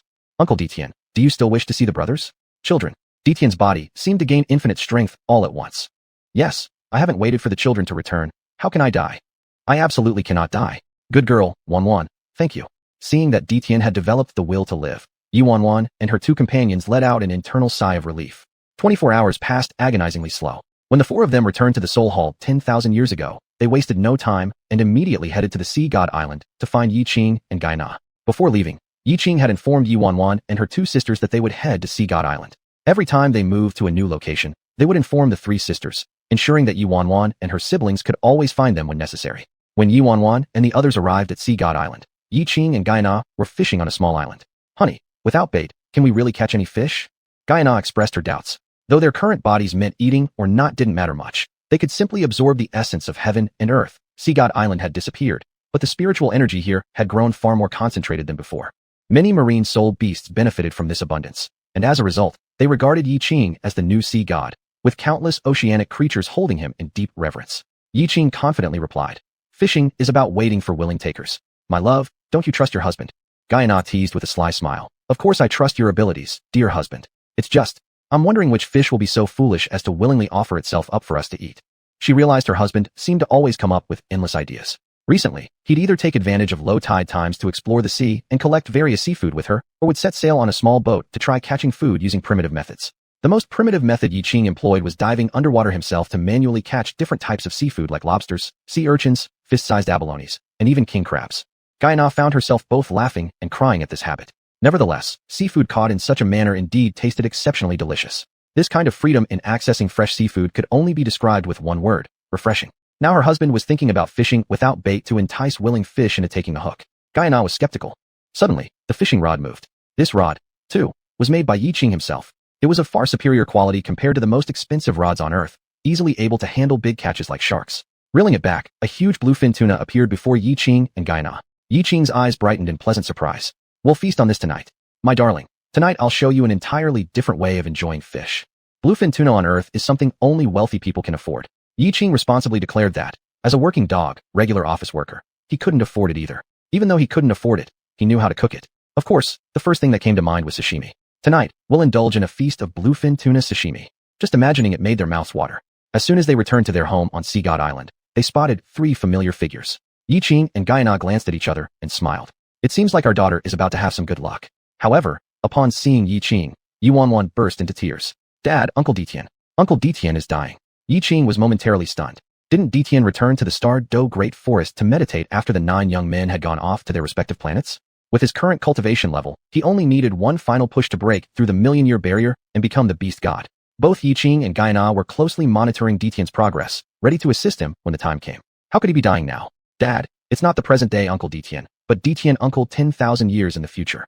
His lifespan is almost over, and he's going to die soon. Could you please save him? Xuanhuan doesn't want Uncle Detian to die. The last time Xuanhuan cried this hard was Detian from 10,000 years later. That's right. Thanks to eating the deep-sea devil whale god flesh, Detian's cultivation had reached nearly 990,000 years. Without any opportunities for advancement, it was indeed time for him to reach the million-year threshold after these many years. Yiqing could never have imagined that 10,000 years in the future, Detian would be facing such an end to his lifespan. It seems he couldn't withstand the heavenly punishment. Dear, let's pay a visit then. Gaiana nodded, her heart equally anxious. To her, Detian wasn't just a subordinate, but also someone who felt like family. This time, I'll let you off the hook. We'll see if you're willing to bite next time. Yiqing released the bluefin tuna back into the sea, and together with Xuanhuan and the others, the 5 of them traveled 10,000 years ahead. Though mentally prepared, the sight of Detian still caused a pang of pain inside their hearts. Gaiana tightly pressed her lips, trying to use her soul power to heal Detian. However, her efforts seemed futile. Detian struggled to lift his heavy eyelids. Master, Lord, Detian has finally waited for your arrival. Chapter 130, The Way to Save Detian. It was just a simple sentence, but it nearly made Detian use up all his strength. His breath became even weaker than before. His spiritual consciousness could dissipate at any moment. Seeing this, Xuanhuan burst into tears once more. Uncle Detian, I don't want you to die. Dad, please save Uncle Detian. Gaiana's mood also grew heavy. She had just checked on Detian's condition, and it wasn't good. In other words, there was no way to save him. As the ruler of all soul beasts, she was powerless to help her subordinates against the laws of nature. Yiqing's mood was equally heavy. He had originally thought that giving Detian and the others deep-sea magic whale meat would enhance their cultivation and thus help them. However, he never expected that this only hastened their death. Without consuming the deep-sea magic whale meat, Detian could have lived for at least another 10,000 years. But now, Detian, I'm sorry, it's all my fault. If not for himself, Detian wouldn't have ended up like this. Detian knew why the master was apologizing to him. Lifting his heavy eyelids again with difficulty, he weakly said, Master, please don't say such things. Detian has never blamed you or the young master, nor have I ever blamed the children. It's just, some regrets remain. After waiting for thousands of years, we ultimately couldn't wait for the children to return. Master, if you see the children, please tell them one thing for me. Uncle Detian is sorry. Uncle Detian is about to break his promise to them. He truly wanted to see all the children one more time. He wondered how they were doing on their respective planets. Would they remember him as Uncle Detian forevermore? Uncle Detian. Xuanhuan wanted to comfort Detian, but she found herself utterly at a loss on how to proceed. Yuguan and several others had understood as well. Hadn't he chased after them last time? He clearly reached the Soulmaster Academy, but hesitated. Perhaps then, he already had a conscious decision to avoid heavenly retribution. He feared bringing down the punishment of heaven onto the Soulmaster Academy, harming everyone, especially the children. Beating himself might also be an effort to wake himself up, to leave fewer regrets. Yiqing was pondering a solution. The system could only offer assistance specifically to him. As for others, and for species other than humans, there was no ability to do so. Thus, the only way left was to rely on his own strength to get Detian through this crisis. This rule that soul beasts cannot become gods was set by the dragon god themselves. To break it, unless there was a higher deity, or unless the dragon god itself lifted this curse, otherwise, there is no way around it. At least, neither Yiqing nor Gaiana had a way right now. After some reflection, Yiqing suddenly came upon an idea. Detian, your physical body is likely beyond use now. I can only try to help you in a different manner. This method may sound far-fetched, but it's actually the safest and most reliable. Detian's physical body was almost completely wrecked by heavenly retribution, exuding an intense scent of decay throughout. Hearing that there might be a way to avoid death, Detian immediately regained some spirit. Master, Detian will follow your instructions. His body had deteriorated so much already. What else could happen besides further decay? As long as there was even the smallest thread of hope, he wished to give it a try. Yiqing nodded. When soul beasts reach a cultivation age of 10,000 years, there is actually an opportunity to reincarnate into human form. Cultivation for soul beasts is extremely difficult compared to humans who cultivate faster. However, the lifespan of humans is limited, just about 100 years or so. For soul beasts, a mere century feels exceedingly short, unless one can transcend the rules above everything. Yet, in thousands of years, how many people have managed to surpass these boundaries? Hence, not every soul beast possesses the resolve to abandon 10,000 years of cultivation, let alone restart anew. Moreover, back when Tian had exceeded 900,000 years in cultivation, it was impossible for him to choose this path like normal soul beasts. So, there was only one method left. Xuanhuan wiped away the tears on her face. Dad, what method is it? Xuanhuan can also help. Create a god. Yiqing said. Create a god. Not just Xuanhuan, but everyone was surprised. Yes, create a god. Let Tian become an intelligent soul ring, allowing his host to ascend as a god, which can help the soul beast transcend these rules, achieving divinity together. Although this method sounds challenging, this is currently the only way. So, I intend for you to become one of Xuanhuan's soul rings. But rest assured, as an intelligent soul ring, you will still retain your consciousness. When Xuanhuan breaks through and becomes a god, that moment will allow you to separate from the soul ring and ascend as a god as well. This method was actually devised by Tian Mengbing-chan for himself in the original story. It didn't want to die, nor did it want to reincarnate as a human because it wasn't sure if choosing this path would enable it to break through within 100 years. Finally, through relentless effort, it found Hui Yuhao and became his intelligent soul ring. Step by step, it helped him ascend to divinity. Eventually, it transcended from the soul ring itself. As for Xuanhuan, he had absolute confidence that she would definitely become a deity. Don't forget, she's only 8 years old, yet her rank is already at level 63. This talent even surpasses her brother's slightly. Gaia Nana quickly understood Yiqing's proposed method. She nodded in agreement. This method is feasible. With Tian's energy as a million-year soul beast, plus Xuanhuan's talent, ascending to divinity was just a matter of time. Let's not delay further. Master, Lord, Tian is willing. Even if I can't become a deity, I am still willing to become Xuanhuan's soul ring. He was already close to death. If he could do something for Xuanhuan before dying, he would naturally be willing. Rest assured, I have complete confidence in this method. Now we need to seal some of your energy. Otherwise, with your million-year energy, Xuanhuan might not be able to withstand it. Tian painfully nodded. Master, proceed as you see fit. Dad, Xuanhuan didn't want to go through with this. If Uncle Tian couldn't ascend to divinity, she wouldn't be happy for the rest of her life. Yiqing lovingly stroked his daughter's head. Although his daughter was young, she was deeply emotional. Xuanhuan, trust Dad. Tian gasped weakly and said. Xuanhuan, listen. Uncle Tian cannot do anything else for you. This will be the last thing Uncle does for you. Uncle Tian doesn't have much time left. Gaia Nana also added. Xuanhuan, listen to Dad and Uncle Tian. This is Uncle Tian's last chance. Upon hearing it was Uncle Tian's last opportunity, Xuanhuan immediately made up her mind. Dad, then hurry. She didn't want Uncle Tian to die. She must ascend to divinity and save Uncle Tian. Suddenly, Xuanhuan seemed to grow up, showing a maturity uncommon for her age. Xuanhuan, sit cross-legged and anchor your essence. Dad is about to begin. Chapter 131, 3 Lifetimes Spirit Souls. Xuanhuan nodded, and following what her father had said, she crossed her legs and focused on conserving her essence. After Xuanhuan finished all of this, Yiqing then said to Tian, Tian, release your essence. Naturally, Tian wouldn't refuse. A golden vertical pupil released a brilliant burst of gold, and the colossal black dragon completely relaxed. A tyrannical black halo began rippling from the base of its tail backward, ultimately condensing at the tip of the tail hook. With a flash of black light, a small black golden light sphere separated and slowly floated upward. And Tian's main body, the golden-eyed black dragon's golden eyes, instantly lost their vitality and dulled. Seeing Tian gradually losing his life essence, hearts of Gu Yuan, Yuguan, and several others involuntarily clenched in pain. No one dared to speak out, fearing they would disturb Yiqing's group. Once Tian's essence was out, there would be no going back, for his main body had already become unusable. Unlike other spirit beasts, if they failed, they could still possibly return to their original form. Yiqing spread his palm and drew over the black golden sphere. After a series of operations, he sent the black golden sphere into Xuanhuan's forehead center. Without Tian's essence, the golden-eyed black dragon's body emitted an extremely terrifying ferocity. At the same time, the dark clouds in the sky were gathering at an astonishing speed. They seemed to have detected Tian's aura and were determined not to stop until they thoroughly dispersed Tian's presence. However, due to the seal in the Star Do Great Forest, they had nowhere to vent. Gu Yuan's face slightly hardened, and her entire body emanated with a horrifying pressure. The Silver Dragon King's might made the dark clouds in the sky seem to shrink momentarily, but they did not dissipate. Yiqing gave a light glance toward the dark clouds in the air. It was the crucial moment now, so he didn't have the time to deal with the heavenly thunder. But if the heavenly thunder dared to interfere, he didn't mind teaching it how to behave, despite the fact that it wasn't human. Gu Yuan, however, did not give the heavenly thunder any chance to deliberate. A completely radiant silver-colored giant dragon shot through the life lake into the sky at great speed, weaving back and forth within the rolling dark clouds.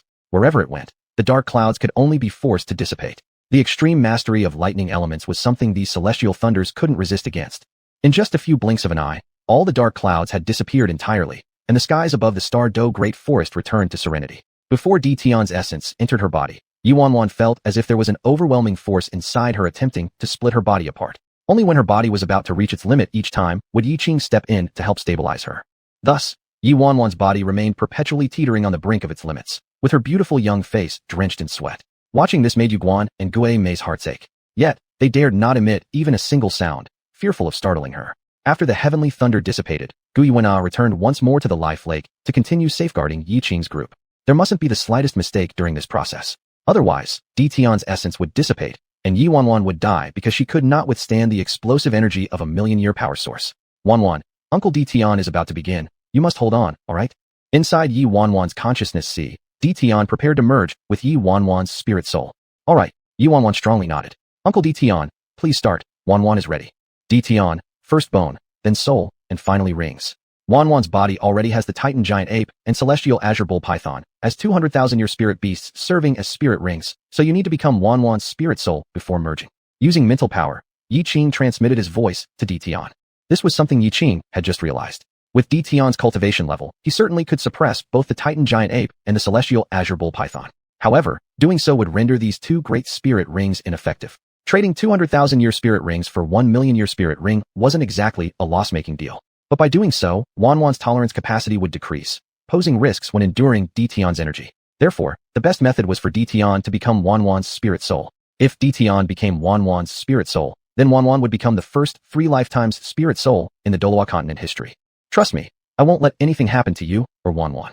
Yiqing's firm tone instilled confidence in Tian, who then nodded. Master, Tian knows what to do. As a 100,000-year spirit beast, Tian would definitely produce a spirit bone, and his spirit bone would absolutely be more powerful than those of other spirit beasts.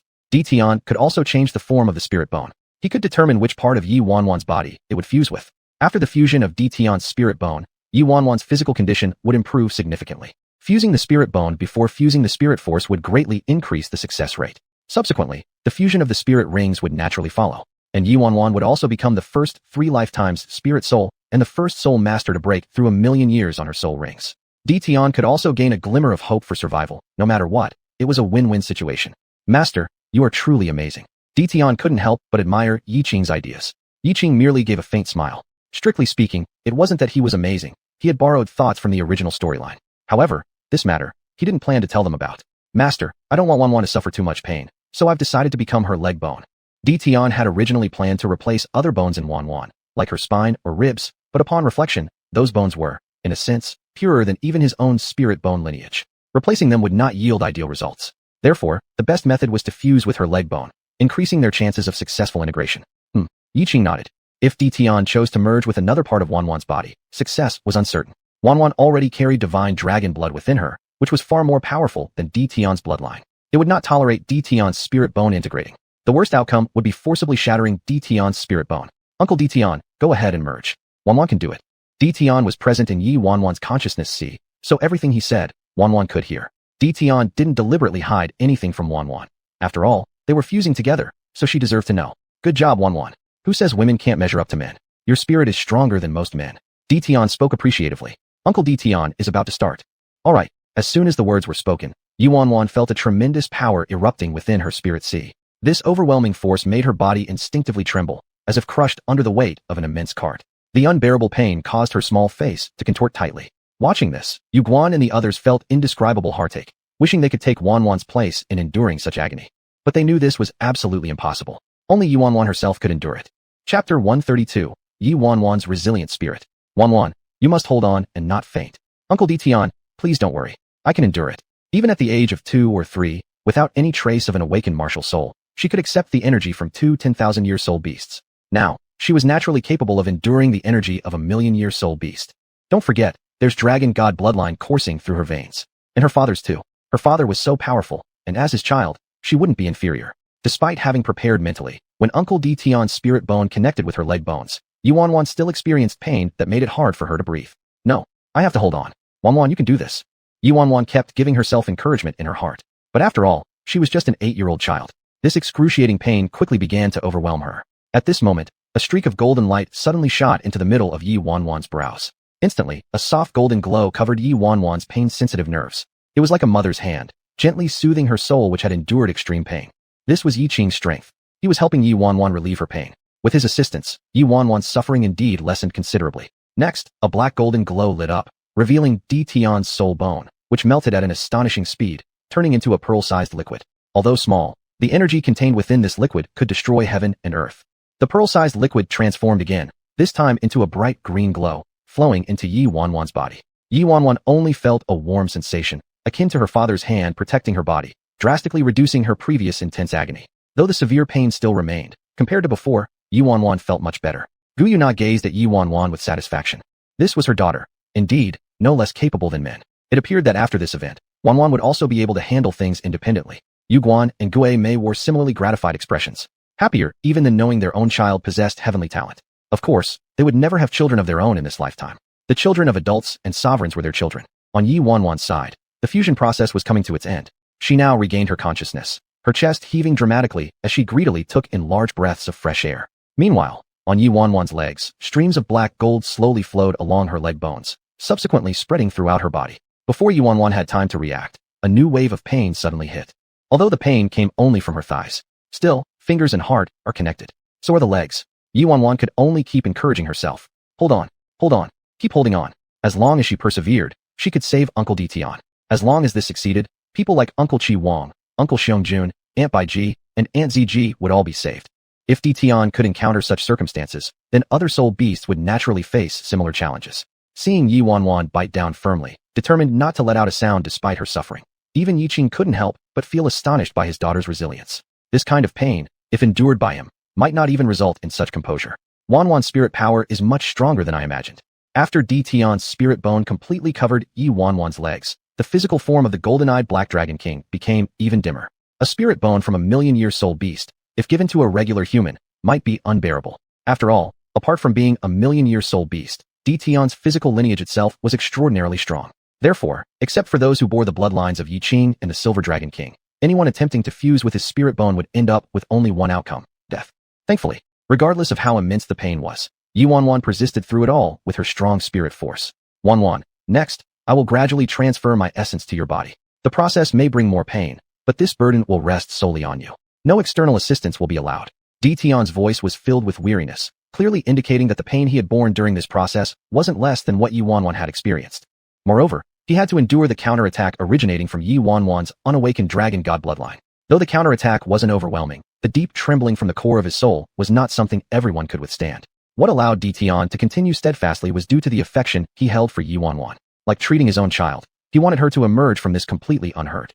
Thus, Tian resisted the dragon god bloodline for the first time. A new wave of pain arrived. This time, the pain wasn't limited to her legs alone. It felt as though her entire body was being torn apart, making her soul tremble painfully. Looking at Xuanhuan, whose whole body convulsed and shook violently, her face white as a sheet.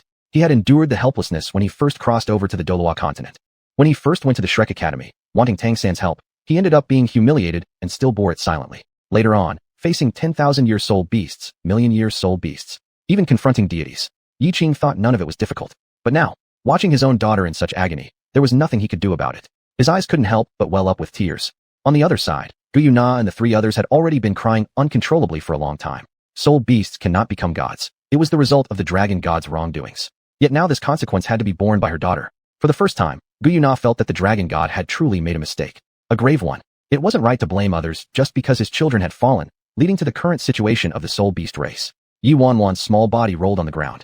Yiqing finally couldn't bear it anymore, gathering divine power, intending to lend her a hand with external force. Dad, Xuanhuan doesn't need your intervention. I can handle it myself. As your child, I definitely can. Sensing her father's fluctuations in divine power, Xuanhuan immediately begged. She also needed to learn how to grow up on her own. Besides, during the fusion process, only she could stay connected with Tian. Their fates were intertwined now. If anything went wrong, Xuanhuan knew that her father would surely save her, but Uncle Tian's physical form would no longer be usable and would only end in demise. No, an unprecedented force erupted from within Xuanhuan's body. Even this kind of pain, which even Yiqing found hard to endure, she managed to push through. The changes inside Xuanhuan's body were tremendous. The concealed dragon god bloodline had been fully awakened. Her whole appearance seemed to have matured overnight. Her originally beautiful face became even more stunning, showing signs of catching up to Gu Yuna's beauty. Her chest, once flat, now showed subtle curves, marking the emergence of features belonging to a young girl. With black gold highlights, her skin appeared faintly translucent, as if covered with a filter, making it seem almost surreal. Every inch of her exuded an aura of regality. Her large eyes remained wide open throughout, the golden glow fading away, leaving watery pupils all the more captivating. Chapter 133, Success. It seemed that as long as she glanced at you, you would be drawn into her boundless sea of consciousness. Seeing Yi Wanan's transformation, Yiqing could only silently mutter, Demoness. A truly bewitching Demoness. The energy of Di Tian's golden eye Black Dragon King, combined with the Dragon God's bloodline, seemed to have unlocked a new world for Yi Wanan. This had transformed her into an unparalleled genius. As the pain lessened, the brilliance in Yi Wanan's eyes gradually gave way to weariness. Although the fusion process did not last long, only those who endured it would know that every second was agony. When her body reached its limit and the spirit bone finally fused, intense fatigue came over her. Yiqing quickly embraced his daughter, letting her fall sound asleep in his arms.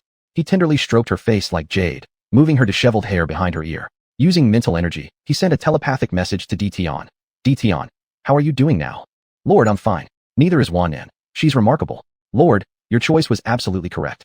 Wanan is the person with the strongest will I've ever seen. Words of sincere praise from Di Tian resonated in Yiqing's mind, but it didn't stir the same pride in him as before. Having witnessed the most vulnerable side of his daughter, if possible, he wished Wanan could be a happy little princess for life, without shouldering anything else. Yiqing's silence made Di Tian realize his mistake. Lord, I apologize. Yiqing responded. Di Tian, this isn't your fault. This was our mutual decision. As a father, I am heartbroken for my daughter, but I don't blame anyone. More than that, your family. Whether me or Wanan, we all hope nothing happens to you. Lord, Di Tian was struck silent by shock. In the past, he really detested humans. If it weren't for Lord choosing you as a husband, perhaps this thought might have continued indefinitely. Hurry up and start merging the spirit soul. If it takes too long, your spiritual essence will be damaged. Don't let Wanan's perseverance go to waste. Yes, Lord.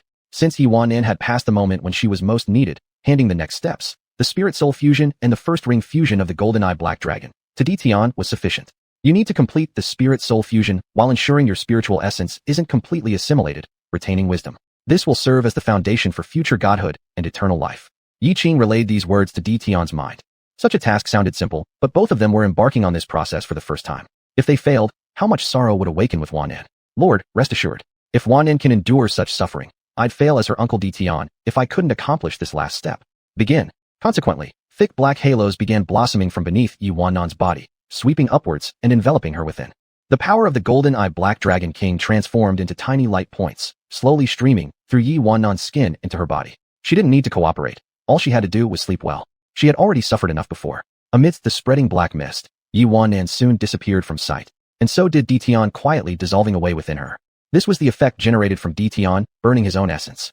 The final step involved Yiqing's golden divine force channeling the black halo gently into Yi Wanan's body. At the same time, this also assisted Di Tian in preserving his essence. With Yiqing's help, the spirit soul fusion did not take long. Under some mysterious force driving it, Yi Wanan gradually awakened. Yi Wanan's body showed no significant changes except for an additional tattoo on her back, a majestic golden eye black dragon. Could this be anything other than Di Tian's true form? To accommodate Yi Wanan being a girl, Yiqing scaled Di Tian's spirit soul down to about 1/3 the size of her back, enhancing her appearance even further. Contrarily, with Di Tian's tattoo, Yi Wanan radiated an air of maturity and antiquity uncharacteristic for her age. Her big, round eyes occasionally flashed golden hues, which not only didn't detract from her beauty, but instead elevated her refined elegance. Yi Wanan experimented with trying out her newly acquired soul power. As she clenched her small fist tightly, an overwhelming sensation of strength surged through her body. With just a gentle swing of her arm, boom, a towering tree nearby instantly shattered into pieces. Indeed, it turned to shreds. Roar. Immediately after, another bright dragon roar reverberated through the skies, instilling extreme panic among the soul beasts across the Star-Do Great Forest. They all collapsed to the ground, trembling violently. A circle of soul rings, glittering with dazzling light, rose from beneath her feet. The soul rings were entirely a breathtaking golden color. Noble, majestic, powerful. Like a king unparalleled in the world, they exuded endless authority, making one involuntarily want to bow in submission. This overwhelming energy nearly caused Yuguan and Gue Mei to collapse and kneel down. Is this the power of a million-year-old soul beast? Frightening indeed. The last time they saw such awe-inspiring soul rings was on Lord Yiqing. Of course, the soul ring energy from Lord Yiqing was much stronger than the million-year-old soul ring energy of Di Tian.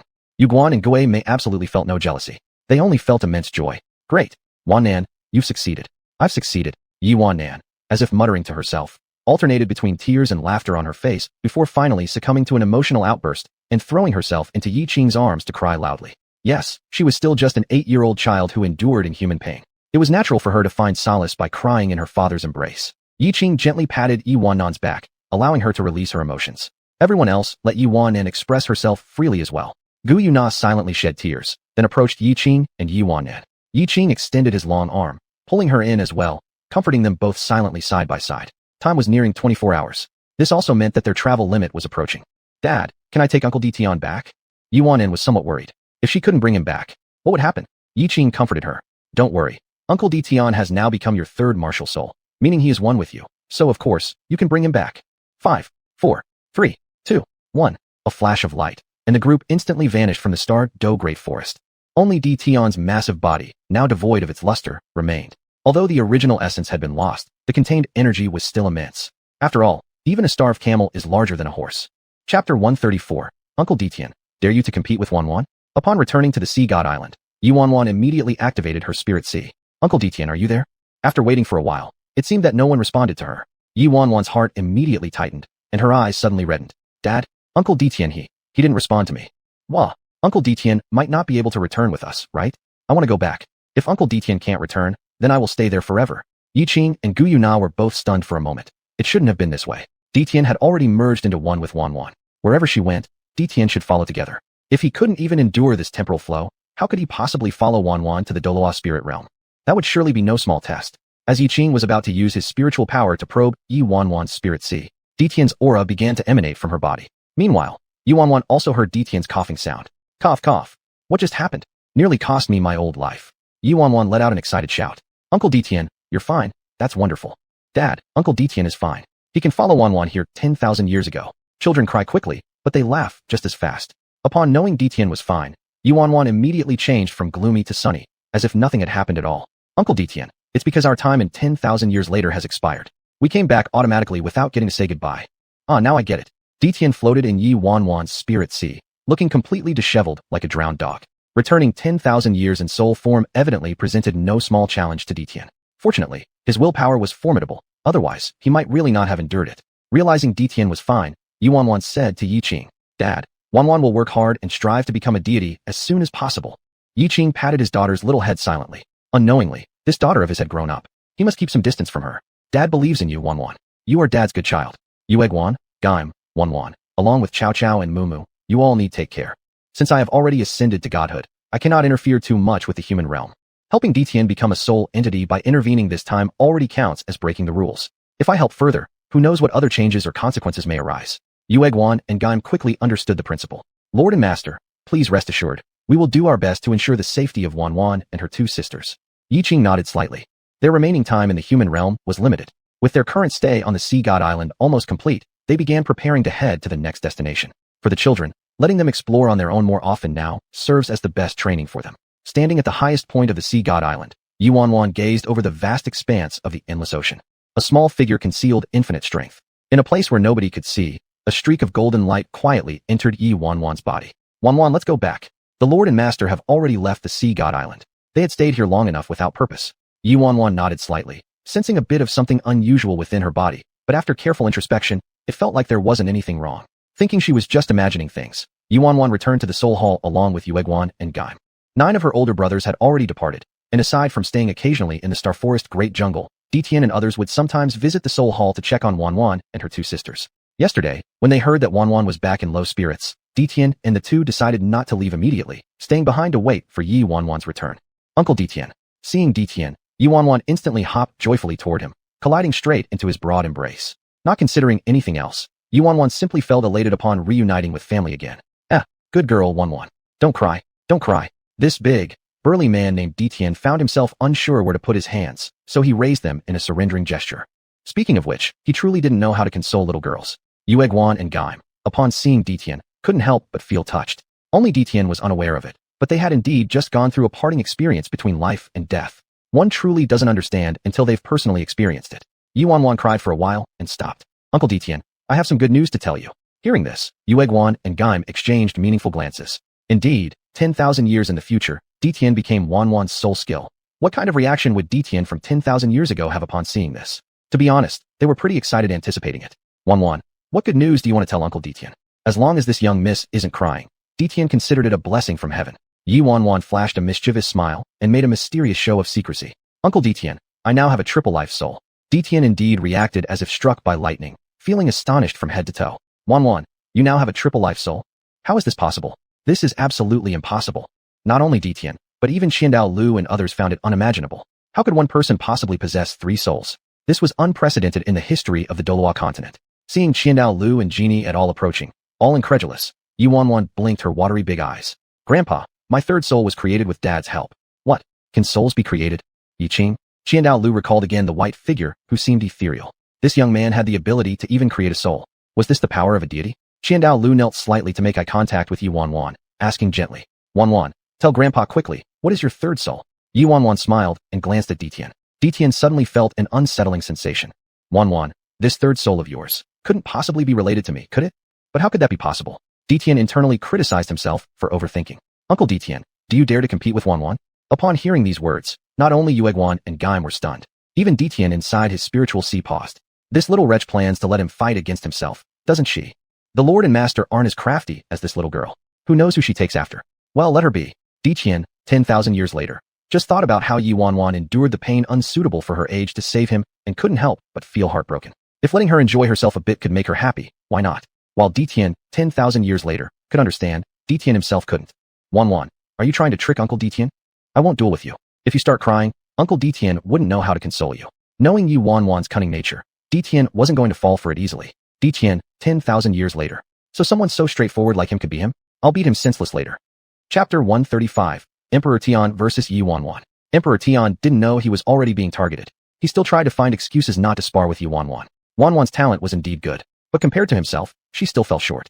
What if sparring failed, it would end up discouraging her, and then she would never recover? How would that be? Those 9 boys were different. Boys are boys. If they feel defeated, throw them into the forest where soul beasts run rampant. See if they'll stay disheartened. Xuanhuan, Uncle Emperor Tian can ask others from the Spirit Soul Hall to spar with you. How about that? In your current state, you should probably spar with someone of similar level in order to better identify your own weaknesses. Uncle Emperor Tian, if you don't spar with Xuanhuan, I'll cry right in front of you. As soon as she said it, tears started streaming down Xuanhuan's face like an endless flood. Her quick transformation was so rapid that even an Oscar-winning actor might kneel down to present her an award. No, Uncle will spar with you. Don't cry, be a good girl.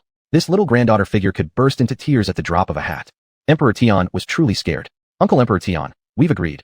Please give it your all. What? She wants me to go all out. Emperor Tian had just planned to let her win slightly. Xuanhuan, then you can't cry later, okay? Fine, let's see how far your skills have advanced now. Xuanhuan looked victorious, her face brimming with scheming.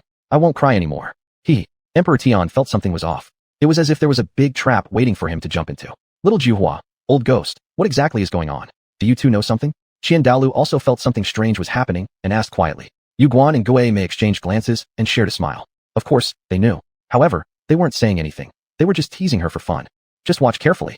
You won't be disappointed. He really looked forward to how Emperor Tian would react when seeing him. Surprised? What does it feel like to be beaten by me? Crying maybe. Oh yes. Emperor Tian was thoroughly defeated after 10,000 years. Good grief, who would have thought I'd see this again?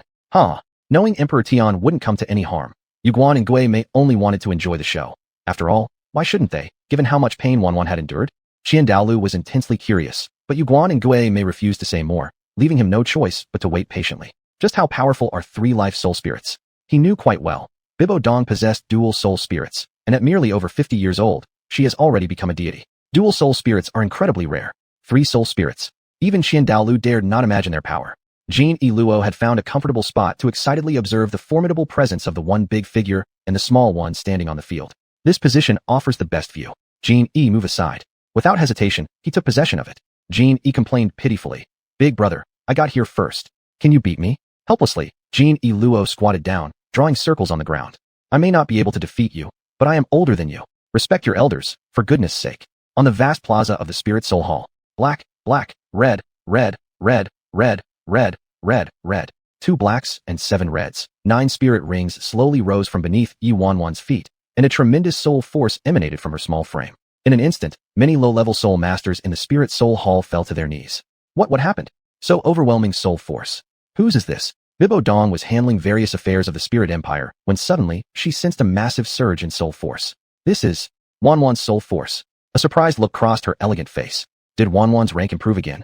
And this soul force fluctuation. Putting down her scroll, her figure disappeared momentarily before heading toward the source of the power fluctuation. Xuanhuan's soul force shone with a golden hue similar to Yiqing's. Upon appearing, it surrounded her entire person with an ethereal aura. Titled Douluo, Emperor Tian drew a sharp breath. He had been too busy comforting Xuanhuan to check her energy signature earlier. Good girl, Xuanhuan. So you've already reached the strength of a titled Douluo, which explains why you want to spar with Uncle Emperor Tian. With such excellence, Uncle Emperor Tian hiding his real power would surely waste your talents. Xuanhuan, be cautious.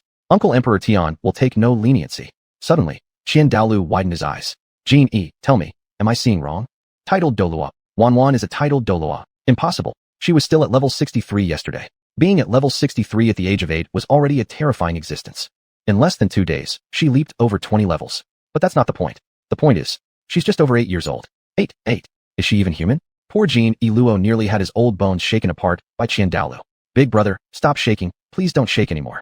It's real, you're not seeing wrong. Xuanhuan has indeed become a titled Douluo. Oh dear, his old bones are about to fall apart. Qian Daolu turned to stone. On the Spirit Soul Hall Plaza, black annihilating energy approached, and his right hand was instantly covered in terrifying dragon scales. Emperor Tian had tested this countless times. It was also the move he was most proud of, personally taught by the Dragon God himself. The Dragon God Claw. The Dragon God Claw inherited from a 990,000-year-old soul beast. Against the titled Douluo, he believed himself to have an absolute advantage to win. Of course, on the condition that Xuanhuan didn't activate her Dragon God bloodline. Xuanhuan was no slouch either. Her first soul ring lit up briefly. With a tight grip in her right hand, the Monkey King Bar Soul Tool appeared, perfectly suited for her to hold. It shone with a radiant gold color, slightly different in pattern from Yiqing's version, as her Monkey King Bar Soul Tool bore the image of a giant dragon. Its body sparkled with iridescent light, even its scales glowing in 7 colors. From head to tail, this soul tool clung to her spirit weapon, emanating unmatched power and pressure. Just the soul tool alone could make every life form present kneel down in reverence. Xuanhuan's first soul tool, after achieving titled Douluo, is terrifyingly potent. Her first soul tool is already so godlike. Her second soul tool, Silver Dragon, is even more godlike. I wonder what her third soul tool might be. This little girl has actually learned how to build suspense. Xuanhuan gripped the Monkey King bar with both hands, raising it high above her head. Uncle Emperor Tian, witness my first soul skill, Golden Hoop Pressure. Though Xuanhuan was a girl, holding the Monkey King bar only enhanced her majestic presence, radiating the aura of someone ruling the world. With an arm-thick weight of 10,800 pounds, the golden hoop descended forcefully. Dragon God Claw. Sizzle. Bang. Chapter 136, Fighting in the Sky. Tian only felt an array of tingling sensations coming from his claws, spreading throughout his entire body. It was as if he had just received a full-body spa treatment, and it felt incredibly refreshing. Wow. Xuanhuan, your first soul skill is already this powerful. The following soul skills must be even harder for you to handle, Uncle Tian. This wasn't the first time Tian had fought against the Golden Hoop Spirit. Neither was it the first time he had experienced its might. The Golden Hoop Spirit was terrifying. Yu Guan, Guo Mei, Qian Daolu, and Jin Yi were thrilled at the sight. Our Xuanhuan is so talented. Yu Guan remarked with admiration. What do you mean, our Xuanhuan? Xuanhuan clearly belongs to all of us. Dead old ghost. Do you feel uncomfortable unless you fight me every day? So what if I do? Come on, hit me. Damn. I've never heard such a request before in my life. You'll get what you want. Everyone was already used to the daily bickering between Yu Guan and Guo Mei. The golden hoop flexibly spun in Xuanhuan's hand as she gave a faint smile. Uncle Tian, don't chicken out, there's more. They all understood that what just happened was merely an appetizer. Tian, with 990,000 years of cultivation, was equivalent to a human supreme Douluo, having reached near divine levels. Although Xuanhuan had also reached the rank of a titled Douluo. According to the classification standards, her level was 94, and challenging Tian would have been impossible without her 3 lifetime spirit souls, her master lineage, and the later soul support, making it not entirely impossible. If that's the case, Uncle Tian will spare no effort. As soon as these words fell, the sky above the Wu Soul Hall gradually changed color, quickly covered by dark clouds. Uncle Tian, let's fight up here. Xuanhuan smiled lightly and instantly ascended to 10,000 meters in the sky. Tian followed closely behind. Indeed, battles at their level were already beyond what ordinary people could withstand. The sky grew darker and gloomier, casting a strange beauty over everything. This was the confrontation between 2 titled Douluo masters. At 10,000 meters high, not only was the temperature extremely low, but the air was incredibly thin, and strong winds howled. A dazzling layer of golden light spread out from Xuanhuan's body. Hardly, it tore a crack in the dark clouds in the sky, allowing bright sunlight to pierce through and illuminate the earth, bathing both of them in light. The onlookers were all enveloped in a golden glow. What's going on? Weren't we promised to look at the 3rd soul ring? How can we see anything up there? It's way too high. Qian Daolu looked upward, only managing to see 2 moving dots, causing him to pace anxiously. Is the Great Offering planning to rebuild the entire soul hall? A calm voice resonated. and everyone turned toward it. It was Bai Dong. She had already received news of the sparring between Xuanhuan and Tian, and she had heard about Xuanhuan possessing 3 spirit souls. This fact, besides bringing her shock, was indescribable with any single word. Lord Yiqing truly was a master at creating surprises and crafting legends. Each time, he always found unique ways to turn the seemingly impossible into reality. Douluo couldn't refute after being scolded by Bai Dong. The Elder Hall had just been rebuilt recently. If Xuanhuan and Tian were to spar inside the Wu Soul Hall, there would be no home left for anyone. Moreover, rebuilding the Wu Soul Hall was far from a trivial matter. Manpower and resources aside, time itself was a great cost. Cough cough. Douluo awkwardly coughed twice. I'm just worried Xuanhuan might be at a disadvantage. Bai Dong coldly snorted and disappeared momentarily before reappearing at 10,000 meters high. Ordinary beings would instantly be reduced to ashes upon arriving here. But Bai Dong was a deity, completely unaffected. Holy shit. This is possible. Yu Guan and Gui may stop their squabble and decisively ascended to the skies. Watching from here seems better than on the ground. Douluo and Jin Yi also rose up. Yeah, watching fights like this is definitely best done this way. Floating in the air, they observed what seemed to be an unfair match between the two mighty opponents. Soon enough, the other elders and benefactors of the Wu Soul Hall also received the news. Who wouldn't join when there's excitement? In no time, the ranks of titled Douluo filled the skies at 10,000 meters. Any one of these people, if placed anywhere else in the continent, would cause a sensation. But within the Wu Soul Hall, they were as common as dirt. No wonder others did whatever it took to enter here. Without seeing the other experts, one would never know. There are people beyond people and mountains beyond mountains. Being content with the status quo is the behavior of a weakling. Uncle Tian, I'm coming. Xuanhuan pointed her golden hoop forward, her aura becoming even more unmatched. Behind her, a brilliant golden sun suddenly lit up, its intense light surpassing even that of the sun in the sky. Bathed in the golden backdrop, she resembled a celestial maiden descending from heaven. Behind Tian also lit up a sun. Unlike Xuanhuan's, his was black, with a rim of golden light encircling it. The golden sun and the black sun confronted each other in the sky, instantly turning the dark clouds half golden and half black. As the two colors collided, the air emitted a piercing sound. 5th soul skill, Golden Hoop Cage. Dragon God Claw. 8th soul skill, Thunder Meteor Slash. 9th soul skill, Heaven and Earth Slash. Xuanhuan's soul skills were effortlessly neutralized by Tian. The Dragon God Claw had always been his most prideful soul skill. Level 94 battling level 99 only fell slightly behind, which was already incredibly impressive. After the enhancement in years, Tian's Dragon God Claw had even reached an ethereal level of proficiency. The Golden Sun and the Black Sun followed their movements, making this confrontation a truly epic world war. The final strike met each other, causing cracks to appear in the surrounding space. Xuanhuan and Tian simultaneously retreated over 1,000 meters backward. The energy fluctuations produced made everyone around them unable to suppress their shivers. Is this child really only at level 94? The power generated is enough to make even me feel fearful.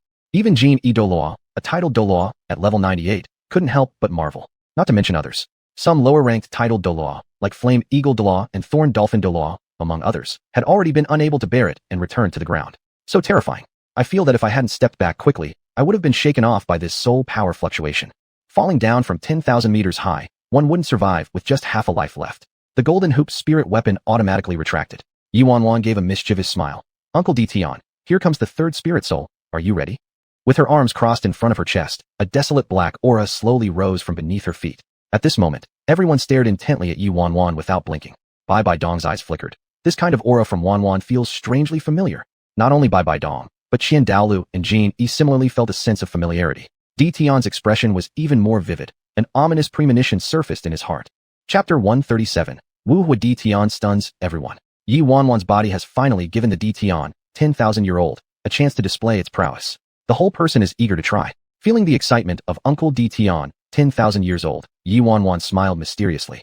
Uncle Tian, watch the soul skill. Sensing the aura of destruction coming from Xuanhuan, Tian revealed an expression of confrontation except for when facing the threats of the Silver Dragon King and Dragon God. A finger pointed at Xuanhuan. Within a kilometer range around her, it was as if it had boiled with purple bubbles appearing out of nowhere, quickly exploding and turning into purple mad waves gathering towards the center before spiraling upward. The terrifying dark elements were pushed to their limit. However, the same state also emanated from Xuanhuan. Moreover, the dark elements on her body even surpassed the dark elements on Tian by a few points. The collision of two almost identical areas made it unclear who had consumed whom. How is this possible? It seems that Xuanhuan's 3rd martial soul is also an extremely powerful existence. Tian did not dare to be negligent, lifting his backhand. It was evident that his right hand joints rapidly became coarse, followed by scales emerging, transforming clearly into a dragon claw. The Dragon God Claw that Tian used on Xuanhuan earlier was clearly holding back. Now, this one is the true Dragon God Claw. Once the dragon god claw appeared, an indescribable majestic aura filled the heaven and earth. Aiming at xuanhuan with the dragon god claw, Tian's expression turned solemn. To force him to use the true dragon god claw means that in a sense, xuanhuan had already won. But it wasn't over yet. Just like Tian, xuanhuan stretched out her right hand. Behind her, a massive black dragon image slowly materialized. There was a faint flicker of a rainbow light on this black dragon image. Dragon god claw. Dragon god claw. The collision between the two dragon god claws caused the entire space to warp. The dragon god claw, although not the power of gods, exceeded the level of extreme demigod. How amazing! Yu2 and Gui Mei almost said at the same time. The powerful energy fluctuations once again isolated some of the lower-ranked Douluo title bearers. If it weren't for Jin Douluo's rank of 98 and Qian Dao Lu releasing the six-winged angel soul to counter most of the pressure, he would have been forced down too. Nevertheless, under the strong energy pressure, the six-winged angel soul of Qian Dao Lu activated automatically. His soul was after all a divine level 1, and his rank had reached level 99. This could show how terrifying the energy from just now was. The two dragon god claws, it seems, xuanhuan's has slightly surpassed. In fact, it was indeed xuanhuan's that surpassed slightly.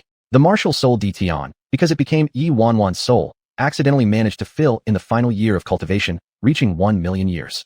And Tian was merely 990,000 years, although only 10,000 years different.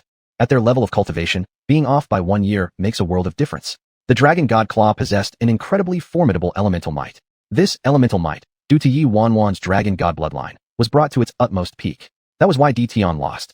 But though defeated, there was still dignity. Losing to his own child is not disgraceful. Tian had long regarded xuanhuan and her siblings as his children. Uncle Tian, is xuanhuan amazing? My xuanhuan is very amazing. Uncle Tian has lost, but xuanhuan still hasn't told Uncle Tian what your third martial soul is. Perhaps there was an answer in Tian's heart, only he didn't dare to believe it. Finally, xuanhuan stopped teasing, completely releasing her third martial soul. The dense aura of annihilation mixed with surging energy. This was an energy above the rules. Tian suddenly felt that xuanhuan might only need a single opportunity to become a deity. Upon the emergence of xuanhuan's third martial soul, apart from Yuguan and Gui Mei, all other onlookers were dumbfounded. As Tian looked at the gradually clear black shadow, his mouth opened wide. He was unsure what word could describe his current feelings. Xuanhuan's third martial soul was actually golden-eyed black dragon king. Tian went dragon numb. It was truly the golden-eyed black dragon king. So, was I really fighting with myself just now? When xuanhuan used the dragon god claw, Tian was indeed suspicious. However, he denied it himself. After all, he was standing here soundly, and he was sure he had no offspring. He hadn't even married. Where did the children come from? These last few decades, he had devoted himself entirely to taking care of xuanhuan and her siblings, casting his life affairs aside. Could it be due to staying together for so long? Tian bitterly smiled. Xuanhuan, what on earth is going on? Why do you have the golden-eyed black dragon king soul? In this world, there was only one golden-eyed black dragon, himself. Spiritual Emperor Tian, why don't you come out and explain it yourself? After finishing her sentence, a golden black mist emanated from xuanhuan's body. Before long, an almost ethereal figure appeared before everyone. The moment this figure emerged, a primordial and ancient aura swept over everyone, followed by a familiar energy. An energy that Tian knew better than anyone. When the shadow became fully clear, all the onlookers except for Yu2, Gui Mei, and xuanhuan were utterly shocked. Tian was stunned. He clearly stood there fine, so how could? Because as my life force approaches its end after 10,000 years, the master used special means to transform me into xuanhuan's martial soul. Though martial soul Tian spoke lightly, as the actual person involved, Tian knew the process must not have been simple. The effort of forcibly adding another soul must have brought unimaginable pain. Did you feel just how much pain xuanhuan endured during the fusion? Tian opened his mouth slightly, but ultimately said nothing. He had no idea that xuanhuan had suffered so much for him without his knowledge. So, pang. Without hesitation, martial soul Tian threw a punch at Tian. Come take your beating. Hong. Another powerful kick followed. Bang. High in the sky spanning 10,000 meters, two nearly identical figures were engaged in a one-sided battle. One side mercilessly pummeled the other, and the other side offered no resistance. Not until the aggressor grew tired did martial soul Tian finally stop. Do it again. Tian wiped the blood from the corner of his mouth, glaring fiercely at martial soul Tian. Tian uncle, please stop fighting. Xuanhuan originally only intended to surprise Uncle Tian, yet they ended up attacking each other. Upon seeing their fight, Xuanhuan's eyes immediately welled with tears. Xuanhuan, don't cry. Uncle Tian will stop if it makes you sad. A princess's tears were always the best way to extinguish any conflict. Chapter 138. Find a way for humans and spirit beasts to coexist peacefully. Wuhu and Ditian were pacing anxiously around Xuanhuan. They had all deeply experienced the crying of the little princess. She doesn't cry easily, but once she starts, it's hard to stop. Most importantly, they also don't want the little princess to cry. Seeing Xuanhuan cry makes them more heartbroken than if they were injured themselves. It's all your fault. You insisted on fighting with me. Now look, you've made Xuanhuan cry. Wu and Ditian was momentarily speechless and couldn't refute it. How could I have known it would turn out like this? If I had known that Xuanhuan would cry, I would have been gentler when I fought. The fight was inevitable. Wu and Ditian seemed to forget that Xuanhuan wouldn't want them to fight to the death. It wasn't actually fighting to the death either. After all, it was still the same person. Even though he was in spirit form, he could feel pain when beating Ditian. As soon as he felt pain, he thought about the pain Xuanhuan endured to save him. Such a delicate girl should be protected instead. But in the end, she suffered so much because of it. Xuanhuan covered her eyes, noticing both Ditian uncles stopped fighting and began worrying about her. Suddenly, she released her hands, revealing a big smile. She didn't look sad at all. I tricked you. Ha ha. Seeing the stunned expressions of the two Ditian uncles, Xuanhuan laughed uncontrollably while holding her stomach. Ha ha ha, got you. Fooled you. Ditian and Wu and Ditian could only helplessly smile at each other. Ditian, take good care of Xuanhuan. Otherwise, I won't let you off. Xuanhuan, Uncle Ditian will leave first. Wu and Ditian then transformed into a black mist and shot into Xuanhuan's body. Ditian was speechless, not letting him go or not letting himself go. Didn't he forget that they are one entity? Shaking his head, Ditian secretly swore in his heart to definitely take good care of Xuanhuan and protect her until she ascends to godhood. And this was for himself too. He had said that he isn't afraid of death. What he fears is never seeing the children again. He wants to stay by their side forever. Well, this is a good thing. Everyone should be happy. Now Xuanhuan has become the first ever three-life soul, something unprecedented. Record it down. Definitely record Xuanhuan's talent so future generations will know we once had a three-life soul. And announce this matter to the world, encouraging everyone to practice diligently. BB Dong, didn't you say you wanted to set up a Soul Mentor Academy? Let's start immediately. I can't wait to embark on this great undertaking. Qiandioliu approached Xuanhuan and Ditian with goodwill. Yuingguan and others came over too. Apparently, they hadn't expected Wu and Ditian to be so ruthless. Upon hearing Qiandioliu's words, Bibidong's face turned dark. I know my place. You'd better manage your own territory. There was an understanding between them.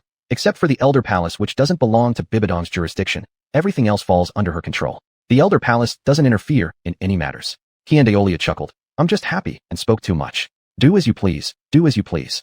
Xuanhuan, come, Grandpa will take you to eat some good food. Smiling warmly, Qiandioliu took Xuanhuan and left. BB Dong. Is this unfocused old man still the serious Qiandioliu? Even Qian Rengshu didn't receive such treatment. Could this be the so-called doting affection for grandchildren? BB Dong angrily clenched her hand. Don't think having Xuanhuan to protect you means I, BB Dong, cannot deal with you. If I, BB Dong, want to deal with you, it will be as easy as stepping on an ant. Xuanhuan, what are you doing? Back at the Elder Palace, Xuanhuan had been reading various books non-stop. Occasionally, she would time travel to 10,000 years later, returning after some time. She was extremely busy. Like today, only because Cao Cao and Mumu insisted on seeing their sister did Qiandioliu catch sight of Xuanhuan again. Xuanhuan put down her book, squatted in front of her two younger sisters, touched their heads gently, and said to Qiandi, Grandpa, I am thinking about what method can make humans and spirit beasts coexist peacefully. Xuanhuan had never thought before about the conflicts between humans and spirit beasts. Only this time, after receiving a million-year-old spirit ring from Uncle Ditian, did she realize the relationship between spirit beasts and humans wasn't as harmonious as imagined.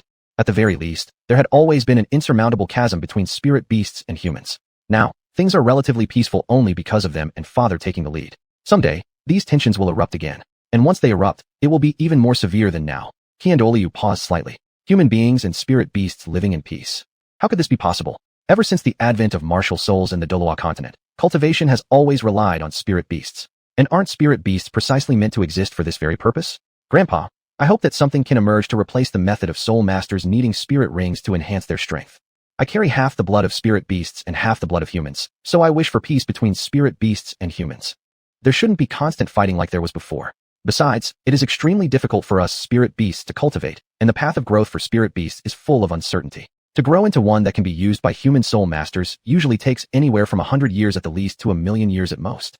The hardships along this journey are only understood by spirit beasts who have gone through them. Qiandioliu was startled by Xuanhuan's reasoning. He had never even considered this issue before. Now hearing Xuanhuan speak about it, he truly realized how arduous it was for spirit beasts to cultivate.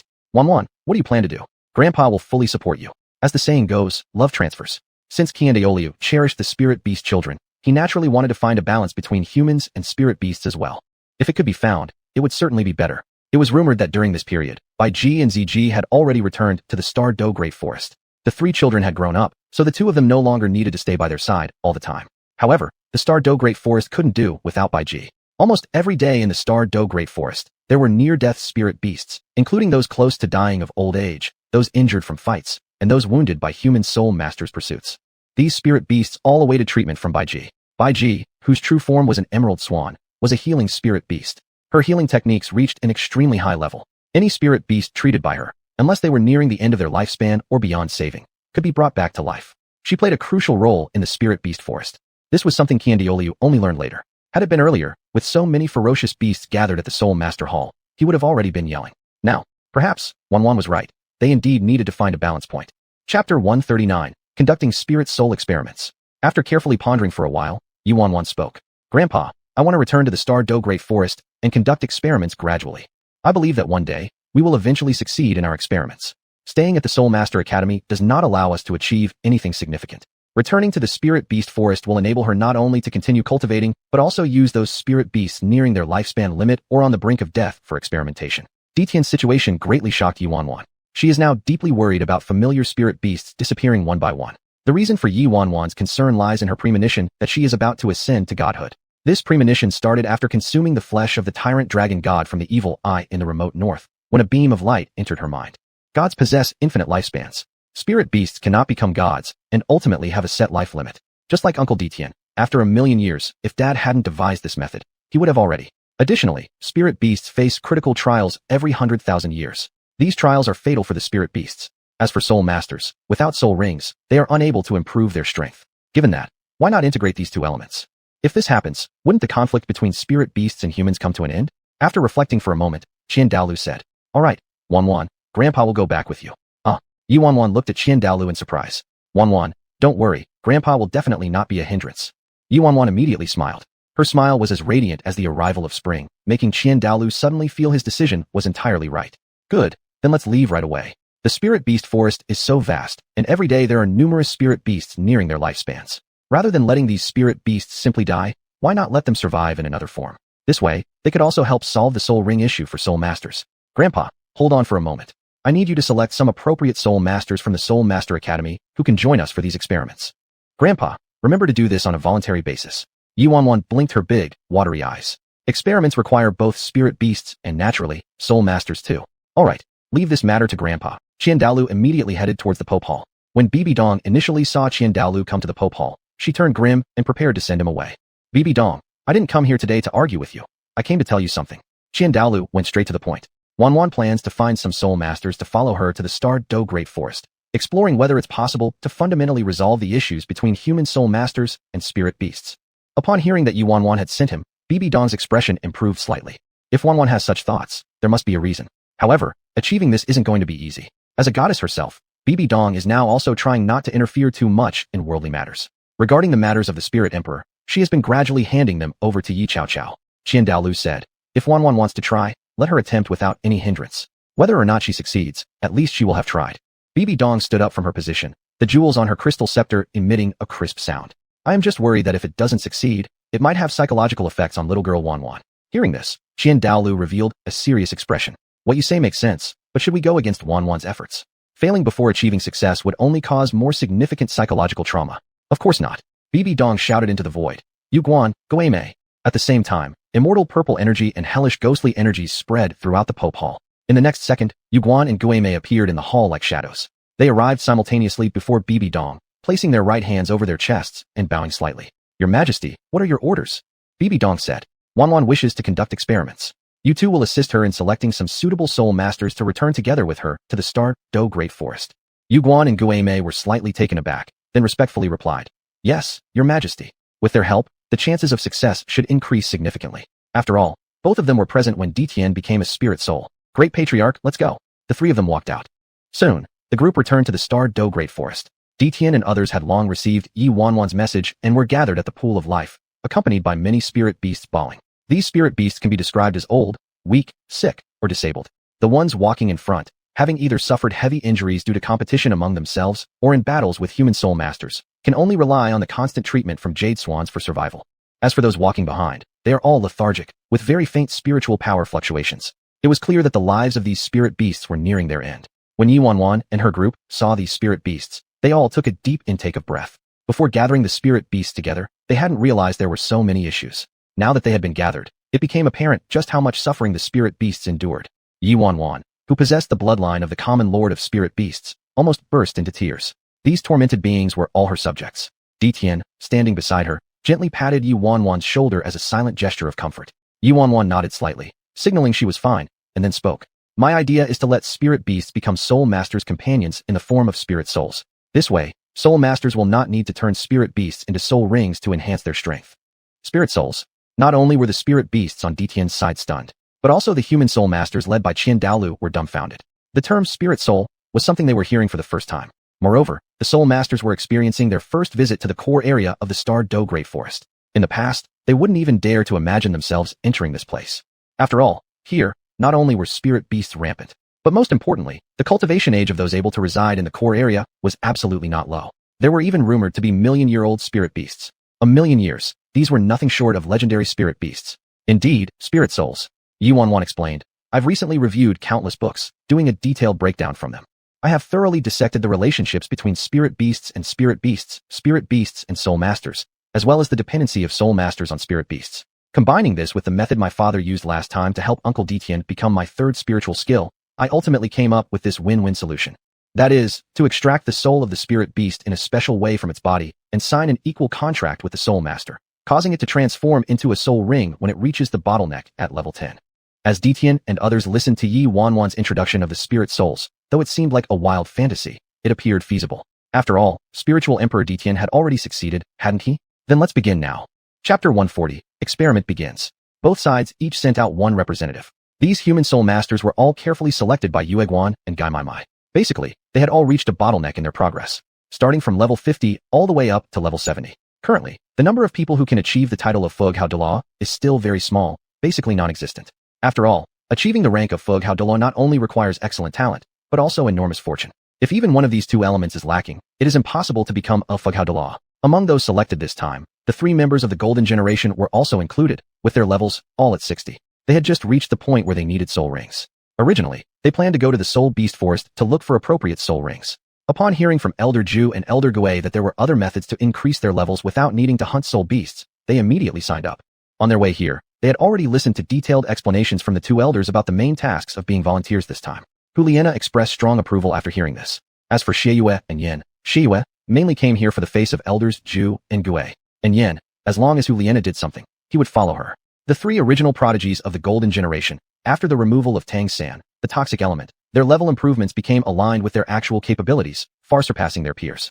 When Huliena arrived, she didn't see Jiuzi. A flicker of disappointment showed in her eyes. They weren't willing to tell anyone where those 9 boys had gone. Just said, they all went off to fulfill their own responsibilities. When the time comes, they will naturally return. But will they really come back? Will I be able to see them when they return? During this period, Huliena has been practicing desperately, wanting herself to quickly reach the strength of a Fughao Douluo. Because only with great power will one's lifespan correspondingly extend, thereby having more time to wait for their return. As for Shiyue and Yin, it was the first time they saw Yuanhuan. At this moment, they deeply understood that there are indeed such beautiful and powerful women in this world. Truly a once-in-a-lifetime glance. However, after seeing Elders Ju and Gui showing great respect for Yuanhuan, they realized that they could only express admiration for this young lady deep in their hearts. More than that, they didn't deserve. Then, after seeing even the great offering treating her like an order was a command, they buried their love even deeper in their hearts. You 3 can set an example and be the first to step onto the stage. Yueguan came to Huliena's side, whispering a reminder. Soul spirits aren't without success. Wanwan's father has already helped her complete her first soul spirit experiment. He's a god. Shiyue and Yin were both feeling uneasy inside. If it takes a god to do this, then isn't it too risky to let this beautiful girl try? Are Grandpa Ju and Grandpa Gui reliable? No, they don't want to be the first. With so many people here, anyone else being the first would be fine. Upon hearing that the experiment was about to begin, Huliena stepped forward as the first guinea pig. Laina, Shiyue, and Yin both subconsciously wanted to stop her. After all, matters concerning soul spirits are truly beyond comprehension. Apart from Miss Yuanhuan, no one else has succeeded yet. Miss Yuanhuan succeeded because her already deified father guarded over her during the process, ensuring everything went smoothly without any issues. But now, no one else possesses her father's abilities, making the chances of failure relatively higher. Let me be the first one, Huliena said earnestly. She is the disciple of the teacher, and she cannot embarrass her teacher. Even if her teacher has already chosen someone better to carry on his legacy, it doesn't matter. After confirming the first soul master who was preparing to undergo fusion, the soul beast side also selected a corresponding soul beast. It was a half-dead fox-type soul beast, perfectly matching Guliena's martial soul. Judging by its size, it was at least a 30,000-year-old existence.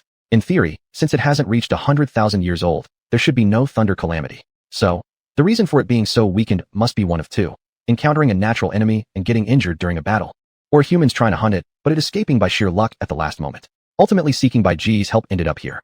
Whichever the cause, right now it's barely hanging on by a thread. Even if Juliana simply gave it some basic sustenance at this moment, this 30,000-year-old fox charm would belong to her. But doing this way would directly offend the soul beasts and all the soul masters of the placenta hall here. Especially her beloved Grandpa Ju and Grandpa Gui, since she was little. They will be very saddened. Xuanhuan had also seen Juliana before. She knew she was the disciple of Sister Bibi Dong, and one of the main characters of that so-called golden generation. Her talent wasn't bad. Of course, that's just speaking from the perspective of ordinary human soul masters. Compared with her brothers and sisters, there was simply no comparability. Juliana respectfully said to Xuanhuan, "Miss Xuanhuan, I will do my best to cooperate with you." Xuanhuan smiled faintly. This smile almost made all the men present unable to resist. She was too beautiful. Xie and Yin suddenly felt they were worthless. How could they doubt Miss earlier? Grandpa Ju and Grandpa Gui had already hinted at them, yet they still feared for their lives. Wrong. So wrong it was. But now regret was of no use. Miss Xuanhuan must think they were useless. Xie and Yin looked dispirited. Xuanhuan and Juliana had already begun. You need to prepare well. Then she said to Juliana, later on, you need to focus fully on the fusion with the soul beast in order to successfully complete the soul spirit creation process. You cannot have any resistance, otherwise it will fail. During this time, I'll be implementing an equality contract. If the fusion succeeds, it will become your soul ring. Juliana nodded. She relaxed herself and released her martial soul.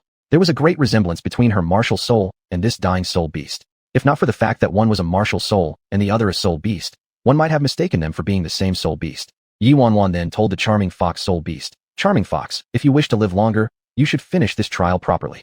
Xuanhuan had dragon god bloodline, which carried the air of the lord of all soul beasts. The soul beasts would naturally obey her. Also, they didn't want to be chased by human soul masters anymore. If they could continue their life in another way, they would definitely agree. Young master, you may begin. The charming fox is ready. The 30,000-year-old soul beast had attained wisdom. Even though it couldn't yet speak human language, it knew that its animal speech would be understood by the young master. Xuanhuan indeed understood. She nodded. I'll guide you through the fusion ceremony. Chapter 141. First battle failed. After speaking, Xuanhuan unleashed her second martial soul, the silver dragon. As soon as the silver dragon appeared, all the soul beasts present fell to their knees. The beast-type martial souls of human soul masters also began to stir, leading their masters to kneel before Xuanhuan. There weren't many soul masters around today, but the number of soul beasts could truly be described as spectacular. Before this, these soul masters had never even dreamed that they would one day witness such an enormous gathering of soul beasts. Even more unexpected was the sight of countless soul beasts recognizing a single individual's authority. And the object of their homage was precisely this beautiful young woman. Xuanhuan didn't so much as blink, as 9 Owen rings rose slowly from beneath her feet. Black, black, red, red, red, red, red, red, red. 2 blacks, 7 reds. Xiaoyu and Yin once again had their perceptions completely redefined. This girl is actually a Fug Hao Douluo. How is this possible? However, the vivid soul rings before their eyes were telling them without any doubt. Yes, this young girl standing before them was indeed a titled Douluo. What's more, she was only 8 years old. Seems like the emperor announced this once. But they couldn't believe it because it seemed too incredible. Back then, they thought unless they saw it with their own eyes, they would never believe it. Now, they had seen it firsthand. Xuanhuan's silver dragon martial soul shone with a dazzling silver glow. She was mobilizing the power of the Silver Dragon King. To achieve the fusion between Soul Master and Soul Beast required an immense amount of mental energy. Though she was a titled Douluo, her mental strength was still slightly lacking. This made her feel somewhat tense inside. She used the Silver Dragon King's mental strength, cautiously extending it toward the May Fox. In her mind, she tried to recall how her father had once helped her under similar circumstances. First, help it consolidate its soul mark and mental power. Then adjust its bloodline essence in preparation for establishing the contract. Next, guide Juliana. During this time, everyone at the scene held their breath, not daring to make a sound, afraid of disturbing this young lady who was earnestly trying to mend the relationship between humans and soul beasts. Hope it works. Yuguan and Gui Mei said quietly. Qian Daoliu's eyes remained firmly fixed on Xuanhuan. Xuanhuan, you're doing great. Being able to think of using this method to find a balance between humans and soul beasts was already incredibly remarkable. Prior to this, no one had ever considered using this approach. Of course, even if they had this idea, their own limitations would have prevented them from implementing it. However, just at that moment, the body of the mighty fox suddenly underwent a strange transformation. Its body emitted a ferocious light, and what had been a dying figure now forcefully leaped up, opening its mouth to bite Xuanhuan. It was not easy to concentrate the mental strength and soul imprint during this process. In this process, the soul beast must endure extreme pain. Not all soul beasts have the endurance to bear such suffering. The mighty fox simply couldn't handle it, and chose to explode its body instead. The energy produced by the self-destruction of a soul beast that lived 3,000 years was quite tremendous. For a moment, both the soul beasts and humans became restless. Xuanhuan, young master. Fortunately, Xuanhuan reacted fast enough. As soon as it initiated its self-destructive ability, she immediately utilized the spatial skill of the silver dragon to teleport into space. Otherwise, that power alone would have been enough to ensure mutual destruction. Boom.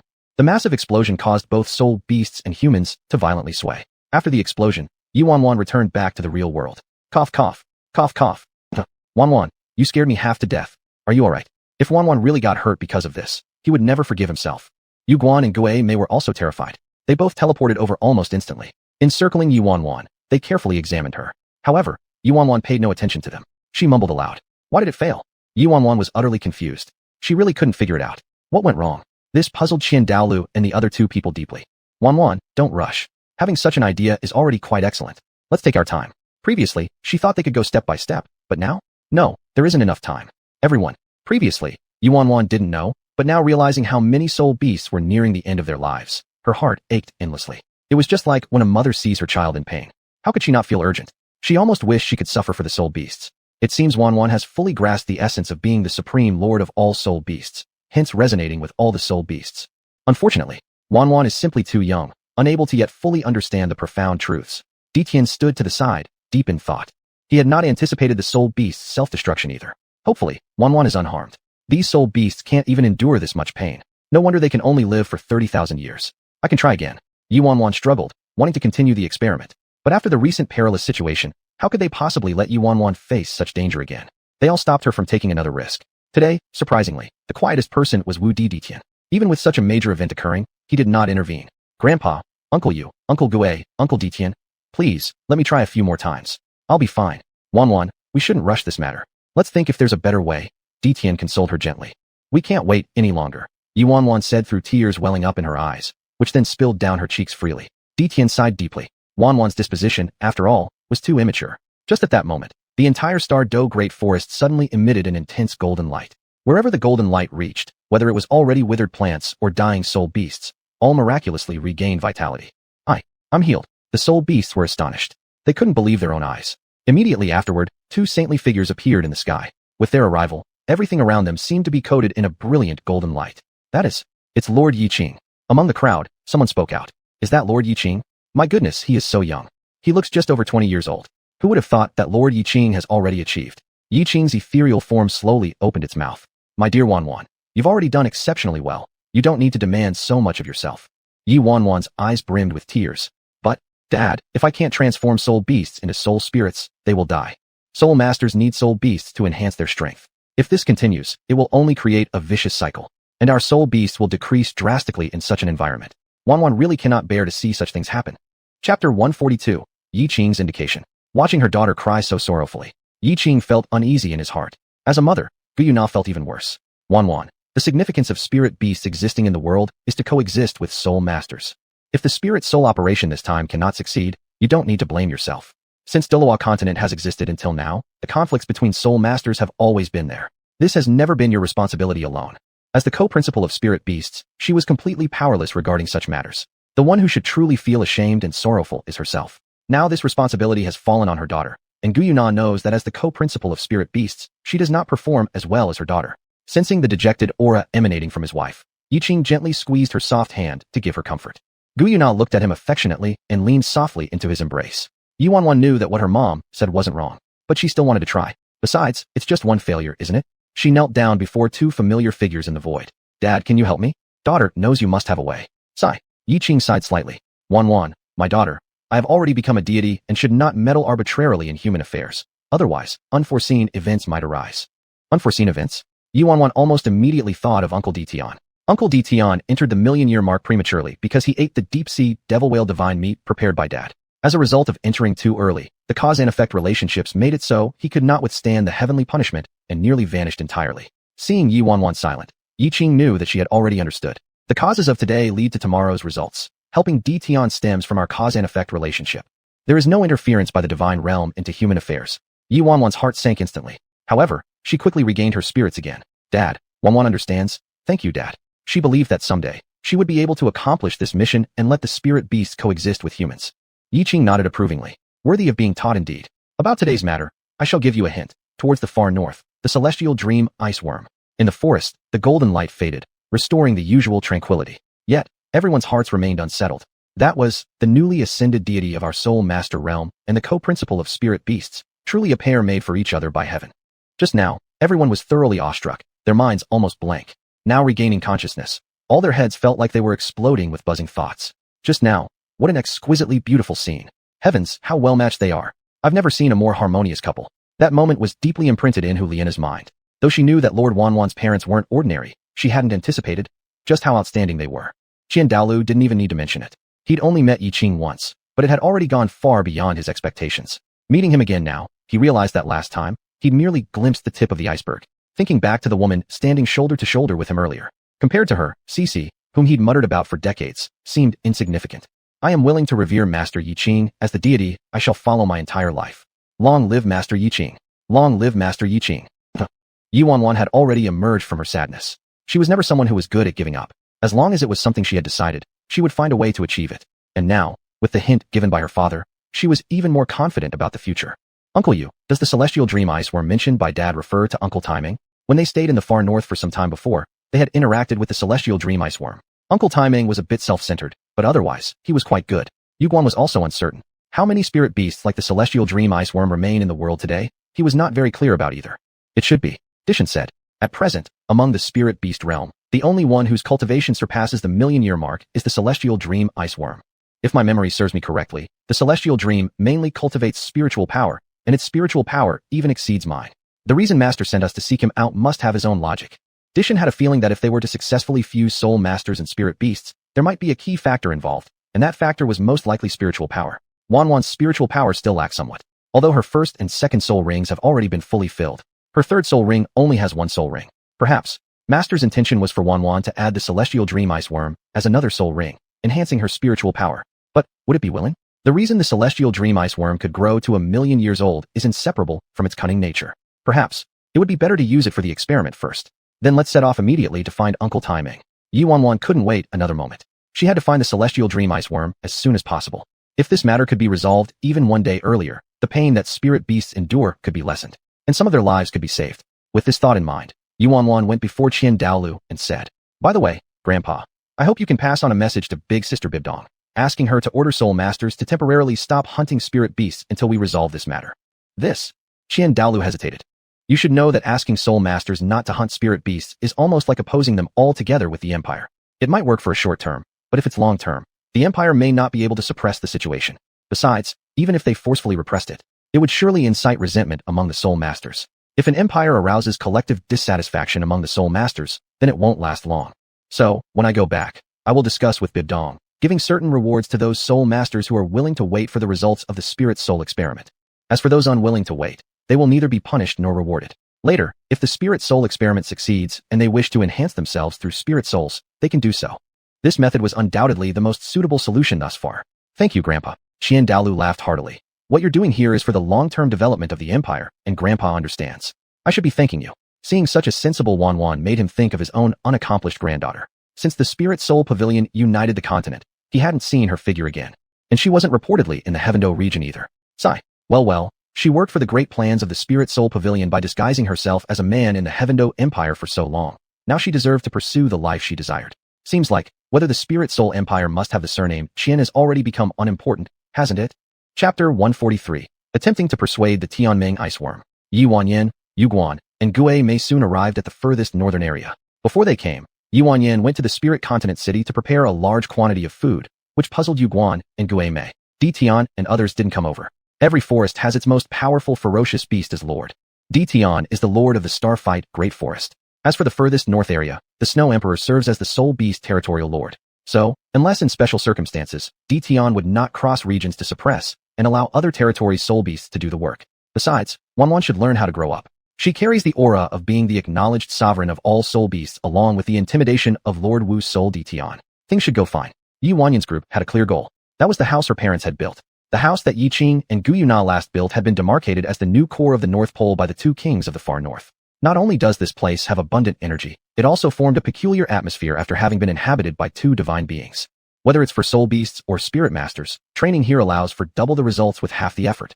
Before he left, Yiqing once told the Snow Emperor and others that within this region, there must be no slaughter among soul beasts. Otherwise, the party causing trouble will be expelled from the core area for 2 years without permission to enter.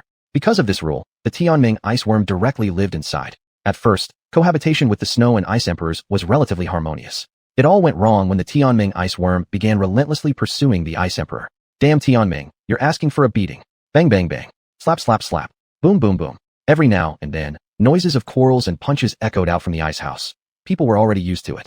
Ice Emperor, I've come back here for you despite risking being eaten. If you kill me, who else will love you like I do? I've said it before, I don't like you, I don't want you. Can you stop bothering me already? It's evident that the Ice Emperor was about to be driven mad by the Tianming ice worm. Ice Emperor, you just haven't realized your own feelings yet. When you see it clearly, you'll discover I am the creature in the world who loves you the most. You won't find anyone who loves you more than I do. Tianming ice worm is indeed a paragon of self-obsession. Even though Ice Emperor has already rejected him so explicitly, he still finds reasons to justify himself. If you really love me the most, why don't you die? If you die, I will believe you love me the most. Ice Emperor, you are dumb if you think I would prove my love while being dead. Ice Emperor was extremely frustrated. If we weren't on Master Yi's territory, you'd already be dead many times. Thinking about Master Yi, images of those 9 tall figures appeared uncontrollably in Ice Emperor's mind. I wonder if they'll come back and return to this northern land. If they will still remember her. Suddenly, she felt the air around seem to vibrate slightly.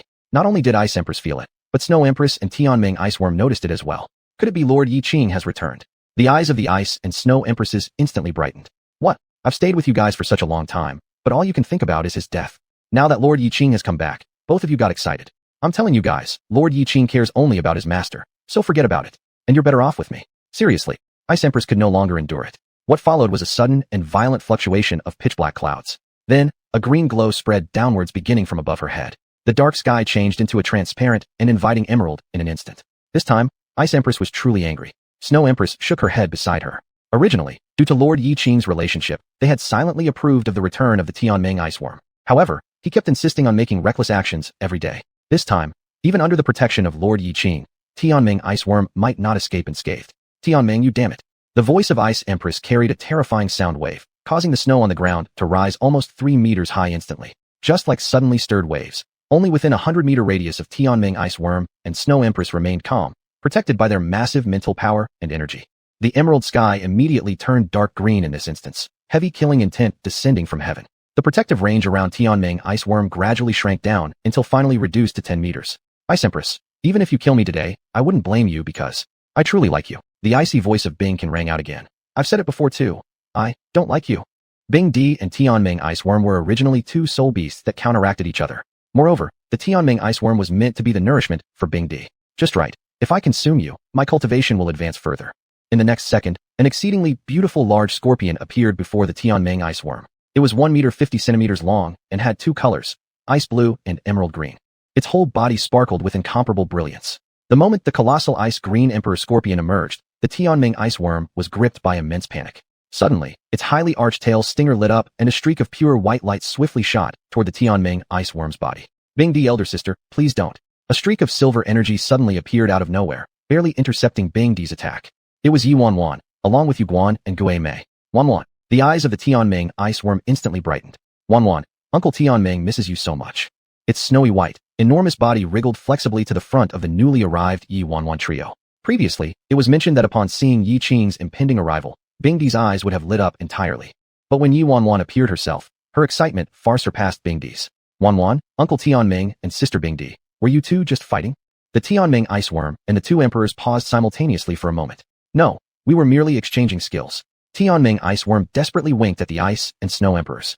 Both the Ice and Snow Emperors rolled their eyes, but refrained from saying anything more. Uncle Tianming, Sister Bing Di, Sister Shui Di, I've brought lots of delicious snacks. Let's eat together. Yi Xuanhuan took everything out all at once from her soul-conducting device.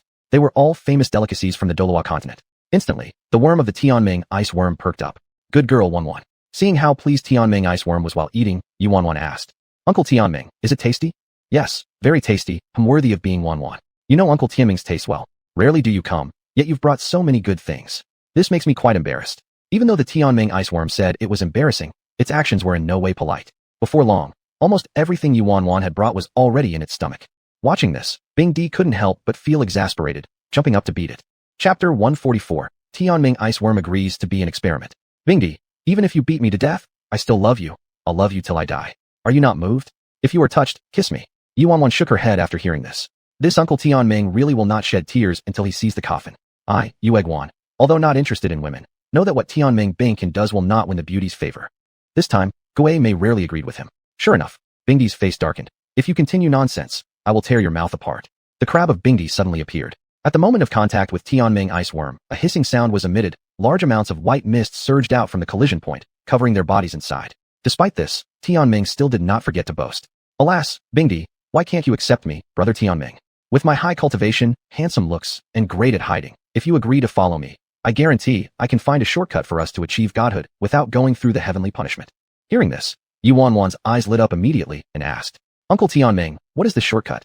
Could you tell, Annie Yuanwan? After the white mist dissipated, it revealed Tianming ice worm's face, beaten and pale. Yuanwan, you're just a child. Why do you need to know these things? Yuanwan thought. Now having eaten the stuff and started talking, timing was ripe, so she said, Uncle Tianming, actually, Yuanwan has recently been working on finding a perfect balance point where human soul masters and spirit beasts can perfectly integrate. Once we succeed, human soul masters won't need to hunt spirit beasts to reach a level up effect, and spirit beasts only need to train normally, and when the time comes, they can voluntarily become the soul spirits of soul masters. Upon hearing this, Tianming Iceworm jumped up immediately. What? You actually want to use me as an experiment? Relating it back to their sudden appearance today, Tianming Iceworm felt deceived. Well, you little brat Yuanwan, I regarded you as family, but you want me to be your soul ring. Even though you're the future ruler of all spirit beasts, how can you act according to your position like this? The more he thought about it, the sadder Tianming Iceworm became, recalling their happy days in the far north region previously. He had already completely regarded Yuanwan as his junior, and was even considering, should the day come when he truly could not get past that checkpoint, giving his accumulated strength to those kids. But never did he expect that Yuanwan was already plotting against him. The faces of Bingdi and Shueta changed too. They originally had grievances towards humans. These years, if not because of humans' endless killing of spirit beasts, the far north region wouldn't have turned into this state.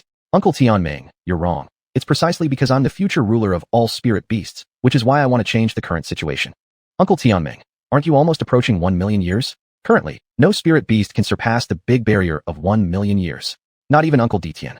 Thinking about Ditian, Yuanwan felt somewhat disheartened internally. Ditian, Tianming has met Ditian. His strength indeed was nearing 1 million years. But, you can't possibly deceive me. Ditian hasn't reached 1 million years yet. He still has at least over 10,000 years left. Yes, both you and Uncle Ditian are the same. At most, there are a bit over 10,000 years left before you must go through this barrier. For spirit beasts, 10,000 years pass by very quickly. Tianming fell silent. There was no denying that what Yuanwan said made sense. You can't fool me. In 10,000 years, I can think of many ways. Right now, you asking me to become a soul ring is no different from killing me. Yuanwan realized that unless convincing Uncle Tianming with actual actions, no matter how much she explained, it would be futile. Just look yourself. After speaking, a circle of dazzling golden soul rings rose slowly from beneath her feet. Tianming Iceworm immediately widened his eyes. A million-year-old soul ring. Currently, in the Douluo continent, except for him, it was Ditian who owned a million-year-old soul beast. And the million-year-old soul ring on Yuanwan's body exuded a sense of annihilation. It was identical to Ditian's. You killed Ditian.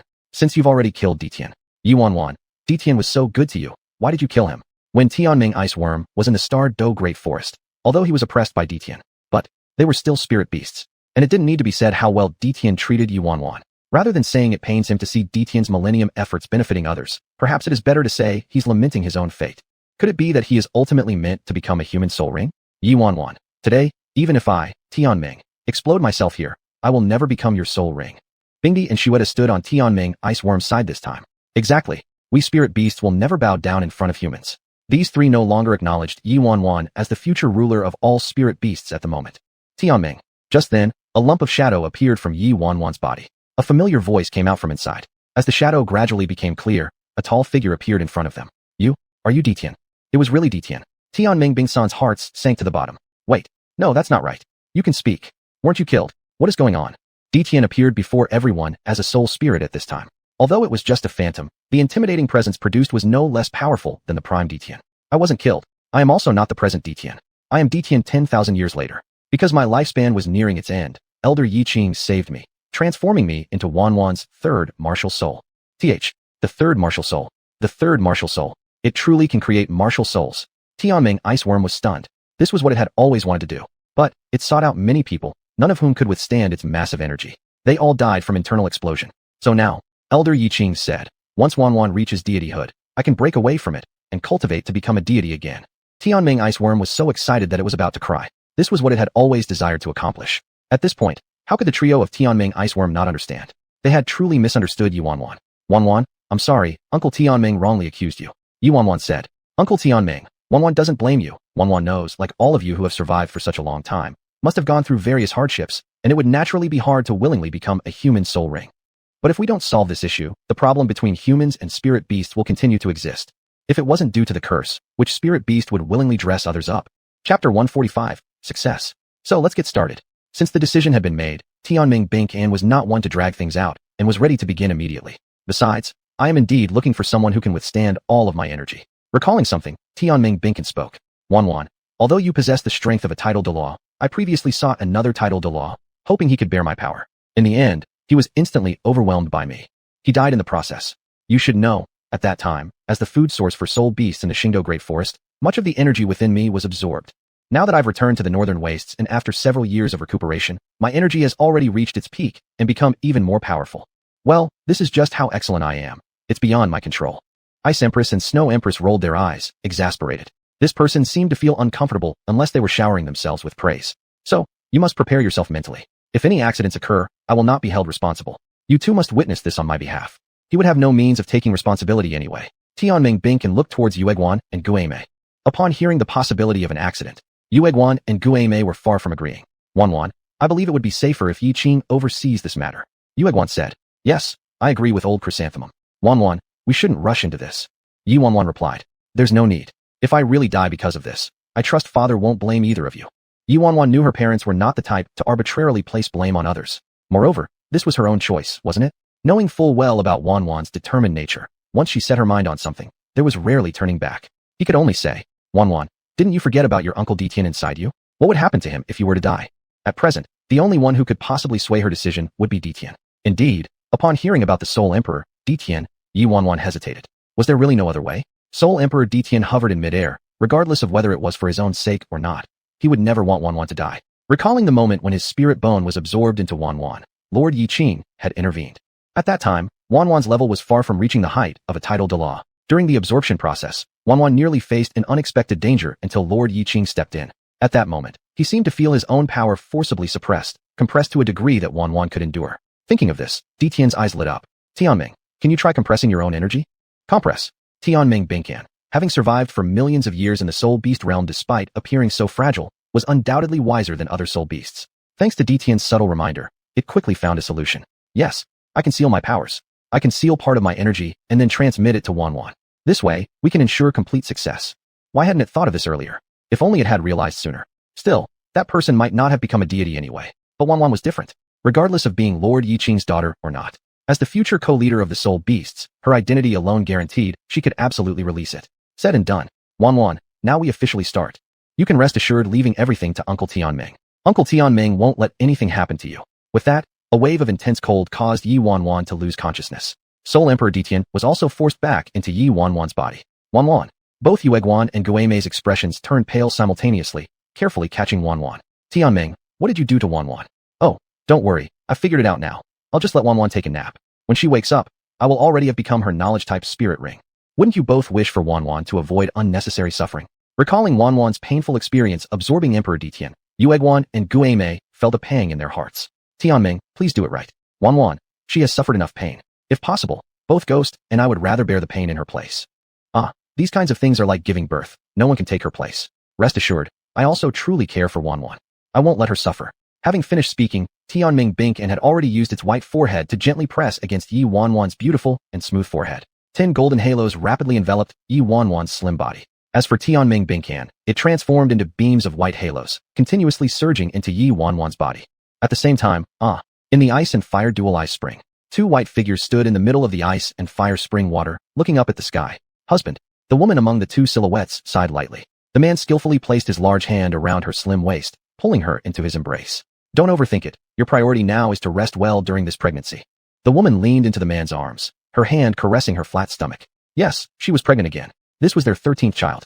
The gestation period would be longer than that of his or her older siblings. Husband, if Xuanhuan knew she's a big sister again, she'd be so excited, right? Rest assured, all of his older brothers and sisters will be very happy. Thinking about those 9 sons scattered across different planets, the woman's stunning face revealed a hint of concern. I hope all our children are safe and sound. Xuanhuan felt as if she had arrived in a completely white space. In this space, there were countless luminous dots. As far as the eye could see, there seemed to be no end. Yet strangely, her gaze could seemingly extend to every corner of this space. Here, could this be my spiritual sea? That's right. Tianming Bingsan's voice echoed through the space. Xuanhuan immediately became thrilled. I succeeded, how wonderful. She hadn't expected that simply taking a nap would mean success. Xuanhuan had already prepared herself to endure excruciating pain. Yes, Xuanhuan, you've done exceptionally well. Tianming Binkin praised her. Xuanhuan curiously examined her own spiritual sea. It looked like an ocean of light gold, suggesting it was highly suitable for soul development. Uncle Tianming, can Uncle Detian enter here? She asked. Detian's soul appeared somewhat weak. After each summoning, he would need to sleep for a while. The length of his slumber depended on the energy he expended. For example, after he last emerged and got severely beaten, he slept for several days. Chapter 146. Information on Soul Masters. He hasn't awakened yet until now. Perhaps bringing him into my spirit sea would help him recover faster. Xuanhuan thought. Of course, from now on, Detian and I will belong to your soul ring. I am the first wisdom soul ring in history, much stronger than Detian. Tianming proudly said. Never did he think there would be a day when he would share the same space with beast god Detian. And it was all because of himself that he had this ability. Back in the days at the Stardo Great Forest, he had been bullied by Detian countless times. If not for Detian sitting in command, the probability of his survival outside the Stardo Great Forest as food would have been slim. Seeing Tianming ice silkworm agree, Xuanhuan immediately woke Wuhan Detian. Just as she had expected, Wuhan Detian was indeed very weak. Most likely due to being struck by heavenly thunder, almost perishing in the process, thus injuring his core. Uncle Detian, from now on, you can recuperate together with Uncle Tianming inside my spirit sea. The spiritual energy is abundant there. It should help you recover faster. Wuhan Detian slightly paused, surprised that even though he tried to act normal, Xuanhuan could still sense something was wrong. Alright, without hesitation, Wuhan Detian entered. At the moment he entered, Tianming ice silkworm instantly felt an intense wave of extinction energy. This energy made it shiver with fear, but quickly it encouraged itself and spoke. Detian, this is the spirit sea I've developed for Xuanhuan. You should treat me nicely.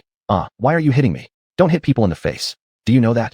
Xuanhuan only sensed the chaotic noises emanating from her spirit sea. When she checked inside, she saw Tianming being beaten back repeatedly by Wuhan Detian. Hey, stop hitting, I'm sorry. You're the elder brother, my elder brother. I won't dare say anything more, whale. Xuanhuan, please stop him. It could be said that just as proud Tianming ice silkworm had been moments before, equally miserable he was now. Inside the spirit sea, there was nowhere for it to hide. Wuhan Detian seemed to have no intention of stopping anytime soon. Tianming ice silkworm wept bitterly inside its heart. The master has suffered too much. Finally finding a host and opening the spirit sea, but instead of being celebrated, I am being bullied. Uncle Tianming, you should talk less. Xuanhuan realized that Detian had changed significantly recently. He seemed more childlike in nature. Uncle Detian, please don't fight anymore. When Xuanhuan spoke, Wuhan Detian finally stopped. My handsome face. Stop. I'm sorry, I won't dare do that again. Previously confident, Tianming ice silkworm now couldn't even look directly at Detian. Remember, be low-key. If I ever find you doing anything improper in Xuanhuan's spirit sea, I'll beat your face into a pulp. It seems that everything Tianming ice silkworm said to Ice Empress had been heard clearly by Wuhan Detian. Now, becoming Xuanhuan's wisdom soul ring. And considering Xuanhuan was such a beautiful girl, it worried about future harassments like it had done with Ice Empress. Hence, it wanted to nip this in the bud. Realizing this, Xuanhuan relaxed. Gradually, she also woke up. Yueguan and Guimei seeing Xuanhuan awake completely set their minds at ease. Xuanhuan, you're alright. That's so good. Xuanhuan's third Wuhan is actually accompanied by 2 million-year-old soul rings. This is simply terrifying. Yueguan and Guimei had no words to describe their feelings. Back then, breaking through to sealed Dragon Emperor level didn't mean encountering million-year-old soul beasts. Even acquiring one 10,000-year-old soul beast as a soul ring was considered great luck. Well, Uncle Tianming's matter is over now. We can continue helping the soul masters fuse with soul spirits. Meanwhile, there were riots happening at various entrances to the spirit beast forests. Why aren't we allowed to enter the spirit beast forests to hunt spirit beasts? Yes, if we aren't allowed to hunt spirit beasts, how are we supposed to upgrade? Isn't what the Empire does unfair? Let us enter quickly. We need to level up. Facing the clamor from the soul masters guarding the forests patiently explained. All of you, it isn't that we don't want anyone entering the spirit beast forest. The entry points to all spirit beast forests have been temporarily closed awaiting notification from the Empire. We don't care. We demand access to the spirit beast forest to capture soul rings. Soul rings. At the verge of Sunset Forest, confronted with the Empire's sudden order to seal off the spirit beast forest, Qinshin and Gu Rong immediately unleashed their tidal Douluo pressure, subduing the soul master soldiers who trembled in fear on the side. Rong, let's go in.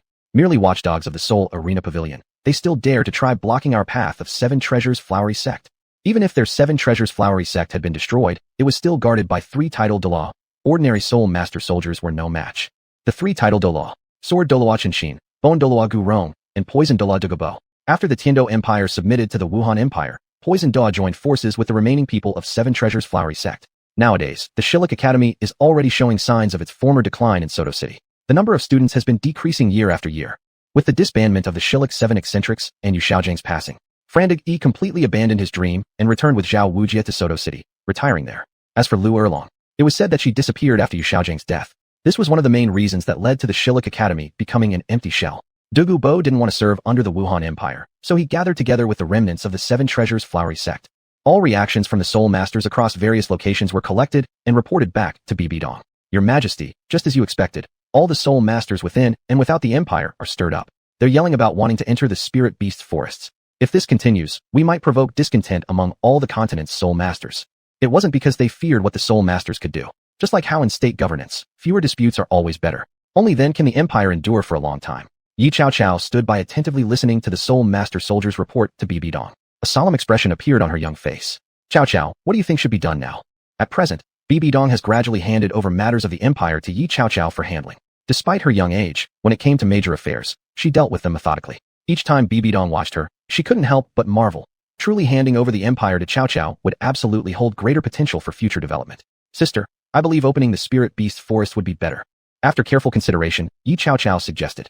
Chapter 147, Stop thinking about him. Didn't Grandpa Qiandao say before? Let the Soul Masters choose whether to wait for the experiment with Sister to succeed or to continue hunting Spirit Beasts. As long as it succeeds, the Soul Masters can still voluntarily fuse with Spirit Beasts.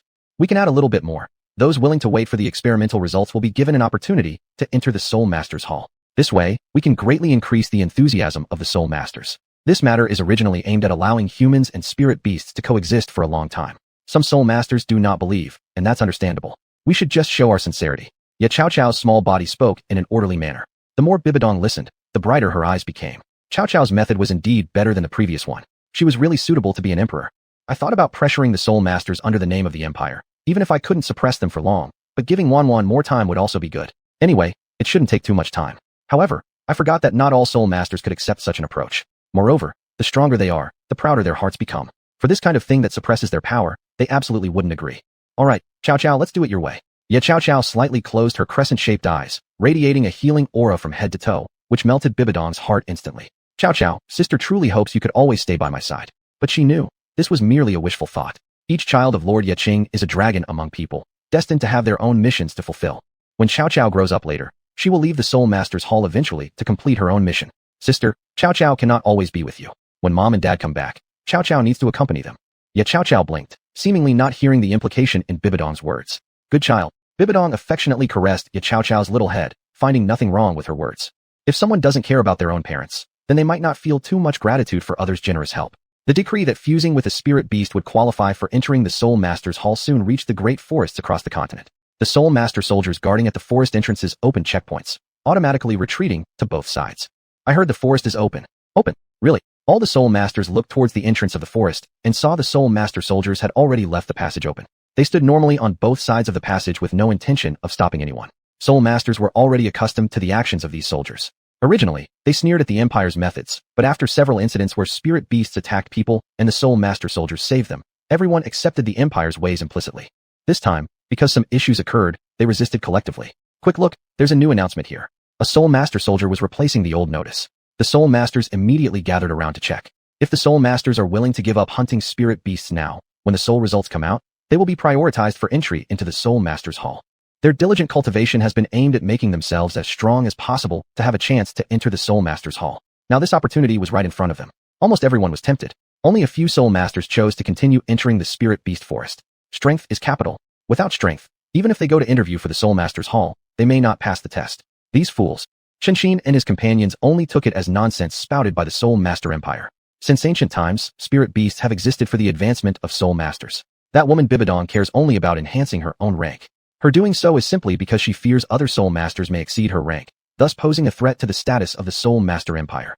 Damn, if only never mind. They originally had a chance to overthrow the Soul Master Empire, but now, Ning Rongrong quietly walked nearby, neither confirming nor denying Shenxin's words. Since her sect was destroyed, she was no longer the capricious little demon girl she once was. She currently has only one goal, to revitalize the Seven Treasures Flow sect. If possible, she hoped Oscar would return. Of course, with the 10-year agreement already passed, he hasn't even shown up yet. Rongrong, are you still thinking about that person? It's been over a decade, not even a shadow. Whether alive or dead, there's no word. In my view, he didn't care about you at all. Gurong, seeing Rongrong's low spirits, immediately realized she must be thinking about that person again. Yes, Rongrong, stop thinking about him. It's not worth it. Grandpa Bones, Grandpa's sword. Rong Rong knows, and has long let go. It's just a sigh at the fate of the former Shrek 7 monsters who have now met with 2 deaths and 1 disappearance. If everyone were still here, would everything be different now? As for those stubborn unsure who insist on entering the spirit beast forest despite advice, the Punster soldiers can only shake their heads. The reason they still question the Empire is simply because they haven't met Lord Yiqing's family. If they had met them, they wouldn't think this way. But this no longer concerns them. Xuanhuan and her group soon returned to the Star Do Great Forest. The Gunshur who had been waiting to fuse earlier were still there. Seeing Xuanhuan return, they all became excited. These people are all core figures of the new generation of the Wuhan Empire. They always faithfully listen to the Empire's decisions. This time, they patiently waited here, originally expecting to wait for quite a while. Unexpectedly, it took less than a month to come back, and it could be seen that young Master Xuanhuan's aura was even more intimidating than before. Just upon meeting, they felt the surrounding atmosphere become heavier. Even their own spiritual power felt restrained. Those with weaker spirit strength even faced the possibility of mental collapse. Young Master Xuanhuan has returned. Everyone's still here. Seeing this situation, Xuanhuan was also deeply moved in her heart. I have successfully fused with the million-year-old spirit beast Tianming Binkan, and this fusion will absolutely not go wrong. What? Upon hearing that Xuanhuan had fused with another million-year-old spirit beast, everyone was completely stunned. Father is a deity, mother is a million-year-old spirit beast overlord, 3 lifetimes Wuhan, 2 million-year-old soul rings. Qiandao Lu meticulously recounted Xuanhuan's advantages. The more he counted, the more astonished he became. This child, terrifying indeed. It seems like her upgrading is just for fun. Golden Crocodile Douluo by her side also felt infinite emotion. Some people are born destined for greatness. Chapter 148. The 2 icy emperors appear in the Star Do Great Forest. With people like this guarding the Empire, we will surely go far. Heaven bless our spirit soul empire. Suddenly, the surrounding temperature dropped drastically. Even Jin Italuo, with his 98-level soul power, shivered as goosebumps rose all over his body from the sudden temperature change. Strange, why did it suddenly become so cold? Wow, the ground is beginning to freeze. The soul masters of slightly lower ranks felt a deep chill in their souls. Are there other savage beasts here? My goodness, how many more savage beasts do we not know about? Since entering the Star Do Great Forest, Yin has constantly been having his understanding refreshed. They had previously thought that 10,000-year soul beasts were already the peak of soul beasts. But now, as Empress Bing and Empress Shui descended, centered on their landing points, ice spread at an extremely fast speed. In no time, hundreds of meters around were covered with a thick layer of ice. One white and one emerald figure gradually appeared before everyone's eyes. First, the white figure caught everyone's attention. Long snow-white hair cascaded from her head down past her feet. Sky-blue eyes were ethereal and penetrating, as if able to see through everything in the world. Her tall and elegant figure was flawless, adorned in a plain white gown, yet she still radiated such purity and beauty. Immaculate, just like plum blossoms in the snow, unique and extraordinary, proudly defying frost and snow. The other emerald figure, with a charming face, carried less arrogance than the white beauty but had an added touch of icy allure. For green magic runes adorned each side of her attractive pale face.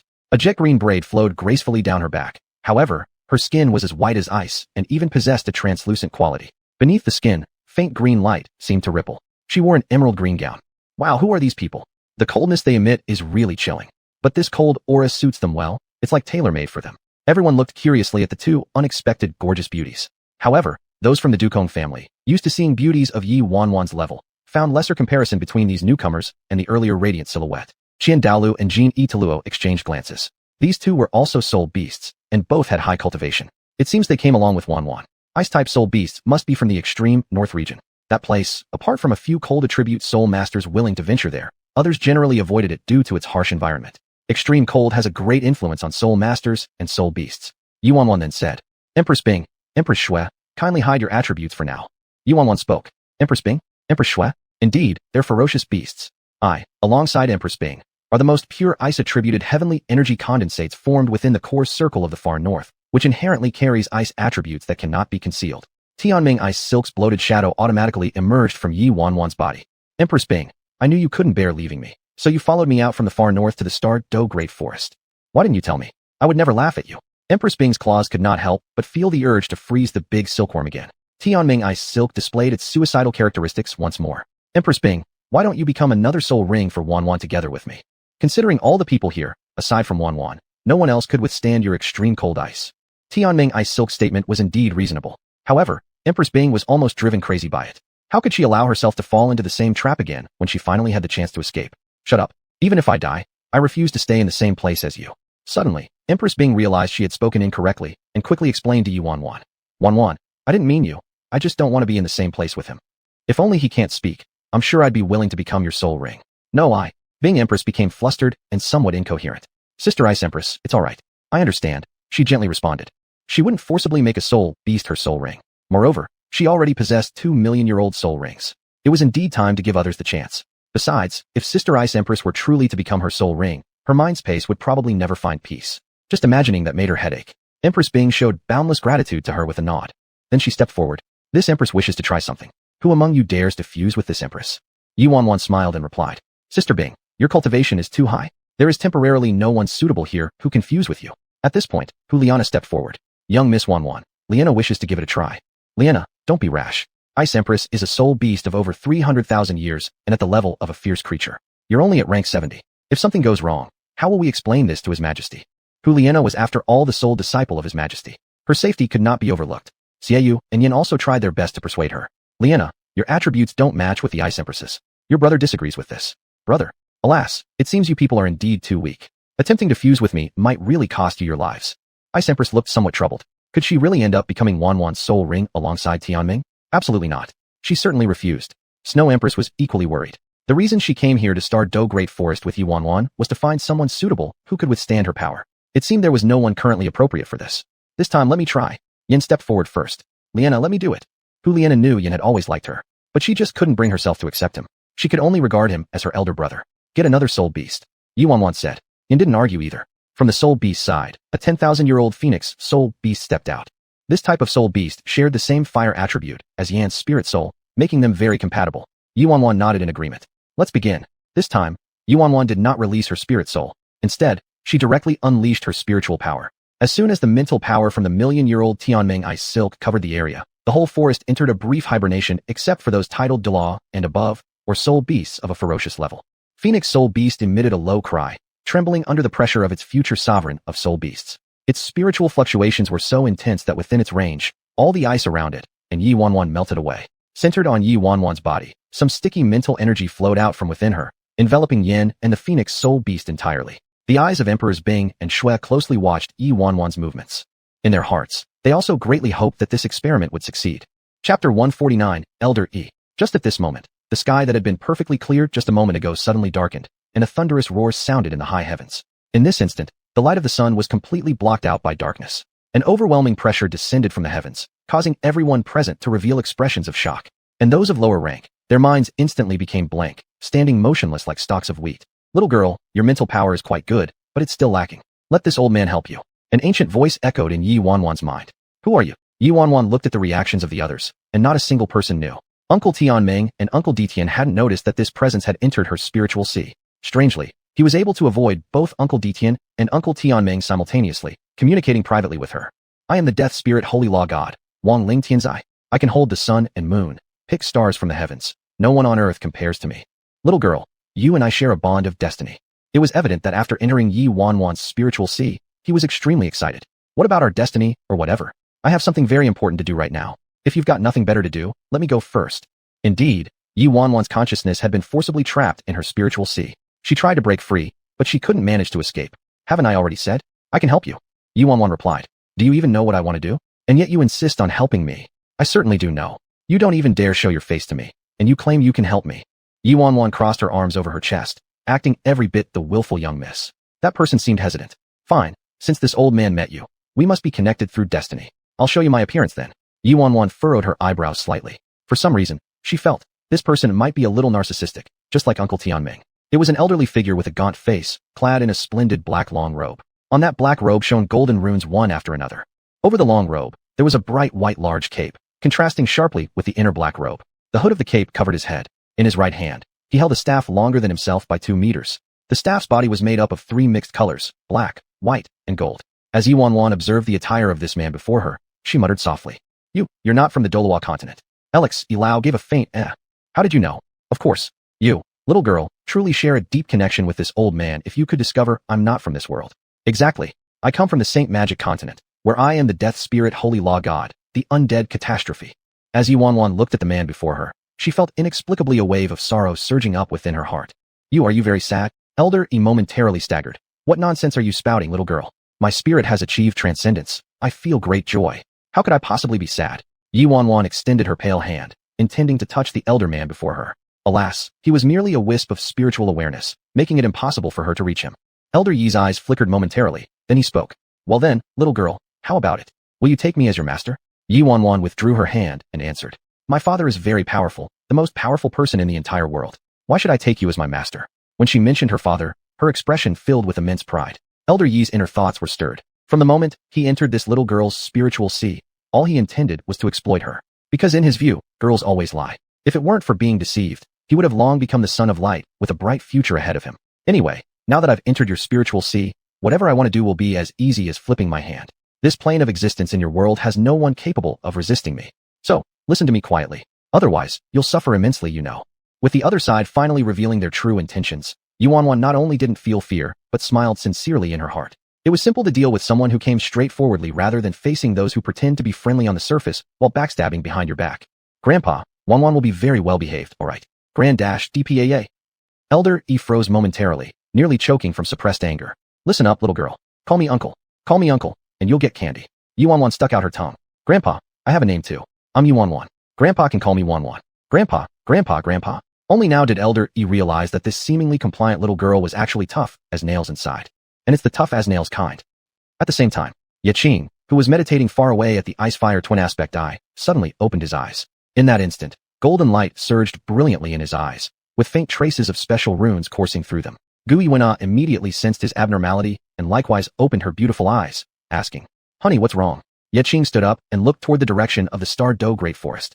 The aura over there had obviously changed. Of course, ordinary people couldn't tell. Only someone like them, who transcended the rules and controlled the destiny of the Douluo continent, could detect this. It seems as if people from another world are invading the Douluo continent. Although Yiqing himself also originated from another world, he is already perfectly integrated with the Douluo continent now. Xuanhuan stood beside Yiqing, gazing together at the distance. She had indeed felt the anomaly just now, but it was rather vague, so she couldn't see it clearly.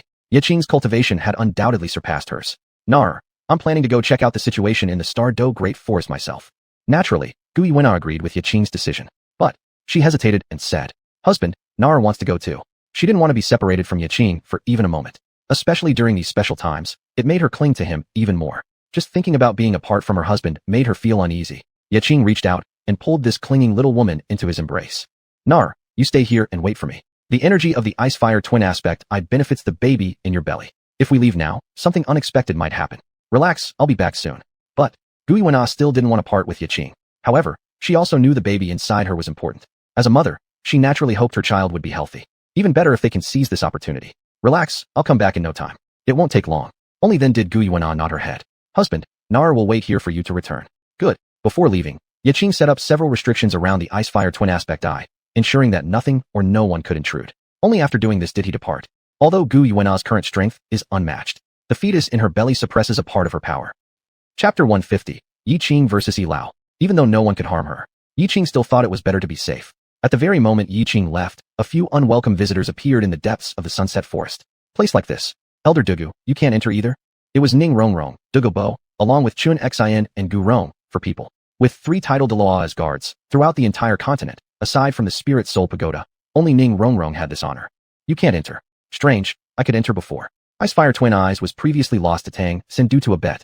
After Tang San's death, he had already taken it back. Not long ago, he entered once. Although there were significant differences compared to before, overall, there wasn't much change. Douluo Bo originally didn't care much for this tomb, because his poison was cured, so he no longer needed the Ice-Fire Twin Eyes. Later, he just wanted to come back to take a look. Since he couldn't see anymore, he didn't demand it. Xuanhuan stepped forward a few steps, but found that he couldn't advance any further. His face became grave. It seems like someone has set up a barrier here. It was obvious even without looking that whoever set the restriction had an extremely high level. And there was a great possibility that it was a god-level being. God level. Who could it be? Let's go, we'll check out other places for suitable soul beasts. In the blink of an eye, Yiqing appeared in the Star Do Great Forest. At its core, countless soul beasts and soul masters fell into slumber. If they hadn't seen it with their own eyes, it would have been hard to imagine that someone could do such a thing. Truly not a person from the continent. The Douluo continent is a Lowu world. Almost every dimensional child from other planes can dominate here easily. The question is, which plane's dimensional child will arrive? Besides the dimensional children from other planes, regular people cannot pass through the barrier around the planet and vanish instead. Yilao and Xuanhuan were chatting when suddenly he sensed an overwhelming energy surge, causing his expression to change instantly. Mysterious guest, reveal yourself. It was possible to transmit sound directly into Xuanhuan's mind space. Apart from god-level beings, others would be incapable of doing so. Is this a way to expel me, the outsider?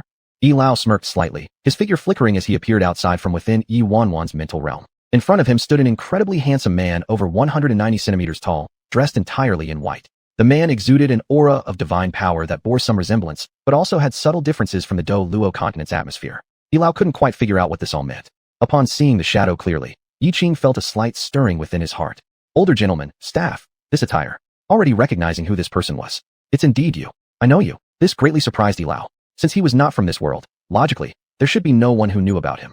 Yiqing, the light child of the Saint Magic continent. After suffering betrayal by his lover and the deaths of his relatives, he received the inheritance of an ancient undead mage. From light child, he transformed into the death spirit holy mage, a calamity of undeads. Grandpa Yi, am I wrong in saying this? You? Yi Lao's hand holding the staff trembled slightly. You? Soon, he came to terms with the revelation. Not bad for the dimensional son of the Douluo continent, knowing my true identity so quickly. Yi Lao, originally the external plugin for Huiyuhao. It appears the butterfly effect has caused this opportunity to manifest on Xuanhuan. So, Xuanhuan shall then be entrusted under your care, Yi Lao. Previously unable to discern exactly what that misty area was, therefore Yiqing came over to make sure of it. Now, understanding everything, naturally, he chose to let go. You? Aren't you afraid I might do something to your daughter? Yiqing simply nodded gently. I believe Yi Lao wouldn't do such a thing. This confident demeanor made Yi Lao momentarily uncertain. Do you have a method to help me return to the Saint Magic continent? If given the chance, he would still want to go back. Perhaps returning isn't possible, but temporarily staying inside Xuanhuan's body is viable. Her ascension to deityhood will present you with a great opportunity. Great opportunity. Before Yi Lao could say more, Yiqing continued. I shouldn't interfere with human affairs, but remember, I am not only a deity but also a father. When a father sees his child in danger, naturally, his first instinct is to protect his child. Yi Lao remained silent for a while. Yiqing had already left. Before departing, Yiqing placed restrictions on the bodies of both the sleeping soul beasts and soul masters. He then reinforced the core area's barriers to ensure no other living creatures could intrude, thus finally leaving reassured. And Yi Lao's condensed energy from outside had completely drained away. Almost instantly, he turned into a wisp of green smoke and shot into Yi Wanwan's mind realm. Grandpa, is it my dad who has come? What do you think? Isn't my dad really powerful? At the mention of Yiqing, Yi Wanwan became extremely animated. Yi Lao's spiritual consciousness had grown slightly weak after venturing out just once. Thus, Yi Wanwan stopped talking further. After gathering some energy, his shadow seemed clearer. Yi Lao said, to truly master the techniques of soul capturing, you must first grasp the power of undead. Every living creature in this world possesses its own soul. When you have the ability to extract their souls, then you'll succeed. Even though they had only met for a short while, the girl's father possessed such an advanced level of cultivation, and considering her future achievements, perhaps he really could nourish his spiritual essence. Indeed, since entering Yi Wanwan's mind realm, his spiritual awareness had definitely strengthened. Facing divine might, he could persist much longer now. Little girl, would you be willing to take me as your teacher? This wasn't the first time Yi Lao had proposed wanting Yi Wanwan as his disciple. Yi Wanwan's eyes twinkled mischievously. Recalling what Yi Lao had just said, she replied, all right. Just because you look so pitiful, I'll reluctantly allow you to be my teacher. Reluctantly? Yi Lao was somewhat irritated but didn't say anything more. She was the one chosen as having karmic affinity with him. What could he do? Just endure it. Teacher, please accept your disciple's salutation. Although Yi Wanwan spoke reluctantly, in the act of becoming a disciple, she showed no hesitancy. It was the standardized discipleship salute used on the Douluo continent. Her expression was unusually serious. Yi Lao nodded contentedly. Since you've become my disciple, I will pass down my necromancy skills to you as your gift for becoming a disciple. Necromancy. This term was quite fresh. It was the first time Yi Wanwan had heard of it. Necromancy, in the view of most people, is a skill filled with evil. If you choose to refuse, I won't force you. Yi Lao gave Yi Wanwan plenty of time to consider. She was the prodigy under heaven, with a bright future ahead. Inheriting this necromancy skill, he wasn't sure if it would turn out to be a blessing or a curse for her. Chapter 151. The Spirit Tower, Ning Rongrong's Thoughts. Undead magic is inherently related to death, corpses, and souls. These aspects might instill fear in you. You need to overcome it yourself. Yi Wanwan also gave it some thought within her mind. However, if she couldn't inherit the undead magic, her soul experiment would become even more difficult. It was uncertain when she could succeed. Thinking about this, Yi Wanwan said seriously, Teacher, I am willing to inherit it. Master Yi nodded approvingly once again. I really didn't misjudge you. Rest assured, I have explored a new path for undead magic. Light attribute undead magic. I only hope that you can pass it on. You must not disappoint my expectations. I will directly imprint the undead magic into your soul. When you need it, those incantations will automatically appear. After completing all of this, Master Yi's divine awareness became extremely weak, as if it would dissipate at any second. After accepting Master Yi's inheritance, Yi Wanwan immediately wanted to support him, but it was only a wisp of his divine consciousness, and it was incomplete as well. In the end, she could only let it pass through his body. Yi Wanwan paused for a moment, showing a hint of sadness in her eyes. Teacher, are you alright? I'm fine. I just need to sleep temporarily. I don't know how long it will take until I wake up again. You should take good care of yourself and avoid being blinded by negative emotions. After saying this, Master Yi's shadow disappeared from Yi Wanwan's mind. Yi Wanwan knew he was still there. At the moment Master Yi's shadow disappeared, Tianming Bingsan's consciousness returned. Wanwan, are you okay? What happened just now? Brother, felt like someone invaded my territory. Damn, who dares to fight me over my territory? Not only did Tianming Bingsan's consciousness return, Wuhuan Ditian's consciousness returned as well. He ended his retreat early to check on Yi Wanwan's condition. Wanwan, what happened? Did someone come in just now? Wuhuan Ditian looked around alertly, but found nothing. But the dangerous presence he sensed earlier wasn't false. Tianming Bingcan, seeing Ditian, immediately curled up into a ball of quail. It definitely didn't want to be beaten again. Yi Wanwan struggled to pull out a smile. Tianming uncle, Ditian uncle, I'm fine. I'll introduce someone to you another day. Now, I should focus on my work.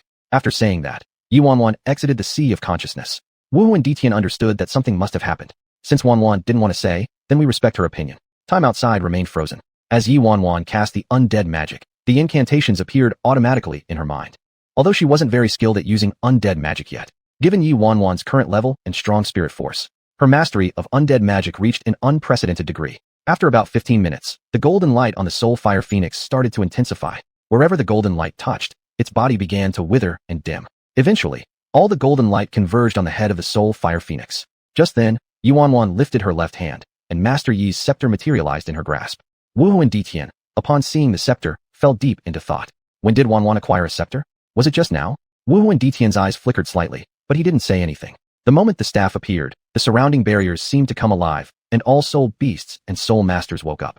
What happened just now? Qian Daolu glanced at Yi Wanwan, and then looked around, but saw no obvious issues. But, Genie, did you feel anything unusual happening? Genie's rank was lower than Qian Daolu's by 1 level, so he was even more confused. I'm not sure. They, who had once caused the whole continent to tremble with a stomp of their feet, had no sense of existence at all now. We've succeeded, someone among the crowd shouted. Qian Daolu and Genie simultaneously raised their heads to see Yan's rank had already increased, and the original soul fire phoenix now appeared beneath him as a mount. How could it actually work? Yay! Long live Miss Wanwan.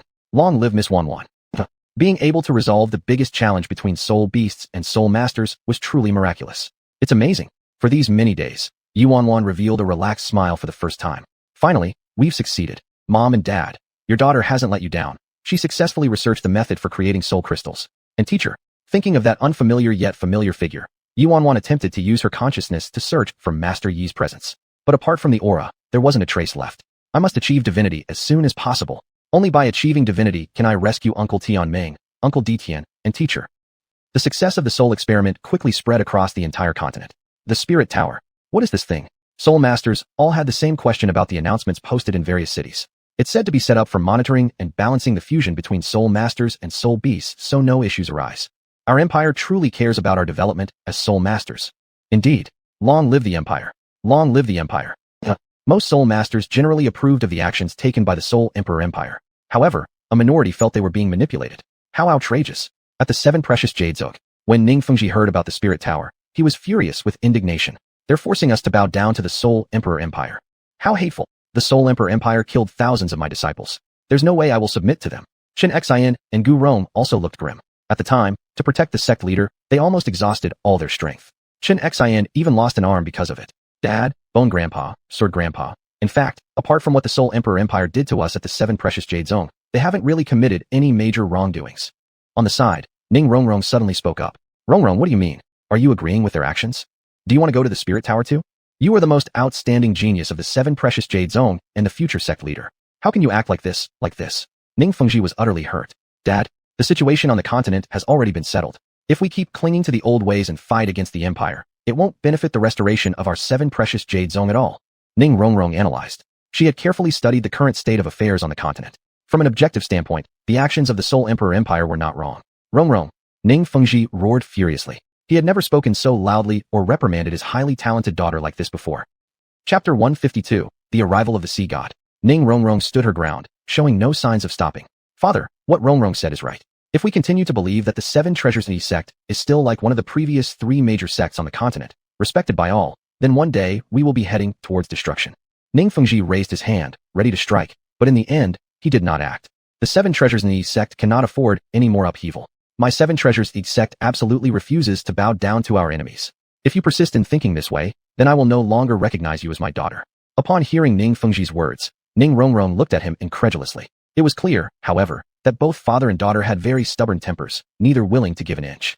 Father, your daughter will prove to you that your current thoughts are truly wrong. After finishing her sentence, Ning Rongrong got up from her seat, approached Ning Fengji, and bowed 3 times to him with a loud thud. Father, take care.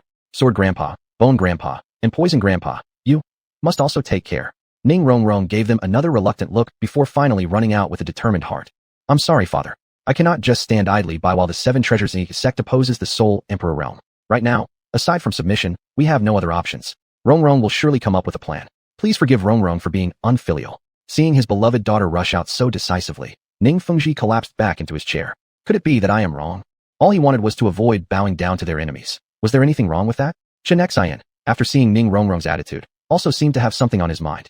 Ever since losing an arm, it was almost as if everything became clearer to him. Recently, there were even faint signs that he might break through to level 97 soon. You see, he'd been stuck at level 96 for over a decade, trying every method possible without success. Fengji, perhaps, Rongrong's ideas are correct. Our differences with the Spirit Hall lie merely in our stances.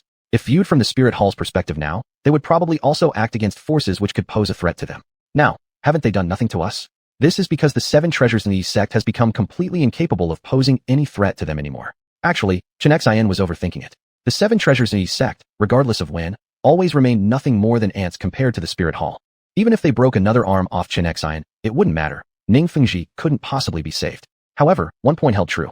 Their differing stances meant facing different problems. Survival of the fittest. Perhaps, we should follow the course of fate. After leaving the Star Do Great Forest, Yiqing immediately returned to the Ice Fire 2 Principal Spring. Gu Yuna had been waiting for Yiqing to return. Seeing him brought her much relief. Husband, you're back. How is she? Is Xuanhuan okay? She's fine. Yiqing easily picked up the clingy woman who was soon to be a mother and placed her on a chair he had personally crafted, before lying down next to her. The two of them fit perfectly within it. Indeed, someone from another world has entered the Douluo continent, but it's not a big issue. Instead, it can be considered an opportunity for Xuanhuan. Upon hearing that it was an opportunity for Xuanhuan, Gu Yuna smiled slightly. Looks like our daughter won't need us to worry about her in the future. Why don't you worry a little more about the baby inside you? Isn't that right, baby? Yiqing leaned forward, resting his head lightly against the slightly bulging belly. Husband, the child is still small and doesn't move yet. Sure, maybe he can sense it. Back on Earth, he had heard stories that babies in the womb interacted with their parents. They just didn't remember. Gu Yuna could only helplessly shake her head. Her husband, decisive in other matters, always acted like a child around her. That was good. It proved that he needed her. The sea god originally intended to remain indifferent like the Jude King, ignoring all worldly affairs. But today he suddenly used his divine awareness to check on the situation of the Douluo continent, only to find an unexpected pleasant surprise.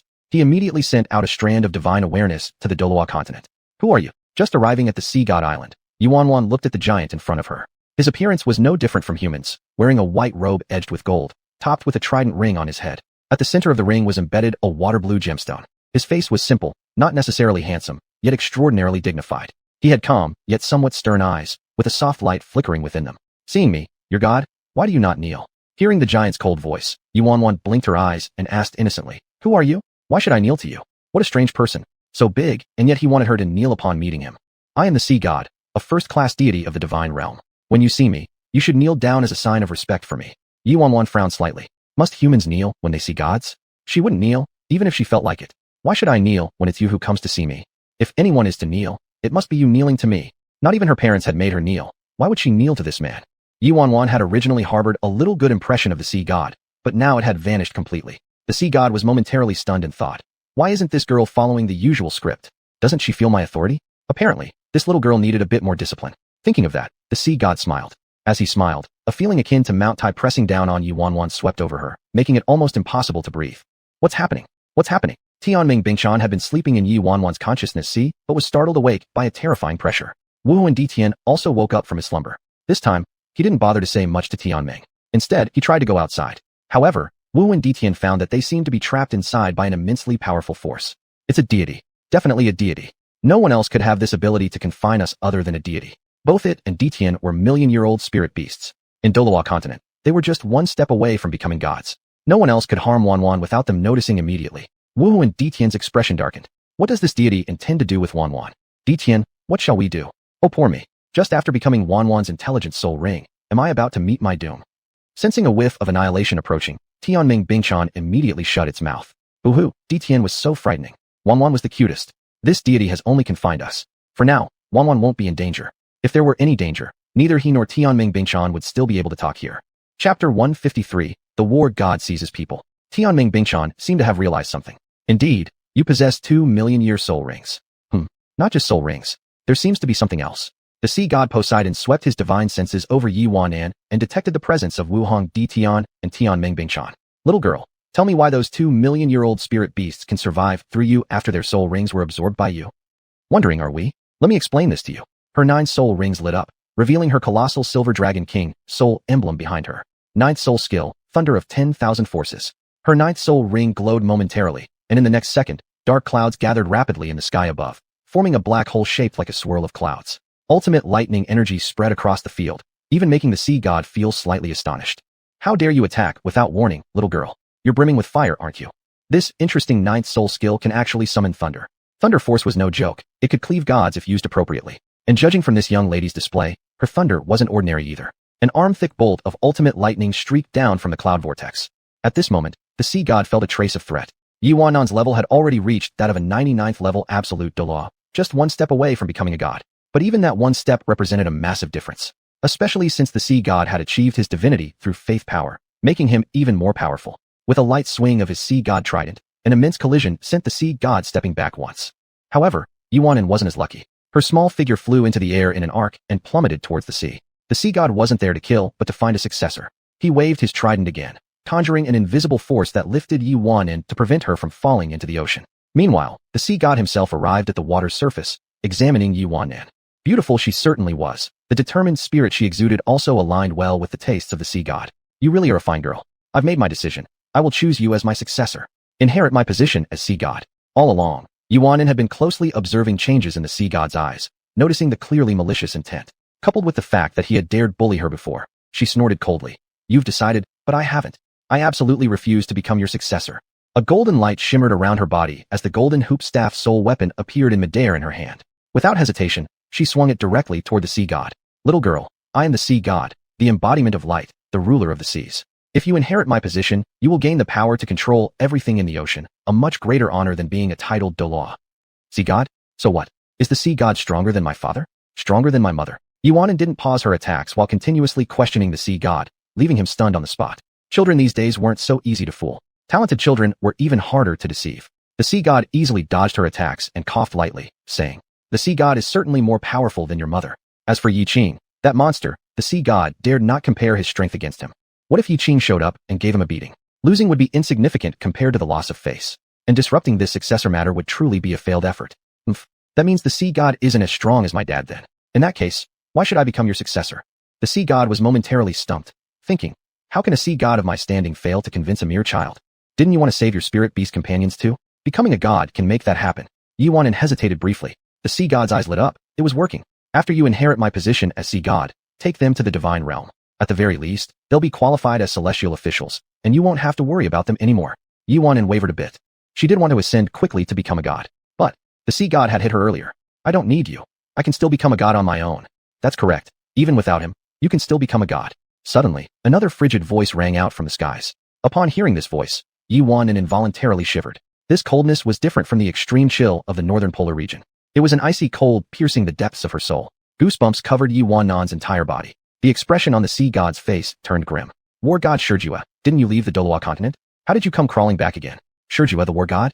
Looking up, Yuanan saw a figure equally as massive as the sea god appearing high in the sky, but enveloped entirely in dark red magical patterns. Dark red light swirled around his form, obscuring any clear view of his features. He could only be dimly seen, dressed in a suit of armor covered in dark red magical patterns. The air of the entire sea god island seemed to freeze. After hearing the words of the sea god, Shurjua coldly replied, Weren't you supposed to help me find an inheritor? But it seems like you've been trying to find one for yourself.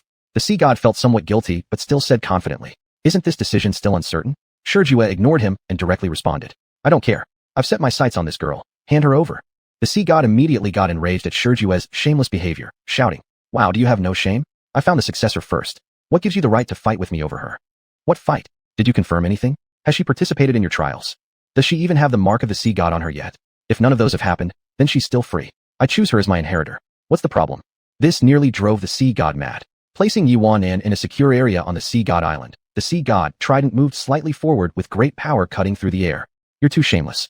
Let's duel. Shurjua sneered. Duel? Are you sure? That indignation won't pass my throat.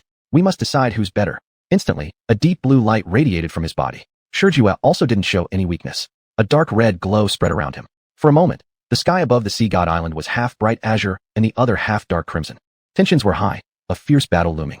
Hiding behind a massive rock, Yuan looked up at two towering silhouettes in the sky. Without the restriction from the sea god, Wuhong Di Tian and Tianming Bingshan had gained their freedom and promptly emerged from within Yuan.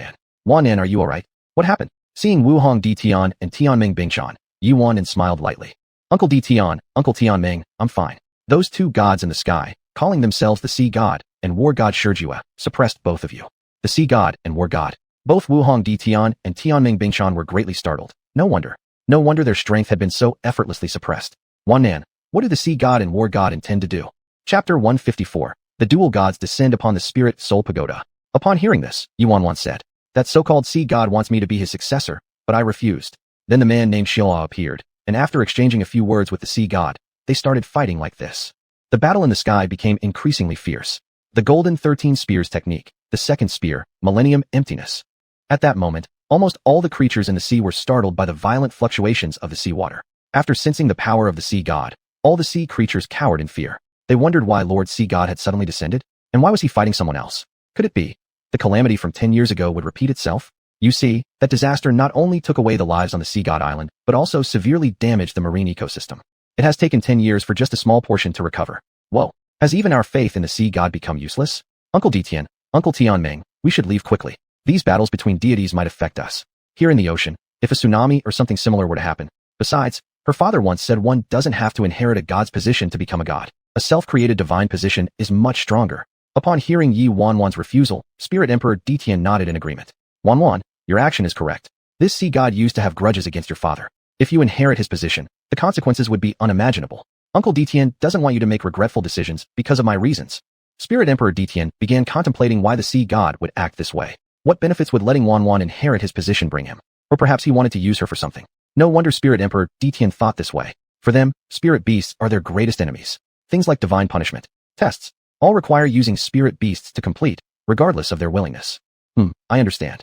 Deep-sea demon whale god's flesh attained divinity due to the power of the sea god. Back then, her father fought with the sea god's heir, ultimately resulting in the sea god's heir perishing. Thinking of this, Yuan left Sea God Island without hesitation. She came here only to check if her parents were around. Unexpectedly, she encountered the sea god. The sea god and Xiaoluo were battling fiercely, creating chaos in the heavens. Suddenly, Xiaoluo retracted the massive devilish sword. Why continue the fight? The main character has already left. Hearing this, the sea god stopped fighting as well, retrieving his sea god trident. It's all your fault. If you hadn't insisted on competing with me, would she have run away? She might have already become my successor. With such talent, inheriting my position, she would definitely excel at fulfilling the responsibilities of the sea god. As long as he could pass down his divine position, he'd be free. The sea god seemed to have glimpsed at freedom waving to him, only for an ill-intentioned witch to appear and thwart his plan. How infuriating. Xiaoluo was momentarily speechless, unsure how to respond. Indeed, the girl's talents were extraordinary. With such talent, who wouldn't covet her? This time, I won't let you win. Let's see who convinces this young girl first. Let's say the winner is whoever makes her accept first. Not for any other reason, just because he wanted to outwit Xiaoluo. Immature. Xiaoluo didn't bother with him anymore. With a cold snort, the towering dark red figure disappeared instantly. Hey Xiaoluo, wait for me. The sea god was sure that Xiaoluo wouldn't easily back off. Judging by the direction he was heading, it was obviously the same direction as the little girl earlier. Wanting to snatch my chosen successor? Never. A splash of azure and a flash of crimson raced in the air, staging a dramatic chase full of speed and excitement. It seemed as though Yuan had just arrived at the Spirit Soul Pagoda. Both Xiaoluo God and Sea God followed closely behind. That is, everyone in Spirit City felt immense pressure from the dual gods' arrival. They're gods. My goodness, two gods have descended upon the Spirit Soul Pagoda. Truly, gods bless our Spirit Soul Empire. The crowd, both inside and outside the Spirit Soul Pagoda, couldn't help but worship the two figures in the air. Previously, everyone believed in the existence of gods, but for over 20,000 years, not a single one had shown up. Now, with His Majesty ascending to divinity and Yiqing, two more have come. How did they still follow? Yuan was already speechless. Do deities also persist relentlessly? She had already said she wouldn't inherit their divine positions. Why couldn't they understand? The sea god hovered mid-air, exuding a natural harmony with the ocean. The primary deity of light is never to be trifled with. Little girl, as long as you agree to be my successor, all the countless treasures within the palace beneath the sea shall belong to you. Yuan grew up in the Star Do Great Forest. Later, she came to the Soul Power Palace, and has always obtained whatever she wanted. Treasures mean nothing to her. I said it already, I don't want to inherit your god position. Everyone in the Soul Power City understood. It turned out that this deity wanted young Miss Wanwan to be his successor, which was why he pursued her. Miss Xuanhuan's talent is truly remarkable. It makes sense for a deity to chase after her and offer her a divine position. Though they said so, everyone still couldn't help but feel envious. Such an honor would never happen to them in a lifetime. Little girl, if you become my successor, you can be a god king, one of the enforcers in the divine realm with the power to judge all gods, including the sea god who will also be subject to your judgment. What? This time, the crowd was even more surprised. Two gods are vying, is this real? My goodness, young Miss Xuanhuan is being fought over by two deities to be their successor. The sea god was about to be driven crazy by the pharaoh god, who ranked 6th among the gods. You think you're so high and mighty because you can judge others. You consider yourself superior, using me as an example. It seems necessary to continue our battle from before. With a grip of his right hand, the golden sea god trident appeared in midair. As soon as the sea god trident appeared, the sky immediately turned a deep shade of blue. A salty smell of the ocean rushed toward them. Are they going to fight here at the Soul Power Palace? If they do, will the Soul Power Palace even remain standing? If they're going to fight, let them fight. Who's afraid of whom? The pharaoh god was determined this time to successfully pass on his divine position. He had already planned to visit other planets for some fun. However, with the weight of divinity, he felt as though he constantly carried a heavy burden and could not fully enjoy himself. The two gods squabbled like children in the air. After exchanging just a few words, they were about to throw punches again. The aura of the pharaoh god. When the two gods descended, Bibi Dong naturally sensed it first. Yet, she and the pharaoh god were rival deities. Even though Yiqing had purified her, the innate feeling of animosity remained. Is my sister back? Yi Chao Chao put down her pen and rushed out immediately. Chapter 155, Battle between Azura God and Sea God. Upon seeing the situation, Bibi Dong immediately followed and went out. It can't be someone coming to seek revenge. Upon seeing Bibi Dong, Azura God's expression did not change much. Rosa God, you finally appeared. When these two natural enemies met, they turned red with rage. Ye Chao and Bibi Dong appeared together. Seeing the two giant figures in the sky, the little girl pattered over to Yuan's side. With her brothers absent, Yuan had become the mainstay between the two younger sisters. Sister Yuan, who are those people? Ye Chao curiously looked at the two figures appearing in the sky. The Azura God, who was preparing to fight the sea god, seemed to sense something and immediately stopped. A flicker of his figure brought him directly in front of Ye Chao. This little girl, she's not bad either. Azura God looked Ye Chao up and down, and his eyes lit up. Above the extraordinary gifted talents, there was also more than just Yuan. Seeing that Azura didn't intend to tangle with Yuan, the happiest one had to be the sea god. Die Azura, then go find another successor. Yuan is mine. When the Azura God approached Ye Chao, Bibi Dong's face drastically changed. Immediately, like a mother hen protecting her chick, she shielded Ye Chao behind her. Azura God, what do you plan to do to this child? Chao Chao is Yiqing's child. Yiqing once killed 2 of his successors. Could it be for retribution? Bibi Dong, I haven't settled accounts with you yet for joining Yiqing to kill the successor I selected. It seems he has indeed come for retribution. You know very well what kind of person the successor you chose was. The Azura God was momentarily choked. Without mentioning Tang Chun, he failed the last test for decades, and in the end, it was due to his descendants awakening. Originally wanting to let him inherit his divine power, unfortunately his body was consumed by the 9-headed bat, and he was on his last breath. Later, he gave all his divine power to his descendant Tang San. So be it, it could also be considered compensation for him being schemed against by Rosa God. However, he ended up cultivating into an evil demon due to unstable mentality. Think about it, his esteemed Azura God picked a successor that ended up becoming an evil demon. He wanted to cry, not talk. The sea god beside him was already turning red-faced and blue-veined, trying to hold back laughter. Ha ha ha, Azura, not just me, but many others think you're terrible at choosing successors. Previously, when you hastily picked Tang Hao as your successor to counter Yiqing, you were mocked by the Azura God for quite a while. Now, at least we've broken even. Suddenly, the Azura God cast a cold gaze towards the mocking sea god. Sea god, what qualifications do you have to mock me? Your choice of successor isn't any better. At least my successor won't turn unstable, get betrayed by others, or worse, cultivate into an evil demon because of personal desires. Evil demon, haha, laughable. Die laughing. This is the funniest joke I've heard after living so many years. Azura God's face darkened, and a red glow emanated from his body. A powerful pressure was released, causing the entire Soul City to fall into panic. Is this the power of the deities? Just the pressure alone makes us all feel threatened. The Azura God roared. Shut up. I refuse to shut up. Huh. Bibi Dong. Yuan. Crowd of Soul City. Is this still their impression of deities? Qian Douluo arrived late and was stunned. Isn't the angel deity we worship different from this? Jean Douluo felt his existing perceptions overturned, and he didn't know how to react. So disgusting. The Azura God couldn't hold back anymore. This time he went all out. Damn. Dead Azura, you're serious. Azura is the head of the enforcement gods. If he uses his full power, Sea God really isn't his rival. Azura let out a cold snort, holding the Azura Devil Sword, with blood red light fanning out. Surging red light, boundless killing intent. Even the Sea God had to take it seriously. The 13 gold spears transformed magically in the air. Instantly transforming into countless spear shadows, the 13 gold spears became one. Around the body of the Sea God, it exploded like a volcano. A cold voice echoed through the air. filled with sorrow and vastness. The twilight of the sea god. The sea god's body completely turned into a peculiar golden crystal color. A massive yellow pillar of light suddenly erupted from his body, aiming precisely at the energy coalesced by the menacing group of Azura devil swords ahead. Between the clash of these two godly forces, an incoherent but colossal shockwave manifested in the sky. A white halo centered around the collision of the two energies instantly burst forth. At this moment, the near 1,000-meter-high sky was completely transformed into a white-hot hue. This direct combat between god-level experts at such close range caused all soul masters below level 95 to fall to the ground, trembling and unable to move. Meanwhile, Yiqing and Guyuna both felt the aftereffects of this energy explosion. It's the presence of the Azura god and sea god. How could they be fighting? Yiqing felt puzzled. The Azura god and sea god could be considered old partners in the Douluo divine realm. There were even suspicions that they had died together as a result of their inheritance. That direction, Yiqing looked towards the direction of the Soul City. I'll go take a look. This time, Guyuna didn't say much but simply nodded. Husband, be careful. Yiqing acknowledged her concern and, in the next instant, he had arrived at the Soul City. In the air, the Azura god and sea god were still locked in an intense battle. A large number of people in the Soul City had collapsed. Some, whose ranks were too low, were even bleeding from the 7 orifices. It seemed as if the two figures in the sky hadn't realized the severity of the situation. Instead, they kept moving higher as they fought, minimizing the impact on xuanhuan and the others. It's Dad. Xuanhuan spotted a familiar figure above the Soul Palace and immediately cheered up. Bibi Dong noticed as well. Qian Daolu, upon seeing Yiqing for the second time, only felt an immense sense of respect. This was the kind of reverence reserved for deities. Yiqing gave a slight nod, but did not descend from above the Soul Palace. Instead, he focused his gaze on the two figures battling in the sky. At this point, it was already extremely difficult for them to stop. Unless someone got injured or killed. Yiqing frowned slightly. He originally thought they had come to seek revenge. But everyone in the Soul Palace was still standing there. And yet, these two were fiercely fighting each other. Azura judgment. In the air, a cold voice echoed. Surprisingly, even the judgment sword appeared.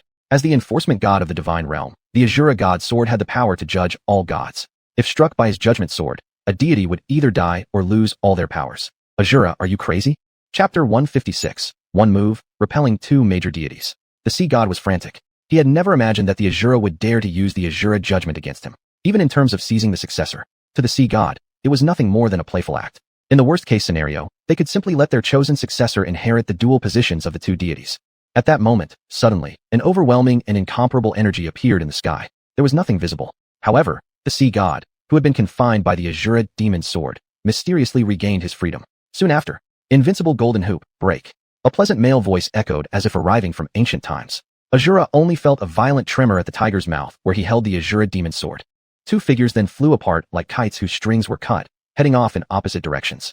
Azura, the head of the 5 divine kings of enforcement, managed to stabilize himself with the Azura demon sword after retreating for several kilometers. The sea god, however, had it worse. Already injured by Azura, another shock directly sent him back to Sea God Island. Plop! He dove straight into the ocean. Fortunately, as the sea god, his divine power recovered faster underwater than on land. Otherwise, this plunge might have led to uncertain consequences. This ability, truly terrifying. Emerging from the water, the sea god spat out several mouthfuls of seawater. Reaching out into thin air, his sea god trident returned instantly to his hand. His completely soaked clothes returned to normal just as quickly. If the dead Azura sees that I, the great sea god, was soaked by seawater, he will surely mock me for tens of thousands of years. Shining with golden light, he sped towards the Wu Soul City at light speed. The successor he'd found with great difficulty mustn't be allowed to escape. Azura's hand gripping the Azura demon sword trembled violently. Even the Azura demon sword couldn't help but emit faint trembling sounds. This person's strength, absolutely terrifying. During the previous battle between Tang San and him, he had engaged the opponent via divine intent. It wasn't as terrifying as what he now faced. Although Yiqing hadn't added any new techniques recently, since reaching the divine level, his strength automatically increased. Just that the growth speed was extremely slow. Sometimes, it took a whole year to advance a single level. Yiqing disliked the slowness, so he stopped paying attention. If this upgrading speed reached Azura's ears, the blood stuck in his chest wouldn't remain hidden. After achieving divinity, they may not break through a level in tens of thousands of years. This person broke through a level every year and still thought it was too slow. Azura quietly adjusted his breathing for a long time before pressing down the rising chi in his heart. Gathering faith power around him, he barely recovered from his injuries. You are Yiqing, simultaneously repelling both Azura and the sea god. No, separating them successfully, a white figure appeared in the air. Dad, Dad, Dad, Yi Wanwan, Yi Chao Chao, and Yi Mumu, 3 little fans shouted happily at the same time. Master Yiqing. Master Yiqing is so powerful. He managed to separate the 2 major deities who were fighting intensely with just one skill. Cough, cough. Everyone didn't dare say they were actually flung away. They were gods. Some face must be left for them. Bai Bai Dong stood on top of Wu Soul City, looking up at the man hovering mid-air, emitting invisible divine authority. She was beyond expressing her gratitude. Had Master Yiqing not arrived in time, Wu Soul City might have really been destroyed. Greetings, Master Yiqing. Led by Bai Bai Dong, everyone bowed down and knelt in submission. Qian Dalu, Guimei, Yuguan. Contributors, elders, soul master soldiers, common soul masters, all knelt down in unison. It was truly a sight of all people kneeling. Azura, you being a deity, yet initiated a struggle here in the human realm. Do you know your wrongdoings?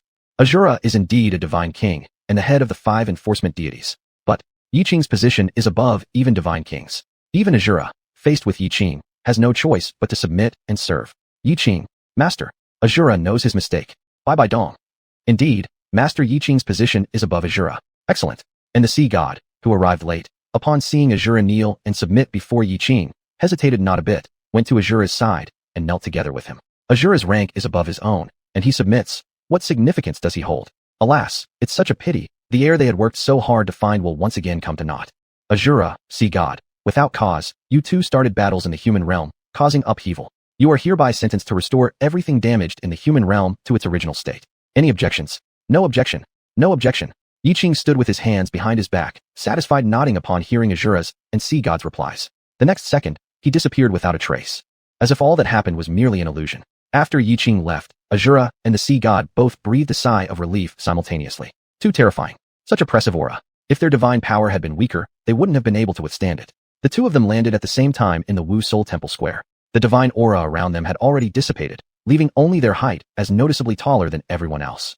Their presence felt no different from ordinary people. Shura, I'll fight you. Suddenly, the sea god launched an unexpected attack, landing a hard punch on Azura. Though the punch didn't use any divine power, but just regular strength, it still carried some personal grudges. Unprepared, Azura was struck squarely on the nose. A sharp pain made his nose tingle.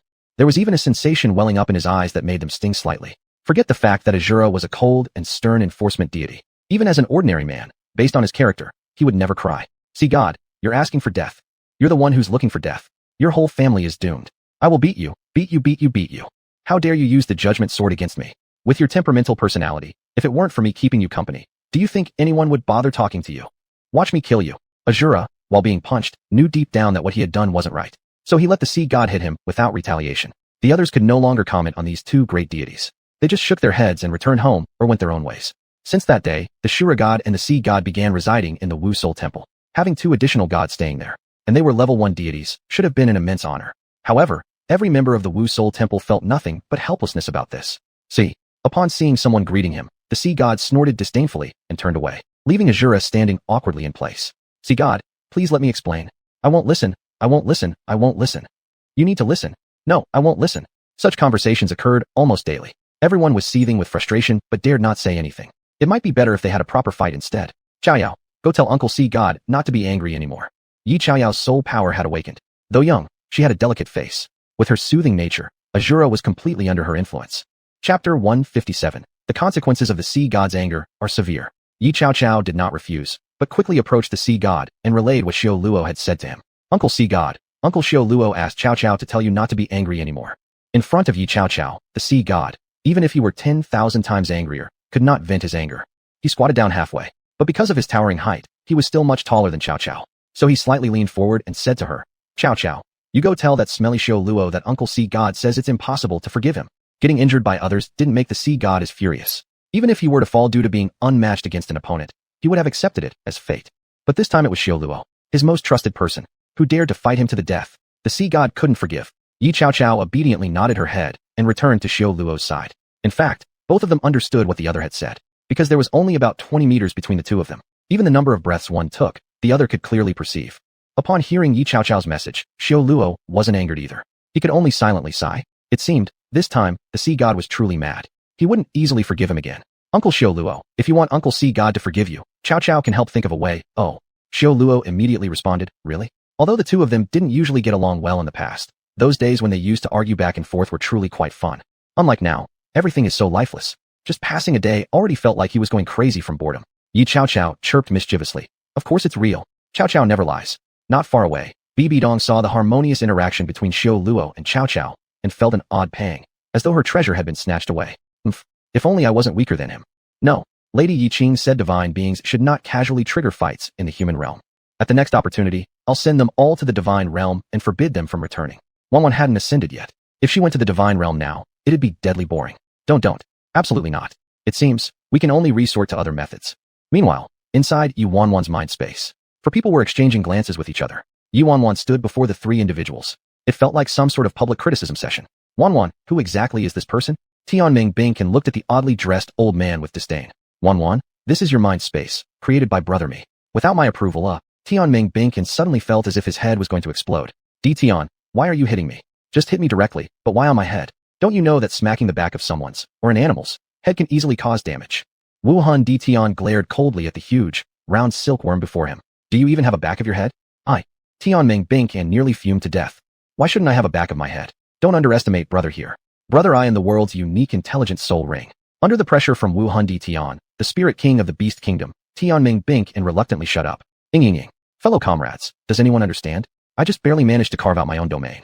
Now it's not only invaded, but I'm not even allowed to say a word. Come give me some justice. Watch your mouth, or I'll burst your silkworm head wide open. This mind space belongs to Xuanhuan, who gave you the authority to approve or disapprove of who comes in. If you can stay, fine. If not, leave. The overbearing words of Wuhan Tian successfully silenced Tianming Bingqian from thinking further, quietly standing aside, acting invisible like a silent silkworm. Uncle Tian, this is my teacher, Elder E.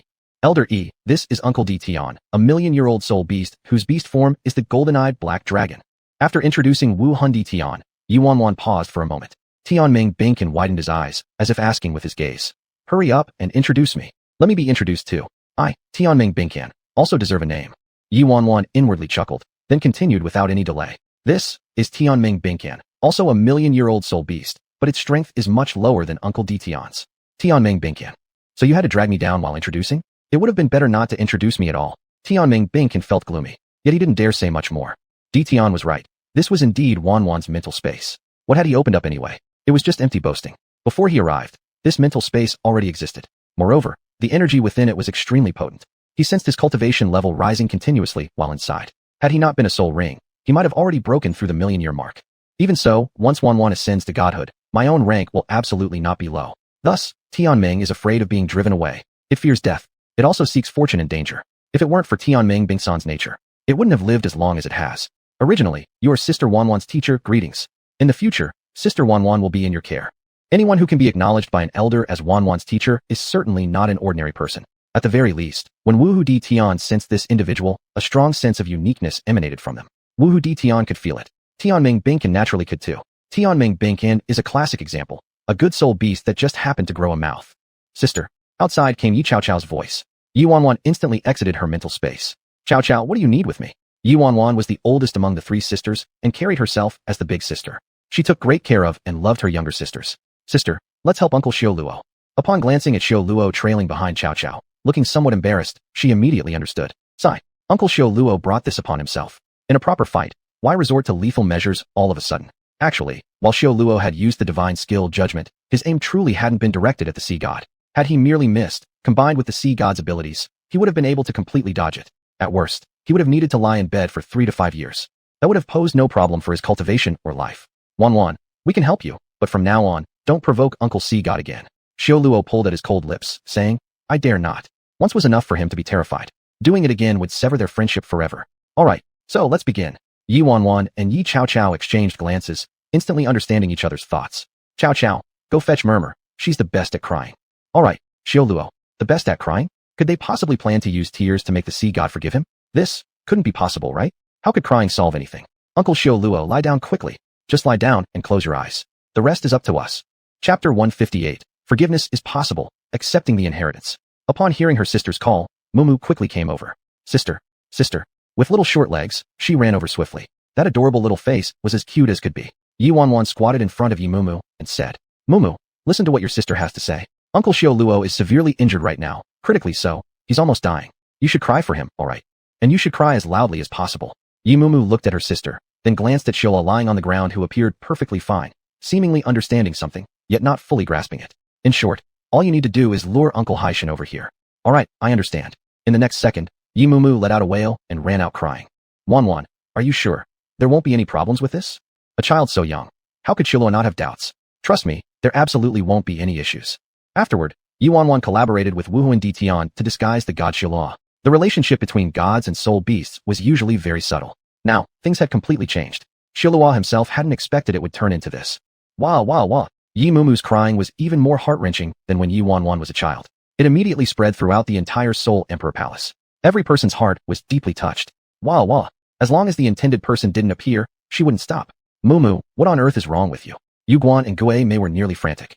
But no matter how frantic they were, Yi Mumu just cried and refused to say anything. Bibi Dong herself was startled by the earth-shattering cries. What's going on? Yu Guan and Gue Mei were anxious, but also helpless. Your Majesty, we don't know either. Qian Daolu and the offering bearers had also come out. What happened? Why is Wanwan crying like that? Wah, wah, wah.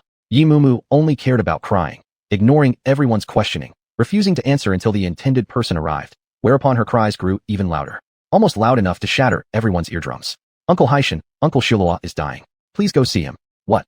Xiaoluo is dying? Hearing this, Haishan froze internally, disappearing from the spot instantly. The moment Haishan left, Yi Mumu immediately stopped crying. If not for her slightly red eyes, they might have thought everything that just happened was an illusion. Mumu, what exactly is going on? Bibi Dong asked. I don't know. Sister Wanwan just told me to cry, and said luring Uncle Haishan there would suffice. Grandpa Qian, what shall we play today? Let's play Eagle Catches the Chick. Xiaoluo, how did you get so injured? At the sight of Xiaoluo, Haishan was entirely shocked. After the shock wore off, a great fear followed. Although he was angry with Xiaoluo, he definitely didn't want anything bad to happen to him. Wanwan, what happened to Xiaoluo? Taking on her dramatic role, Yu Wanwan sniffled softly, looking like she wanted to speak, but didn't know where to start. Uncle Xiaoluo was originally fine, but suddenly, could it have been because of their battle? Haishan believed in his own capabilities, yet surely he wasn't strong enough to injure Xiaoluo to such an extent. Unless, was it the final blow dealt by Master Yiqing? That explanation might hold water. You damn Xiaoluo, if you dare die, I'll never forgive you for this life. Hear me. Xiaoluo remained still, seemingly poised to vanish at any moment. Xiaoluo, don't scare me like this. Taking advantage of the moment, Yu Wanwan said. Uncle Haishan, Uncle Xiaoluo already regrets what he's done. Please forgive him. That's right, Uncle Haishan, please forgive him. After hearing this, Haishan's gaze flickered. I might consider forgiving him. However, Wanwan, you must agree to become my successor. Lying there, Xiaoluo barely restrained himself from jumping up and hitting him. Xiaoluo now understood. Haishan had seen through their ruse and used it as an opportunity to ask Wanwan to agree to be his heir. Truly, this was a cunning move. Alright, he'd go along with this charade. Uncle Haishan, Wanwan can try inheriting your title. But, if it doesn't work, don't blame me, alright? Haishan replied. I personally chose you as my successor and will personally guide you through the inheritance process. There's no way it will fail. He had immense confidence in himself. So, does that mean you forgive Uncle Xiaoluo? I forgive him. Anyway, it wasn't a big deal. It was just a temporary flare-up at the time. After thinking it through, he decided it wasn't worth holding a grudge. Though he occasionally clashed with Xiaoluo, their friendship was truly unshakable. Rather than being friends, it's more like we are companions in the long river of time, like green lamps that never fade. Alright, stop pretending to sleep. Xiaoluo's entire body trembled as he sat up from the ground. It seemed a bit awkward, and the atmosphere became momentarily delicate. Ha! Xiaoluo, I found my successor earlier than you. That girl Zhao Zhao is still young. You want her to be able to inherit your god position, but that's not going to happen so quickly. When my divine title is inherited, I can then travel around the various star systems. Ha! Xiaoluo's already cold face appeared even colder. He wanted to flare up, but thinking about it, he decided against it. The human realm isn't too bad either. I can watch Zhao Zhao grow up here. It's also quite good. Haishan's laughter came to an abrupt stop. It seems, the human realm is indeed pretty decent. I can inherit the god position and continue staying in the human realm. Thinking this way, Haishan's mood brightened again. Yi Wanwan and Yi Chao Chao shook their heads slightly. These two gods who had lived for who knows how many tens of thousands of years evidently were tired of being gods and craved the freedom to play around unfettered. Since that's the case, then she would inherit the divine title. To save Uncle Ditian and Uncle Tianming, it wouldn't be too bad either. Haishan was rather impetuous. Once hearing that Yi Wanwan agreed to inherit the divinity, he didn't want to waste another moment. Then I'll take you back to the Sea God Way now. Let's prepare for the inheritance ceremony. Sea God Island. Originally, inheriting the divine title required passing 9 trials. Only after final qualification could one obtain the right to inherit the divine title. But Yi Wanwan's situation was special. She possessed a 3-life martial soul, and with her powerful bloodline, the first 8 tests could be considered as having been passed instantly. As for the last one, the sea god couldn't simply let her pass without assessment, so a personal test would have to be conducted. Originally, the sea god's inheritance gate required a grand sacrificer's offering to open. Nowadays, the sea god island no longer exists, so whether there is a sacrificer or not has become unimportant. Haishan took Yi Wanwan and plunged straight into the sea, without giving her even a moment to prepare. Wanwan, inheriting the divine title isn't as easy as you might think. I need to make you aware that although you've gained my recognition, the final step must still be accomplished by yourself. Whatever happens next will not receive any more tips from me. Chapter 159. Beginning of inheriting the sea god's position. The deep voice of the sea god rang in Yi Wanwan's ears. I know. Uncle Sea God, you don't have to worry. Xuanhuan can endure it. She is her father's child, and there is absolutely no way she will embarrass him. Good. Not long after, Xuanhuan saw a portal formed by flames. That crimson gold flame seemed to beckon her. Xuanhuan, from here on, you need to walk this path alone. When she arrived before the flame gate, the sea god suddenly stopped and solemnly told her, once you enter this gate, if you cannot complete the inheritance, the consequences will be severe. There's a great likelihood that you won't be able to come out. So, you can still reconsider. Though they had only spent a few days together, Xuanhuan was an affectionate and loyal child with extraordinary talent. The sea god genuinely believed in her. If she could pass the inheritance test, it would be for the best. But, if she couldn't, Uncle Sea God, I understand. I'll go in first. They were already at the decisive moment, and there was no way for Xuanhuan to turn back now. This wasn't even her style. Rising to challenges head-on. That's who she was. Good. Xuanhuan slowly passed through the crimson gold flame gate. At that moment, she felt as though her entire body was bound, with immense pressure squeezing her body as if trying to crush it. But when she stepped over that gate, all the pressure vanished instantly. Sea God, if Xuanhuan doesn't pass the inheritance, have you thought about the consequences? No one knows when Luo appeared beside the sea god. Both watched as the girl who should have been just a child crossed a door that would change her fate through inheritance. If she failed the inheritance trial, it wouldn't just mean losing a highly talented successor. Rather, could they bear the wrath of Yiqing? Could the sea god say that he'd forgotten the most important reason? He was too busy convincing the successor. On Xuanhuan's side, she had already passed through the flame gate, arriving at a blue world. Immediately, she found herself in front of an enormous palace. This palace was even several times larger than the Spirit Soul Hall, enveloped in a golden light barrier. Xuanhuan quickly reached the edge of the golden barrier. I wonder if I can pass through. While Xuanhuan considered how to get past the barrier, her soul conductor suddenly emitted a bright golden glow. Under the illumination of this golden glow, the barrier surprisingly opened. It's the heart of the ocean. Hiding somewhere in the shadows alongside Luo, the sea god was shocked internally. How does Xuanhuan possess the heart of the ocean? The sea god never figured this out. Originally, he was considering whether to give her a bit of leeway, but it seems that wasn't necessary now. Luo, perhaps Xuanhuan truly is the inheritor destined for me. His heart of the ocean had been lost in the human realm for a very long time. Even he didn't know its whereabouts. Suddenly, it appeared on Xuanhuan. Luo's face remained cold as always. However, hearing the sea god's words forced him to ponder deeply. It appears she truly was fated to be the inheritor. Luckily, he too had found his successor, hadn't he? With the opening of the barrier, Xuanhuan smoothly entered the sea god hall. But, Uncle Sea God really didn't deceive Xuanhuan. There are so many treasures here. After entering the sea god hall, Xuanhuan didn't rush to inherit the sea god's position. Instead, she went straight to the storage room of the sea god hall. To lure Xuanhuan into becoming his successor, the sea god had specifically mentioned what precious things existed in his underwater palace. This miscalculation, watching his successor behave like someone unfamiliar with the world, left the sea god's cheeks slightly flushed. If he'd known, he should have directly given these treasures to Xuanhuan beforehand. Now, facing Luo, forget it, girls like shiny, glittery things anyway. Besides, he had plenty here. Moreover, once Xuanhuan successfully inherits the sea god position, this entire palace will belong to her. A huge golden vortex encircled Xuanhuan. In the center of the vortex stood an enormous artifact. That is, the sea god trident. Stuck in the middle of the vortex was indeed the sea god trident. Could it be that I need to pull out the sea god trident in order to inherit the sea god's position? You're right. Suddenly, Xuanhuan felt an ancient and enduring voice appear from all sides of this palace. This voice, Xuanhuan recognized well. It was Sea God's. Uncle Sea God, are you here? However, the voice disappeared just after speaking one sentence. Strange. Could it have been a hallucination? Regardless, Xuanhuan paid no more attention to it. Standing in the middle of the vortex, she faced the trident of the sea god weighing 108,000 caddies. Speaking of which, her martial soul was much heavier than this sea god trident. Ever since breaking through to the Douluo level, the weight had also reached 1 million caddies. Although it still fell short compared to her father's golden hoop bar, it was already an extremely powerful existence on the Douluo continent. Could Xuanhuan with her delicate appearance fail to pull out the trident? I shouldn't have stuck the sea god trident so deep. Seeing the anxious form of the sea god, Luo shook his head, resting a hand against his forehead. Sea god, you've already skipped the first 8 tests and allowed her directly into the 9th, which was against the rules. If you keep giving her preferential treatment, it won't matter if I take action as an enforcement god or not. Xuanhuan would inherit your divine position, but with greatly reduced power. The sea god understood all these reasons. But Xuanhuan, she was still young, not saying much more. Xuanhuan had already placed her hand on the sea god trident. She gently tugged once, and the sea god trident budged. Is it really that easy? The sea god now questioned whether he hadn't pushed the trident hard enough. That's not right. I'm sure I plunged the sea god trident in with normal force. Luo didn't say much, but his eyes remained focused on Xuanhuan's movements. He believed that the sea god was being fair in this matter. Swish. Golden light scattered everywhere. The sea god trident was already in Xuanhuan's hands. Seems like it wasn't as hard as I imagined. After pulling out the sea god trident, the golden vortex disappeared, and Xuanhuan realized she had appeared on a round platform. Looks like this is the place for inheritance. Feeling the gentle warmth around the platform, Xuanhuan wondered internally. Gold water, could it be made of gold? She couldn't afford to be distracted. Taking a deep breath, Xuanhuan saw waves of golden light surrounding her layer by layer, surging towards her body. Instantly, Xuanhuan felt as though her body was frozen solid by this energy, unable to resist at all. At the same time, centered on Xuanhuan, countless golden vortices suddenly emerged. These large and small vortices resembled the vortex from when Xuanhuan had pulled out the sea god trident, yet there were clear differences. Chapter 160, must bring Xuanhuan back safely. The vortex around Xuanhuan was even more terrifying. Even the sea god and Azura were stunned by the massive energy contained within it. Could it be? The sea god and Azura exchanged a glance. It's a time vortex. In the next second, there was a loud sound, and Xuanhuan disappeared from the sea god palace. The sea god and Azura were both shocked at heart. Xuanhuan. The time vortex was still there, but the sea god and Azura had no idea which vortex Xuanhuan had been sucked into.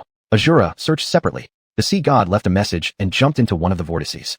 To have his successor swept away right under his nose while receiving the inheritance, for the sea god, this was a brazen provocation. Sea god, where was the shadow of the sea god now? Azura also knew the nature of the sea god. Stopping him was impossible. Well, since that's the case, I'll risk my life to accompany you then. With that, Azura also jumped into one of the time vortices. As the three people disappeared, the time vortices gradually faded away, ultimately vanishing as if they had never appeared. At the same time, in the eyes of the two instruments of ice and fire, Yiqing suddenly opened his eyes. Bad news, something's happened to Xuanhuan. Nar, wait for me to come back. After hastily leaving a message, Yiqing disappeared in front of Guyuna. Guyuna's face turned pale. How could something happen to Xuanhuan? What kind of person in this world can harm Xuanhuan?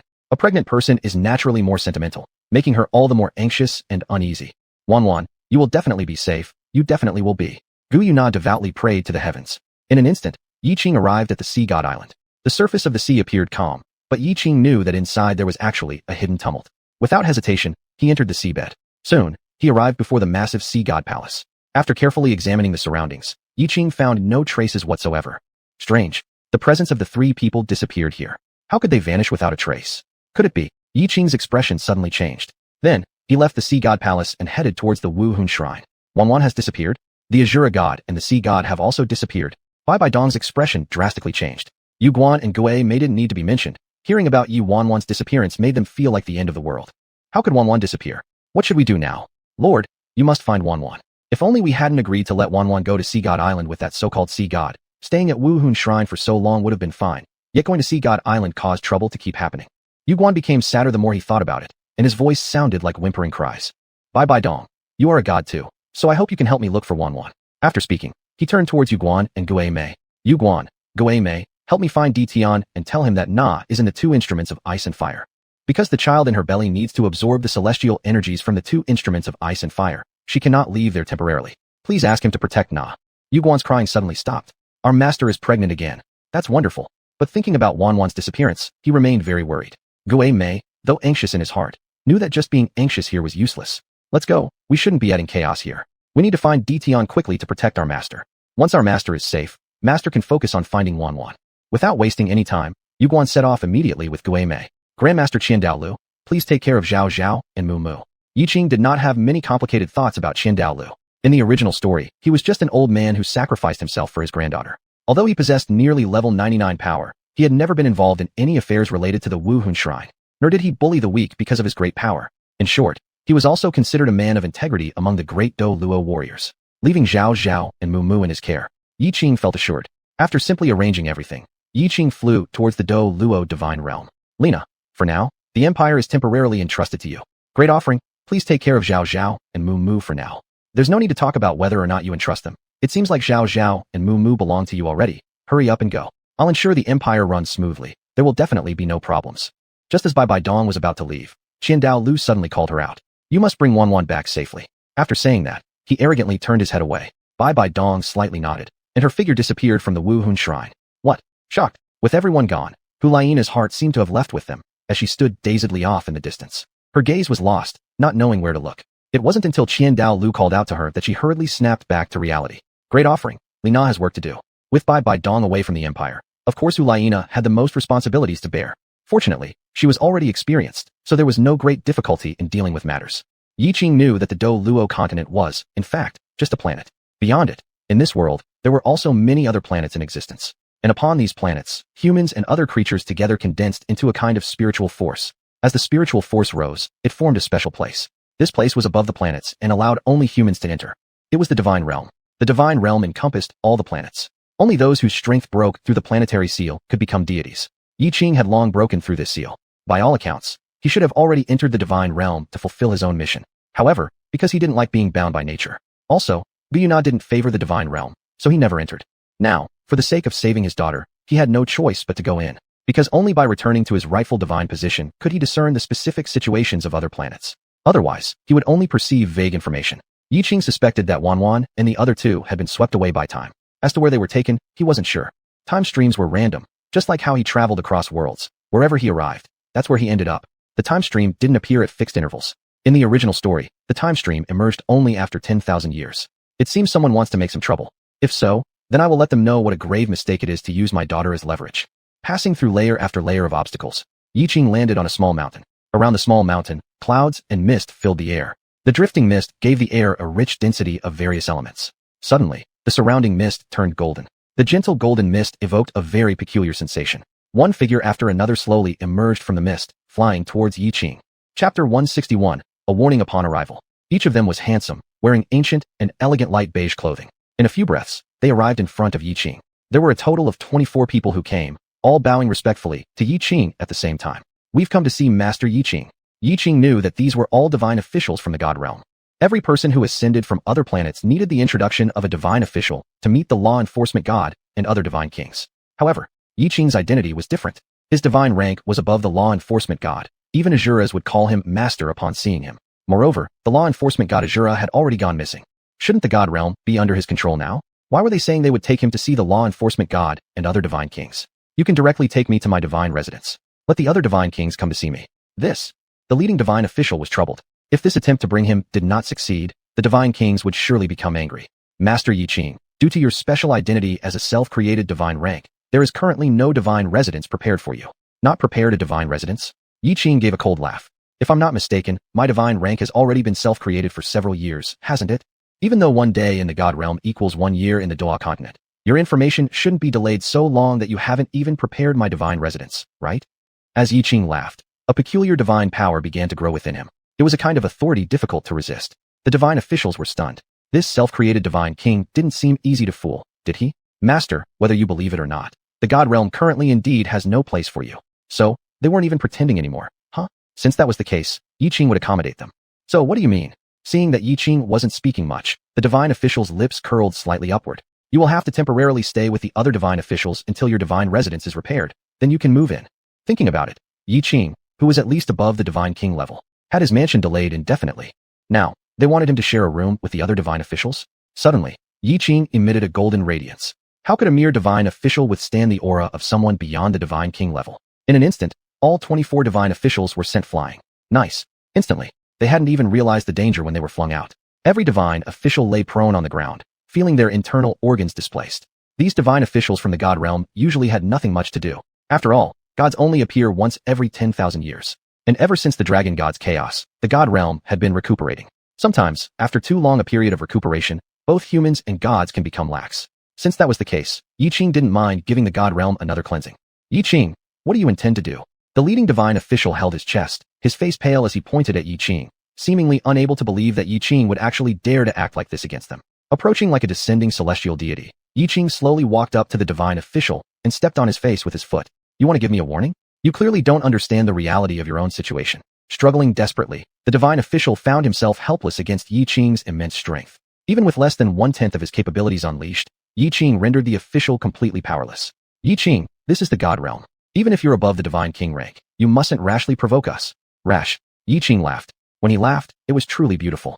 Normally, apart from smiling before Guiyuna and the children, it was almost impossible for others to make him smile. But now, the divine officials witnessed Yiqing's laughter. While inwardly marveling at its beauty, overwhelming fear surged within their hearts, especially the divine official under Yiqing's feet. Oh, is that so? I'll show you how rash I can be. With a snap, the next moment, the male divine official's head tilted sideways, losing all signs of life. A gentle breeze swept by, and he dissipated from the world. Seeing this, the faces of the other divine officials turned deathly pale. Bear in mind, achieving the position of a divine official was no simple matter. They'd spent countless years reaching their current standing. Many who had ascended didn't even secure a post. Spare our lives. Master, please spare our lives. This was the nature of Yiqing. If someone respected him by a fraction, he would return the respect in full. But if anyone dared to humiliate him, then there was no way around it. Die. With the golden hoop staff in hand, The world belongs to me. The sound of duong duong duong echoed throughout the god realm repeatedly. All 24 divine officials met their end. But that wasn't the end.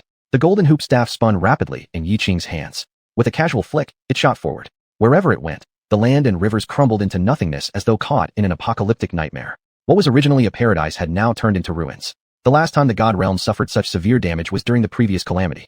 That was countless tens of thousands of years ago. Hardly anyone still remembered it. Yiqing stood above the god realm, his entire body emanating brilliant golden light. Wherever the golden light reached, it seemed even the air let out a faint sound of agony. It was evident how furious he was at this moment, and it was proof enough of just how powerful he was.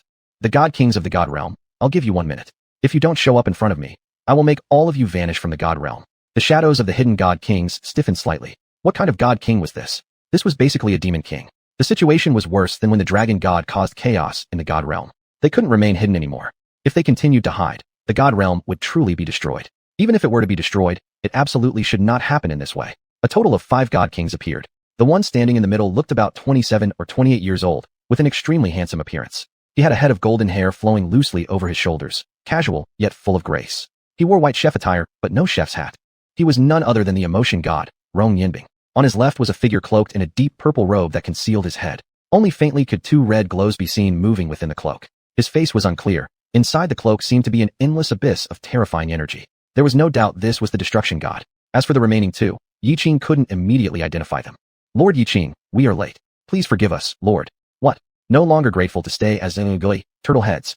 The faces of the god kings darkened. For mighty god kings to be called turtle heads, if this news got out, would they have any face left? Before the god kings could react, the 12 spirit rings of Yiqing had already slowly risen from beneath his feet and were now moving in a harmonious rhythm. Each surpassed millions of years in power, their colors being a transparency they had never seen before. Had it not been for discussing the god kings, they might not have noticed those spirit rings at all. So earlier, wasn't that golden light just a ruse to draw them out?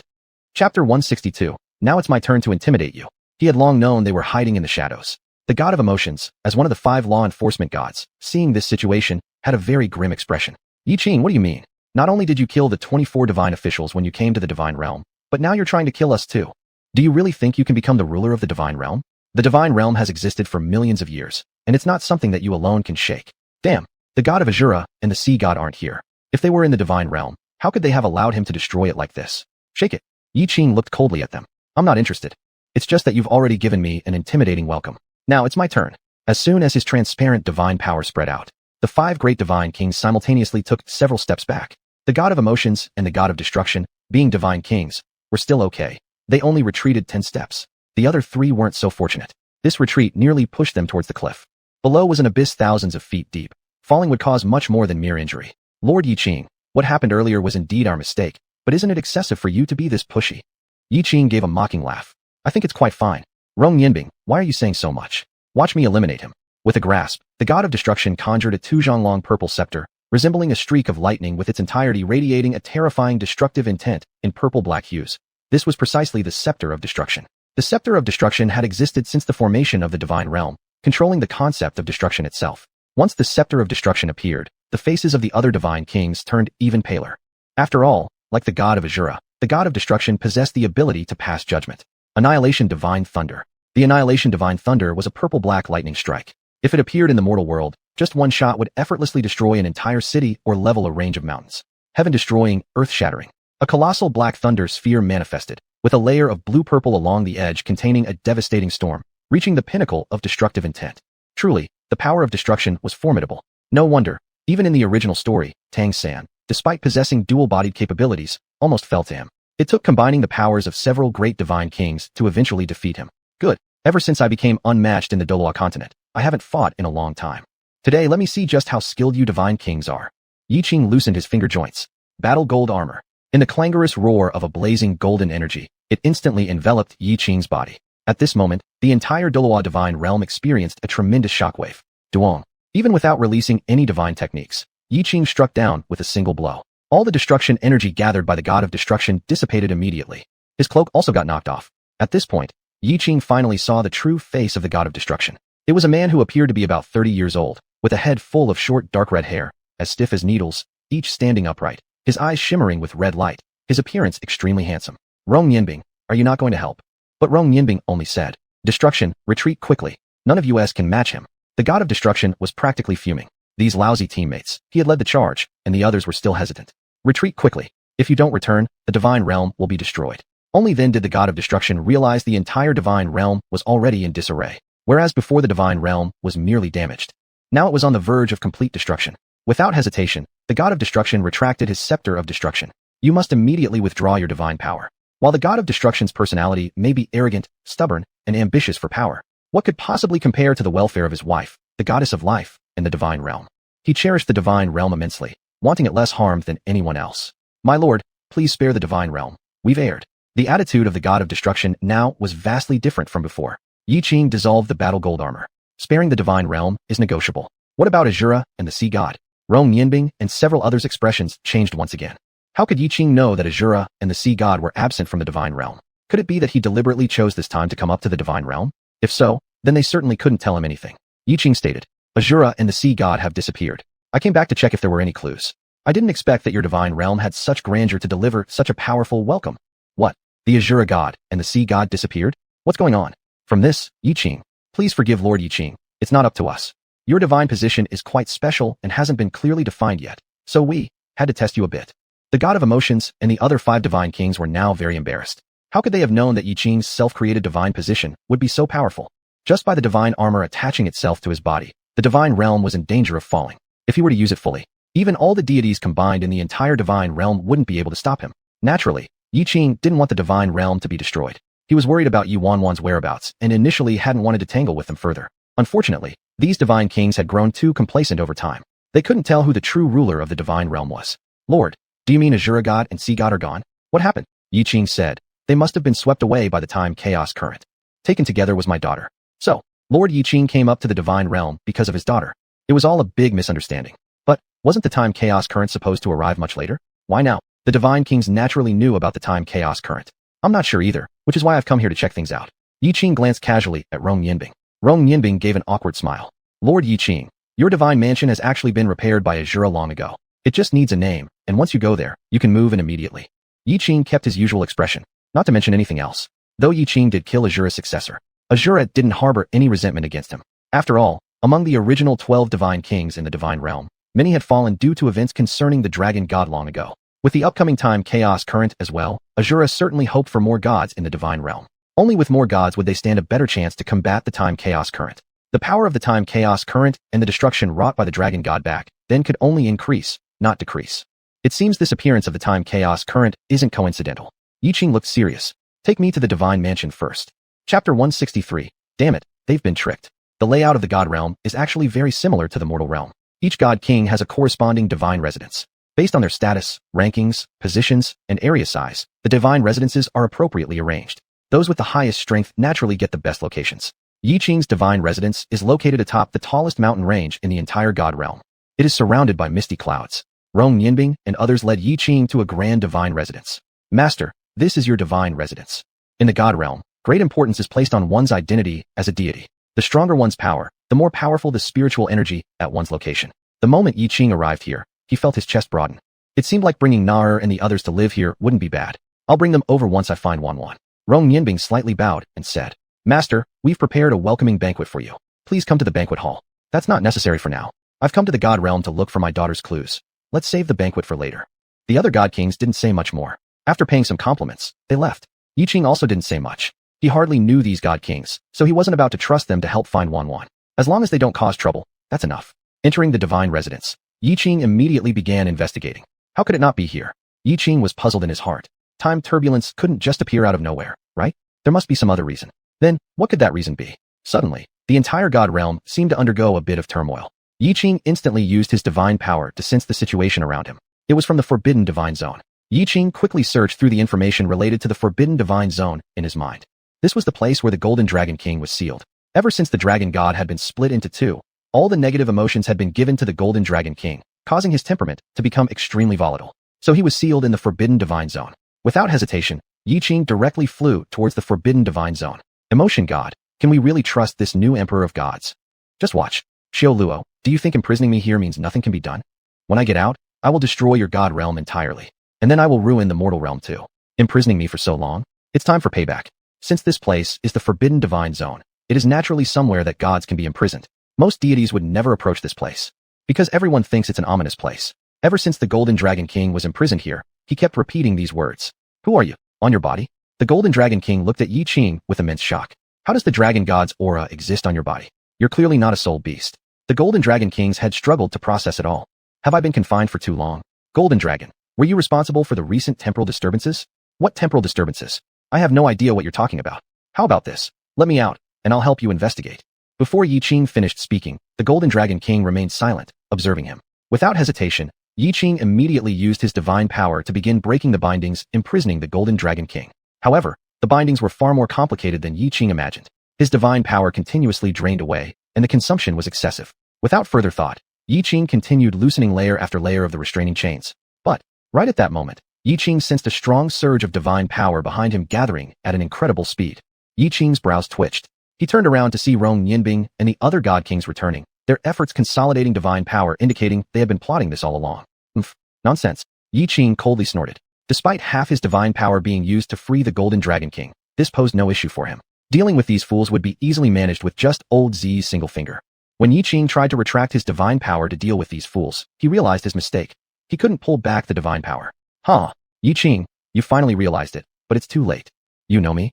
Yiqing's voice turned colder. If the Golden Dragon King knew him, that meant everything was part of a scheme. A scheme set up by the God Realm's God Kings and the Golden Dragon King. Clearly, the temporal disturbances were connected to them. Yiqing had been far too careless. Thinking his absolute strength would render all plots useless, assuming none of the God Kings could threaten him. But now, how could the Golden Dragon King not know you? You've even, TSK. Yes, Yiqing, you probably never thought you'd end up like this, right? That we would calculate and plot against you like this? Correct. Just as you assumed, the temporal disturbance was caused by us. Aren't you looking for your daughter? There's no need to search anymore. We'll send you there to reunite with her. Ha ha ha. The mad laughter continued as divine power repeatedly condensed and compressed. Meanwhile, the Golden Dragon King was greedily absorbing Yiqing's divine power to restore himself. The Golden Dragon King didn't harbor any hatred towards Yiqing, nor did he care about the despicable actions of the God Kings. He only lived for himself. As long as it meant getting out of here, everything else was negotiable. It was precisely because of this that he had agreed to cooperate with them. Yiqing originally planned to use another method by dividing his divine power, regaining his freedom, then sending all of them straight to hell. However, upon hearing their claim of sending him into the time turbulence to reunite with his daughter, he abandoned the thought. After all, his purpose here was to find his daughter xuanhuan, wasn't it? He had been worrying about how to enter the time turbulence, and now they had offered a way to do just that. Nothing could be more considerate than this. Indeed, the God Kings of the God Realm were like thoughtful quilts. Let them wait, for when he returned from the time turbulence, he would surely give them an extraordinary gift. Without resistance from Yiqing, they grew quite smug, laughing uncontrollably. So perfect. The bond was strong. Boom boom boom. Deafening explosions echoed, along with the breath of the Golden Dragon King, creating a rift in the time turbulence. Only with sufficient power can time turbulence occur. No, if strength is judged solely by power, my full attack would certainly exceed this force. But I couldn't open a crack in the time turbulence either, meaning, it's not related to strength after all. Yiqing quickly deduced the crux of the issue. The most critical factor was that they could accurately position the crack in the time turbulence right beside him. Damn, they'd outsmarted him. What concerned Yiqing seemed different. Regardless, he had already been absorbed into the time turbulence. He needed to analyze carefully how the time turbulence formed. Even the system hadn't responded at all. Ha ha ha. Too wonderful, simply too wonderful. That bastard Yiqing has finally ascended westward. The God Realm, without Yiqing, smells too fragrant. I've waited ages for this day. Not wrong at all. That conceited nuisance has finally slipped out of our hands. Next, we will eradicate his offspring. Correct. Only then will we have no worries behind. All the God Kings nodded. They knew that only this way would bring peace, restoring tranquility to the God Realm. To ensure everyone loved each other dearly, building a harmonious God Realm, they had spared no effort. Losing would mean eternal damnation. But fortunately, they'd won. Now, they were filled with joy while Yiqing. Let him rot. Rong Yinbing, are you sure this plan has no flaws? There's absolutely no way Yiqing could escape from the time turbulence, right? That's right. Caution makes one live 10,000 years. We still feel uneasy inside, so better safe than sorry. Rong Yinbing rolled his eyes at them. Rest assured, even if Yiqing possessed heavenly abilities, there's no possibility he could escape the time turbulence. He'll disappear in the flood of time. With those words, everyone calmed significantly. They feared Yiqing might somehow emerge from the time turbulence. If so, they'd face a demon from hell. None dared confront such a Yiqing. Then, after exchanging some casual chatter among the God Kings and confirming everything was fine, they took their leave. At this moment, a voice called out to them. Have you forgotten something? The icy voice of the Golden Dragon King made them look around at each other. Had they forgotten something? They probably hadn't, right? Let's say it confidently. They hadn't. The Golden Dragon King asked, do you want me to remind you? You said clearly, only if I cooperate with you. And then, one of the God Kings interrupted. They naturally understood what he meant. But, They shared a mutual understanding and said nothing about it. If the Golden Dragon King brought it up again, they wouldn't hesitate to also send him into the time turbulence. You dogs. Once finished eating the vegetarian offering, you dismiss the monk. The Golden Dragon King snorted coldly. All the God Kings claimed they had no idea what the Golden Dragon King was talking about. The Golden Dragon King replied, "It seems you really don't take me seriously. You probably see me, the Golden Dragon King, as a dog, summoning me whenever convenient." Rong Yinbing retorted, "Isn't that exactly right?" Golden Dragon King hadn't expected them to argue but instead admit it so directly. The Golden Dragon King was a little surprised, but he didn't care. They wanted to destroy themselves. Fine, he'd help them on their way. After absorbing Yiqing's divine power, the Golden Dragon King had almost fully recovered. Plus, Yiqing had already released many layers of his bindings. Now, it wasn't difficult for him to break through. Boom boom boom. Just as the God Kings left, the Golden Dragon King broke open the confinement from behind. Roar, roar. The dragon's roar pierced through the clouds as the Golden Dragon King broke free and soared into the sky. Above the 9 heavens, thunder rumbled, and a generation of Dragon King was reborn. All living things bowed down in reverence, paying their respects towards the location of the Golden Dragon King. You won't escape. At this moment, Rong Yinbing and the other God Kings regretted it. They hadn't expected that the Golden Dragon King would break free. Those shackles were supposed to be. When the Golden Dragon King appeared, the God Kings were dumbfounded, completely stunned. They had just sent Yiqing into the time turbulence. Now another Golden Dragon King came out to intimidate them. Their predicament was too difficult. The Golden Dragon King exhaled at them without giving them any chance to negotiate. Even if they tried to unite, it wasn't easy against him. The Lion King Yiqing had been sent away. Now here came a Tiger King to reign. What an awkward situation. The battle began, and the Golden Dragon King's breath couldn't just be called terrifying. It was absolutely horrifying. 3 God Kings had already fallen victim, severely injured by a single breath. Not to mention, he wasn't merely half a dragon god. His strength far surpassed that of Guyu Na, which was also the main reason he had been confined. The battle erupted. No one dared take it lightly. They all had to exert their full efforts against the Golden Dragon King or face serious trouble. This battle lasted for 3 days and 3 nights. The Golden Dragon King fought alone against their overwhelming numbers, which gave them a slight advantage. As a result, he was gravely wounded. You hypocrites! Wait for me, I'll come back.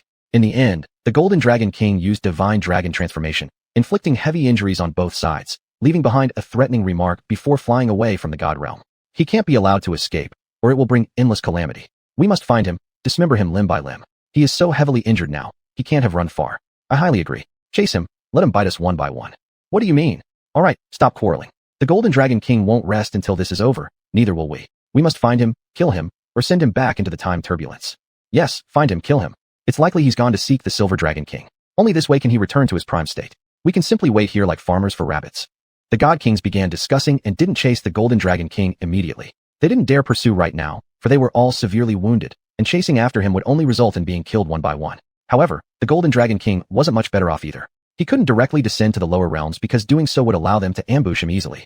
In short, the most important thing now was to cut off the Golden Dragon King's retreat route and prevent him from successfully transforming back into the Dragon God. If that happened, these God Kings wouldn't have peace anymore, becoming slaves to the Golden Dragon King instead. Such a life would be 100 times worse than when Yiqing ruled, leading some of them to start regretting their plot against Yiqing. Did we make a mistake? We shouldn't have sent Master Yiqing into the time turbulence. This way, we wouldn't be threatened by such a small-time Golden Dragon King. Stop saying such disheartening words. What we did was also for the sake of the God realm. It would have been terrible under Yiqing's rule as well. But Master Yiqing is much better than the Golden Dragon King in every aspect. These words made Rong Yinbing laugh, finding it absurd how gods could turn into devils at their convenience. Unbeknownst to others, Rong Yinbing had become isolated in all aspects, with an especially poor situation. But Rong Yinbing did not refute it. Refuting would only bring more jealousy. A person who stands out attracts many troubles. Troubles abound for the famous. While the God Kings were in turmoil, somewhere within the time turbulence. Following the time turbulence flow continuously forward, Yiqing walked for an unknown period. Lost in this twisting and turning time turbulence, Yiqing lost his sense of direction. Yiqing's thoughts became somewhat muddled. System warnings kept sounding as if some kind of interference had disrupted its operation, causing Yiqing to lose system control. What's happening? Who am I? Where should I go? With a bang, Yiqing's vision went black, unaware of the passage of time. Chapter 164, Tang-san? Yiqing. My name is Yiqing. I should be called Yiqing, right? In a daze, Yiqing didn't know how long it had been before he regained a little consciousness. However, even in his regained state of awareness, everything was still hazy, and he couldn't even remember if his name was Yiqing or not. Santang, wake up quickly. Why are you sleeping so soundly today? It's rare for you to sleep like a dead pig. My goodness, your forehead is burning hot. You have a high fever. Wait a moment, I'll get an ice pack for you. A voice suddenly sounded, leaving Yiqing bewildered. Is my name Tang-san? Do I really have a high fever? Am I really called Tang-san? It hurts. It hurts badly, and I can't remember. Yiqing cannot recall his own name. Tang-san, hold on. That voice returned again. It hurriedly placed an ice pack on his head, and instantly, a cool sensation spread. Yiqing tried to open his eyes, but could only manage a thin slit, just enough to faintly make out the ancient style of the room around him. The strange yet familiar surroundings made him feel increasingly uneasy. Could I really be Tang-san? Yiqing mumbled this, and that person seemed to hear it. They laughed and said, Tang-san, what nonsense are you talking? Of course, you're Tang-san. Both of us belong to the Tang sect, the most renowned sect in the land of abundance. Since you ranked 3rd when you entered the sect, you're called Tang-san. I ranked 7th, so I'm called Tang-chi. Tang-chi. Yes, I'm Tang-chi. We're both the best among the outer disciples of the Tang sect. The best? Tang-chi nodded and said, exactly. Only we have managed to perfect Xian Tian Gong, Zgmo Tong, Guei Ying Mi Zong, and Xian Yu Shou. Even the elders say that we possess extraordinary talent. Seemed like Tang-chi was quite talkative. Yiqing felt that this genius who was similar to him was somehow unusual. Sichuan, Tang sect, Tang-san, Xian Tian Gong, Zgmo Tong, Guei Ying Mi Zong, Xian Yu Shou. All these things were familiar to Yiqing, yet he did not feel as though they were innate to him, only finding them strangely repelling despite their familiarity. Tang-san, Tang-san, Tang-san. Tang-chi called out repeatedly. Yiqing snapped back to reality, looked at him, and asked, what's wrong? Tang-chi replied, Tang-san, you rest well. I've already taken leave for you from today's class. The elder won't blame you, so you can rest assured and rest. Yiqing said, all right, thank you. Tang-chi responded, we're brothers, why thank me? Don't be so formal. He gave Yiqing a light punch on the chest, and said, Tang-san, rest well. I'll go decoct medicine for you. Drink it while it's hot. All right. Yiqing wanted to say thanks, but at the last moment, he simply cut it short and said it clearly. After Tang-chi went to decoct the medicine, Yiqing was lost in confusion once more. He stared blankly at the intricate patterns carved on the wooden boards. He didn't understand why the place felt both familiar and foreign to him. He also didn't know why he was here or why he was called Tang-san. No, the reason he was called Tang-san was because he entered the Tang sect and ranked 3rd. So, am I really Tang-san? Just as Yiqing was pondering whether he truly was Tang-san, Tang-chi returned. In his hands was a bowl of pitch-black herbal medicine emitting a bitter smell. Even the smell made him want to throw up. How could he drink such a concoction? As Yiqing hesitated, Tang-chi had already lifted him up and supported him against himself, saying, Tang-san, drink it while it's hot. Only then can you cure your illness. Yiqing, can I not drink it? Why do I feel like drinking this would make me sick even if I wasn't originally? No way, drink quickly. Tang-chi's face turned stern. Seeing Yiqing shaking his head left and right to refuse the medicine, his tone became more severe and his voice deeper. It was 10 days later when the fever finally subsided, and Yiqing accepted the identity of Tang-san. He lived, studied, and practiced cultivation within the Tang sect. Yiqing only had one competitor, Tang-chi. Tang-chi's talents were extremely monstrous, matching Yiqing's evenly, neck and neck. Because of this, many times Yiqing forgot to doubt whether he truly was Tang-san and accepted this identity. People are often quite strange, especially men, in aspects of challenges, struggles, and competitiveness. None would admit defeat.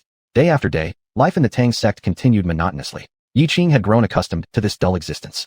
With Tang-chi accompanying him and making the hardship more bearable, it wasn't too lonely. It was precisely like this that Yiqing gradually forgot completely about his past injuries, situation, and objectives, among other things. At this point, Yiqing had become Tang-san. He was that person from Sichuan, from the Tang sect, Tang-san. Very strange, very fantastical. It was as though a parallel world. But no one knows where this place truly is. Is it a temporal disturbance, or is it the real world? 10 years later, Yiqing and Tang-chi had already learned all the techniques and secret skills of the outer disciples, and had mastered them to the level of a grandmaster. At this stage, they were no longer satisfied with what they had achieved. Big brother San, let's head to the inner sect. Younger brother Chi, we don't have the qualifications, it would go against the rules. The rules are static, but people are adaptable. We must learn to be flexible. Moreover, there is nothing left here for us to master, nor to excel in. If we continue to rigidly adhere to these regulations, the Tang sect might never witness the rebirth of the Fury Buddha Lotus. The Fury Buddha Lotus. As outstanding disciples of the Tang sect, both Yiqing and Tang-chi harbored a dream to see the Fury Buddha Lotus return to the mortal world, revitalizing the Tang sect. However, to learn the art of crafting the Fury Buddha Lotus, one needed to earn access into the inner sect, as well as approval from the sect leader and elders. Step by step, following the proper order, it was uncertain if one could even obtain such qualifications within their lifetime. Younger brother Chi, I still think. Big brother San, after so many years together, don't you know me yet? Would I ever do anything to harm you? It's not what I meant. Younger brother Chi, don't misunderstand. I'll agree to it. Though seemingly troubled, Yiqing was genuinely swayed by his arguments. As Tang-chi had pointed out, everything they did was for the greater good of the Tang sect. They could bring glory to the Fury Buddha Lotus and ensure its name remained etched in the hearts of humanity. Decisions made quickly, these two men of swift action didn't wait a moment. With Guei Ying Mi Zong perfected, and all plans meticulously prepared beforehand by Tang-chi, who could stop them? Ultimately, after exerting great effort, they obtained the knowledge they sought and began studying the creation of the Fury Buddha Lotus. But, as the saying goes, there's no wall without a leak. While they thought their actions were flawlessly concealed, A single boastful remark from Tang Chi aroused jealousy among fellow disciples and triggered an investigation by the elders. Indeed, greed invites misfortune, and human intentions are unpredictable. Jealousy blinds rationality, leading people to commit deeds that hurt themselves and others.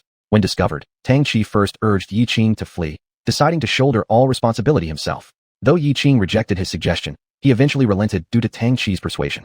Fleeing under cover of night, Yiqing made enough noise to alert the law-enforcing elders, who then chased him until they reached the front of Gosei's Tower.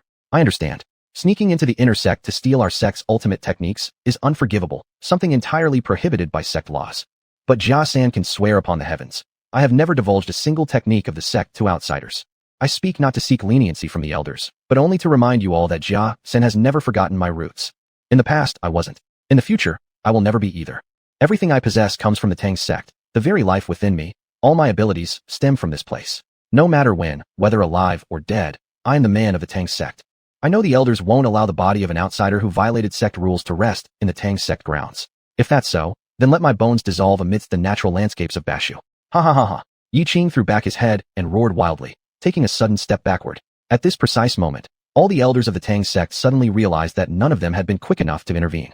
His body, cloaked in white light, darted like lightning toward Gosei's Tower. His proud frame soared high, advancing through the mists of the mountains ahead. Thus, Yiqing's memories expanded to include those of a man named Tang San. However, this was far from the end. Temporal currents emerged again at this point, swirling violently like storms, sweeping Yiqing once more into the river of time. In this river of time, Yiqing lost much more, including his initial memories. Even the system itself was thrown into disarray. In the stream of time, temporal storms arose, a sight Yiqing could not perceive. All he felt was dizziness and confusion. In reality, this was a pitch-black storm filled with clocks, their hands spinning counterclockwise, as if rewinding time itself. No one knew how long this went on. No one knew what Yiqing endured, not even himself. Only when a beam of light appeared one day did consciousness gradually return to him, making him aware of one thing. He was dead. At Gosei's Tower, faced with the questioning of the elders, he had chosen death as a declaration of honor, gifting them the Fury Buddha Lotus. What a grand gesture. Yiqing laughed bitterly in his heart. He didn't know why, but deep down, he felt this wasn't truly part of his character, that his true nature was different. This sensation was strange and indescribable. He wasn't sure if it was just an illusion. Unable to figure it out, Yiqing chose to let go. Since it has happened, I should accept it. Now, more than ever, he needed to focus on his situation. Wah! As soon as he spoke, a baby's cry escaped. Clearly, this was not his own body. Yiqing soon realized that a similar wailing sound was coming from nearby. Turning his head, he saw a little face in his line of sight, apparently a newborn. How could there be such a baby? Yiqing quickly discovered that his body had also transformed back into that of a baby.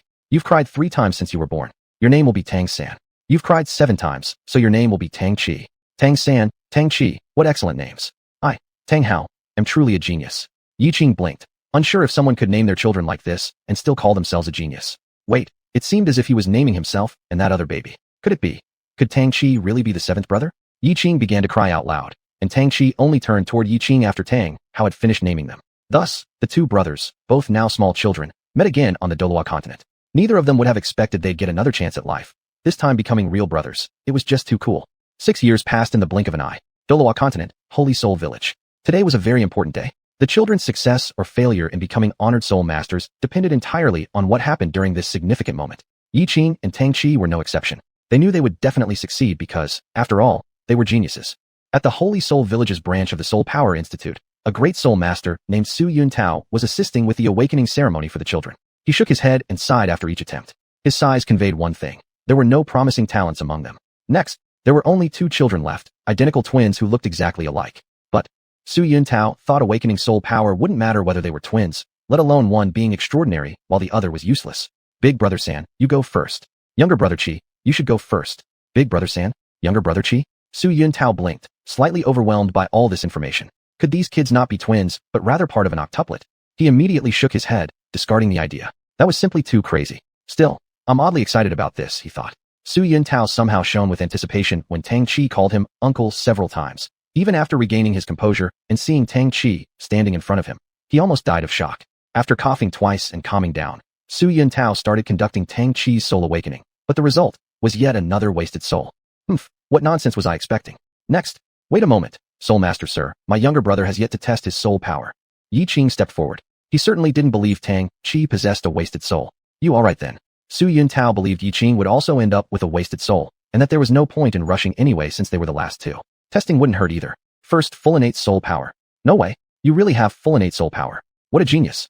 But it's such a pity that you ended up with wasted blue silver grass. Even a sickle or a pebble would be better than that grass. From extreme excitement to icy calmness, Su Yintao went through this change within a minute, quite regretful that the outcome wasn't ideal. If only there could be another chance. Next, as Su Yintao spoke again, Tang Chi snapped back to reality. How unfortunate it was that his soul power turned out to be blue silver grass. Younger brother Chi, don't lose heart. There are no wasted souls, only wasted soul masters. You'll surely become a powerful soul master. Big brother San, thank you. I haven't lost heart, and I'll remember what Big brother said. A good sentence indeed. No wasted souls, only wasted soul masters. Why does this phrase feel familiar, as though I've heard it somewhere before? Su Yintao furrowed his brow, unable to recall where. Still, it felt slightly annoying, like an indirect mockery of him. Su Yintao wanted to assert his authority momentarily, but then thought better of it, believing he was overreacting. So, he didn't argue with them. Although it was a wasted soul, the fact that Yiqing exhibited full innate soul power could earn them a reward when reported upward. Chapter 165, The Leaky Quilt. Soul Master, my name is Tang San. I am fraternal twin brothers with Tang Chi. Please take care of us. Su Yintao glanced at Yiqing again. Though the blue silver grass was considered a useless soul technique, who said it couldn't be cultivated? Aren't they naturally born with full soul power? With innate full soul power, there's no need to refine, just directly attach a soul ring, possibly reaping unexpected rewards. Cough. Tang Chi, your brother is right, don't lose heart. To become a soul master, you only lack one soul ring. Soul ring, soul master, what is a soul ring? Can I really become like you? Tang Chi didn't know what a soul ring was yet, but both he and Yiqing had been stuck on the first level of Xiantian power without breaking through. After the awakening of their soul techniques, he vaguely discovered that whether or not the Xiantian power could break through to the second realm depended on the relationship between this soul master and the soul ring. Su Yintao was willing to explain and did not mind wasting a little time. Let the kids admire him. Of course, most importantly, Su Yintao wanted to see Tang Chi's blue silver grass to see if it would change after attaching a 10-year soul ring. If it does, then flying high and becoming prominent won't be an issue for myself either. Let's hope I haven't judged wrongly. With such thoughts, Su Yintao also explained seriously due to mutual interest about the relationship between the soul master and the soul ring, as well as the growth and changes of the soul technique under the enhancement of the soul ring. I will stay for a while and help you obtain a soul ring. Now let me first awaken your brother's soul technique. All right, soul master, thank you. Tang Chi excitedly nodded, cheering Yiqing on. Yiqing couldn't help but shake his head. This guy Tang Chi was still too straightforward and easy to be taken advantage of. Yiqing silently shook his head and retracted his thoughts without thinking much more, fully concentrating on running the Xiantian power to see what kind of hammer he might awaken. Of course, Yiqing was just thinking anyway. Tang Chi awakened the blue silver grass, so he should also be the blue silver grass because soul techniques are passed down from generation to generation. It's out, it's out. My god, it's actually a hammer. Su Yintao was greatly surprised, as were the surrounding children. Only Tang Chi remained calm and composed, steady like an old dog. In fact, he also awakened a hammer but simply didn't say it aloud. He thought Yiqing would be the same as him with another wasted soul technique called blue silver grass. A real hammer? Yiqing stared blankly, feeling baffled. Unbelievable, merely criticizing in my mind, and now I have actually awakened a hammer soul technique. Wait, something seems off. I still have a soul technique. No, I can't let them come out. Suppress them. Instinctively, Yiqing made the decision, and at the same time, Su Yintao happily continued testing Yiqing's soul force. Suppressed. Yiqing sighed in relief inwardly. What the heck were those 3 soul techniques? Why do I have 4 soul techniques? Confused, Yiqing stopped pondering any further. He felt that this matter needed to be hidden, even from Tang Chi. My goodness, innate full soul power, a hammer soul technique, innate full soul power. Genius, true genius. However, what kind of hammer is this? Su Yintao asked curiously. With limited knowledge, he naturally wouldn't know and would not speculate in that direction. How Tian hammer? Tang Chi blurted out before he realized. Yiqing, this comment is cutting years off my life. Once again, Tang Chi's loose mouth has caused trouble, really drunk with loose lips unable to produce pearls. The last time, in the Tang sect, it was because of this loose mouth, resulting in such an outcome. Yiqing could only sigh with amusement. How Tian hammer? Wonderful, wonderful, I'll register it immediately, I'll register it for you immediately. Yiqing sighed deeply. The secret of having 4 soul techniques absolutely cannot be revealed to Tang Chi. At this moment, none of them were aware of the severity of the problem. Even Su Yintao didn't remember the rumors he once heard, still basking in the joy. Be grateful, Yiqing, Tang Chi. If it were another place, you'd have already been dragged to the execution ground by now. Your behavior today has been quite criminal. Tang San, Tang Chi, tell this good news to your family. I'll come over tomorrow to escort you both to the Noting City Spirit Technique Hall, then accompany you to the main city's Spirit Technique Hall. Su Yintao already saw the day when his career would soar. How cool was that?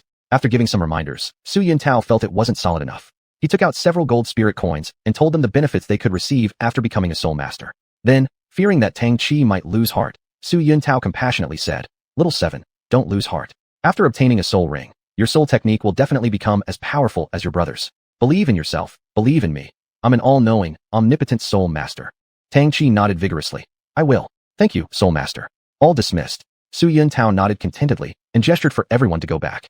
The moment the wooden door opened, old Jack was anxiously waiting. Tang Chi ran up, grabbing both of old Jack's hands while hopping up and down excitedly. Grandpa Jack, we've succeeded. Both Brother San and I can become soul masters. That's wonderful. Little 7, you're amazing, and Little 3, so are you. This great news must be shared with the villagers. With old Jack shouting, the Holy Soul Village learned of Yiqing and Tang Chi becoming soul masters. It had been so long since their village last saw a new soul master. Finally, they'd achieved their hope. Truly, it wasn't easy. After returning home, Tang Chi immediately shared the good news with Tang Hao. Upon hearing about Tang Chi awakening the blue silver grass, Tang Hao first froze in disbelief before regaining composure. However, when Tang Hao heard that Yiqing awakened the Hao Tian hammer, he lost all calmness. That damn Su Yuntao, where on earth did he disappear to? Tang Hao almost lost his temper. He really wanted to drag Su Yuntao down and grind him into dust. His peaceful life had been disrupted. He didn't want this. But after looking at his two sons, Tang Hao had no choice but to make a decision. He looked at Yiqing once more, a sensible child, but Tang Chi. He just couldn't trust him fully. The boy was like a leaky quilt, too prone to revealing secrets inadvertently. What was worse, he didn't seem very astute either, easy to get tricked and deceived. However, there were no other choices right now. Father, I also have a hammer. Just as Tang Hao was planning to let Tang Chi fend for himself, or rather leave him to his own devices, Tang Chi's voice suddenly interrupted. Brother San, you wouldn't have guessed this, right? Surprising or not, excited or not, I'm exactly like you. I am also dual soul skilled. Ha. Little 3, you're dual souled too? Tang Chi. Oh, so this is called dual souled soul technique, huh? Yiqing shook his head. No, I am not dual souled. Tang Chi refused to believe. That's impossible. We are twins. If I'm dual souled, then so must Brother San be. Tang Hao coughed lightly, cutting off Tang Chi's words. All right, Little 7, I understand. Next, I have something very important to tell you. Little 3, you go outside for a moment and wait there. Yiqing gave no second thought and nodded, stepping out. Once outside, he sighed inwardly, pondering. 2 soul techniques make 1 dual-souled, so what would 4 make 1? Quad-souled or double dual-souled? Tang Hao had much to say to Tang Chi, fearing he might accidentally reveal being dual-souled, so he beat around the bush quite a bit, speaking indirectly and ambiguously. Tang Chi's lack of wit truly frustrated him. Not only did he warn Tang Chi against divulging the truth about the dual-souled soul technique, but he also ordered him to disregard Su Yuntao's suggestions. He urged Tang Chi to attend a proper academy, recommending a man named Yu Shaojiang in Noting City who would make an ideal mentor. After saying many things, his stomach began to growl, and he stopped speaking. Seeing Yiqing already cooking dinner made his eyes soften tenderly. Unfortunately, tomorrow they would start wandering the world together. The peace of their lives had already been shattered. Tang Hao wished he could murder Su Yuntao. He fiercely thought, though these thoughts were useless now, as nothing could change what had happened. Let's eat. Father and sons rarely drink together. Tonight, each of us shall have a cup. Father, drinking isn't good for you. You should quit altogether. Dry? Cough. Dad, Brother San is right. Drinking is bad for health. Just quit already. This is it tonight. Last time, from here on out, I will stop drinking. Little 3, Little 7, since you've chosen to become soul masters and walk this path, I hope you won't regret your choice later. We won't regret, we promise. Indeed, no regrets. And furthermore, whatever happens in the future, always remember, you're blood-bonded brothers. For your brother, even if it means ascending mountains of knives or descending seas of fire, you'll spare no effort. Loyalty stronger than gold. Loyalty stronger than gold. Loyalty stronger than gold. This night, Yiqing drank alcohol for the first time since arriving in Douluo continent. Though Yiqing could have used his powers to force the liquor out of his system, he didn't do so. Similarly, Tang Chi did not do so either. Next morning, Yiqing hadn't fully sobered, yet when Tang Hao picked him up quietly, slipping out of the Holy Soul Village without a sound. Father, where are we going? Yiqing rubbed his eyes, his head slightly aching. It was truly the liquor's fault. Indeed, he probably should have forced the liquor out after all, to take you to a place to practice. Only there will you find the right conditions for your cultivation. Where is this place? You'll know when we arrive. Little 3, you're a smart kid. Do you understand my meaning? I understand. Yiqing rolled his eyes, so it was simply because you didn't want me to know too much. Big deal. Who cares about these trifles anyway? Yiqing simply slacked off, not caring about these trivial matters. While drunk last night, there seemed to be a voice calling him from the depths of his heart, but it flashed by so quickly that he didn't know what happened. It felt like something very important had been forgotten by him. How come I sleep this soundly? Why doesn't Brother San call me for cultivation? Brother San you. Brother San has already woken up and is cultivating on the small hill bump. I'll go check it out. Tang Chi quickly got up. Upon exiting the door, he saw old Jack and Su Yuntao's figures. Recalling Tang Hao's instructions from the night before, Tang Chi greeted them. Little 7, where are you going? What about Little 3? And where's Tang Hao? Old Jack was the first to speak, asking with a mix of worry and care. Brother San should have gone. Never mind. Dad, he went drinking again.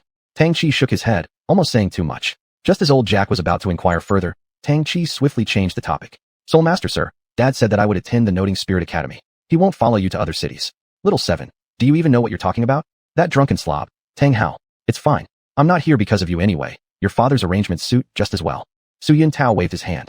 Old Jack ceased speaking after giving Tang Chi a hard glare. Tang San is our priority now. Then, they went toward the house. Tang Chi knew that Tang Hao and Yiqing weren't home, but still wouldn't inform them. After bidding farewell, he went to find Yiqing on the small hill. However, when Tang Chi arrived, he couldn't find Yiqing. Brother San, where are you? Tang Chi mumbled while searching, combing through the village. Yet neither Yiqing nor Tang Hao could be found. When Tang Chi returned home, Su Yintao and others were still there, discussing the whereabouts of Tang Hao. They had also looked, without success in finding Tang Hao. This is unacceptable, far too unacceptable. Is that drunkard Tang Hao even human? Little 7 is still so young. Old Jack scolded Tang Hao. Tang Chi wanted to burst through the door and give Old Jack a slap, but upon realizing he himself had been abandoned, Tang Chi felt utterly disheartened. It's impossible, impossible. Tang Chi stumbled inside. Seeing Tang Chi, Su Yintao and Old Jack's hearts lifted, mistakenly thinking he was Yiqing. Little 3. This struck Tang Chi harder. When he didn't respond, Old Jack realized the mistake. Little 7. Did you not find your brother or your father? Village chief, I'll leave first. If there's any news, please send someone to the Xuanhuan Hall in Noting City to notify me. I will, Sir Yintao. I never expected such an event to happen. It's all right, all right.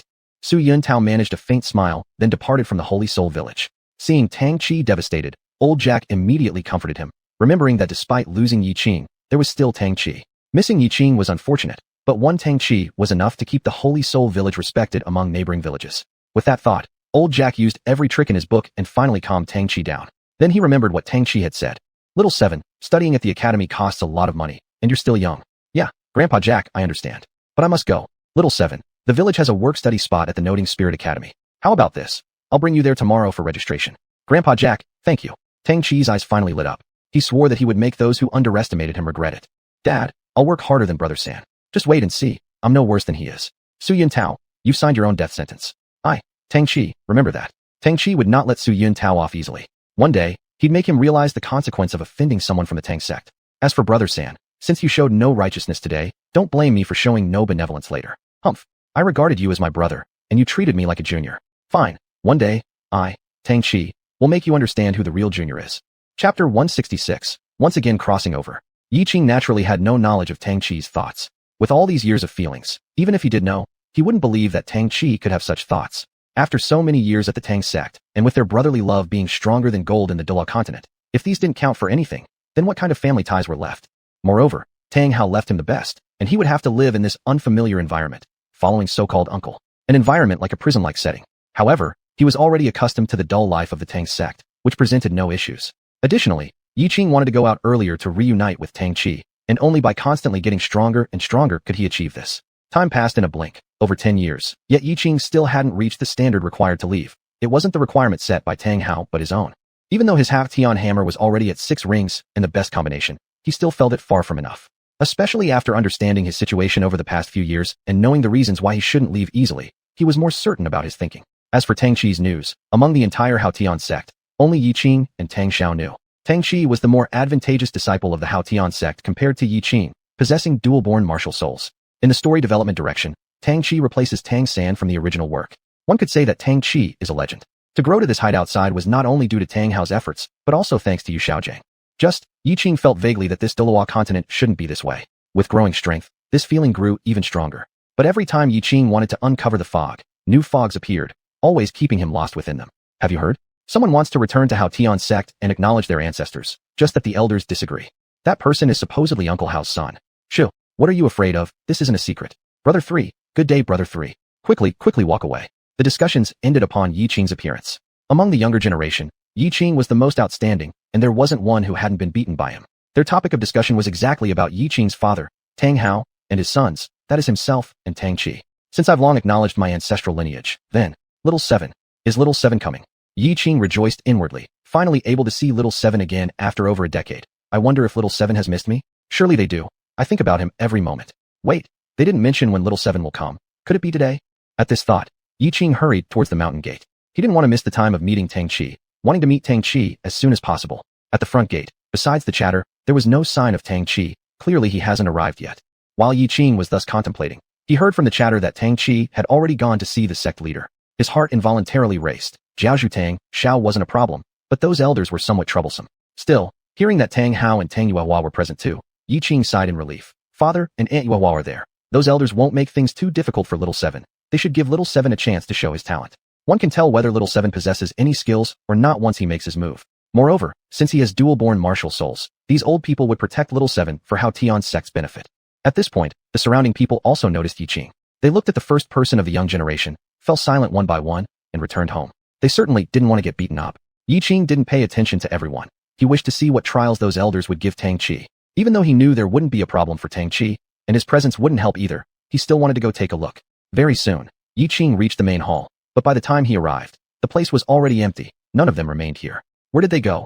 This time, Yiqing didn't bother with idle talk from those people. He directly grabbed one and asked, Who are they? The man trembled violently, terrified. My father, Aunt Yuehua, and also the sect leader and the elders. That man didn't dare delay, immediately informing Yiqing of what he wanted to know. After discovering where they had gone, Yiqing threw him aside. He breathed a sigh of relief but then heard Yiqing say, lead the way. So, was your questioning meaningless? If you want someone to lead the way, couldn't you have said so directly instead of asking stupid questions? Though he mentally criticized, he dared not voice a single complaint, silently leading Yiqing onward. That person seems to be called Tang Qi. He's incredibly talented. So young, yet already this strong. He even has spirit bones. Yes, it's rumored he has dual-born martial souls. Currently, only the blue-silver grass has attached soul rings. If Hao Tian Hammer could also attach soul rings, how powerful would that be? Isn't he too strong? Even Tang Xin couldn't be this powerful, right? I heard they are real brothers. No wonder they're so strong. I think Tang Qi is even stronger. Dual-born martial souls are truly... Night. The moonlight was enchanting. Under the moonlight, the two brothers finally reunited after many years. Their original intentions remained unchanged. Yiqing smiled at Tang Qi, turning 1,000 words into a single embrace. However, Tang Qi stepped back, maintaining a distance from Yiqing. Third brother, I heard you stopped forging hidden weapons. Yeah, hidden weapons aren't useful. Yiqing said casually, wondering why Tang Qi had dodged just now. Third brother, you've changed. People always change. Yes, people always change. Third brother, you're like a flower in a greenhouse, never exposed to wind or waves. Your experience is far too little. Forget it. This is your choice, your life. I won't say more. Little Seven, we hardly meet. Let's not talk about these things. Tell me about your life these years. Yiqing felt uneasy as Tang Qi treated him coldly, like a stranger. Over the years, both had changed significantly, though Yiqing knew Tang Qi's dangerous growth process, where he could always turn misfortune into fortune. Still, what he didn't expect was for Tang Qi's attitude toward him to change so much, with such a diminished affection. It faded. It actually faded. Third brother, let's spar. I want to know if you've improved over these years. Also, when father took me to the city of slaughter, where were you? Just look at your timid appearance. And it's clear, you're overly pampered. Tang Qi's words dripped with sarcasm and disdain. In his view, Tang Hao gave the best to Yiqing, but Yiqing failed to live up to it, and the paternal love from Tang Hao ended up being reclaimed by him. Do we have to compete? Yiqing looked at Tang Qi with helplessness, only sighing in disappointment when Tang Qi nodded firmly. To Tang Qi, Yiqing's sigh was filled with regret and shame, an acknowledgement of inferiority. As soon as the match began after that sigh, blue-silver grass wrapped around Tang Qi. Third brother, watch out. This isn't a waste of time martial soul, but a top-tier one, comparable to the Hao Tian Hammer. It's a gift from mom, and this martial soul has awakened. Now it's called the Blue-Silver Emperor. The Blue-Silver Emperor is the king of the blue-silver grass family. Its potential is unimaginable. I will become the youngest registered Douluo, as dad told me. You stay stagnant, third brother. Haven't you seen dad less these past years? That's because he's especially taking care of me from the very start. Not only dad, but also mom treated me specially, while you were merely an accident. Indeed, Tang Qi has changed. He forgot the fraternal bond of the Tang sect. What he holds now is solely the emotion of the Douluo continent, completely immersed in it. Yiqing has always been an outsider looking at the Douluo continent. Although Tang Hao is his father, he never called him dad, which was due to this reason. Yiqing remains the Tang San of the Tang sect, not the Tang San of the Douluo continent. But, Tang Qi is no longer the Tang Qi of the Tang sect, but the Tang Qi of the Douluo continent. Yiqing hasn't changed, yet Tang Qi has. This is why Yiqing cannot accept it willingly. If Tang Qi cares so much about winning, then let him win. Shoo. Blue-silver coiling. Yiqing didn't dodge, allowing himself to be entangled by Tang Qi's soul skills. Tang San, what do you mean? Do you look down on me? Attack, or else I'll. Tang Qi roared furiously, losing all his earlier arrogance, replacing it with dissatisfaction. Why do you spare me? I'm clearly stronger. I'm stronger than you. His competitiveness drove Tang Qi near madness, yelling in question. Little Seven, does winning or losing really matter that much? Yiqing asked him one last time. Yes. Tang Qi answered without hesitation. After everything he'd gone through, Yiqing was also tired. Little Seven, my life was saved by you. If you wish to take it back, go ahead. We'll owe each other nothing. Seeing Tang Qi approach with the 8 spider spears, Yiqing finally voiced the word he least wanted to say. After uttering those words, he closed his eyes, having no further attachment to this world. He intended to awaken Tang Qi's conscience with his own death. Yet, fiat, the 8 spider spears pierced through Yiqing's neck. Conscience? That doesn't exist for Tang Qi. If someone is already confirmed as an enemy, you should eliminate them in their cradle. Tang San, you can't fool me. You're not single-born, but dual-born too. You're at least a divine-level martial soul. We are brothers. I know you too well. Tang San, just rest in peace. No one will know how you died. Oh no, your death will be blamed on the soul sect. Don't worry, I'll make good use of your body. Go peacefully. And furthermore, I'll take your name. From now on, I am Tang San. After all, I've always wanted to compete with you for this title. Why should you be Tang San, and I be Tang Qi? The roar sounded. Yiqing was dumbfounded, never imagining his life's end would come this way. How ironic. How ironic it was to recall memories like a carousel of images. He remembered every detail about the Tang sect, but, swish, crack. Suddenly, one of Yiqing's martial souls broke. It was a Bagua mirror. Yiqing could not even summon this martial soul normally, nor did he know its name. However, today it broke, shattering just as he was about to lose consciousness, leaving him in darkness. Boom. Yiqing felt his very soul and mind being drawn into the broken Bagua mirror, splitting into 4 fragments which were then sucked into a time stream. Of these 4 fragments, 2 contained systems within them. Another fragment held 3 martial souls, along with Yiqing's memories of the Tang sect. The last fragment contained Yiqing's memories of the Douluo continent and his experiences after becoming Tang San. This final fragment also bore Yiqing's own soul within, revealing the true power of his martial soul, the Qingtian Bagua mirror. But after entering the time stream, these 4 fragments of the Qingtian Bagua mirror scattered in different directions, each flying off toward its own destiny. A temporal storm arose in the time stream, carrying the last fragment to another place. Blue Star. In the central hospital of Hunghai City, a newborn baby came into the world. The infant was none other than Yiqing. Though he carried the memories of Tang San from the Douluo continent, this Tang San was not the original Tang San. Furthermore, his surname changed from Tang to Yi, making him Yiqing. And thus, Yiqing arrived on a planet named Blue Star. Here, there were no martial souls or spirit beasts, just a world where everyone was considered equal. Growing up in such a world, Yiqing encountered his first girlfriend during high school. He thought his life would unfold like everyone else's, by working hard, finding love, and enjoying happiness together forever. For her, he gave up his studies and chose to work construction sites, hoping to provide her with a better life at Jingdu Academy. For her, and for himself, he juggled 4 jobs, laboring during the day and delivering food, washing dishes, and working at a bar at night. He worked 18 hours a day, pushing himself relentlessly, until one day, Yiqing discovered that the woman he loved deeply had fallen for another man, someone they'd only known for less than 2 weeks. He refused to believe it. To uncover the truth, he endured days of travel without rest, exhausted yet determined, until he finally arrived at Jingdu Academy. By then, it was just the start of the new term at Jingdu Academy. His messages went unanswered, his calls unaccepted, and he was blocked outright. Desperate, Yiqing ran to her dormitory building, shouting her name until chased away by security. Even barefoot, he ran like an Olympic champion. Yiqing knew the truth now, but he couldn't accept it. Wanting answers, drunk and disoriented, he stood outside the gates of the academy and loudly recounted his story. Halfway through a bottle of liquor, Yiqing froze. The long-buried soul deep within his memories awakened. Who am I? Where am I? Am I really Yiqing?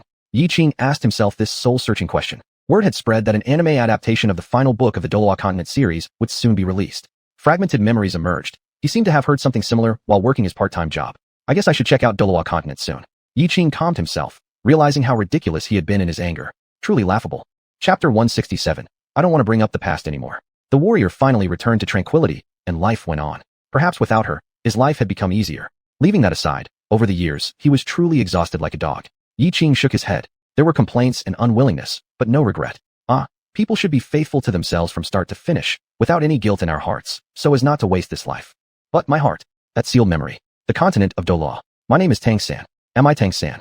Yiqing rubbed his forehead between his eyebrows, picked up his phone for a glance. It was still some game, and there were no videos to scroll through. I should get a new one. Saying that, Yiqing got up and left. It had been a long time since he last went shopping formally, and it had also been a long time since he felt such leisure.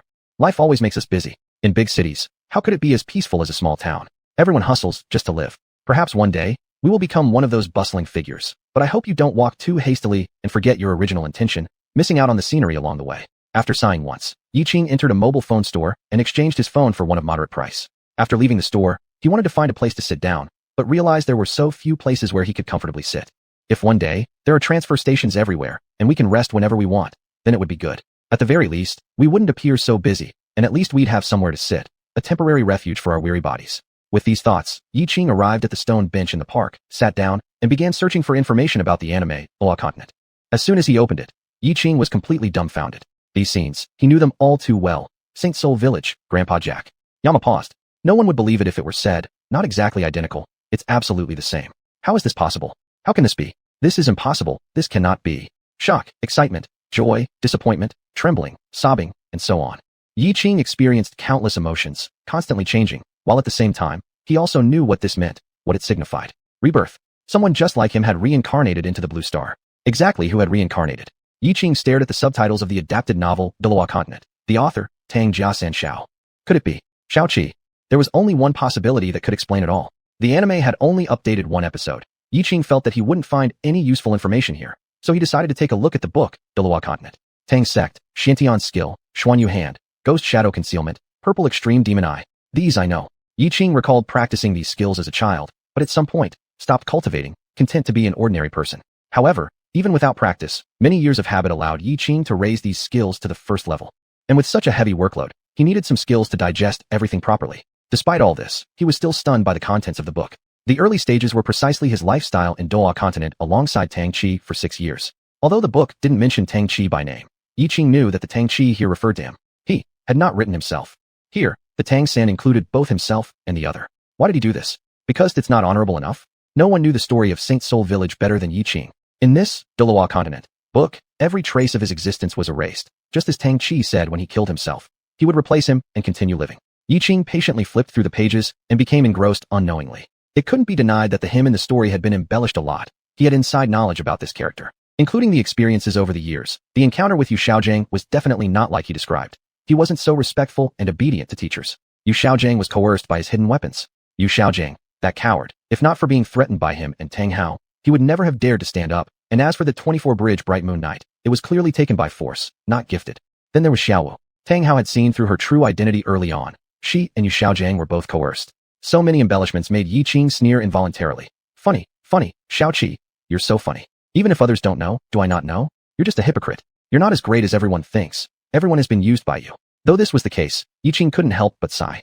Victors write history. Even if I revealed the truth, no one would believe me. Instead, I'd be labeled a plagiarist. The Douluo Continent has already been known by everyone, and the truth will never come to light. However, even if I wanted to write it down, I don't have the writing skills for that. Moreover, my story is plain and without any drama, let alone resonating with readers. To think about it, my whole life has truly been dull. There's no turning point, no suspense, no enemy. Just as Xiao Qi said, this kind of monotonous life is like being in jail. Yiqing gave a bitter laugh. He continued reading on, completely forgetting the time, not even responding when an elderly woman asked him something, totally immersed in the novel of Douluo Continent. Even though there were many exaggerations, Yiqing had to admit Tang Qi's talent in this aspect. But, you didn't use the name Tang Qi. Was it because you couldn't forget me, or for some other reason? The sky brightened. Yiqing's eyes felt sore, dry tears flowing like sand in the wind, painful to bear, so he wiped his eyelids. It's dawn already. Was it one night? Slightly disoriented, Yiqing continued reading Douluo Continent. Finally, he reached the plotline where Tang San returned to the Haoyan sect, reuniting with his roots. 69.82% completion. There's still 31.18% of the plot left.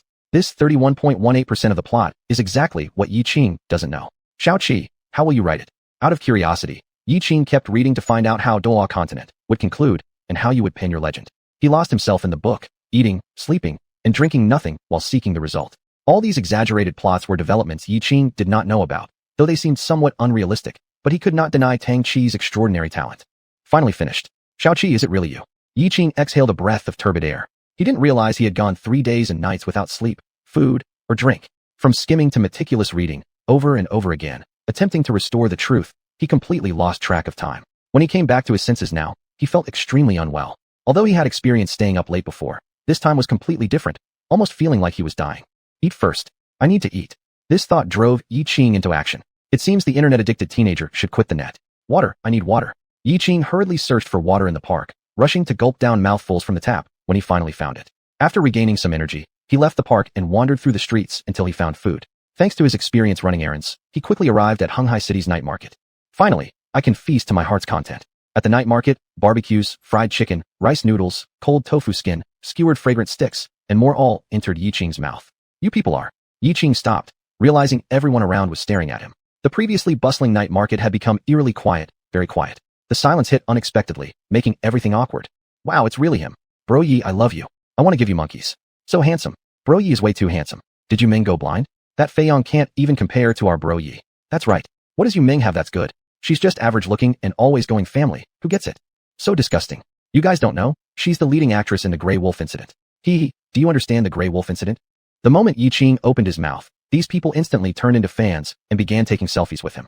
Hello everyone, I'm the fish streamer Kai Qingzi. Today, we have the good fortune to meet the brave warrior who charges for love, Brother Yi, who is even handsomer than we imagined. Family, have you seen it? Chatroom.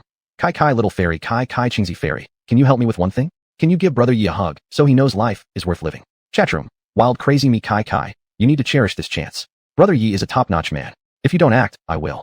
Chatroom. Less than 3 years old, this isn't the bus to kindergarten. I need to get off. Chatroom. Crazy stone locked and loaded. Chatroom. If one day Kai, can you arrange for Brother Yi to do an interview? I'll send rockets. Shoo x10. 10 streaks launched. Kai Qingzi couldn't stay calm anymore, directly pulling Yiqing over. Family, do you understand? I'm a true fan of Brother Yi.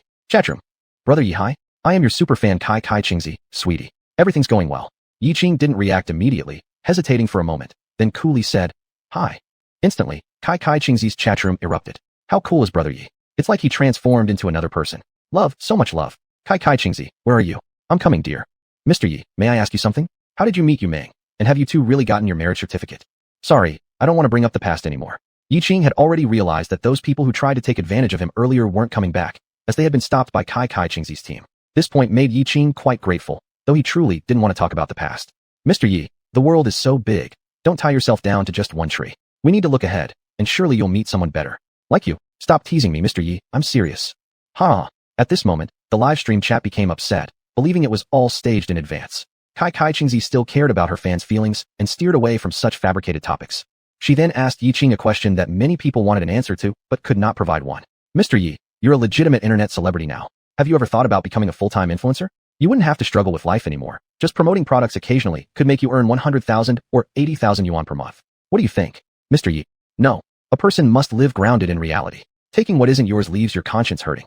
Yiqing gave his straightforward opinion, and Kai Qingzi nodded in agreement. That's right. If taking others' stuff hurts your conscience, then use your own heart instead. Chatroom. Crazy stone Kai, are you morally bankrupt? Chatroom. If one day Kai, you're reading water meter bills again. Yiqing. Your sense of morality weighs heavily on your shoulders. Mr. Yi. Even if you don't want to be an internet celebrity, you can still utilize this identity tonight. Speak out boldly. What do you want to say or do? Even if you ask me to warm your bed, I would agree. You're the bold and crazy one. Yiqing chuckled lightly. Perhaps this girl was naturally mischievous like that. After laughing, Yiqing suddenly remembered something. He asked Kai Qingzi and her fans, do any of you know where a certain third young master lives? Kai Qingzi. Which third young master? Someone in the chat also asked, but soon another replied. The author of Douluo Continent is called Mao Jiasen Shao, and he's in Moda City. It surprised Yiqing to get an answer to his casual inquiry. Mr. Yi, you're talking about Master Mao, aren't you? I know too. I'm Kai Fairy, who knows astronomy and geography and everything else. I know everything, literally billions of facts. Mr. Yi, would you like to know Master Mao's exact address? Yes. Chatroom. Crazy stone Kai, are you going to bring Mr. Yi to your house? Chatroom. If one day Mr. Yi, don't trust her. Master Mao's address is XX Street, XX Alley, XX City. Chatroom. Crazy for 2 days and nights? No. Master Mao's address is. Chatroom. Master Mao's address. The little fairy users were revealing their home addresses, which left Yiqing in a state of both laughter and embarrassment. Were they not afraid I might be a bad person? Alright. Family members, today's live stream is over. I'm going to take Mr. Yi home. I'm going to take Mr. Yi to Moda City. Chatroom users. Look, does anyone understand? Kai wants exclusivity. If anyone has Kai's address, let's rush over there. Rocket launch. Kai, we want the live stream to continue. If you don't shut down the broadcast, we'll send you a rocket every minute. I'm not someone who sells my conscience for money, right? Alright, family, you win. Mr. Yi, let's go. Yiqing. Earlier she spoke with such righteousness, but in a blink, she tossed her conscience aside. Her conscience really doesn't hurt at all. However, Yiqing didn't care much about these trivial matters. Right now, he was more curious to know whether this third young master was the reincarnation of Tang Qi, and if he, like himself, had come to Blue Star Long Country. Mr. Yi, may I boldly ask? What's your connection with Master Mao? Why are you looking for him? Are you also a die-hard fan of Douluo Continent? Actually, I am too. I adore Queen Bibi Dong so much. She's like me, extremely domineering and as fierce as a Bawang Oa. Chapter 168. Don't you believe in the light? Yiqing. How do you look, unlike a bawang flower? You're like a beam of light, a white moonlight. Yiqing silently complained in his heart. Of course, he couldn't possibly say it out loud. It's not necessary to offend a big boss with 2 million followers, though he isn't afraid. There's no need for that. Yiqing is not such a kind of person. Moreover, someone helped you with good intentions, and if you don't respect them, it would be too rude, right? Besides, they also booked you a first-class plane ticket to go to the magic capital. If it weren't for their help, you'd have to transfer through buses or even run there. So, one must know how to repay kindness. Therefore, don't undermine others, and more importantly, don't you believe in the light? Whether you believe or not, I do. And so, Yiqing followed Kai Kingzi to the Hunghai City Airport and boarded the last flight to the magic capital. You cannot live stream on the plane, so under the reluctant fans of Kai Kingzi, she shut down her live stream and had time to chat casually with Yiqing. Big brother Yi, I'm curious, how did you meet Mr. 3 of a certain family? Surely it's not for an autograph, right? If it's for an autograph, then I already have some and I can give them to you. You have? No. Kai, your way of chatting is a bit strange. Kai Kingzi gave Yiqing a glance. That's right, live streaming and real life are two different things. Just like when you see a movie's main character appear in reality, you wouldn't equate them as the same movie character, right?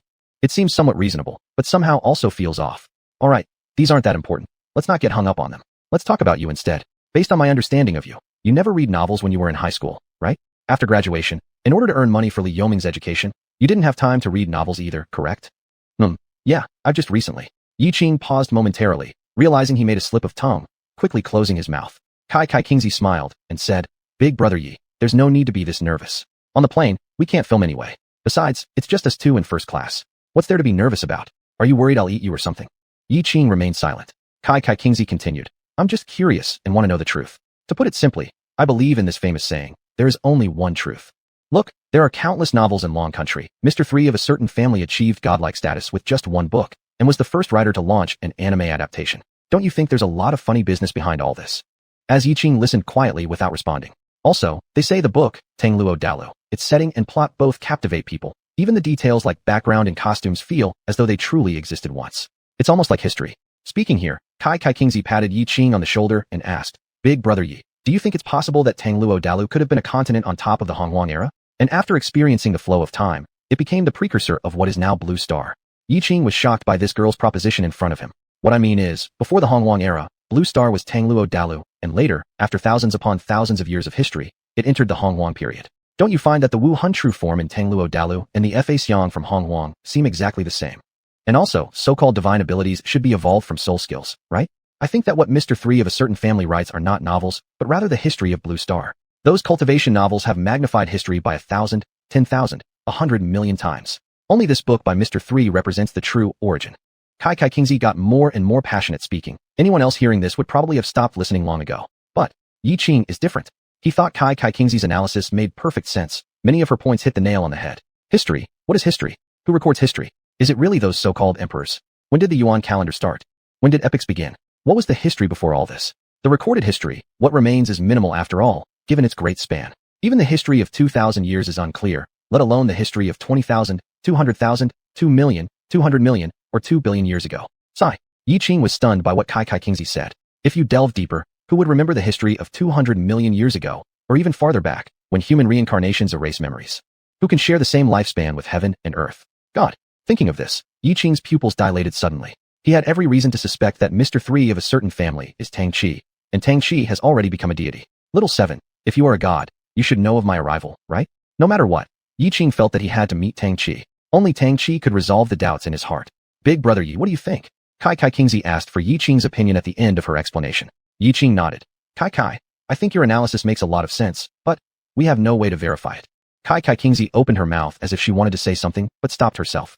But Yiqing suddenly changed the subject, making Kai Kingzi look at him expectantly, wondering what he was about to say.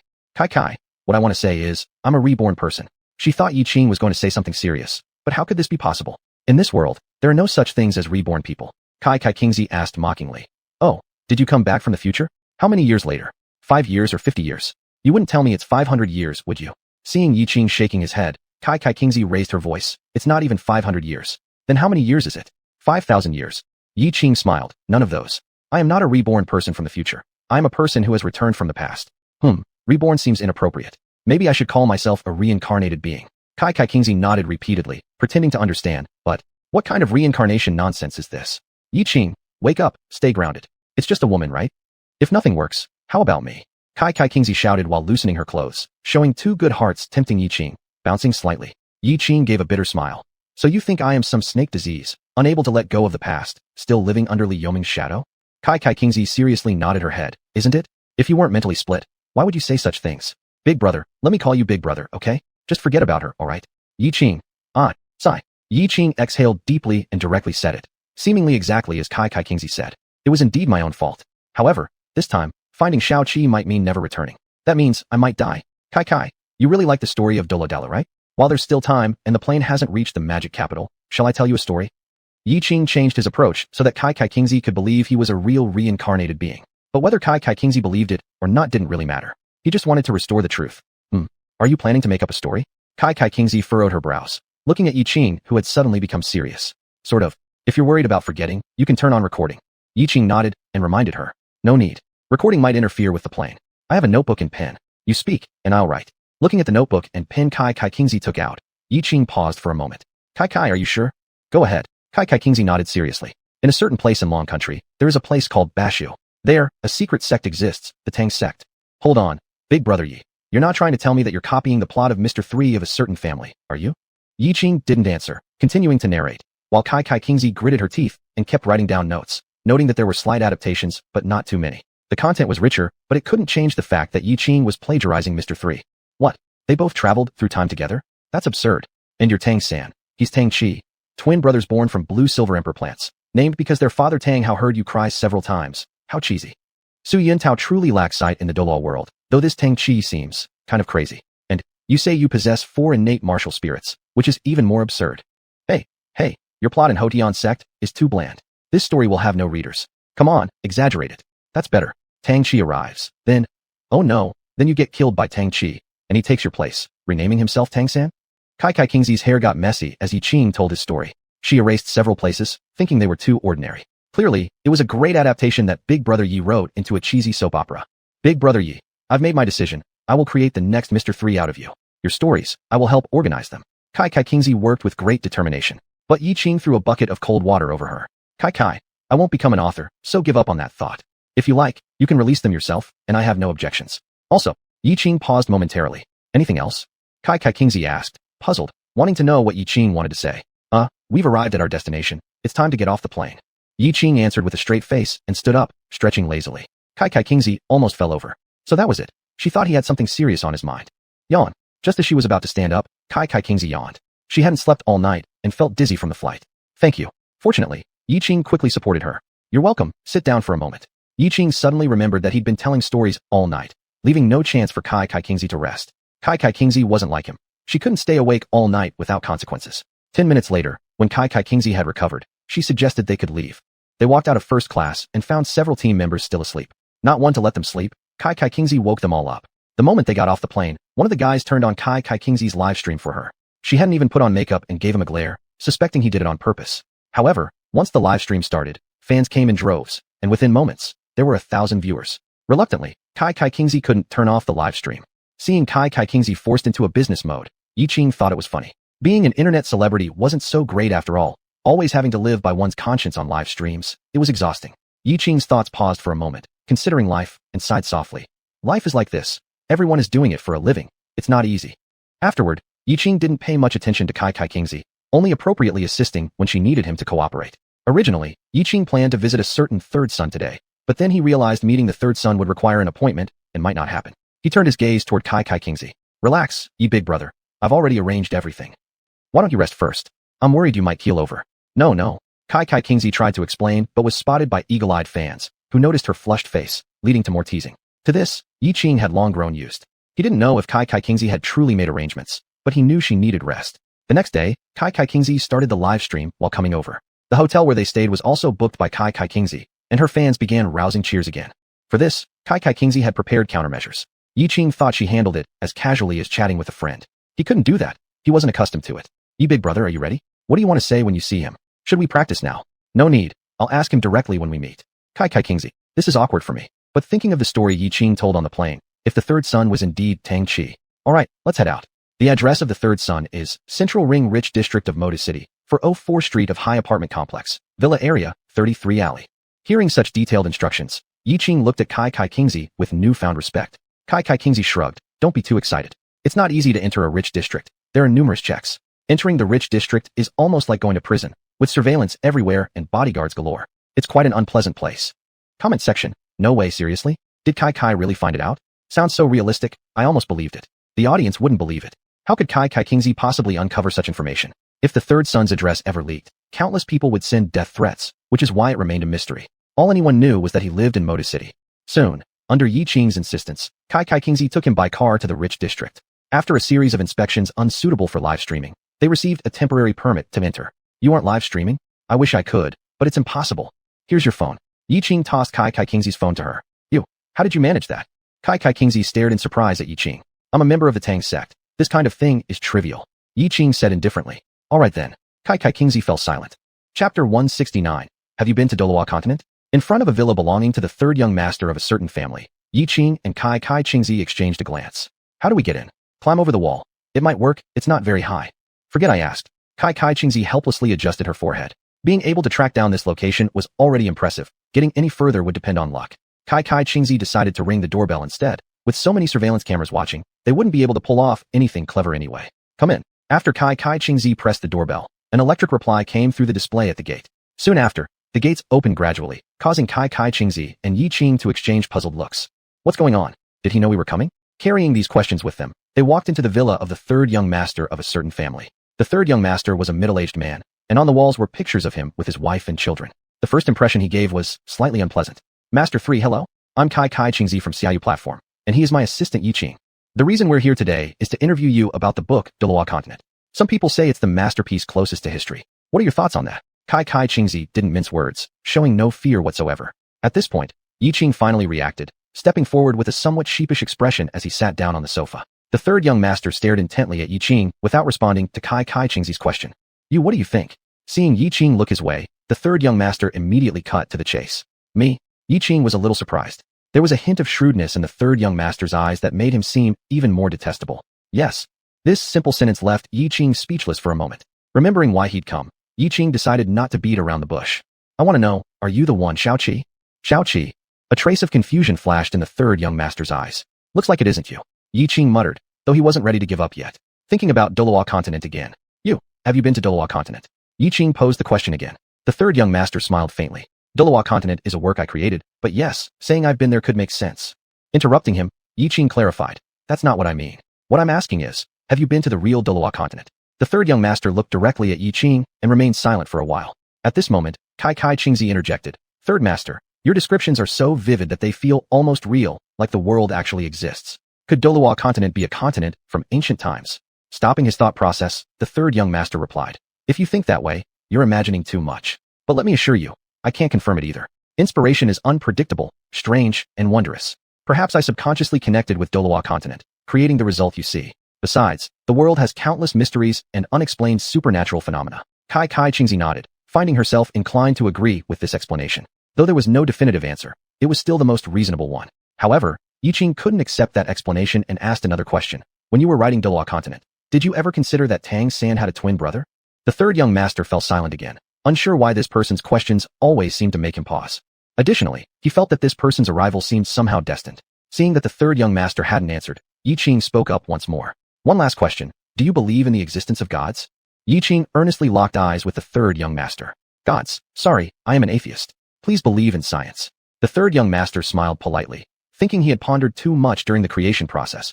Or maybe he was just feeling overly sensitive as a beginner writer. Sorry for disturbing you, Kai. Let's go. He isn't Xiaoqi. He probably isn't.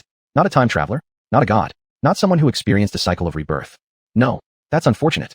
Their conversation left the third young master baffled. These two youngsters seemed overly immersed in their own drama. It seems necessary to clean up those troublemakers. If they continue like this, the only pure place will not remain untouched. Though the third young master initially hadn't firmly decided due to potential conflicts of interest, now it appeared some things were more important than interests. Sorry for the disturbance, third master. We should return. Kai Kingzi politely bowed. Apologies. Yiqing agreed, realizing he had perhaps speculated too much. Ancient eras, etc. How could such things possibly exist? Douluo continent couldn't be real either. Dad, there are guests. A cute little figure ran out wearing a blue dress, resembling a little princess. The third young master was just about to say he'd see them off, but instead said at the last moment.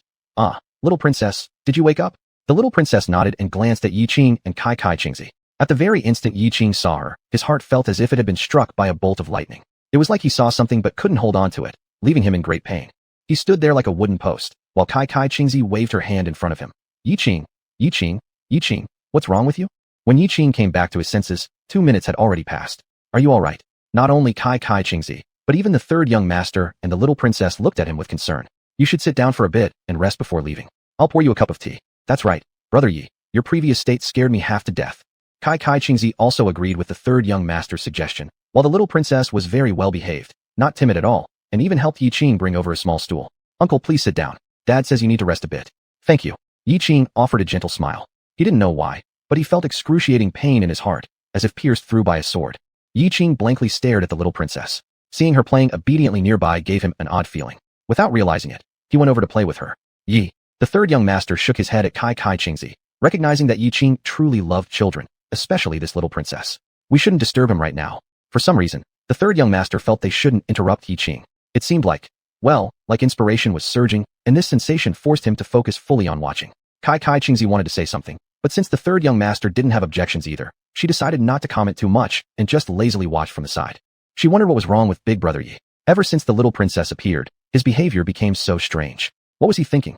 At this point, Yiqing had already started playing with the little princess, which made the third young master realize he hadn't seen her this happy in a long time. Usually, she was busy with manuscript work and had no time to spend with her. She is such a sensible child. Her understanding nature made people feel even more sorry for her. My passion. Big Brother Yi, I crown you. You are my knight now. All right, I swear, I will protect you forever. It's forever and always. Forever, always. These words. Bang. It seemed to the third young master like a mini-universe had exploded, so he quickly rushed into the study. Kai Qingzi looked around, unsure of what had happened. Just then, the little princess took out a mushroom. Big Brother Yi, this is my treasure, and I'm giving it to you. Thank you, little princess. You're welcome, Big Brother. The little princess exclaimed suddenly. Ah, Big Brother, why are you eating it? Why are you eating it? Her scream made the third young master immediately rush out after having tidied a few pages in his study, and Kai Qingzi turned to look too. Whoosh. In front of their eyes, Yiqing vanished into thin air. The third young master and Kai Qingzi were utterly shocked. The little princess was at a loss, unsure of what had happened. Seeing the third young master rushing toward her, she looked at him with a hurt expression. Dad, where did Big Brother go? He disappeared suddenly. Sugar, be good. Big Brother went home just now. He only went home. Don't worry, he won't disappear. Yes, he went home. Kai Qingzi hurriedly concurred, although she herself had no idea what happened. They couldn't let the little princess be frightened. I'm sorry, Miss Kai. Wait for me here a moment. Let me take care of Sugar first, then we'll talk. Kai Qingzi nodded, understanding what the third young master meant. She was also curious about what had happened. And, to find out the truth, they needed to check the surveillance here. Half an hour later, the third young master entered the living room and directly led Kai Qingzi to review the surveillance footage. Although she had been present, she was distracted and thought the make-believe game wasn't worth paying attention to. The third young master adjusted the surveillance and rewound it back to half an hour earlier when Yiqing was playing make-believe with the little princess. At the time, inspiration struck, and he went into the room to record it, and it was precisely after entering the room that the incident occurred. Wait, it's here, third master, what is this mushroom? The third young master also noticed the mushroom. Red cap, white stem, eat one and you lie flat on the plank. Kai Qingzi and the third young master exchanged glances, recognizing the mushroom instantly. They were too familiar with it. Thinking of this, a chill ran down the third young master's back. How could this mushroom possibly be in his house? Humph, Miss Kai, I don't even know how to explain this. No one would believe it if we told them. It's just too bizarre, too surreal, too fantastical. Kai Qingzi responded. I understand. If I hadn't witnessed it with my own eyes, I would never have believed it either. Miss Kai, could you exchange contact information with me? If there's any progress, you can tell me. Also, how do you know Yiqing? Can you tell me? Sure. Third master, you rarely watch gossip news, right? Yiqing is also an internet celebrity. Kai Qingzi began to narrate about Yiqing, which wasn't particularly unusual, can I see the original video? Suddenly, the third young master spoke up, and Kai Qingzi thought of a possibility. Sure. Kai Qingzi then opened her phone and pulled up Yiqing's video. The third young master watched attentively, and his brows gradually furrowed together. It's the ghostly shadow technique. Wait, what did you say? Kai Qingzi, who had been nodding, suddenly raised her head and looked at the third young master with an expression of fear. How is that possible? That's the ghostly shadow technique. Yeah, it's the prototype of the ghostly shadow technique. It matches my expectations. Just the prototype, but still what? Kai Qingzi silently complained in her heart. It's very strange, and I'm also curious if he mentioned anything else. Recalling the questions Yiqing asked, the third young master inquired of Kai Qingzi. Perhaps, they were getting closer to the truth. At this moment, Yiqing passed through a portal and arrived in the year 3023. 1,000 years into the future on planet Blue, and where Yiqing found himself was inside a crystal chip laboratory. He was in a room full of delicate robotic hands. Experimental subject number 2003 is undergoing a new round of chip implantation. Subject number 2003 has shown abnormalities, showing signs of rejecting the third chip. Warning, experimental subject number 2003 is waking up. A series of strange voices echoed, awakening Yiqing's consciousness. Where am I? As soon as Yiqing opened his eyes, the shocking scene before him left him dumbfounded. Could it be that he was poisoned by the mushroom and got rushed into the hospital? Warning, memory confusion detected in experimental subject 2003. Request permission to erase memories. Permission granted, immediately clear the memory. The emotionless machine voice startled Yiqing. What was this experimental subject number 2003? There was no one else here apart from him. Hey, what are you going to do? Realizing the situation, Yiqing panicked and resisted, but his outstretched hand was restrained by mechanical arms. Warning, emotional anomalies detected in experimental subject 2003. What are you babbling about? Yiqing struggled forcefully, using the mystic jade hands technique, but it didn't seem to work. Unaware of his current predicament, Yiqing knew his situation wasn't good. It was actually pretty terrible. So, Yiqing wanted to leave first. But, how to escape? There seemed to be no way out. After struggling fiercely, Yiqing finally managed to break free of one robotic arm, spotting an opportunity. Run. The sole idea in his mind. Memory erasure failed, initiating self-destruct sequence. Memory? Yiqing felt confused. He seemed to have forgotten something, but he couldn't recall what it was. Leaving had to be his first priority. He didn't have another choice. If he didn't leave, he would die in the explosion. Boom, boom, boom. Rumble, rumble, rumble. Escape was futile. Outside the lab, researchers calmly documented what happened. The continent of Douluo, a small town near the Douluo Great Forest. Yiqing woke up in the body of an ordinary person, his sole ability being a small wooden stick, and his soul power at 0. In his memories, he had been working hard on Planet Blue to pay for his girlfriend's tuition, and just when he was about to send her through college, so they could live happily ever after.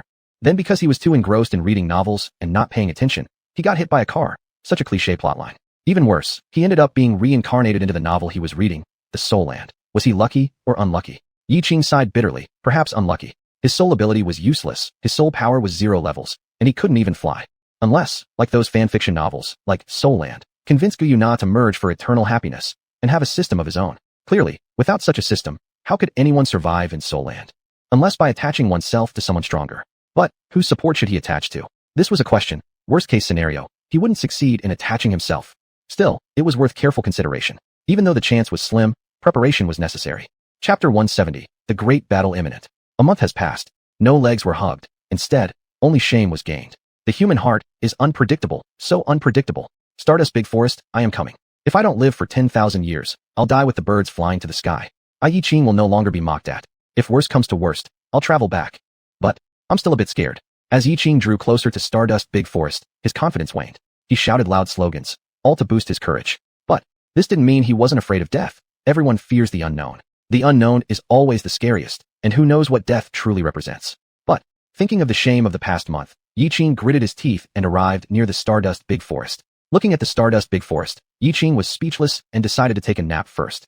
Yes, he hadn't yet entered the Stardust Big Forest. Before stepping in, he was still somewhat fearful, somewhat worried. After all, even a random softbone rabbit could play him to death when he was level 0. He said confidently, with absolutely no effort, it could kill me. So, Yiqing wasn't crazy enough to risk his life recklessly, but, since I've come, if I don't go inside once, I'll be laughed at when I return. I'll stay nearby. Just enter 1 meter into it. Walk around within 1 meter, there wouldn't be any danger. Yiqing was indeed very clever. Even he thought himself incredibly smart. 1 meter, without any danger, walking along the edges. However, what Yiqing never expected was that at the moment he stepped into Stardust Big Forest, the system notification arrived. My golden thumb has arrived. And 2 have arrived simultaneously. Ding. Symbiosis system task released. Symbiosis object Silver Dragon King. Please immediately head to the core circle of Stardust Big Forest to bind with the Silver Dragon King Yuna. This task cannot be refused. Failure means the host will face death. System, you release such tasks which can't be refused? What nonsense. The host may refuse. Accompanied by the appearance of the dual systems, Yiqing set out on the journey again, with a difference this time. The rewards from the system were richer.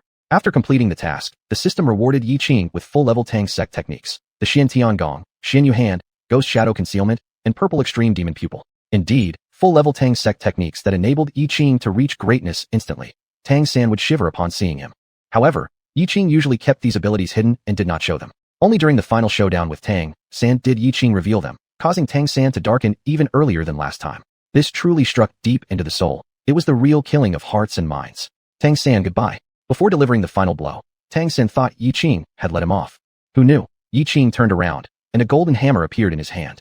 The 12 divine rings on the hammer emitted terrifying divine power. The Azura that the God Realm wanted to descend saw this scene, and immediately backed off. What kind of international joke is this? Whoever's headstrong goes first. Damn it. Even Lei Shen's hammer ended up in his hands. Is this the Hao Tian hammer? Tang San did not expect that at the moment of his death, Yiqing revealed the Hao Tian hammer. This guy, he also had dual spirit souls like himself. What a tiger disguised as a pig. Unbelievable. In his last moments, Tang San couldn't help feeling regretful. It is, but not quite either. It was before, but now it has awakened. Its name is 3,000 lightning storms that destroy you, ancient godly thunder wheel. Seeing Yiqing holding it, Tangan's mouth formed as zero. Just how does this hammer work? Duong. Boom. The final divine force produced by Tangan and the massive energy from Lei Shun's hammer split the sky. Bang.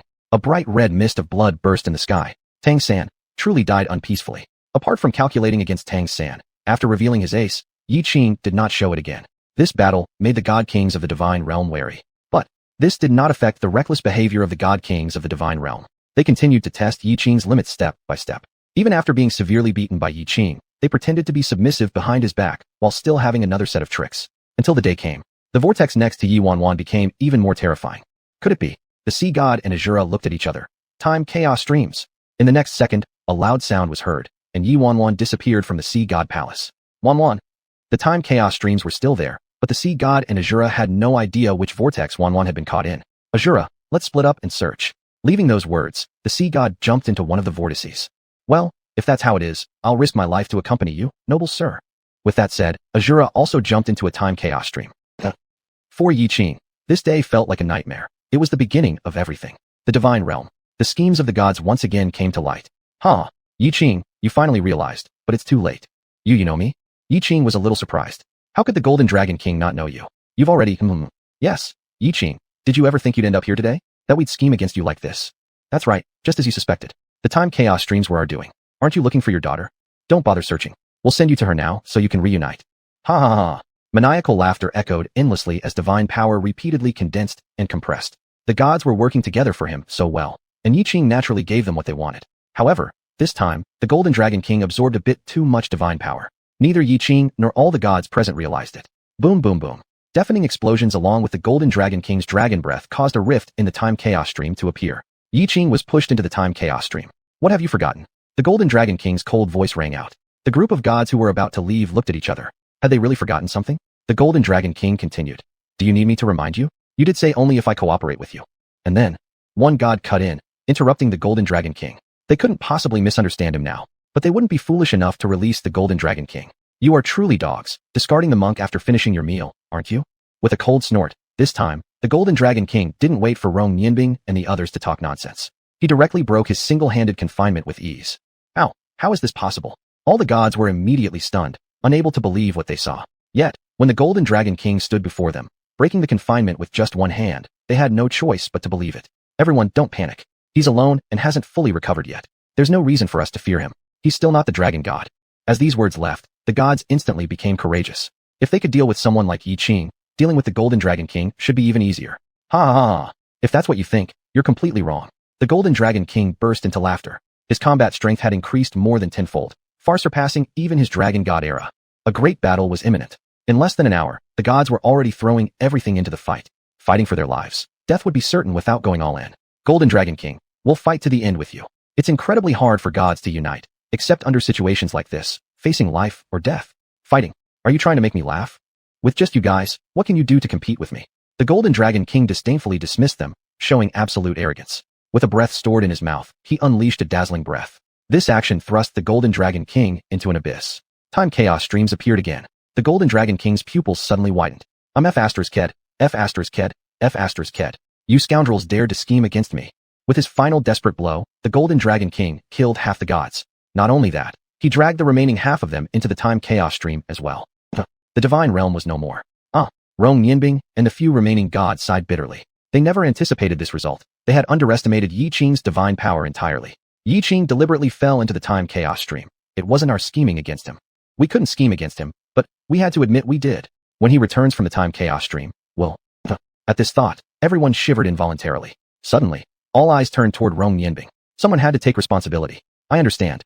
Rong Yinbing chuckled helplessly. Harming others eventually harmed himself. He knew he wouldn't meet a good end. And he also realized he lacked the ability to resist further. In the midst of the time chaos stream, Yiqing gazed at the night sky like blackness, finding it neither unfamiliar nor alien. System. Yiqing called out, but there was no response. The system was obviously gone. Or perhaps, in the time chaos stream, the system was interfered with. Ruyi Jin Gubong. Yiqing mobilized his Wuhan, though with some difficulty, he was still able to bring it forth. Divine power, unusable. Soul power, unusable as well. Yiqing quickly grasped the situation. In the time chaos stream, there seemed to be no way to use divine or soul powers. His combat capabilities were drastically weakened, leaving him only with his xuanhuan. Thinking of Xuanhuan's predicament filled Yiqing with an overwhelming urgency, wishing he could instantly appear by her side. Breath. After 10 minutes, Yiqing finally calmed down. Boom, boom, boom. Before he had a chance to adjust his mindset, a time storm appeared before him. Seeing this scene, Yiqing instinctively wanted to flee. How should one move here? As the time storm drew nearer, in desperation, Yiqing tried every method he could think of. Intuition told him not to let the time storm touch him, lest he be transported somewhere unknown. Re-entering the time chaos stream would prove difficult thereafter. Moreover, the time chaos stream was fraught with danger, and finding Xuanhuan sooner rather than later was imperative. Delay invited change. With that thought, Yiqing became calm instead. Just as the time storm was about to come within 20 centimeters of him, Yiqing finally moved, having found a way to navigate. The ultimate skill, Ghost Shadow Concealing Step. Whoosh whoosh whoosh whoosh. Circling around the storm, Yiqing successfully avoided it. At this moment, the time chaos stream lay before Yiqing like a flat ground, letting him walk as he pleased. Fortunately, the system task rewarded me with a max-level skill. All along, I've been hiding my strength, almost eating myself. Yiqing hadn't expected that at such a critical juncture, he would rely on the system's reward. Even Tangan wouldn't be able to master such a pure max-level Tangsec skill as the Ghost Shadow Concealing Step. Calling it the Ghost Spirit Concealing Step might be more fitting. Since the Ghost Shadow Concealing Step works, can other techniques work too? It's important to note that no matter how great the Ghost Shadow Concealing Step is, it still needs force to support it. Without sustaining power, it cannot be used continuously. To search for people in the time chaos stream, Yiqing must use the Ghost Shadow Concealing Step for long durations. Therefore, maintaining its power is necessary, crucial, even. Without delay, Yiqing sat cross-legged and immediately tested the power of his max-level Xiantian skill. Exhale, inhale. In a single breath, Yiqing circulated the Xiantian skill once, absorbing surrounding forces into his body, forming a new type of energy. This is internal kung fu? Furrowing his brows, in movies and TV dramas from Blue Star, Yiqing often saw martial arts experts wielding internal kung fu. The transformation happening within him, and the power inside, must be internal kung fu. No, not quite. It isn't internal kung fu. This resembles more of the xuanhuan energy gathering in the dantian, purifying the meridians. Am I cultivating immortality? Scratching his head, Yiqing realized his max-level Xiantian skill had deviated from its original technique. Plus, in this place where the time chaos stream has no soul force but contains trace amounts of spiritual energy, he accidentally absorbed the spiritual energy here, inadvertently starting his cultivation journey at the Qi practitioner stage? Well, it's definitely possible. Yiqing felt his assumptions were correct. It seemed he was also a natural cultivator. Breakthroughs across realms seemed just around the corner. Hold up. Yiqing, what nonsense are you talking? You didn't come here to cultivate immortality. You came here to find your daughter Xuanhuan. How could you start thinking about immortal cultivation and realm breakthroughs? You're quite the talent. After berating himself thoroughly, Yiqing ceased his practice of the Xiantian skill but did not halt its circulation, allowing it to run automatically. Although it wasn't as fast as deliberate practice, it could still replenish the consumption caused by the Ghost Shadow Concealing Step and function like a perpetual motion machine. This way, walking through the time chaos stream offered greater assurance, though. Staring at the pitch-black time chaos stream, Yiqing momentarily lost his bearings, akin to being lost in the vast starry sea. Which way should I go? Only follow the heart's guidance. No matter what, Yiqing had to find Xuanhuan. Even if he searched the entire time chaos stream, he would not give up. In a little-known corner of the time chaos stream, Xuanhuan tossed mushrooms into the time river. Here, Xuanhuan couldn't perform space-time travels herself, yet all she could do was leave these mushrooms behind. Mushrooms. Oh mushrooms, you must find father and tell him, Xuanhuan is fine. Chapter 171. Xuanhuan. Daddy, I miss you. Shroomy, when you find daddy, don't forget to tell him, okay? Shroomy, can you find daddy? Shroomy, you will surely find daddy, right? Shroomy. Every day in the time turbulence, all Xuanhuan could do was pray that these time-traveling mushrooms would drift through the river of time and reach Yiqing. In this world, only her all-powerful daddy could find Xuanhuan. Daddy had said, he was Xuanhuan's Superman, her Ultraman, her beacon of light. Daddy, does Xuanhuan believe in the light? Xuanhuan. Yes, I believe in the light. I believe in daddy. Xuanhuan didn't dare to run around recklessly in the time turbulence. Not far from her, there was a giant monster. It was a big blackish bug that also ate people. Uncle Xiao Luo and Uncle Sea God were eaten by it. It almost ate Xuanhuan too. Fortunately, the little shroom came to her rescue. After it ate the monster, it fell asleep, allowing Xuanhuan to escape here. As Xuanhuan recalled her experience entering the time turbulence, she felt an overwhelming sense of fear. Daddy, I'll be good and won't be so mischievous anymore. Daddy, I miss you. A tear dropped onto the time-traveling mushroom in Xuanhuan's hand. It was precisely this praying mushroom that underwent a subtle change at this moment, a change no one noticed. As usual, Xuanhuan threw the time-traveling mushroom into the river of time within the time turbulence. The flow direction of the time river in the time turbulence is random. No one could guess which way it would go. In front of the time-traveling mushroom, there was a barely visible line dragging it forward. All of this, Xuanhuan remained completely unaware. Even the big black bug and Yiqing, who just learned how to walk upon entering the time turbulence, did not know. At some point in the time turbulence, an odd-looking bagua piece encountered this time-traveling mushroom. Their meeting unexpectedly activated the mushroom's time-traveling ability. They traversed. Impossible. If Xuanhuan saw this scene, she would definitely shout, impossible. Because Xuanhuan had already tried countless times, and apart from serving as snacks to alleviate hunger, the time-traveling mushrooms had no other powers. At least in the time turbulence, traversing was impossible except for being swept away by the time storm.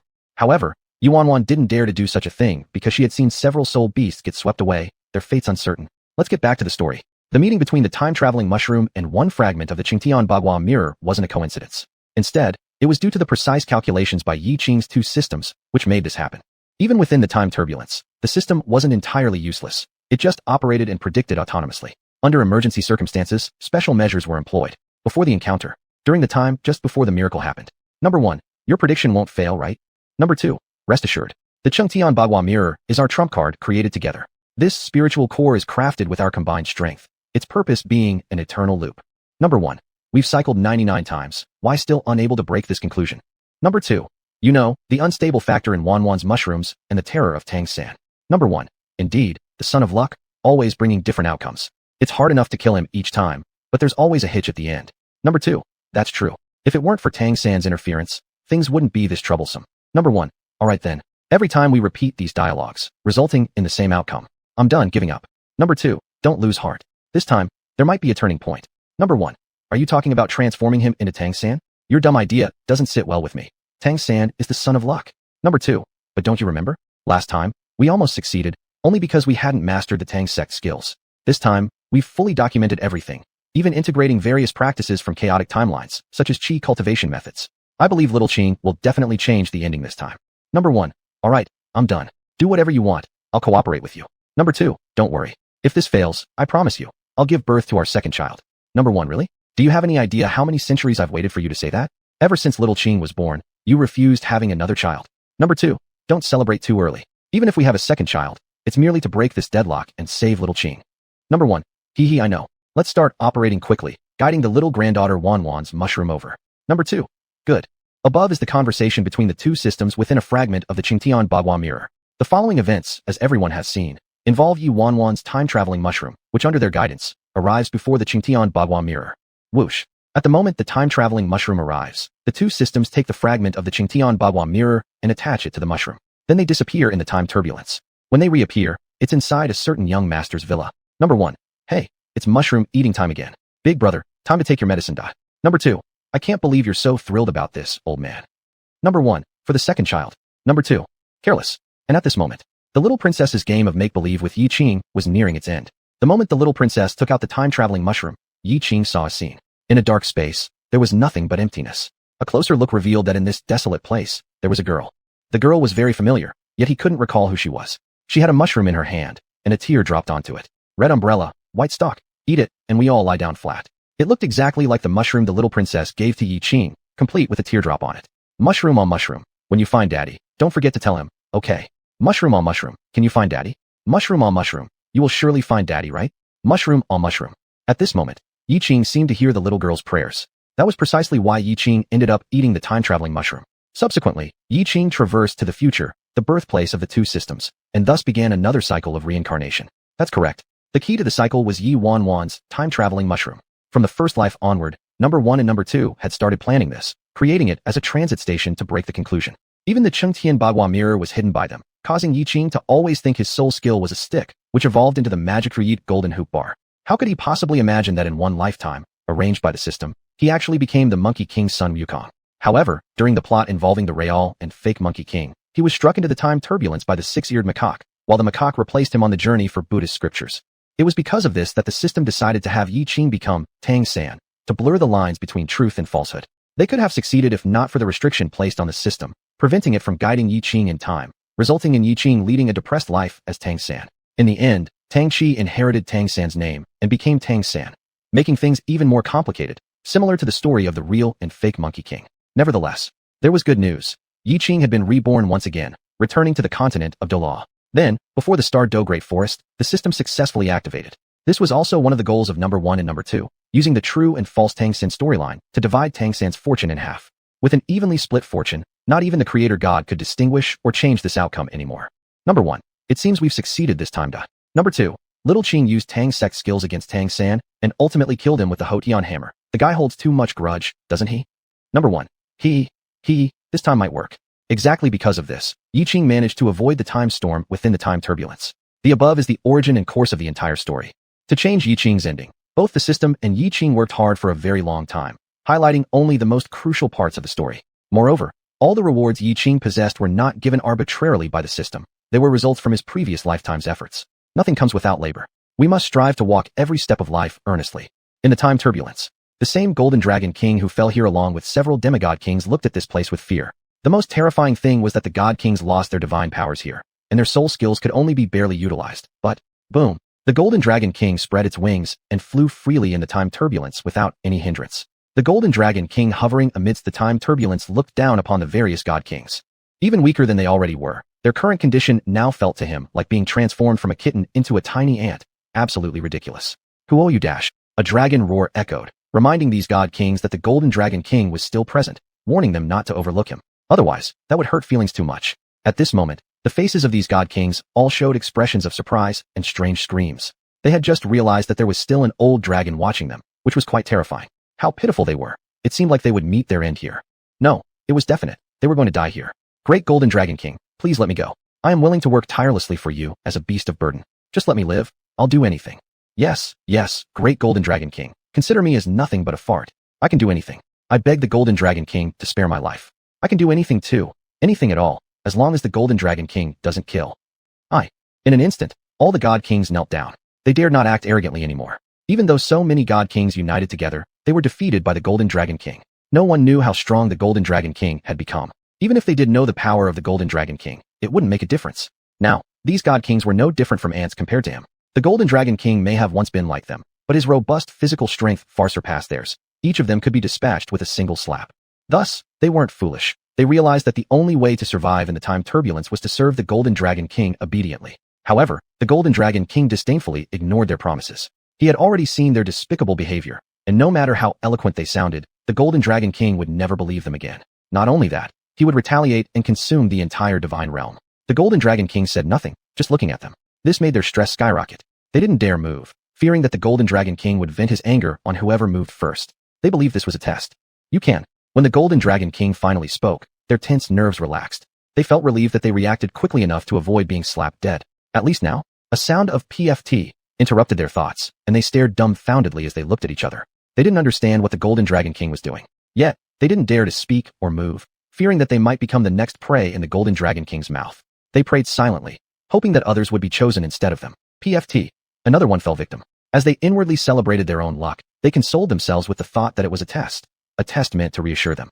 The Golden Dragon King grabbed a god king and threw him into his mouth. You're truly laughable and ridiculous. My intentions are so obvious, yet you still don't flee. Do you think that because I promised, I won't eat you? If you think like that, then you are utterly wrong. You should try to escape as fast as possible. Ha. Ha ha ha ha ha. The Golden Dragon King's mockery left no room for doubt. How could those god kings be so stupid? Why would he let them go and allow them to take revenge? The Golden Dragon King wasn't foolish. He wouldn't do something like that.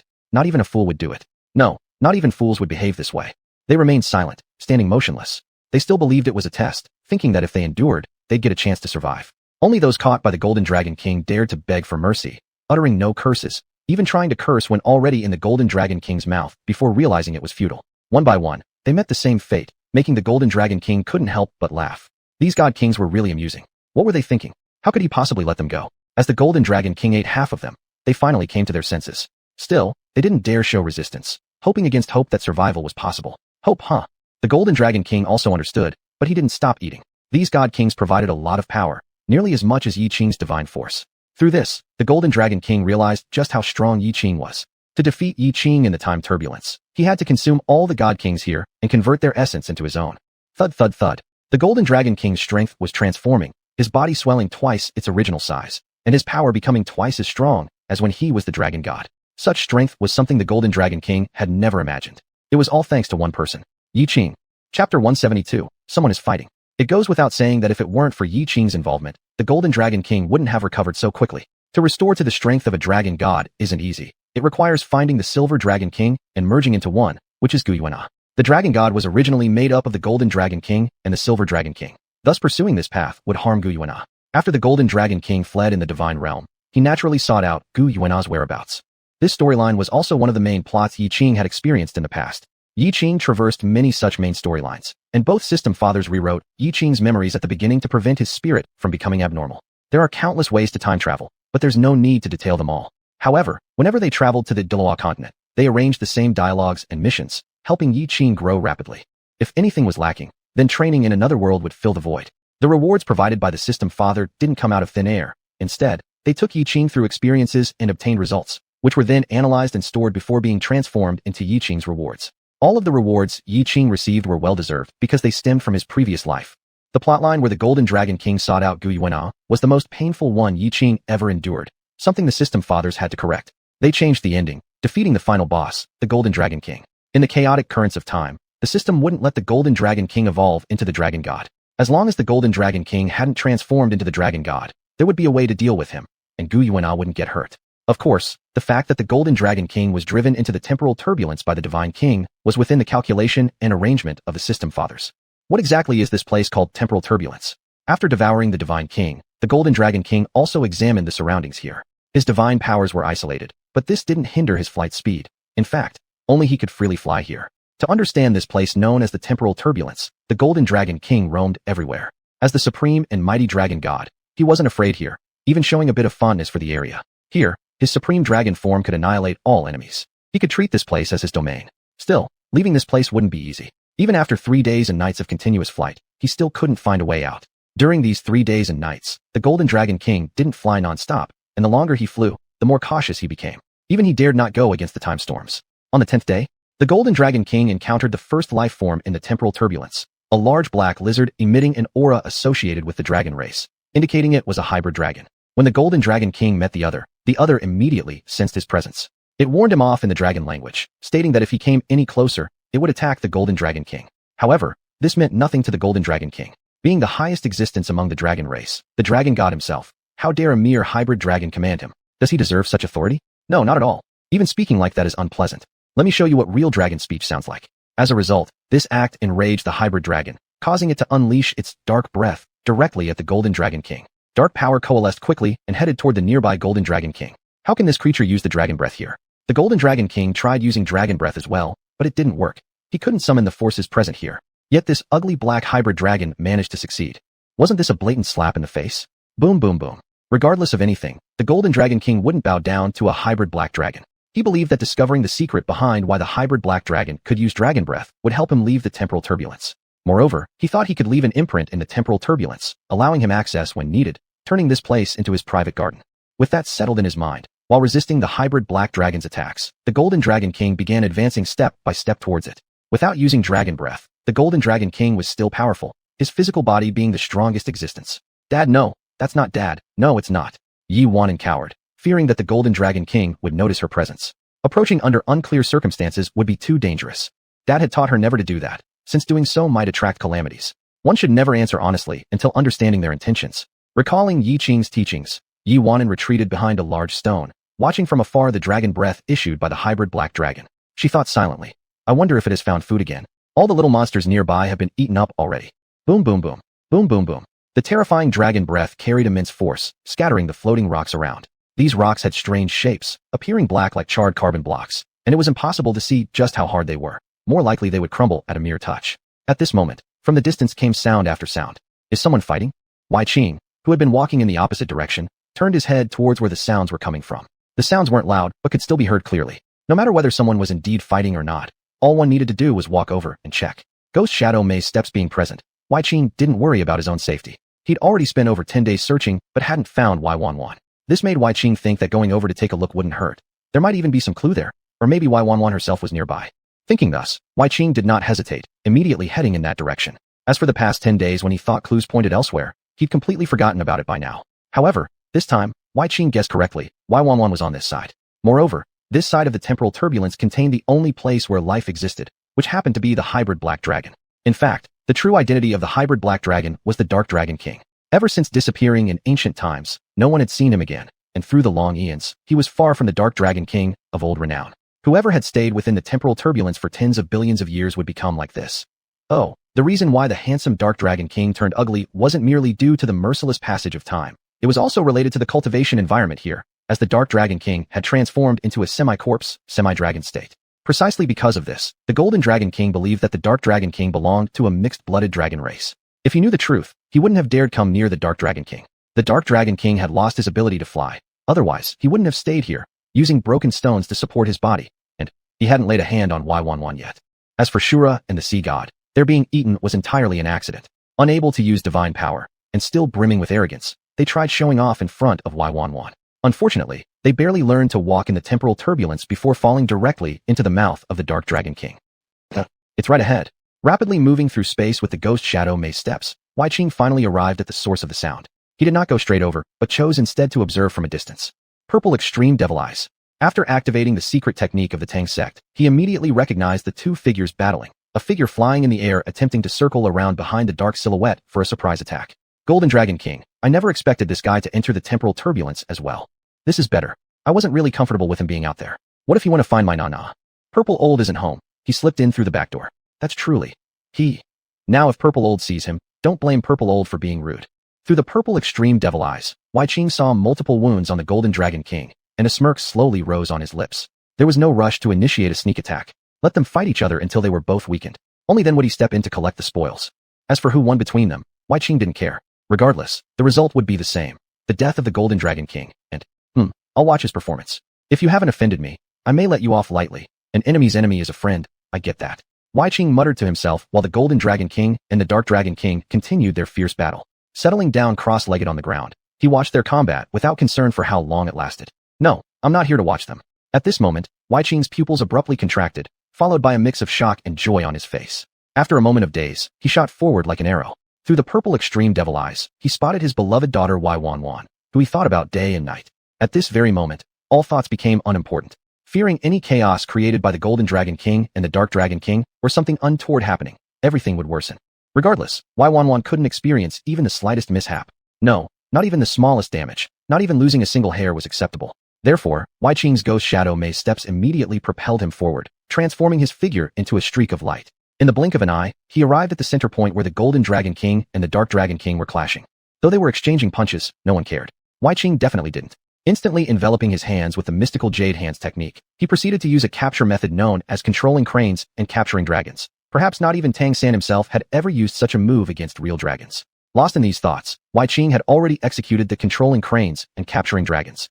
Both the Golden Dragon King and the Dark Dragon King were controlled and did not react until the battle joined by Yiqing had already ended. Two tremendous booms echoed from either side, followed by the sight of two massive figures being hurled away like cannonballs. Golden Dragon King. Dark Dragon King. What happened? Why did his strength grow stronger? Neither had noticed Yiqing's arrival. Not until they were flung far apart and turned back to look at each other did they catch a glimpse of Yiqing's streak of light before they all looked in the same direction instinctively. Who is it? By the time they discerned clearly, Yiqing was already beside xuanhuan, while both dragons started retreating into the distance. Among them, the Dark Dragon King was in the worst condition. He had been standing there with the help of a large stone, but because of Yiqing, the stone crumbled under him. Here, he felt as if he were sinking in water, descending endlessly. Never mind, this way is fine too. The Dark Dragon King no longer wished to continue fighting the Golden Dragon King. He considered submerging irrelevant now since he'd already lived so long and saw no need to go on existing pitifully. His life should have ended long ago. What was there left to regret? This thought lingered in the Dark Dragon King's mind as he closed his eyes, letting himself relax fully, not even trying to struggle. Tired. So many years of persistence, all dignity as a dragon long lost. Why should he continue this pathetic existence? Boom. While the Dark Dragon King contemplated such matters, the Golden Dragon King refused to think along these lines. His arrogant demeanor remained unchanged, and his determined eyes stayed firm. Spreading his wings, he soared up, not toward Yiqing. After recognizing that the figure approaching was Yiqing, the Golden Dragon King dismissed any further confrontation. The sheer power from before had terrified him, reminding him of how much he owed to Yiqing's influence. It became a mental barrier for him. Only by acquiring something different, transforming himself anew, or ascending to become the Dragon God, or even the Master here, could he crush Yiqing beneath his feet. Hence, the Golden Dragon King's new target was the Dark Dragon King. Throughout their battle earlier, the Golden Dragon King had noticed something. The Dark Dragon King bore the same aura within him, resonating with their shared bloodline.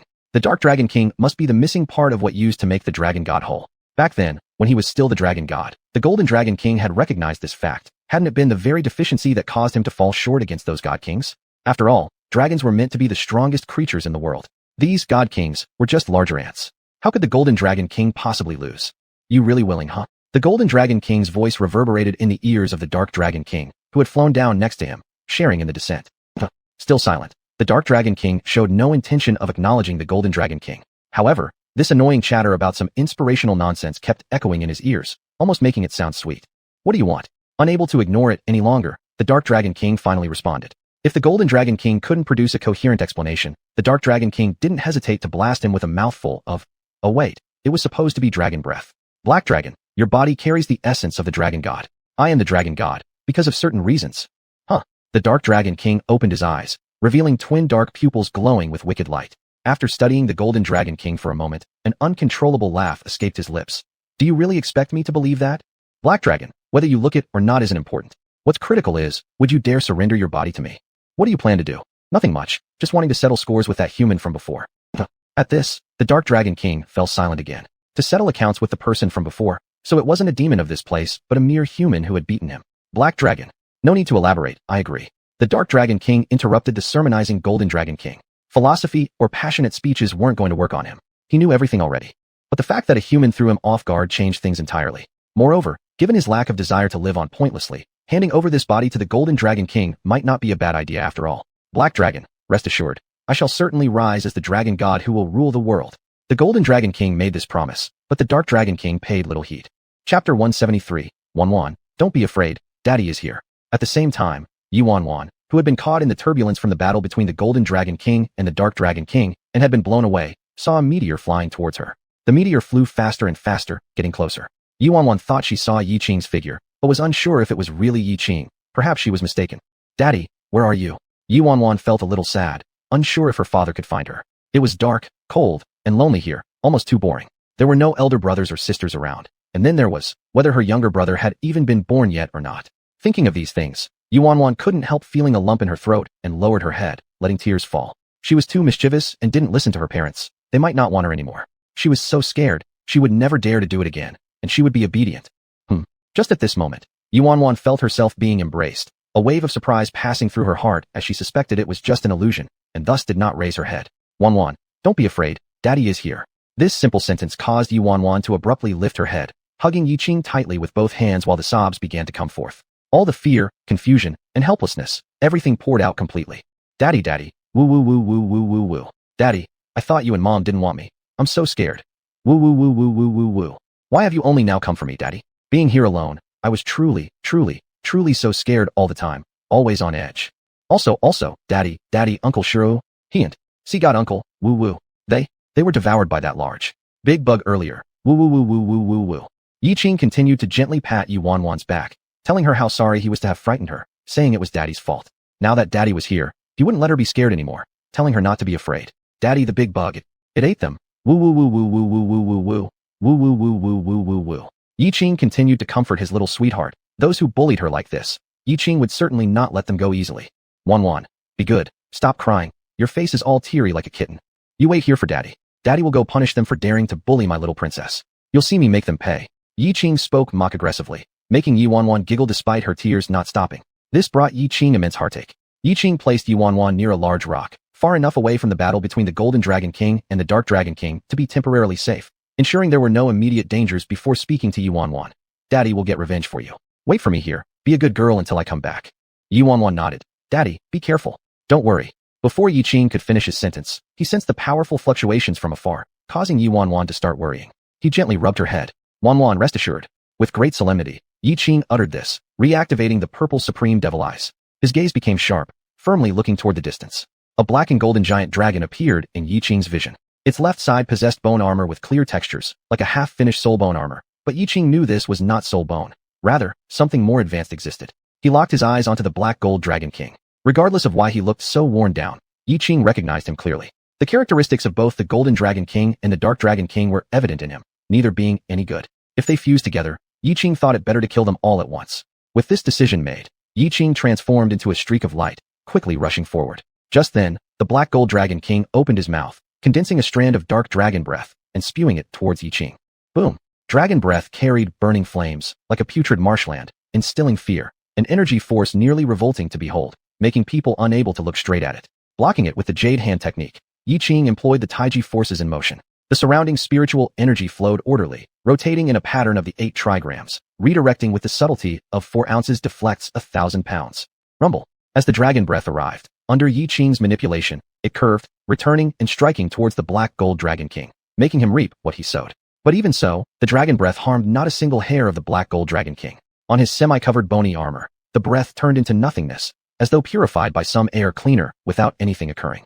However, during this commotion, Yiqing's figure transformed into light again, rapidly approaching, taking out a clamp to hold his nose since there was simply no way to endure the stench otherwise. It could genuinely suffocate someone. As Yiqing approached, the black gold dragon king's dragon tail swept horizontally, attempting to fling Yiqing away before striking him with his clawed hand. With a muffled thud, Yiqing grabbed the black gold dragon king's tail, thwarting his plan and spinning him several times before hurling him much further away. Subsequently, Yiqing leaped powerfully, unleashing swift punches in pursuit, landing a fierce blow on the black gold dragon king. Crack! A bone shattered and fell into the void. The destructive force of this punch was astonishing, but for the black gold dragon king, it meant nothing. After all, the black gold dragon king had plenty of such bones. Losing one would make no difference, gaining another even less so. If necessary, sacrificing a few wouldn't matter, only if it could kill Yiqing. Still, the black gold dragon king underestimated Yiqing's combat ability. Though Yiqing could break one bone with a punch, naturally, he wasn't limited to just one punch. Have you ever heard of Yiqing Meteor Fist, the fists as fast as meteors? Soon after, Yiqing readjusted his state. After roaring aloud, his small universe erupted entirely, transforming his fists into meteors. Without giving the black gold dragon king any chance to breathe, he struck him using that particular style of boxing. Yiqing Meteor Fist. Boom boom boom boom boom. Crack crack crack crack crack. Frenzied punches bombarded the black gold dragon king's bone armor at lightning speed.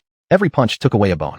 Claiming not to care would be a lie. The black gold dragon king started to fear. His reaction became violent as he defended himself fully, but it was useless. Fear for Yiqing surged within him once more. From deep down, he was truly terrified. In his eyes, Yiqing was divine, possessing an endless amount of divine power. Even before reaching full strength, Yiqing already radiated the might of a dragon god. The black gold dragon king himself felt inadequate, too weak in comparison. The inner tremors woke up the body and strength originally given over to him by the dark dragon king. It couldn't quite be called awakening, but rather the remnants of the primitive soul fragments. Dark dragon king. Trash, you're nothing but trash, the kind that even fears humans.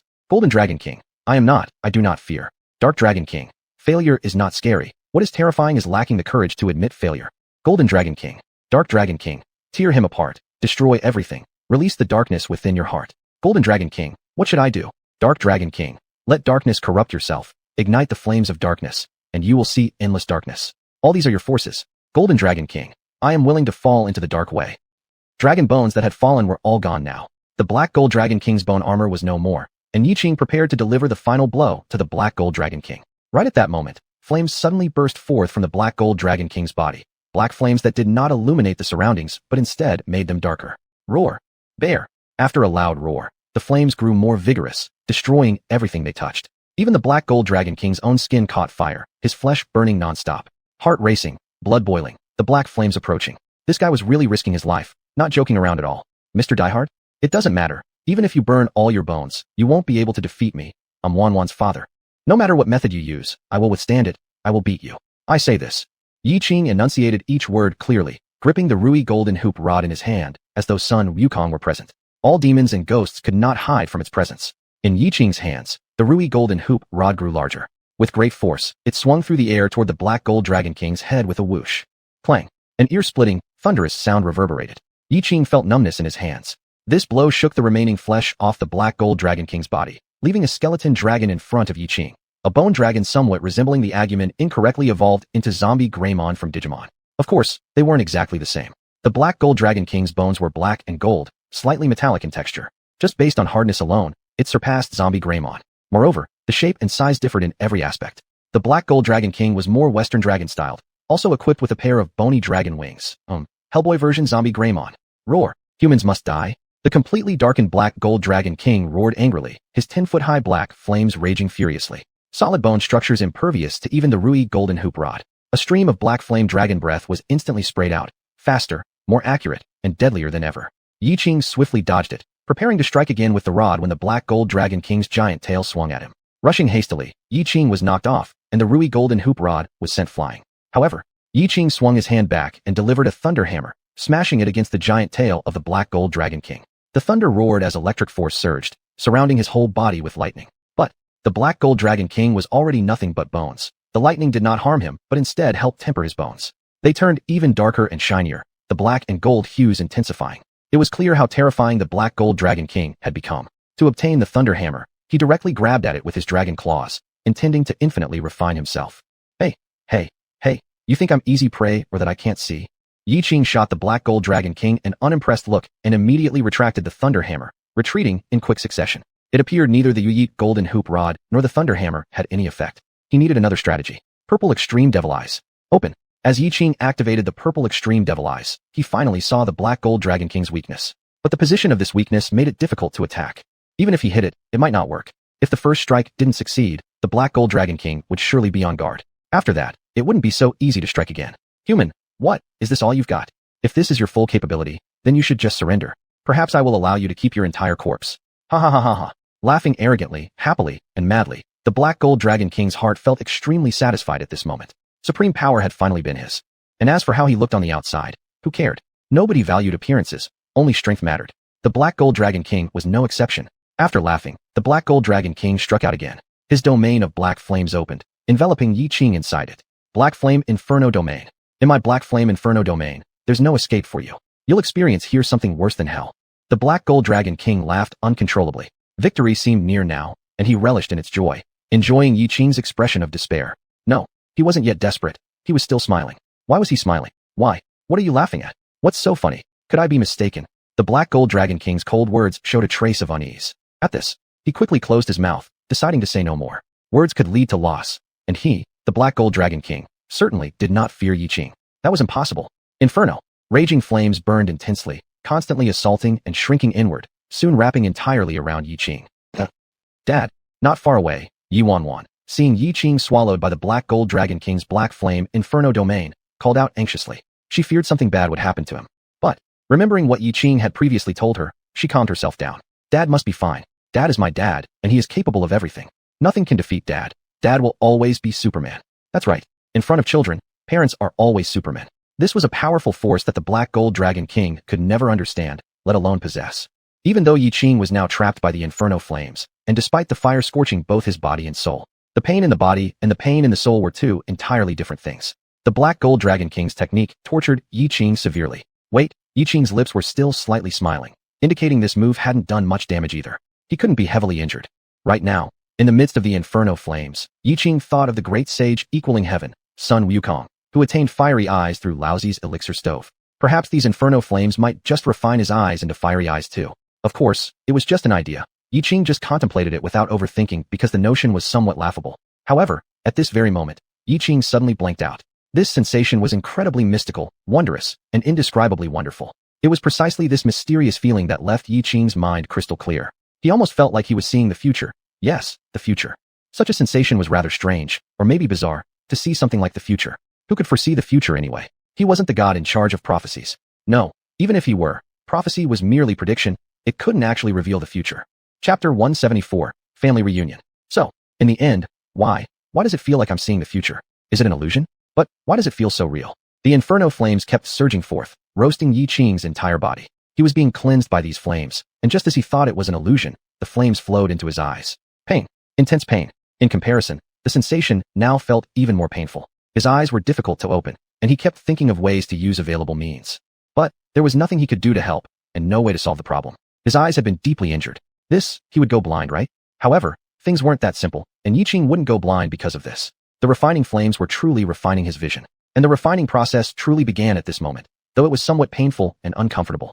With concentrated control from the Black Gold Dragon King, the dense infernal flames contracted faster, and in the end, the layers of flames stacked together, similar to a flame ignited inside a nuclear bomb, ready to explode with great fervor at any moment.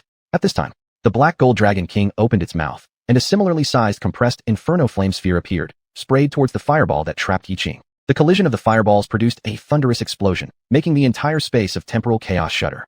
The energy waves after compression exploded entirely, and given the proximity of the explosion, it was impossible for Yiqing to remain unaffected. Only Yiqing could truly comprehend the extent of the influence. Boom boom. A terrifying scene unfolded before Yiqing's eyes, a result of the Black Gold Dragon King's renewed attack. Though badly injured, Yiqing managed to stay alive. What lay ahead remained unchanged. He was still enveloped within the inferno flame sphere encased within the domain. In other words, did he only witness an illusion? No, it wasn't an illusion, it was the future. Yiqing definitively gave himself an answer. Yes, it was the future. It was the future that Yiqing had seen. Because at this moment, Yiqing realized what had happened. Just moments ago, his third martial soul had been activated. Third martial soul, fiery eyes, golden eyebrows. The original martial soul isn't only capable of piercing through weaknesses and revealing truths, but can also see 10 seconds into the future. After activating the power, the future will play out comprehensively in his mind like a movie. Yiqing quickly received the capabilities of the fiery eyes, golden eyebrows. Beyond their ability to pierce through everything and perceive the future, they could also dispel all illusions. It's here. With the Rui Jingu Bang in hand, and the fiery eyes, golden eyebrows activated, every second was altering Yiqing's choices, which would have an impact on the future. The influenced 10-second future would then appear in Yiqing's mind. It could be considered an infinite loop of the future playing, as long as the fiery eyes, golden eyebrows continued to be used. As for the purple extreme devil pupil, it was gone now, having become part of the fiery eyes, golden eyebrows. Its effect, however, still persisted. It seemed that the purple extreme devil pupil had merely existed to activate the fiery eyes, golden eyebrows under certain conditions. And the fiery eyes, golden eyebrows, as Yiqing's main martial soul, not only possessed such miraculous functions, but could also strengthen his mental strength, enhancing him in various ways to make Yiqing even stronger. My battle armor, come out. Whoosh whoosh whoosh. At this moment, Yiqing transformed into the true Monkey King's son Wukong, only missing the 72 transformations. However, that didn't matter if he could kill the Black Gold Dragon King. Break! With a pinpoint strike at a minute flaw in the Inferno Flame Sphere. Boom! The Inferno Flame Sphere exploded, causing the Black Gold Dragon King, who was consolidating his power, to pause in surprise. His plan had completely failed, as he looked at Yiqing, bewildered and disoriented. Black Gold Dragon King, you deserve death. The Rui Jingu Bang swung towards the Black Gold Dragon King, growing bigger and bigger, thunderously hitting his head with a huge sound. At the same time, it interrupted the Black Gold Dragon King's spellcasting. At this point, Yiqing's figure flashed as the Rui Jingu Bang changed freely, continuously striking the Black Gold Dragon King, while always keeping up with fiery eyes, golden eyebrows. Specialized in targeting the Black Gold Dragon King's weak points. No matter how the Black Gold Dragon King cast spells, it made no difference. Yiqing could precisely interrupt the Black Gold Dragon King's spellcasting each time, delivering another blow to him. This left the Black Gold Dragon King perplexed, unable to understand how this could be happening. Why did it always turn out like this? It couldn't be possible. Absolutely impossible. How could this happen? One could imagine how shocked the Black Gold Dragon King was. This method of fighting was completely beyond his comprehension, far too terrifying. He never dreamed that he would be savagely beaten in such a manner. At this moment, Yiqing's eyes were cold and cruel, giving the Black Gold Dragon King no room for resistance, lest there be any more incidents. He directly struck to kill, rumbling. In the end, the Black Gold Dragon King did not understand why Yiqing was so powerful, only realizing it when he had become a soul ring of Yiqing's fiery eyes, golden eyebrows. But, by now, the Black Gold Dragon King had ceased to matter, his essence utterly erased. Finally, I've won. Yiqing expelled a long breath, the Black Gold Dragon King's loss being entirely a coincidence. Had Yiqing's fiery eyes, golden eyebrows not been activated, victory would have been impossible. Everything, every twist and turn, was destiny, pure luck. There was almost no chance of turning the tide. Yet even without fiery eyes, golden eyebrows, Yiqing believed he could still defeat the Black Gold Dragon King. It just wouldn't be as clean or simple as this. However, Yiqing didn't dwell on such matters. These things weren't worth much thought. The bad guy was beaten, and now he could return home with their little princess. What is this? On the Black Gold Dragon King's remains, Yiqing spotted fragments of the Qingtian Bagua mirror. Instinctively, he picked them up. As he blinked in confusion, the shards emitted a glow that flew into his body. Boom. Within his mind, some lost memories surfaced, revealing parts of the Qingtian Bagua mirror's own consciousness, which were, so, I've already endured so many failures. To change this conclusion, the journey I've embarked upon, and what number 1 and number 2 have sacrificed, I thank you both. Unfortunately, they got disrupted here. Otherwise, I'd surely want to sincerely thank them. Accepting these past life memories stirred no great emotions within Yiqing. He remained Yiqing, someone who loved his wife like it was their first love, who cherished his children as treasures. He was still Yidad. Thus, Yiqing stayed Yiqing, unaltered fundamentally. As for other changes, life's trials inevitably led to maturity. Failure is the mother of success. We must try hard, persist through challenges, and not let external factors diminish our belief in ourselves. Believe your gold and keep shining. With this realization, Yiqing smiled inwardly, moving swiftly. Before arriving before xuanhuan, he transformed from the majestic Monkey King's son Wukong into an ordinary man. Simply Yiqing, Yi Dad. Xuanhuan, Dad. Xuanhuan ran over, and Yiqing embraced her tightly. A bit misty-eyed, they hugged for quite some time before Yiqing finally spoke softly. Xuanhuan, let's go home. Mom is worried about you, do you know? Yeah. Dad, let's hurry back. We can't make Mom worry too much. Alright. Emerging from the temporal chaos, Yiqing and Xuanhuan reappeared in the divine realm, where a few divine kings stood guard. Glancing at them briefly, Yiqing took no heed and vanished with xuanhuan at once, leaving the Divine Kings to exchange glances. Wasn't that Yiqing, Divine King Yi? It seems yes. What should we do? Divine King, Yi has returned from temporal chaos. What should we do since we interfered? It's all over. But wait, maybe we have a chance. Since Divine King Yi didn't kill us, we might still have a way out. Right, a chance exists. Apologize humbly. If only Divine King Yi spares us, calling him dad would even be worth it. Exactly. Yiqing never knew that, due to his unwillingness to bother with such trivial conflicts, the situation became thus. Were he aware, he'd definitely slay them. He certainly wouldn't accept disloyal subjects. Having just returned to Xuanhuan's side, Yiqing was immediately sent out. Their younger son was about to be born. Filled with anxiety and joy, Yiqing couldn't help but feel excited despite this not being his first time as a parent. Few can comprehend the feelings of becoming a parent again, except those who've experienced it. Master, congratulations. You're about to become a father again. Do you even know how to talk? Master has always been a father. Your words are absurd. Enough. Don't argue anymore. Everyone's tense. Don't say anything further. I'm wondering, will it be a brother or sister this time?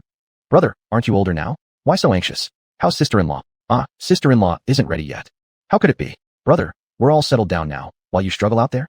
The group turned their gaze toward the eldest brother, incredulous that he would be struggling so greatly. Even Bibi Dong couldn't believe the dashing eldest brother would. Dad. The eldest brother looked for help from Yiqing, but Yiqing acted as if he hadn't noticed. Younger brothers number 2, 6, and 8, stop bullying elder brother. Xuanhuan put her hands on her hips, looking like a little housewife, making everyone burst into laughter. Auntie. Suddenly, Old Five's daughter tugged at Xuanhuan's clothing. Xuanhuan picked her up and said, Dad, look, isn't Xiaoyin cute? Cute. Yiqing smiled, took Xiaoyin over, and then became serious. Big brother, look, Old Five's daughter already calls me Grandpa. When are you going to settle down? Grandpa. Xiaoyin chimed in and said, Eldest brother, my mom says I can help find a match for you. The eldest brother. Fear of matchmaking. He wasn't unwilling. He was scared. He was genuinely afraid because all his brothers and sisters were introducing him to potential partners. I think you should just get engaged to one. Even if she's a magic dragon, it's fine as long as she bears good offspring. Dad is waiting to hold grandchildren. After Yiqing said that, the eldest brother had no choice but to agree reluctantly. Since he didn't even have a girlfriend yet, it was natural for the family to be anxious about him. Wow. Just then, Yiqing's little princess was born. It was another little princess, and this made Yiqing very happy. Ha. Come, let's go inside and see my adorable little princess. Yiqing carried Xiaoyin, flashed away in a moment, and arrived beside Xuanhuan. Wife. Grandma. Yiqing handed Xiaoyin over to Xuanhuan, but snatched his youngest daughter. So cute, my little darling, you're so pretty. At this moment, the eldest brother and others also came in, surrounding the little princess in Yiqing's arms, including Xuanhuan, with happiness evident on their faces. Dad, what's our younger sister's name? That's right, have we thought of a name for our younger sister yet? Dad. Master. Everyone eagerly looked at Yiqing. Even Xuanhuan felt the same way. She too wanted to know what would be a good name for their baby girl. Let me think about it. The little princess must embody endless adoration, so her name needs to be both elegant and cute. Let me think. Yiqing had originally thought that the name Yixingqi would be good, but it seemed a bit odd. The word expectation might not fit. But if the character Qi is replaced with Qi, it sounds nice too. So, that's decided, and I expect you to grow up quickly. Yixingqi, our lucky little princess. However, what Yiqing did not know was that Yixingqi, the little princess, would truly become the epitome of luck. She could pick up money just by stepping outside. All bad things would happen to those around her instead. Her luck index was 1000%, super lucky. As Yiqing and his family celebrated the birth of Yixingqi, an angelic baby suddenly fell from the sky right beside Yixingqi. Yiqing was startled for a moment, unsure if some trickery of the angel god was involved. This little angel measured only 30 centimeters, looking rather adorably clumsy, yet it approached closely to Yiqing, more accurately wanting to approach Yixingqi's side. Everyone was guessing until Yiqing explained. She is the guardian angel of the little princess, coming from another world. Her responsibility is to guard the little princess. Dad, what's a guardian angel from another world? It means a different dimensional world, little xuanhuan. Your teleportation mushroom can take you there. Do you remember when you threw mushrooms during the temporal chaos? Xuanhuan nodded. Thinking about it, she immediately said, Dad, what you're saying is that this little angel ate a teleportation mushroom and came here. Yiqing nodded. Yes, after arriving here, she made a pact with little Xingqi and became her guardian angel. Xuanhuan opened her mouth. This is just too otherworldly. Her fighting strength is at least that of a divine king. Yiqing smiled. She's at the peak divine king level. Everyone. Is your precious daughter the reincarnation of the goddess of fortune? How else would an angel divine king just fall out of nowhere? 18-winged angel baby. Right from the start, everything seems to end perfectly. Don't you deserve it? Even so, everyone felt joy for the little princess. Having such a powerful little angel protect her ensured everyone's peace of mind and removed any worries about her growth. And such luck was just the beginning. In the days to come, they would witness the true terrifying extent of Yixingqi's luck. Chapter 175 Yiqing vs. Xuanhuan Extra 1. All the dust settled. The children all have their own fates and responsibilities. Yiqing and Gu Yuan'er returned to Stardew Great Forest. The crystal-clear little lake made the air more humid. The surface of the lake reflected towering trees around it, while sunlight illuminated everything, making everything sparkle in the water's reflection. Gu Yuan'er, dressed in a swimsuit, was soaking in the rippling hot spring, her delicate face glowing as flawless as a water lily just out of water. She had one hand holding a self-made lemonade by Yiqing, and another hand clutching osmanthus cake, continuously looking at Yiqing across from her with joy beyond words. The swimsuit she wore was personally made for her by Yiqing according to her measurements. It was that kind of sexy bikini. At first, Yiqing only wanted to indulge in the view, but he underestimated the allure of Gu Yuan'er's figure. Those long, smooth legs were white as grease, her slim waist easily graspable, and her porcelain-like abdomen even had visible abs. No one would ever guess that this was a mother who had given birth to more than a dozen children. Indeed, the Silver Dragon King's regenerative ability was strong. Husband, this osmanthus cake is so delicious. Big and white. Gu Yuan'er slowly turned her head, her pretty eyebrows flickering with confusion. Husband, I'm talking about the osmanthus cake. What are you looking at? Yiqing's long, dexterous hands deftly pulled Gu Yuan'er into his embrace, moving firmly but not violently. I'm looking at how could my wife be so alluring. Gu Yuan'er's cheeks turned red as she lowered her head slightly towards her chest. You're obviously looking there. Not flustered after being caught, Yiqing thought. As a married man, what's wrong with appreciating your wife's bosom? Since you keep staring at my chest, can you stop rubbing my little toes? You're hurting them. What's wrong with me rubbing my wife's little feet? Even though he said that, Yiqing subtly eased his grip. He wouldn't let go. After all, which man wouldn't adore those soft, pinkish-white little toes? If anything, he adored them too much. Gu Yuan'er lightly tapped on Yiqing's muscular chest a few times before pulling away, standing up from the lake of life, leaning on the edge and raising her pert bottom while reaching forward for the foot-soaking chicken claws, but couldn't reach. Her playful little toes involuntarily kicked backward, inevitably touching Yiqing. Already very close. Yiqing could see every one of her movements clearly. Her firm backside, tempting bosom. Who could resist that? Let your husband help you get it. Standing up from the lake of life, Yiqing effortlessly reached out and grabbed the tray of foot-soaking chicken claws, then nonchalantly swept his hand past her abdominal line, pulling Gu Yuan'er up, tightly pressing their bodies together. Cool lake water slid down both their spines, making it feel like their souls were trembling. Gu Yuan'er gazed blankly at Yiqing, able to clearly see that his crimson eyes held nothing but her. Husband, do you want some? Better left unsaid. As soon as she spoke, Gu Yuan'er herself realized how alluring her voice sounded. Eat. However, it's eat, N. Chapter 176. Yiqing vs. Gu Yuan'er. Postscript 2. Yiqing traveled from Earth to the Douluo continent, and has been married to Gu Yuan'er for an unknown number of years. However, no matter how many years have passed, they remain as one. Na's birthday is coming up soon. What should I get her as a gift? Everything that could be gifted. Yiqing had already given almost all of it. Moreover, he felt that it had been at least a century since he last gave Gu Yuan'er any substantial birthday present. This year, come what may, he must give her something. So the question arose, what should he give? Help, help, begging you not to eat me, don't eat me. Suddenly, not far away, a frantic feminine voice could be heard. Yiqing looked in the direction of the sound, and saw a 100,000-year-old human-faced demon spider chasing after a 100,000-year-old supple-boned, enchanting rabbit, trying to bite it. Initially, Yiqing just wanted to see what was going on, but unexpectedly, the supple-boned enchanting rabbit, seeing him, suddenly rushed towards him and knelt down with a loud thud in front of Yiqing. Thank you greatly for saving my life, sir. The human-faced demon spider immediately bolted away the moment it saw this. The supple-boned enchanting rabbit transformed into the form of a breathtaking beauty and prostrated herself at Yiqing's feet. Master, Rabbit has admired Master for a long time. If Master isn't too disdainful. Disdain. Master, anything Master wants Rabbit to do is acceptable. Disappear. If it weren't for promising Gu Yuan'er that he wouldn't randomly harm spirit beasts, this supple-boned, enchanting rabbit would have died long ago. The Master treats our Lord well. Unlike Rabbit, who doesn't even have someone to know whether she's cold or warm. Do you know why you don't? Because you're unworthy. Go. A strand of divine aura erupted from Yiqing's body, making the supple-boned, enchanting rabbit feel as though it were on the verge of exploding. How dare the supple-boned, enchanting rabbit harbor such thoughts about Yiqing anymore? So she scurried away. Bad luck. Honey. A tender voice suddenly pierced through Yiqing's ears. Like fresh spring water, it calmed his irritated heart. Nye. Yiqing extended a long arm, pulling Gu Yuan'er directly into his embrace. Indeed, nothing beats holding one's own wife. Honey, Nye has prepared a surprise for you. Surprise? Gu Yuan'er took Yiqing's hand and teasingly flew towards the Lake of Life. Upon returning to the Lake of Life, Yiqing was deeply moved. He left for just a short while, yet the entire place had undergone a complete transformation.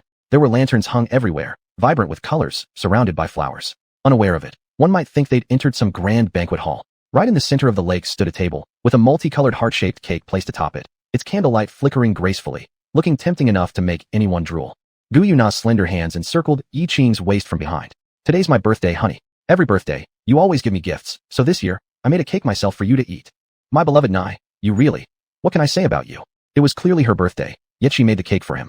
To have such a wife, what more could a husband ask for? Honey, let's make a wish together and blow out the candles. Gu Yuna clasped her hands in prayer, closed her eyes, and made a wish. I hope our family is always happy and forever together. Yiqing joined her, closing his eyes and wishing the same. I hope our family is always happy and forever together. After blowing out the candles together, Gu Yuna held the cake in front of Yiqing. Honey, try it. It melted in your mouth, leaving a lingering fragrance, and without a doubt, it was clear that Gu Yuna had put immense effort into making this cake. Honey, does Nai's cake taste good? Yiqing gently smeared a bit of cake on Gu Yuna's nose. Tastes good, but you taste even better. Chapter 177. Yiqing vs. Gu Yuna. Extra Chapter 3, Grand Finale. In the star-fighting Great Forest, a year seems to only have one season. It is perpetually covered by lush tree leaves. Gu Yuna sat on a carriage made of blue silver royal, adorned with flowers, and wearing a wedding dress woven from clouds and rosy dawns. She looked as if in a dream, surreal and fantastical. Everything seemed so unreal. Even the passing birds couldn't help but stop on the branches to watch. My daughter Na, you are truly breathtakingly beautiful. Today, Yiqing wore a tailored tail suit of his own design, his long hair flowing over his shoulders, which didn't make him look effeminate. Rather, it gave him an appearance of timeless strength and resolve. He was like a handsome king who had finally married the princess he loved. Yiqing even doubted whether his journey through dimensions was solely for meeting Gu Yuna. As a matter of fact, he came to the Douluo continent precisely to meet Gu Yuna. Husband, should we really not invite our children back? Underneath a sea of colored silk, Gu Yuna seemed even more ethereal, her reality obscured as though she were still hiding behind a veil. Just like covering her face partially with her hand while playing a pipa. This was exactly what described Gu Yuna's current state. The kids are so busy. To gather them all together would take at least several hundred years. After all, the distance between their children was immense. Each one bore their own responsibilities. Yiqing held Gu Yuna's hand, lightly rubbing her thumb. Nar, I've delayed this wedding for far too long. I don't want to delay it any longer. Tears welled up in Gu Yuna's eyes. She stretched out her arms and tightly hugged Yiqing's lean yet powerful waist. Husband, I love you so much. Really, really love you, Wu. She was extremely happy and moved beyond measure. Never could she have dreamed that after being married for so long, they could still experience a wedding ceremony like this. Which girl doesn't like to feel as precious as a gem? Even someone as formidable as the Silver Dragon King. What did it matter if Gu Yuna cooked for Yiqing and cared for him with tender hands? Yiqing embraced Gu Yuna and whispered softly in comfort. Foolish one, don't cry. Today is meant for happiness. Though our children aren't here beside us, many soul beasts are blessing us. Look, every soul beast in the entire star-fighting Great Forest is our guest. And all the soul masters of the Douluo continent are also our guests. Gu Yuna could only nod continuously. If you truly hope for the children to see you in your wedding dress, then after this, I'll take you to find them. After our family reunites once more, we will hold another wedding. Gu Yuna nodded vigorously, yes. Yueguan, Gu Mei, Bai Ji, and Ziji accompanied Gu Yuna as she entered. Our lady looks exceptionally beautiful today. If I could meet a man like Lord Yiqing, I would die contented this life. The happiest thing in the world must be handing a wedding dress to your most beloved woman and taking it off afterward. In the days that followed, Yiqing took Gu Yuna traveling across various mountains and realms. Wherever they went, they left behind their mark. Their story would forever circulate within the Douluo continent.